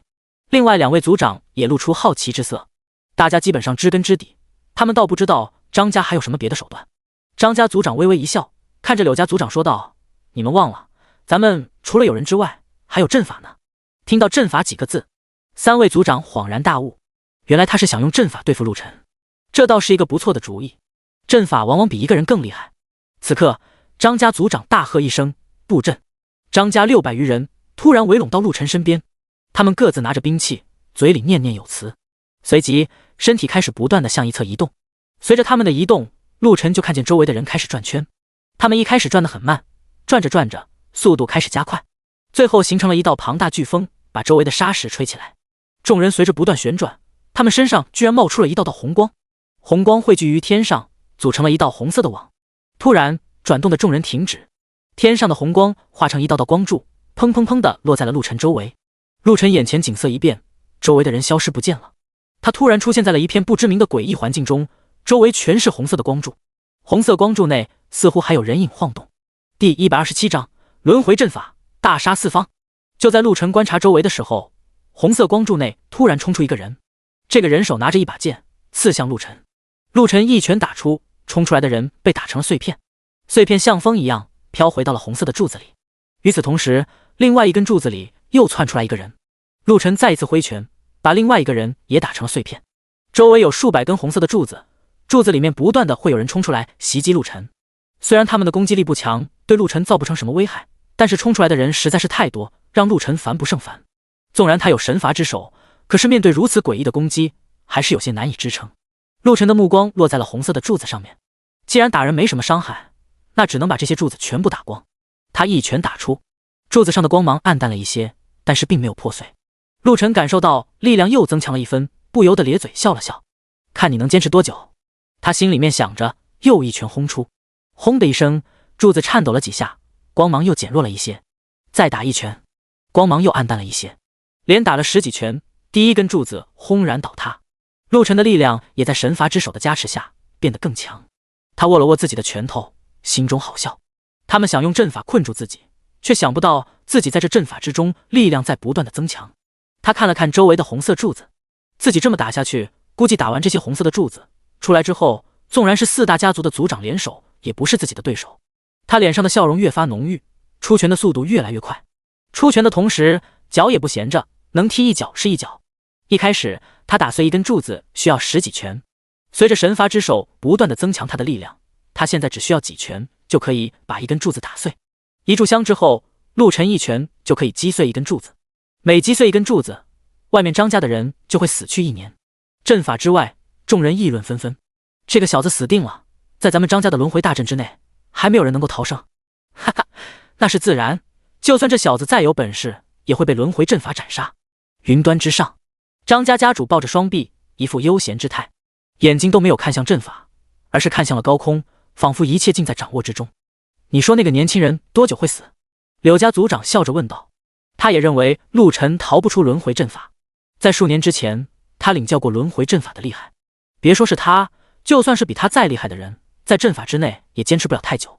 张家族长刚想说陆晨坚持不了一炷香的时间，可就在这时候，布置阵法的一个张家人突然轰的一声爆开，化成了一团血雾。突如其来的变故让议论纷纷的众人戛然而止，众人目瞪口呆地盯着阵法之内，不知道发生了什么情况。紧跟着，第2名张家人爆体，随后是第3名、第4名、第5名。看着张家人一个个爆体而亡，众人瞠目结舌。大家知道陆晨正在进行反抗。张家族长稳住心神，脸色铁青，看他能杀多少。这阵法之内足足有600余人，他难道还能把600余人都给杀了吗？说到最后的时候，他咬牙切齿，他不相信陆晨有这个能力，其他人也不相信。大家密切地关注着阵法内的情况，张家的人还在不断死亡，随着人数不断损失，阵法的强度也变得越来越弱。阵法之内，陆晨的攻击力越来越强。当阵法内的张家人死亡数量达到300多的时候，张家族长终于稳不住了，他跳下了云端，冲着布置阵法的张家人喊道：“撤阵！”可是现在撤阵已经来不及了，陆晨此刻已经完全掌握了整个阵法，现在不是他们想撤就能撤的。张家族长又不敢贸然去支援，因为阵法有阵法的特殊性，他突然闯入，有可能帮不了众人，反而会给众人惹来杀身之祸。他站在外面只能干着急，看着张家人一个个的损失，心在滴血。陆晨，有种你给我出来！陆晨正在轰炸着柱子，听见外面突然有人喊话，一脚将一根红色的柱子踢碎，淡淡的说道：“等我把这些红色柱子都给打完了。”听见陆晨如此说，张家族长气得差点吐血。把所有柱子都给打完，那不是要将所有人都给杀掉吗？站在一旁冷眼旁观的神通长老眉毛挑了挑，震撼无比。这个陆晨每一次都给他来点惊喜，这个家伙究竟有多强啊？轮回阵法他也听说过，此阵可是相当厉害，没想到陆晨居然能在阵法中随心所欲。张家人又损失了100多人后，终于得到了解脱，从阵法中退了出来。逃出升天的张家人一个个面露惊恐之色，看向陆晨就像在看魔鬼一样，惊恐地往后退。陆晨是人吗？简直是个魔鬼，他们从来没有见过这么恐怖的人。此刻陆晨笑盈盈地站在人群中央，目光扫过了在场所有人，最终目光落在了张家族长身上。接下来该你们几个族长出手了吧？你还没资格和我们。云端之上，柳家族长的话刚说的一半，突然戛然而止。他盯着陆晨，身子颤了颤，不可置信地揉了揉眼睛。怎么回事？这家伙的实力怎么增强这么多？没进入阵法之前，他的实力并不强啊，可是进了阵法一次之后，实力突然增强了。这家伙是吃了什么弹药吗？否则怎么会有如此的增长？众人发现柳家族长话说到一半突然不说了，不知道为什么纷纷古怪地看向他。张家族长皱着眉头喊道：“你怎么话说到一半不说了？”柳家族长依旧盯着陆晨，沉默不语。众人顺着他的目光看去，当大家看向陆晨的时候，大部分人看不出陆晨身上发生的变化，可是张家族长几人却发现陆晨实力变得比之前强了。他们也震惊地张大了嘴巴，以为自己是看错了。这怎么可能？这家伙怎么会在短短时间内提升到如此恐怖的程度？神通长老来到陆晨面前，在他身上仔仔细细地打量着，最终忍不住问道：“你的实力怎么突然增强这么多？是吃了什么增强实力的药吗？”最后一句话他压低了声音问，生怕别人听见。虽然他在问，但是心中已经确认陆晨服用了丹药。第128章都是误会，我们走了。陆晨没有回答神通长老的话，而是挑衅地看向柳家族长等人。他往前走了几步，面色平静。看见陆晨往前走，张家族长几人不断地往后退，眼神中带着一抹惊恐，又碍于自己的身份不想往后退，所以退的步伐非常小。陆晨跨了一个大步就来到了张家族长的面前，差点撞在张家族长的身上。张家族长又往后退了一步，眼神中多了一抹怒气以及坚定。他不再往后退，冷冷地盯着陆晨，咬牙切齿地说道：“陆晨，你是要与我张家为敌吗？”陆晨听见他这话，心中冷笑不已。自己都杀了这么多张家人了，他难道还看不出来吗？现在问自己这番话，显然是有要和自己和解的意思。看了看地上已经血流成河，陆晨并不想再多造杀孽，语气缓和了一些。我可不愿意与你们张家为敌，就看你们张家是什么意思了。张家族长碍于陆晨实力强大，忍了又忍，看向了张家的众人，突然问道：你们说这件事情该怎么办？张家的人互相看了看，也不知道张家族长是什么意思。但是刚才他们看见了陆晨的强大，而且柳家族长也说了，陆晨的实力已经超越了他们，再打下去恐怕张家非常吃亏，就算要打也不能在这个时候打。其中一位张家的长老站出来，冲着周围的人抱了抱拳，愧疚地说道：是我们不对，是我们误会了陆晨，这件事情和陆晨毫无关系，我们现在就走。张家族长冲着那名长老点了点头，心中很是满意这位长老说出来的话。他看了一眼陆晨，没有再说什么，带着张家人失落地离开了。其他家族的人更不会在此刻招惹陆晨，张家的人都走了，他们自然也走了。一时间，除了看热闹的人之外，场上只剩下了陆晨和神通长老。神通长老望着陆晨，不太敢靠近他，这个家伙实在是太恐怖了。他现在自信打得过陆晨，可是如果自己和陆晨战斗，两个人的输赢在两可之间，也许陆晨还能赢过他。毕竟陆晨每一次战斗之后，实力都在提升。他实在是不明白陆晨究竟是如何做到的。为了打探这个秘密，他又凑到了陆晨的身边，冲着陆晨龇牙一笑，胡须微微地抖了一下。一阵风吹过，地面上的血腥之气扑面而来，让陆晨微微皱了皱眉头。看见陆晨皱眉，神通长老刚想说出的话又咽了回去，勉强地笑了笑，没有吭声。就在这时候，人群之中的南宫烈火和李默胜跑了出来，两人脸上带着尴尬，看见陆晨也不知道该说什么好。刚才他们两个人躲到了人群之中，现在没了危险，他们又跑出来了，实在有点不厚道。可是他们又不得不来见陆晨，谁让陆晨实力强大，谁让他们想指望着陆晨呢？陆晨，你真是太厉害了，我从小到大见过不少的强者，可是从来没有见过像你这样的。你是不是修炼了什么特别厉害的功法？能不能把功法的名字告诉我？南宫烈火眼睛带着一丝兴奋的光芒，恨不得跪在地上拜陆晨为师。若是也能够学习到陆晨这种恐怖的功法，他也会和陆晨一样不断的强大起来。以后别说是家族族长的位置，就算是整个青州最强者的位置，他也能够稳稳的坐下。陆晨翻了一个白眼，什么都没说，背着小手向自己的客栈走去。另外三个人默默地跟在身后，小声地交流着。交流的话题就是陆晨的实力为什么能够在不知不觉中提升。要是按照陆晨的这个提升速度，可能天底下没有人会是他的对手。陆晨走到客栈门口，回头看了一眼身后还跟着自己的三个人。你们还要跟着我吗？三个人同时摇头，他们和陆晨并不住在一起，他们现在要回柳家。想到回柳家，神通长老几人脸色微微产生了一丝变化。一会儿见到柳家人，不知道该如何去面对他们。也许柳家人会向他们打探陆晨的情况，他们该怎么应对呢？是实话实说，还是和柳家人绕弯子？更让他们担心的是，张家人和其他三大家族的人虽然走了，可是他们会不会再一次针对陆晨？如果他们再针对陆晨，自己该做什么选择？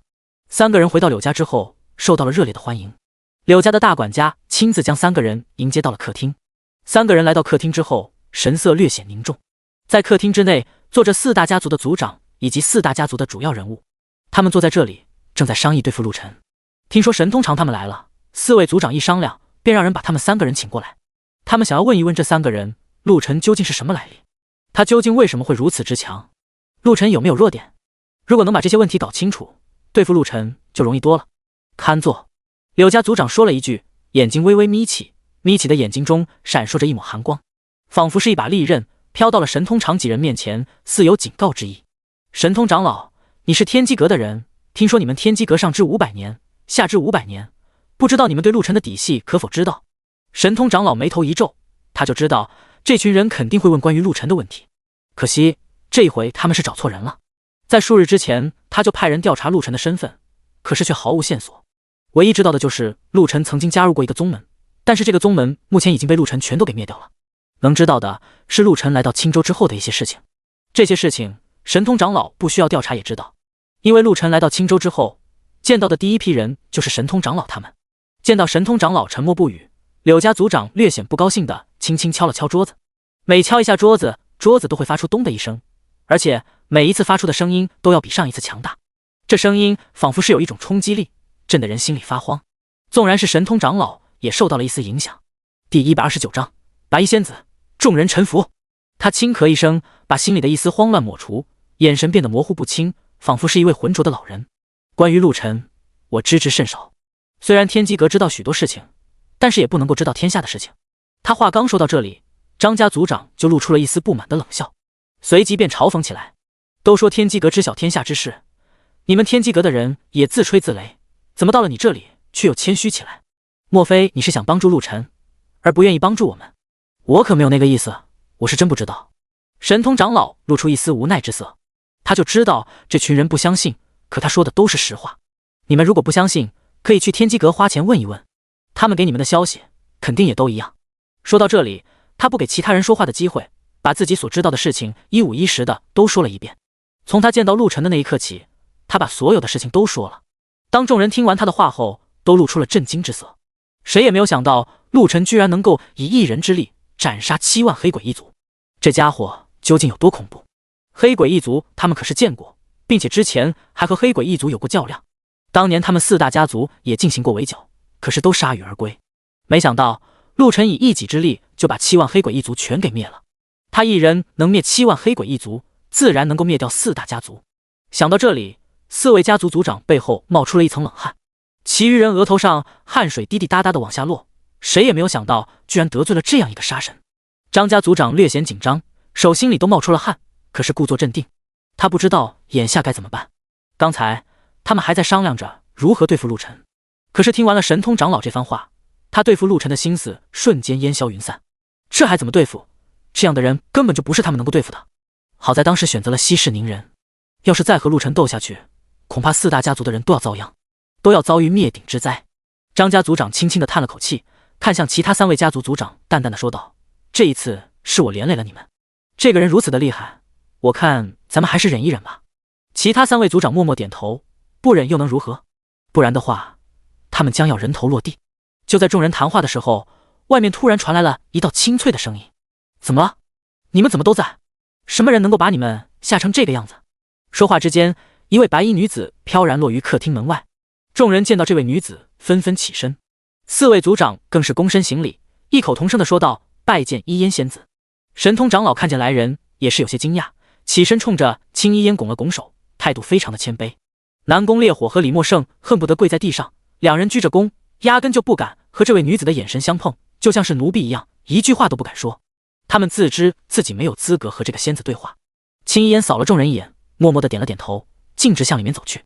张家族长连忙把最中间的位置给青一烟让了出来，伸手请青一烟坐下。青一烟也不客气，大大方方的坐在了正中央的位置，白皙的小手一拍桌子，整个桌子化成了虚无。说吧，遇见了什么麻烦？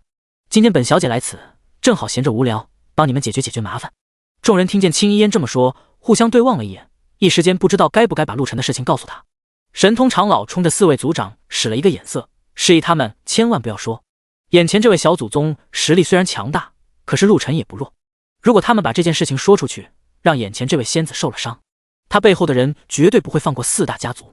如果陆晨受了伤，或者被眼前这名女子所杀，也不是神通长老所看见的。何况眼前这位仙子恐怕杀不了陆晨。一旦陆晨不死，4大家族必然会遭到灭顶之灾。4位家族的族长也知道这里面的危险，所以一时间沉默不语。见到所有人都不说话，青一烟微微皱眉，表情愠怒，再一次拍向另外一边的桌子。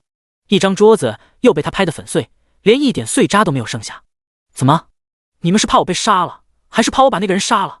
众人沉默不语。青一烟有些来气，重重的哼了一声，自言自语的说道：你们不说我也能问出来，我劝你们早早的告诉我，免得惹我生气，浪费我的时间。张家族长心中暗暗的琢磨了一下，想了一下目前的状况，咬了咬牙，准备拼死一搏。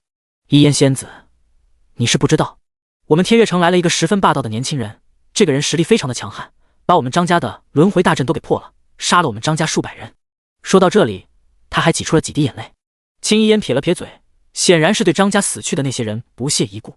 在他眼里面，没有用的人死了就死了，反正活在这个世上也是浪费粮食，即便是死了也会浪费土地。他觉得人要是死了，直接化成虚无就可以了，就像自己刚才拍碎的桌子一样。这个人叫什么？住在哪里？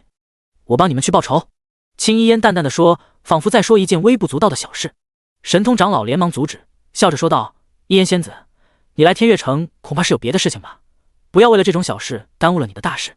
青衣烟瞪了一眼神通长老，不客气地说道：“死老头，你别在这里说说话，我最讨厌你们天机阁的人了。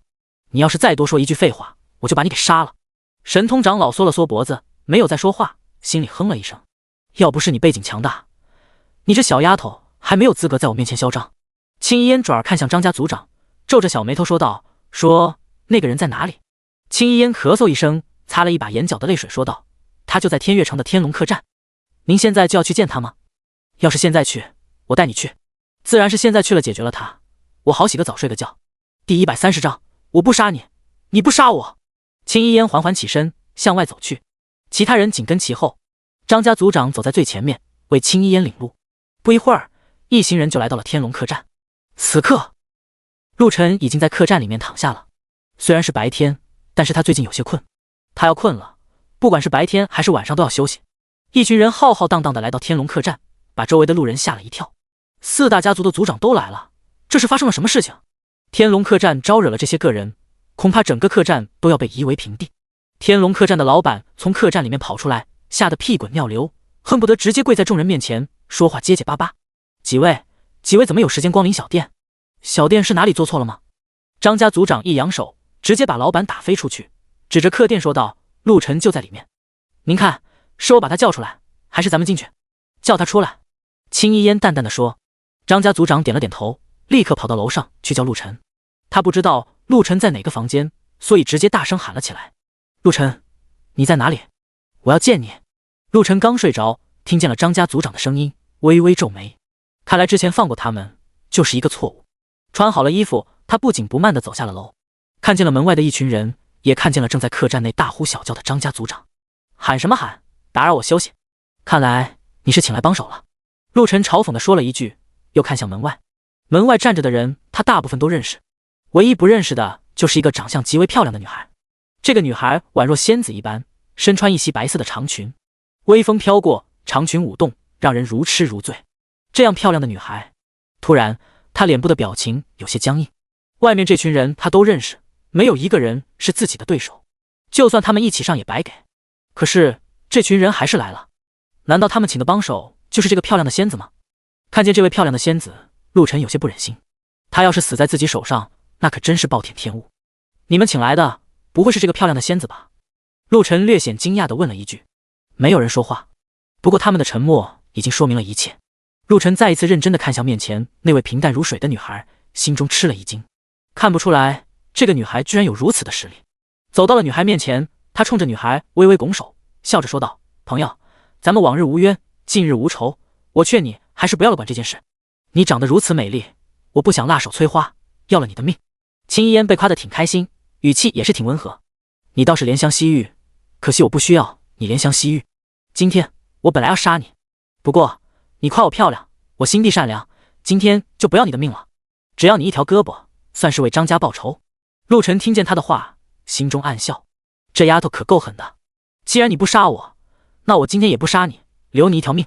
想到这里，他冲着青衣烟微微一笑，淡淡的说道：“你心地善良，我也心地善良。你不要我的命，我也不要你的命。你要我一条胳膊，我也要你一条胳膊。”这句话可是把青衣烟给气到了。这家伙说话如此狂妄，真是不知好歹。自己和他说，那是真的在保护他。如果自己想杀一个人，这个人那是必死无疑。自己就算杀不了，自己也可以让父辈们过来将此人杀了。所以他觉得自己留陆晨一命，算是照顾陆晨。可是陆晨居然学他，这分明是在嘲讽他，戏弄他。他眉宇之间露出的一丝恨意，手中寒芒一闪，一把长剑赫然在手，随即剑光一晃，斩向陆晨的右胳膊。他说要陆晨的胳膊，就要陆晨的胳膊，绝对不会多要一点点东西。陆晨笑着往后退了几步，并没有直接动手。他要把战斗的场地空出来，现在周围的人实在是太多了，影响他发挥。青衣烟也觉得这群人围在自己身边有些碍眼，冲着身后的人瞪了一眼，呵斥道：“都愣着干什么？都给我滚一边去！”这群人在其他人眼里都是大人物，可是在青衣烟眼里都是一群蝼蚁。众人一句话都不敢说，纷纷往后退。就是神通长老也没有吭声，心里面却是暗想：陆晨，你可要教训教训这个小丫头，让她知道什么叫天外有天，人外有人。其他人心里多少有些复杂，尤其是4位家族族长，青衣嫣对他们这样的态度，他们心里多多少少有些不满意，多多少少有些不痛快，多多少少希望陆晨能给青衣嫣一个教训。可是如果陆晨把青衣嫣给打赢了，他们会跟着倒霉，所以他们希望两人能两败俱伤，这样他们都能够得到教训，得利的就是4位族长了。就在他们思考的时候，陆晨和青衣嫣已经打在一起。陆晨并没有使用武器，依旧是拳脚相抗。纵然青衣嫣使用的剑非常凌厉，可是打在陆晨的身上，依旧不能够给陆晨造成任何伤害。陆晨的速度极其的快，他的剑几乎是伤不到陆晨。不过陆晨为了故意逗青衣嫣，所以刚才故意露了几处破绽，让青衣嫣的剑砍在了自己的身上。青衣嫣本以为自己的宝剑会在陆晨身上造成一丝伤害，可是剑砍在陆晨身上一点伤害都没有，这让他惊喜万分。好久没有见到这么厉害的人了，他的战斗欲望越强烈，手中的剑法也越来越凌厉。不过他还没有施展全力，现在他只不过是用了自己一半的力量。不过一半的力量也十分的恐怖，以陆晨目前的实力根本打不过他。好在陆晨的防御力极强，而且依靠神罚之手，他实力在不断增强。打着打着，青衣嫣突然不打了，身子一转，退了好几米，怪怪的盯着陆晨。他在陆晨身上打量来打量去，眼神中的震撼越加的浓郁。奇怪，你怎么越打越强？他发现了陆晨身上出现的诡异状况，这样的状况他闻所未闻，见所未见。第131章，天下奇才不如此人。即便是宗门里的那些个老怪物都没有这样奇妙的功法，陆晨究竟是练了什么功法？他第一时间想到的是功法，因为他在和陆晨的战斗过程中并没有看见陆晨吃什么东西，所以认定陆晨是修炼了某种特殊的功法。不过他觉得陆晨利用这种功法来增强自己的实力，肯定也会身体受损。只要自己再坚持一段时间，必然能够将陆晨击败。陆晨没想到青衣嫣能够这么快的看出自己身上的诡异之处。以前和别人打的时候，别人也能够发现他身上的一些变化。不过当这群人发现自己身上变化的时候，自己已经超越了他们。可是眼前这个女孩却比那些人的见识广博，比那些人能加敏如。陆晨微微一笑，没有说话，晃动了一下自己的拳头，凭空打出一拳。空气中爆发出了阵阵的爆裂之声。旋即陆晨跨出一步，再一次打出一拳。这一拳直接打向青衣嫣的胳膊。他和青衣嫣的想法如出一辙，没想要青衣嫣的命，就想要青衣嫣的一条胳膊。青衣嫣晃动一下身子，身子化成了一道虚影，绕到了陆晨身后，手中的长剑高高举起，一道剑气斩落。剑气还未斩落之时，化成了一条长龙，咆哮着向陆晨撞去。握拳打出，几秒之内，陆晨打出了数百拳，整条巨龙被打成了碎片。陆晨漂浮在碎片之中，就仿佛是一尊战神，无人能与之匹敌。青衣嫣嘴唇里溢出了一丝鲜血，面色苍白。看见青衣嫣受伤，周围的人都露出了惊讶之色，人群中更是有人惊呼出声：哎呦，他怎么输了？这个人认识青衣嫣，知道他是一个非常厉害的人物。大部分的人都不知道青衣嫣是谁，有人就问：他败了怎么了？4大家族的族长都不是这个年轻人的对手，一个小丫头又怎么可能是他的对手呢？你懂什么？这个人可不简单，他叫青衣嫣。你知不知道青衣嫣是谁？不知道。青衣嫣乃是神天宗门宗主的女儿，还是落羽一族的掌上明珠，实力已经到了分神期。你知不知道分神期有多厉害？你知不知道整个大陆一共有多少分神期的高手？分神期？众人听见这几个字，震撼不已。分神期那是他们只在传说中听过的强者，压根就没有见过。天月城中更是从未出现过这样的高手。在整个天月城之中，最强的人就是4大族长，而他们的修为不过是元婴期而已。可是眼前这个漂亮的年轻女孩居然已经到了分神期，那是多少人梦寐以求的境界。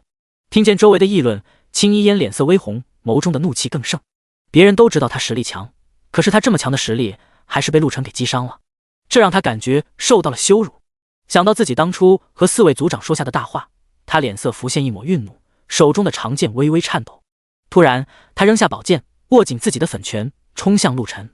这一回他要和陆晨拼一拼拳法，他想看一看陆晨究竟能挡住自己的几拳。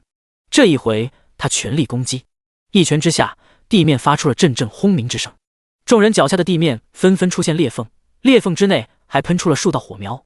众人吓得慌忙逃窜，有几个人一时不慎，直接掉进了裂缝之中，被冒出来的火焰燃烧成了灰烬。陆晨左躲右闪，没有被伤到，可是周围的人却遭了殃。此刻青衣烟的速度也变得极快。陆晨跑到哪里，青衣烟就跟到哪里。靠近陆晨身边，他毫不犹豫的就打出一拳。之前他手持长剑，每一剑都是去砍陆晨的肩膀，可是这一回心中怒气大增，拳头也没有了章法，每一拳都是招招致命，恨不得一拳把陆晨给打成碎渣。陆晨保持着理性，每一拳打出依旧是打青衣烟胳膊的位置，不过因为青衣烟太快，所以他想要打到青衣烟也有点困难。现在两人基本上是拳拳相撞，每一拳撞在一起，陆晨都会被逼退数步，借着被震飞的力量，他会快速的向后移动，以此来缓冲自己的压力。两人打了互相的时间，陆晨在神罚之力的加成之下，实力又增强了一步。女孩越打越累，越打越吃惊，这个混蛋怎么越打越厉害？再这么打下去，他恐怕要败在对方手中。就在他思索的时候，陆晨身上突然爆发出了一阵恐怖的气息。这种气息爆发出来之后，又迅速的回到陆晨身体内。此刻，陆晨身体的骨骼正在发出一种噼里啪啦的爆响，体内的灵气也正在不断的旋转。周围的灵气在他体内灵气的旋转之下被吸引而来，纷纷涌入陆晨的体内。看见这一幕，众人露出了吃惊之色。这是怎么了？张家族长看着陆晨身上萦绕的灵气，眼神中爆发出了阵阵的金光，他的实力又提升了。众人听见这句话，无不感叹，也不知道陆晨是运气好还是运气不好，在战斗之中竟然提升实力。在这个时候，青衣烟要是对他下毒手，他恐怕会有危险。青衣烟虽然骄横无礼，但是他却是一个很有规则的人，他不屑于去偷袭对方，更不屑于在对方出现危机的时候偷偷下手。看见陆晨正在突破的状态，他心中微微一震，知道陆晨突破之后实力会和自己不相上下，到时候自己难以胜过陆晨。但是他并没有在此刻出手针对陆晨，而是停在了原地，背着小手默默地盯住陆晨，脑海中想着刚才和陆晨打斗的一幕幕，微微地点了点头。这个年轻人实力果然强悍，只要给他时间去成长，不出几年，他绝对会成为大陆之中的强者。就在此时，4位家族族长突然来到了青衣烟面前。张家族长看了一眼正在突破中的陆晨，对青衣烟说道：“这可是下手的好机会，咱们要不要动手？”青衣烟没好气地瞪了一眼张家族长，轻哼了一声：“想动手你自己动手。”第132章，不屑一笑，小人手段。张家族长尴尬地笑了一下，看向了另外3位族长，似乎在问他们是不是该动手。虽然陆晨现在在突破，可是他们没有把握，若是杀不了陆晨，倒霉的就是他们。现在青衣烟又不愿意动手，这可是让他们有些为难。最终这4个人还是决定试一试，不过他们留下一线生机，并没亲自出手，而是族人出手。这些人商量好了之后，缓缓地向陆晨身边移动。在快要接近陆晨的时候，这伙人同一时间出手。青衣烟看见这一幕，微微皱了皱眉头，拳头不由得握紧，恨不得将这群人一一斩杀。这群人真是太不要脸了，怎么能在这个关键的时候偷袭人家呢？不过他的拳头最终还是松开了，自己已经和陆晨是敌人，若是陆晨不死，以后倒霉的就是自己。陆晨死了，对他也是有一定好处，所以他并不愿意管这件事情。突然一声轰鸣响起，众人就见偷袭陆晨的那些人全部被震飞出去，而陆晨却毫发无损。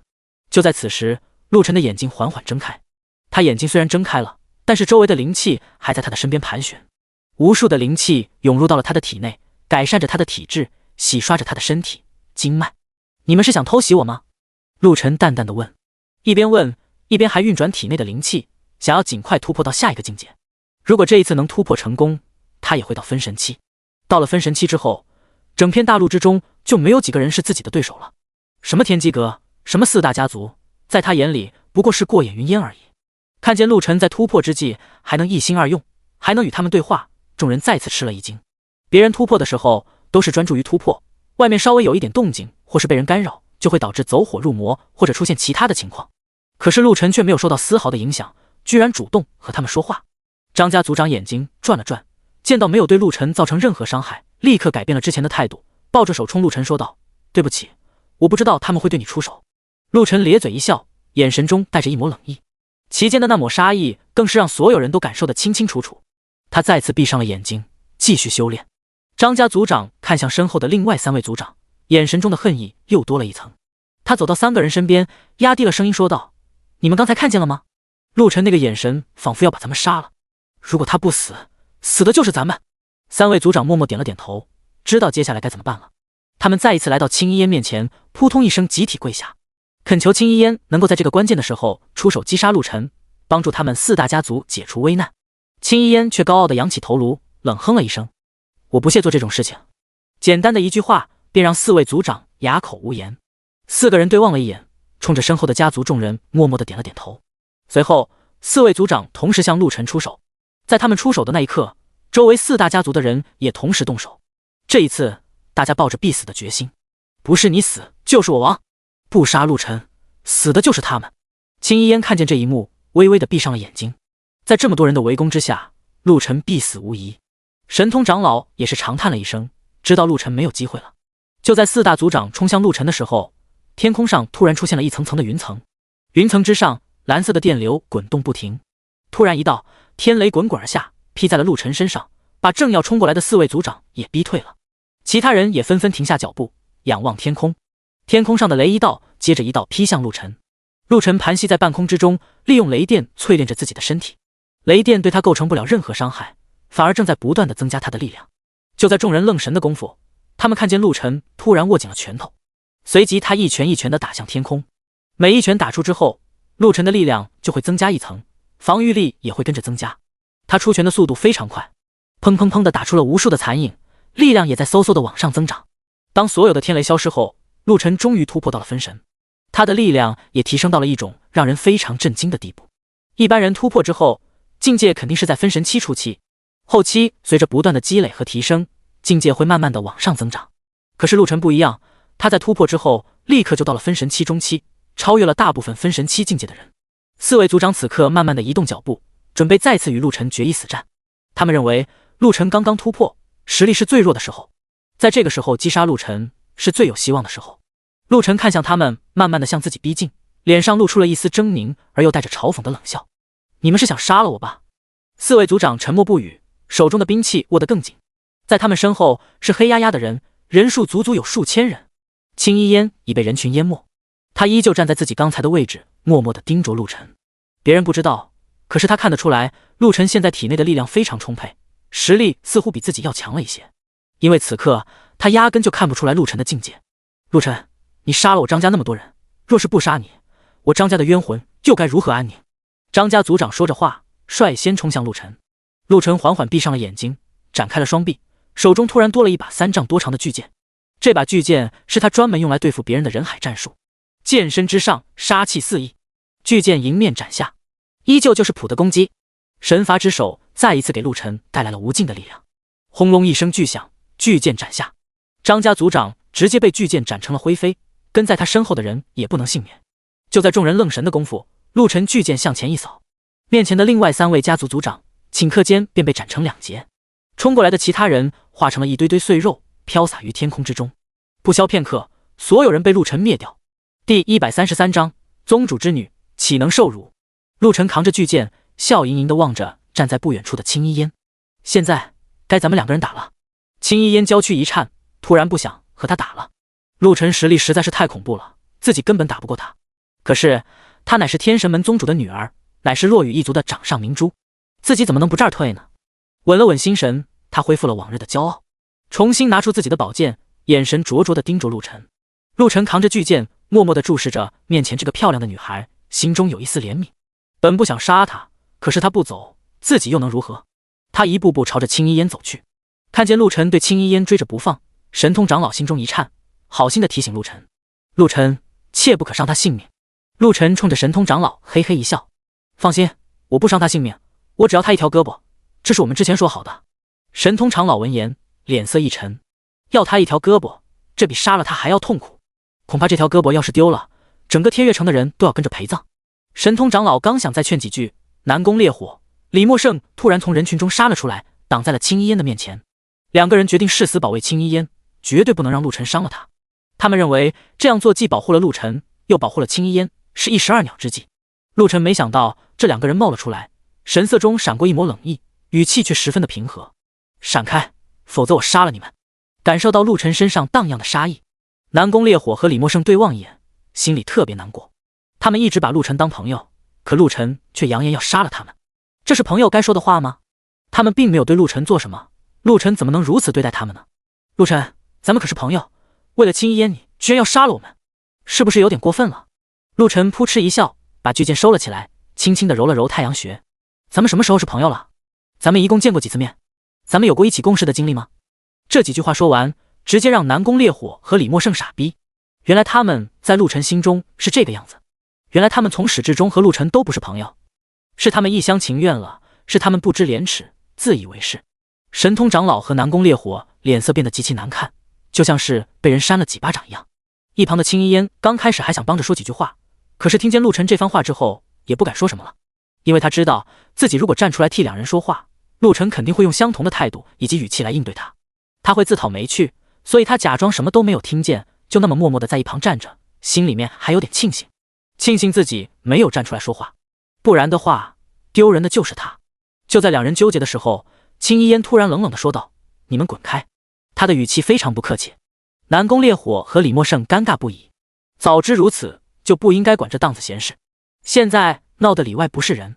两人灰溜溜地离开了。青衣烟和陆晨相对而立，陆晨晃动一下肩膀，握紧了拳头，一副跃跃欲试的架势。还要打吗？青衣烟模棱两可地问。打！陆晨说了一个打字，拳头已经飞向了青衣烟那张精致的小脸。青衣烟没想到陆晨一点也不留情面，脸色刷的一变，手中长剑劈向陆晨的脑袋，恨不得把他的脑袋切成两半。陆晨的拳头打在了剑上面，发出了一声闷响，两人各自退出了10几米开外。陆晨晃了晃拳头，拳头发出了微微的酸麻感。青衣烟更是狼狈不堪，刚才被陆晨的拳风震得披头散发，此刻就像一个疯子。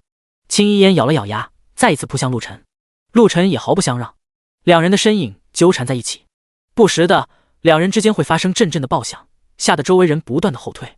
看见两人越打越激烈，众人心里都为青衣烟捏了一把汗，因为现在青衣烟明显不是陆晨的对手。又打了一会儿，陆晨突然一拳打在了青衣烟的肩膀上，青衣烟哎呦一声往后退了几步，看着自己没有了知觉的肩膀，心中咬牙切齿。他冲着陆晨恶狠狠地点了点头，行，你厉害，咱们走着瞧。留下这句话，他飘然而去。陆晨并没有阻止，笑呵呵地望着他的背影，还不忘记大喊一句：把你们家的高手都叫来。不过我可提醒你，来一个我杀一个，我绝对不会对他们心软。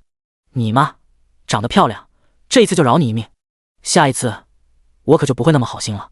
正往天空上飞的青衣烟听见他这句话，差点没有摔下来，回头恶狠狠地瞪了一眼陆晨，冷声说道：下一次你也没有这么好的运气了。青衣烟离开之后，周围的人议论纷纷，这家伙究竟是谁？怎么这么厉害？居然连青衣烟都敢打，他就不怕招惹到大人物吗？你傻呀，他连4大家族都给杀了，他还怕什么？我看他就是一个疯子，这家伙太恐怖了，咱们还是离他远点，小心他发起疯来，把咱们也给杀了。众人觉得言之有理，纷纷向远处跑去。不一会的时间，陆晨身边就只剩下了尸体和零星的几个人。南宫烈火和李默胜因为刚才陆晨没给面子，所以现在懒得搭理陆晨。看陆晨的眼神也和往日不同了，眼神中带着一丝恨意。如果他们可以杀掉陆晨，他们绝不会犹豫，可是他们杀不掉，所以只能埋怨地盯着他，就像是被人抛弃的小媳妇一样。陆晨对这两个人置之不理，现在他看见两人就来气。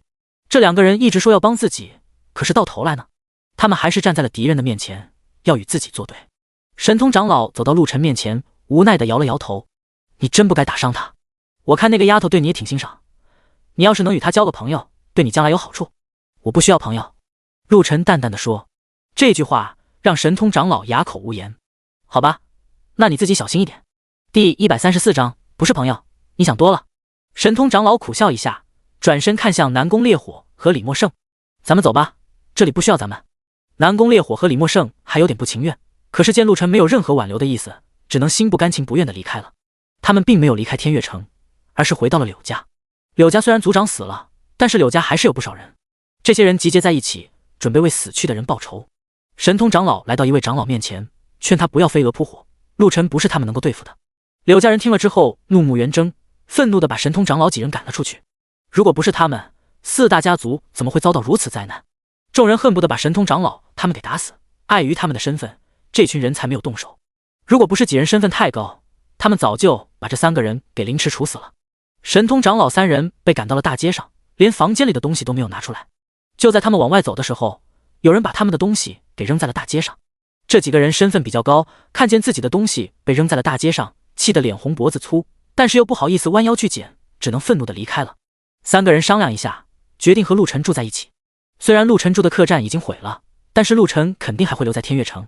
正如他们所料，陆晨就在附近不远处找了一家小客栈住下。客栈的老板看见陆晨要住自己的客栈，汗流浃背，恨不得给陆晨跪下，让他别住在这里。可是这种话他又不敢说，诚惶诚恐地把陆晨请到了最好的一间屋子里。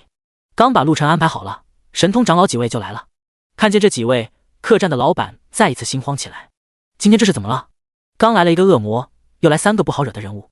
他虽然不知道这几个人是什么来历，但是却知道这几个人和陆晨有关系，和4大家族也有关系。他们不会是来找陆晨麻烦的吧？如果是这样，自己的客栈可能会和天龙客栈一样被夷为平地。好在3人并没有要与陆晨打架的打算，他们也是来这里住店的。老板恭恭敬敬地把3个人安排到了楼上，长出了一口气。接下来的一段时间，这家客栈周围时常有人会来住，周围也是人满为患。这群人有的来自于4大家族，有的来自于其他城市。陆晨灭了4大家族，打伤了青衣烟的事传得沸沸扬扬，现在整个青州都知道了。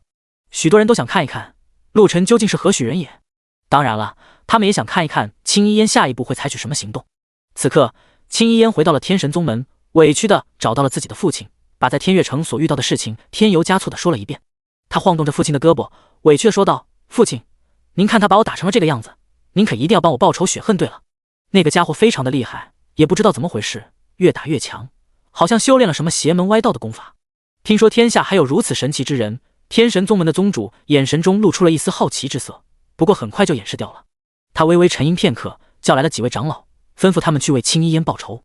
青衣烟看了看面前的4位长老，脸上有一些不高兴，轻哼了一声，拽着父亲的胳膊撒娇着说道：“父亲，4位长老实力虽强，可他们不是陆晨的对手。少要胡言乱语，4位长老实力之强，岂是你能低估的？他们4人足以灭了天悦城的任何人，何况是一个年轻人。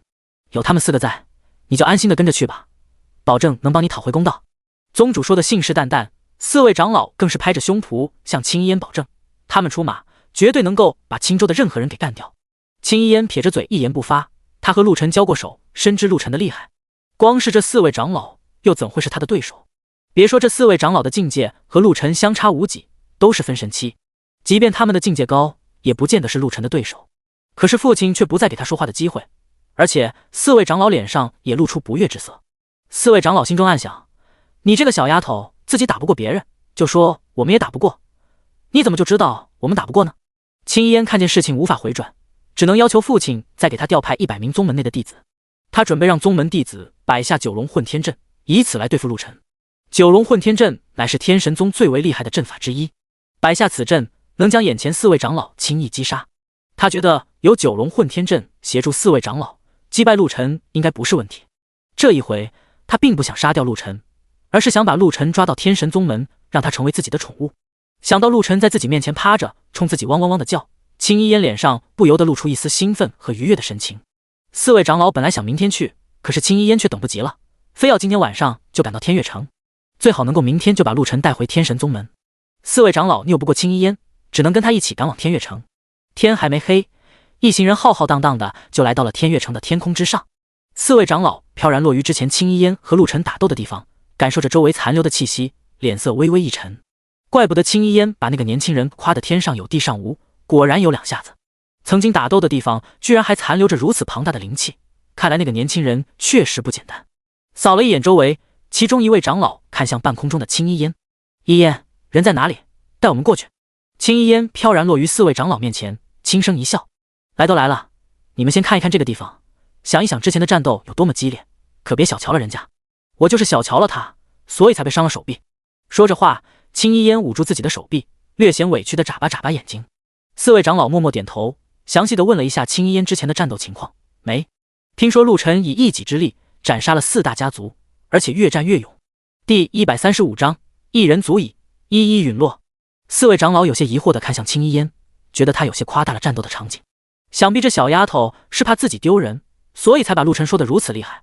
4位长老嘴上说陆晨厉害，可是心中却不以为意。以他们4人之力，别说是陆晨了，纵然是更厉害的人，他们也有信心能将其击败。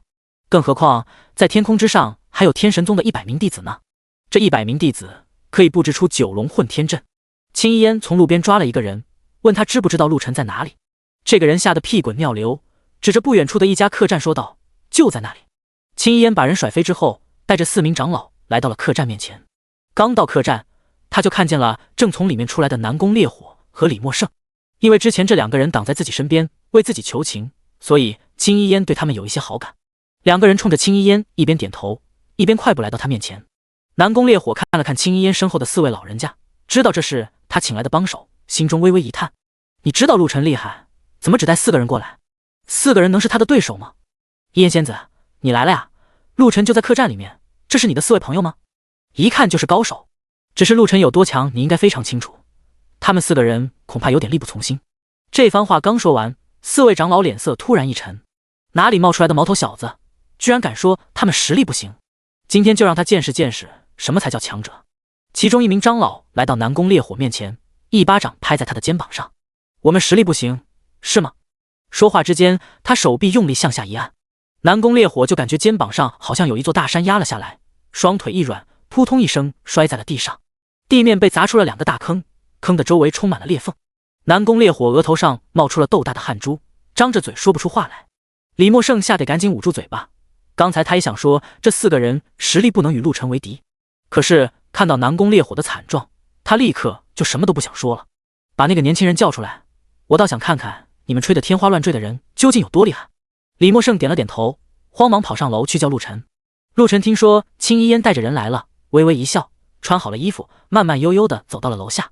此刻楼下已经围满了人，大家知道一场大战即将发生。看热闹的人非常聪明，知道陆晨这群人实力强，所以在远处观看，并没有靠得太近。以青衣烟为中心的1000米范围之内，空无一人，连一只狗一只鸡都没有。看见陆晨来了，青衣烟露出了一丝微笑，冲着陆晨点了点头。咱们又见面了。是啊，又见面了，这一回你是来找死的吗？陆晨调侃了一句，目光落在了青衣烟身后的4位长老身上，面带不屑之色。这4位长老也是分神期，分神期后期，属于分神期之中的最强，可是在自己面前却有点不自量力了。他略显失望地走到青衣烟面前说道，就带来4个人吗？他们4个还不够打败你吗？青衣烟挑了一下眉头，略带不服气地说道，一会儿你就知道了。陆晨眯着眼睛看向青衣烟身后的4位长老，晃动了一下脑袋，纵身飞跃到了高空之上，伸出一只手冲他们招了招手，示意他们飞上来。4位长老对视一眼，心中同时有一个想法，这年轻人如此狂妄，必须要给他一个教训。4个人欺负他一个人，有点为老不尊。同一时间，4个人同时说道，我去。这句话一出口，在场所有人都是一愣。青衣烟没想到4位长老居然小瞧陆晨，还要一个人单独要和陆晨打，他们是不是疯了？青衣烟立刻阻拦，不行，要上一起上。脾气火爆的一位长老闻听青衣烟的话，纵身飞到了天空之上，大声说道，杀他一人，我足矣。话音落下，这位长老纵身飞跃到陆晨面前，众人还来不及反应，陆晨一拳轰出，就听一声砰的一声，那名长老身体被打成血雾，一名长老就此陨落。其他3位长老目瞪口呆，这一回他们终于体会到了陆晨的强大，一拳便击毙了自己的同伴。3位长老心中大怒，同时又有一种不好的预感在心里慢慢滋生，这种恐惧的感觉很快就压住了他们心中的怒火，让他们一时间不敢上前。片刻之后，3名长老对视一眼，纵身一跃，从3个人从不同的角度把陆晨包围在其中。这一回他们率先出手，3名长老一人使剑，一人使枪，一人用拳，3种不同的攻击，以3种不同刁钻的角度向陆晨攻去。陆晨身形一晃，先与那位用拳的长老正面硬扛，2人的拳头碰撞在一起，纷纷后退。在后退的同时，陆晨又与另外一名长老交战在一起，一拳一脚之间，神罚之力都在帮助他提升实力。3位长老把陆晨围在其中，越打越是心慌。果然和青衣烟所说的那样，这个家伙实在诡异，怎么越打越强？就在其中一名长老失神之际，陆晨一脚将那名长老踢飞。另外2位长老心中大骇，一名长老刚想去营救那名长老，却被陆晨找到了破绽，一拳将其打成血雾。还有一名长老吓得魂飞魄散，不敢再与陆晨激战，迅速向隐藏的天神宗100名弟子的方向飞去，那里是他最大的倚仗，只要宗门弟子布下9龙混天阵，陆晨必死。飞向宗门弟子之时，长老喊道，布阵。话音落下，乌云密布的天空之上突然出现一道金光，金光把黑云劈开，一道道人影从金光之内飘然而落。眨眼之间，100名宗门弟子就站成几排，将追过来的陆晨拦截在不远之处。陆晨看着突然出现的100名弟子，略显惊讶。这100名弟子虽然没有4名长老强，但是所有人加在一起，实力也不容小觑。而且陆晨在他们身上感觉到了一股危险的气息。第136章，九龙混天，破阵而出。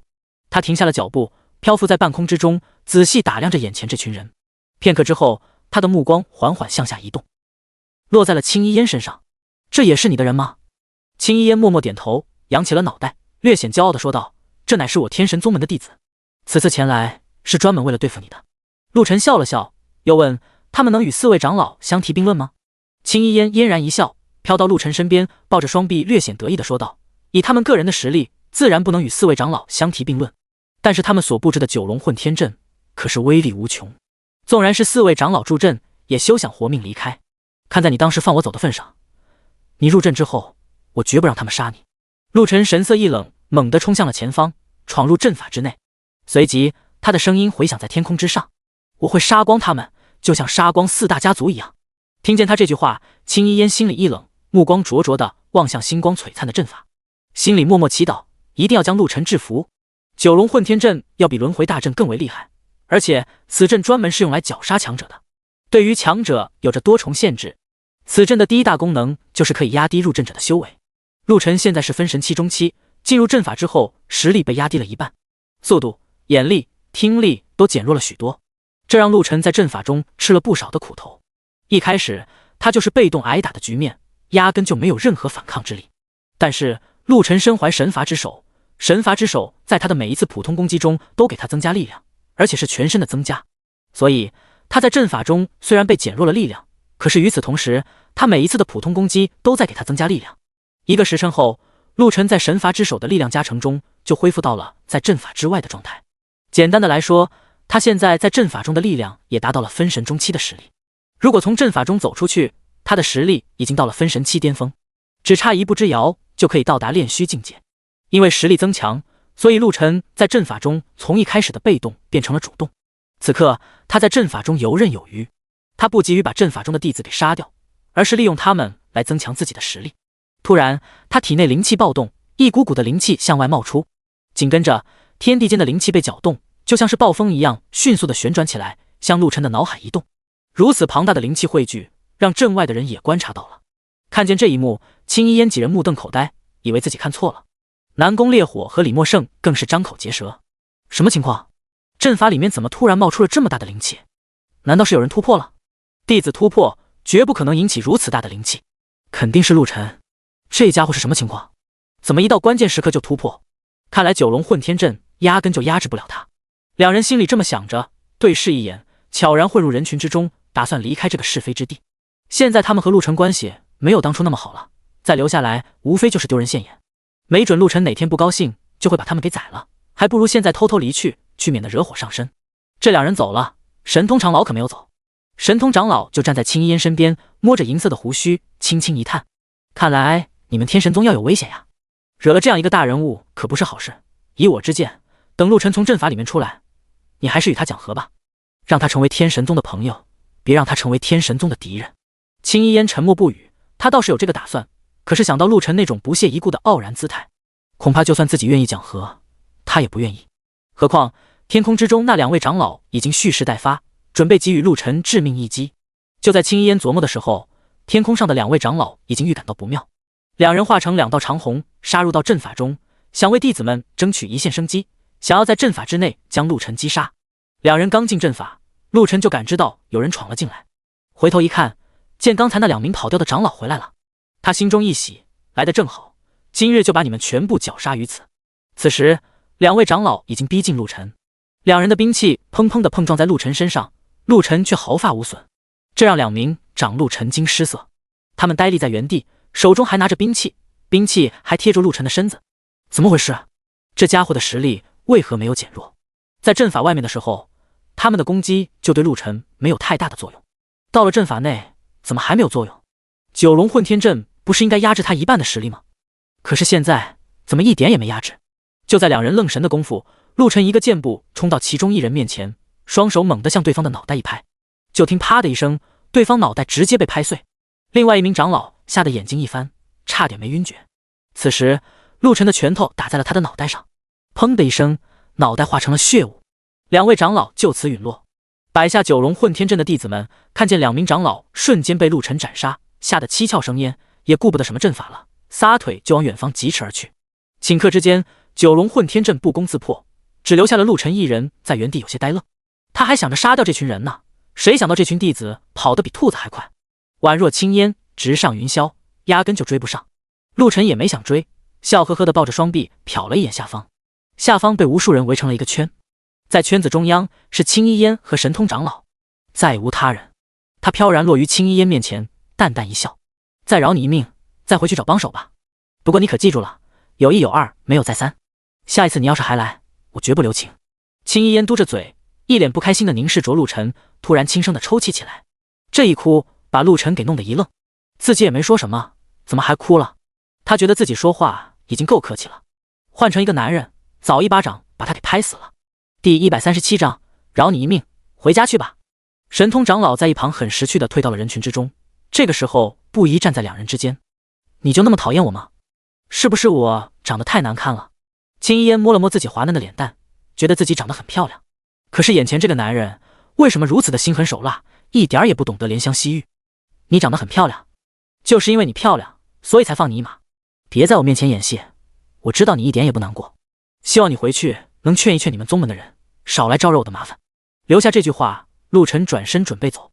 青衣烟看着他离去的背影，忽然问道：你不回客栈吗？怎么，你还想带人来客栈找我？陆晨没有回头，只是停下脚步说了一句。青衣烟轻轻地摇了摇头，他不再想和陆晨为敌，只是想问一问陆晨去哪里。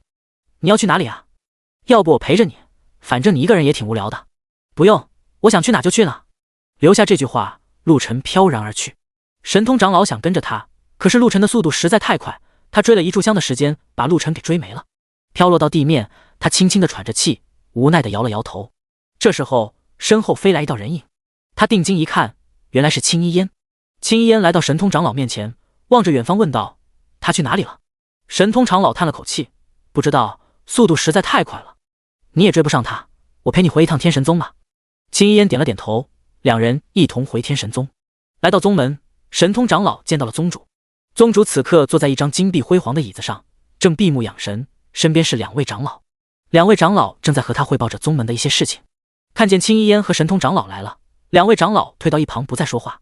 宗主缓缓睁开眼睛，淡淡的问道：事情办得怎么样了？青衣烟故作难过的挤出几滴眼泪，轻声抽泣：4位长老陨落了，宗门弟子也伤得七七八八，要过几天才能回来。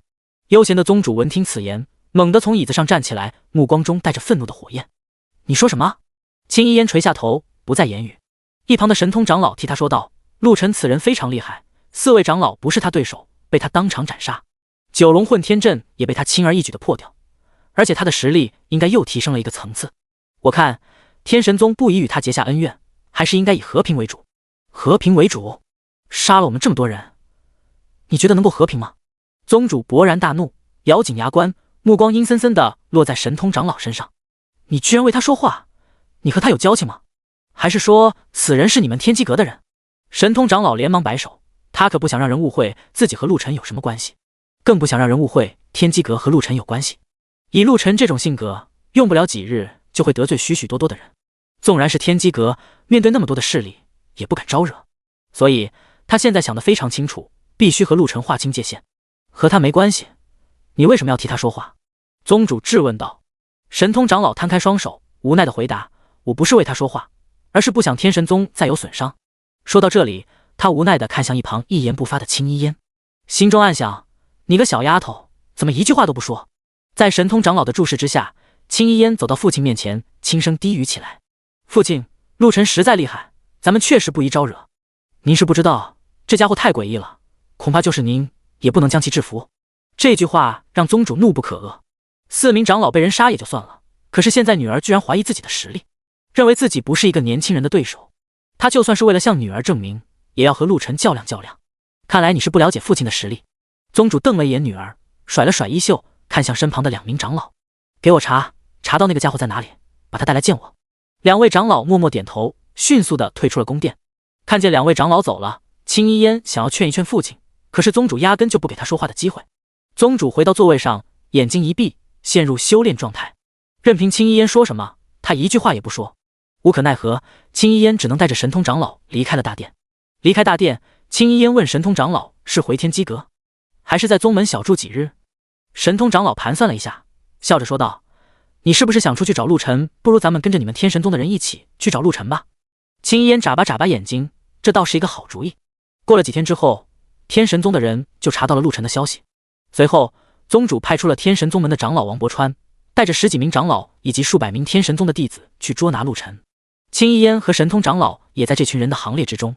本来宗主不让青衣烟去，可是架不住青衣烟在他面前又哭又闹，宗主被他吵得不行，只能任由他去了。数日之后，一行人来到了一座小渔村。渔村人口不多，只有几十户人家。青衣烟众人不知道陆晨为何要来此地，莫非此地有什么宝物不成？经过众人一番商量，大家决定先按兵不动，看一看陆晨究竟要干什么。王伯川让青衣烟去找陆晨探探口风。青衣烟一开始不太愿意，后来还是神通长老劝他，他这才同意。他和神通长老两人走进了小小的渔村，渔村里有几个没有干活的妇女正在闲聊，看见有外人来了，他们立刻紧张起来。其中一个妇女匆匆忙忙地跑回家，她家在村子的最里边。跑到家里，她冲着院子里一位正在吃鱼干的年轻人喊道：“陆晨，陆晨，有陌生人来了。”听见有陌生人来了，陆晨把手里最后一块鱼干放进嘴里，咀嚼了几下，缓缓起身。是吗？来了多少人？陆晨一边往外走，一边问。妇人跟在陆晨身后，眼神中有一丝羡慕。一共2个人，一个女孩特别的漂亮，我从来没有见过这么漂亮的女孩，就像仙子一样。说着话，妇人还用手比划着，似乎想要形容青衣烟的样貌。还有一个老头，长得挺精神。第138章，巨剑锁锅，片甲不留。原来是他们。陆晨知道来的2个人是谁了，只是他有些意外，怎么就来了2个人？而且这2个人应该不是来杀他的。来到村口，他看见了正在和几个妇女聊天的青衣烟和神通长老。看见陆晨来了，妇女们冲着他点点头，小跑着离开了。跟在陆晨身后的妇女也走了。几名妇女躲在了不远处的墙壁旁，偷偷地向外观看。陆晨来到青衣烟和神通长老面前，淡淡地问道：“怎么就你们2个人？”听见他这句话，青衣烟和神通长老有些来气。2个人怎么了？他这是瞧不起自己吗？你是觉得我们2个不能杀你，对不对？青衣烟听出了陆晨的言外之意，眼神中带着一抹小小的愤怒。陆晨微微一笑，灵识向外扩张，很快就发现了隐藏在森林深处的另外一群人。他嘴角的笑意带着一抹冷意。看来你们不是2个人来的，让他们也出来吧。青衣烟轻轻拍了拍手，就见不远处的丛林之中飞出来数百人。这群人把陆晨围得严严实实。躲在不远处偷看的妇女看见突然来了这么一群人，而且个个会飞，吓得立刻又往远处跑了跑，但依旧没有离开，还在远处观望着。青衣烟本想和陆晨说几句客气话，让陆晨举手投降，可是王百川压根就不给这个机会。他大声喊了一句杀，数百名天神宗的弟子一拥而上，将陆晨团团围住。剑光四起，刀剑碰撞之声不绝于耳。王百川率先杀向了陆晨。陆晨看见对方来势汹汹，脸色一沉，身上杀气四溢，猛地打出一拳。一拳打出，神罚之力又帮他提升了一些实力。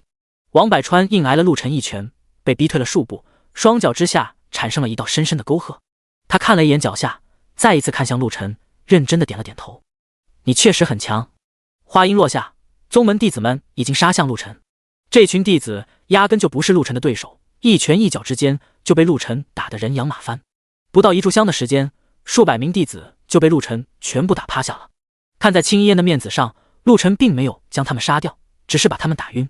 刚才和这群弟子战斗之时，他不知道打了多少拳，踢了多少脚，实力又提升了一个档次。隐约间感觉马上就要突破了。不过现在还不是突破的时机，他要先把眼前这个男人给解决掉。王百川看着四周倒下一片的弟子，心中震撼不已。此时此刻，他终于知道青衣烟不是在危言耸听，眼前的年轻人确实非常的可怕，实力果然在一步步的增加中。他咬了咬牙，再一次冲向陆晨。陆晨没有给他任何机会，一拳洞穿了他的胸膛，将他抛到了自己的身后。鲜血在王百川的周围慢慢的溢出。陆晨缓缓来到青衣烟面前，面色阴沉，眼神中透露着一丝不忍。之前我说过了，有一有二，没有再三。你第3次来，我只能对你说一声抱歉。说话之间，他缓缓抬起了手掌，没看见陆晨想要将青衣烟杀掉，神通长老连忙展开双臂，挡在了青衣烟面前，用力地摇着头。陆晨，你不能杀他，我们来此不是为了杀你的，这和青衣烟没有任何关系，和我更没有关系。我们是想和你好好的谈一谈，希望你能与天神宗和平相处。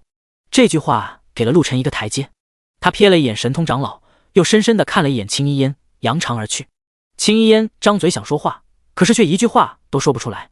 这么多弟子被陆晨杀害，他还能说什么？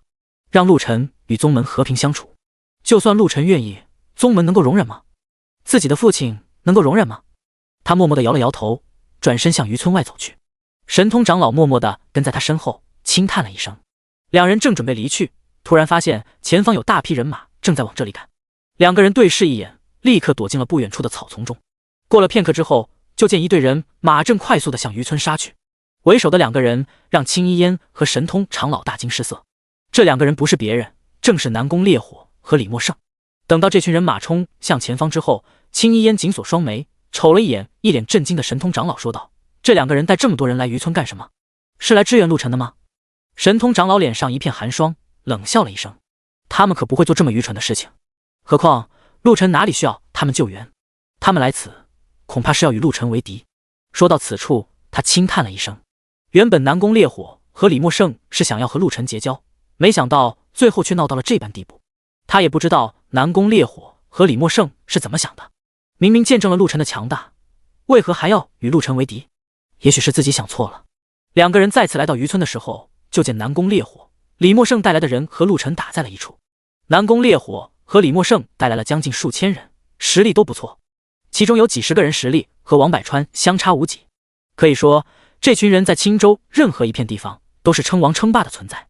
南宫烈火和李默胜躲在了人群的后面，抱着双臂正在侃侃而谈，似乎这群人足以杀掉陆晨。他们已经没有了之前对陆晨的恐惧。看见两个人在那里无所畏惧的样子，躲在暗处的青衣烟和神通长老对望一眼，两人决定和他们好好谈一谈。当两个人出现在南宫烈火和李默胜面前的时候，把南宫烈火和李默胜吓了一跳。两人先是紧张地盯着神通长老，然后又对青衣烟露出了一丝微笑。在他们眼中，青衣烟是他们的朋友，神通长老现在还不好确认，因为神通长老一直和陆晨有一种说不清道不明的关系。他们知道神通长老和陆晨并不是太熟悉，但是从神通长老的种种行为上来判断，神通长老明显是偏向于陆晨。现在他们与陆晨为敌，自然对神通长老没有了太多的好感。第139章勾结外人，南宫被灭。至于青衣烟，因为青衣烟和陆晨打过好几次，陆晨又把天神宗得罪了，所以在他们眼里青衣烟是他们的朋友，是与他们并肩战斗的人。神通长老，你不会是想让我们放过陆晨吧？南宫烈火不给神通长老开口的机会，率先说道，语气充满了坚定。我可告诉你，陆晨这种人绝不能留，留就是给自己留祸害。当初他说的什么，你听得一清二楚，他没把我们当朋友，难道就把你当朋友了？我劝你不要和我们一样自以为是。神通长老苦涩一笑，看来陆晨真不该说之前那些话。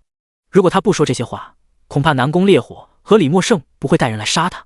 青衣烟哼了一声，淡淡的说道，这群人你们是从哪里找来的？以你们两个人的能力，恐怕调集不了这么多人吧。他深知南宫烈火和李默胜在家族中的地位，以他们两个人的地位，不可能调集这么多人，这其中肯定有鬼。南宫烈火和李默胜脸上露出一丝得意，以前我们两人是没有这个本事，但是现在不同了，现在我们乃是青州联盟的副堂主，自然是可以调动这些人了。别说是这些人，就是调动更多的人也没有任何问题。李默胜淡然一笑，轻轻地甩了甩衣袖，一副高手姿态。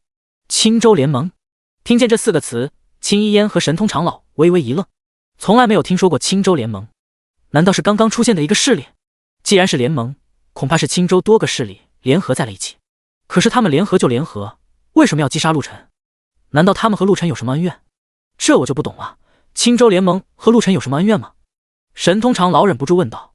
南宫烈火淡淡的说道，当然有恩怨，恩怨可大了。您可忘了，陆晨这段时间得罪了不少人。神通长老微微拧眉，思索着陆晨最近一段时间得罪过的人。思来想去，他也没想到陆晨得罪了什么大人物。陆晨最近一段时间把4大家族给灭了，把黑鬼一族给灭了，得罪了天神宗。可是4大家族都被他给灭掉了，不足为虑。以4大家族的影响力，也不可能有什么人会为他们出头。黑鬼一族也被陆晨灭得一干二净，更不可能有人会为他们报仇。天神宗虽然实力强大，朋友众多，可是天神宗自己的人都没有完全主动，旁人又怎么可能多管闲事？就在他狐疑的时候，南宫烈火说出了答案。您难道忘记了黑鬼一族？黑鬼一族？神通长老脸色骤然一变。黑鬼一族不是被陆晨给灭掉了吗？南宫烈火笑了笑说道，只是灭掉了一小部分，还有许多黑鬼一族没有灭掉呢。青州黑鬼一族只是分支，其他地方还有黑鬼一族呢。他杀害了那么多黑鬼一族，其他地区的黑鬼一族能不报复吗？你们和黑鬼一族联合在一起了？青衣烟皱着小眉头，脸上露出厌恶之色。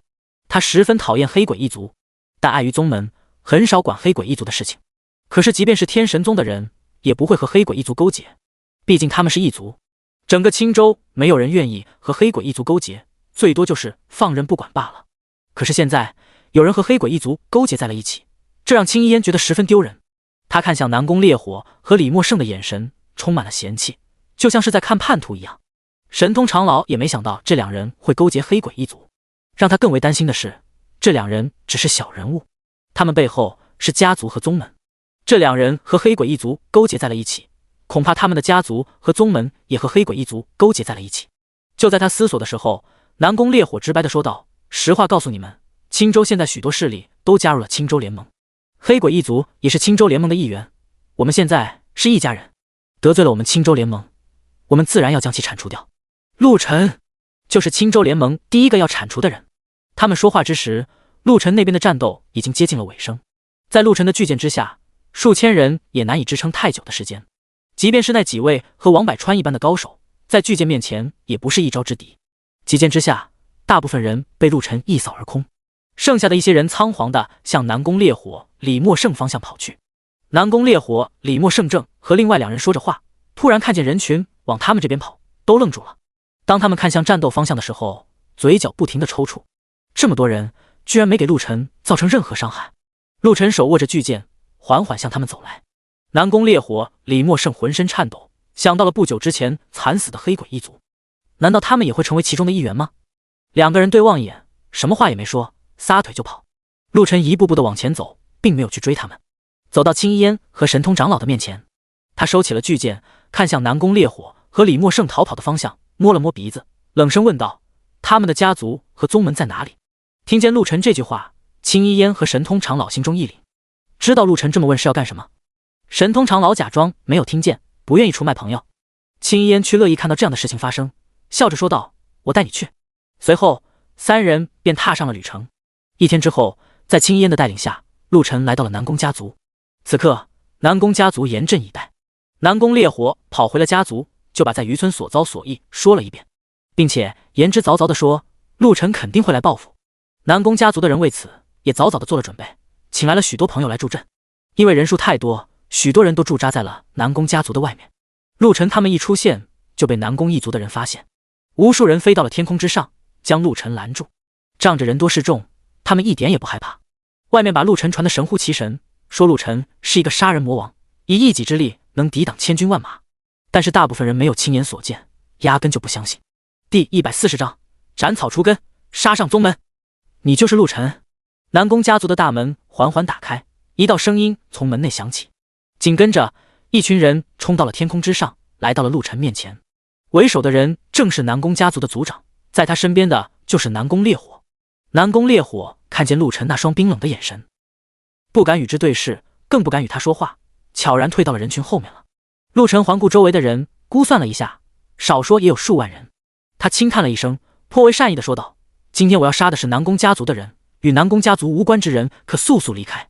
只要你们离开，我不伤你们一人性命。若是不离开，一会儿打起来，可休怪我手中巨剑无情。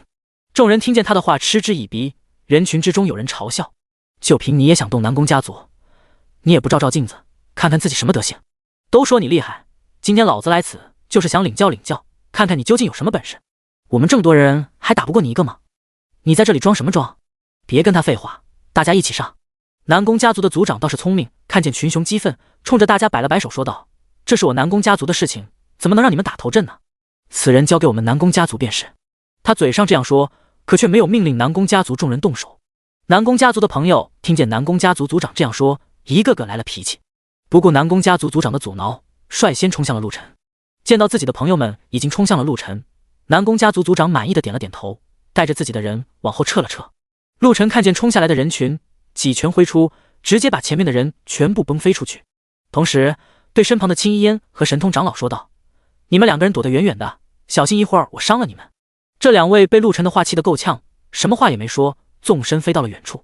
他们刚落到不远之处，南宫家族的族长就挑了挑眉，冲着他们喊道：“两位，你们和陆晨也不是朋友，不如来我这里休息一会儿，在那里站着多没意思，我这里还准备了一些瓜果酒水。”话音落下，南宫家族门内就有几个仆人端来了几把椅子和几张桌子，随后又有仆人端来了许多的鲜果琼浆。青衣烟和神通长老对望一眼，飘到了南宫家族族长面前。南宫家族族长起身，先是和青衣烟打过招呼，正要和神通长老打招呼的时候，眉毛突然一跳，目光紧紧地注视着上空的战斗。其他人也被南宫家族族长的动作所吸引，微微仰头看向了天空之上。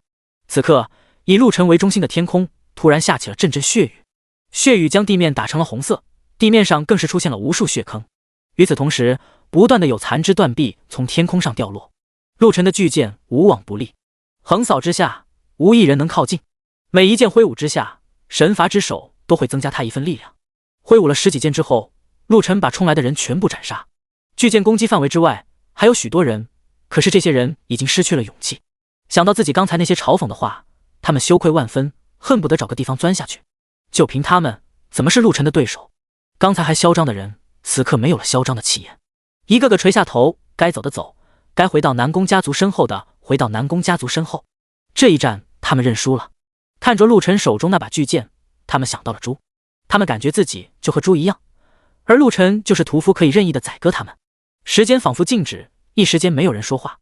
陆晨手持巨剑漂浮在半空之中，笑盈盈地望着南宫家族门口。看见这群人还有心情吃鲜果和琼浆，他忍不住冷笑了一声。这是他们最后的晚餐。他怎么这么厉害？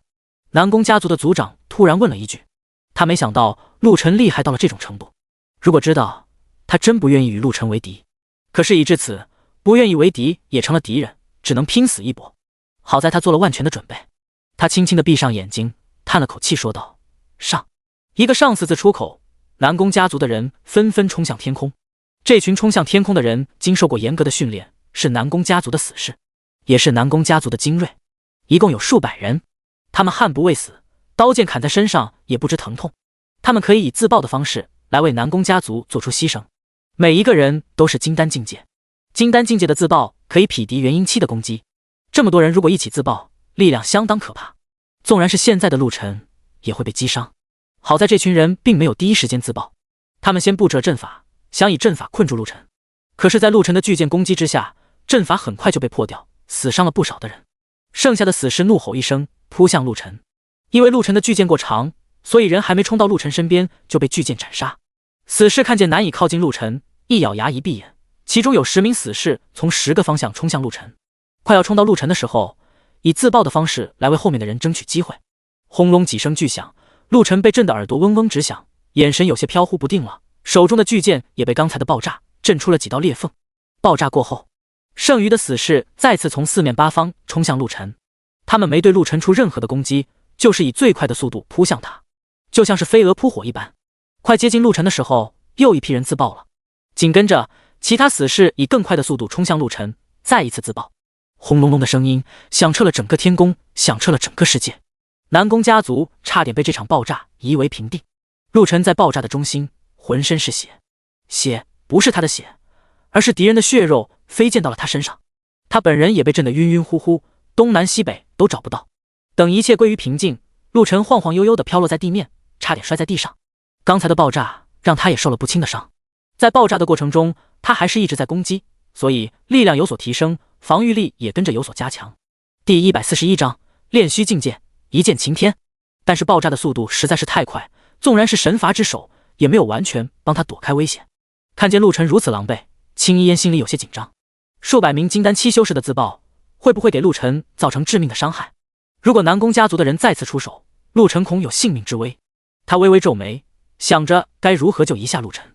可就在这时候，南宫家族的族长下达了第2次攻击的命令。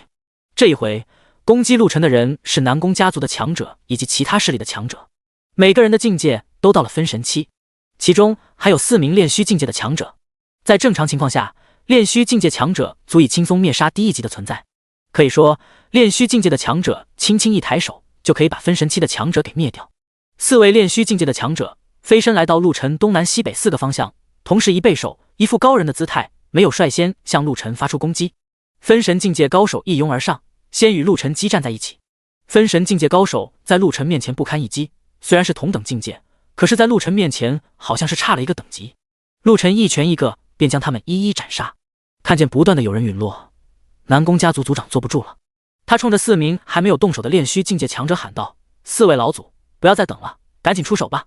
他心中暗骂4个人：“你们站在那里装什么装？该出手时就出手啊！你们1秒不出手，我们南宫家族就要多死1个人。”南宫家族族长发话后，4名炼虚境界强者终于打算动手。在动手之前，4个人还讨论了一番。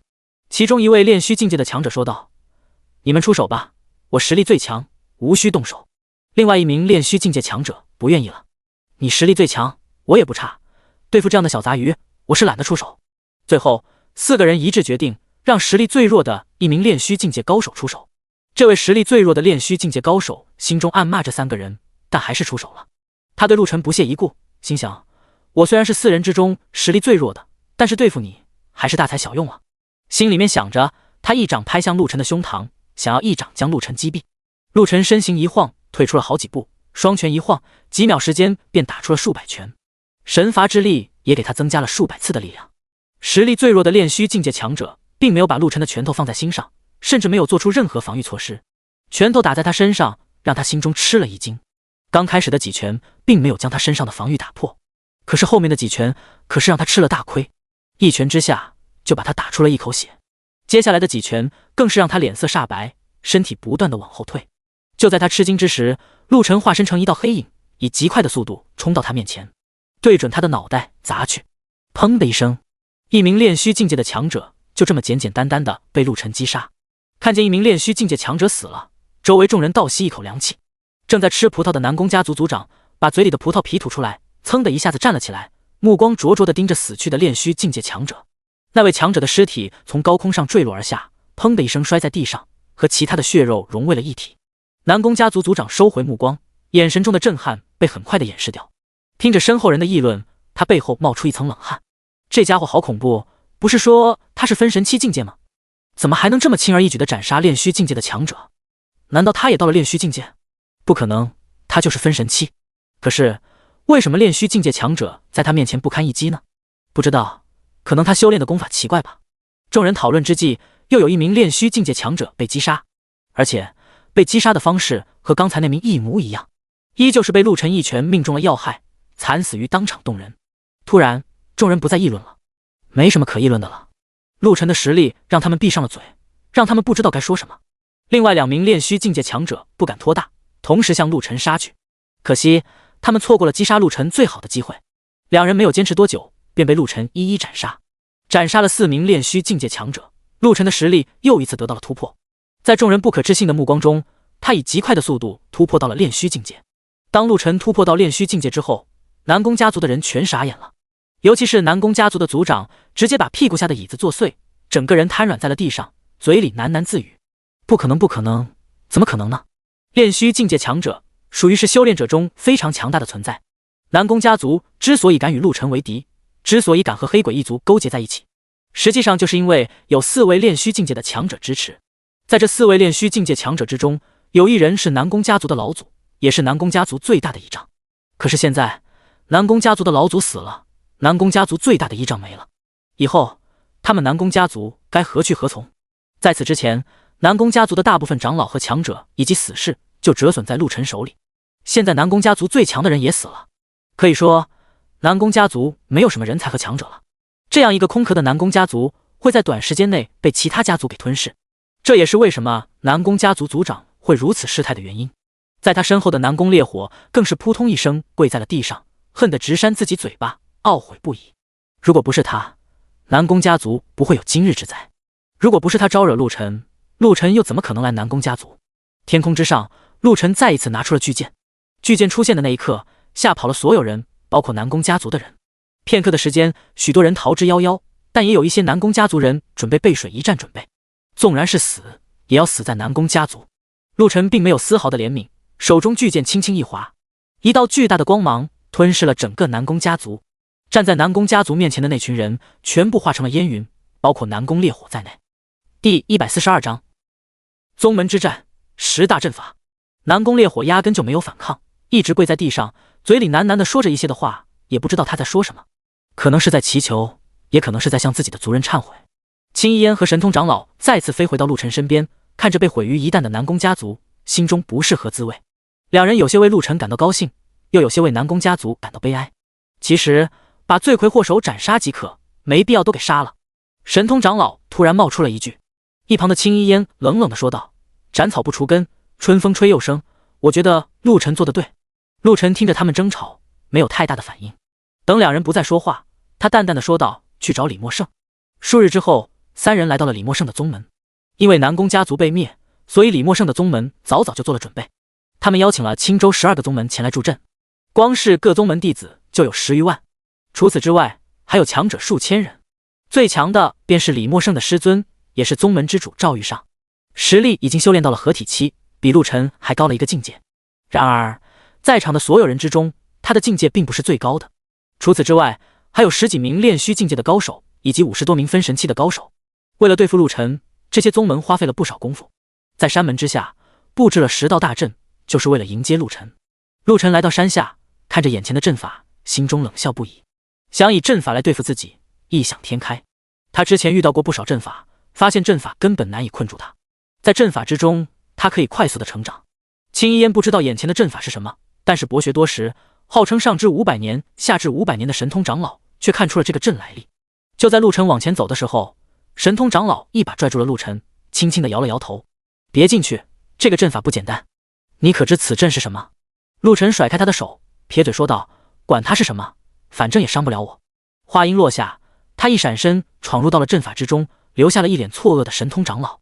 神通长老跺了跺脚，喃喃说道：“你怎么就不听劝呢？此阵乃是血杀大阵。”听到血杀大阵4个字，青衣烟吃了一惊，这可是传说已久的古阵法，这群家伙是怎么得到的？想到陆晨轻而易举地破掉了天神宗的9龙混天阵，他突然觉得血杀大阵恐怕也困不住陆晨。阵法之内，陆晨游刃有余地在和阵法里的各种攻击做斗争。这座阵法非常的神奇，压根就看不见人，但是阵法内的攻击却不断。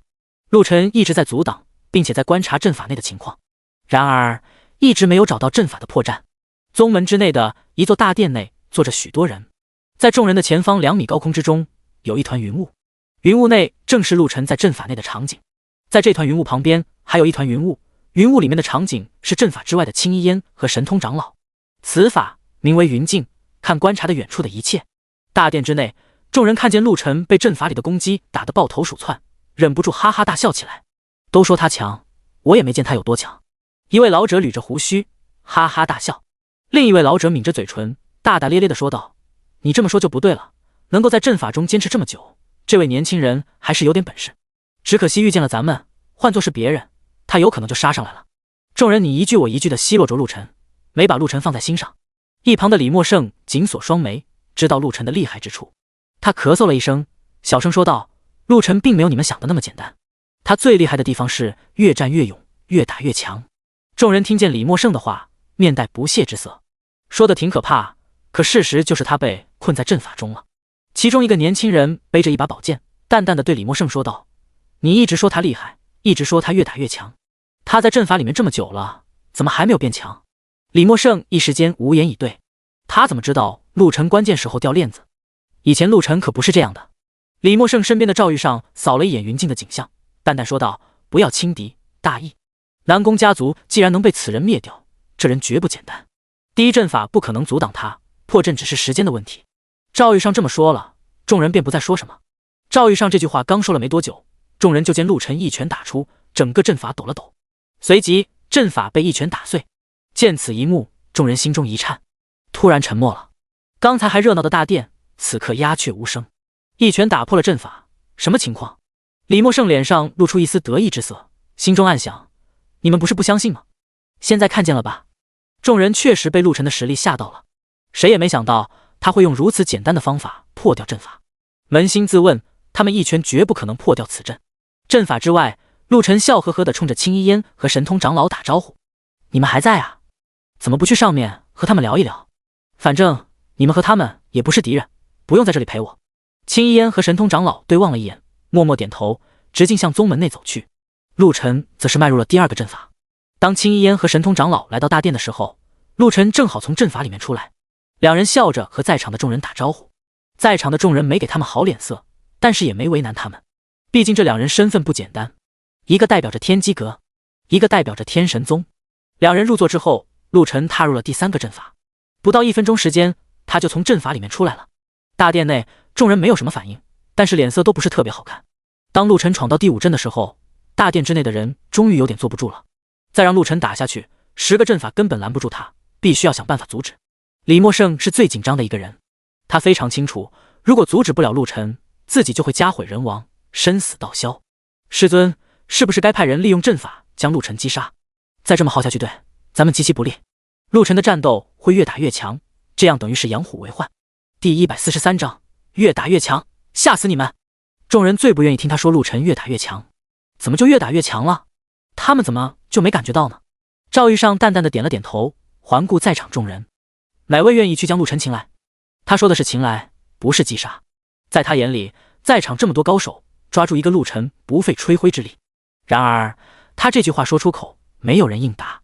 在场的这群人一个个惊得和狐狸一样，有的人身份高，实力强，不愿意自降身份去抓陆晨，另外一部分人自知实力低，打不过陆晨。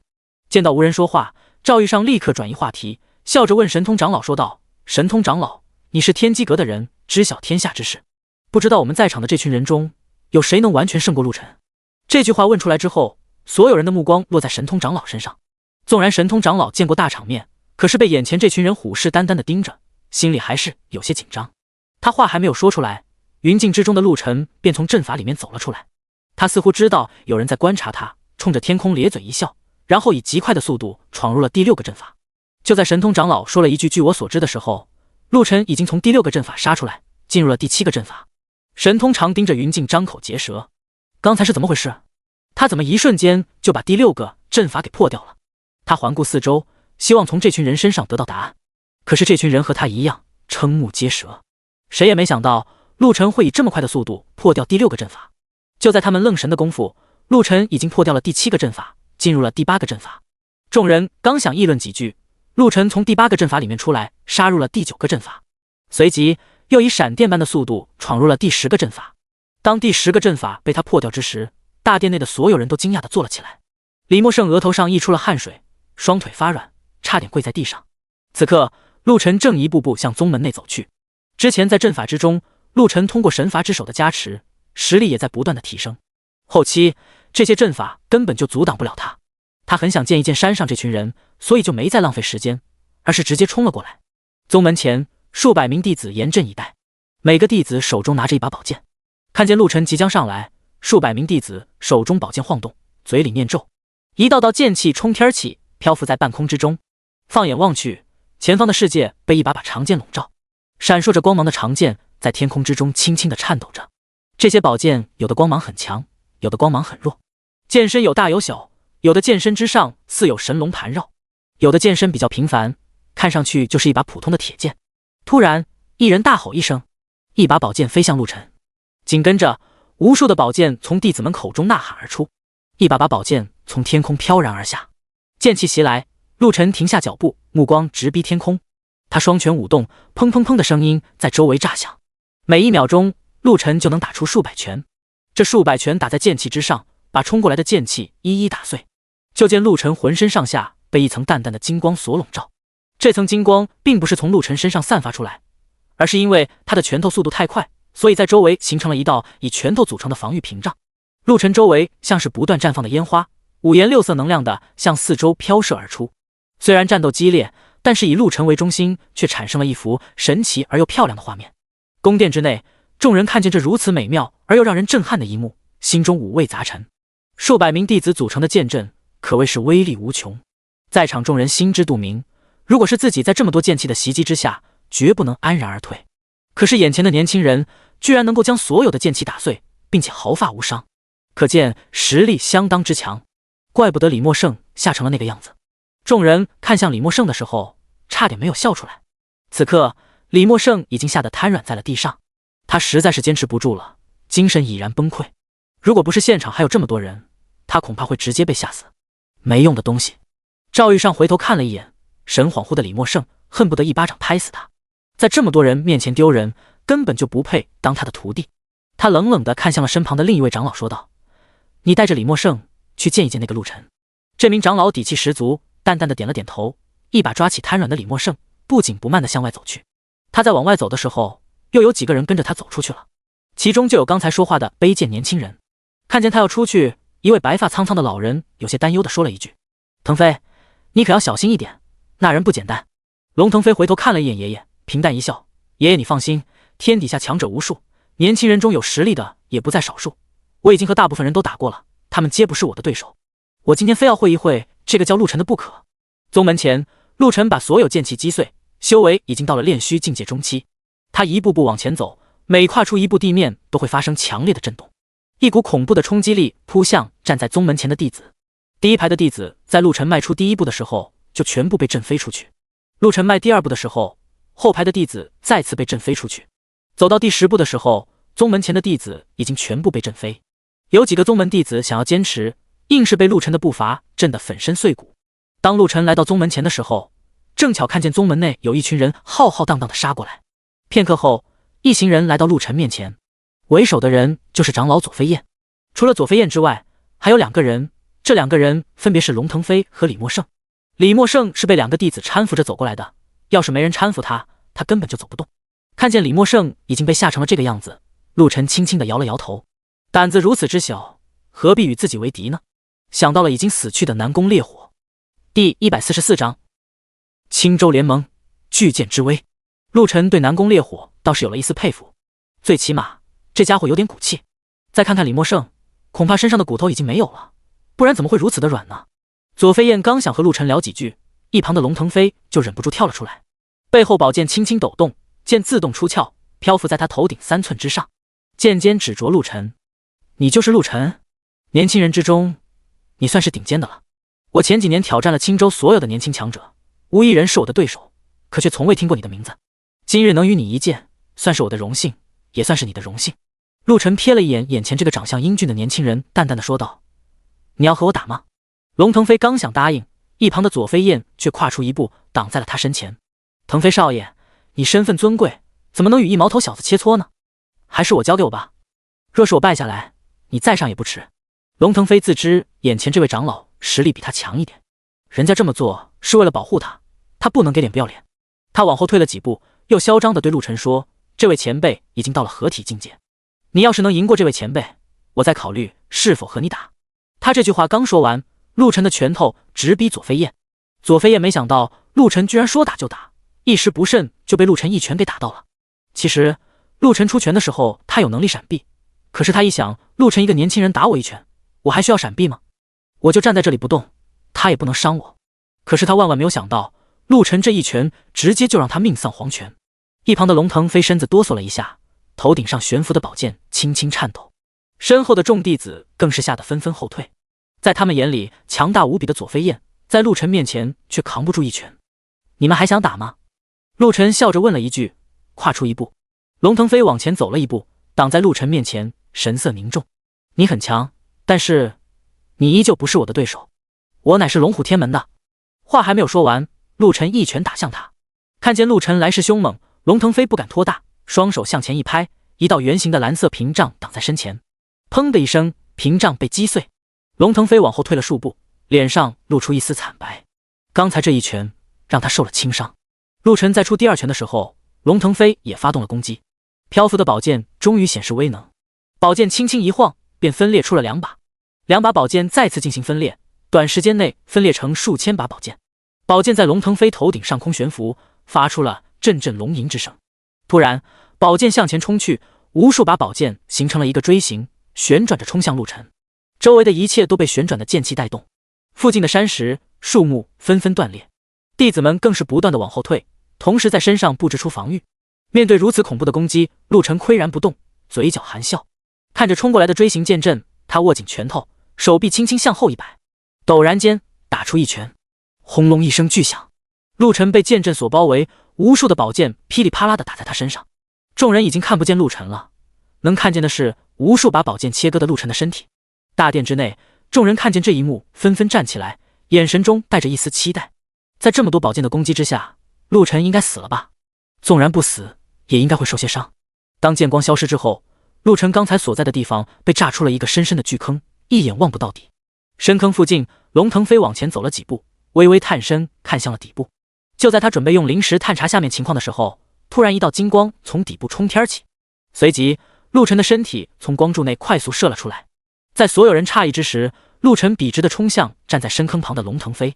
龙腾飞头顶上悬浮的巨剑再次分裂，又一次分裂出无数把宝剑。这一回，宝剑的数量明显比前一次少了一些。锥形的剑阵再次冲向陆晨，轰隆一声巨响。这一回，众人看得清清楚楚，陆晨不是打了一拳，而是打了无数拳。在场众人无不吃惊，尤其是在场的高手更是目瞪口呆。他们发现，陆晨刚才在1秒的时间内打出了数千拳。数千拳打出之后，锥形剑阵被打碎。陆晨的实力在神罚之手的加持之下又一次提升。此时，陆晨的境界已经到了炼虚境界巅峰。他漂浮在半空之上，看着嘴角溢出鲜血的龙腾飞，淡淡的说了一句：“你也没有想象中的那么厉害。”话音落下，陆晨一拳再次轰出，就是简简单单的一拳，可是这一拳带着雷霆万钧之力。龙腾飞抓起手中宝剑，轻轻一挥，一道剑气轰然而过。刹那之间，周围风起云涌，飞沙走石，烟雨弥漫。陆晨和龙腾飞的身影完全被周围的烟雾笼罩，众人看不清里面的场景，隐约可以看见在烟尘之中，陆晨和龙腾飞的身影不断交错在一起。不时的，烟尘内发出了阵阵轰鸣之声。当烟尘散尽，当陆晨和龙腾飞的身影交错开，两人笔直而立，一时间也分不清楚谁输谁赢。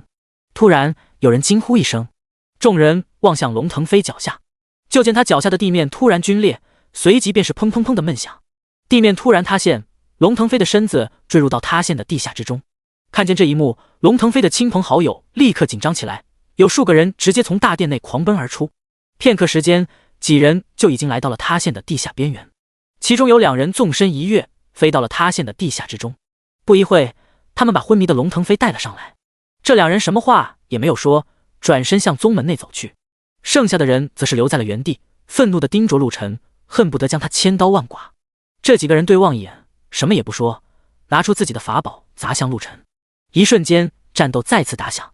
这几个人哪里是陆晨的对手？他们还不如龙腾飞强呢。片刻之间，陆晨就把周围的所有人击杀。他轻轻地弹了弹身上的尘土，笑呵呵地望了一眼天空，淡定地往前走。第145章，宗门崩塌，无人可敌。终于，陆晨走进了宗门之内。宗门里有数不清的弟子在两侧盯着陆晨，可是没有一个人敢上前。众人心中震撼无比，如此年轻就到了如此恐怖的地步，以后这个天下恐怕就是这个年轻人的。当然了，前提是陆晨不会在这一战中死去。陆晨来到了青衣烟他们所聚集的大殿，大殿内众人纷纷起身望向门口，陆晨就站在门口，笑呵呵地望着众人。你们是一起上，还是一个个上？陆晨一句话，惹得在场众人怒不可遏，狂妄至极。有一老者怒喝一声，飞向陆晨，刚飞到陆晨面前，就被陆晨一拳轰成了碎渣，血雾在陆晨面前绽放。众人心中一凉，此刻的陆晨在他们眼里不亚于是从地狱里爬出的魔鬼。现场突然陷入安静，过了许久之后，终于有人开口。这个说话的人是龙腾飞的爷爷，也就是龙虎天门的长老龙在田。龙在田身材瘦小，但是一双眼睛却炯炯有神，身穿一件淡黑色的长袍，背后背着2把剑，一把剑为黑，一把剑为白。他迈着沉稳的步伐走到陆晨面前，一双眼睛充斥着愤怒以及杀意。好小子，有胆量敢伤我龙虎天门的人，你可知龙虎天门是什么样的存在吗？陆晨听见这老头和自己说起龙虎天门，嘴角露出一丝不屑。什么龙虎天门，他压根就没有听说过。见到陆晨沉默不语，龙在田继续说道：龙虎天门乃是这片大陆顶尖的宗门，你敢得罪龙虎天门，就是得罪了整个大陆。你知不知道你会是什么下场？陆晨不愿意再听他说下去，往后退了一步，尊老爱幼地说道：老前辈，你可别说话了，我要开打了。话音落下，他一拳轰出，砰的一声，拳头打在龙在田的身上。龙在田宛若泰山一般，纹丝不动，嘴角露出一抹冷意。眼神中的杀意比刚才更浓。就凭你也想杀我？陆晨收回拳头，看了看自己的拳头，然后微微的摇了摇头。眼前这位老人实力雄厚，已经到了合体境界，自己目前好像打不过。他又往后退了一步，再次挥拳，砰的一声，拳头再次打在龙在田的身上。龙在田依旧是丝毫没有移动，甚至头发上的发丝都没有飘动一下。身后的人立刻鼓掌叫好，有的人开始嘲讽陆晨：“小子，你知不知道这是谁？这是龙虎天门的长老，就凭你也想伤他？你还是再回去练几年吧。”哈哈，小子，现在知道什么才叫真正的强者了吧？刚才那些都是小喽啰，现在才是真正的强者。前辈，您就别和他玩了，赶紧一巴掌拍死他！对，杀了他，让他嚣张，为咱们死去的人报仇！众人握紧拳头，咬牙切齿地喊道。龙在田不着急杀掉陆晨，反而想戏耍一下陆晨。本以为陆晨有多强，没想到也不过如此。都说陆晨越打越强，可是他怎么就没有感觉到呢？他是不知道，陆晨刚才打出3拳，的确是增加了一点实力，但是增加的实力并不多。如果让陆晨打几百拳，龙在田肯定能够感觉到陆晨实力的增加。可惜陆晨只打了3拳，在龙在田眼里，这种微弱的实力增强可以忽略不计。小家伙，听说你越战越强，你打了我3拳，怎么一点增强的迹象都没有？刚才你说尊老爱幼，现在你打了我3拳，是不是也应该让我打3拳？陆晨愣了一下，刚想拒绝，其他人却又说了起来：“对，说得不错，咱们应该公平公正。他打了你3拳，你确实应该打他3拳。臭小子，你不会不敢答应吧？你要是不敢答应，就跪下来道歉。要是你跪下求饶，我们可以不打你。”一旁的赵玉上听见众人的议论，突然开口为陆晨求情：“老前辈，这年轻人实力不错，不如饶他一命。”龙在田哈哈大笑，仰头说道：“饶他一命也不是不可以，就看他的表现了。”说完，他往后退了一步，背着双手，脖子微微扬起，一副高傲的姿态。赵玉上对陆晨说道：“小兄弟，还不向这位老人家磕头认错？”陆晨听见两人一唱一和，忍不住冷冷一笑。在所有人都以为陆晨会道歉的时候，陆晨却用拳头给予了答案。砰的一声，拳头再一次打在龙在田的身上。龙在田这一次没有提防，被打得微微退了一步，但依旧毫发无损。其他人看见陆晨偷袭，愤怒不已，破口大骂：“混蛋，你怎么偷袭？老前辈给你机会，你却不珍惜，我看你是死有余辜。老前辈别和他客气，赶紧杀了他，他这种人就应该被千刀万剐。”李默胜喊得最为厉害，他怕陆晨会变强，所以希望龙在田可以尽快的杀掉他。只要陆晨不死，李默胜总感觉到不安。龙在田脸色微微一沉，突然拍出一掌，这一掌宛若排山倒海一般，瞬间就把陆晨震飞出去。众人看见陆晨倒飞出去的身影，忍不住鼓起掌来。与此同时，有几个人突然拿出武器，向倒飞出去的陆晨杀去。龙在田不忍对陆晨下杀手，他们可是忍心。几道剑芒突然呈现在陆晨面前，陆晨在空中一个翻转，突然停在了半空之中。此刻，几道剑芒也逼近陆晨。陆晨双拳挥出，砰砰砰的几声，剑碎人亡，几具尸体摔落在地上，鲜血散开，慢慢变冷。陆晨也漂浮在尸体中间，冷眼扫了一眼地下的尸体，故意挑衅的把其中一具尸体踢到了大殿之内。殿内死一般的寂静，所有人齐刷刷的看向陆晨，一道道目光宛若利剑一样，恨不得将陆晨万箭穿心。岂有此理！在他的面前居然如此嚣张，如此的残忍。龙在田再也忍不下去，愤怒的咆哮一声：“找死！”身影晃动，出现在陆晨面前，一掌拍出。这一掌蕴含了他的怒气以及全身之力。轰隆一声巨响，陆晨周围的空气率先炸开，紧跟着陆晨整个人被这一掌打得无影无踪。第146章，黑鬼一族再次覆灭。就在众人以为陆晨死了的时候，突然李默胜眼睛瞪着门外的上方，大声喊道：“他在上面！”众人抬头看向上面，果然陆晨就漂浮在上面，身上的衣服被刚才一掌打得成了布条，随风飘荡，嘴角流出了一丝丝的鲜血。看见陆晨身受重伤，众人心里终于好受了一些。龙在田却眉头一皱，脸色比刚才更加凝重。自己全力一击，竟然没有将他击杀，只是打成重伤。他以为是重伤，实际上陆晨只是轻伤而已。以他现在的防御力，不可能被龙在田重伤，但是他也没有办法将龙在田击杀。陆晨冲着龙在田露出一丝诡异之笑，身形化成了无数道残影，将龙在田包围在其中。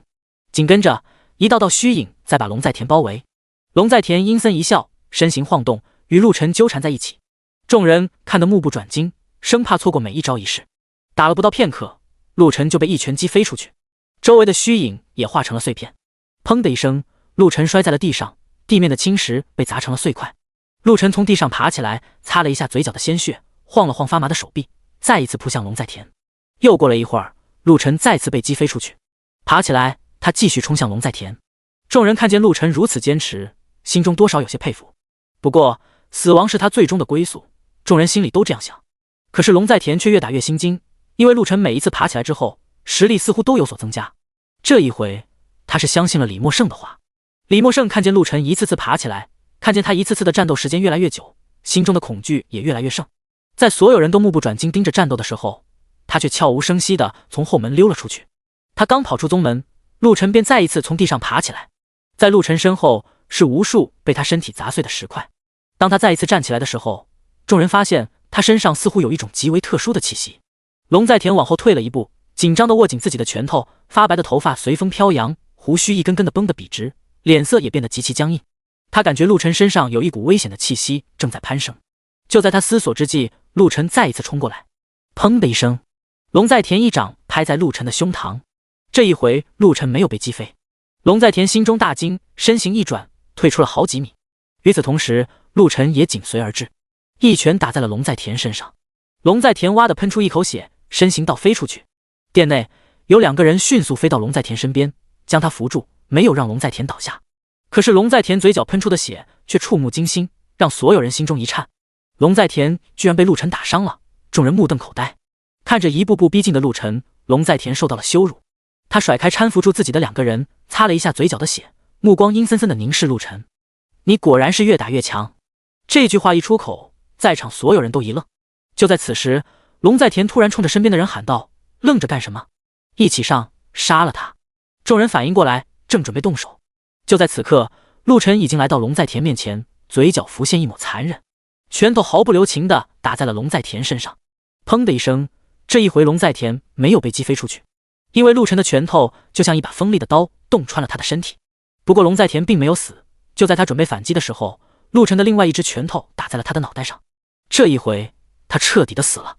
看见龙在田缓缓倒下，所有人倒吸一口凉气，有的人站在原地不知道该怎么办，有的人则是拿出了兵器冲向陆晨。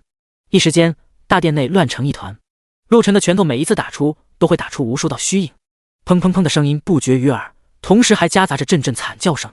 惨叫之声传出老远，已经跑到山下的李默胜听见骨悚然的惨叫声，双腿一软摔在地上，不顾脸上泥土，他再次向远方狂奔。也不知道过了多久，惨叫声突然消失了，大殿终于安静下来。过了片刻，陆晨从里面走了出来，浑身是血。他静静地站在大殿前，望着宗门之外。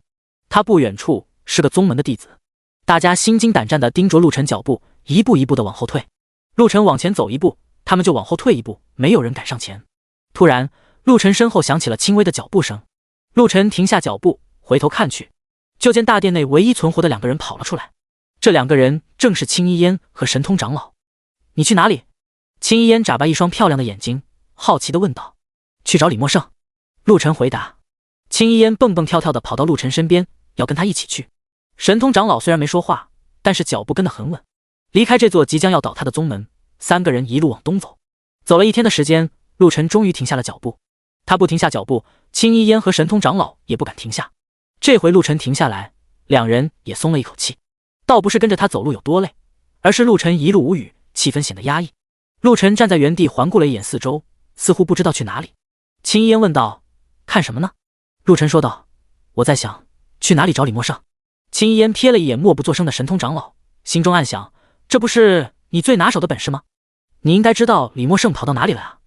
神通长老被青衣烟看了一眼，知道他是什么意思，但是他想让陆晨求自己，所以没有说话。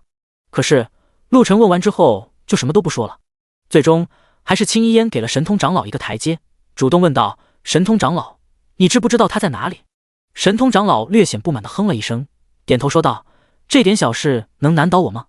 天黑之前我就查到他的下落。果不其然，天黑之前神通长老就查到了李默胜的下落。这个家伙此刻已经去了青州联盟。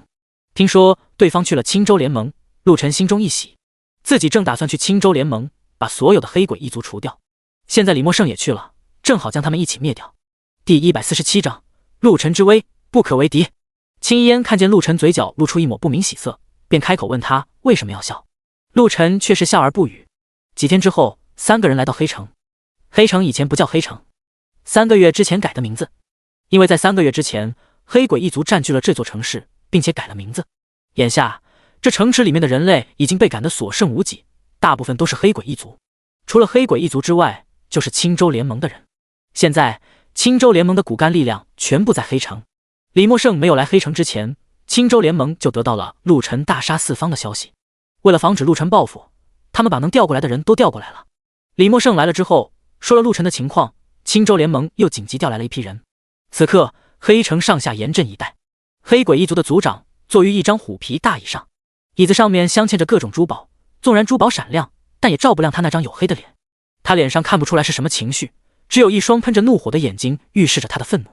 在他两侧坐着许许多多的高手，有的是分神境界，有的是炼虚境界，合体境界也有不少。众人正襟危坐，正在商量着如何对付陆晨。就在这时候，黑鬼一族的一位小头目急匆匆地跑进了大殿之内，惊慌地说道：“报告族长，陆晨来了，已经杀入了城内。”众人闻听此言，浑身一颤，首脑一拍桌子，怒声问道：“城门口不是有人看守吗？怎么让他进来了？”小头目舔了一下嘴唇，哆哆嗦嗦地说明了情况。守城的那群人压根不是陆晨的对手，在陆晨的巨剑之下抵挡不了一招，城门都被陆晨一剑劈成了2半，黑鬼一族更是死伤无数。现在陆晨正手持巨剑横扫着城内的人。听说陆晨如此嚣张跋扈，首脑目光扫视两侧众人，询问谁敢出去与陆晨一战。现场一片安静，大家听闻陆晨一拳可击杀炼虚境界强者，哪有人敢去与陆晨决一死战？见到无人说话，首脑气得咬了咬牙，直接点名派人出去。被点到的人无可奈何，只能出去与陆晨迎战。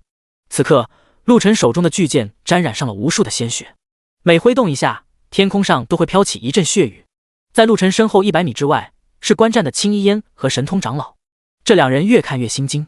每一次陆晨的战斗都能让他们有不同的领悟，他们实在是搞不清楚陆晨为何能越战越勇。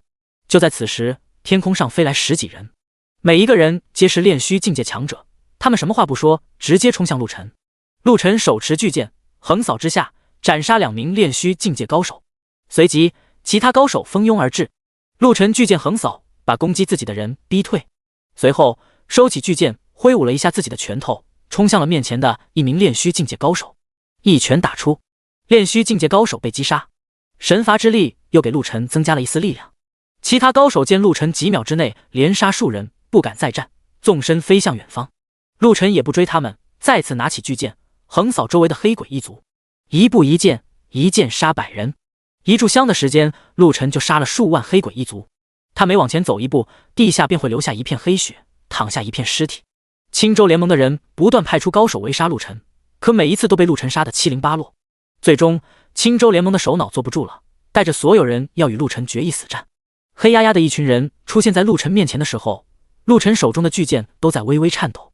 一剑之下，前方被陆晨斩出了一道巨大的沟壑，无数黑鬼一族惨死在巨剑之下。青州联盟的首脑怒吼一声，纵身飞到了天空之上，大声命令所有人一起上，杀了他，杀了他！无数的人影宛若潮水一般涌向陆晨，然而他们在巨剑之下宛若西瓜稻草一样被轻易收割。普通的修士在陆晨的巨剑之下纷纷被斩杀。天黑之时，黑城之内所剩的活人已经没有几个。青州联盟的首脑以及几位合体期境界的强者在高空之上默默地凝视着陆晨。对于死去的人，他们内心毫无波澜。为了斩杀陆晨，死再多的人也可以接受。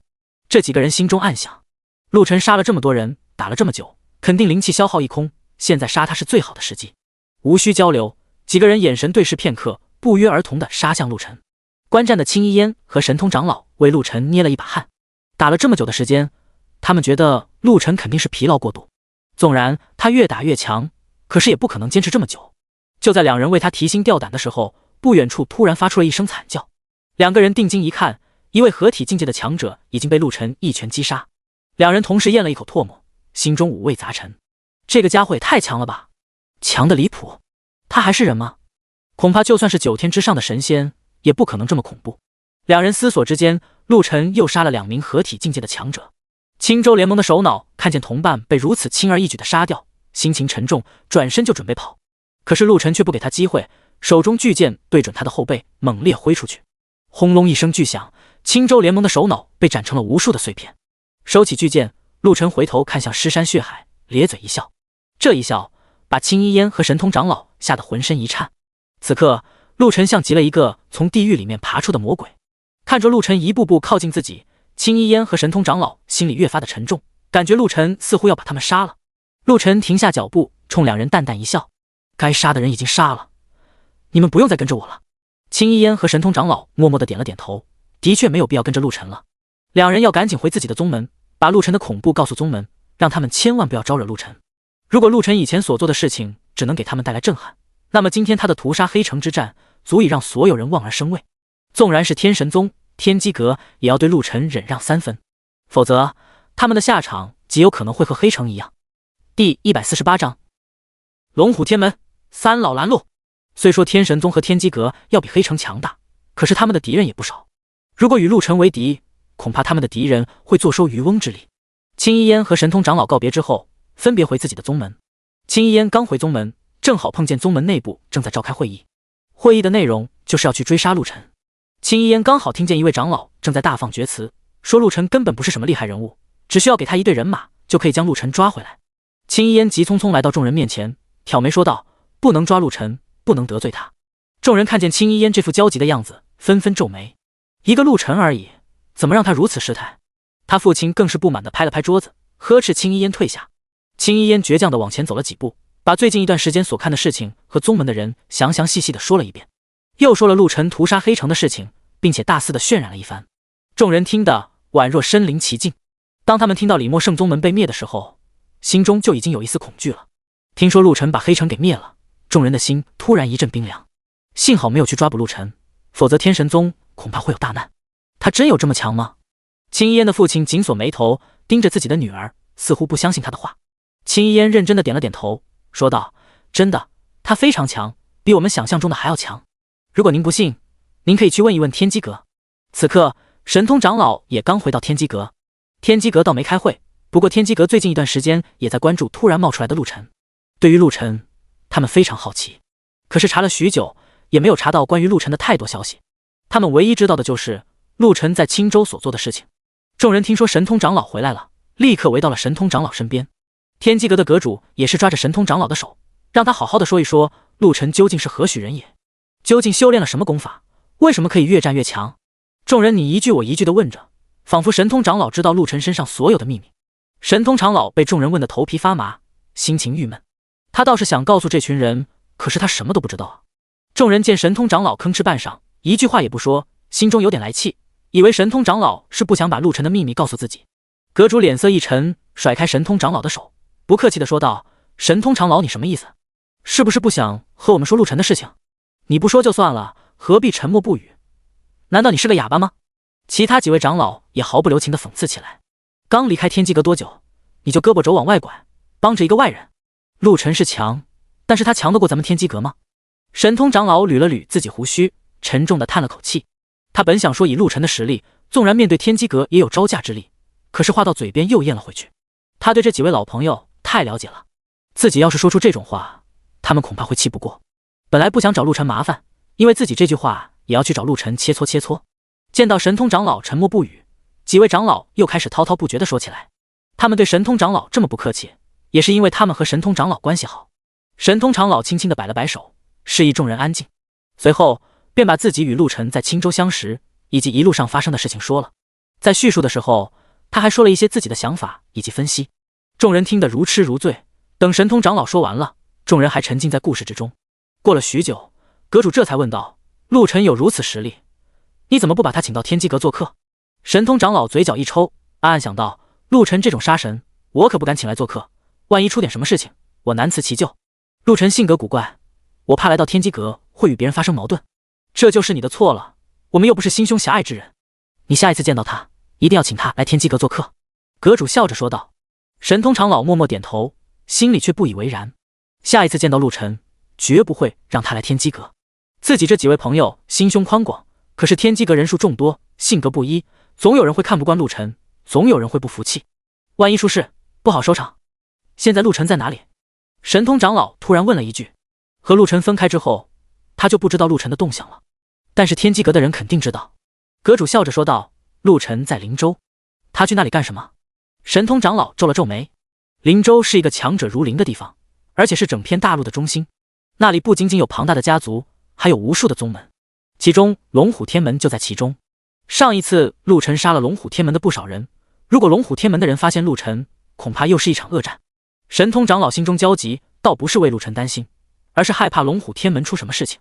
他和龙虎天门的宗主有点交情。他连忙起身说道：“龙虎天门可能会和陆晨交战，我要去一趟灵州。”阁主最近一段时间正巧没什么事情，便跟着神通长老一同前往。两人来到灵州的时候，就得知陆晨已经和龙虎天门的人打了好几场，无一例外，龙虎天门的人都被陆晨一一斩杀，据说连一个活口都没有留下。两人得知这个消息，立刻赶往陆晨最近出现的地方。当他们来到这个地方的时候，发现了一地的尸体，陆晨已经不知所踪。检查了一下尸体，确认是龙虎天门的人。神通长老跺了跺脚，纵身飞上了天空，去寻找陆晨。此刻，陆晨正不紧不慢地向龙虎天门而去。他没有在天空上飞行，而是一步步地往龙虎天门走。按照他现在的速度，走到龙虎天门最起码也要几个月的时间。他一点也不着急，一边走一边欣赏着周围的风景，了解着周围的风土人情，时不时的还会在某一处景色不错的地方休息几天。这一天，陆晨来到了清凉镇。第149章三人围杀，不战而退。清凉镇是一个环境非常优美并且温度适中的地方，四季如春，很多人都喜欢来这里旅行。这里不仅环境优美，强者也有不少，许多强者都隐匿于此。其中有几名强者就是龙虎天门的人。这几位强者在数日之前就得知陆晨要赶往清凉镇，所以在此等候。刚来到清凉镇，陆晨就看见路口站着三个人，三个白发苍苍的老者，一个人拿着拐杖，一个人拿着一把剑，一个人拿着一根棍子。三个人往那里一站，身上散发出一阵庞大的气势，让人不敢靠近。陆晨停下脚步，默默地注视着眼前这三位老人。他知道这三位老人是来寻他的。三位老人家怎么站在这里？旁边不是有石头吗？你们应该坐在那里休息休息。陆晨说话之时，目光落在了不远处的一块巨石之上。他左臂一扬，巨石突然飞向三位老人。手持拐杖的老人轻哼一声，手中拐杖一甩，一缕寒光飞射而出，打在了巨石之上。砰的一声巨响，碎石被击成了碎块，向四周飞溅而出。其中有几块碎石落在了陆晨脚下。陆晨故作害怕的往后退了几步，心有余悸的拍了拍自己胸口。几位老人家脾气可够大的，你们是龙虎天门的人吧？知道还问。手持拐杖的人怒斥一声，挥舞拐杖就要去打陆晨。就在这时候，陆晨身后的天空突然飘来两道黑影，刹那之间，两道黑影便落在陆晨面前，把陆晨的身形挡住了。陆晨认识其中一人，此人正是神通长老。另外一人不认识，他心中略显失望，本以为来的是青衣嫣呢，看来青衣嫣是没有来。对于那个漂亮的小丫头，他倒是颇为想念。说曹操，曹操就到。天空之上又飘来两道人影，这两道人影正是青衣嫣和他的父亲。四个人并排站在陆晨身前，把陆晨挡得密不透风。对面的三位老人看见突然冒出来的四个人，脸色骤然一变。神通长老和青衣嫣他们没有放在眼里，可是他们两人身边的人可是大有来头，一个是天机阁的阁主，一个是天神宗的宗主。龙虎天门固然不怕这两位，可是也不想与之为敌。怎么是你们？你们难道要与龙虎天门作对不成？手持拐杖的老人轻轻地把拐杖杵在地上，地面发出阵阵爆响。以拐杖为中心的地面突然皲裂，几条裂缝就像是怪兽的巨嘴一样，延伸至神通长老几人面前。神通长老向前跨出一步，脚下用力一踩，轰隆一声巨响，在他前面的地面突然炸开，裂缝也停止不前，一切归于平静。手持拐杖的老人往前跨出一步，目光中带着一抹凶狠。看来你们是要帮陆晨，我们是来看热闹的。天机阁阁主突然说道，随即他拽着神通长老退到了一旁，青衣嫣也被父亲拽到了一旁。持拐老人看见几个人纷纷向两侧退，忍不住哈哈大笑起来。他满意的点了点头，心中暗想，你们几个人算识相，要是今天敢阻拦我们，我就让你们留在清河镇。现在没有人帮你了，看你还如何嚣张。拄拐杖的老人又往前走了一步，手中的拐杖猛地一道绿色的光芒宛若毒蛇一般，拐着弯飞向陆晨。陆晨微微颔首，一拳轰向冲来的绿光，光芒炸开，就像黑夜中的萤火虫一样，在周围飘荡，环绕在陆晨身边。陆晨摊开掌心，几点绿光飘落在手上，化成了虚无。就在这一刻，拄拐杖的老人冲向陆晨，他的速度极快，身后出现了一连串的残影。人还未到陆晨面前，拐杖已经刺向陆晨咽喉。这根拐杖宛若一支长枪，若是被刺中，必然身消道陨。刹那间，陆晨就做出了反应，在所有人惊讶的目光中，他的身体突然向后滑去，不是移动脚步，而是双脚没有任何动作，整个身体仿佛被某种东西推着一样，平行地滑出了有10几米的距离。手持拐杖的老人冷笑一声，拐杖往地面一戳，他人飞起来，地面裂开了一道巨大的口子，扑向陆晨。陆晨淡然一笑，拳头砸在地面，地面冒出一团璀璨的金光，制止了延伸到脚下的裂缝。两人各自再往后退了数步，目光灼灼地盯着对方。拄拐杖的老人扛起拐杖，满意的点了点头，颇为佩服地说道：“怪不得能杀过龙虎天门那么多高手，你果然有本事。”陆晨咧嘴一笑，语气中略带轻蔑之意：“杀了那么多龙虎天门的人，你是那些人之中最厉害的一个。”这番挑衅的话让持拐的老人勃然大怒，他强忍怒气，冷声笑道：“我还不是最厉害的，看见我身后那2位了吗？他们比我更厉害，今天我一人足以杀你，不需要他们动手。”陆晨晃动一下肩膀，嘲讽之意更甚。之前被杀的那些龙虎天门的人也是这样说，可是他们现在都变成了尸体，希望你不要和他们一样。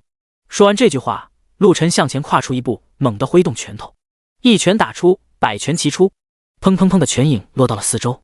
拄拐杖的老人挥动拐杖，在周围布置出一道由能量组成的巨网，拳影打在巨网之上，纷纷化成虚无。老人身上的防御却毫发无损。等攻击停止了，老人轻轻一挥手，周围的防御消失不见。你为何要对我龙虎天门赶尽杀绝？看你所走的方向，应该是去过龙虎天门吧？我龙虎天门究竟和你有什么深仇大恨？你能否告知？这3位老人只知道陆晨在寻找龙虎天门的麻烦，知道陆晨杀了许多龙虎天门的人，具体是什么原因，他们并不知道。所以拄拐杖的老人有此一问，这一问把陆晨问得有些不知所措。难道他们不知道自己和龙虎天门之间的恩怨吗？沉默的片刻，陆晨便把和龙虎天门之间的恩怨简单的说了一遍。听陆晨这么一说，拄拐杖的老人白色的眉毛微微的抖动了几下。第150章，恩怨化解，剑神宗出。老人似乎不太相信，突然他的目光看向了不远处的神通长老和青衣烟，因为在陆晨刚才叙述的过程中，这2人似乎也见证了龙虎天门和陆晨的恩怨。他想问一问这2人，陆晨说的是否属实。看到拄拐杖老人的目光，神通长老和青衣烟就知道他是什么意思。2个人立刻点头。神通长老更是直白的说道：“这件事情我可以作证，的确是你龙虎天门的人有错在先。本来那件事情和他们没关系，可是他们却非要帮别人去打陆晨。陆晨也是无可奈何，所以才痛下杀手。”拄拐杖的老人冷冷一笑，他可不会完全相信神通长老的话。虽然这件事情上龙虎天门有错，但是也不全是龙虎天门的错。他转而看向陆晨，即便他们帮别人对付你，你也不用痛下杀手吧？给他们一个教训也就是了，何必咄咄逼人？更何况你为何又来灵州？是不是想对我龙虎天门也赶尽杀绝？陆晨并不想解释，实话实说，我遇见你们龙虎天门第一个人的时候，并没有对他下死手，而是把他打伤了。可是你们龙虎天门的人却不依不饶，非要杀我。有人杀我，我自然要把他们给杀了。何况当时有数万人要杀我，我怎么会管他是何人？只要对我不利人，我皆要铲除。至于为什么来灵州，我想去哪里就去哪里，与你们龙虎天门无关。而且我来到灵州之后，也是你们龙虎天安门先对我动的手，我可没有先杀你们的人。听见陆晨这一席话，拄拐杖的老人微微叹了口气，不再去讨论这件事情。事已至此，终归成为了敌人。既然是敌人，那就用鲜血来解决所有的恩怨。手持拐杖的老人握紧了手中的拐杖，心中有一丝心虚。刚才与陆晨几番较量，他知道陆晨是一个非常厉害的对手，能不能击败陆晨还是一个未知数。至于杀掉陆晨，他压根就没有想过。如果再加上身后2名同伴，也许有杀了陆晨的机会。他再一次与陆晨交战在一起。这一回，陆晨下手比刚才更加的狠，但是却处处留情。别人看不出来，可是天机阁的阁主和天神宗的宗主却看得一清二楚。陆晨虽然招招狠了，可是每一次攻击都留有后手，可以在关键时刻收手，不至于伤害老人的性命。打了有1个时辰，陆晨和老人未分胜负，但是明眼人都看得出来，陆晨是越战越勇，越打越强。而持拐杖的老人已是强弩之末，汗水哗哗哗的往下流。见到自己的同伴不是陆晨的对手，另外2位老人略显吃惊的对望一眼，同时出手，3个人大战陆晨。陆晨一开始被打得节节败退，只有招架之力，无还手之能。可是打着打着，陆晨却有了还手的力气，不时的还会发动一次反击。随着神罚之手帮助他不断提升实力，他已经能和3位老人打得不相上下。每一次攻击，神罚之手都可以给陆晨提供一点力量。虽然这一点力量并不多，可是架不住陆晨每1秒钟都可以打出几百拳，这种力量不断积攒起来，十分的庞大。3位老人打着打着，突然对碰了一个眼神，迅速向身后撤退。片刻时间，几个人退出100米以外。陆晨见3人突然不打，略显狐疑地望着他们。拄拐杖的老人叹了口气，轻轻摇头：“我们不是你的对手，你走吧。”陆晨愣在原地，头一回见到打到一半突然认输的人。他本来也没想杀拄拐杖的老人，之所以不想杀他，是因为刚才他问的那些个话。他认为老人是一个讲究对错的人，所以没有痛下杀手。就在这时候，神通长老和青衣烟也来到陆晨面前，劝他不要与龙虎天门为敌。陆晨无所谓，淡淡的说道：“和你们说了多少遍了，不是我想与他们为敌，而是他们想杀我。”听见他这番话，神通长老和青衣烟苦涩一笑。天机阁阁主慢悠悠的来到陆晨面前，先是打量一眼陆晨，一边打量一边点着头。突然，他给陆晨提出一个建议：“既然你不想与龙虎天门为敌，那我和天神宗的宗主就当个和事佬，陪你去一趟龙虎天门，把你们之间的恩怨给解决了。”说完之后，他害怕陆晨不同意，故意激了陆晨一下：“你要是不敢去就算了。”陆晨知道他的意图，笑着说道：“没有什么不敢的，不过我要是去了，他们不见我怎么办？不可能不见你，有我和天神宗的宗主在，他们怎么敢不见你？何况那3位老人家也愿意陪你一同前往。”说到此处，天机阁阁主看向龙虎天门的3位老者。这3位老者已经有100年没有回龙虎天门了，他们算是龙虎天门的上一代强者，很少再管龙虎天门的事情。这一回是遇见了陆晨这种年轻的强者，他们思索再三，决定陪陆晨去一趟龙虎天门，解决双方之间的恩怨。得罪陆晨这样的年轻强者，绝不是好事。何况天机阁和天神宗似乎有意要支持陆晨，有了他们的支持，龙虎天门就更拿陆晨没什么办法了。一行人浩浩荡荡地赶往龙虎天门，一路上大家说说笑笑，气氛倒是很和谐。陆晨也没想到自己孤身一人来的灵州，现在身边却多了这么多人。还没有到龙虎天门，陆晨等人就被一群人给拦住了。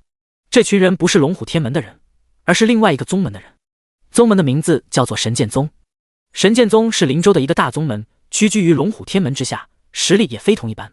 神剑宗的人听说龙虎天门派出了无数的高手，没有将陆晨击杀，就想派人把陆晨杀了，从而让整个灵州的人都知道龙虎天门杀不了的人，神剑宗可以杀掉，以此来验证神剑宗比龙虎天门强大。10名神剑宗的高手，一人手持一把宝剑，将一行人拦住。这10位高手也没想到陆晨身边有这么多人。第151章围杀陆晨，一剑破门。据他们所知，陆晨是孤身一人前来，可眼下情况明显不太一样。他们也没有多考虑，他们在神剑宗是非常厉害的高手，很少出来，所以对外面的情况也不了解，压根就不认识龙虎天门的3位老者，更不认识天机阁的阁主和天神宗的宗主。这几位是你朋友吗？神剑宗一名强者问道。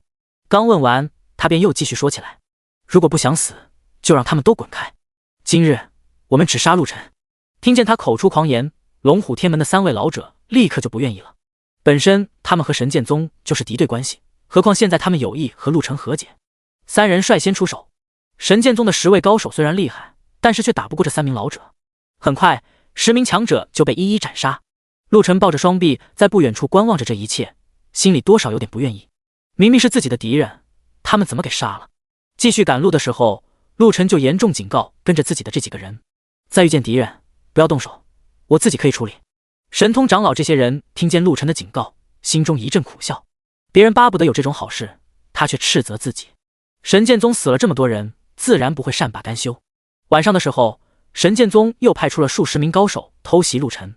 这一回，除了陆晨动手之外，其他人果然没有动手。大家都想看一看陆晨能不能在这么多人的围攻之下全身而退。陆晨的实力比他们预想的还要厉害，在别人眼中的高手，在陆晨的拳头之下仿佛是西瓜，一拳一个。不一会的时间，所有强者就都被斩杀。陆晨看着周围的强者，回头问了一句：他们是什么人？这群人在偷袭的时候并没有表明身份，所以陆晨不知道他们身份。他以为是龙虎天门的人。神通长老走到一位死者面前，扯开他的衣服，仔细地检查了一番，确认了对方的身份，还是神剑宗的人。神剑宗？我和他们也没有恩怨。陆晨说了一句，又说道：“咱们先去一趟神剑宗。”他说到平淡，可是在场几个人都感觉到一场血雨腥风即将在神剑宗拉开帷幕。龙虎天门的3位老者乐意看见这样的场景。若是陆晨能把神剑宗覆灭，对于龙虎天门来说也是一件好事。数日之后，一行人来到了神剑宗。神剑宗并不知道陆晨前来，所以此刻非常的平静，还有几个弟子在山门前聊天。看见有一行人来到山门，其中一名弟子站了起来，手持一把长剑，轻声呵斥：“来者何人？报上姓名。”陆晨也不回答，手中一晃，一把巨剑赫然握在手中。看见这把巨剑，山上的弟子们倒吸一口凉气。陆晨身后的几个人也是目光灼灼地盯着那把剑。这把黑色的巨剑比之前更黑，剑身之上环绕着浓烈的死亡之气。虽然还没有斩杀一人，可是众人已经感觉出来，此剑出必会引起一场腥风血雨。刹那之间，陆晨手舞巨剑劈向山门，轰隆一声，山门被劈得四分五裂。山门前的几位弟子也成了剑下亡魂。宗门内的人听见外面有动静，纷纷持剑而来，有的人踏剑漂浮于空中，不用问什么，也知道是有敌人来寻仇了。宗门弟子也没把眼前这群人放在心上，只以为是一些跳梁小丑。他们这样的身份，又哪里会认得天机阁阁主这样的人物？数百名神剑宗的弟子布下一道剑阵，将陆晨一行人困在其中。因为陆晨之前说了不让神通长老他们动手，所以现在神通长老他们保持着观望，一点也没有要动手的打算。神通长老更是在一旁刺激陆晨：“你不让我们动手，我们就不动手。但是你可要保护我们的安全，要是保护不了我们，我们只能自己动手了。”陆晨说了一声放心，纵身飞入到了高空之中。众人就见他身体一个翻转，紧跟着一拳垂直而落，拳头砸在地面，地面瞬间皲裂，整个剑阵被破，布阵的弟子纷纷被震飞出去。这群弟子倒下去之后就没有再起来，身上的鲜血慢慢的溢到地面，形成了一片一片的血迹，触目惊心。陆晨身后的几个人心中感叹不已，尤其是龙虎天门的3位老者，更是心中暗暗惊叹，怪不得陆晨可以将一批批龙虎天门强者击杀，果然是厉害。就在此时，神剑宗的高手踏剑而来。神剑宗的宗主背后背着一只剑盒，脚下踏着一把青红色宝剑，他悬浮于半空，长袍随风舞动，眼神如电。你们是什么人？为何肆意滥杀我神剑宗的弟子？陆晨向前跨出一步，回答：“我是陆晨，你不认识我吗？”听见陆晨这个名字，神剑宗宗主恍然大悟，随即他眉头拧起。他不是派人在追杀陆晨吗？这家伙怎么跑到这里来了？来得正好，今日便将他斩杀于此。布阵！他大喝一声，万名神剑宗弟子立刻布置出了9天神剑阵，剑光一起，光芒笼罩陆晨等人。数千人布置的剑阵威力无穷，天机阁阁主等人面带担忧之色。如此庞大的剑阵，他们也不敢说可以破掉，不知陆晨一人是否能够将剑阵破掉。陆晨似乎怕他们几个人动手，回头还特意叮嘱了一句：“你们千万不要动手。”几人心中泛起苦笑：“你怎么就这么牛呢？现在还不让我们动手？难道你一人真的能破掉此阵吗？”众人心中不相信，因为他们知道此阵的厉害。不过陆晨既然说了，他们也没有要帮忙的意思。就见陆晨穿梭在阵法之中，不断的和冲来的剑气相撞，每一次相撞，剑气会被撞成碎片，陆晨身上也会多出几道剑痕。看见陆晨身上的伤越来越多，青衣烟不免担心，他偷偷看向身旁的几个人，这几个人没有一点要帮忙的打算。他叹了口气，撞了一下身旁的父亲，小声说道：“父亲，您别眼睁睁的看着呀，该帮忙就要帮忙。”青衣烟的父亲嗯了一声，但依旧没有要出手的打算。第152章万人剑阵，落败迹象。此刻陆晨被无数剑光包围，其中有几道庞大的剑光就像是锁定了他一样，不管他跑到哪里都会一直跟着他。噗噗噗，有2把宝剑刺穿了陆晨的双臂，鲜血顺着胳膊流了出来。看见陆晨受伤，青衣烟惊讶的捂住嘴巴，另外几个人眉头一皱，也担心起来。这是他们头一回看见陆晨受伤，莫非这剑阵真的压制了陆晨？就在天机阁阁主想要出手的时候，陆晨突然在身后怒喝一声：“都不要动手！”听见他言辞犀利，本来要出手的天机阁阁主止住脚步，一脸苦笑的说道：“这孩子真是不知好歹，他想死，那咱们就别管了。”另外几个人沉默不语，大家心知肚明，陆晨既然敢说这种话，肯定还是有些把握，也许他还没有施展全力。在众人思索的时候，陆晨身上的剑痕更多。此刻陆晨一边挥舞着拳头，一边运用体内的灵气治疗着身上的伤口。每一次挥拳，神罚之手都会帮助他提升一次力量，可是提升的速度还是太慢了。为了加快速度，陆晨出拳的速度更快，因为他把所有的心思都放在了攻击上面，所以防御和躲避速度都变得缓慢，导致身上伤痕又增加了许多。一旁观战的青衣烟几人心中突然有一种不好的预感。此刻陆晨就像一个疯子，只顾着攻击，忘记了防御和躲避。再这样下去，他会被伤得越来越重，体力会渐渐的不支，也许不用对方将他杀掉，他自己就会流血而亡。青衣烟想提醒一句，可是话到了嘴边又咽了回去。以陆晨的性格，自己要提醒他，他肯定会把自己骂一顿，还是别说话为好。其他几个人也没有说话。天空之上，观战的神剑宗宗主见到陆晨陷入疯狂，眼睛微微眯起，忍不住哈哈大笑起来。都说你厉害，可惜在我神剑宗面前，你和蝼蚁没有什么区别。在灵州这个地方，我们神剑宗就是最强的，什么龙虎天门根本不值一提。你可以在龙虎天门肆意杀戮，但是却不该招惹我神剑宗。说到此处，他目光落在了观战的3位龙虎天门的老者身上。3位老人家，你们就看着眼前这位年轻人死掉吗？哈哈，就算你们出手，也救不了他。我劝几位还是速速离开，否则我心情不佳，可能会把你们也杀了。你别太嚣张了，就凭你还想杀我们？天机阁的阁主终于忍不住开口，一个小小的神剑宗居然敢口出狂言。要不是陆晨不让他动手，他早就破去这个剑阵，将天空上的小老头给干掉了。神剑宗宗主瞥了一眼天机阁阁主，哼哼冷笑了2声，并未搭话。他不愿意招惹天机阁，所以从一开始就装作没有看见天机阁阁主。现在这个老家伙居然开口了。神剑宗宗主眉毛挑了挑，心中有一种不好的预感。难道这个老家伙会在关键的时候把陆晨给救下？就在他忧心忡忡的时候，阵法之内突然出现了变故。本来袭击陆晨的剑气突然仿佛被什么东西控制了，在一瞬间，所有的剑全部都停止，阵法之内的空气似乎都停止了流动。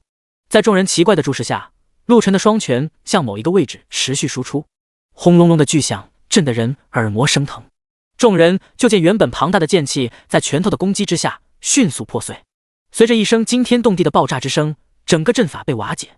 陆晨一跃而起，一拳打向悬浮在半空的剑神宗宗主，拳头之上散发着巨大的红光，那种红光仿佛要吞噬整个世界。见此一幕，众人都倒吸了一口凉气。神剑宗的宗主面色一沉，没想到陆晨会如此的厉害。他很快就反应过来，在陆晨还没有到面前的时候，背后剑匣咔嚓一声自动打开，里面飞出了32把宝剑。宝剑各有不同，每把宝剑上面都带着浓烈的杀气。其中一把黑色宝剑率先发出一声剑，旋即化成一抹黑影，自动飞出。黑剑和陆晨相撞在一起，陆晨胸前被切开了一道巨大的伤口，鲜血从天空飘洒而出。地面上的神通长老等人目瞪口呆，这是他们头一回看见陆晨伤得这么严重，单靠一把黑剑就让陆晨差点死了。陆晨摔落在地面，地面被砸出一个深坑。神通长老几人来到陆晨面前，就见陆晨闭着眼睛，胸前的伤口触目惊心，也不知道是死是活。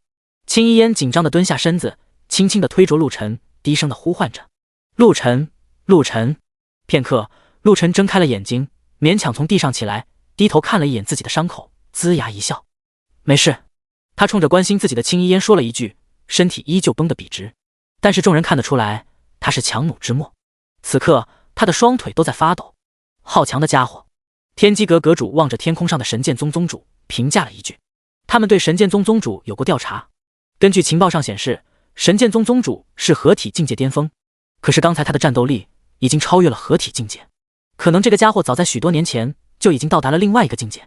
这回用不用我们帮忙？天机阁阁主调侃地询问陆晨。陆晨擦了一下嘴角的鲜血，随便包扎了一下伤口，摇头冲向神剑宗宗主。与此同时，他的话轻飘飘地落入了天机阁阁主几人脑海之中：“不用，我还能打。”听见他这句话，天机阁阁主几人微微一愣，都伤成这样了，还在逞强？看你能逞强到何时？天机阁阁主微微闭上眼睛，抱着双臂继续观望，关键时候他会出手相助。青衣烟怕陆晨被杀，紧张地看向自己的父亲：“父亲，你就帮帮他吧。”天神宗宗主闻言轻轻摇头：“他说了不让咱们帮忙，咱们怎么能够帮呢？这不是打扰人家。”青衣烟气得跺了跺脚，本想自己冲上去，可是却被神长老拦住了。第153章32剑，一剑一人。神通长老冲他轻轻摇了摇头，在他耳边低声细语：“陆晨有多强你还不知道吗？青衣烟气的哼了一声，没好气的瞪了一眼神通长老。陆晨有多强他当然知道，就是因为陆晨没有剑神宗宗主强，他才要找人帮忙。要是比对方强，又何至于被人一剑给伤到如此的地步？这位宗主只用了一把剑而已，他背后还有32把宝剑呢，一把剑就如此厉害，32把宝剑陆晨怎么是对手？此刻陆晨已经和神剑宗宗主交手，神剑宗宗主手持黑色宝剑，漫不经心的与陆晨打在一处，一边打还一边和陆晨聊天。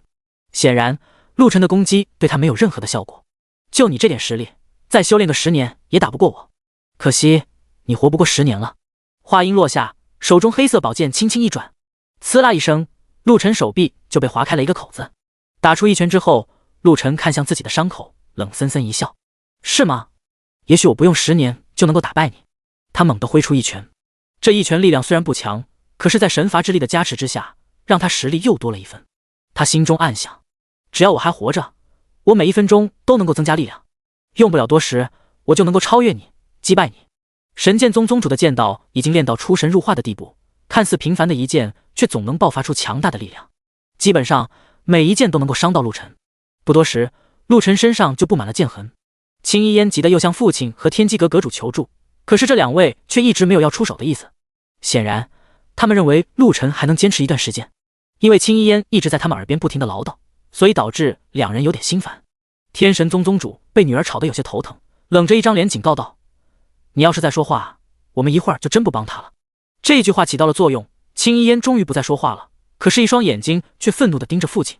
一道剑芒在天空上冉冉升起，黑色的剑光突然斩落，陆晨完全被剑光所笼罩。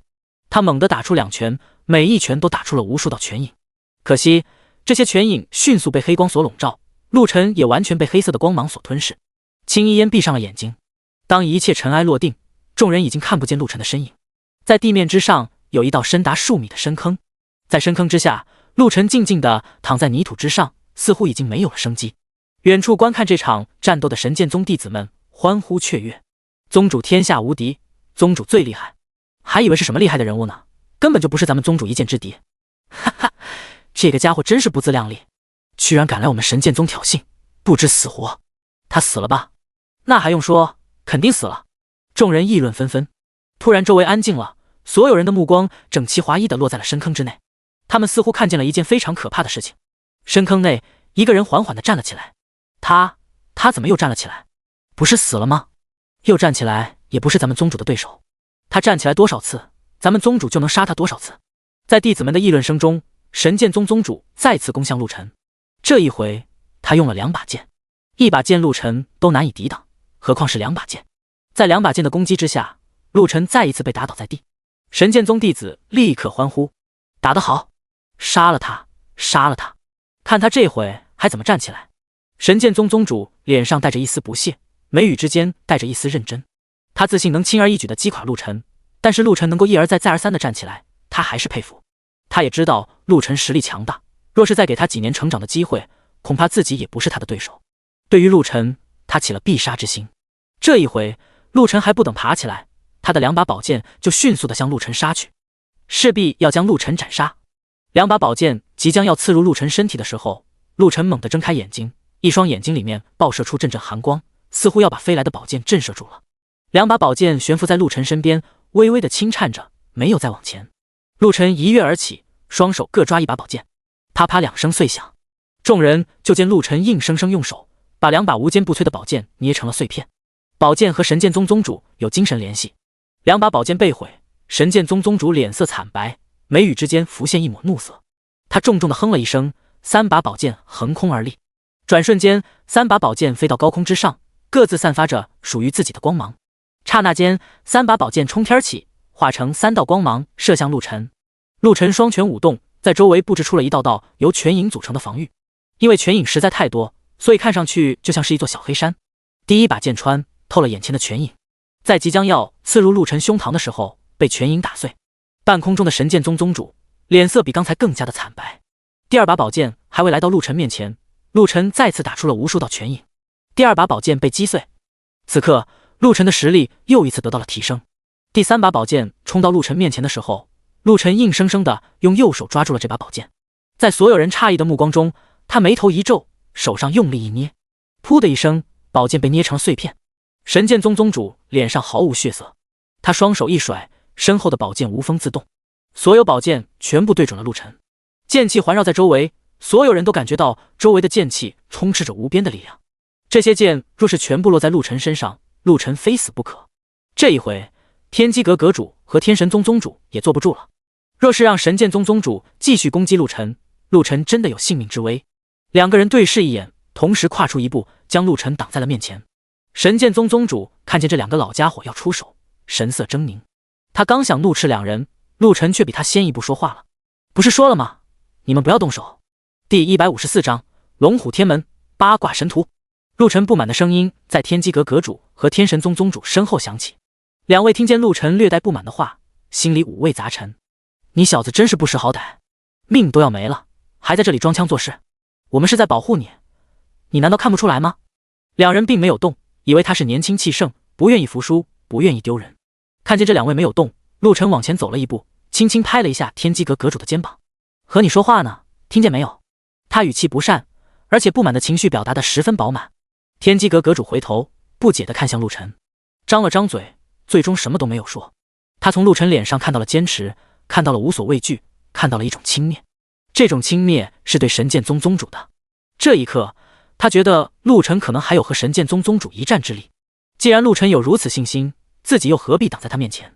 天神宗宗主迅速地退回到了刚才的位置，晃着脑袋奚落道：“死了可别怪我们，不是我们不帮你，而是你自己找死。”说话之间，神剑宗宗主那边已经发动了袭击，数把宝剑迎面来。陆晨却站在原地一动不动，仿佛是被人定住了一般。青衣烟紧张地闭上了眼睛，心里默默祈祷着。轰隆一声巨响，陆晨身边炸开，几把宝剑就像是一条条长龙，将陆晨锁定。不管陆晨躲藏在哪里，几把宝剑都会尾随而至。最终，陆晨身上插了4把宝剑，4把宝剑插在了陆晨身体的不同位置。一把宝剑插在了陆晨的腹部，一把宝剑插在了陆晨的肩膀，另外2把宝剑插在了陆晨的双腿。陆晨就像是被定在了地面上，他眼睛望着天空，嘴角居然露出一丝诡异的微笑。青衣烟惊慌失措，迈步想要去看一看陆晨的情况，却被父亲拽过。天空之上，神剑宗宗主看见陆晨被定在了地上，忍不住狂笑起来：“哈哈哈！就凭你也想和我们神剑宗为敌？现在知道我的厉害了吧？”说完之后，他身形缓缓向下落于地面。他手持一把宝剑，慢悠悠地向陆晨走去。这一回，他绝不会再给陆晨站起来的机会。也就在这个时候，陆晨身上却发生了异变，就见他身上的几把宝剑正在微微地颤抖着。在神剑宗宗主即将要来到他面前的时候，几把宝剑突然砰的一声炸开。与此同时，陆晨翻身而起。看见这一幕，神剑宗宗主愣在了原地。可是陆晨却没有愣，而是一个箭步冲到了神剑宗宗主面前。在宗主面露惊讶之色的时候，陆晨握紧了拳头，大声喊道：“吃我一拳！”轰隆一声，陆晨的拳头砸在了神剑宗宗主身上。众人瞪大了眼睛，就见神剑宗宗主的身体瞬间飞了出去，他身后的剑匣被震得粉碎，几把宝剑居然一也被震碎了，只有一把宝剑飞向了远方，然后飘飘摇摇地插在了地面之上。见此一幕，神剑宗的人立刻蜂拥而至，想要将神剑宗宗主保护起来。陆晨手腕一甩，黑色巨剑出现在手上，横扫之下，一大片弟子被斩杀。几次挥舞之下，面前冲来的神剑宗弟子已经被杀得七零八落。此刻，神剑宗宗主也站了起来，他看着浑身是血的陆晨正在屠杀宗门弟子，怒吼了一声，手持长剑冲向陆晨。陆晨也手持黑色巨剑冲向了他，两人再次交战在一起。陆晨仗着巨剑的优势，把神剑宗宗主打得落花流水。你的剑术厉害，但是在绝对的力量面前不堪一击。陆晨突然说了这么一句，这句话让神剑宗宗主忍不住狂笑起来。刚才一直是自己在打压陆晨，他有什么资格说这句话？此刻，陆晨高高举起了黑色巨剑，迎面斩下。神剑宗宗主并不畏惧，手中长剑轻轻晃动，一道道剑气在他周围形成了一张剑网。巨剑斩下，剑网情况顷刻间被击成了虚无。黑色的巨剑落在了神剑宗宗主的头顶，噗的一声，神剑宗宗主喷出一口血，巨剑将他的身体一分为二。收回巨剑。陆晨转身看向一脸吃惊的青衣烟等人，淡淡的说道：“知道我为什么不让你们动手了吗？”青衣烟几个人像傻了一般，机械般的点了点头。知道了。现在怎么能不知道？之所以不让他们动手，是因为陆晨有击杀神剑宗宗主的能力。只是他们不明白，陆晨明明一开始处于下风，为什么身受重伤之后还能将神剑宗宗主反杀？陆晨没有给予他们回答，他手持黑色巨剑再次杀向了神剑宗。看见陆晨毫不留情地屠杀着神剑宗宗门弟子，龙虎天门的3位老人眉头蹙在一起，心中砰砰直跳。幸好他们愿意和陆晨和解，否则龙虎天门恐怕也会变成这个样子。他们心中下定决心，一定要让龙虎天门和陆晨和解。如果龙虎天安门的宗主执意不从，他们将要废掉宗主，重新再推举一个宗主出来。偌大的一个神剑宗被夷为平地，周围尸体如草，鲜血如河。回到青衣烟几人面前，陆晨风轻云淡地说了一句走。众人转身离开了神剑宗。第二天，神剑宗被覆灭的消息便传遍了整个灵州。众人得知是陆晨所为，愤怒不已。几个名门正派联合在一起，组成了一个联盟，邀请灵州各路英雄讨伐恶魔陆晨。就在他们聚集在一起商量着讨伐陆晨的时候，陆晨一行人来到了龙虎天门。龙虎天门门前，门主带着一众长老出来迎接陆晨一行人。他们也得知了陆晨屠杀神剑宗的事情，对于陆晨又恨又怕。最让他们郁闷的是，龙虎天门的3位老人居然跟在陆晨身边。难道他们是陆晨的朋友？门主先和众人打了招呼，最后看向了龙虎天门的3位老者，心中暗想：你们跟在陆晨身边干什么？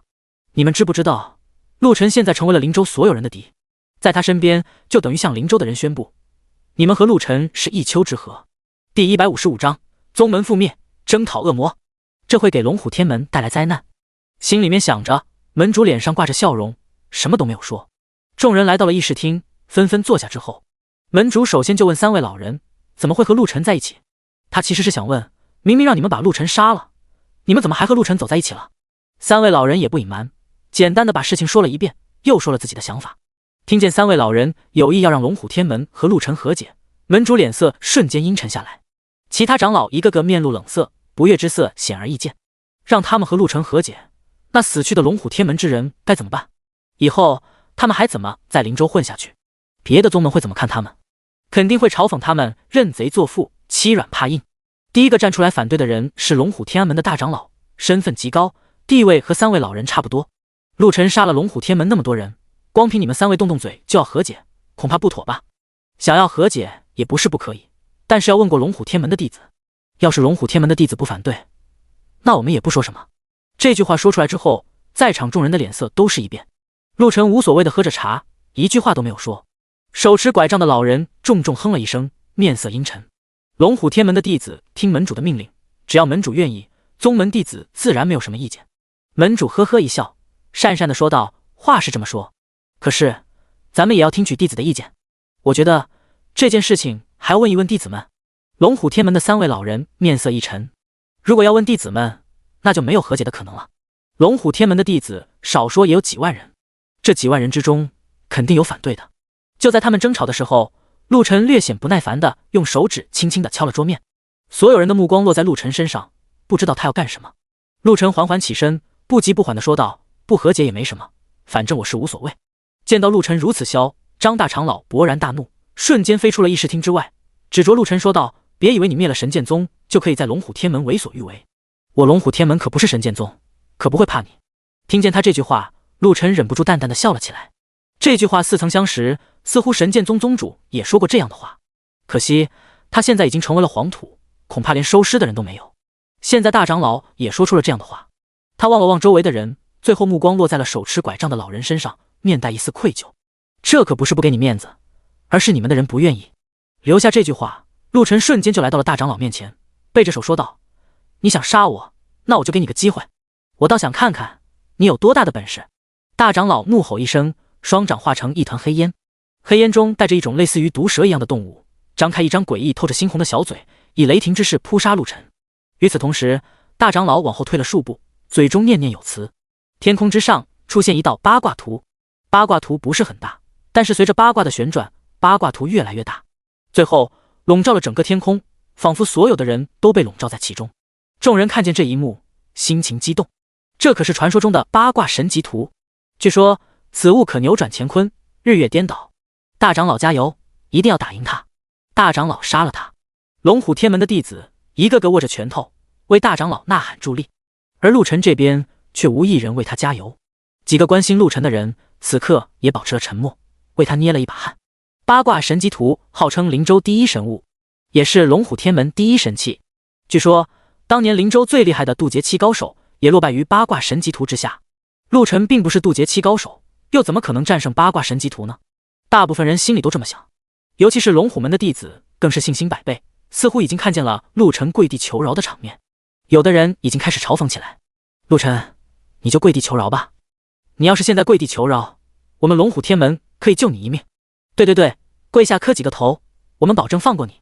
说话之间，陆晨已经被八卦神级图吸纳到八卦之中。看见陆晨被吸走，龙虎天门的人更兴奋，认为陆晨非死不可。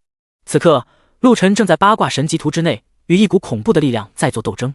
周围一片混沌，没有任何的攻击，但是却有一股古怪的力量在牵扯着他，似乎要将陆晨五马分尸。陆晨盘膝而坐，双手不断地挥舞着拳头，拳头并没有给八卦神器图带来任何的伤害。陆晨也知道自己的拳头不能够破掉八卦神级图，之所以不断的打拳，是想通过神罚之力不断的提升自己的实力。也不知道过了多久，八卦神级图内一点动静都没有。大长老已经飘然落到了青衣烟几人面前，淡淡的背着手望向八卦神级图，脸上露出得意之色。青衣烟焦急万分，仗着胆子问道：前辈，你不会真想杀了陆晨吧？说完之后，他又看向了龙虎天门的三位老人，希望他们能够求情。是他们把陆晨带到这里来的，总不能看着陆晨被龙虎天门的人给杀死。三位老人为陆晨说了几句求情的话，可是门主和大长老一言不发，直接无视了。要不是看在他们也是龙虎天门的人份上，宗主恨不得把三个老人家给一掌拍死。他心中嘲笑三位老人：你们好歹也是龙虎天门上一任的强者，怎么害怕一个年轻人，还要和他求和？你们就不觉得丢面子吗？就算你们不要脸皮，难道龙虎天门也不要脸皮？想着想着，他就忍不住呵斥三位老人：我说三位老人家，你们不在清凉镇好好的待着，怎么跑到这里来了？还给我们龙虎天门带来了这样一个麻烦。带来麻烦也就算了，我们龙虎天门自有解决方法。第156章10万之众，不死不休。说到这里，他停顿片刻，没好气的哼了一声，继续滔滔不绝的说起来。可是你们却非要横插一杠，非要让我们和他和解。你们看看他那嚣张的样子，就算和他和解，他能够尊敬我们龙虎天门吗？只有用实力将他击败，将他狠狠的打一顿，他才知道什么人是不能招惹的，才能知道咱们龙虎天门究竟有多强。其他长老纷纷附和。碍于三位老人的身份，他们说话还算客气，但是明里暗里都有嘲讽之意。三位老人脸色涨红，气得一声不吭。就在此时，八卦神级图突然活动起来，一股股的灵气从内部迸发而出，也不知道里面发生了什么情况。正在得意洋洋的大长老脸色突然一变。就在众人惊异之时，大长老喷出一口血。众人看见他吐血，心知不妙，立刻把目光放在了天空上的八卦神级图上。难道八卦神级图里面出了什么状况不成？就在众人紧盯着八卦神级图的时候，八卦神级图的表面突然产生了一种波动。这种波动就像是海浪一样，波动的十分的巨大，肉眼都可以看清楚。紧跟着，这股波浪突然戛然而止，然后五彩的光芒从八卦神级图内爆射而出。轰的一声巨响，八卦神级图在空中碎裂，就像是破碎的玻璃一样，一块一块的飘落在地上。众人看到这一幕，触目惊心。在飘落的碎片之中，出现了一个人，这个人正是陆晨。此刻，陆晨毫发无损，和进去的时候一样。看见这一幕，大长老眼睛一黑，直接晕厥过去。他倒不是气的，而是八卦神级图和他自身有着密切的联系。八卦神级图被破坏，他自身也受到了重创。看见大长老受伤，弟子们愤怒不已，数百名弟子纵身飞跃到陆晨附近，把他团团围住。只要门主一声令下，他们会毫不留情地将陆晨杀掉。此刻的门主沉默不语，还沉浸在刚才八卦神级图的损坏之中。那可是八卦神级图，是他们龙虎天门最厉害的东西，是整个神州最厉害的宝物，怎么会被陆晨给破坏呢？他现在关心的不是陆晨的生死，不是大长老的生死，关心的是八卦神级图。一旦此物被毁，龙虎天门就失去了最厉害的法宝。上一任门主曾经和他说过，八卦神级图绝对不能被人毁掉。八卦神级图一毁，龙虎天门也将不复存在。以前他觉得没有人能够毁掉八卦神级图，现在有一个人将八卦神级图给毁掉了。就在这时候，昏迷的大长老吵醒了，门主立刻询问八卦神级图怎么样了。大长老脸色阴沉，轻轻地摇了摇头，眼角流出了几滴泪水。八卦神地图八卦神地图被毁了。门主眼睛通红，怒吼一声：“杀了他！”数百名弟子一拥而上，各持武器要将陆晨千刀万剐。与此同时，地面上的宗门弟子也是一飞冲天，黑压压的一群人就像无边无际的蚂蚁一样，将整个天空都遮掩了。就在此时，拄拐杖的老人突然暴喝了一声：“住手！”正准备动手的宗门弟子突然停下手，纷纷奇怪地望向拄拐杖的老人。不少人心中奇怪：你明明是龙虎天门的人，为何要处处帮助陆晨？一名弟子冷哼一声，把手中的宝剑甩向拄拐杖的老人，怒斥道：“你究竟是陆晨的人，还是我们龙虎天门的人？”这一句话让拄拐杖的老人哑口无言，本想说出的话，此刻也被堵在了嘴边，久久不能说出来。他长叹了一声，看向身边的门主：“你真的要与陆晨为敌吗？你可知神剑宗是什么下场？你可知神剑宗宗主的实力有多强？他都被陆晨杀了，神剑宗都被陆晨给灭了，你难道想让龙虎天门也变成神剑宗吗？我希望你能考虑清楚。”门主脑海中全是八卦神级图被毁灭的场景，哪里还会听拄拐杖老人的话？他冷哼了一声，冲着围攻陆晨的宗门弟子轻轻一摆手，示意他们攻击。弟子们不再留情，纷纷把最强的攻击施展出来。就在他们动手的那一刻，陆晨也出手了。黑色的巨剑再次出现，看见这一把黑色的巨剑，龙虎天门的三位老人紧紧地闭上了双眼。青衣烟几人也是默默地垂下了头，似乎不愿意看见一会儿的场景。巨剑横扫，一片弟子便宛若雨滴一般，噼里啪啦地落在地上。只是1秒的时间，就有数百名弟子惨死于剑下。这一幕让门主的心抽动了一下，但他还是有咬牙，继续让弟子们去送死。巨剑舞动之间，便有数千名弟子死于陆晨之手。长老们看见宗门弟子死了这么多，心痛不已，纷纷出手。有了他们的加入，战斗情况比刚才好转了一些，但是依旧挡不住陆晨的巨剑。他这把巨剑也不知道是由什么打造而成，众人觉得这可能是用仙界之物打造的，不然为什么如此锋利？巨剑之下，甭管是普通弟子还是宗门长老，压根就挡不住一剑。每一剑之下，必然会有一群人陨落。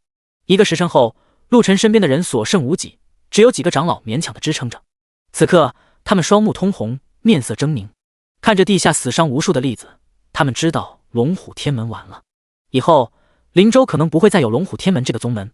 他们恨陆晨，恨不得将他碎尸万段。可是看着身边的几个人，又力不从心。就凭他们几个人，如何能将陆晨杀死？后悔吗？他们后悔，可是现在后悔已经来不及了。门主呆呆地站在原地，仿佛是傻了一般。刚才他还信誓旦旦的要杀了陆晨，还坚持要杀了陆晨，可是现在他后悔了。他想说别打了，可是这句话却说不出口。人都死光了，再说这句话又有什么用？他默默地垂下了头。在所有人都关注着上方战斗的时候，门主突然掏出了一把匕首。第157章黑剑无情，挡我者死。匕首狠狠地刺入自己的胸膛，鲜血在他胸膛上绽放，他的身体缓缓倒下。发现宗主自杀的众人一时间愣在了原地，谁也没有想到堂堂的门主居然连打都没有打，就这么自杀了。龙虎天门的3位老人心情复杂地看了气绝身亡的门主，又看了看天空上的陆晨，最终默默地对望了一眼，同一时间飞到了陆晨身边。陆晨杀了龙虎天门这么多人，他们作为龙虎天门的人，势必要与陆晨决一死战，这一点毋庸置疑。陆晨神色平静地看向面前的3位老人，心中惋惜，但是手中的巨剑却毫不留情地斩落。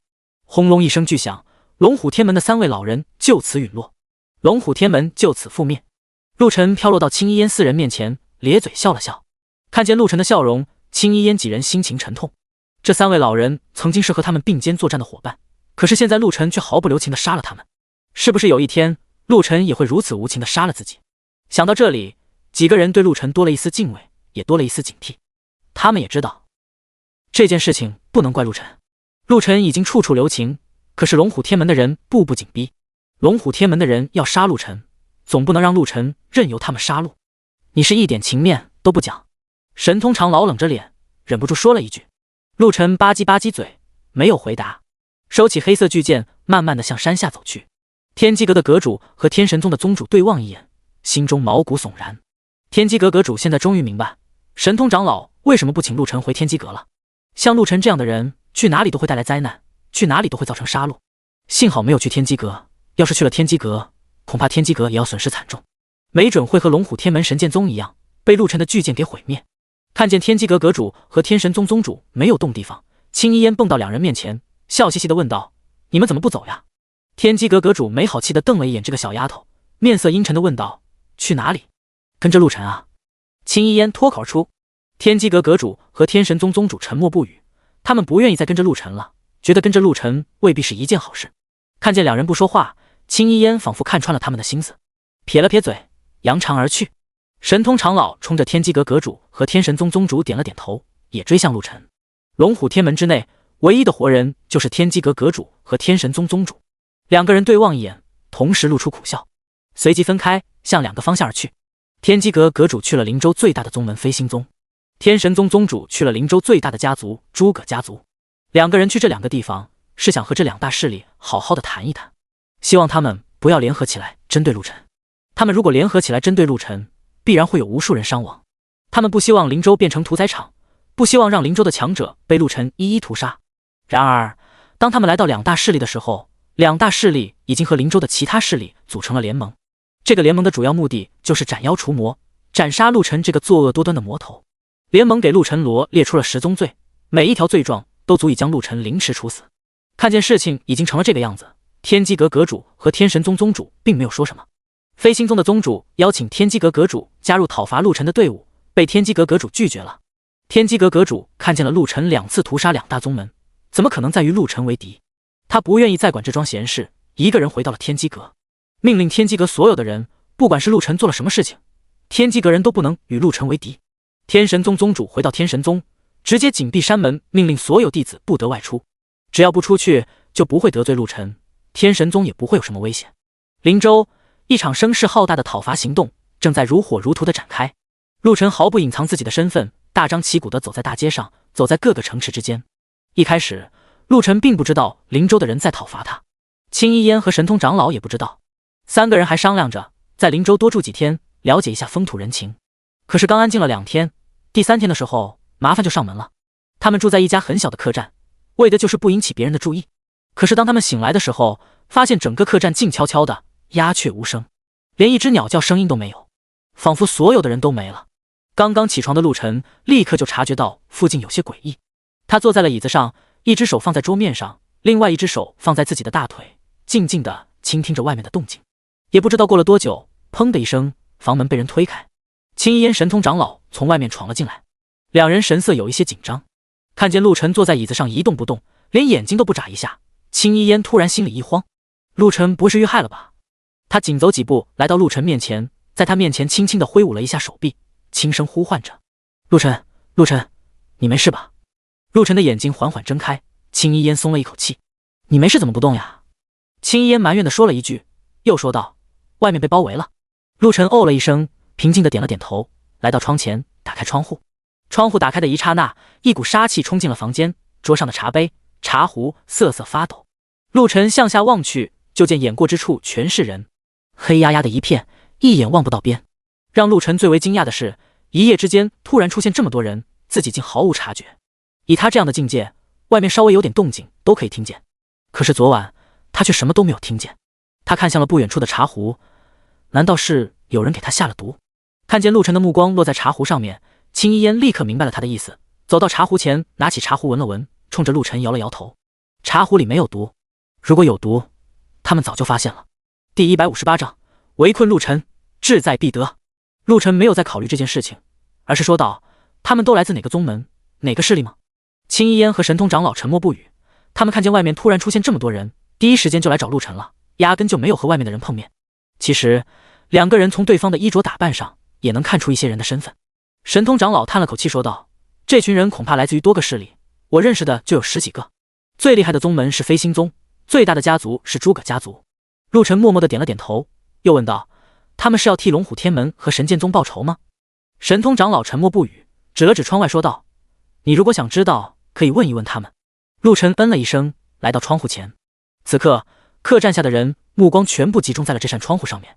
刚才陆晨打开窗户的时候，众人就看见了陆晨。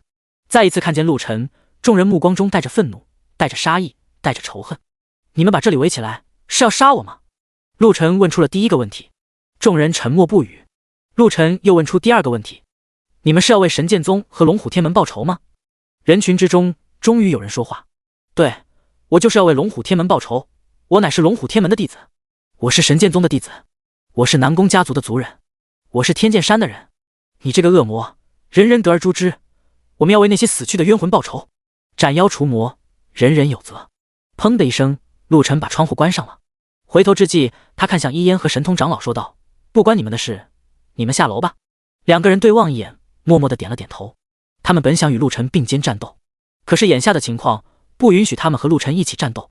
现在和陆晨在一起，无异于是给陆晨制造麻烦，成为了陆晨的拖累。现在能帮陆晨的方法，就是他们安全的离开。两个人来到了客栈之外，一群人瞬间把他们给包围住，恨不得把他们两人推回到客栈之内。神通长老摊开双手，露出了一丝善意的微笑：“大家不要激动，我们和陆晨不是一伙的。你和陆晨一直在一起，现在说不是一伙的，你认为我们会信吗？之前是不是你领着陆晨去了神剑宗？是不是你领着陆晨去了龙虎天门？你和陆晨就是一伙的，你们天机阁的人就没有一个好东西。对，他肯定是和陆晨一伙的，绝对不能放过他。”神通长老也没想到自己在众人心中的形象一落千丈，他往后退了一步，耐心地和众人解释。可是众人压根就不听他的话。青衣烟见到神通长老受到了这样的待遇，也没再说什么，乖乖地退回到了客栈之内。此刻陆晨正从楼上下来，看见两个人退回到了客栈，他愣了一下，随即便听见了外面的吵闹之声。听见众人正在怒骂神通长老，他不由得微微一笑，略带调侃地对神通长老说道：“早就说了，不要跟着我，现在倒霉了吧？”神通长老脸色铁青，心里暗想：我落得如此下场，你怎么还有心情笑得出来？陆晨一边往外面走，一边说道：“你们两个人就在里面待着吧，我来解决他们。你一个人能行吗？”青衣烟担心地问道。陆晨晃了晃手腕，摸了摸自己的拳头，淡淡的说道：“就算来再多的人也没有问题，何况你们也帮不了我。”青衣烟和神通长老听惯了陆晨的大话，习以为常。换作平时，听见陆晨这番大话，两人肯定会嘲讽几句。眼下两人没有那个心情，外面的人实在是太多了，多到数不清楚。这么多人，纵然陆晨本事强大，恐怕也难以招架。好汉架不住人多，何况这不仅是人多的问题，这些个人之中还有不少高手，其中有一些高手的境界和陆晨一个样，甚至还超越陆晨。在这么多人、这么多强者的攻击之下，陆晨真的能以一己之力战胜他们吗？两人不相信，外面的人更不相信。大家看看自己左右身边的人，对于击杀陆晨的信心膨胀到了一种即将要爆炸的地步。这么多人，就算是一人一口唾沫，也能将陆晨淹死。何况他们手中还有武器，他们周围还有强者。陆晨出现在客栈的那一刻，最前面的人忍不住动手了。陆晨也拿出了自己黑色的巨剑。当黑色巨剑出现的那一刻，聪明的人立刻向后退去，傻的人则是往前冲，一剑之下，瞬间就斩杀了数百人。陆晨周围也形成了一片真空地带，他扛着巨剑，淡淡的扫视着周围的人，说道：“我和你们无冤无仇，我劝大家还是尽快离开为好，不然的话，你们的下场和地上的这些尸体一样。”说完之后，他看向地上的尸体，众人看着地面上被破坏严重的尸体，心里面惊慌不已。大家知道陆晨厉害，可是看见陆晨一剑便让现场成了修罗地狱，众人心里面还是突突直跳。一时间没有人敢上前，尤其是实力弱小的人更是不断的往后退，他们可不想被陆晨的巨剑扫到。这时候人群之内突然有几个人腾空而起，这几个人各自手持兵器向陆晨发动了攻击。他们发动攻击的同时，围在陆晨周围的人也呐喊一声，再次冲向陆晨。陆晨手中黑色巨剑晃动，与众人打在一起。每一次挥动巨剑，神罚之力都会提升他的实力。周围的人越来越多，他们似乎被鲜血感染，已经不再畏惧死亡。众人陷入疯狂，陆晨似乎也陷入疯狂，手中的巨剑不断舞动，已经忘记了敌我。只要是靠近他的人，都成了他攻击的目标。鲜血洒满了整个街道，黑色巨剑上面的血不停地流着，惨叫声、呐喊声、厮杀声响彻了整片天地。客栈内，青衣烟和神通长老默默地坐在一张桌子上面，听着外面的动静，额头上的汗水一滴一滴地往下落。第159章，小小客栈，人性皆险。他们脚下形成了一片水渍。许久之后，神通长老擦了一把额头上的冷汗，低声说道：“咱们要不去外面看一看？”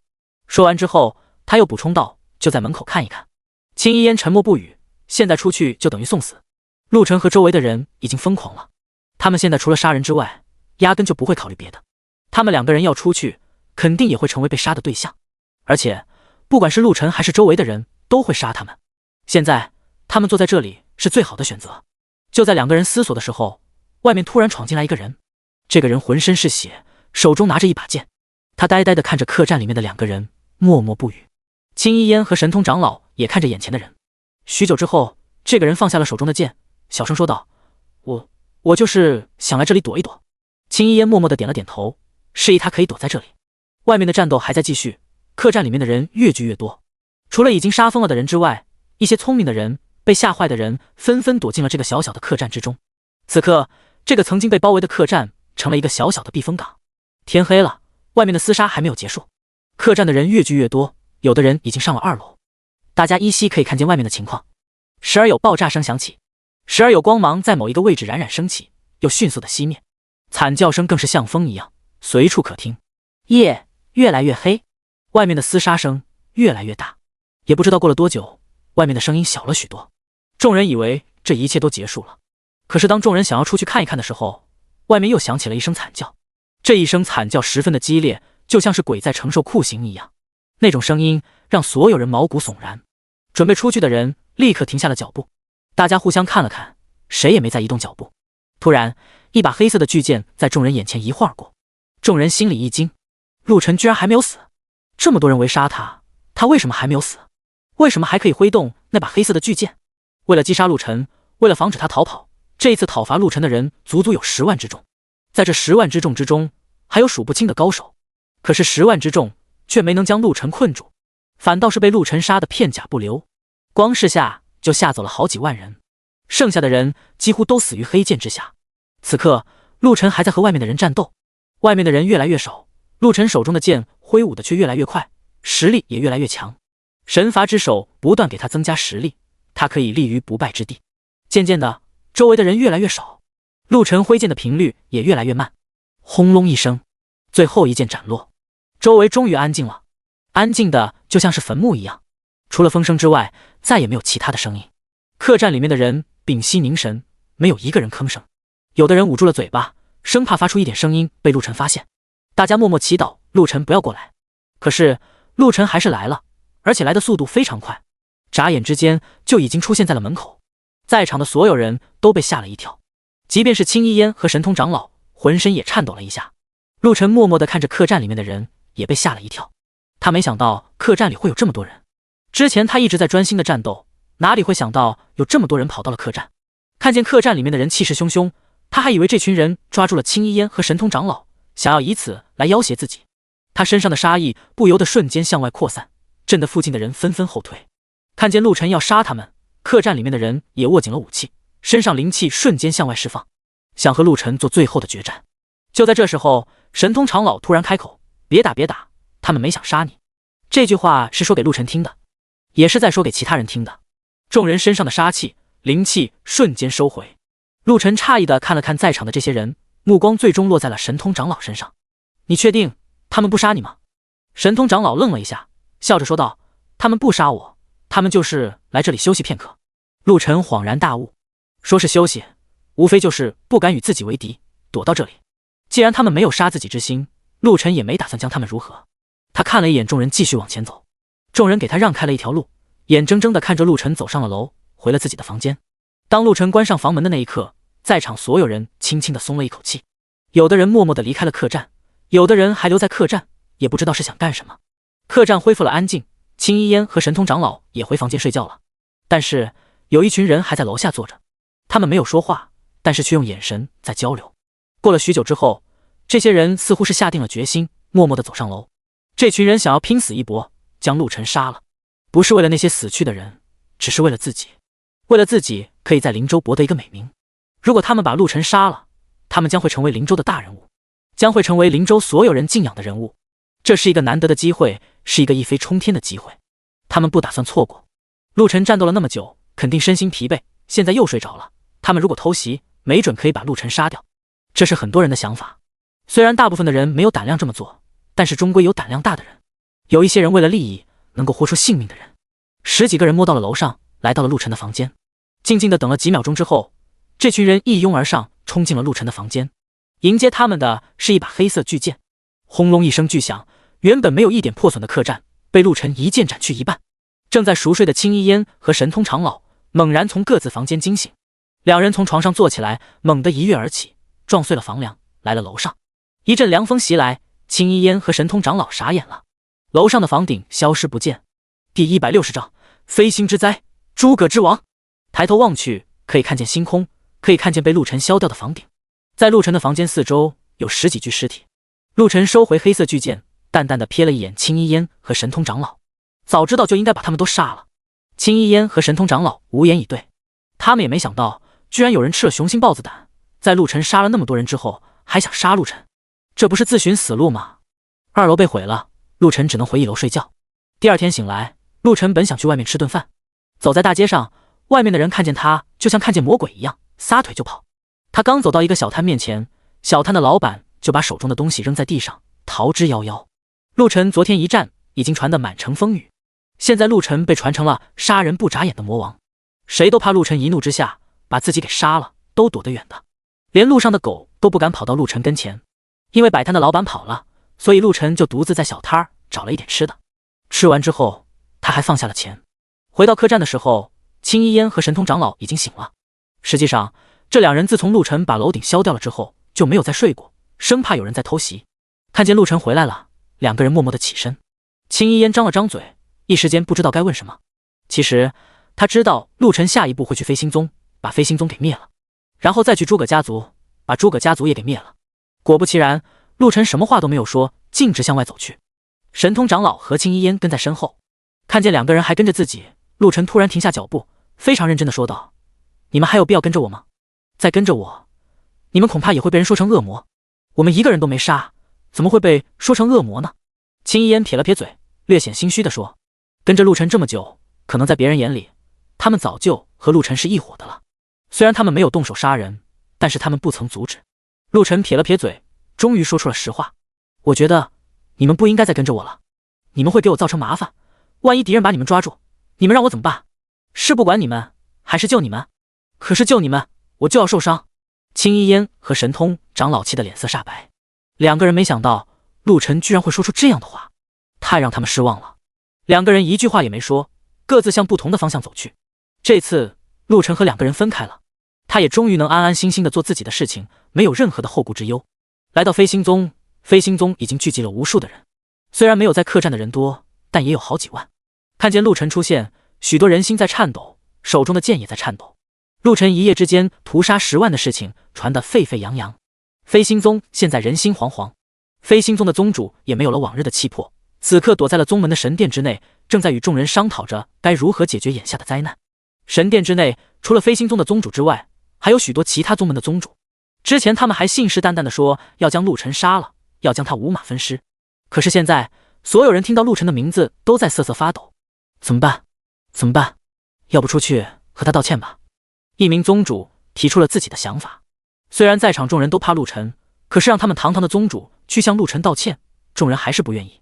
咱们这么多人，难道就杀不了他吗？一位宗主不信邪地问。周围鸦雀无声。这还用说吗？陆晨已经用实力证明了他的强大，恐怕就算来再多的人，也不可能是他的对手。突然有一位宗门提议道：“咱们是不是应该联合大陆的所有宗门，所有强者来对付陆晨？”这句话让众人眼前一亮。如果能让大陆上的所有人都讨伐陆晨，陆晨必死无疑。可是各大势力又怎么会为了他们而去对付陆晨呢？据他们所知，天机阁和天神宗以及其他的各势力已经紧闭山门，不再管这件事了。显然他们是要坐山观虎斗。飞星宗的宗主长叹了一声，无可奈何地对众人说道：“现在能够对付陆晨的只有圣地了。圣地之中强者如云，只要他们出手，必然能够将陆晨杀掉。而且圣地也是唯一可以调动大陆上所有宗门势力的人。”说起圣地，众人的眼神中出现了一丝希望。圣地可是大陆最强的势力，什么天机阁、天神宗，在圣地眼中不值一提。可是圣地是至高的存在，许多人压根就没有去过圣地，怎么召圣地的人帮忙呢？就算找到圣地的人，愿不愿意出手，也是一个未知数。飞星宗宗主这种级别的人物，也就去过圣地1-2次，可是他连圣地的主人都没有见过，就凭他们的身份，恐怕请不动圣地的人。就在众人思索之时，陆晨已经与外面的人打在一起。不一会的时间，陆晨就已经杀到了神殿。看见神殿中坐着的人，陆晨微微皱了一下眉头，这群人做的还真是够稳的，外面已经杀翻了天，他们还能够稳稳地坐在这里，难道他们一点也不为那些死去的人感到伤心吗？陆晨的出现让在场所有人的心都提到了嗓子眼。飞星宗宗主立刻起身，冲着陆晨拱了拱手，态度谄媚地说道：陆晨，早就听说过你的名字，今日能见到你的真容是我的荣幸，咱们之间有一些个误会，不如坐下来好好的谈一谈。陆晨环顾在场众人，笑而不语。见到他不说话，飞星宗主来到陆晨面前，伸出一只胳膊，想将陆晨的脖子搂住。陆晨一闪身躲开他，眼神中带着一抹不悦之色，拳头已经握在了一起，大有一副我要出手的架势。飞星宗宗主害怕与陆晨交手，立刻往后退了几步，讪讪一笑说道：兄弟别冲动，我真想和你好好的聊一聊，之前是我们错了，我们愿意承担后果。你看我们也是成名的高手，难道你真的想和这么多人为敌吗？第161章高手云集，我们错了。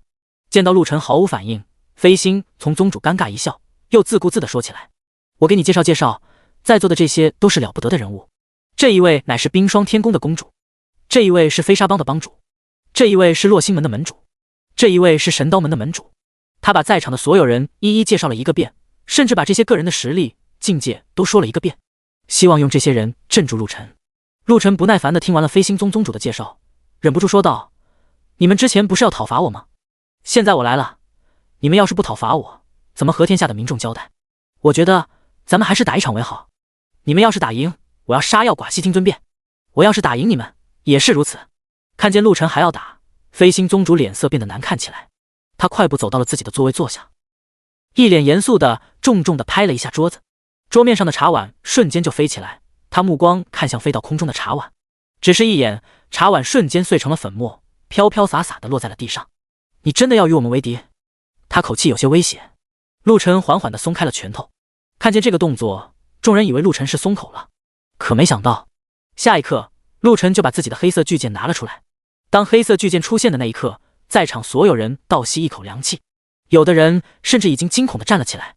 这把黑剑上残留的杀气让所有人心惊肉跳，黑剑上沾染了无数人的鲜血，难道今天他们也要成为这剑上的鲜血吗？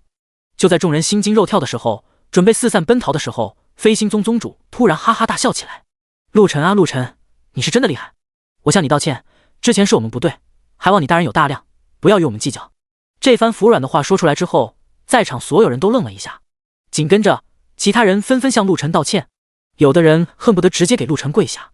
一开始他们放不下面子，可现在飞星宗主都服软了，他们又有什么好顾忌的？看见所有人都在向自己道歉，向自己赔礼，陆晨一时间难住了。本来他今天是想把飞星宗给灭了，可没想到这群家伙是一群软骨头，还不如外面那群实力弱小的宗门弟子。陆晨没有说话，默默地向外走去。看见陆晨走了，在场所有人松了一口气。过了许久之后，飞星宗宗主突然怪笑了一声，淡淡的说道：这家伙肯定去了诸葛家族，诸葛家族可是拥有数千年的历史，以他们的家风绝不会向陆晨认输，肯定会有一场大战发生。现在咱们要做的就是赶紧联系圣地的人，让圣地的人出面把陆晨击杀。陆晨这样的人绝对不活着，他活着就是一个祸害，会给整个大陆带来灾难。众人频频点头，称赞飞星宗宗主说的对。随后飞星宗宗主就命令大批人马去寻找圣地的人，同时又命令所有人把陆晨屠杀青州、灵州的事情传播出去，传得满大陆皆知。只要大陆上的人知道陆晨的残暴行为，肯定会同仇敌忾，一起将陆晨围杀。一个人不是他的对手，100个人不是他的对手，难道成千上万的人还不是他的对手吗？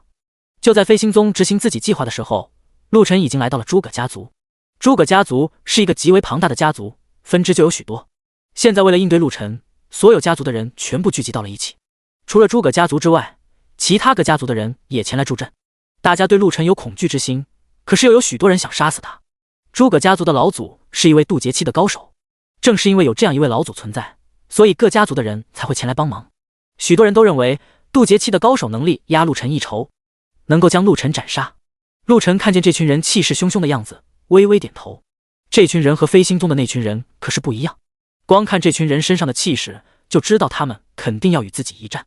只是陆晨颇为奇怪，他发现诸葛家族的势力远不如飞星宗那边，可是他们为什么就敢与自己一战呢？他停下了脚步，手中的黑色巨剑已经拿了出来。庞大的杀意逼得周围的人纷纷后退，但是有几个人却没有退。这几个人都是强者，为首的人正是诸葛家族的老祖诸葛元雄。诸葛元雄头发花白，身穿一身橙色的白袍，胡须也是非常的长，手中拿着一把宝剑，宝剑上散发着一种非常庞大的气息。陆晨还没有与这位老人开战，就感觉到这位老人实力非常强大，从气势上陆晨就感觉输了一头。不过他并不在意自己，短时间内可能会落败，可是随着时间的增长，他会利用神罚之手将这位老人打败。你们想和我谈谈吗？陆晨突然问道。他这么一问，诸葛家族的人愣了一下，随即不少人便露出不屑之色。他们以为陆晨看见诸葛元雄害怕了，所以要和他们讲和。诸葛家族的年轻人中，有人在后面跳着高说道：讲和？杀了我们那么多人，怎么会讲和？今天必须把你诛杀，为天下苍生除害。其他人也纷纷的喊了起来：你是怕了吗？怕了就跪地求饶，如果不想死得太惨，我劝你跪地投降，没准我们会给你留一个全尸。众人哄堂大笑，所有人对陆晨都露出了不屑之色，还以为他有多强，原来见到比他更强的人也会服软，也会认输。众人想到之前被陆晨杀死的那些人，愤怒直冲脑海，恨不得将他千刀万剐。其实陆晨只是随便的问一问，见到这群人冷嘲热讽，他脸上没有丝毫的表情，目光落在诸葛元雄身上说道：你是他们之中实力最强的，咱们是单打独斗，还是你们一起上？诸葛元雄往前跨出一步，周围的风突然停止。第162章诸葛元雄12神兽。周围的一切也停止了，刚才的议论声也戛然而止。诸葛元雄淡淡一笑，说道：对付你，我一人足矣。用人海战术，那是小人所为，我堂堂君子岂会做那种不要脸的事情？陆晨点了点头，对于诸葛元雄倒是有点佩服。随即两个人漂浮在空中，打在了一处。两个人的实力太强了，每攻击一次都会在周围形成一种十分庞大的冲击波。不得已，众人纷纷的后退。看见诸葛元雄完全压制住了陆晨，下面的人议论纷纷。我就知道诸葛前辈绝对能胜过这个小子，还用你废话？诸葛前辈什么境界？这个小子是什么境界？无论是在境界方面，还是在战斗经验方面，诸葛前辈都压过他一头。何止是压过一头，诸葛前辈比他强了不知道多少倍。在众人的议论声中，陆晨和诸葛元雄的战斗越打越激烈。随着神罚之手的加持，陆晨的实力越来越强。诸葛元雄越打越吃力，感觉到陆晨的实力不断增强，他额头上冒出了一滴滴的汗水。不能再这么打下去了，再打下去自己必会落败。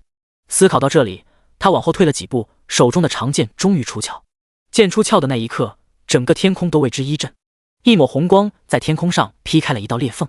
当众人看见那一把剑的时候，目瞪口呆。这把剑就是传说中的九天神剑，此剑据说无往不利，可斩世间一切妖魔鬼怪，还传说能够将天空劈出一道裂缝，从而进入到传说中的仙界。当然了，这只是传说，究竟有没有那个能力，没有人知道。看见这把宝剑，陆晨露出羡慕之色，这绝对是一把好剑。诸葛元雄手持九天神剑，神剑舞动，身上被一层层的光芒所笼罩。与此同时，一道道剑气射向陆晨，每一道剑气都带着十分恐怖的力量。陆晨快速的挥拳，每一拳打出都带着雷霆之力，轰隆隆的声音在天空中炸响。众人已经看不清楚诸葛元雄和陆晨的身影，只能看见光芒相撞，在天空中炸开，璀璨的光芒就像过年时候放的烟花，绚丽而多彩。可是又稍纵即逝。突然，诸葛元雄收住了神剑，战斗产生的能量也迅速的消失。众人再一次看见了陆晨和诸葛元雄。此刻，陆晨身上的衣服被剑气切割成了一条条，像极了一个乞丐。诸葛元雄毫发无损，身上的白色长袍一尘不染。他露出了一丝微笑，终于赢了陆晨一次。陆晨神色平静，目光灼灼地盯着诸葛元雄。他非常清楚，诸葛元雄恐怕会用更强大的攻击来对付自己。果不其然，诸葛元雄突然将手中的九天神剑扔向空中，嘴里念念有词。突然，只见九天神剑在空中自动旋转起来。随着九天神剑的旋转，第一把由能量组成的宝剑呈现在了众人面前。这把剑足足有6丈长，剑身之上有一只猛兽。一开始，众人不知道这只猛兽是什么，仔细一看才发现，原来这只猛兽是一只羊。这只羊长得比较奇怪，只有一只犄角，而且它有6条腿，身上的毛发是红色的，宛若火焰一样在剑身上熊熊燃烧。是一只羊。人群之中突然有人说了一句，众人盯着剑身上的那只羊，纷纷点头。的确是一只羊。不是普通的羊，是一只神羊。紧跟着，第二把巨剑呈现在众人面前，剑身上依旧有一只动物，这只动物是老虎。随后，第三把剑、第四把剑纷纷出现，一共出现了12把剑，每一把剑的剑身上面都有一只动物。陆晨静静地等待着，并没有打断他诸葛元雄的操作。首先，他不想打断；其次，也没有那个本事。下面的人议论纷纷，大家从未见过如此诡异的招数。不少人询问诸葛家族的族长，问他诸葛元雄施展的是什么招数。诸葛家族族长面带得意之色，淡淡的说道：“这乃是12生肖之剑。”12生肖之剑，众人微微皱眉，并没有听说过这个名字。但是年长的人却知道12生肖之剑的厉害。有一位老人开始侃侃而谈，和众人讲述起12生肖之剑的厉害之处。12生肖之剑可是十分厉害的招数，放眼天下间，没有多少人能够抵挡住12生肖之剑。据说当年施展12生肖之剑的诸葛家族前辈，曾与圣地之人有过一战，凭借12生肖之剑，他把圣地的人都给打败了。众人闻听此言，纷纷露出震惊之色，不由自主地往后退了几步，生怕一会儿12生肖之剑施展出来会伤到自己。能把圣地的人击败，12生肖之剑肯定是厉害无比，一个陆晨绝对挡不住12生肖之剑。陆晨也听见了下面人的议论，他脑海中浮现了2个词，一个词是12生肖之剑，另一个词就是圣地。12生肖之剑自然是眼前诸葛元雄施展的，可是圣地又是什么地方？难道也是一个势力吗？他怎么从来没有听说过？看见众人对圣地的态度，他知道圣地绝对是一个让人向往又让人尊敬的地方。瞬间，他倒想去圣地看一看了。这时候，诸葛元雄发动了攻击，同时还呐喊了一声：“让你尝尝我诸葛家族的秘籍，12生肖之剑。”话音落下，剑身上刻有一头羊的宝剑率先飞向陆晨。这把剑仿佛拥有自己的意识，能与陆晨独自战斗。诸葛元雄站在一旁，静静的观看。打了一会儿之后，诸葛元雄发现一把剑压根就不是陆晨的对手，又调节了一把剑去对付陆晨。2把剑对付陆晨，依旧不能够将陆晨斩杀，只能与陆晨打个不相上下。2把剑不行，那就4把剑，4剑与陆晨战斗。这一回，陆晨处于下风，身上多了几道剑痕。下面的人看得兴奋不已，纷纷拍手叫好，有的人跃跃欲试，也想加入到战斗之中。第163章，神兽无敌，一拳崩塌。打了半个时辰的时间，陆晨突然猛地向前一跃，避开了4把宝剑的攻击，杀向了诸葛元雄。谁也没有想到陆晨居然会这么做，一时间所有人全部愣住了。诸葛元雄也没有想到陆晨会忽然偷袭自己，不过他很快就反应过来，调动身边的宝剑为自己保驾护航。数把宝剑把陆晨围在其中，陆晨无路可退，硬生生的挨了几剑，身上的鲜血飘洒在空中。下面的人又激动的开始议论，有人说道：“我才不用1分钟，陆晨就会被杀掉，还1分钟？我看几秒他都坚持不住。我猜他会在2分钟内被杀掉，我猜他会在3秒内被杀掉。”就在众人说话之时，陆晨硬生生地震开了围攻几把宝剑，向后撤退了好几步。他擦了一把额头上的冷汗，默默地冲着诸葛元雄点了点头：“你很强，是我遇见过最强的人。”诸葛元雄面带一丝冷笑：“你可不是我遇见最强的人，不过你如此年纪就有这种本事，确实非常厉害。可惜你不应该太猖狂，不应该杀那么多人。”说完这句话，诸葛元雄往后退了一步，双手合十，嘴里念念有词。旋即12把宝剑融合为一体，众人就见巨大的宝剑之上雕刻着12种动物，12种动物栩栩如生，仿佛要从剑身内飞出来。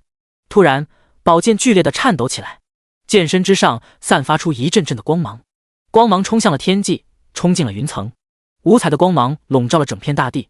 在这光芒之中，突然出现了12只神兽，也就是12生。这12只神兽慢慢的向陆晨移动，身上散发出十分庞大的气息，那种气息陆晨从未见过，似乎有一股仙气在他们身上萦绕。陆晨目光锁定了其中一只神兽，握紧了自己的拳头，紧跟着他身形一晃，快速的冲到了神兽面前，挥舞着手臂，一拳拳打在神兽身上。然而神兽却毫发无损。陆晨打得有些疲惫了，可是神兽还是漂浮在半空之中，没有发动任何的攻击。其他神兽已经把陆晨团团围住，他们正默默地盯着陆晨，眼神中充满了不屑。诸葛元雄在神兽之外，淡定地望着陆晨还在不断地攻击着神兽，轻声一笑：“没用的，你可知这12只神兽来自于何方？他们乃是仙界的神兽，虽然不是真正的仙界神兽，但是身体内已经存在了少量的仙气，凡间之人又怎么可能是神兽的对手？就算让你打上1年，你也不可能打破他的防御。不信的话，我可以给你时间，你可以打。就算把你的力量耗尽了，你也打不开他的防御是吗？那就多谢你给我时间了。陆晨说了一句，随即身形一转，猛地又对神兽砸出一拳。砰的一声，神兽还是没有任何的损伤，不过身躯却动了一下。诸葛元雄一点也不着急，还有闲情和下面的人聊天。他嘱咐诸葛家族的族长，让他为陆晨准备好一口棺材。听见诸葛元雄这种话都说出来了，下面的人知道陆晨必死无疑。诸葛家族的族长哈哈大笑，冲着上空喊道：“老祖宗你放心，我早就为陆晨准备了一口棺材，而且还是一口上好的棺材。”诸葛元雄抿着嘴唇，笑着说道：“把棺材拿出来让陆晨看一看，他要是不满意，咱们再给他重新打造一口更好的棺材。”诸葛家族的族长点了点头，立刻命人把棺材拉出来。诸葛家族有自己的棺材铺，长期预备着许多棺材。这样一个大家族，每天都会有争斗，每天都会有人损伤，所以棺材是必不可少的东西。不一会儿，几个人就拉着一副红木棺材来到了众人面前。众人对这口棺材指指点点，议论纷纷。这口棺材可是真不错，陆晨一个杀人恶魔，配得上这口棺材吗？他就不配躺在这口棺材里面，我看给他弄一口薄皮棺材就行了。众人风轻云淡地讨论着棺材的好坏，讨论着陆晨该躺进什么样的棺材。而棺材上方的陆晨还在不断地攻击着防御力极强的神兽，一拳打出，陆晨的实力都会增加一点点。他是一点不着急，现在担心的就是诸葛元雄突然动手。天黑了，陆晨的实力也增加了许多，可是他一拳下去，依旧没有对神兽造成什么伤害。诸葛元雄打了一个哈欠，有些慵懒地对陆晨说道：“还是破不掉他的防御吗？如果破不掉，我看就算了，能不能再给我1天的时间？”陆晨突然问道。诸葛元雄愣了一下，眉宇之间带着一抹冷笑：“就算是再给你10年的时间，你也不可能打破防御。”而且他不想再给陆晨时间了。抱歉，我给你的时间已经足够多了，再给你1炷香的时间，1炷香之后我可就要动手了。说完这句话，诸葛元雄又把目光看向了地面的棺材，突然对陆晨说道：“你看我给你准备的这口棺材怎么样？”陆晨一边攻击着神兽，一边扫了一眼地面。这口棺材确实不错，陆晨笑着说道。不过究竟谁躺在里面还是个未知数，1炷香之后咱们就能够见分晓了。诸葛元雄自信满满的说道。陆晨嗯了一声，专心致志的攻击神兽，每打出一拳，神兽身上都会荡漾起一层宛若水纹一样的涟漪。奈何神兽依旧是没有受到任何的伤害。众人见陆晨依旧在坚持打神兽，忍不住嘲讽起来：“你打了这么久，一点伤害都没有，我看你还是别打了。有这个时间，不如回忆回忆自己所做的事情。要是临死之前能幡然醒悟，也不枉费你活着一辈子。让他打吧，不让他打，诸葛元雄就会对他发动攻击，他就活不了了。现在他每打出一拳，都是在为自己的生命争取时间。”第164章，消失家族，圣地之人。天彻底黑了，陆晨还在攻击着神树。突然，一种声音在他耳边响起：“时间到了，我要出手了。”话音落下，诸葛元雄准备调动12神兽将陆晨击杀。可就在这一刻，陆晨猛地扬起了拳头，拳头上爆发出了一团璀璨的金光。在众人愣神之际，陆晨的拳头轰然砸在了神兽的身上，没有爆炸的声音，可是周围却突然安静了。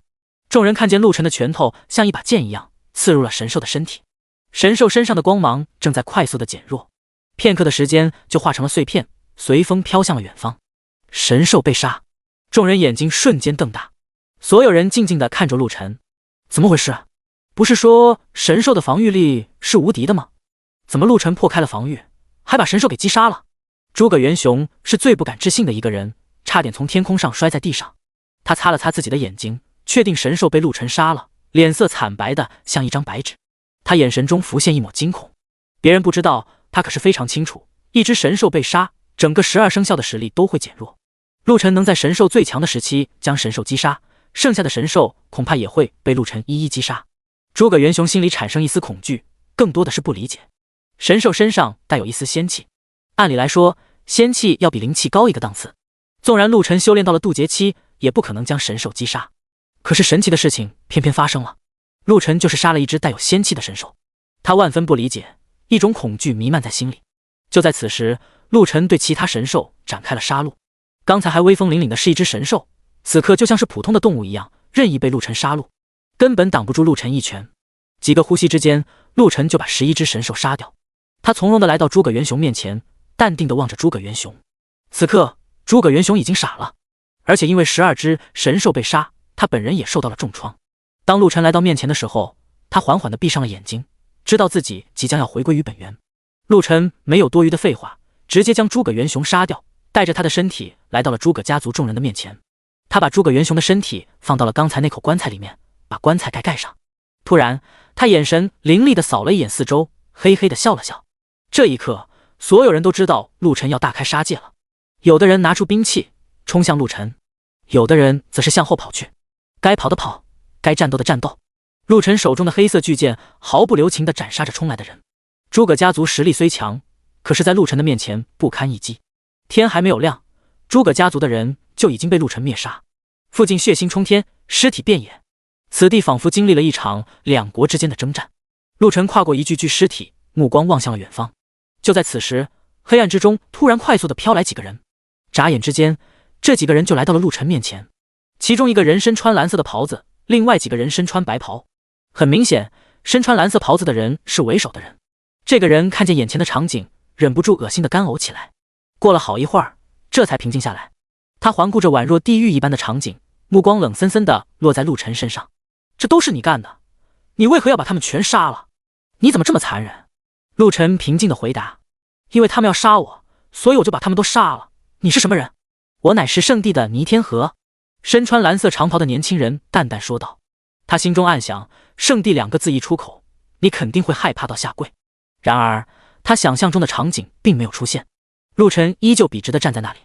在月光之下，陆晨显得威武不凡，仿佛是一尊战神，身上的鲜血更是让人心惊胆战。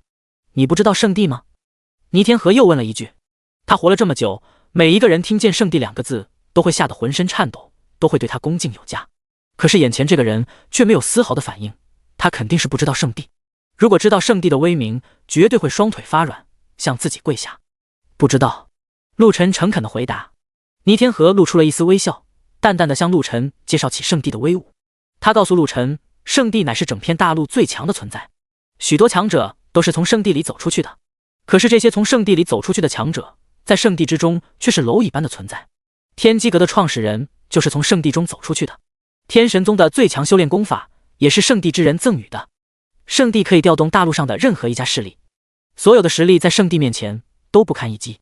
介绍完了圣地的强大，倪天河再一次看向陆晨，目光中的得意之色比刚才更浓。现在你知道圣地了吗？知道了。陆晨平静地回答，没有因为圣地的强大卑躬屈膝。现在你知道圣地的厉害了吗？陆晨再一次点头。看见陆晨那张平静的脸，倪天河心里愤怒不已。他嘴上承认圣地厉害，可是表情却对圣地透露的一种不尊重。倪天河突然拿出自己的宝剑，笑着说道，我感觉你还是不知道圣地的厉害，今天我就让你看看圣地之人究竟有多厉害。陆晨嗯了一声，他真想领教圣地的厉害。之前听诸葛家族的人谈起过圣地，他本来也想去一趟，现在圣地的人来了，他倒是不用去了。眼前这个年轻人在圣地之中有些身份，通过他就可以判断出圣地的实力究竟有多强大。两人交手之后，陆晨略显失望。这位年轻人实力确实强，可是却没有他想象中的强。如果单从这个年轻人的实力上来判断，圣地应该不是很强的存在。打了没有几个回合，陆晨一拳将这位年轻人震飞出去，摇着头说道，你说自己是圣地中的人，你在圣地之中是什么身份？什么地位？应该不是很厉害的人物吧？不然的话，你实力怎么会这么点？这句话彻底让倪天河陷入疯狂。第165章，传说之地貌似不强。他在圣地之中的身份和地位确实不怎么高，实力也确实不怎么强，可他是圣地的人。他每一回从圣地中走出来，大陆上的各宗门势力都对他恭敬有加，即便是宗门的宗主也要对他客客气气的。可是现在却有人这么说他，把他说成了一个打杂的。他愤怒到疯狂，不管不顾的再次冲向陆晨。陆晨并不是一个心慈手软的人，刚才饶了这家伙一命，现在这家伙又冲向自己，陆晨很不客气的打出一拳。这一拳直接将倪天河击杀。倪天河身后的几个人看见倪天河被杀了，直接愣在了原地。他们不敢相信有人竟然敢杀圣地的人。圣地很少派人出来走动，可每一次派人出来的时候都会通告整个大陆。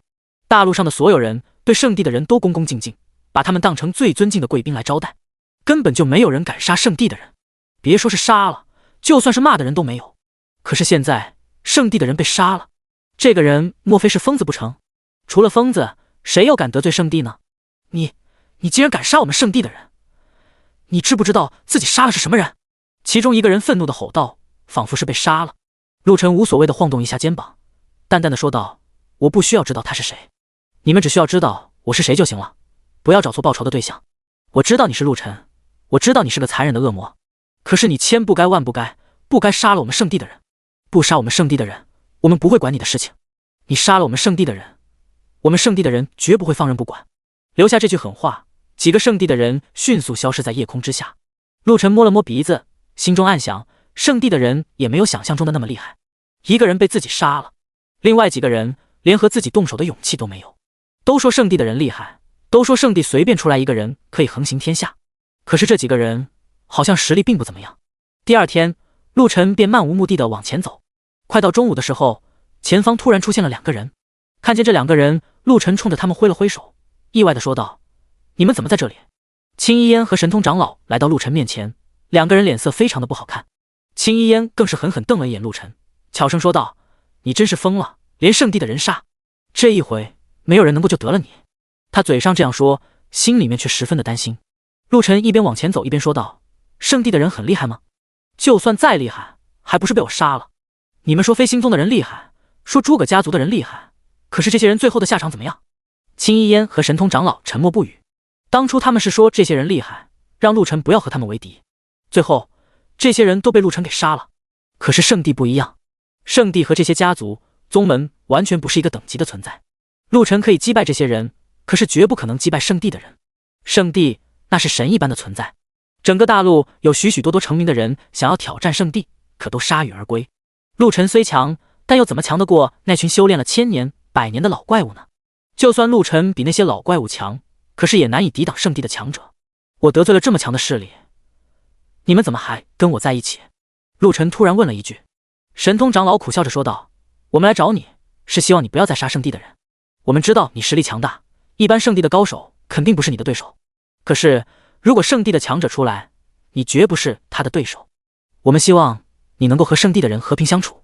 陆晨听见和平相处4个字，忍不住扑哧一声笑了出来。这一笑把青衣烟和神通长老笑得莫名其妙。青衣烟推了一把陆晨，皱着眉头说道，你笑什么？我们这是为了你好。陆晨咳嗽一声说道，当初你们让我和龙虎天门和平相处，后来怎么样？想到龙虎天门被陆晨覆灭的场景，青衣烟和神通长老沉默不语。2人默默垂下头，自知自己实力低微，身份不够，根本就没资格调解圣地和陆晨之间的矛盾。别说是他们，就是天机阁阁主和天神宗宗主也没资格调解。现在就看圣地是什么态度了。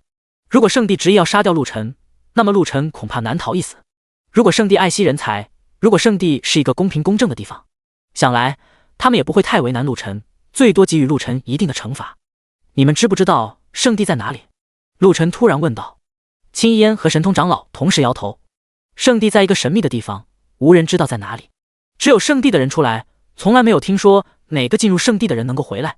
一路之上，青衣烟和神通长老就说着圣地如何如何的强大，让陆晨千万不要与圣地为敌。陆晨嘴上答应着，心里却不以为然。青衣烟也看出来了，陆晨压根就没有把圣地放在眼里。几天后，神通长老得知一个消息，大惊失色。他告诉陆晨，圣地已经对他发起了大陆通缉令，现在大陆上的各宗门、各势力将对陆晨发起追杀。陆晨不以为然，淡淡的说道，他们要有本事就把我给杀了，就怕他们不敢来。神通长老心中暗想，你纵然有本事，可是整个大陆都要杀你，你能怎么办？还别人不敢来，你现在应该想一想自己该怎么躲藏。他没有把自己心中的话说出来，只是劝陆晨应该忍一忍，暂时躲避一下。陆晨却执意要在光天化日之下坦坦荡荡的行走，而且他还专门挑人多的地方走。许多人看见了陆晨，但是没有人对他动手，大家默默地跟在陆晨身后，似乎想等着人多了再对陆晨动手。可是多少人才算多呢？他们自己心里也不清楚。有了前车之鉴，他们可不会随随便便的动手。第166章，圣地愤怒，追杀令出。当初10多万人围杀陆晨，还不是让陆晨给屠杀一空？所以现在陆晨身后虽然跟着几万人，但是没有一个人敢动。陆晨一回头，他们都非常客气地冲陆晨打招呼。圣帝虽然下达了对陆晨的通缉令，可是在场的人不是傻子，圣帝的通缉令他们要遵守，可是他们也不会为圣帝的人拼命。这一天，陆晨3个人来到了飞虎城。飞虎城是一座非常小的城池，城池里面有一个小家族。小家族的族长听说陆晨来了，吓得魂飞魄散，还以为陆晨是来灭城的，带着族人直接跑了。陆晨来到城里的时候，这个小家族的人已经跑得差不多了。城池里的人听说陆晨来了，有的带着钱财跑了，有的闭门不出。现在陆晨在大陆中的名声并不好，人人都称他为恶魔，称他为杀人的屠夫。关于陆晨的传闻更是传得非常离谱，说是陆晨只要见到人就会杀，只要被他看一眼的人必死无疑。陆晨准备在飞虎城待几天，这个提议遭到了神通长老和青衣烟的强烈反对。2个人知道陆晨之所以在飞虎城待着，无非就是想等圣地的人前来，好与对方决一死战。他们认为陆晨这样是不明智的选择，可是陆晨要留在这里，他们也无可奈何。最后他们便住在了飞虎城。1天之后，大陆上的各势力首脑几乎全部都到了飞虎城。天机阁的阁主、天神宗的宗主也来了。2人来到飞虎城，首先见了陆晨一面，劝说陆晨不要与圣地的人为敌。陆晨对于2个人的话置之不理，而且当2个人继续要说下去的时候，陆晨故意一拍桌子，表露出愤怒之色。其他各势力的首脑并未与陆晨相见，他们在外面默默地站着，似乎想要一直跟着陆晨。过了2天之后，圣地的人终于来了。来的一共有3个人，3个年轻人。为首的一个年轻人长得十分英俊，剩下2个年轻人长得不怎么好看，一个身材魁梧，一个身材矮小。这3个人刚来到飞虎城，各势力的首脑就前去迎接，对这3个人十分的恭敬。很快，一行人便浩浩荡荡地来到了陆晨所住的客栈。陆晨所住的这家客栈，除了青衣烟和神通长老也住之外，再无他人。原本还有几个客人，得知陆晨要住在这里，直接跑了。圣地的3个年轻人来到客栈面前，长相英俊的年轻人对身边的一名势力首脑说道：“去把陆晨叫出来。”这名势力首脑假装没有听见，眼睛看向了其他地方。“听见没有？我让你去把陆晨叫出来。”长相英俊的年轻人又重复了一遍。势力首脑没有办法再装下去，脑筋一转，对身旁的一个人说道：“听见了没有？让你去把陆晨叫出来呢。”这个人脸色一变，皱着眉头，冷哼了一声，低头不语。谁也不想去面对陆晨，更不愿意去把陆晨叫出来。谁知道陆晨会不会一怒之下把自己给宰了？陆晨的实力大家有目共睹，谁也不是他的对手。大家现在把所有希望寄托在了圣地的身上，可是圣地的人不去面对陆晨，反而让他们去面对，他们才不去呢。见到无人去叫陆晨，长相英俊的年轻人皱了一下眉头，骂了一声废物，迈步走进了客栈。刚进客栈，他就看见楼下走来3个人，这3个人正是陆晨、青衣烟和神通长老。谁是陆晨？英俊的年轻人问道。我是。陆晨淡淡的开口。来到楼下，他瞥了一眼面前3个人，问道：你们是圣地的人？3个年轻人同时点头。英俊的年轻人自我介绍起来：我是圣地中的使者16，他们2个也是圣地中的使者。使者？陆晨喃喃自语，不知道使者在圣地之中是什么身份。青衣烟在一旁悄悄地给他讲解：圣地之中分别为圣主、圣王、圣君、使者、圣徒。圣主是圣地之中最高的存在，剩下的依次排序。陆晨听完青衣烟的讲解，忍不住问道：圣地就派3名使者来对付我吗？听见他这句话，3位使者感觉受到了羞辱。这是什么话？难道他认为自己不是他的对手吗？宋飞山呵呵一笑，神情平淡。我们在圣地之中是非常弱小的存在，只是一个使者，可是在这片大陆之中足以打败大部分人了。我之前杀的那个人是什么身份？陆晨突然问道。宋飞山皱眉回答：他也是一名使者。陆晨哦了一声，撇嘴说道：使者都被我杀了，再派3个使者有什么用？你们应该派圣君前来。此话一出，3位使者脸色大变。宋飞山率先出手，出手的同时冷声说道：既然你瞧不起我们，我就让你见识见识我们的厉害。话音落下，陆晨一拳将宋飞山击飞出去。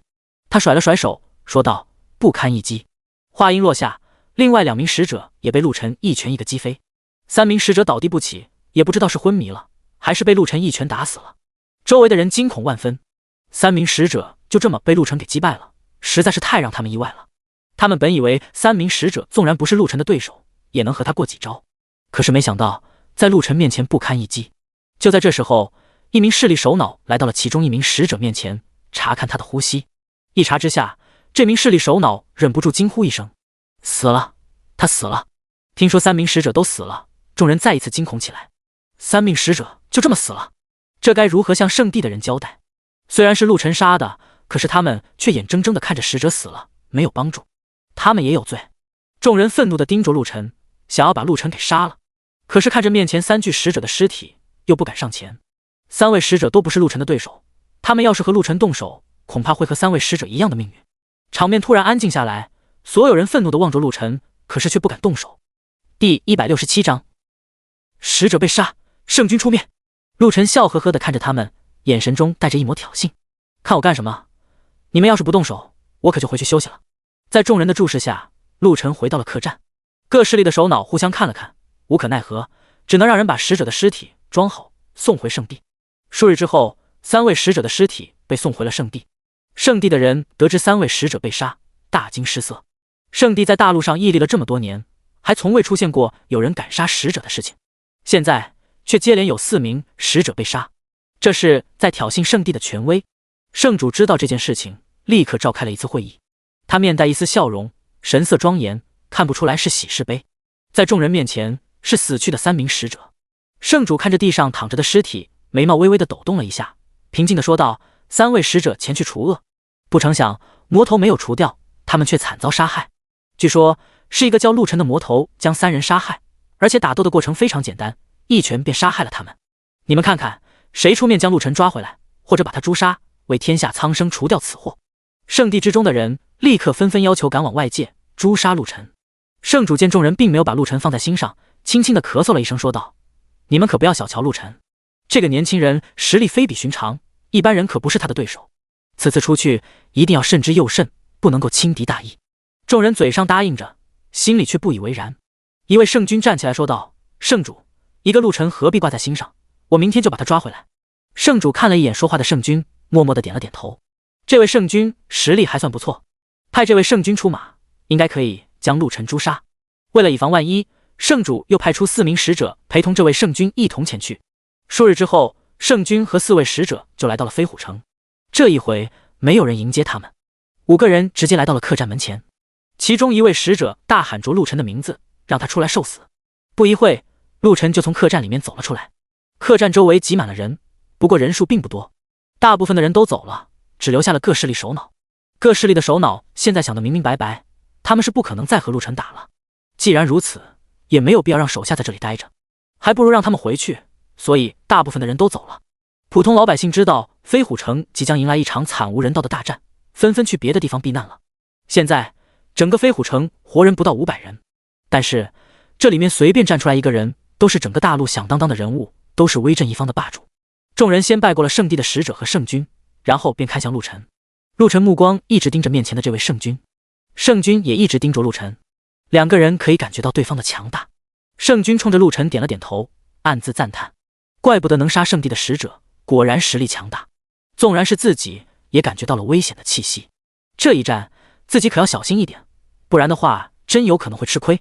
他心里面想着，嘴上说出的话却非常的霸气，没有丝毫的胆怯之意。你就是陆晨，敢杀我圣地之人，你可知这是何罪？可知要受到什么样的惩罚？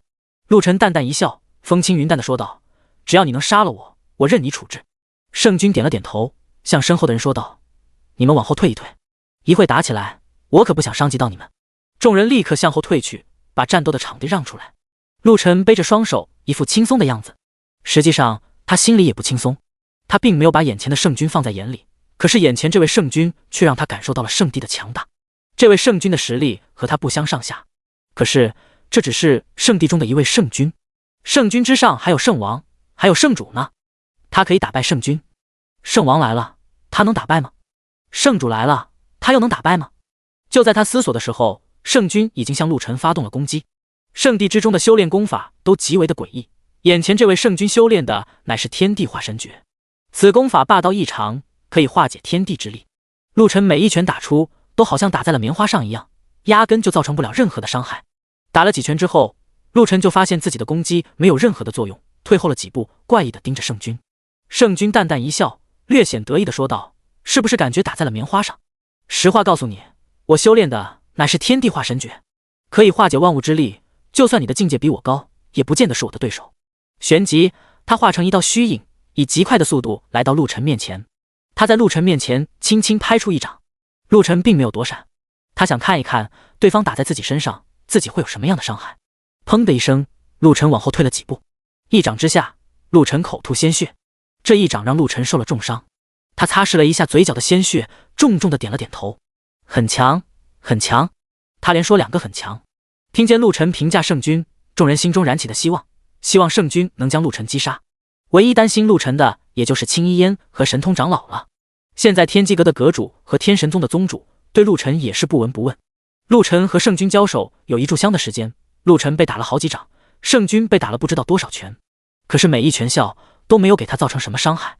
陆晨却是被打得吐了好几口鲜血，再这么打下去，他恐怕会坚持不住。陆晨现在也比较郁闷，他见过不少比自己厉害的人，可是通过神罚之手的增加力量，他往往可以在战斗之中将对方打败。可是眼前这个人实在太难缠，他的力量虽然在提升，可是压根就不能伤害对方。如果真如对方所说，可以化解天地之间的力量，陆晨就算提升的再强，也不可能将他击败。但是这个世界之上没有绝对的强者，陆晨相信只要自己的力量足够。第168章万物之力，随心所欲。纵然是对方修炼了神奇的功法，也不可能将力量化解。现在他要做的就是提升实力，尽快的提升实力。接下来陆晨就像是一只疯狂的狮子，不断的向对方发动攻击，哪怕是被对方打在了地上，他也会垂着地面飞起来，再次向对方发起猛烈的攻击。众人一边看一边觉得奇怪，陆晨很多次攻击都没有打到圣君的身上，可他还是那么执着。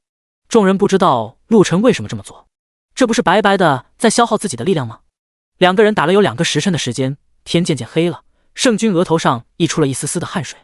陆晨脸上虽然没什么汗水，但是鲜血已经染红了他的衣服。圣君再一次把陆晨击退之后，擦了擦额头上的汗水。咱们要不要休息休息？陆晨坚定地摇了摇头，他绝不会给对方休息的机会。对方主动提出这个要求，肯定是身心疲惫，自己还能够坚持，就算是耗，也要把对方耗死。想到这里，陆晨再一次攻向圣君。圣君皱眉，本想给陆晨喘息的机会，可是这个小子却不识好歹。他眼神变得凌厉，双手缓缓向空中举起。突然之间，原本晴朗的天空变得乌云密布，一道道闪电在天空划过。紧跟着，在圣君的头顶之上，黑云向下压来。片刻的时间，众人就感觉一股恐怖的气息在头顶蔓延。众人抬头看，就见天空上黑压压的一片，黑色的云层之中不断的有雷霆闪烁。圣君轻轻地把右手往下一压，一道雷霆之力从天空突然降落，击打在陆晨身上。陆晨身子猛地一颤，摔倒在地。许久之后，他才缓缓站起来，脸色有些发黑。他晃动了一下有些发麻的身躯，再一次向圣冲去。圣君皱了一下眉头，在自己的雷霆之下，陆晨居然还能爬起来，这家伙真够厉害的。他双手不断的舞动，一道道雷霆之力从天空上滚滚而落，每一道雷霆都准确的打在陆晨身上。陆晨一边往前走，一边挥舞着自己的拳头，纵然是被打倒在地，他也不忘用拳头捶打地面，以此来让神罚之手增加他的力量。看见陆晨一次次坚韧不拔的从地上爬起来，众人暗暗佩服。纵然是圣君，也对陆晨竖起了大拇指。你很好，可惜你不应该得罪圣地。如果是我第一次和你见面，我绝对会让你加入圣地。哎，你的运气实在不好。圣君说完，摇头惋惜。陆晨却嘿嘿一笑，继续往前走。又一道雷霆劈在了陆晨身上，这一回陆晨并没有被劈趴下，身子只是颤抖了一下。看见这一幕，众人露出诧异之色。这家伙居然没有倒，难道是免疫了雷霆之力？也许是这一道雷霆之力比较弱。众人心里面想着，又一道雷霆之力落在陆晨身上。陆晨身子又抖了抖，依旧没有倒下。众人目瞪口呆，怎么回事？这家伙变强了吗？圣君愣在了原地。临来之前，他看过关于陆晨的消息，据说陆晨修炼了特殊的功法，越战越强。对于这样的修炼功法，圣君不以为然。自己的修炼功法不比陆晨的强吗？他没有放在心上。可是现在看见陆晨一次次被打倒，又一次次站起来，心中终于有了一丝恐惧。对于陆晨修炼的功法，也有了一丝探索之意。可惜现在已经来不及了。陆晨已经来到了他面前。就在陆晨来到他面前的时候，又一道天雷打在了陆晨身上。这一回，陆晨身子连抖都没有抖。众人看得一清二楚，陆晨仿佛真的对雷霆之力免疫了。就在这时候，陆晨的拳头打在了圣君的身上，这一拳来势凶猛，圣君感觉自己的腹部一痛，人直接飞了出去。砰的一声，圣君撞碎了好几面墙，然后被一堆碎石掩埋。众人默默地看着碎石，不知道里面的圣君是死是活。片刻之后，一块石头突然从石堆里滑落下来，紧跟着其他的石头慢慢地抖动。哗啦一声，圣君从石堆里爬了出来。此刻他狼狈得像个乞丐，浑身上下没有一丝好的地方，不仅仅是衣服破碎，身体也是如此，披头散发，脸色扭曲。他一瘸一拐走到陆晨面前，擦拭着被烟尘迷住的眼睛。过了许久之后，他终于看清了陆晨。此刻陆晨就站在刚才的位置，拳头还是刚才攻击的姿势。你居然能打伤我，很不错。陆晨晃动一下脑袋，意味深长地说道，不仅可以打伤你，还能够将你杀了。可是我喜欢你刚才那几句话，所以我不打算杀你，你走吧。圣君闻言怒不可遏，这家伙居然说可以杀自己，他是不是太天真了？他真以为把自己打飞出去就可以杀自己吗？哈哈，杀我？你永远也没有那个能力。话音落下，圣君突然凭空飘起，天空上的黑云向他聚集。不一会的时间，黑云就把圣君完全笼罩。突然，黑云之中出现了两只红色的眼睛，这两只眼睛和圣君的眼睛一模一样，在这两只眼睛里面似乎有圣君的身影。转瞬之间，黑云变化成了一只100米多长的怪物，怪物伸出两只巨大的爪子派向下方。陆晨纵身跃上天空，与黑云组成的怪物打在一处，一拳打出，拳头穿过了黑云。陆晨愣了一下，感觉像是打在了空气上。就在他要将手缩回来的时候，手突然被某种东西给抓住了，任凭他怎么用力，拳头就是不回来。无可奈何，陆晨挥出另一只手，另一只手又被黑云给拽住了。现在陆晨双手被锁住，只剩下了双脚。黑云之中传来圣君诡异的笑声，现在知道我的厉害了吧？知道了知道了。陆晨随便应付了几句，突然身子向前一扑，整个人没入到黑云之中。进入黑云之内，陆晨拳脚并用，不断地攻击着黑云。外面众人看不见陆晨，只看见黑云之内有光芒在不停地闪烁。第169章12圣君落荒而逃。也不知道过了多久，黑云之内突然发出了一声惨叫，这声惨叫非常的清晰，众人神色突变。惨叫不是陆晨发出来的，而是圣君发出来的。在惨叫声中，众人看见空中的那团黑云渐渐的散去。一开始，黑云化成一朵朵的小黑云，风一吹，又变成了更小的黑云。不仅云层在变小，颜色也在慢慢变得暗淡。最终，天空恢复了原有的神色。不知何时，陆晨又来到了客栈面前，正望着天空。炽热的阳光呈现在众人面前，众人的心情似乎比刚才好了。可是看了看周围，他们的心情又变得无比沉重。圣君死了，堂堂圣君就这么死了。他们不知道圣君是怎么死的。4位使者也傻眼了，在他们面前无所不能的圣君，现在居然被陆晨给杀了。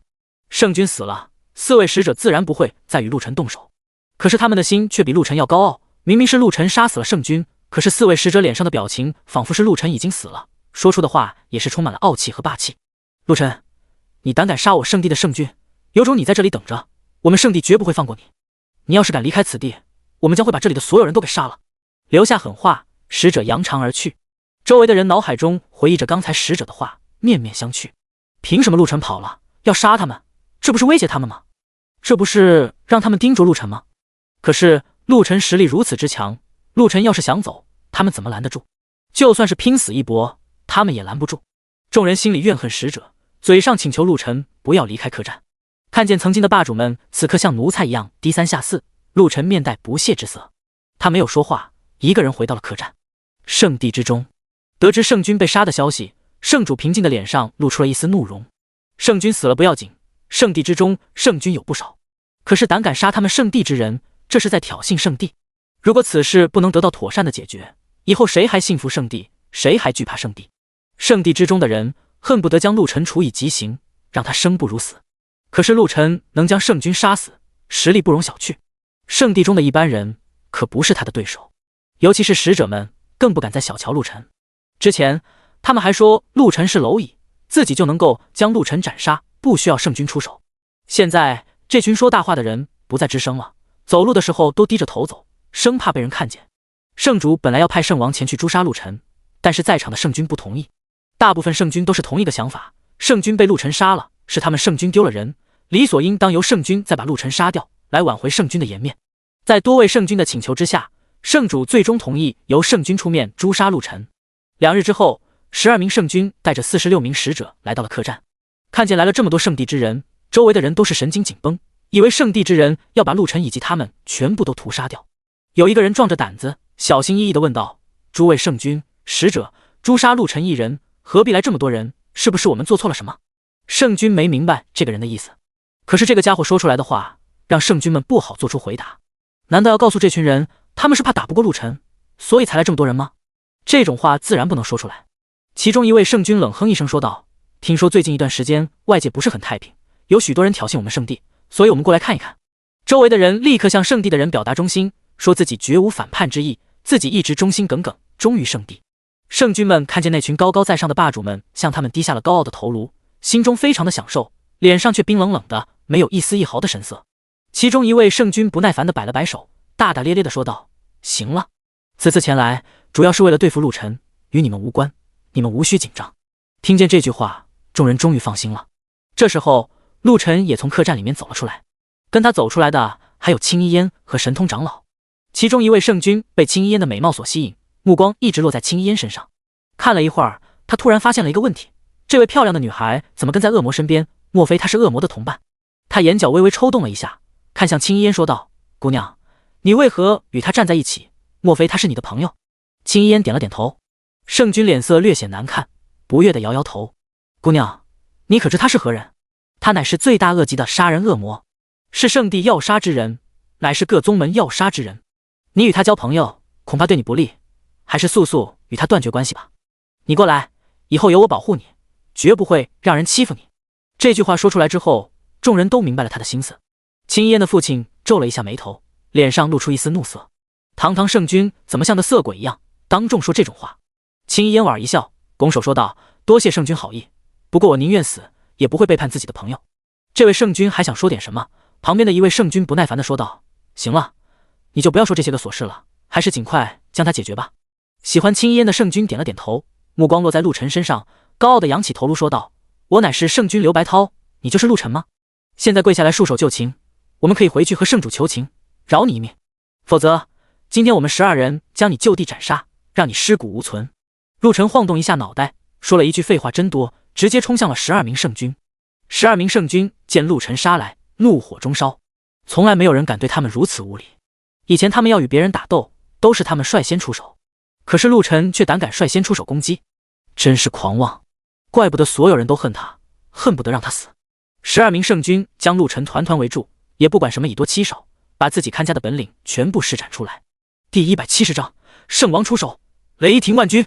在12名的圣君围攻之下，陆沉有些不敌。打了不一会儿的时间，陆沉就被一名圣君的宝剑刺中了背后，虽然伤的不是很重，但是已经处于落败的边缘。见此一幕，青衣烟心急如焚，忍不住喊道：“诸位圣君以多欺少，可不是圣地所为。”这句话说出来后，几位圣君的动作停止了一下，旋即便又专心致志的战斗。只有一位圣君不满地扫了一眼青衣烟，突然一甩手，一股劲风扑向青衣烟，把他掀翻在地。青衣烟摔在地上，惹恼了好几个人。第一个愤怒的就是陆沉，第二个就是青衣烟的父亲，第三个人就是神通长老。神通长老自知没有实力与圣君对抗，只能心里暗骂圣君。青衣烟的父亲虽然能与圣君对抗一时半刻，但不能此时出手。陆沉看见青衣烟为了自己受伤，似乎是被刺激到了，出拳的速度比刚才更快，每一拳打出，神罚之力都增加他的力量。渐渐的，陆沉的战斗力越来越强，隐约占据了上风。突然，陆沉不顾着背后的攻击，猛地冲向刚才打青衣烟的那名圣君。在所有人错愕的时候，陆沉双拳舞动，也不知道打了多少拳。最终，这名圣君被陆沉打得粉身碎骨。与此同时，几道攻击也落到了陆沉身后。陆沉喷出一口血，摔落在地面。还不等陆沉起来，11名圣君的攻击便接踵而至，轰隆隆几声巨响，周围烟尘弥漫。众人不知陆沉是生是死，所有人的心都提了起来。11名圣君略显紧张，刚才陆沉杀了一名圣君，若是陆沉还不死，他们之中恐怕又有人要陨落。烟尘散去，众人看见烟尘之内的陆沉。此刻，陆沉笔直地站在原地，仿佛刚才的攻击对他没有丝毫的影响。11名圣君傻眼了，怎么可能？没有人能在他们11人的攻击下安然无恙。可是陆沉却偏偏笔直地站在那里。实际上，刚才的一轮攻击让陆晨受了伤，不过陆晨却故作没有受伤的样子，一双冰冷的眼神注视着11名圣军，把这11个人吓得肝胆欲裂。有的人都想跑了，可是碍于圣军的身份，碍于周围有这么多人看着，强咬着牙坚持没有跑。陆晨再次飞向11名圣军，与他们斗在一起。在神罚之力的帮助之下，陆晨的战斗进一步得到了提升，11名圣军的优势荡然无存。随着第2名圣军的陨落，其他圣军的战斗越来越不如之前。第3名圣军被杀，第4名圣军被杀。当第5名圣军被杀的时候，剩下7名圣军对视了一眼，转身就要跑。可是陆晨却死追着他们不放。又杀死3名圣军之后，陆晨这才放弃追杀。周围的人看得心惊肉跳，头一回看见圣军被人追杀，头一回看见圣军被人打得落荒而逃。此时此刻，他们突然发现圣地的人也没有传说中那么强。原来他们和普通人一样，打不过也知道跑。原来他们也不是不可战胜的。4名圣军狼狈地逃回圣地，添油加醋地把陆晨的恶行说了一遍，引得众人怒不可遏。几位圣王更是纷纷起身要诛杀陆晨。看见几位圣王都要去诛杀陆晨，圣主皱了一下眉头，轻咳了一声说道：“杀一个陆晨，需要你们几位圣王全部都去吗？”几位圣王愣了一下，随即哈哈大笑。诛杀一个陆晨而已，确实不需要几位圣王全部出动，只需要1人就可以。为了以防万一，除了圣王秋水宴之外，圣主又让12名圣军陪同。一行人浩浩荡荡来到客栈。今天陆晨闲来无事，拿来一把椅子，坐在客栈外面晒太阳，也是在等待圣地的人前来。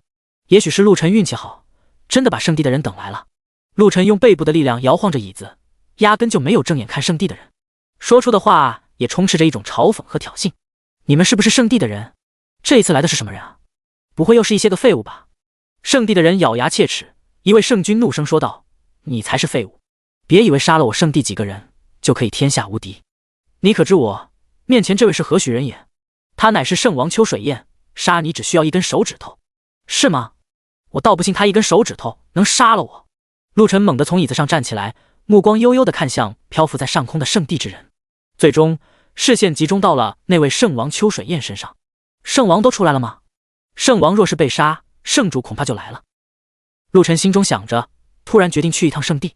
已经见了圣地的人，可是还没有去圣地一趟。他们3番5次的来找自己，自己也应该礼尚往来，找他们一次。此刻，圣王突然怒视着刚才说话的圣军，略带不满地说道：“你在说什么胡话？我虽然厉害，但是陆晨是何许人物？我1根手指头怎么可能将他击败？你不要夸大其词了。不过12招之内，我必将把他诛杀。”众人听见圣王这句话，忍不住笑出了声。他虽然在呵斥那位圣军，但言外之意明显是认同那位圣军的话，只不过他把1根手指头改成了12招，两者之间没有太大差距，意思更是如出一辙，无非就是对付陆晨轻而易举。陆晨也不和对方废话，纵身飞到了高空之上，神色带着一抹坚定：“来吧，让我看看圣王有多强。如果是你能将我杀了，咱们的恩怨一笔勾销；若是我把你杀了，我会亲自去一趟你们圣地，见一见你们那位圣主。”这最后一句话说出口，在场所有人都震惊了。这家伙居然要去圣地，他是疯了。人群中有人嘲讽道：“你还是先打赢圣王再说吧，以你的实力，恐怕打不过圣王，是吗？”陆晨冷冷地看向下方，平静地问了一句。他这么一问，下面的人突然就不说话了。他们突然想到，陆晨和圣地的人交手了许多次，还没有败过。第171章，赶往圣地，最后一战。曾经他们认为圣地随便派出来1个人就能将陆晨击杀，可是现在呢，已经派出圣王了，陆晨还好好的站在这里。也许陆晨真的能够将眼前的圣王杀掉，也许陆晨真的能将不朽的圣地给摧毁。一时间，众人不知道是喜是忧。圣地是压在他们头顶上的一座大山，让他们又敬又恨。如果圣地没有了，他们就无拘无束了，天底下没有人再可以约束他们。可是圣地毁灭，又出现了一个陆晨。陆晨可比圣地还要疯狂，一言不合就要杀人。究竟是圣地好，还是陆晨好呢？众人脑海中在想这个问题，对于陆晨是否会被杀死不再关注。某一些人甚至还希望陆晨能够将圣王击杀。天空之上，陆晨和圣王已经战斗在了一起。12位圣军也没有闲着，居然摆下了一个辅助阵法，以此来协助圣王。陆晨因为要去圣地，所以在和圣王的战斗之中处处留情，甚至还故意压低了自己的实力。之所以这么做，就是想通过神罚之手来增加自己的实力。看见陆晨处处处于下风，圣王不由得放松了警惕。他一脚把陆晨踢飞出去之后，皱眉看了一眼身边的12位圣军，不悦地说道：“对付一个陆晨还需要围攻吗？赶紧退下去，我一人便能将他杀了。”12位圣军见圣王对付陆晨绰绰有余，便退去了阵法。随后，圣王和陆晨打在一起。圣王一边打一边心里暗想：都说陆晨强，我怎么没觉得他有多强呢？还说什么他越战越强啊，我怎么没感觉他变强？他心里面想着，一拳击出，直接把陆晨打飞出去。看见陆晨倒地不起，圣王摇头叹息：传言都说你厉害，都说你越战越强，可是在我面前，你怎么如此一般？看来传言都是假的。陆晨缓缓地从地上爬起来，笑着再一次冲向圣王。两人从白天打到了黑夜，从黑夜打到了白天。这一战打得天昏地暗，日月无光，周围的人看得都有些累了。他们也纳闷，之前陆晨明明是越打越强，就算是遇见了厉害的对手，也能在被打的过程中崛起，并且击杀对方。这回是怎么了？怎么打了这么久，陆晨也没有反杀对方？究竟是什么情况？难道是陆晨身体出了什么问题？还是说这位圣王的实力太强了？就在众人不解的时候，陆晨又一次被圣王击飞出去。不过陆晨并没有摔在地上，而是稳稳地站在了地上，擦拭了一下嘴角的鲜血，他晃动了一下双臂，摇了一下脑袋。该结束了。陆晨突然冒出的花让众人愣住。圣王呵呵冷笑：是啊，该结束了，现在我就让你去见阎王。随后两人各自打出一拳，拳头相撞在一起，陆晨站在原地，圣王却飞了出去。飞出去的同时，他的瞳孔放大，露出了不可置信的神色。怎么可能？明明自己占据上风，明明自己压制住了陆晨，为什么这一拳没有将陆晨击飞？为什么飞出去的是自己？他感觉五脏六腑传来一阵绞痛，眼睛也变得有些迷离，眼皮发沉。恍惚之间，他陷入到了黑暗。众人看见圣王摔在了地上，没有了气息。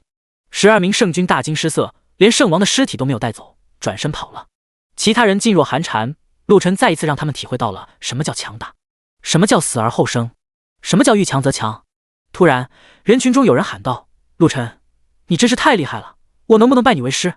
这个人开口之后，人群中又响起了数道不同的声音。厉害，连圣王都能杀，没准他真的能够把圣地摧毁。陆晨，你是大陆之中的最强者，你现在就是天下第一了。不见得吧，陆晨要是那把圣地的圣主给杀了，他才是天下第一。众人对陆晨的敌意消失了，有的人开始夸起陆晨。陆晨听着他们说起圣地的事情，咧嘴笑着说道：我现在就要去圣地，你们愿不愿意跟我去？众人听说要去圣地，心里都是一阵紧张。陆晨能杀圣地的人，他们可杀不了。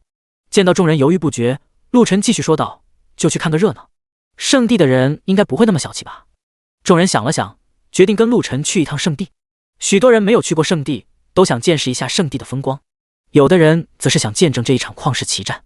数日之后，众人终于来到圣地。圣地门前，一排排圣地的使者、圣军正如临大敌的等待着。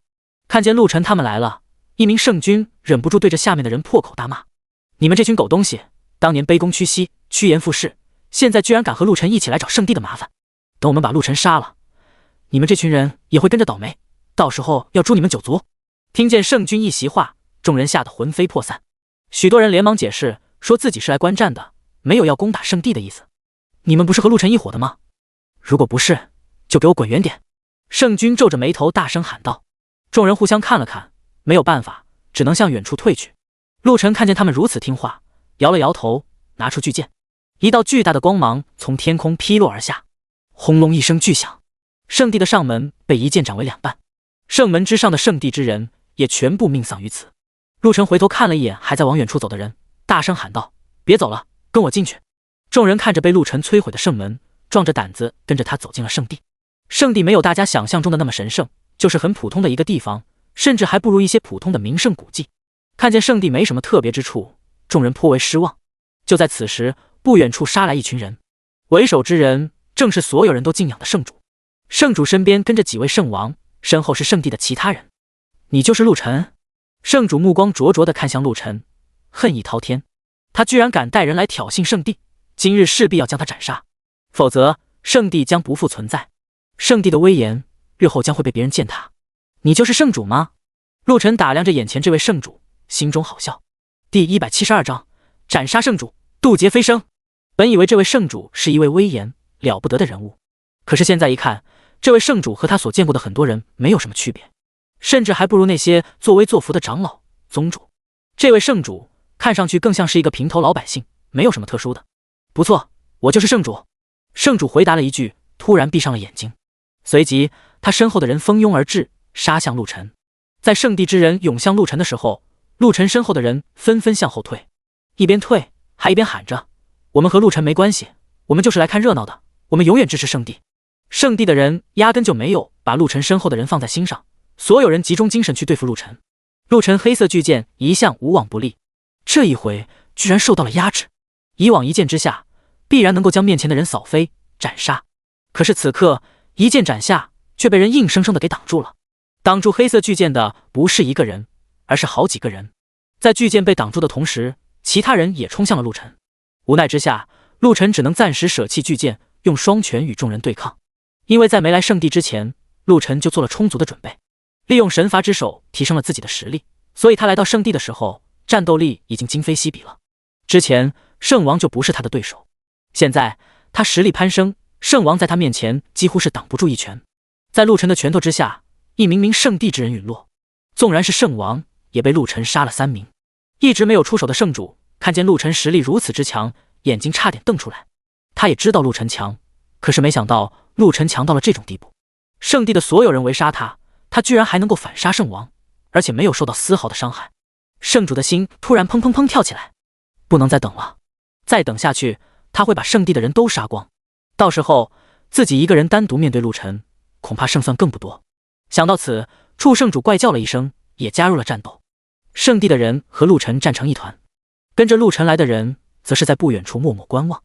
看见陆晨如此凶猛的战斗力，众人瞠目结舌，几乎忘记了呼吸。他们这辈子见过无数的强者，可是却从来没有见过像陆晨这样的，简直是一个不知疲惫的杀人机器。而且这个机器还是可以进化的。渐渐的，陆晨身边的人越来越少，也不知过了多久，圣主突然说了一声撤。正在围攻陆晨的圣地之人纷纷向后撤去。